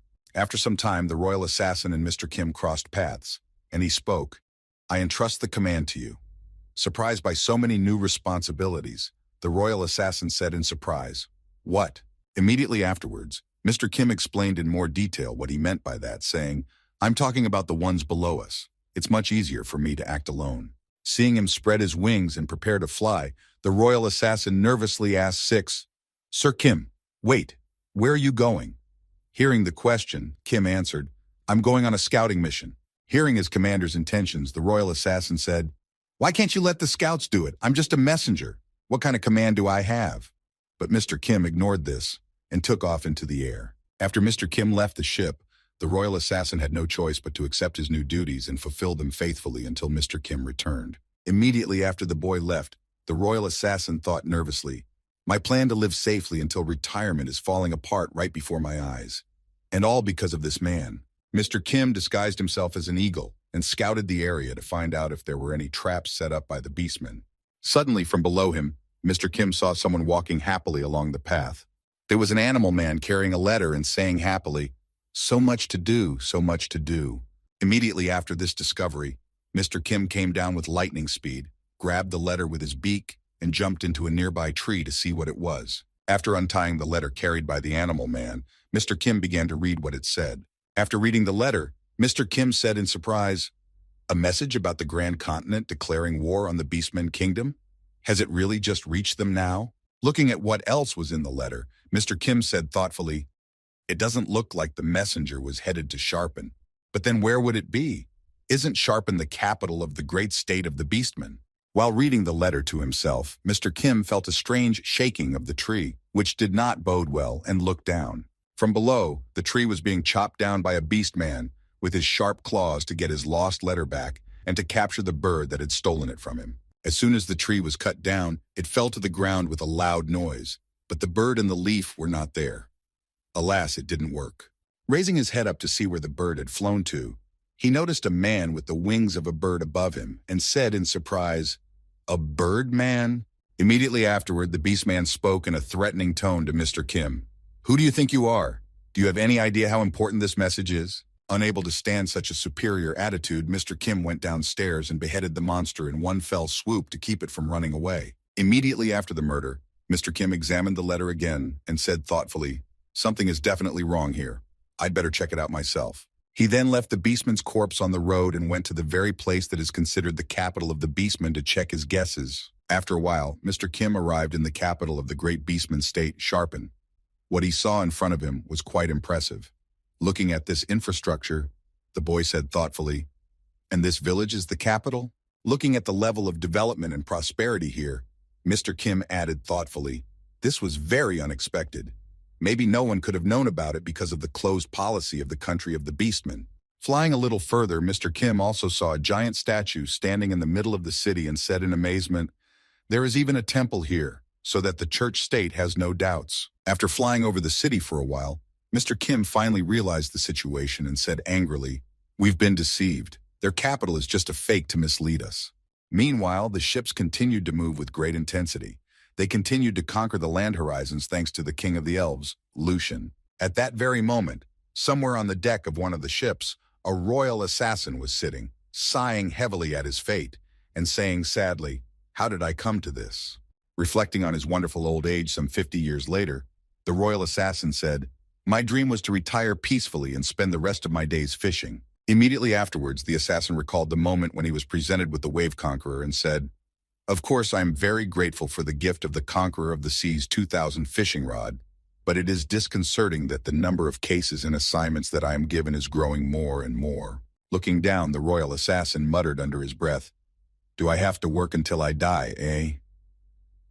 No sooner had he finished his confession than Mr. Kim returned to the ship. Hearing a loud noise from the landing, the royal assassin stood up abruptly and approaching the commander said nervously, "Oh, Mr. Kim, you're much faster than I expected." Hearing this, Mr. Kim asked in surprise, "Why are you stuttering?" Immediately after that, the voice of the Grand Admiral came from behind the scout and asked, "Well, how are things going with the enemy?" Looking back to his comrade, Mr. Kim grudgingly told him what he had learned during the reconnaissance. The Sharpfin are a decoy. Their real capital is located somewhere else. Hearing these words from the Lord Protector, who had returned from reconnaissance, the Grand Admiral was confused. What nonsense! The cathedral of the great Beastman state is located in Sharpen. A city that honors a goddess cannot be a bait. Hearing these words from his friend, Mr. Kim immediately thought of the man who had turned into a monster after taking the potion and asked, "But aren't there demons in charge of the state?" As soon as Mr. Kim finished his report, the Admiral became angry when he heard the royal assassin's reflections, and he said thoughtfully, "You know, there is some truth in this." Immediately afterward, the royal assassin expressed his guesses about Sharpfin. The demon race honors the goddess as the creator of all things, but nothing more. If we are already dealing with demons, the cathedral means nothing to them. They are ready to abandon it at any time. Hearing the rather truthful reflections of one of his allies, the Grand Admiral spoke in a commanding tone, "We'll have to change our plans." Hearing about the change in plans, Mr. Kim asked in displeasure, "Shall we abandon the operation?" The Grand Admiral replied thoughtfully, "Of course not. There is no way in hell we will give up our goal." Immediately afterward, the Grand Admiral clutched his smoking pipe in his hands, which crackled, and said angrily, "If they are frightened by the warships and raise the white flag, we will have to end the war in peace." The next moment, the Grand Admiral dropped his pipe, and immediately afterward, he angrily kicked it, breaking it into 2 pieces. After this demonstrative display of aggression, in order to calm down a bit, the Grand Admiral, barely able to contain his anger, said, "Peace is out of the question." The Grand Admiral was determined to destroy all the demons, and he went on a rampage saying angrily, "How dare they use our faith for their own purposes and mock the goddess? I will tear open the damned beast's belly and throw their intestines into the sea. I will suck out their bones and throw them to the wild animals. I will tear their throats into my own." And so it didn't take long for the city of Sharpfin to be covered by a huge shadow from the Maheen that covered the sun in the sky. At that time, the guards who were standing guard over the city, noticing some strange weather changes, looked up to see what was happening. Right above their heads, they saw a glimmer of light coming out of the clouds and 3 huge ships approaching their city. Then one of the guards shouted, "A shooting star!" Ignoring the enemy fleet, the guard folded his hands in front of him and, closing his eyes, joyfully began to voice his wishes. "Send me less money and more work." "Oh no, not like that. More money, less work." When he finished expressing his wishes in front of the shooting star, the guard opened one of his eyes to continue his work, but what he saw was not at all pleasing. What was falling from the sky was not a shooting star, but a ball of fire that was flying straight at him. Thinking that it was a shooting star flying directly at him, the guardian bear, breaking out in a cold sweat, said nervously, "My dear mother." Immediately after that, the destruction of the city of Sharpfin began, which was only a deception. That is why it had to be destroyed to the ground. This was the decision of the Grand Admiral, who was seething with anger. Having noticed the enemy coming at them from the sky, the army of beastmen naturally tried to fight back, launching everything they could at the ships, but they all just bounced off the hull. On the bow of the same battleship stood the Grand Admiral, who watched the city burn with a sinister smile and said gleefully, "How dare you even joke with our religion? Damned heretics!" Immediately after these words, which still seemed quite restrained, an indignant shout was heard from the Grand Admiral, who explained his intentions. "I will raze everything here to the ground, except for the cathedral."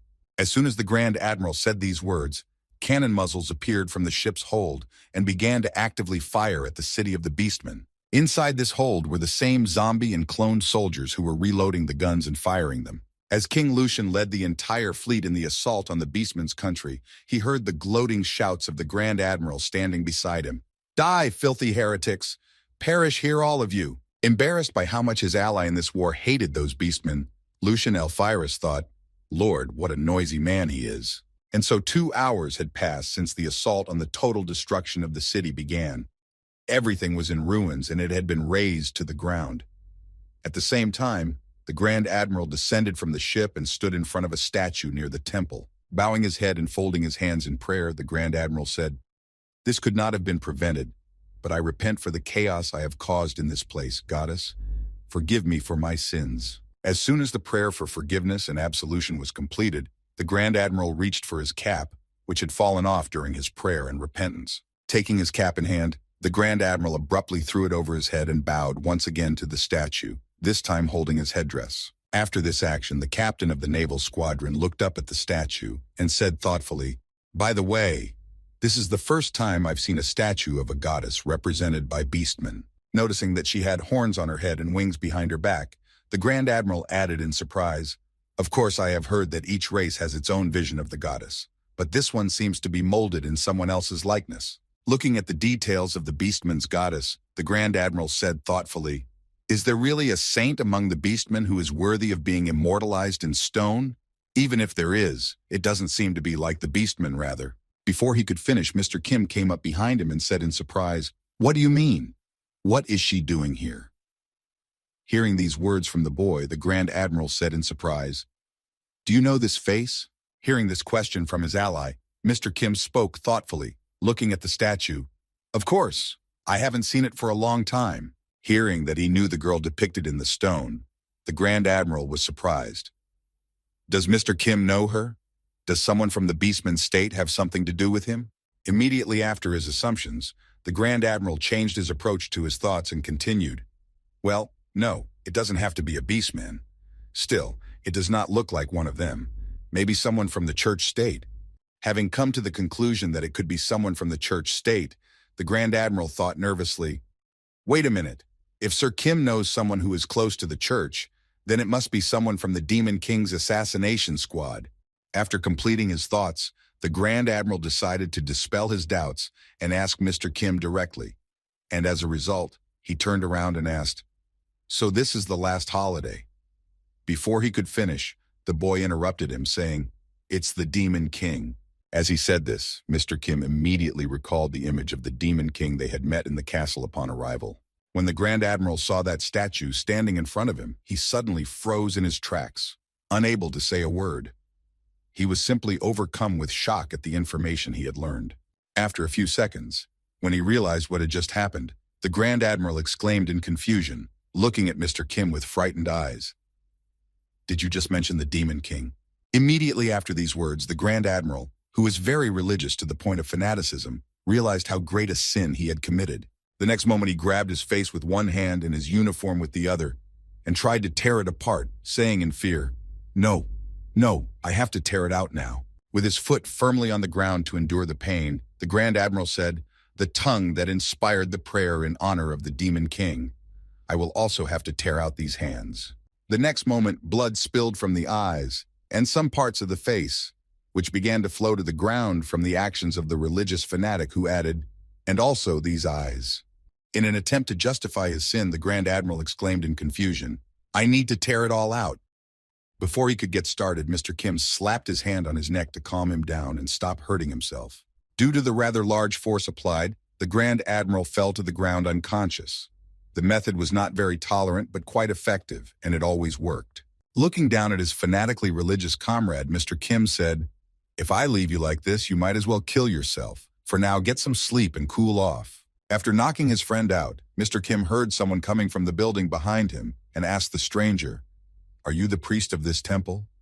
The stranger replied in confusion, "Yes, I am." Immediately after the beastman confirmed his identity, Mr. Kim looked back and asked, "How do you explain?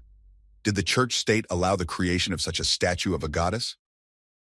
Hearing this question, the priest replied in confusion, No, not at all." Immediately after his words, the beastman said, "The ecclesiastical state has ordered the installation of another statue, but the elder of the beastmen race arbitrarily changed its image.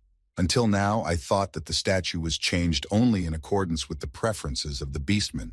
I could not even think that it was a demon king." After these words, the fanatical religious supporter finally came to his senses and heard Mr. Kim's conversation with the priest, in which he said, "Then it appears that the church state did not condone the erection of a statue in honor of the demon king." Hearing these words from his interlocutor, the confused priest said, "Yes, I swear by my faith. I will immediately report this to the church state." As soon as the priest said this, he immediately walked away from Mr. Kim toward the ruined city to contact the authorities, saying in confusion, "Oh shit, I should have been so stupid." Immediately after the beastman left them, Mr. Kim turned to his ally, who was now conscious, and said, "Did you hear that?" The priest swore on his faith that the church state had nothing to do with it. Hearing the words of his ally, the Grand Admiral, trying to get up from the ground, breathing heavily, said, "But Mr. Kim, you yourself must understand everything perfectly well." Immediately afterward, the Grand Admiral's eyes began to burn, and he said angrily, "This does not change the fact that I prayed to the statue of the demon king. I have broken the commandment, 'Thou shalt not worship a false god.'" Hearing such words from the Grand Admiral, who still held to his fanatical belief, Mr. Kim sighed heavily and said in his head, "God, what a religious fanatic." Rising to his knees and bowing his head to the ground, the Grand Admiral folded his hands in front of him and said guiltily, "Great goddess, I pray you send me punishment, your negligent believer." Immediately afterward, the priest of the beastmen ran to them, exclaiming in fear, "Be bad is our business." As the priest approached Mr. Kim and the fanatical religious servant, he spoke in a frightened voice, "The high priest has announced a holy war." Hearing the message brought by the beastman's priest, the Grand Admiral asked in surprise, "What? Did you just announce a holy war? Surely I did not hear that." Immediately afterward, the Grand Admiral rose to his feet and added, "You just mentioned the same holy war, didn't you?" The priest replied in fright, "Yes, the high priest said that he could not forgive the state of the beastmen who had taken the path of lies." Hearing that the beastman's priest was not joking, the Grand Admiral, immediately fired up by the idea of a holy war, said confidently, "This is my chance to redeem myself before the goddess. Wait for me, you rotten demonic scum." And so, several days passed after the start of the holy war, and Mr. Kim and the rest of the fleet were still in the same place, in the fake capital of the Beastman Kingdom. In the meantime, two girls had arrived, a paladin and a possible saint who were supposed to help them in this difficult battle. Looking up to see the huge armored battleship, the paladin Rayanhans Perkrid said in awe, "Wow, wow," to which the candidate for the saint, Ina Fulframhaven, only snorted in displeasure. Looking at the huge structure on which the army of Grand Continenters, elves, and Albaflume had arrived, the paladin girl added in amazement, "I didn't even realize that the Grand Continent had the technology to create such large ships. It's just incredible." Hearing such words from her simple-minded mentor, Ina Fulframhaven said in displeasure, "Why, hadn't you been informed about this beforehand? So why should you be surprised now?" Scratching her head nervously, Rayanhans Perkrid said awkwardly, "Oh well, yes, but still, seeing it with your own eyes is a little different. I think we need to reevaluate the possibilities of the Grand Continent." Hearing these words from her mentor, the girl said with a grudging smile, "I don't care, do as you wish." Immediately after she said that, she thought of Mr. Kim and the warden, who had conducted the negotiations, and thought, both the paladin and the church state are working toward the same goal. Neither of them can be trusted. The next moment, Rayanhans Perkrid spotted Mr. Kim standing in front of her, waiting for the very help the church state had promised them when they declared a holy war. Noticing a rather familiar face, the paladin girl sighed heavily and spoke in confusion. "Master." No sooner had she finished speaking than she remembered the last time she had met her ward, when she was preparing to fight Mr. Kim, and she thought nervously, "Wait a minute. If they meet here again, they'll meet again." Immediately after these thoughts, the paladin girl spoke to her ward in embarrassment.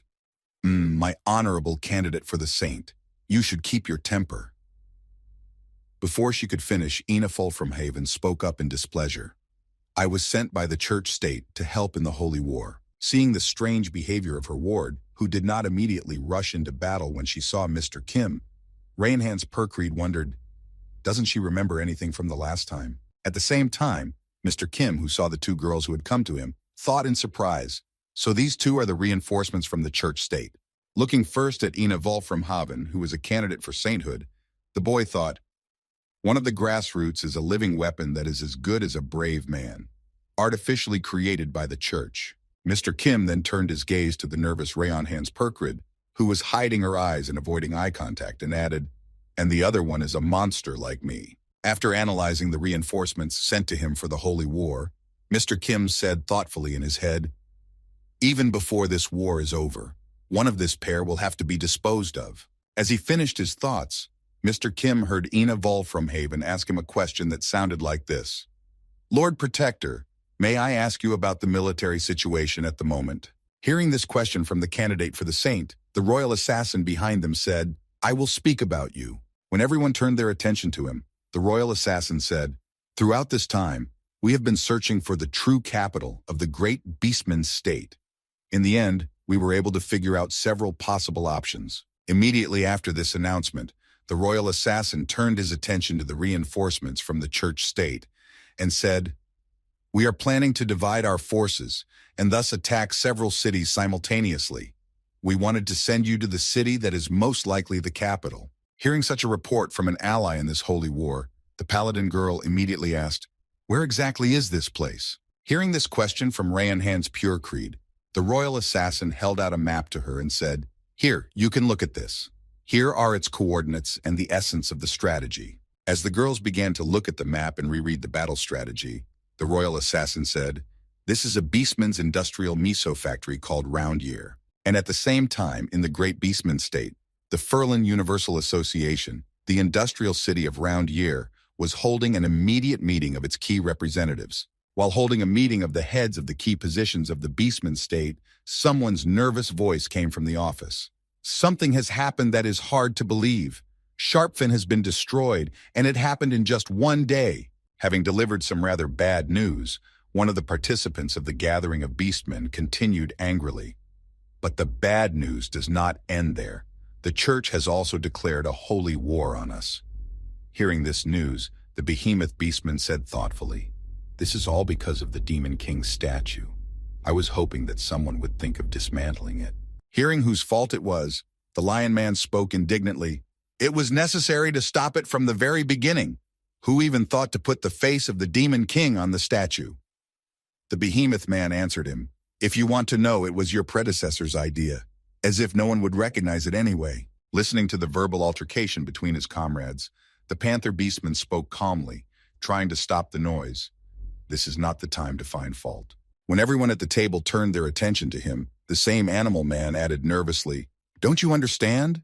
This whole situation means that someone who knows the Demon King by sight is involved in the war. Hearing these words from his companion, the Gazelle Beastman nervously exclaimed, this, in that case, is the Grand Continent Emperor, or could it be the same Protector Knight Kim? After saying his name, the Gazelle Beastman immediately remembered the Stockfish Dragon and said in fright, the nightmare of the entire race of demons, plunging Stockfoot into the abyss of despair, and also burned the Flatfield Plain to the ground? Is this monster on its way to us again? Realizing the horror that was heading their way, the Gazelle Beastman nervously shouted to his comrades at the round table, and no time to sit around now, we need to prepare countermeasures to repel the attack. As they approached the wall of the Beastman's capital, Mr. Kim and the royal assassin looked at the saint candidate and the paladin girl who were with them, and they had to execute the main part of the plan. Seeing that the preparations seemed to be complete, Mr. Kim said with satisfaction, I am pleased that this time the work is not too stressful. Hearing this, the royal assassin asked, are you talking about conquering the city? Hearing this from his comrade, Mr. Kim turned his head toward the city and spoke menacingly, what I mean is that you don't have to leave anyone alive, but you can have a good time. Hearing these words from his comrade, the royal assassin was confused. Oh yes, I should have realized that right away. I hope you have studied our plan. Hearing this question from the assassin, Mr. Kim said, I'm diverting attention to myself while the church team searches the entire city. And you? Before he could finish, the royal assassin added, and I'll take care of the preparations the emperor mentioned. After discussing the entire plan again and making sure no one had forgotten anything, Mr. Kim got to his feet and spoke confidently. Well then, let us begin. Immediately after saying this, Mr. Kim leapt into the sky to launch an operation to capture the capital of the Beastmen. Transforming into a red dragon, the boy immediately went to the wall to draw the attention of all the guards to himself and allow his comrades to enter the city without hindrance. Seeing the dragon heading toward the wall, the guards on patrol shouted out in fright, "Enemy! The enemy is on the horizon!" As soon as the cry of danger was heard throughout the guard position, Mr. Kim prepared to use his fire breath skill, but was prevented. One of the guards standing on the tower with a crossbow fired at him, hitting him in the nose, and then exclaimed in frustration, "Damn, that's offensive. I was aiming for his eye." Seeing that there were enemies at the other defensive points as well, Mr. Kim waved his tail, throwing his parasites at the enemy, which he used as shurikens for long-range attacks. The next moment, the parasitic fish bit into the flesh of the guard behind the crossbow and instantly disabled him, causing incredible pain that simply made it impossible to concentrate. After I hit the enemy, I made sure that he would definitely not be able to interfere with him anymore and disrupt his preparations for the next fire breath. When the archer was neutralized, Mr. Kim turned back to the guards defending the wall with their spears and said ominously, "Well, the time has come. Now let's have some fun, shall we?" Preparing to cover the entire nearby area with dragon flames, Mr. Kim began to prepare for his skill, but only managed to say, "Dragon breath." He was interrupted again right in the middle of his sentence.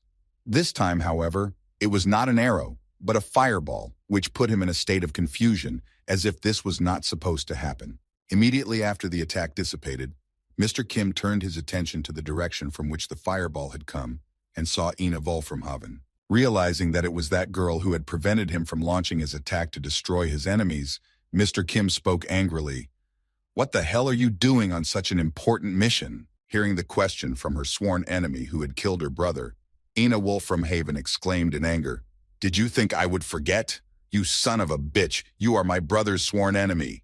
Mr. Kim then reached into his mouth to pull out the arrow that had been inside the fireball fired at him by Ina Volframhaven. Grabbing the spear by the handle, Mr. Kim pulled it out of his mouth with a sharp movement, which was followed by some blood, but the wound healed very quickly due to super regeneration. After the problem was fixed, Mr. Kim spoke angrily to the insolent girl.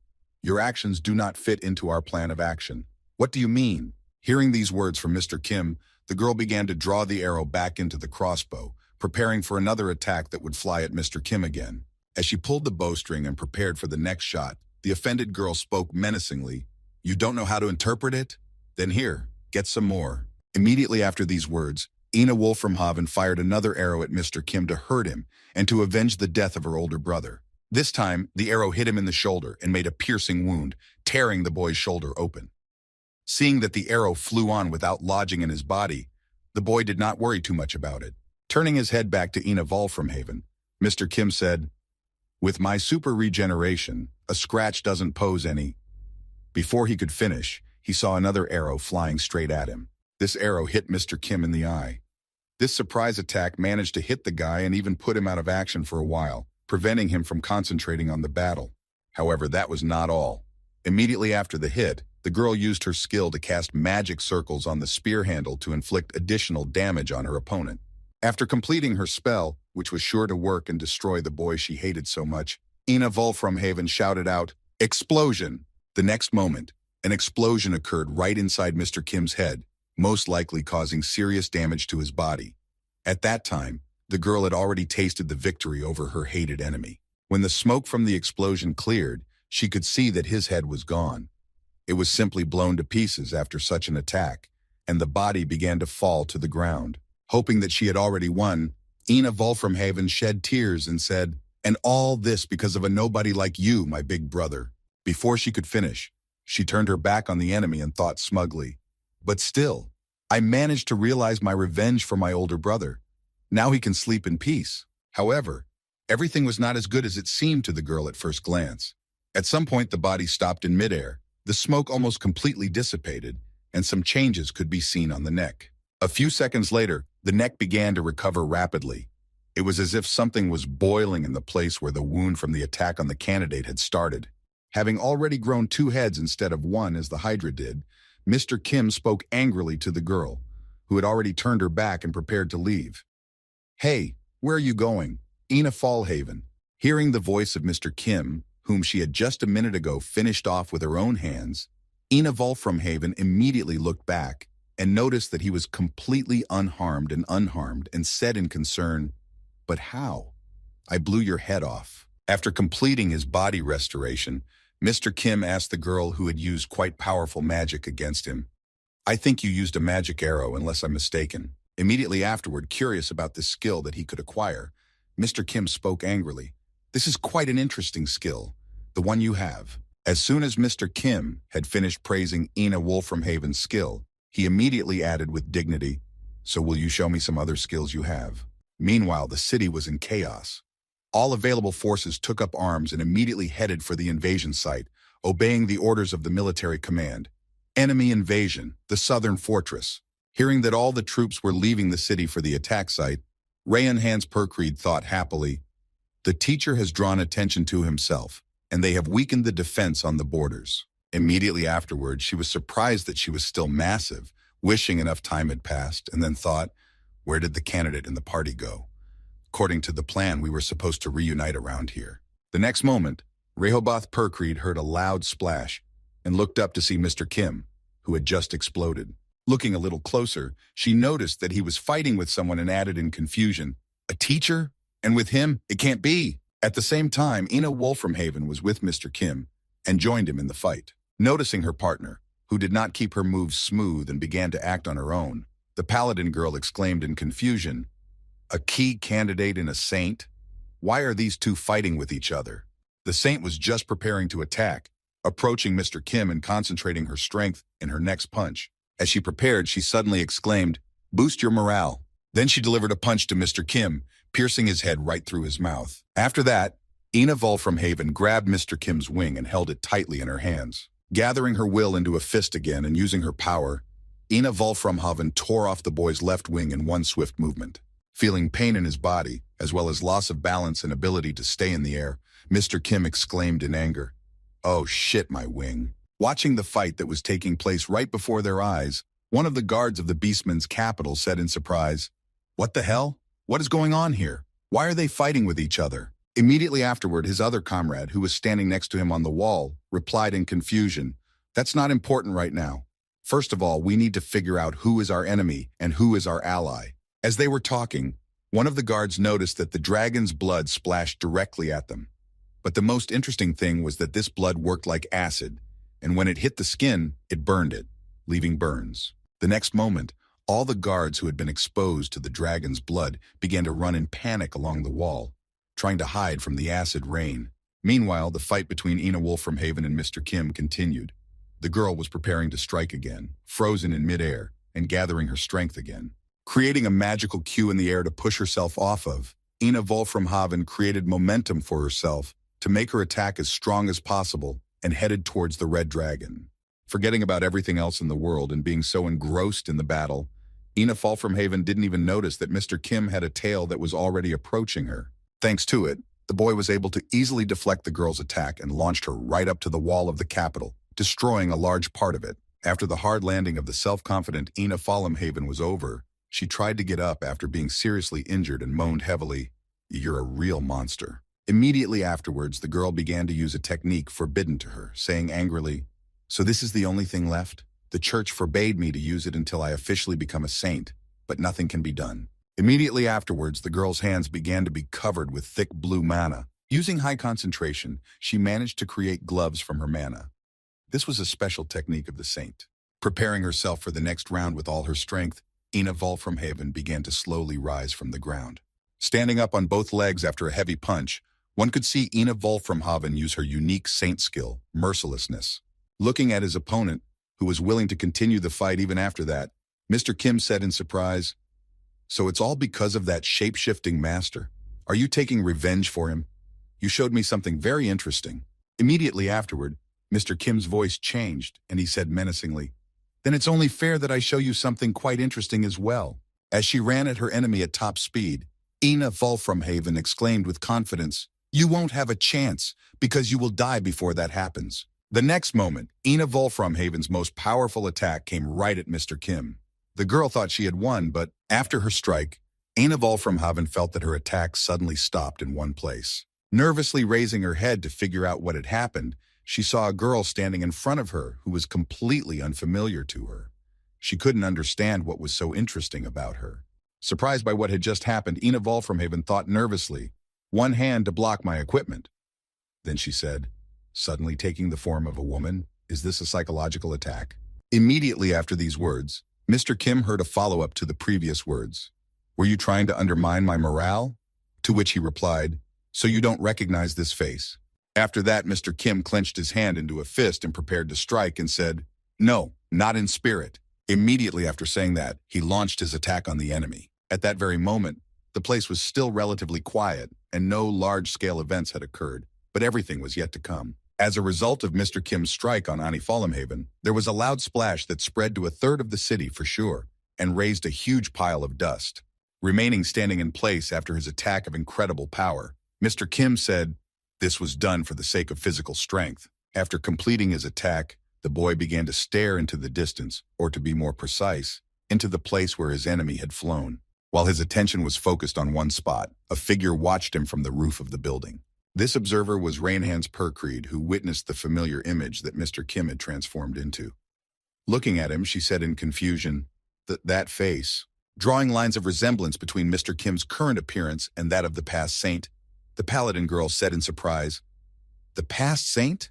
Immediately after she said that, Rainhands Percreed thought in amazement, "The teacher was able to transform into Saint Angela. Are masters of transformation even capable of this?" As soon as this thought crossed her mind, the paladin suddenly froze in place, thinking, "No, wait.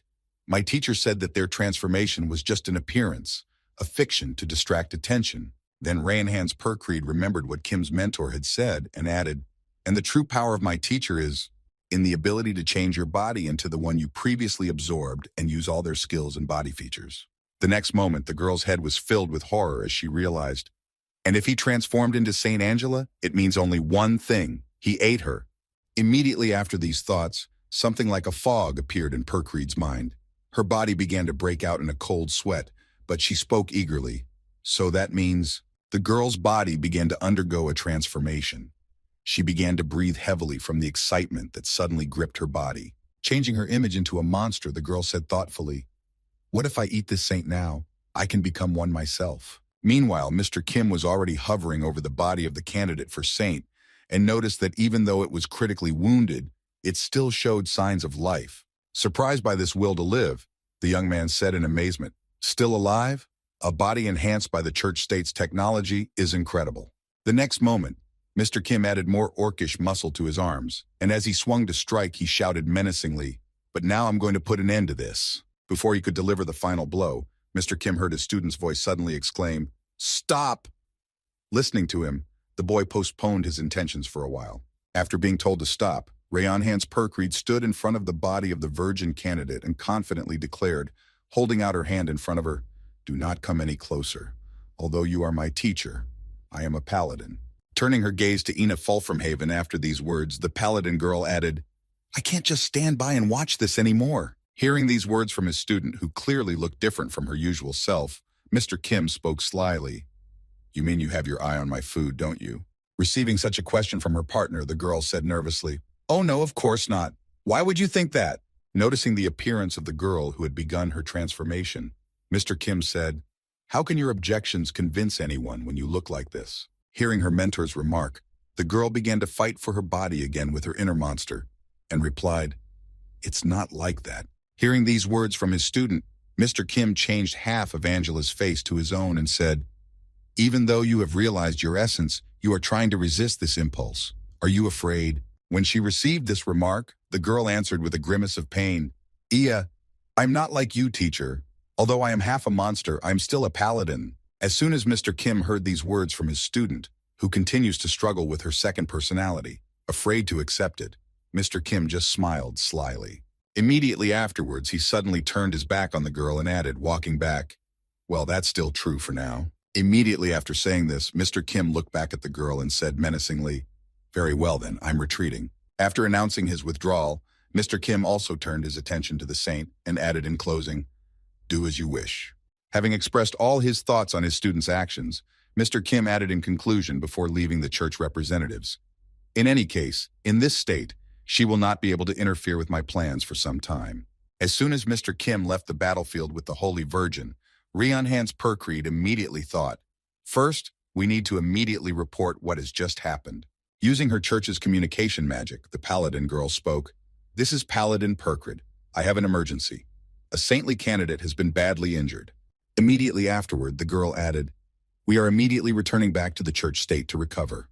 At the same time, somewhere in the main building, all the high-ranking officials were trying to see through the window to see what was happening outside. Fighting for a place at the window, the hippo beastman screamed out in fright, what? What's going on out there? And the panther animal answered him, I cannot see. Move aside. When he got a little closer to the window and had a chance to look at the consequences, the panther man said in amazement, it's crazy. The city has just been leveled to the ground. Meanwhile, a royal assassin had already entered the main building and said in a menacing voice, the heads of the Furlan Universal Association and the leader of the state, how many heads deserve to be chopped off? Hearing this voice behind them, the frightened officials all exclaimed as one, what? Who are you? You! Save me! They're killing me! But these shouts were making a lot of noise, so the royal assassin finished off all the screamers with just one swipe of his knife to avoid attracting too much attention. Blood splashes flew everywhere. As soon as the mission to capture the head of the beastman's leader was completed, Emperor Edward joyfully announced, we have won the war against the combined forces of the enemy. All the demons that have been dwelling at the top of the beastman have been punished. Immediately afterward, spreading his arms before the people, Edward added, from now on, the Union State of the Beastmen, freed from the enemy's oppression, will embark on the path of rebirth, and those who contributed to the liberation war will be rewarded. Hearing such joyful news from their emperor, all the people gathered in the square burst into applause and joyful shouts. We have won! Hurrah! After finishing his speech, Emperor Edward headed back to the castle, where he was met by the royal assassin at the entrance and bowed and said, you have spoken admirably, Your Highness. He replied, thank you very much. After expressing his gratitude, the emperor added joyfully, and congratulations, Joaquin Sicario. Hearing that he was addressed by his first name, the royal assassin said in surprise, what? Putting his hand on the shoulder of his loyal subject, Emperor Edward said joyfully, Mr. Kim has told me everything about your merits. It was you who led the army in this war, wasn't it? Immediately after these words, Emperor Edward continued menacingly, from now on, you are no longer the royal assassin. You know too much to remain an ordinary messenger. Hearing these words, the royal assassin was seriously frightened, wondering what exactly they wanted to do with him, and spoke with difficulty, Your Highness. As soon as Joaquin Sicario removed the mask from his face to breathe easier, Emperor Edward announced the good news.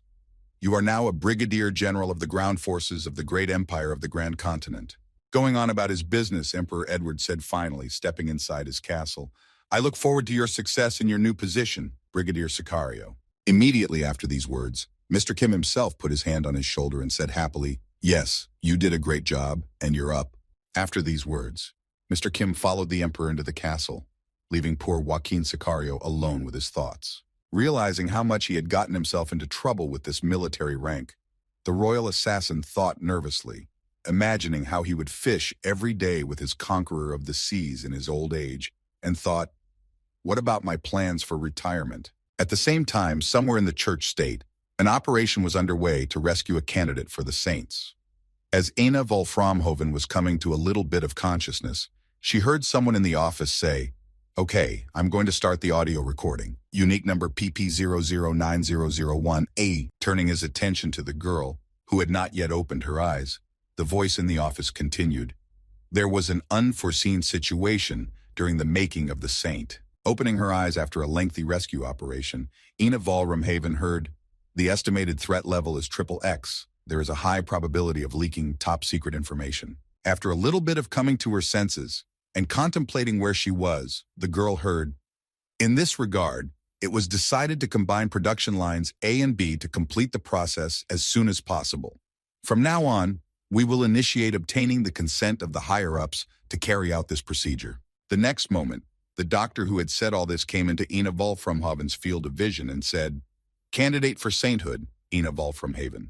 Do you hear me? Immediately afterward, the doctor scientist added, I have received a report on what happened to you, but given the circumstances, I have a suggestion for you. Leaning right into Ina Volframhaven's arms, the mad doctor spoke in an ominous tone. Would you like to become a monster? At the same time, Mr. Kim was sitting in the Imperial reception room, thinking about his skills and raising his overall strength. Thinking back to all the monsters he had eaten on his journey, the boy said thoughtfully, Dragons and other monsters of the endless forest? After eating them, I can combine the best parts of them to gain great strength. Putting his hand on his knee, the boy added, This is how I have been using my ability all this time. But this approach has already exhausted itself. I've hit the ceiling. Imagining some strange monsters in his head, Mr. Kim thought, I can't get any stronger unless I eat something truly incredible, something beyond this. Immediately after these thoughts, Mr. Kim said thoughtfully, and because of this, for some reason, the thought occurred to me that perhaps it is time to utilize the same wish of the goddess that I have been holding on to all this time. Immediately after saying this, Mr. Kim added happily, However, now I have found that very guiding thread. It happened when I turned to a saint. If we compare an ordinary saint to, say, an orc, the basic level of physical strength of an orc is much higher. However, if we take into account the improved body of the saint, it will be stronger because it uses its strength more efficiently. Immediately after thinking about it, Mr. Kim imagined what would happen if he combined the saint and the dragon, and he said thoughtfully, What would happen if I implanted the saint's body into the dragon? As he transformed his hand into what he had just thought of, Mr. Kim said thoughtfully, It's definitely worth trying it out and putting it into practice. The next moment, his hand exploded with the combination. The first attempt was unsuccessful. Immediately afterward, Joaquin Sicario entered the room and said, Mr. Kim, did you see that? The man who was with you. Turning toward the newcomer, Mr. Kim, covered in blood, asked, What did you just say? Seeing Mr. Kim's condition, Joaquin Sicario said in confusion, Are you okay? Hearing his friend's question, Mr. Kim said, Never mind, I've never seen you wear a uniform before. He sighed heavily and said, I was ordered to wear a uniform that corresponds to my current status. Immediately after these words, Joaquin Sicario handed Mr. Kim a newspaper and said, Please take a look at this. Taking the paper in his hands and looking at it closely, Mr. Kim said in surprise, What?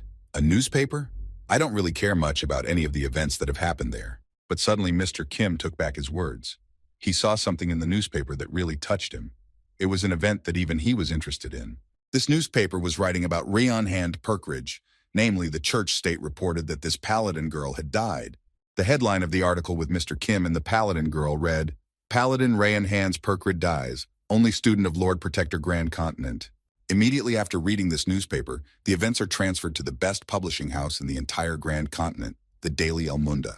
The reporter Felina Greensmith was present in the office of the chief journalist, as well as Kendra Amberbaker, who was being interviewed. Writing down all the words that she could find out from the eyewitnesses, the reporter of the Daily El Munda, Felina Greensmith, asked, So you're saying you were on the ship at the time? Hearing the reporter's question, Kendra Amy Baker replied thoughtfully, Yes, I was in charge of the supply of drinking water to our ship during the war with Furlan Universal. Prior to that, I was authorized to be the Lord Protector's guide to Fort Estelle. Hearing these words from her guest, Felina Greensmith thought happily, Great, exclusive material. After changing her job from street bard to journalist, Felina Greensmith gained a reputation as a trustworthy reporter. Immediately afterwards, the young reporter added, Drinking water supply management, you don't often see a position like that. Could you tell us more about your job? Immediately after these words, a man burst into the room. Seeing that they had a third guest who was completely uninvited, the two girls immediately turned their attention to him, trying to find out who he was. Immediately afterward, the girl reporter said indignantly, Who? We are conducting an interview now. Who let you in? Hearing the girl's question, the unknown man said, I'm looking for reporter Greensmith. When Felina learned that he was looking for a journalist, she was confused. It's me. Hearing that the person he was looking for was right in front of him, the man began to change before his eyes, saying, Is that so? Well, then I'm very lucky with this. Noticing what was happening to the man who had broken into the reporter's office, both girls were frightened to see what would happen next and how they should act. However, in a few seconds it was over. The result was quite normal. The man turned out to be a guy Kendra Amberbaker recognized and exclaimed in surprise, Mr. Kim. Recalling the newspaper article that Joaquin Sicario had recently brought him, Mr. Kim said, "I want to ask you something about the death of Paladin Perkrid. You'd better cooperate with me." Hearing Mr. Kim's stern tone, both girls were seriously frightened. Felina Greensmith was the one who was most afraid, because every time she met him, she got into trouble. This time, when she noticed the guy in front of her, she thought in fright, "Why? Why me again?" The next moment, Mr. Kim approached the reporter's desk with the papers and, looking for the information he needed, said, "The official report of the Church State, the only student of Lord Protector Grand Continent, Paladin Rayan Hans Perkrid, has died. It says here." Looking at Mr. Kim, who was sorting through the papers on her desk, Felina Greensmith thought in confusion, "I shouldn't make him angry." After checking the report from the Church State, Mr. Kim asked the journalist, "Have you checked? Did the Church State really report the death?" To which she nervously replied, Yes, I did, but it's not that simple. Death notices come even when a paladin goes missing." After hearing the reporter's words and continuing to look through the documents, Mr. Kim said in confusion, "She can't be dead. I don't believe it." Immediately afterward, an image of his only student appeared in his mind, smiling joyfully at him, having done something incredible thanks to the advice of his mentor. Remembering the power his student had, Mr. Kim thought in confusion, "It is simply impossible that the Church State would get rid of such an outstanding fighter like her." After these thoughts, Mr. Kim turned his gaze somewhere out the window and added thoughtfully, "They are definitely up to something crazy. There is no other way to explain it." After a while, Mr. Kim came to Emperor Edward for help. The latter, having considered the request, replied, Such a sudden report about the death of your student." Reviewing the report from the Church State that Mr. Kim had taken from Felina Greensmith, Emperor Edward added thoughtfully, "Indeed, it is suspicious." The next moment, the Emperor spoke in confusion. Suspicious, of course, but the Emperor hit his head on the table, which was piled high with papers, and exclaimed, "I'm sorry, brother. I'm really busy right now. I can't help you." Looking at the pile of papers he had to review, the Emperor said in fright, "There are not one or even two problems here that are caused by the war, and they all require my attention. How can I deal with all of them by myself?" Immediately afterward, Emperor Edward added wearily, "In any case, these are internal affairs of the Church State, and it will be very difficult to find out what happened there. Perhaps we should first observe." Hearing his friend's unsatisfactory answer, Mr. Kim stamped his foot on the floor and said, "Well, if you are so busy." Immediately after his action, Mr. Kim added menacingly, "This first thing of yours could take a very long time, and I don't have much time." Hearing Mr. Kim's threatening tone, Emperor Edward did not know what to do, because he had a lot of work to do, and his life was precious. So he blurted out in fear, I. Interrupting his busy friend, Mr. Kim turned toward the exit and said menacingly, "All right, I will deal with this myself. Besides, I have something to experiment with." Hearing this, Edward breathed a sigh of relief. After saying that, Mr. Kim set off on a journey disguised as a lizard man and sailed to the Lizard Man Kingdom. While on the ship, the boy was enjoying the fresh air, waiting for his arrival on the continent. When he opened his eyes, Mr. Kim thought about the place he was going to and said in his head, "Lizardman Country, Ruthmarsh Alliance." Looking up, Mr. Kim said in disappointment, "If I were to fly through the sky, I would arrive much faster, but it would be like putting up a poster saying, 'The Grand Continent Lord Protector has arrived.' Even if it takes longer, there is no other option but to sail." As he was thinking, Mr. Kim didn't even realize that he was about to have an adventure, and he continued his thoughts. Even though it's a waste of time, sometimes it's nice to feel like a carefree passenger. As soon as he thought about carefree, he heard frightened shouts from the passengers and the crew of the ship. "Attention, pirates! We are attacked by pirates!" Enjoying the panic of everyone on the ship, the captain of the ship with the pirates gloatingly shouted, "Boogeymen, losers, you are unlucky to run into us this time." Immediately afterward, the pirate captain added, "Give me the one-eyed Morgan, everything you have." Before he could finish, a fireball came at him, neutralizing the attackers. The hit was followed by a loud explosion that tore the ship and the pirates into small pieces and saved the passenger ship from being invaded. Seeing what had just happened, all the vanity men on the ship immediately froze in their tracks, not understanding how this could have happened. Immediately afterward, they turned their heads in the direction from which the fireball had come. There they saw the ogre, with smoke coming out of its mouth after the fireball was released. As they continued on their way, having been saved from the pirates, who had left literally nothing behind as a result of the explosion, the captain of the ship thought in surprise, Are lizardmen capable of even this? After some time, the ship on which Mr. Kim was traveling finally arrived at the Alliance port of Ruthmarsh, which was located on the coastal zone of the Smooth. When Mr. Kim disembarked, he was quite surprised by the local population and began to obscenely look at many things that were unfamiliar to him. Turning his head in different directions to see as much as he could around him, the boy said in amazement, "This place, there is no other way to describe it." Around him there were lizards of different shapes, sizes, and species. Each of them was going about its business and performing some kind of work. Looking at the locals who inhabited this country, Mr. Kim continued in amazement. It's a lizard's paradise. In addition to small and common lizard people, there were even some sea lizards that looked like crocodiles, old, young, and huge, a full range of sizes and colors. As he looked at the locals walking by, Mr. Kim thought in amazement, all the lizard people in the endless forest look similar, but here, all the species are incredibly different. Folding his arms in front of him, Mr. Kim closed his eyes and thoughtfully said in his head, "So yes, a plan of action.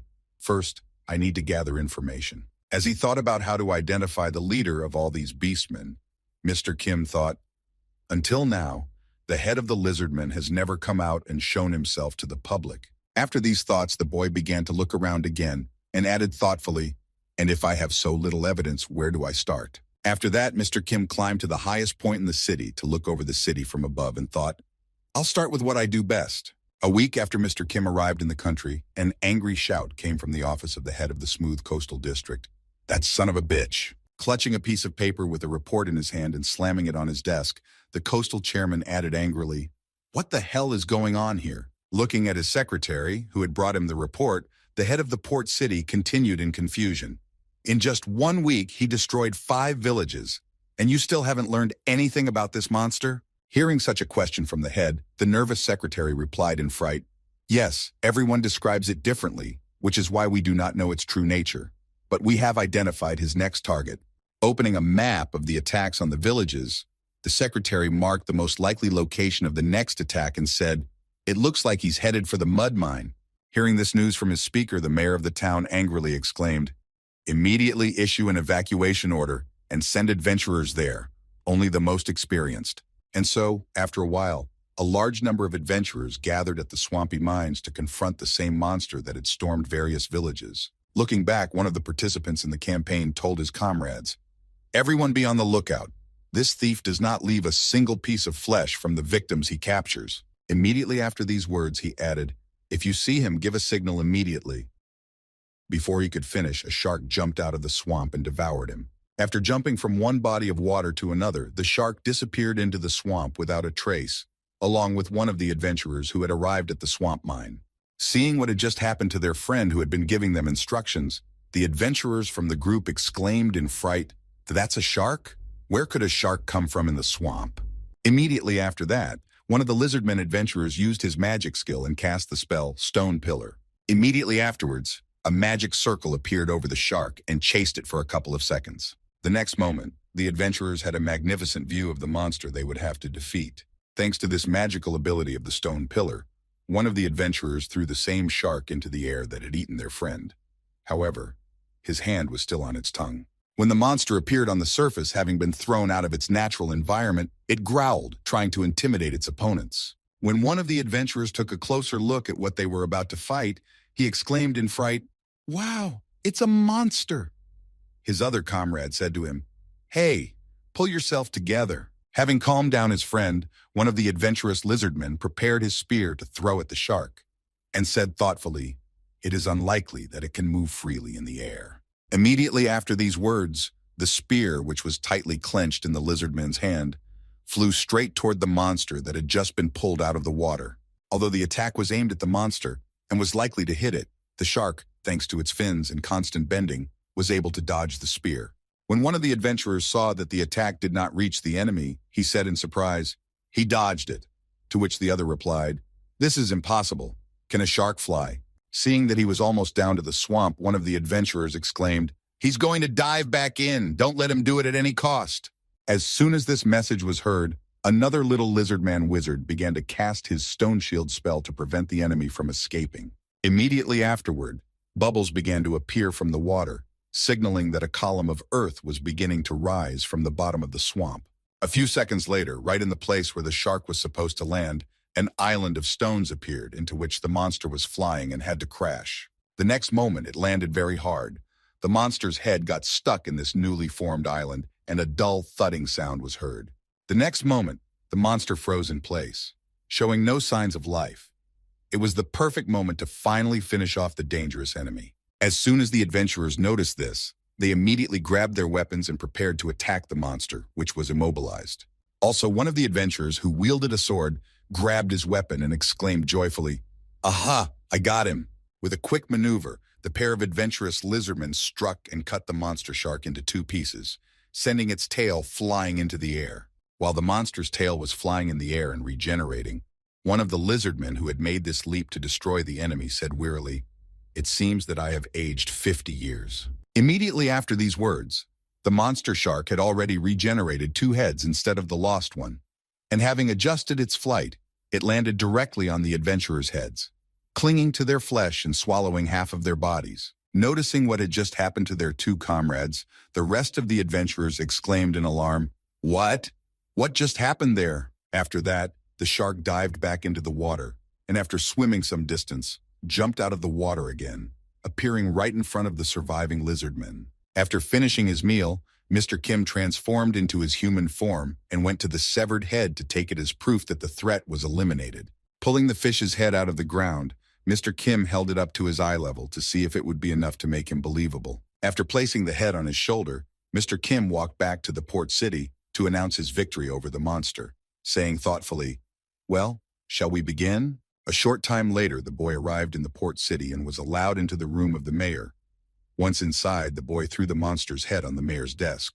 The mayor looked at the severed head of the giant shark and said in surprise, "What is this?" Hearing this question from the confused mayor, Mr. Kim, who had assumed the form of a lizard man, said, "It was found in the marsh fossils. Apparently this is the monster that has been on the rampage lately." After telling us where he got the shark's head from, Mr. Kim also added sadly enough, next to its dead carcass were all the corpses of the dead adventurers. Hearing such a report from one of the adventurers who was able to defeat the very monster that destroyed the villages near the marshlands, the head of the port city said in confusion, "Is that so?" After that, he folded his hands in front of him and bowed to the adventurer and said gratefully, "Thank you.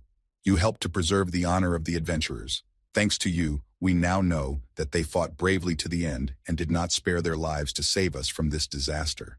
Immediately after the words of gratitude, the mayor of the port city spoke joyfully. "The fact that you have come and told us about this is also worthy of praise. If it is in my power, is there anything I can do for you?" Hearing such a tempting offer from the mayor, Mr. Kim said thoughtfully, "Well, if you say so, then..." Without hesitation, Mr. Kim pointed to a map with markings in the mayor's office and said thoughtfully, "May I take this map?" He happily replied, "Ha, of course, as you wish." After receiving the map, Mr. Kim climbed to the highest point of the city again, and looking at his reward, he thought, "I have attacked several settlements, and I have already devoured a whole bunch of lizardmen." Immediately afterward, Mr. Kim exhaled fire onto his finger so that he could make marks on the map using the soot that remained on it. The next moment, Mr. Kim began to make notes on the map, thinking, "But I couldn't get even a small part of the information about their leader. However, I did manage to discover something rather strange." When he finished marking the map, Mr. Kim said thoughtfully, "The distribution pattern of a species of lizardmen. In all the villages I have visited, there is an almost equal ratio of small, medium, and large individuals." Mr. Kim then thought, in simple terms, there are artificially set standards in their distribution. However, the strangeness does not end there. Looking somewhere in the distance in front of him, Mr. Kim said thoughtfully in his head, "I could not find information about the root cause no matter how many heads I searched." Immediately after this thought, Mr. Kim finally realized something and said in surprise, "Speaking of which, only one thing comes to mind, a strange thing I saw." Immediately afterwards, Mr. Kim recalled the same ogre he had met in the Adventurers Guild while trying to start a rebellion in the kingdom. Recalling its features, the boy said thoughtfully, "As I recall, he introduced himself as a descendant of the dragon race. But so far, I've not seen anyone in this country who looks like him." Immediately after these thoughts, Mr. Kim said in surprise, "It is possible that this red man-eater who introduced himself as a member of the dragon race is somehow related to the king of man-eaters." Jumping down from the tower that towered over the city, Mr. Kim said thoughtfully, This is definitely worth checking out. The next moment, Mr. Kim arrived at the mayor's office.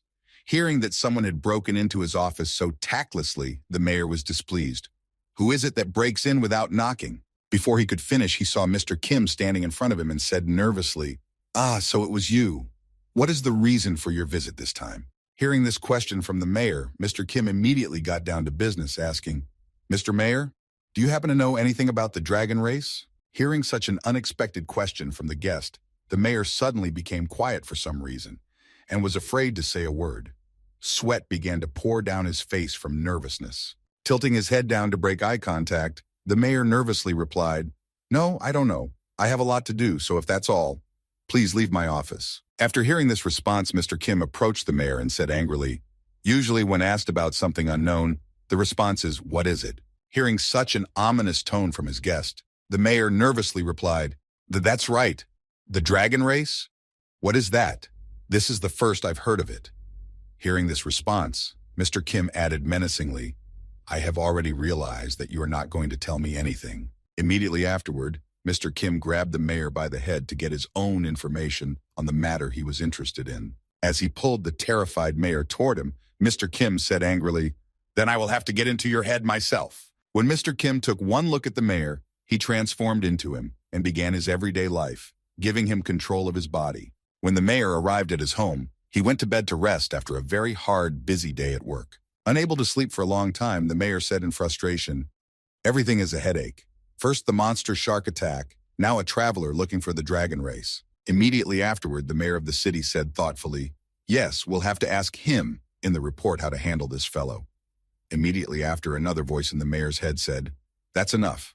Realizing what had just happened, the mayor exclaimed in fright, "What did I just say? It wasn't me, it wasn't my voice. What is wrong with me?" Abruptly getting up from the bed, the mayor exclaimed, Who is there? Why is my body suddenly behaving so strangely?" After that, the transformation was complete. Mr. Kim received all the information he needed and took over the mayor's body. Dressed in his funny pajamas, Mr. Kim sat on the bed and said thoughtfully, "So it's he, huh?" Immediately after the memories he had gained from the mayor, Mr. Kim said thoughtfully, "I think this is the one I'm looking for. We need to meet him sometime." After a while, Mr. Kim disguised himself as the mayor again and went to the place where the secret person the mayor wanted to ask for advice was. He arrived at the sewers. Bending the steel pipes to allow him to pass through, the boy went inside to find the mysterious him. After a while, he arrived at a place where there was a table with a transmitter button on it to be able to contact the person. Looking at the table and seeing this device on it, Mr. Kim thought, "There's a transmitter here." The mayor used it to transmit reports. Trying to see the area with the lizard man's vision, Mr. Kim thought in frustration, "I can't see anything with the eyes of an ordinary lizard man, but I have the eyes of a dragon." As soon as he changed his eyes to dragon eyes, which could see perfectly in the dark, Mr. Kim said to the person hiding in the darkness, "How much longer are you going to pretend? Or are you so sure that you are the only one who can see me?" Immediately after these words, a huge person with red glowing eyes appeared in front of Mr. Kim, who had been hiding in the darkness for a long time. After that, the wall separating the room where Mr. Kim was and the huge creature itself became more transparent, and a huge foot appeared and stepped toward him. Immediately after the foot, the head of the same giant monster appeared. It was some kind of ancient dragon that was hiding behind this magical wall. Seeing the same irritated giant crawling out of the wall when he revealed his disguise, Mr. Kim thought in surprise, so it turns out that the wall was just a magic to divert his eyes. When the huge dragon saw the mayor of the city, who had come to report again, he said angrily, "Know your place, you miserable mortal." Immediately afterward, the ancient dragon continued angrily, "I will tolerate your rash remarks against me only because you are faithfully fulfilling the role of a guardian entrusted to you by him." Hearing again the same reference to the mysterious person who is in charge of everything, Mr. Kim thought, "The same he again. It means that the mayor received orders through an intermediary, but here he is." Immediately after these thoughts, Mr. Kim began his transformation into a red dragon, which he ate while confronting the rebel army who wanted to obtain new rights for adventurers. After a while, this ancient dragon appeared from behind the wall with a completely different personality, which caused the giant to be confused. Trying to figure out what could have happened to his servant, who had been faithfully fulfilling the orders of his superior, the ancient dragon asked him menacingly, "Who are you?" Looking at the person who appeared before him in his new form, the ancient dragon added, "You do not belong to the dragon race. Why does your body have the features of a dragon?" As Mr. Kim prepared to fight the ancient dragon, who was guarding the entrance to the dungeon, he angrily exclaimed, "This is because I ate a lot of food." Rushing at the enemy after these words, Mr. Kim added, "Dragons like you." Immediately after these words, the receiver in front of the wall suddenly turned on. Hearing through the transmitter some noise in the place where his subject was, the same mysterious he asked in surprise, "What is this noise?" Immediately stopping his attack, Mr. Kim looked at the table where the button was and thought, "What? Is that sound coming from the transmitter?" Hearing the voice of the person on the other side of the receiver, the ancient dragon rested its head on the ground and humbly called out, "Master!" Immediately after addressing his master, the ancient dragon spoke, "An unknown person with dragon features is invading the territory." Hearing this, the master calmly replied, "Dragon traits? Oh, so that day has already come." Immediately after these words, the master confidently spoke to his subject. "There is no need to start a fight there. Just show him to me as an honored guest." Hearing the order from his master, the ancient dragon immediately got to his feet and humbly spoke to Mr. Kim. "Please follow me. Your master is already waiting for you." Immediately afterward, Mr. Kim headed up the steep staircase, following the same huge dragon as it led him in an unknown direction to its master. As he followed the ancient dragon down the dark corridor, Mr. Kim thought, "The master he mentioned may be the same him, the leader of the beastmen whom I have been trying to find for quite some time." After a while, the ancient dragon led Mr. Kim to a huge door at the end of their journey. Upon arriving at it, the ancient dragon stopped. As soon as they arrived at the entrance to the master's room, his subordinate hurried to the lever that was supposed to open it, pulled the switch himself to start the chain mechanism. Immediately afterwards, the mechanism came into action, allowing the entrance to the room to be opened. The next moment, a loud noise was heard, and the door began to slowly open, with sunlight shining through the crack. As he watched the entrance open and the bright light shine through the crack, Mr. Kim was quite impressed, as he had never expected to see the sun underground. When the door opened, he could see a huge flower field illuminated by bright sunlight, as well as huge steel bars that created a passage right to the center of the room. Upon entering that room, Mr. Kim immediately raised his head to find the source of the light and said in amazement, "Is it really the sun?" Immediately after his impression that the sun was present in the area, the boy added in surprise, "Isn't this a dungeon? Why is the sun visible from here?" Hearing the question of his esteemed guest, who had come in search of the king of the man-eaters, the boy in the room calmly said, "It's just that this is the artificial sun." Raising his head to the artificial light source, the strange personality in the room said, "It is 18 meters in diameter and weighs 43 4/10 tons. This is the smallest and lightest cold fusion device in the world." Immediately after that, the boy looked back and smiled happily and said, "It is possible to maintain a dungeon of this size thanks to this power source. I welcome you to my kingdom, messenger of the church." Immediately afterward, the owner of the giant introduced himself, saying, "I am an ancient dragon, the first dragon that was created by the goddess in this world when everything was created." Hearing these words from the strange boy who stood before him, Mr. Kim thought in amazement, "So this is the mysterious he. It seems that he took me for a guest from the church." Determined to get to the point, Mr. Kim spoke to the first dragon. "I have one question." The dragon answered him with a heavy sigh. I'm sure you, my dear friend's nephew, are interested in many things, but let's save the question for later. First, tell me, what feelings does this place evoke in you?" Hearing these words from the first dragon, Mr. Kim thought in surprise, "So, a close companion of the first dragon itself, someone who is as ancient as he is. Could it be a manticore?" Immediately after these thoughts, Mr. Kim immediately added, "The one he is referring to shares a common nature with manticore and is also connected to the church? This guy, did he really take me for a knight of Percry?" As soon as Mr. Kim finished his thoughts, the first dragon spoke to him. "I am very deeply connected to the church state. The appearance of Longtail Fulframhaven, the legendary paladin of the church, was one of the gestures of goodwill I have shown to the church." Seeing no reaction from Mr. Kim to his attempts to influence him, the very first dragon that was created looked back and said in surprise, "I see you are not surprised at all." After saying this, he looked back to Mr. Kim, who continued in astonishment, "Well, I must say the church has learned much more than I expected. Judging by the fact that they sent a being with as much protection as you, they're progressing by leaps and bounds. Seeing no reaction from Mr. Kim, even after such praise for the church and himself, the first dragon added in surprise, "Am I the only one who is excited? Then let me ask you one question as we walk to our destination." When Mr. Kim got his long-awaited chance to find out what he had been waiting for, he immediately asked, "Do you know anything about the original pet shop coming to this world?" Having received the question from his long-awaited guest, the very first dragon confidently answered, "Of course we know. Is that why you came to me? All lizard men of the dragon race are born with a piece of my essence." Immediately afterward, Mr. Kim approached the first dragon so that he could bite it, and he heard it speak. Through the resonance of these particles, all the experiences that the dragon race has had are being transmitted to me. The next moment, Mr. Kim opened his mouth and prepared to take a bite out of the first dragon as he spoke. One of the representatives of the race I sent to the surface came into contact with him. Before he could finish, he felt a sudden pain on the right side of his body.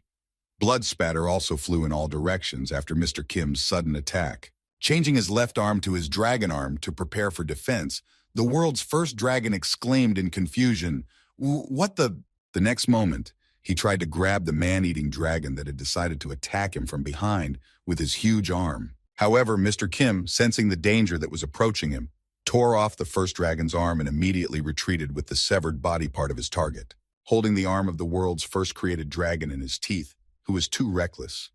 Mr. Kim watched as he tried to stop the bleeding caused by the loss of his arm. After stopping the bleeding from his body, the angry first dragon looked at the offender who had attacked him and exclaimed in anger, "What does this mean?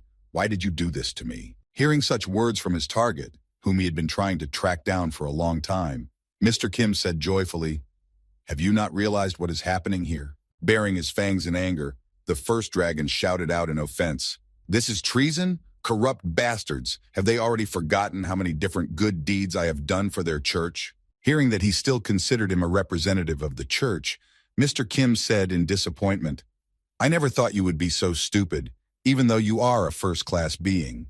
The next moment, Mr. Kim transformed into a human, assuming his original appearance, and said ominously, "Did I ever tell you that I'm a representative of the church?" Realizing the reason for the sudden attack of the man-eater of the dragon race, the world's first dragon, seeing who was standing before him, exclaimed in alarm, "You were pretending to be him." Immediately afterward, the head of the world's first dragon was filled with memories of the very dragon he had recently seen before him, and he thought, "I remember everything that Burmiko saw in detail." When the image of Mr. Kim with his bright red eyes appeared in Burmiko's memories, which were now in the first dragon's head, he was frightened.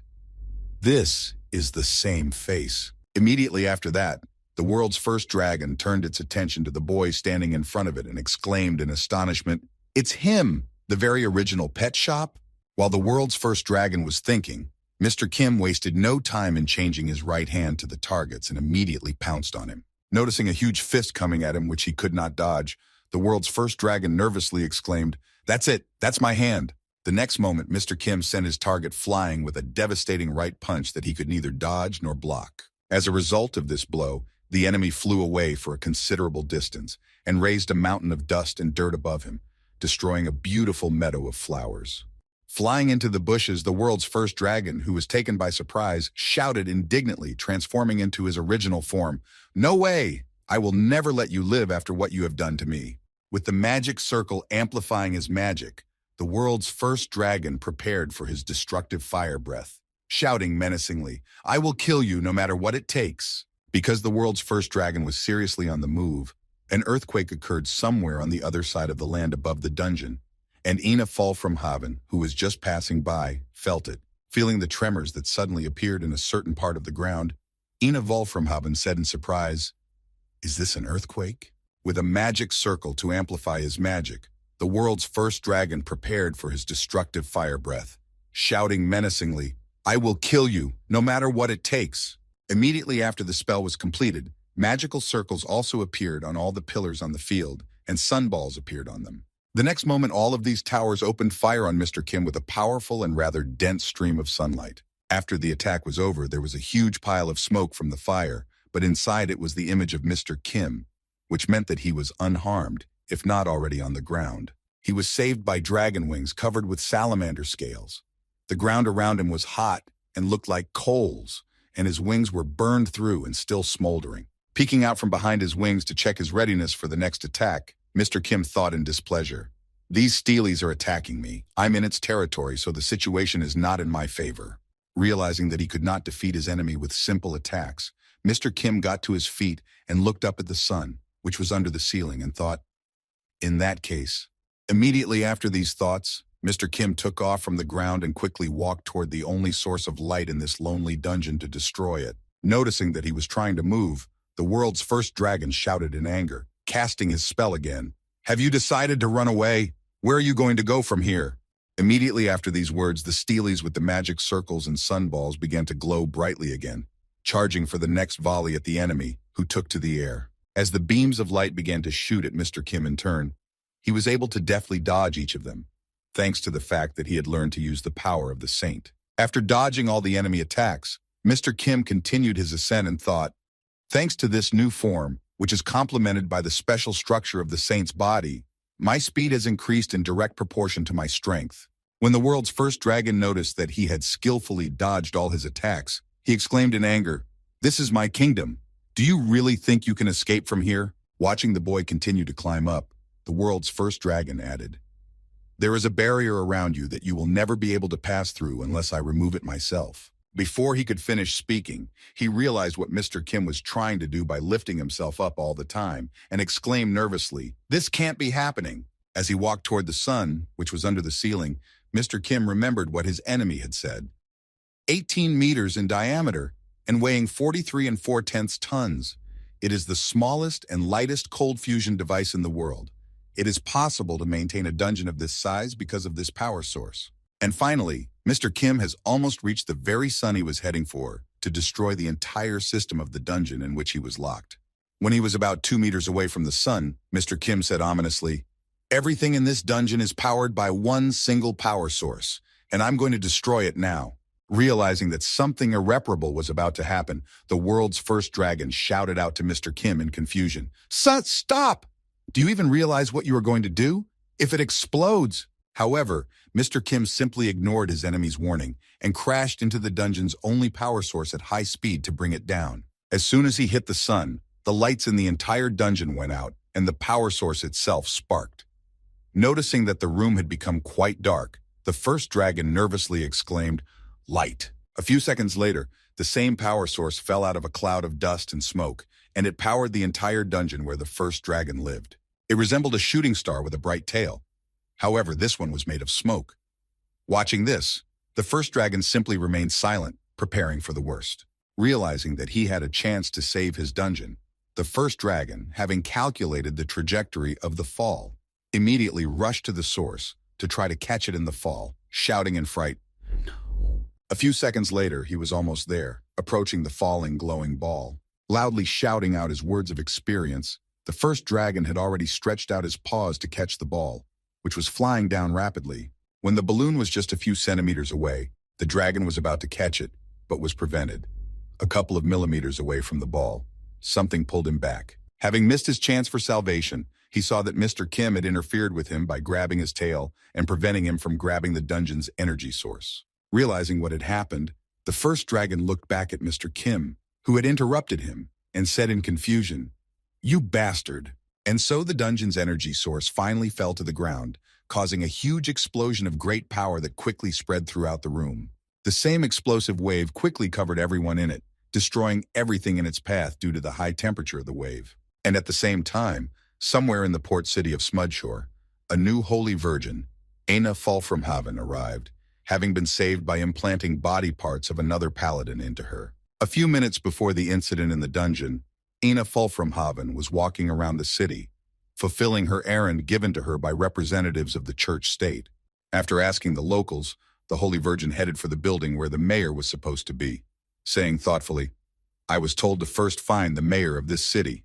The next moment after these words, she felt some strange earth tremors that looked like an earthquake. Surprised by this strange phenomenon, she said in alarm, "An earthquake? Here?" The next moment, the ground exploded a meter away from Aina Fulframhaven, and a giant column of fire appeared, bursting from the Earth's interior.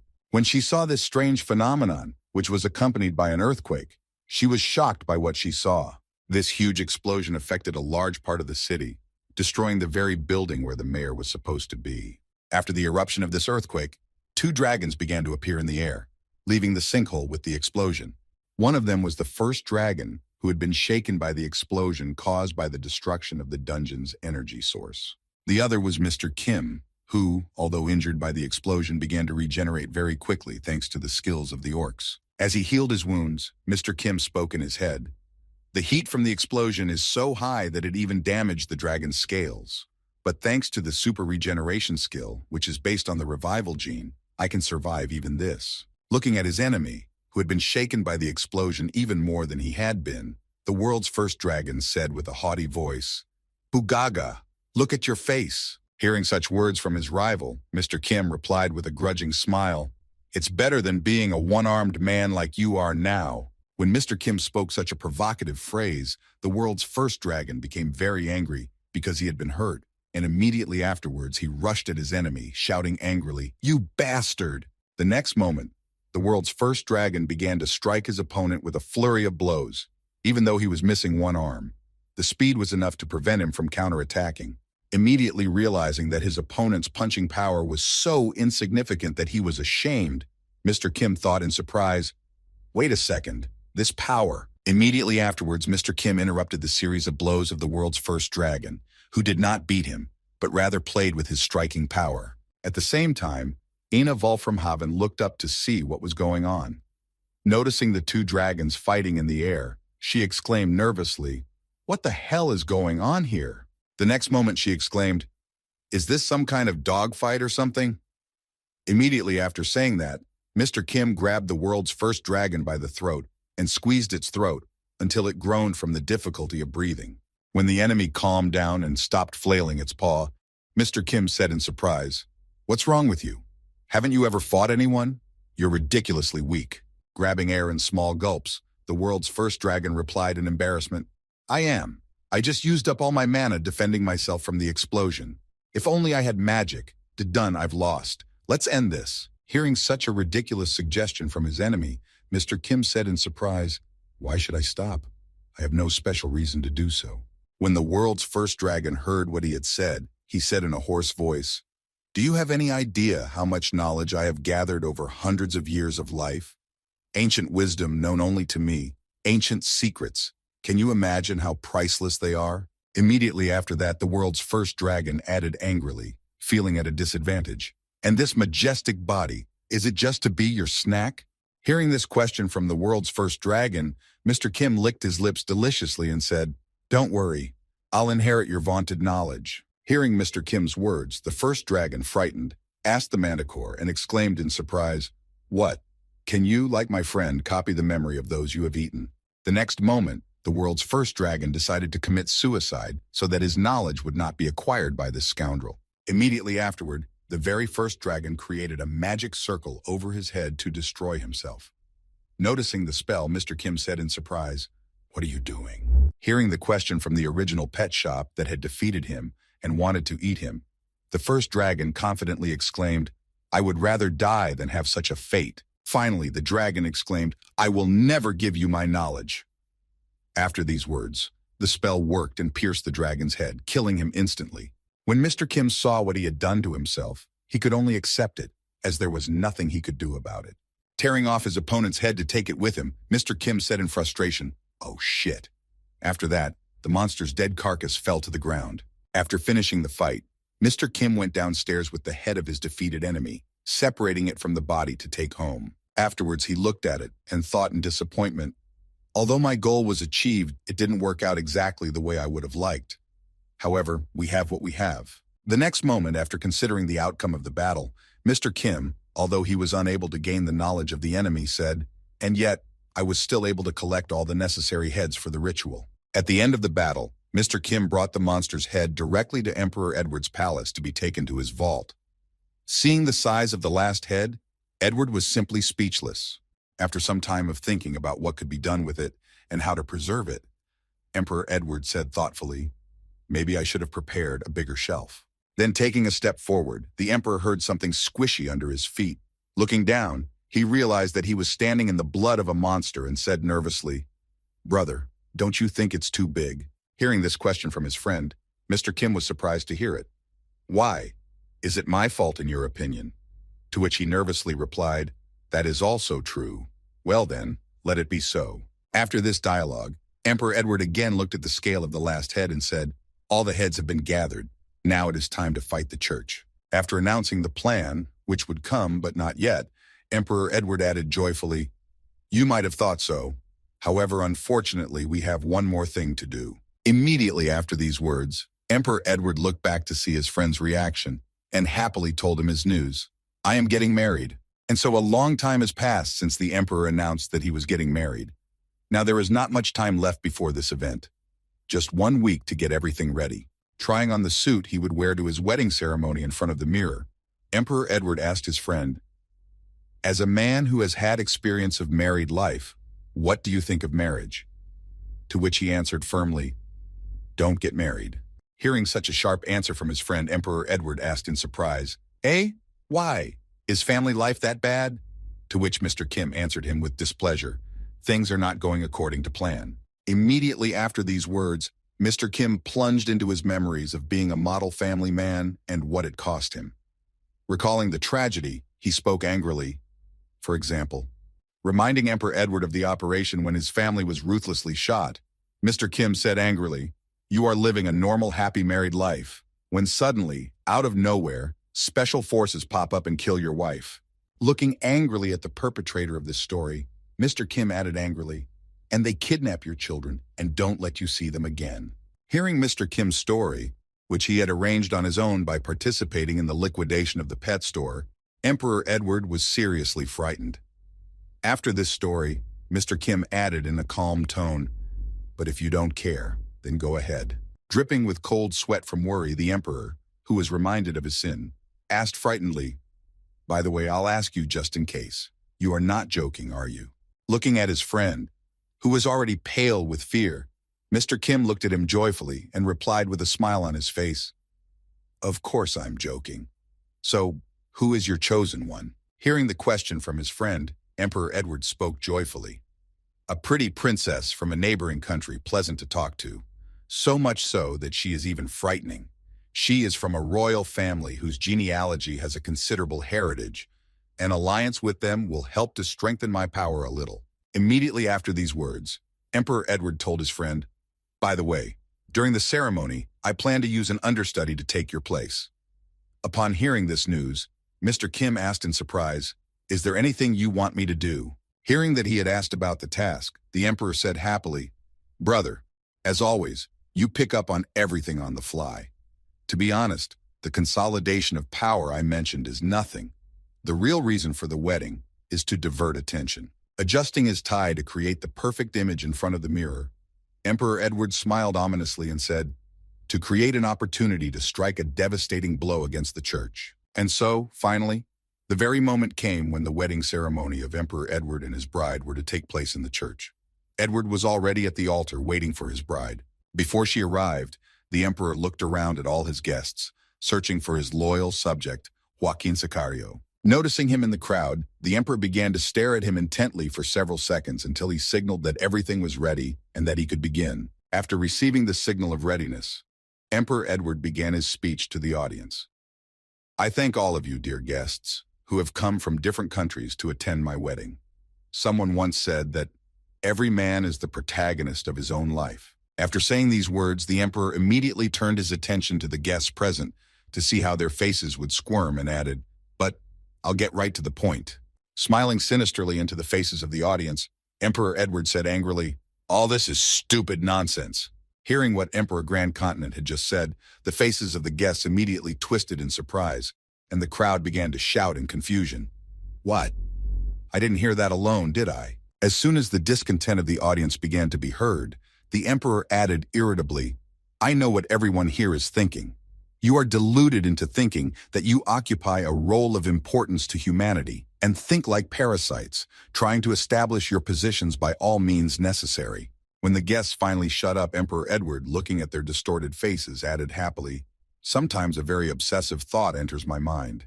Then the emperor turned his gaze to his soldiers, who had mingled with the crowd and were ready to get to work, and said, Seeing how you are trash who can easily be replaced by others, you act like kings. As soon as the subjects heard that the moment was about to arrive, they drew their knives and continued to wait for the emperor's signal, who said, "I can't wait to get rid of you all." When the emperor saw that the soldiers were ready to work and had their knives ready, he joyfully announced, "And that is why I have decided to put my thoughts into action." Hearing these words from the ruler of the grand continent, one of those present exclaimed in displeasure, "What disrespect!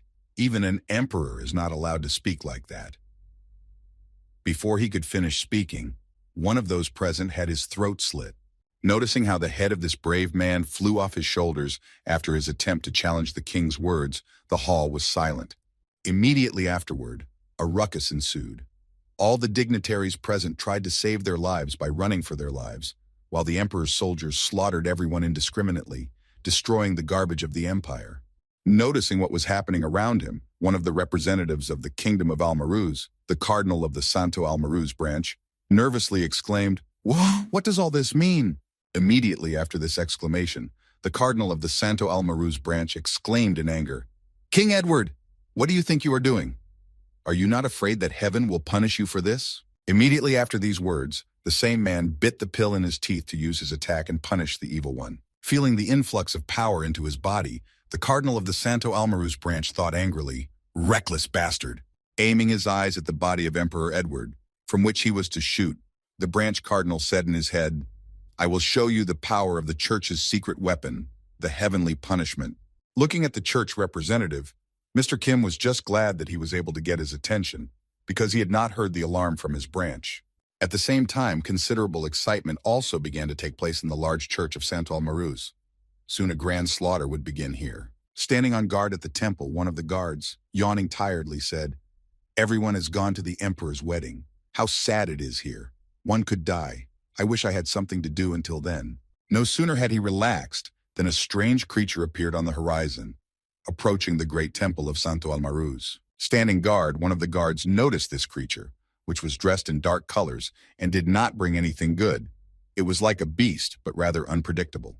When one of the guards noticed it, he said in surprise, "What is that?" The other replied, "It looks like a dog." When this strange dog, according to one of the guards, approached them, the first guard exclaimed in fear, "It's a monster!" Looking at the dog walking toward them, one of the guards exclaimed in fright, "A monster in the very center of the city?" To which the other replied, "Stay calm, rookie." The next moment, the more experienced guard told him, "We have enough strength to deal with it." Before he could speak, the monster attacked him and tore him to pieces. Noticing that the enemy was rushing at his comrade, the newcomer slowly turned his head to the left to see how his friend was doing, but only his legs remained. Realizing that things were bad, the second sentry decided to report the danger and shouted, "He's invading." Before he could speak, the monster grabbed him with its tentacles. Having gagged the enemy with its tentacles, the monster dragged him along so that he would not make too much noise and attract attention. A few seconds later, when the guards were killed, Mr. Kim, in the guise of a monster, ate the suffering people to replenish his resources and fill his stomach. After wiping his mouth, which was dripping with blood from the soldiers he had already eaten, Mr. Kim spoke in his head, "I still feel hungry. This is not enough. I need to look further." Recalling the characteristics of his gluttony ability, Mr. Kim said in his head, "There is a limitation to my ability. I can only reproduce the parts that I have eaten." Giving an example of how to use his ability, Mr. Kim said, "For example, I ate a whole dragon. Its body is in the spatial storage. If I lose one of the dragon's arms that I used in practice, I will no longer be able to recreate the corresponding part. That's because it is not in the spatial storage. The only way I can recreate it again is if I eat the dragon's hand again, otherwise there is no other way." However, this problem didn't cause me any problems thanks to the troll's super regeneration. Even after losing the dragon's arm, as long as I have enough bones and flesh in my internal storage, I can easily regrow my lost limb from them. Immediately afterwards, Mr. Kim recalled his battle with the first dragon and the powerful explosion, and then said with a grudging smile, "But I lost too many spare bones and flesh in the last fight." Immediately afterward, remembering the first dragon, Mr. Kim said in a disgruntled tone, "It's all because of him, damn it." Although it was Mr. Kim who was responsible for the explosion of the artificial sun. After a while, when one of the guards shouted, the rest of the soldiers came running to the main gate, exclaiming in surprise, "What's the noise?" Noticing that a stranger had broken in, one of the soldiers shouted out in fright to warn the others, Monster! Looking at the same monster that one of the crowd had reported, one of the newly arrived soldiers added in confusion, "How did it get here?" Noticing the crowd of guards who had come running to him, Mr. Kim said happily, "Well, I will take this chance to replenish my supplies." Immediately after these words, a brutal meat grinder began. Mr. Kim jumped into the crowd of soldiers at that moment, tearing them into small pieces to put them out of action. Eating was left for later. As he tore his victims apart one by one, only their arms flew in the direction of their homes, and blood spattered the entire central square. All of this was also accompanied by terrible screams. However, even hands were not allowed to drop. Mr. Kim caught all the body parts that flew away somewhere far away and ate them, because he needed to replenish his supplies in any way possible. Having eaten the whole crowd of clumsy guards, Mr. Kim, heading for the majestic temple, thought, "That was enough to fill my stomach a little." The next moment, Mr. Kim arrived at the main door that led him inside the temple. Pushing it open, he said in his head, "Now let's get right to the point." No sooner had Mr. Kim taken the first step into the large temple than he was met with a surprise attack, cutting off one of the paws at the entrance, which flew away from him. Feeling the warm greetings that awaited him, Mr. Kim raised his head to see who had done this to him. It was the paladin who had been left in the building to protect it. The next moment, the monster's paw fell right between Mr. Kim and the paladin, who had struck as soon as the monster arrived at the temple. Seeing the monster's paw fall in front of him, Mr. Kim lifted his left leg and looked at the severed part, which was slowly healing. Having made the first strike against the enemy, the paladin of the church state pointed his sword at the guest and said menacingly, "Retreat. This place is not meant for all kinds of monsters." Looking angrily at the soldier who had cut off his paw, Mr. Kim thought, "They put a paladin as a guard? It seems that something quite important is hidden here." Realizing that there must be something truly valuable, Mr. Kim ran at the enemy with all his might to deal with him as quickly as possible and satisfy his curiosity. Noticing that he was about to attack, the paladin prepared to block the monster's attack and launch a counterattack. When the monster got close enough, the paladin immediately threw an uppercut to stop it from hoping for an easy victory. Paladins are no ordinary guards. They are not to be trifled with. The next moment, Mr. Kim grabbed the paladin by the braid of his helmet, and the paladin in turn stood on his leg. They both blocked each other's escape routes so that neither of them could escape. Immediately after the paladin seized the moment, he drove his sword straight into Mr. Kim's mouth, piercing his jaw from the bottom up. As soon as both of the paladin's hands grabbed onto the sword, Mr. Kim realized that this was the best time for him to try to lift it, and he swung his paw. It seemed like the blow would be perfectly on target to hit the enemy, but the paladin was able to block it by twisting his sword into a horizontal position. By cutting off the scythe from his helmet, the paladin was able to free himself from the monster's grip, and now all that was left was to continue to attack and deflect the blows with his paws. However, there was another factor in this battle that everyone forgot about: the severed paw at the beginning of the battle. While the paladin was concentrating all his attention on the enemy, a piece of the monster's body got stuck in his flesh, piercing his armor and lodging in his stomach. Watching himself get hit, the paladin, who was one step away from death, said in confusion, "What? How could a severed paw?" The next moment, Mr. Kim put his other paw on the paladin's body to end the fight as soon as possible, as the sword in his jaw was getting a little too much. With a bit of effort, Mr. Kim easily broke through the paladin's armor and inflicted deep scratches that would eventually lead to significant blood loss and death. After that, Mr. Kim made his final attack by biting off the paladin's head. Now it was definitely over. The final victory, we could start replenishing the raw materials for recovery. However, there was also one commandment that Rayan Hans Perkrid had told him. When a paladin is killed, a seal is placed on the killer, which signals the location of the killer to the rest of the paladins so that they can take him out. After some time, having finished eating the paladin, Mr. Kim was finally able to break into the laboratory guarded by the paladin. Breaking through the floor beneath him, he found his way inside. Looking around, the boy saw that the road led to one side and thought in surprise, "I knew there must be something interesting here, but they're going to hide it in the basement." Immediately afterward, Mr. Kim smelled the odor of flesh coming from one end of the road. Without hesitation, Mr. Kim set off in that direction, thinking happily, "Yes, the smell of flesh, this way." After running a certain distance, Mr. Kim fell into a trap. The passageways in front of him and behind him closed, forming a sealed chamber to which pipes were connected. Immediately after the structure was formed, a murmur could be heard from the pipes, and a second later the room began to fill with water. Realizing that he was trapped, Mr. Kim said in surprise, "What? Water? Do they really want to drown me?" When the water level reached the middle of the room, Mr. Kim thought happily, "I can only understand one thing from this. If they are trying to stop me, then I am on the right track." Meanwhile, in the underground laboratory of the cathedral, several screens monitored the road leading to their room. One of them was broadcasting the one where Mr. Kim was standing. When one of the scientists who had been working on destroying the monster that had broken in saw that the room was completely flooded, he said happily, "That's it. The problem is solved." Immediately afterward, another scientist standing nearby added happily, "Against a member of the mammalian class that breathes with its lungs, there is no method more reliable than this." After hearing the report from his comrades, the third scientist said nervously, "Okay, we can exhale. By the way, how did this monster get to the very center of the city? Moreover, it targeted the cathedral. Does anyone realize?" Before he could finish, his speech was interrupted by a wall breach from which water poured out of the flooded room. The same wave washed away the two scientists who were standing by the screens and observing the situation throughout the laboratory. Noticing that the wall had been destroyed, one of the scientists exclaimed in surprise, "What the hell is this?" Immediately after he said that, the scientist heard a noise coming from the destroyed wall.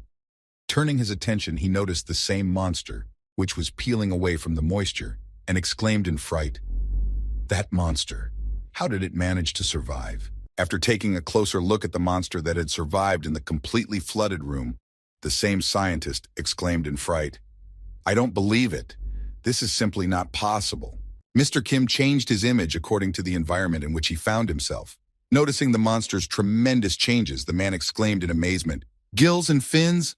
What an instant metamorphosis!" Immediately afterward, the scientist shouted to his subordinates, "Immediately activate the heavenly punishment." Hearing the order from his supervisor, the subordinate, heading to the computer, exclaimed, "Yes, sir." Looking at the dot that appeared on his forehead, after the request to activate heavenly punishment, Mr. Kim said in surprise, "Yes, what do we have here?" Immediately afterward, Mr. Kim rushed at the scientist, knocking him to the ground so that he would not accidentally run away from him. Hearing him screaming in pain, Mr. Kim spoke angrily to his snack. "Stop being so dramatic. I haven't even bitten you yet." Hearing the monster's voice, the scientist, scared to death, exclaimed in amazement, "Well, what the hell is going on? The monster can talk?" Immediately afterward, Mr. Kim sank his teeth into the researcher's flesh, shouting, "Shut up!" Feeling the teeth sinking into his flesh, the head of the laboratory screamed out in fear, "Heavenly punishment, now!" Having received the order from his superior, the assistant began to poke at all the buttons, hearing from the computer, "A request for celestial punishment has been received from a first-level researcher. Tracking coordinates, target set, safety device activated." When all the settings were complete, the computer said, "Press the button to confirm activation." Hearing that everything was ready, the assistant immediately pressed the button to activate the execution. Immediately afterwards, a beam of light began to appear in the clear sky, rapidly approaching the set coordinates in the cathedral. 1 second later, the beam hit Mr. Kim directly, who was devouring the first-level researcher he had managed to catch first. The next moment, this heavenly punishment hit Mr. Kim. It was a beam of light that burned everything in its path and was supposed to destroy the enemy who had entered the cathedral. While under this beam of light, Mr. Kim thought, "A device that releases a column of fire of an incredibly high degree at the specified coordinates. Is this the true essence of the heavenly punishment?" After a while, the heavenly punishment dissipated, leaving only a trace of its use. Looking at the monster, or rather what was left of it, the subordinate in the lab breathed a sigh of relief when he saw that only the tail was left. As soon as the threat in the lab was eliminated, a voice came from the computer. "A request for celestial punishment has been received from His Eminence, Cardinal Santo Almaruz." Hearing that he had to do it all over again, the nervous researcher hurried to activate the heavenly punishment again, saying in displeasure, "Again? What the hell is going on today?" As he pushed the keys to restart the heavenly punishment, the researcher heard, "Coordinate tracking complete. Target set." The next moment, a voice came from the computer, "Safety devices deactivated." Immediately at that moment, the image of Mr. Kim appeared behind the researcher, or perhaps some liquid substance that had come together. After that, the computer said, "Press the key to confirm the launch." The boy reached for the button, but did not have time to press it because Mr. Kim got to it before him. At the same time, the cardinal of the Santo Almaraz branch continued to send the coordinates of the target that was to be hit by the heavenly punishment for his atrocity. When he saw no result from sending the coordinates for the heavenly punishment to hit, the cardinal thought in confusion.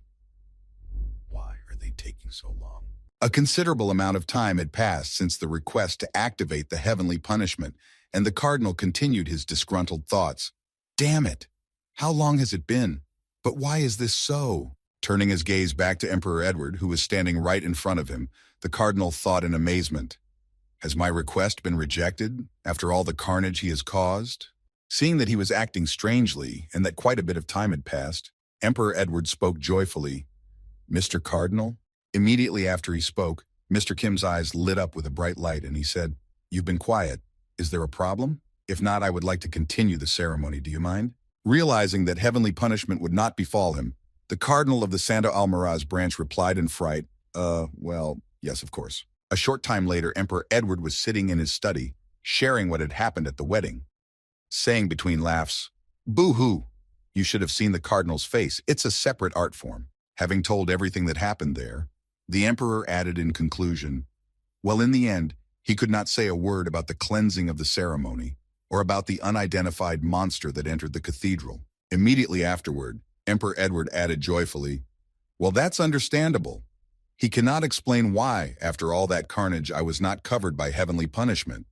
And of course, they don't have any threads that indicate that you were the monster, bro, Booga. After telling all the good news, the emperor asked his friend, by the way, how do you like the heavenly punishment? I was just wondering what kind of system it is. Hearing his friend's question, Mr. Kim said thoughtfully, it's some kind of high-tech scientific device. As for the power, recalling how hot that beam of light was, Mr. Kim said, for me, using a dragon skin would be too conspicuous, so I did without it. But if I were a dragon, I wouldn't have suffered any damage at all. When Emperor Edward heard about the device in the church, he was surprised. A scientific device, then. That is why during the investigation no trace of magic was found. Using his memories, Mr. Kim said, according to the researcher's memoirs, the first high priest was a man from another world.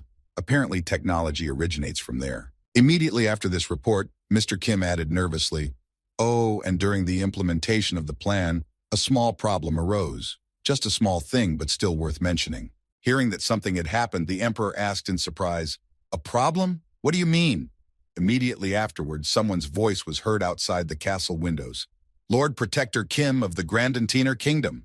Looking back, Emperor Edward said in displeasure, that same voice. He remembered that the same voice belonged to that damn cardinal. At the same time, a company of guards arrived at the castle, wanting to see the Lord Protector, who had killed one of the paladins. When they did not hear him the first time, the cardinal shouted a second time, Lord Protector Kim of the Grand Continent Kingdom, you must face the Holy Inquisition. After some time, Mr. Kim finally came out of the castle and was taken to the hall of the Holy Inquisition for trial. The condemned man was a Lord Protector, who was asked to remove his armor so that the mark on his back could be seen by all present and understand why he was being tried. Standing in front of the bench, Mr. Kim thought to himself, well, I should have expected this to happen when I killed the paladin. Immediately afterward, the boy remembered the words of his student, Master, I never even thought of enmity with you. Moreover, if we die now, in the church state. Immediately after these words from his student, Mr. Kim recalled the moment when he was branded after killing the paladin. Standing in front of the dock, Mr. Kim thought unhappily, they'll find out about it. By that, she meant the tracking magic that is cast on the person who killed the paladin. Recalling his foray into the temple, Mr. Kim continued his thoughts. I tried not to leave them any clues, but at the time of the encounter with the paladin, I had no choice. When silence fell in the courtroom, it was interrupted by the cardinal of the Santo Almaraz branch, slamming his hand on the table and drawing everyone's attention to him. Immediately after his action, the chief judge spoke, Lord Protector of the Grand Continent. Standing on his feet to announce his guilt, the judge said, all people are equal before the goddess. No matter what the reason, you have offended her by killing the paladin. Immediately afterward, the cardinal looked at the emperor and added menacingly, and your earthly title will not change the judgment of the goddess. The next moment, the cardinal of the Santo Almaraz branch added joyfully, even if you are the Lord Protector accompanying the emperor. Looking at that crazy old man, Emperor Edward thought cunningly, he is very angry after I intimidated him at the wedding. Immediately afterward, Emperor Edward folded his hands in front of him and said thoughtfully, Cardinal, a little while ago, you said that all people are equal before the goddess. Hearing these words from the one who defended the defendant, the cardinal was embarrassed. Yes, that's right, Emperor, or rather, the defense team. Immediately afterward, Emperor Edward put his hand to his beard and said thoughtfully, in that case, immediately after his pause of reflection, Emperor Edward, who was defending the defendant, asked, can these words be applied to a person who came from a world that was not created by a goddess? Hearing this question from Emperor Edward, who was defending the defendant, the cardinal immediately became quiet when he heard about a world that could not have been created by a goddess. Another world from which the Lord Protector came. Immediately after the chief judge became quiet, a noise began to spread in the courtroom from people who were surprised to hear him say, "What? A world that was not created by a goddess? Does it exist?" The next moment, the number of outraged residents grew larger and larger. They could not understand whether they were being fooled or not. Then one of the crowd shouted out, "What does this mean?" Realizing that the atmosphere was becoming more and more tense by the second, the chief judge, whose role was played by the cardinal of the Santo Almaruc branch, said in confusion, "I'm going to go crazy." The cardinal of the branch turned the attention of the audience away from him, as if this could not be possible.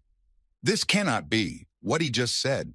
Does the emperor really know?" Turning his gaze to the Emperor Edward, who was standing behind the defendant's defense team, the cardinal saw him smiling sinisterly and continued his reflection. The secret of the church state. Such talk poses a serious threat to the church. Creatures from the other world are just street gossip.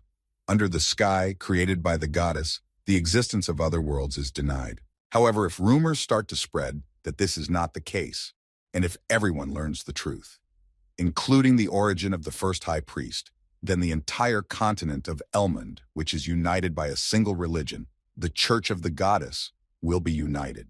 All priests and their followers will announce that they are going in search of the origins of the faith. After that, organizations will appear that will doubt the words of the church. And as a result of their doubts, they may accidentally discover that the heavenly punishment that comes from the goddess may be a force from another world. Realizing how terribly things could turn out for him, the cardinal decided to deny that there are other worlds to the last, exclaiming angrily, "What kind of nonsense are you talking about?" Immediately afterward, the cardinal plunged into madness, and barely containing his fear, he asked the emperor, "Another world? How? What is the basis for your statement to say such nonsense right in the face of the Holy Inquisition?" Looking at Emperor Edward with a look full of fear from the realization of the terrible consequences, the cardinal added, "Lord God, these are just unfounded accusations." A little later, the court session was closed because the cardinal began to behave inappropriately. A few days after that, a new newspaper with the news was distributed throughout the Grand Continent. This newspaper from the Daily Elmhurst said, "The president of the court was in complete shock. The emperor's words took the cardinal by surprise. Suspicions growing before his eyes. Is there really another world?" After reading the scandalous newspaper headline, one of the residents said in surprise, "What? Another world?" After that, the Daily Elmhurst spread the theory of the existence of another world at a very rapid pace, and the goddess's influence began to burst at the seams. The faction of those who believed in the existence of the other world consisted mainly of ordinary believers and ordinary priests. There was also a faction of those who denied the existence of the other world by all means, which mainly united the top of the government. And so after a certain period of time, it is unclear how, but the conflict that grew on the basis of people's beliefs, and which was constantly accompanied by violent protests by a faction of those who actively believed in the existence of another world, finally managed to cross that very line of no return. And immediately after that, it all turned into a civil war with the participation of military forces. Villagers gathered near the church with torches and decided to storm it and find out the truth. Immediately after the civil war broke out, the great temple in Santo Almaruz went up in flames. Everything was happening at a rapid pace, and it could not calm down. After the first raid on the church, it was immediately published in a newspaper with a scandalous headline on the front page. Looking through the same newspaper, Emperor Edward said joyfully, "And all that is happening now." With a sly smile as he looked at what else had happened and where, Emperor Edward added gloatingly, "Exactly as planned. The falsification of the media and the zombification by the parasites has paid off." Immediately after that, the emperor tore up the letter in his hands where the church temple was burning. His action was not in vain. Holding a piece of paper in both hands, the emperor said ominously, This will destroy the church from the inside. At the same time, when the civil wars were only gaining momentum, an urgent meeting was held in the cathedral of the church-state. Since this cathedral was well defended, the believers of the other world had not yet reached it, or perhaps because there was a statue of the goddess. During the meeting, the chief priest, having analyzed the situation, exclaimed angrily, "How can we cope with him? Most of the certifiers have run to the faction that recognizes the existence of another world." Slamming his fist on the table, one of the priests present said, "And although several aristocratic families who sponsor the church have remained with us, their leaders have suddenly disappeared under unknown circumstances." Immediately afterward, one of the priests present added, "This cannot be regarded as a mere accident." Hearing this report, the current high priest of the Church of the Goddess became visibly nervous. After a few seconds hiding his excitement, the high priest said to his subjects, "I'm just sure that this is the work of the Grand Continent Empire. If this continues, we will be in great danger, but there is still a way." Hearing that there was still a way to solve everything, someone in the audience nervously exclaimed, "You have a plan?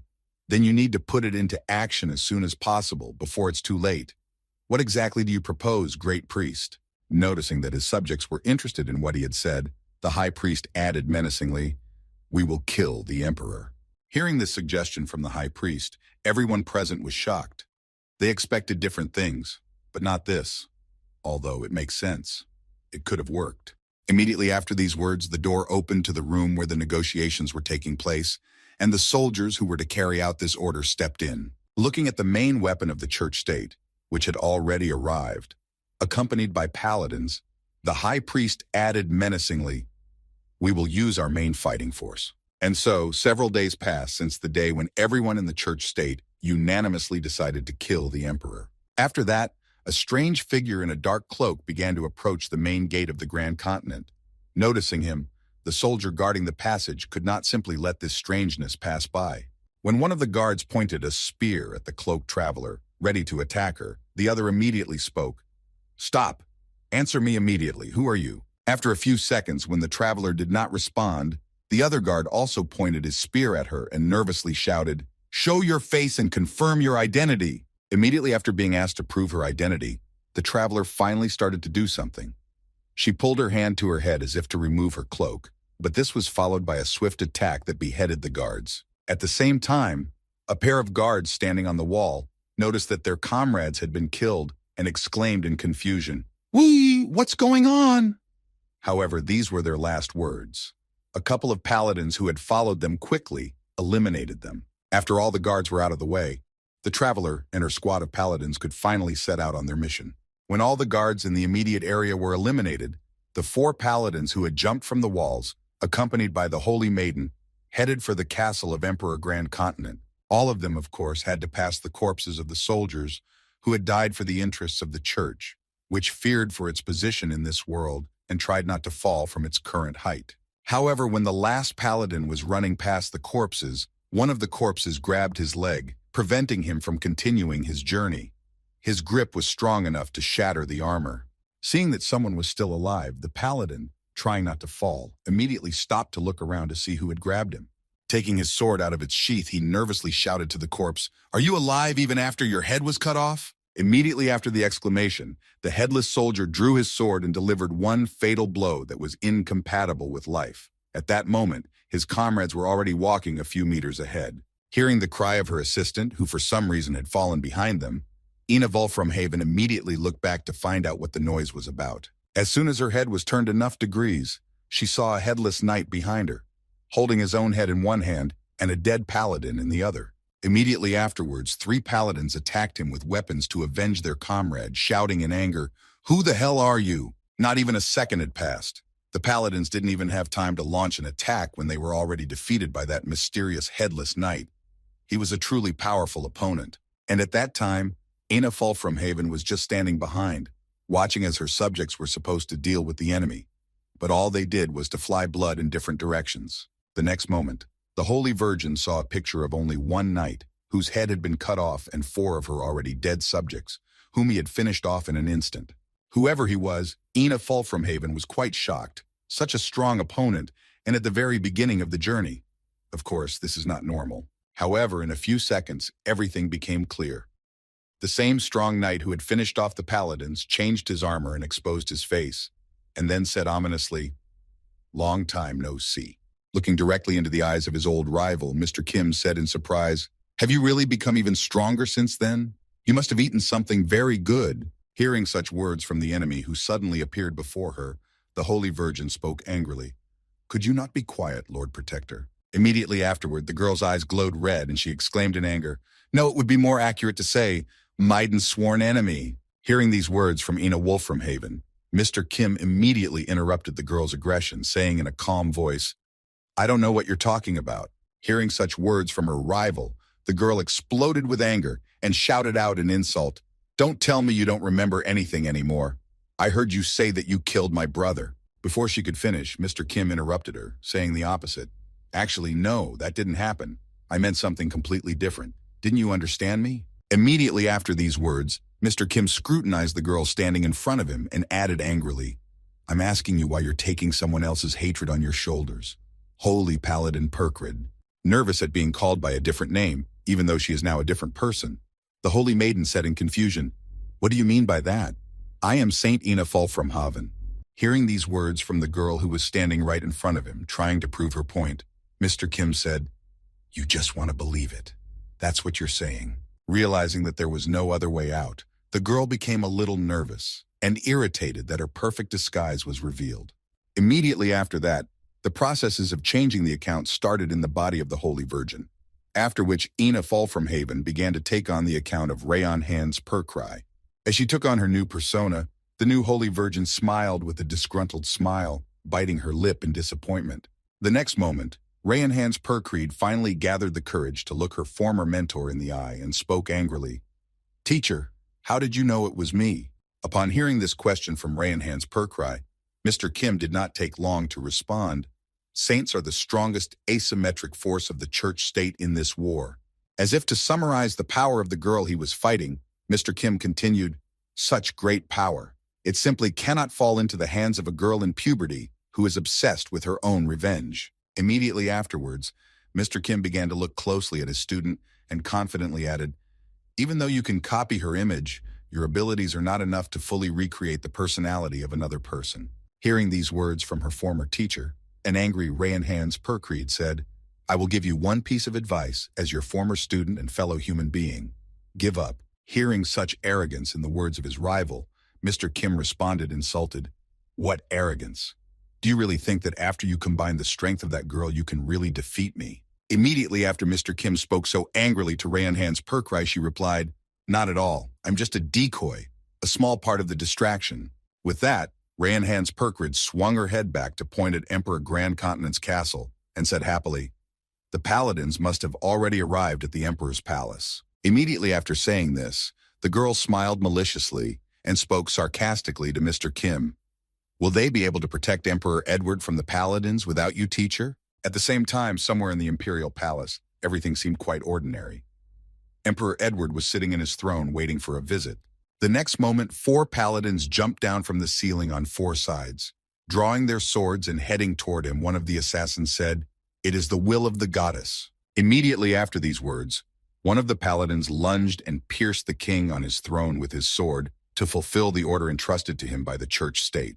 Meanwhile, on the same street in front of the entrance to the empire, Mr. Kim, distracted by Rayon Hand's Perkrid, spoke confidently, "You just don't know the Emperor of the Grand Continent very well." With his hands at his sides, Mr. Kim said confidently, "He may seem quite skillful, but his long life is also no mere accident." Immediately afterward, Mr. Kim pointed his finger at Rayon Hand's Perkrai and said in a sly tone, "If your purpose in this case was to kill the Emperor to get his head, then I should have sent you." Mr. Kim's words were not unreasonable. He was saying all this because he was aware of the plan that Edward had already come up with and put into action when he learned of the attack. When the paladin finished off the prince, he saw something strange. Looking closely at the face of the dead man, the obedient church soldier nervously exclaimed, "I don't understand how this happened." Seeing that in the ruler's chair sat some fake person dressed in his clothes and wearing a crown, the paladin of the church state nervously exclaimed, "Isn't that the emperor?" At the same time, the real Emperor Edward arrived at the scene from behind and said thoughtfully, "So you dared to invade my domain after all?" Immediately afterward, Emperor Edward activated the magic bark that triggered the destruction mechanism and said angrily, "I don't even know whether you are brave or just stupid." The next moment, the Grand Continent Emperor stomped his foot on the floor and said, "Laser trap." When he saw that he had activated the trap and bright dots appeared under the paladin's feet, he nervously exclaimed, This was a setup. We're trapped." Immediately after that, solar spears appeared from the floor, piercing all the paladins and burning to ashes all the insolent people who tried to kill him. Looking at the enemies falling to the ground and groaning in pain, the Emperor spoke ominously, "Do you really think I can't do anything if I'm walking around with the Lord Protector?" Immediately afterward, Ray and Hans Perkrid heard her soldiers report over the comms transmitter, their voices hoarse. Noticing that she was not as confident as she had been before, Mr. Kim said ominously, "I don't understand why you suddenly turned pale. Are you okay?" Not receiving an answer from the girl, who for some reason froze in place, Mr. Kim added happily, "It looks like I was right. So, what are you going to do now?" Realizing that their plan had failed, the girl exclaimed nervously, "Well, if that's the way it is, then—" These words were followed by sudden action. The girl immediately rushed at Mr. Kim. He certainly did not expect such a reaction, and froze in confusion. But everything turned out to be much simpler than he could have imagined. Ray and Hans Perkrid simply decided to kick his slippers. Running past Mr. Kim, she stormed out of the Empire. Looking back, Mr. Kim saw that she was really running away. And then he thought, the 36th stratagem. Running away is the best strategy. Save your strength by avoiding open confrontation. At the same time, Emperor Edward had already approached the coals left by the assassins who had come for his soul to see if everyone was dead. And so, the next day, another scandalous headline appeared in the Daily Elman with a photo of a failed assassination attempt. The article read, "Breaking news. A sudden attack on the Emperor of the Grand Continent by the Church. It has been learned that a faction that denies the existence of another world, which is fighting the faction for existence, is behind this." The same attempt by the Church to assassinate the Emperor, which occurred at night, was already publicized in the morning and became a huge shock to the people of the Empire. Reading the new newspaper, one of the residents said in amazement, "It's crazy. What is happening in the world?" It didn't take long after the attack on the Emperor for the people's shock to turn into anger against the Church, which had taken such radical measures. And as soon as this news was reinforced by the fact that the Church, targeting the Emperor, planned to break the faction for the existence of another world that was protected by the imperial palace. It was after that that the ordinary indignation of the people grew into open hatred of the church state and all its representatives. Then people killed all the churchmen they met on the street. Although this reason was false, the people swallowed it, and the mission of this reason was fulfilled 100%. And after what happened, the church, which denied the existence of another world, completely lost its supporters and could no longer gain their faith. Further events developed clearly according to the emperor's plan. The priests could not commit murder at the will of the goddess, so they acted arbitrarily. And this suggests only one thing, that the faction that denied the existence of another world, that is the church, were heretics. Immediately after this news and the events that were developing at a rapid pace, Emperor Edward gathered his people of the kingdom of the Grand Continent. The attitude of his people was known to all. They all hated the church for trying to kill their ruler and re-establish authoritarianism. And so, when everything was perfect, the emperor of the kingdom of Grand Continent stood before his people and declared war on the heretics who had previously pretended to be clergymen. When Ray and Hans Perkrid arrived in the church state, the popular unrest of the towers gained momentum, and the high priest was aware of the latest developments. When the girl appeared before him, he exclaimed angrily, "What is this all about?" After hearing the report from the Holy Virgin, the supreme ruler of the church added, "The assassination has failed, and we not only lost our paladins." Turning his gaze to the girl who had failed to do her job perfectly, the priest added angrily, "You also gave the cursed emperor a reason to start a war." Unable to contain his anger, the high priest exclaimed, "How much money was invested in the creation of the saint, and what do we have in the end?" Hearing this, the head of the paladin production department and the saint nervously replied, "We have no excuse." Hearing such words from his subordinate, the high priest spoke angrily, "You should have at least killed that serpent, his faithful henchman. And what did you do? Did you run away with your tail between your legs?" As soon as the head of the production department heard this, he immediately remarked, "If we lost another saint, we would have no way to resist them." Hearing the objection from his subject, the high priest angrily exclaimed, Be that as it may, as long as this creature continues to live and breathe. Unable to contain her emotions, Rayanhan's Perkrid swung her fist and knocked down one of the columns in the room, thus calming the weak leaders. When everyone was quiet, Rayanhan's Perkrid exclaimed in anger, "Instead of just talking, wouldn't it be better to get busy preparing for war?" Hearing this from the girl, the high priest immediately sat up straight on his butt and realized that he was wrong. It is necessary to really prepare for war in order to deter the invasion of enemies. Meanwhile, very exciting events were taking place on the borders of the Grand Continent Kingdom and the church state itself. A real meat grinder was taking place there. Supporters of the church were fighting with those who opposed it. The number of victims was growing every second and increased arithmetically. More sorcerers who used holy magic attacked from afar on the side of the church, and the kingdom of Grand Continent was fought by ordinary soldiers in armor and with swords who relied more on their physical strength. As soon as they reached the enemies, the advantage was clearly on their side. After breaking through the first line of defense, one of the commanders of the troops, Grand Continier, confidently exclaimed, "We will punish the church that betrayed the will of the gods." Before he could finish, his rope was cut. Immediately after that, his head flew off his shoulders. It was done by a paladin who arrived on the battlefield. Now the church state had the advantage. Having noticed that the enemies had arrived, the main forces of the Grand Continent after the death of the commander were confused in their actions. The one who stood in the front ranks of the army nervously shouted to inform the others, "There are paladins here!" Immediately after that, the entire Grand Continent army began to regroup. As they fled the battlefield, the soldiers shouted in confusion, "Retreat! Get back quickly!" Noticing that they immediately turned on their heels as soon as the church state's reinforcements arrived, one of the paladins said in surprise, "They suddenly turned tail? Is this part of their plan?" As soon as the Grand Continent's main forces departed and disappeared over the horizon, a loud stomping sound was heard, which was getting louder by the second. A huge army of clones created in the laboratories was approaching the paladins. They did not know fear and could safely go on the attack no matter what. Thanks to the army of clone soldiers, the victory in the battle on the borders remained with the Grand Continent Kingdom. The church was forced to retreat to the center of its lands, where it created a last line of defense, fencing itself off with a protective barrier. And now, after these very events, a man with a huge backpack on his back, who had been sent to the center of the church state, was heading for the center of the church state. He walked slowly but confidently, and all because he had no other choice. His entire fate depended on this mission, and now let's see why. A few hours ago, he was in one of the interrogation rooms, listening to the reasons for his imprisonment. Robbery, rape, murder, theft. How is your head still on your shoulders? This is a serious application for the death penalty. This was all told to him by Emperor Edward, who tried to recruit him for the mission. After those words, he added, "Is it all about royal blood?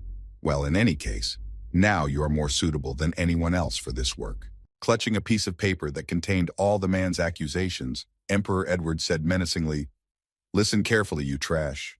Immediately afterward, throwing the crumpled paper at the prisoner, Edward added, "If you were not a member of the royal family, I would have executed you long ago, but if you do this job, you will be exonerated of all charges." Having accepted the terms of the Emperor Edward, the royal family member nevertheless had to go along with his conditions, and as he approached the barrier of the church state, he said nervously, "Oh, shit." Immediately after that, he threw the backpack off his shoulders and said to himself, "Just do what you were told. I would have rotted in prison for the rest of my life anyway, so I have nothing to lose." Opening his backpack, which he was carrying, the royal said angrily, "As soon as I get back to the parade ground." As soon as the sunlight hit the inside, dozens of little eyes appeared from the backpack, and then the man continued, "I will tear all those bastards who betrayed me to pieces with my own hands." Immediately after that, a lot of animals ran out of the backpack and flew out.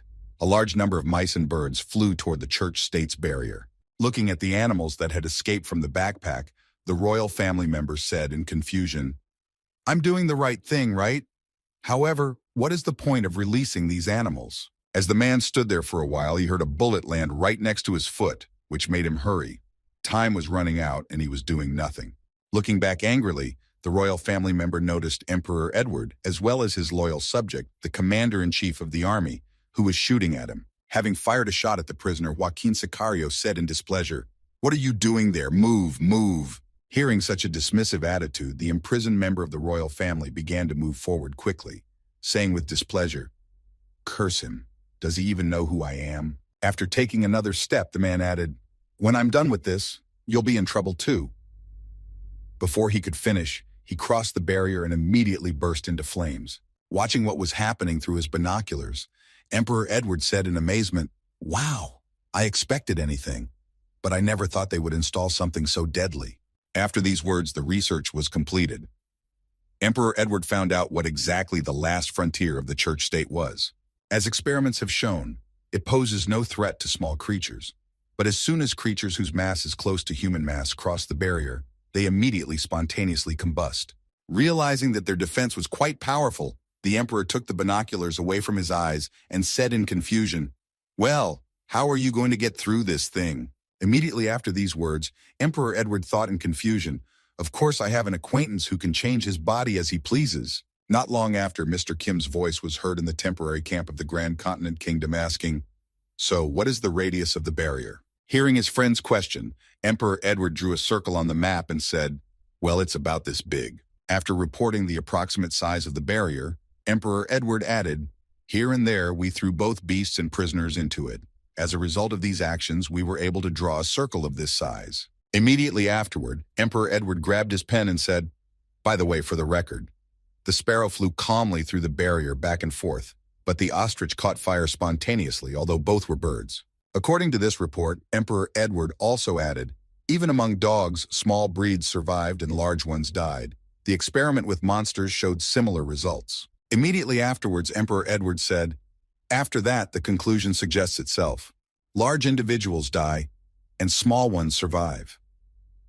After listening to the report, Mr. Kim said thoughtfully, "There is no connection with belonging to a species." Hearing the question from his friend, Emperor Edward said nervously, "I don't want to jump to conclusions, but we assume that only body weight is a condition. During the experiments, this was the tendency, but..." Immediately after these words, the emperor added, "Humanoid life forms such as humans, dwarves, or beastmen all burned, regardless of how much they weighed." Folding his hands in front of him and looking slyly at his companion sitting in front of him, Emperor Edward said thoughtfully, "And now what about you, brother?" Thinking of Mr. Kim and his talents, Emperor Edward said, "Your ability to transform into non-human life forms." Also speaking in his inquiries about his ability to transform into different living beings, the emperor added, "By changing the mass of my body accordingly." Running behind Mr. Kim and putting his hands on his shoulders, the emperor said nervously, "In general, you are the only creature who can change your biological species and body weight. Would you agree to help me? It's not just for my own good, right?" Realizing that he would not let him go easily, Mr. Kim had to agree.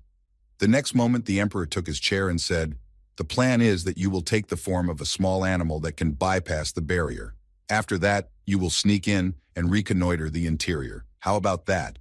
After announcing the tasks that Mr. Kim would have to perform, Emperor Edward added, "I know I'm already sticking my neck out for you, but I think the plan is pretty good, don't you?" Hearing the proposal from his friend, Mr. Kim answered categorically, "No, I'm against it." Surprised that his goods were against such a plan, the emperor asked in surprise, "Against? But why?"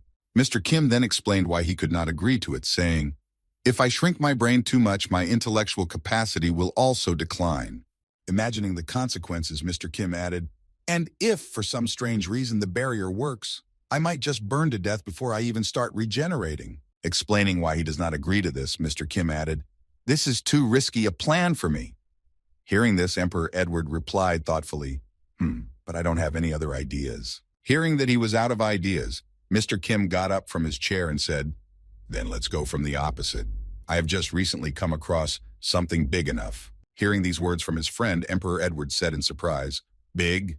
Have you acquired some very cool ability?" As soon as the emperor asked, Mr. Kim replied with a grudging smile, "No, big is literally big." Leaving the tent where they were discussing the plan of action, Mr. Kim said, "You saw it too, so let's go try my proposal."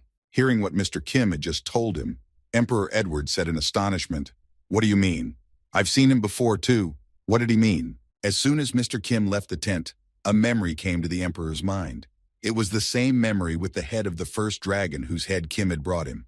Then he exclaimed in amazement, "Is it really so?" As Emperor Edward followed Mr. Kim, he noticed that he had moved a considerable distance away from the maidens of the camp and began preparing for the transformation.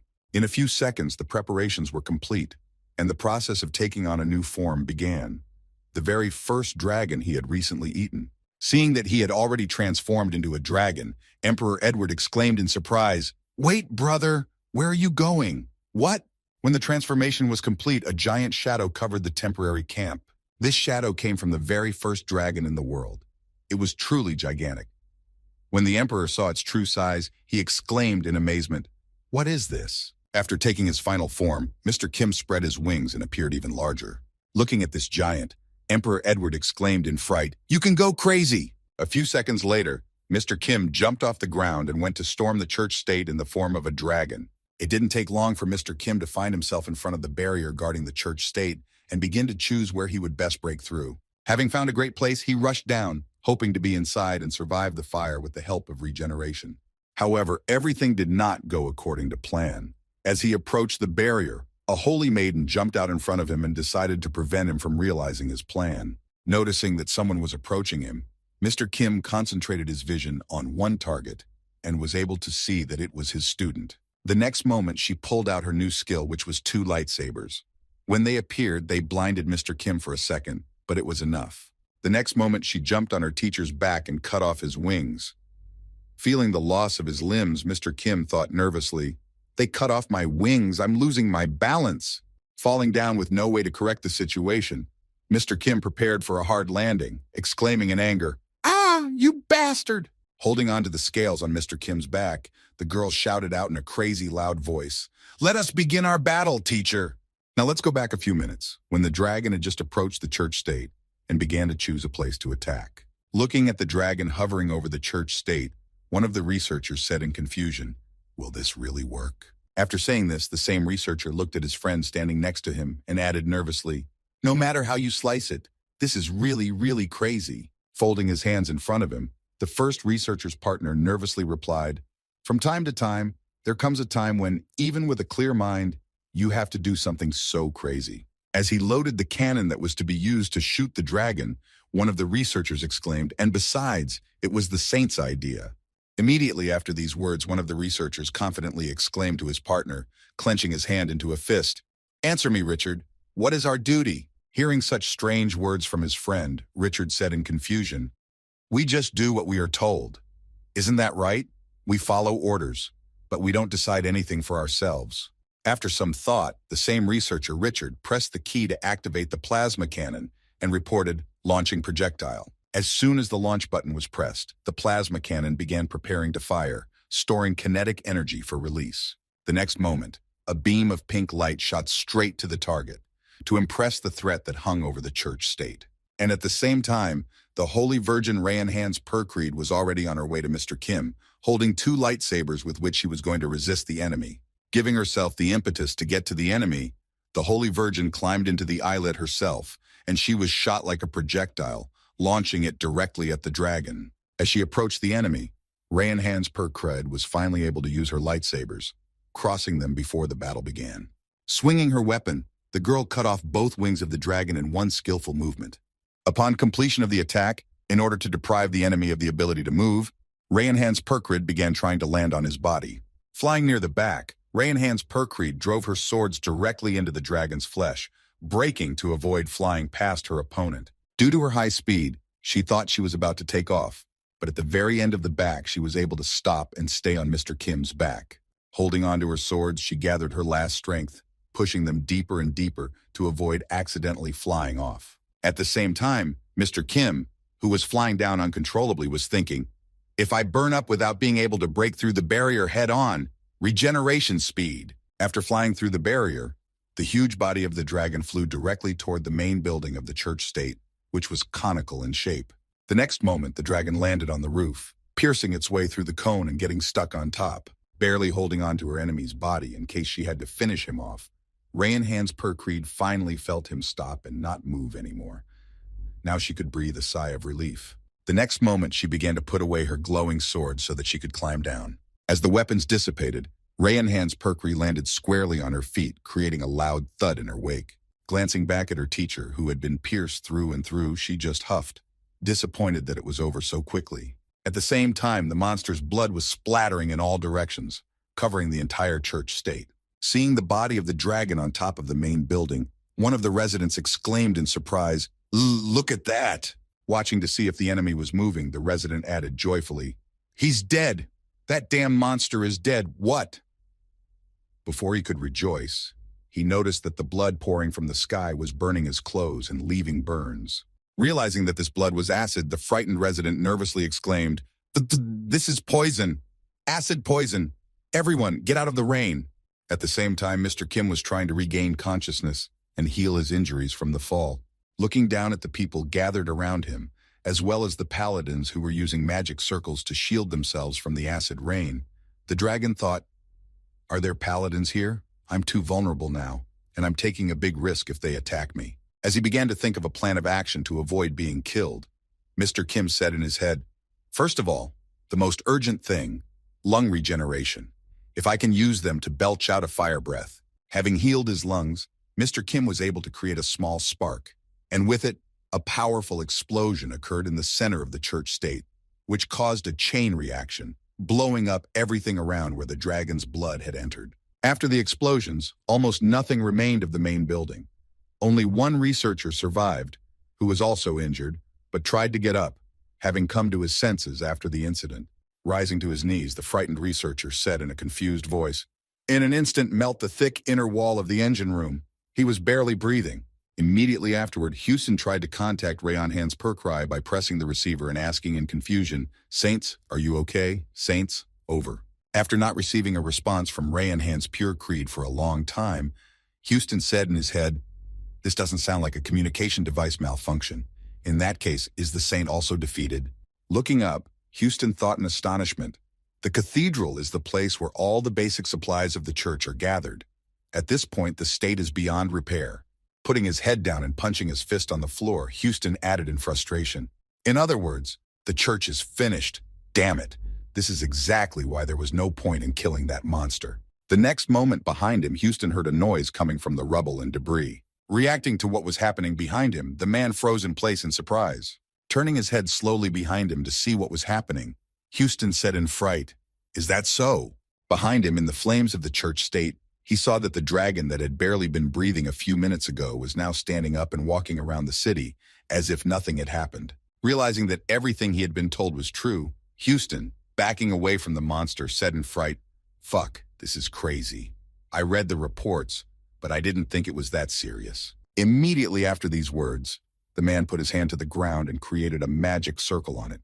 Immediately after, from the same magic circle, which turned out to be a storage room, Houston began to take out a gun. Putting the barrel to his temple, Houston was about to shoot himself in the head, saying in fear, "Instead of dying at the hands of a monster." As he was about to shoot himself but could not get himself in the right frame of mind to pull the trigger, he heard some noise from the receiver. Immediately after, he heard, "This is RRHQ, please respond." Realizing there was still hope, Houston put the gun away and quickly answered, "Saints, are you okay?" Hearing that her friend was still breathing, she spoke confidently, "Manhattan, I see you're still alive too. I have a plan." Sometime later, after crawling out of the rubble after the explosion in the church state, Rayon Han's Percreed finally reached her receiver and, having caught the signal, said, "This is RR headquarters, come in." Hearing his ally's voice, Houston shouted into the receiver in surprise, "The Saints?" The next moment, Rayon Han's Percreed informed Houston, "Evacuation of confirmed survivors has been successful so far. What is your situation?" Hearing these words from Rayon Han's Percreed, Houston thought in surprise, "There are survivors?" Even more than that, the Holy Virgin also managed to remain unharmed. Hearing this good news, Houston spoke encouragingly as he reached a safe place. It turns out that the church is not finished yet. After these words, the man lifted his head and looked around the burning country and thought, "It will take us a long time, but we will be able to get up from our knees." Rising to his feet, Houston breathed a sigh of relief and said, "That's a relief, ladies and gentlemen. I'm in the engine room now." Hearing her comrade's more cheerful voice, Rayon Han's Percreed spoke up, "Fortunately, you survived. I have a favor to ask of you." In the next moment, Rayon Han's Percreed laid out her entire plan so that Houston would also have a rough idea of how to act in a given situation. After listening to everything that the Holy Virgin who survived the disaster told him, Houston humbly said, "Yes, sir, I understand you, Saint." Immediately after receiving the order, Houston went to the control room and changed the settings in the computer and said, changing the range of the incinerating barrier. As he changed the coordinates of the barrier, Houston said, The current coordinates. Then the man began to point to the place where Rayanhan's Perkrid was supposed to fight Mr. Kim. At the same time as the church's minions were coming up with a plan of action, Mr. Kim finally got free and was already walking to check for bodies to replenish his supplies, thinking, the wounds are almost healed. Looking at his own flesh, which still had a small wound, he added in disappointment, however, I have used up too much of the flesh I had prepared. I'll have to replenish it again as soon as I finish here. No sooner had he finished his thoughts than he heard an opponent stand in his way and block his path. Lowering his head down, Mr. Kim squinted so that the light from the fire around him and the smoke did not interfere with his vision. Before him stood his student, who had miraculously survived the incident. Looking at the nervous girl, Mr. Kim said in surprise, Paladin Perkrid. Hearing him address her as such, the outraged girl replied offensively, Actually, I am a saint right now. Hearing this, Mr. Kim asked her, Why are you blocking my way? After receiving the question from Mr. Kim, the girl answered angrily, It is because I am a holy virgin of the goddess church. When Mr. Kim heard this answer to his question, he was displeased. Actually, that's not what I asked. Recalling a moment from their last battle, Mr. Kim said, Don't you remember how you ran away from me the last time we met? Wasn't it because you realized you couldn't beat me? Hearing such words from her former teacher and now enemy, Rayanhan's Perkrid replied nervously, Of course, under no circumstances will I be able to defeat you alone, teacher. But immediately after that, the girl began to cover her entire body with a layer of steel. This was a modification of the steel slime that Rayanhan's Perkrid was currently using. Wrapped completely in steel armor, she said, Despite the destruction around it, this place is still the main temple of the goddess church. Ignoring the girl's words, as his attention was focused on the steel armor that wrapped around the girl's body, Mr. Kim said in surprise, Is that metal slime? As soon as he said this, he felt something very burning.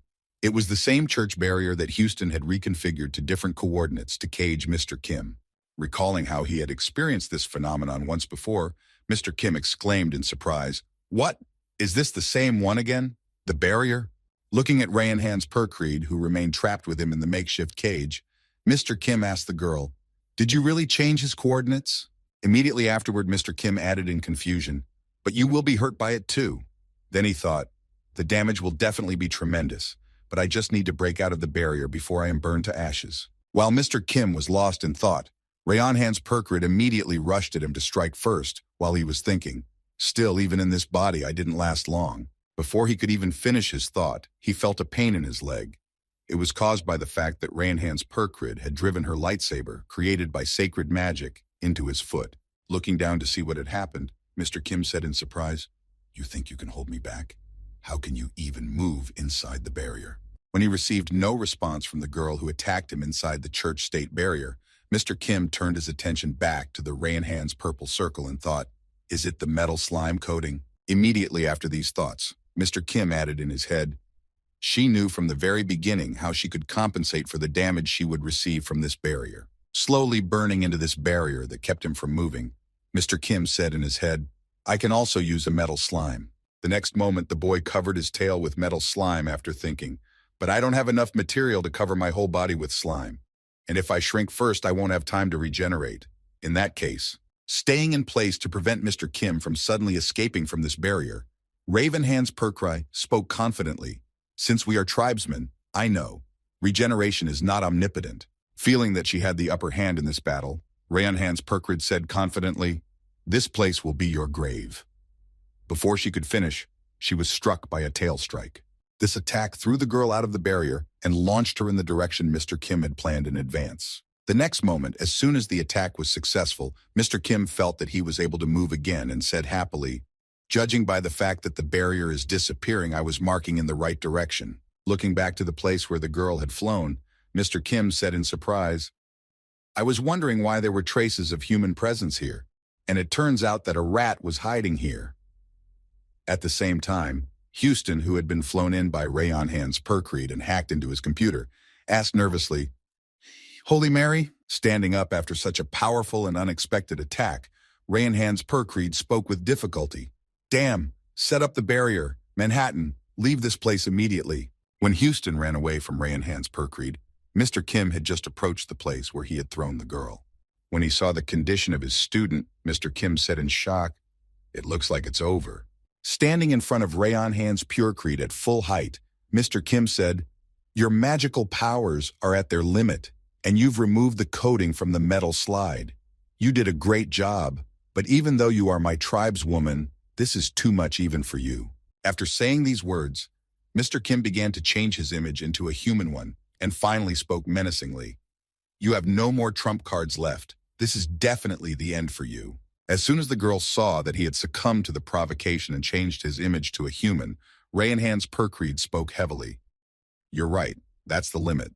Keeping her hand on the device that triggered the barrier to bring the steel slime slide in and repair it, she added, "Mine and yours, teacher." Hearing that the girl was up to something in her mind, Mr. Kim said in surprise, "What?" As soon as the repair was completed, the girl applied some electricity to the mechanism. A second later, it reported, "Burning barrier, recharging." As soon as the computer voice sounded, Mr. Kim's entire body shivered, and he thought in fright, "A barrier?" When he looked up and noticed that the burning barrier was flying at him again, Mr. Kim thought in confusion, "I need to turn into a dragon again." Even though he was in a great hurry, his speed was not enough, and the barrier caught his body in human form. While in the burning stream, Mr. Kim nervously exclaimed, moaning heavily, "Oh, I can't keep up." As she watched her teacher slowly burn, Rayanhan's Perkreed thought, "The barrier device is activated by electricity. If I can repair the damaged parts of my body with a metal slide and get electricity in there." After completing the repair and putting electricity inside the device, the girl thought, "I can activate it again for a while." As soon as the burning barrier covered Mr. Kim, Rayanhan's Perkreed smiled with joy and said, "I told you so." Immediately afterward, her body was filled with gloating. As she mocked her teacher, Rayanhan's Perkreed exclaimed ominously, "This place will be your grave, teacher." Feeling that he was already burning up, Mr. Kim thought nervously, "This is really very dangerous. I reacted too late." A few seconds later, he fell to his knees and thought, "The super regeneration soybean cannot repair the damaged cells of my body in time. Is this really the end?" A few seconds later, Mr. Kim no longer felt any pain. His mind was full of other thoughts. "No more. It doesn't burn me anymore. My whole body is enveloped in endless cold and emptiness." Picking up his hand, which had already fallen to pieces, Mr. Kim thought, "I cannot even feel my arms and legs." Then, no longer able to see anything around him, Mr. Kim added, "I can't even focus my vision on one thing. Everything is blurry and dark." Realizing that he did not have much time left, Mr. Kim said in his head, "Is this really death?" After that, he felt as if a drop of water was falling into his head. Meanwhile, Rayanhan's Perkreed had healed a little and slowly walked toward her teacher to look at the poor man who had decided to challenge her. Standing proudly above him, Rayanhan's Perkreed said confidently, "That's it, teacher. You've definitely lost now." Hearing his student's voice in the end, Mr. Kim said in disappointment, "Is that so? Well, I can only say one thing. It was quite an interesting experience I had." As his body began to fall to pieces, Mr. Kim exclaimed, "It's time, goddess. Give me the Demon King destruction reward." Immediately afterward, a dazzling light appeared in front of the girl, spreading like a wave. After that, the barrier began to dissipate, and the girl said in surprise, "What did you just say, goddess?" Looking back, she noticed that the device used to generate the burning barrier had malfunctioned and began to crack, then exploded. As soon as she looked back and lost sight of Mr. Kim, she was in for a very unpleasant surprise. Looking closely at the place where Mr. Kim was supposed to be, there was nothing there, just a black hole in the floor. Trying to understand what had just happened while she looked away for a second, Rayanhan's Perkreed said in confusion, "What is that?" After a while, this black hole began to grow some roots, attaching itself to the surface, and strangely creating some terrifying sounds. And a second later, a red eye suddenly appeared inside the black hole, watching Rayanhan's Perkreed. Meanwhile, Mr. Kim returned to the same place where he was after defeating the Demon King, and said in surprise, "It's been a long time since I've been here." Immediately after the goddess saw the person who wished to make a wish, she joyfully announced, "I am fulfilling the protocol of rewarding the Demon King. What is your wish?" Hearing the request from the system he had entered, Mr. Kim thought about the Manticore and spoke in his head. "Something came to me after talking to the Manticore. A goddess is a being who is not subject to time. In that case," realizing that he could come up with something interesting, Mr. Kim added, "Perhaps we can use it," and then said to the goddess, "I want the most useful reward in the current situation that will help me get out of it." Immediately afterward, Mr. Kim added menacingly, looking at the goddess, "And I want to receive it at the time point, immediately after the Demon King is eliminated." Hearing this request from Mr. Kim, the goddess directed a dark ray at him and said, "This can be accomplished. I am giving you a reward." The next moment, the eye that had appeared on the ground aimed at Rayanhan's Perkrai and began to follow her. As soon as the tentacles became a little longer, that unknown monster grabbed Rayanhan's Perkreid's legs, preventing her from running away. Immediately after, her eyes squinted a little and the size of that black speck began to grow at a tremendous rate. Hearing the distraught exclamations of the Rayanhan's Perkrai, Houston went back to check on the progress, and upon his return asked, "What's going on out there?" Noticing that the ground was covered with something black and ominous, Houston exclaimed in fright as he looked down at his feet. "What the hell? What the fuck is going on here?" Immediately after that, the darkness that was spreading rapidly across the ground began to engulf Houston, grabbing his legs and pulling him in. When he noticed that the darkness was moving with the help of some tentacles and slowly engulfing his entire body, Houston cried out in fear, "Holy moly!" As soon as his body began to sink into the darkness that was slowly engulfing him, Houston raised his hand up and cried out in fear, "Save me! Save me!" Of course, no one came to help him because the saint was also held hostage by this monster. After that, Houston slowly drowned in the darkness that slowly engulfed him. At the same time, Rayanhan's Perkreid found himself in a dark room with only a red eye in the middle, constantly watching him. Looking at this eye, the girl said in fright, "Teacher, what is this?" The next moment, a huge number of red eyes appeared around the girl, all of them attached to Rayanhan's Perkreid, watching her every move. In complete shock at where she was, Rayanhan's Perkreid exclaimed in fright, "You could go crazy in here." Immediately after these words, a strange noise was heard, which could be made out as "Tekelili, Tekelili." Along with this sound, an image appeared from the ground. After a while, this image finally grew to human size. It was most likely Mr. Kim, who had emerged from the darkness of his skill. It didn't take long for this dark image to take on a human form. It was indeed Mr. Kim, but his appearance was truly terrifying. Most of his body was covered with that darkness with eyes. Looking at her teacher, the girl thought in fright, "What kind of monster has he eaten this time to gain such a terrifying ability?" The next moment, she broke out in a cold sweat and thought in fright, "Wait a minute, is this even a living thing? Does something like this even exist in this world?" At that time, Mr. Kim, who had just taken on a human form, felt a sudden influx of memories. Grabbing his head, he thought, "The rewritten past just poured into my head." This time his memories were such that he asked for his ability right away, and with its help, he defeated those monsters. Then Mr. Kim thought, "That day, I got a monster whose nature is based on the earthly myths about Cthulhu." He also confronted the Manticore with his own skill from the Cthulhu myths, and thanks to it, he won. He mastered this skill very quickly and very perfectly. This skill was called Shoggoth. Raising his hand to evaluate the skill, Mr. Kim thought happily, "This alien skill is so familiar to me as if I had actually possessed it for a long time." After realizing all the changes that had taken place in him after the goddess's wish, Mr. Kim looked at his student and said, "So, do you have anything to say?" Hearing this question from her teacher, who had turned into a monster, Rayanhan's Perkreid asked in confusion, "How do you manage to control yourself in a situation like this?" Hearing this question from his student, Mr. Kim licked his lips deliciously and asked, "Do you mean appetite? When you often experience the same thing, you become immune to it."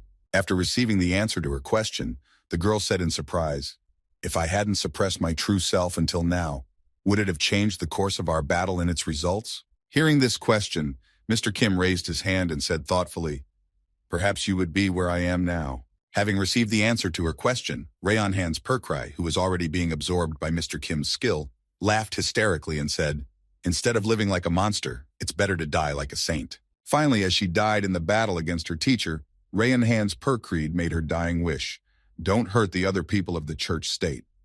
To which Mr. Kim replied, "That is not in my power." Having not received a promise for her request, the girl said in disappointment, "And yet," folding her hands in front of her, she began to plead with her teacher, saying, "I am begging you very much. Please fulfill my request." Preparing to swallow the saint, Mr. Kim spoke one last time. "Well, I'll bring it up, but I'm not promising anything." For many years, the church had guarded the way to the world with one moon, called Earth, very carefully. The existence of this world, as well as the door to it, was carefully hidden from the people. And all this is because the key to this door were the heads of 4 kings of different races who were united into humanity. This was the requirement for activating the portal.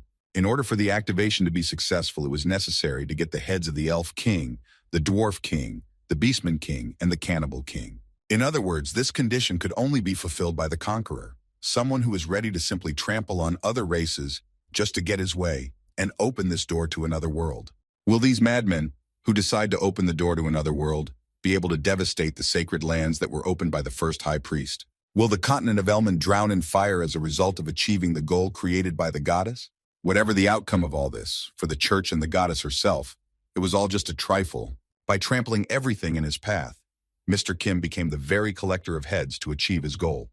He spared no one to collect heads for his return. Confidently walking to the very place where the portal to Earth was located, Mr. Kim said menacingly, "Well, I don't care what happens to this world."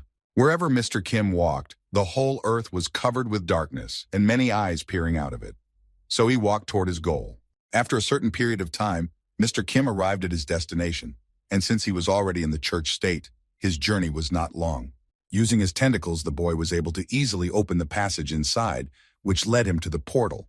Going down into that passage, Mr. Kim slowly walked down the stairs, going down to the very altar where he was to lay down his head. After walking a certain distance, Mr. Kim finally saw a light coming from the room where the ritual was to take place. Looking closely at the situation, the young man said in surprise, "Is this place really here?" Stepping forward into the room where the magic circle was located, Mr. Kim said in amazement, "This is the altar that the goddess mentioned." In addition to this altar, he also noticed a door that was supposed to lead him home and confidently added, "It's time for me to return to Earth." A few minutes later, a noise was heard at the entrance to the dungeon. It was the sound of stomping feet. Finally, the Emperor Edward arrived and spoke to his aide. "Are you sure this is the place?" Of course, there was no answer to the Emperor's question, because it was rhetorical. Right behind him, Joaquin Sicario was walking slowly, carrying all those heads of the leaders of the 4 races. His head was filled with only 2 thoughts. "I'm being harnessed, and when are we going to get there so I can finally get this off?"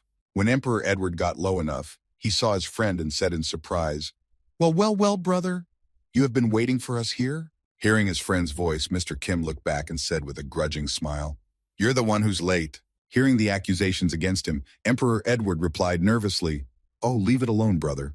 I was already in as much of a hurry as I could." Immediately afterward, Emperor Edward turned to his subject. Smiling joyfully, he said, "General Joaquin, it's all up to you now."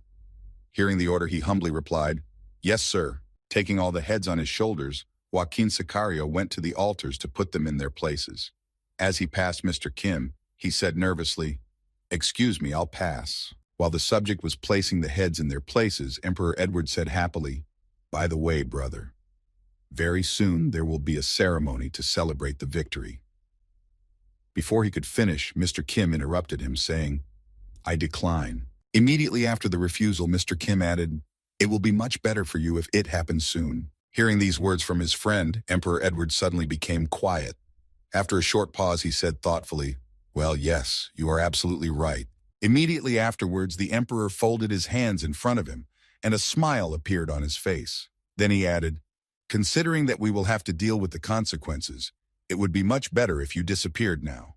After reporting on state affairs, the emperor also spoke thoughtfully, "It will be most effective to announce that Grand Continent's Protector General Kim died the death of the brave in the battle against the church." The next moment, the men looked at each other without saying a word. This was probably the best way to announce Mr. Kim's disappearance. After a few seconds, Emperor Edward scratched his head and broke the silence, saying awkwardly, "Well, damn, I don't even know how to say this correctly." Seeing that he was nervous about the last few minutes of their presence, Mr. Kim said, "Just say what's on your mind." Hearing this advice, the emperor said, "You know, brother." As he began to recall the very moment of their first meeting, Emperor Edward said thoughtfully, "Now I'm so excited, as if I'm finally getting rid of a monster that has taken up residence in my house." Immediately afterward, his thoughts turned to the first meeting in this world, where they became friends and made a deal with each other, and he added, "But at the same time, His next memory was of them traveling on a ship. Then the emperor continued, "Another part of me feels no less strongly about it."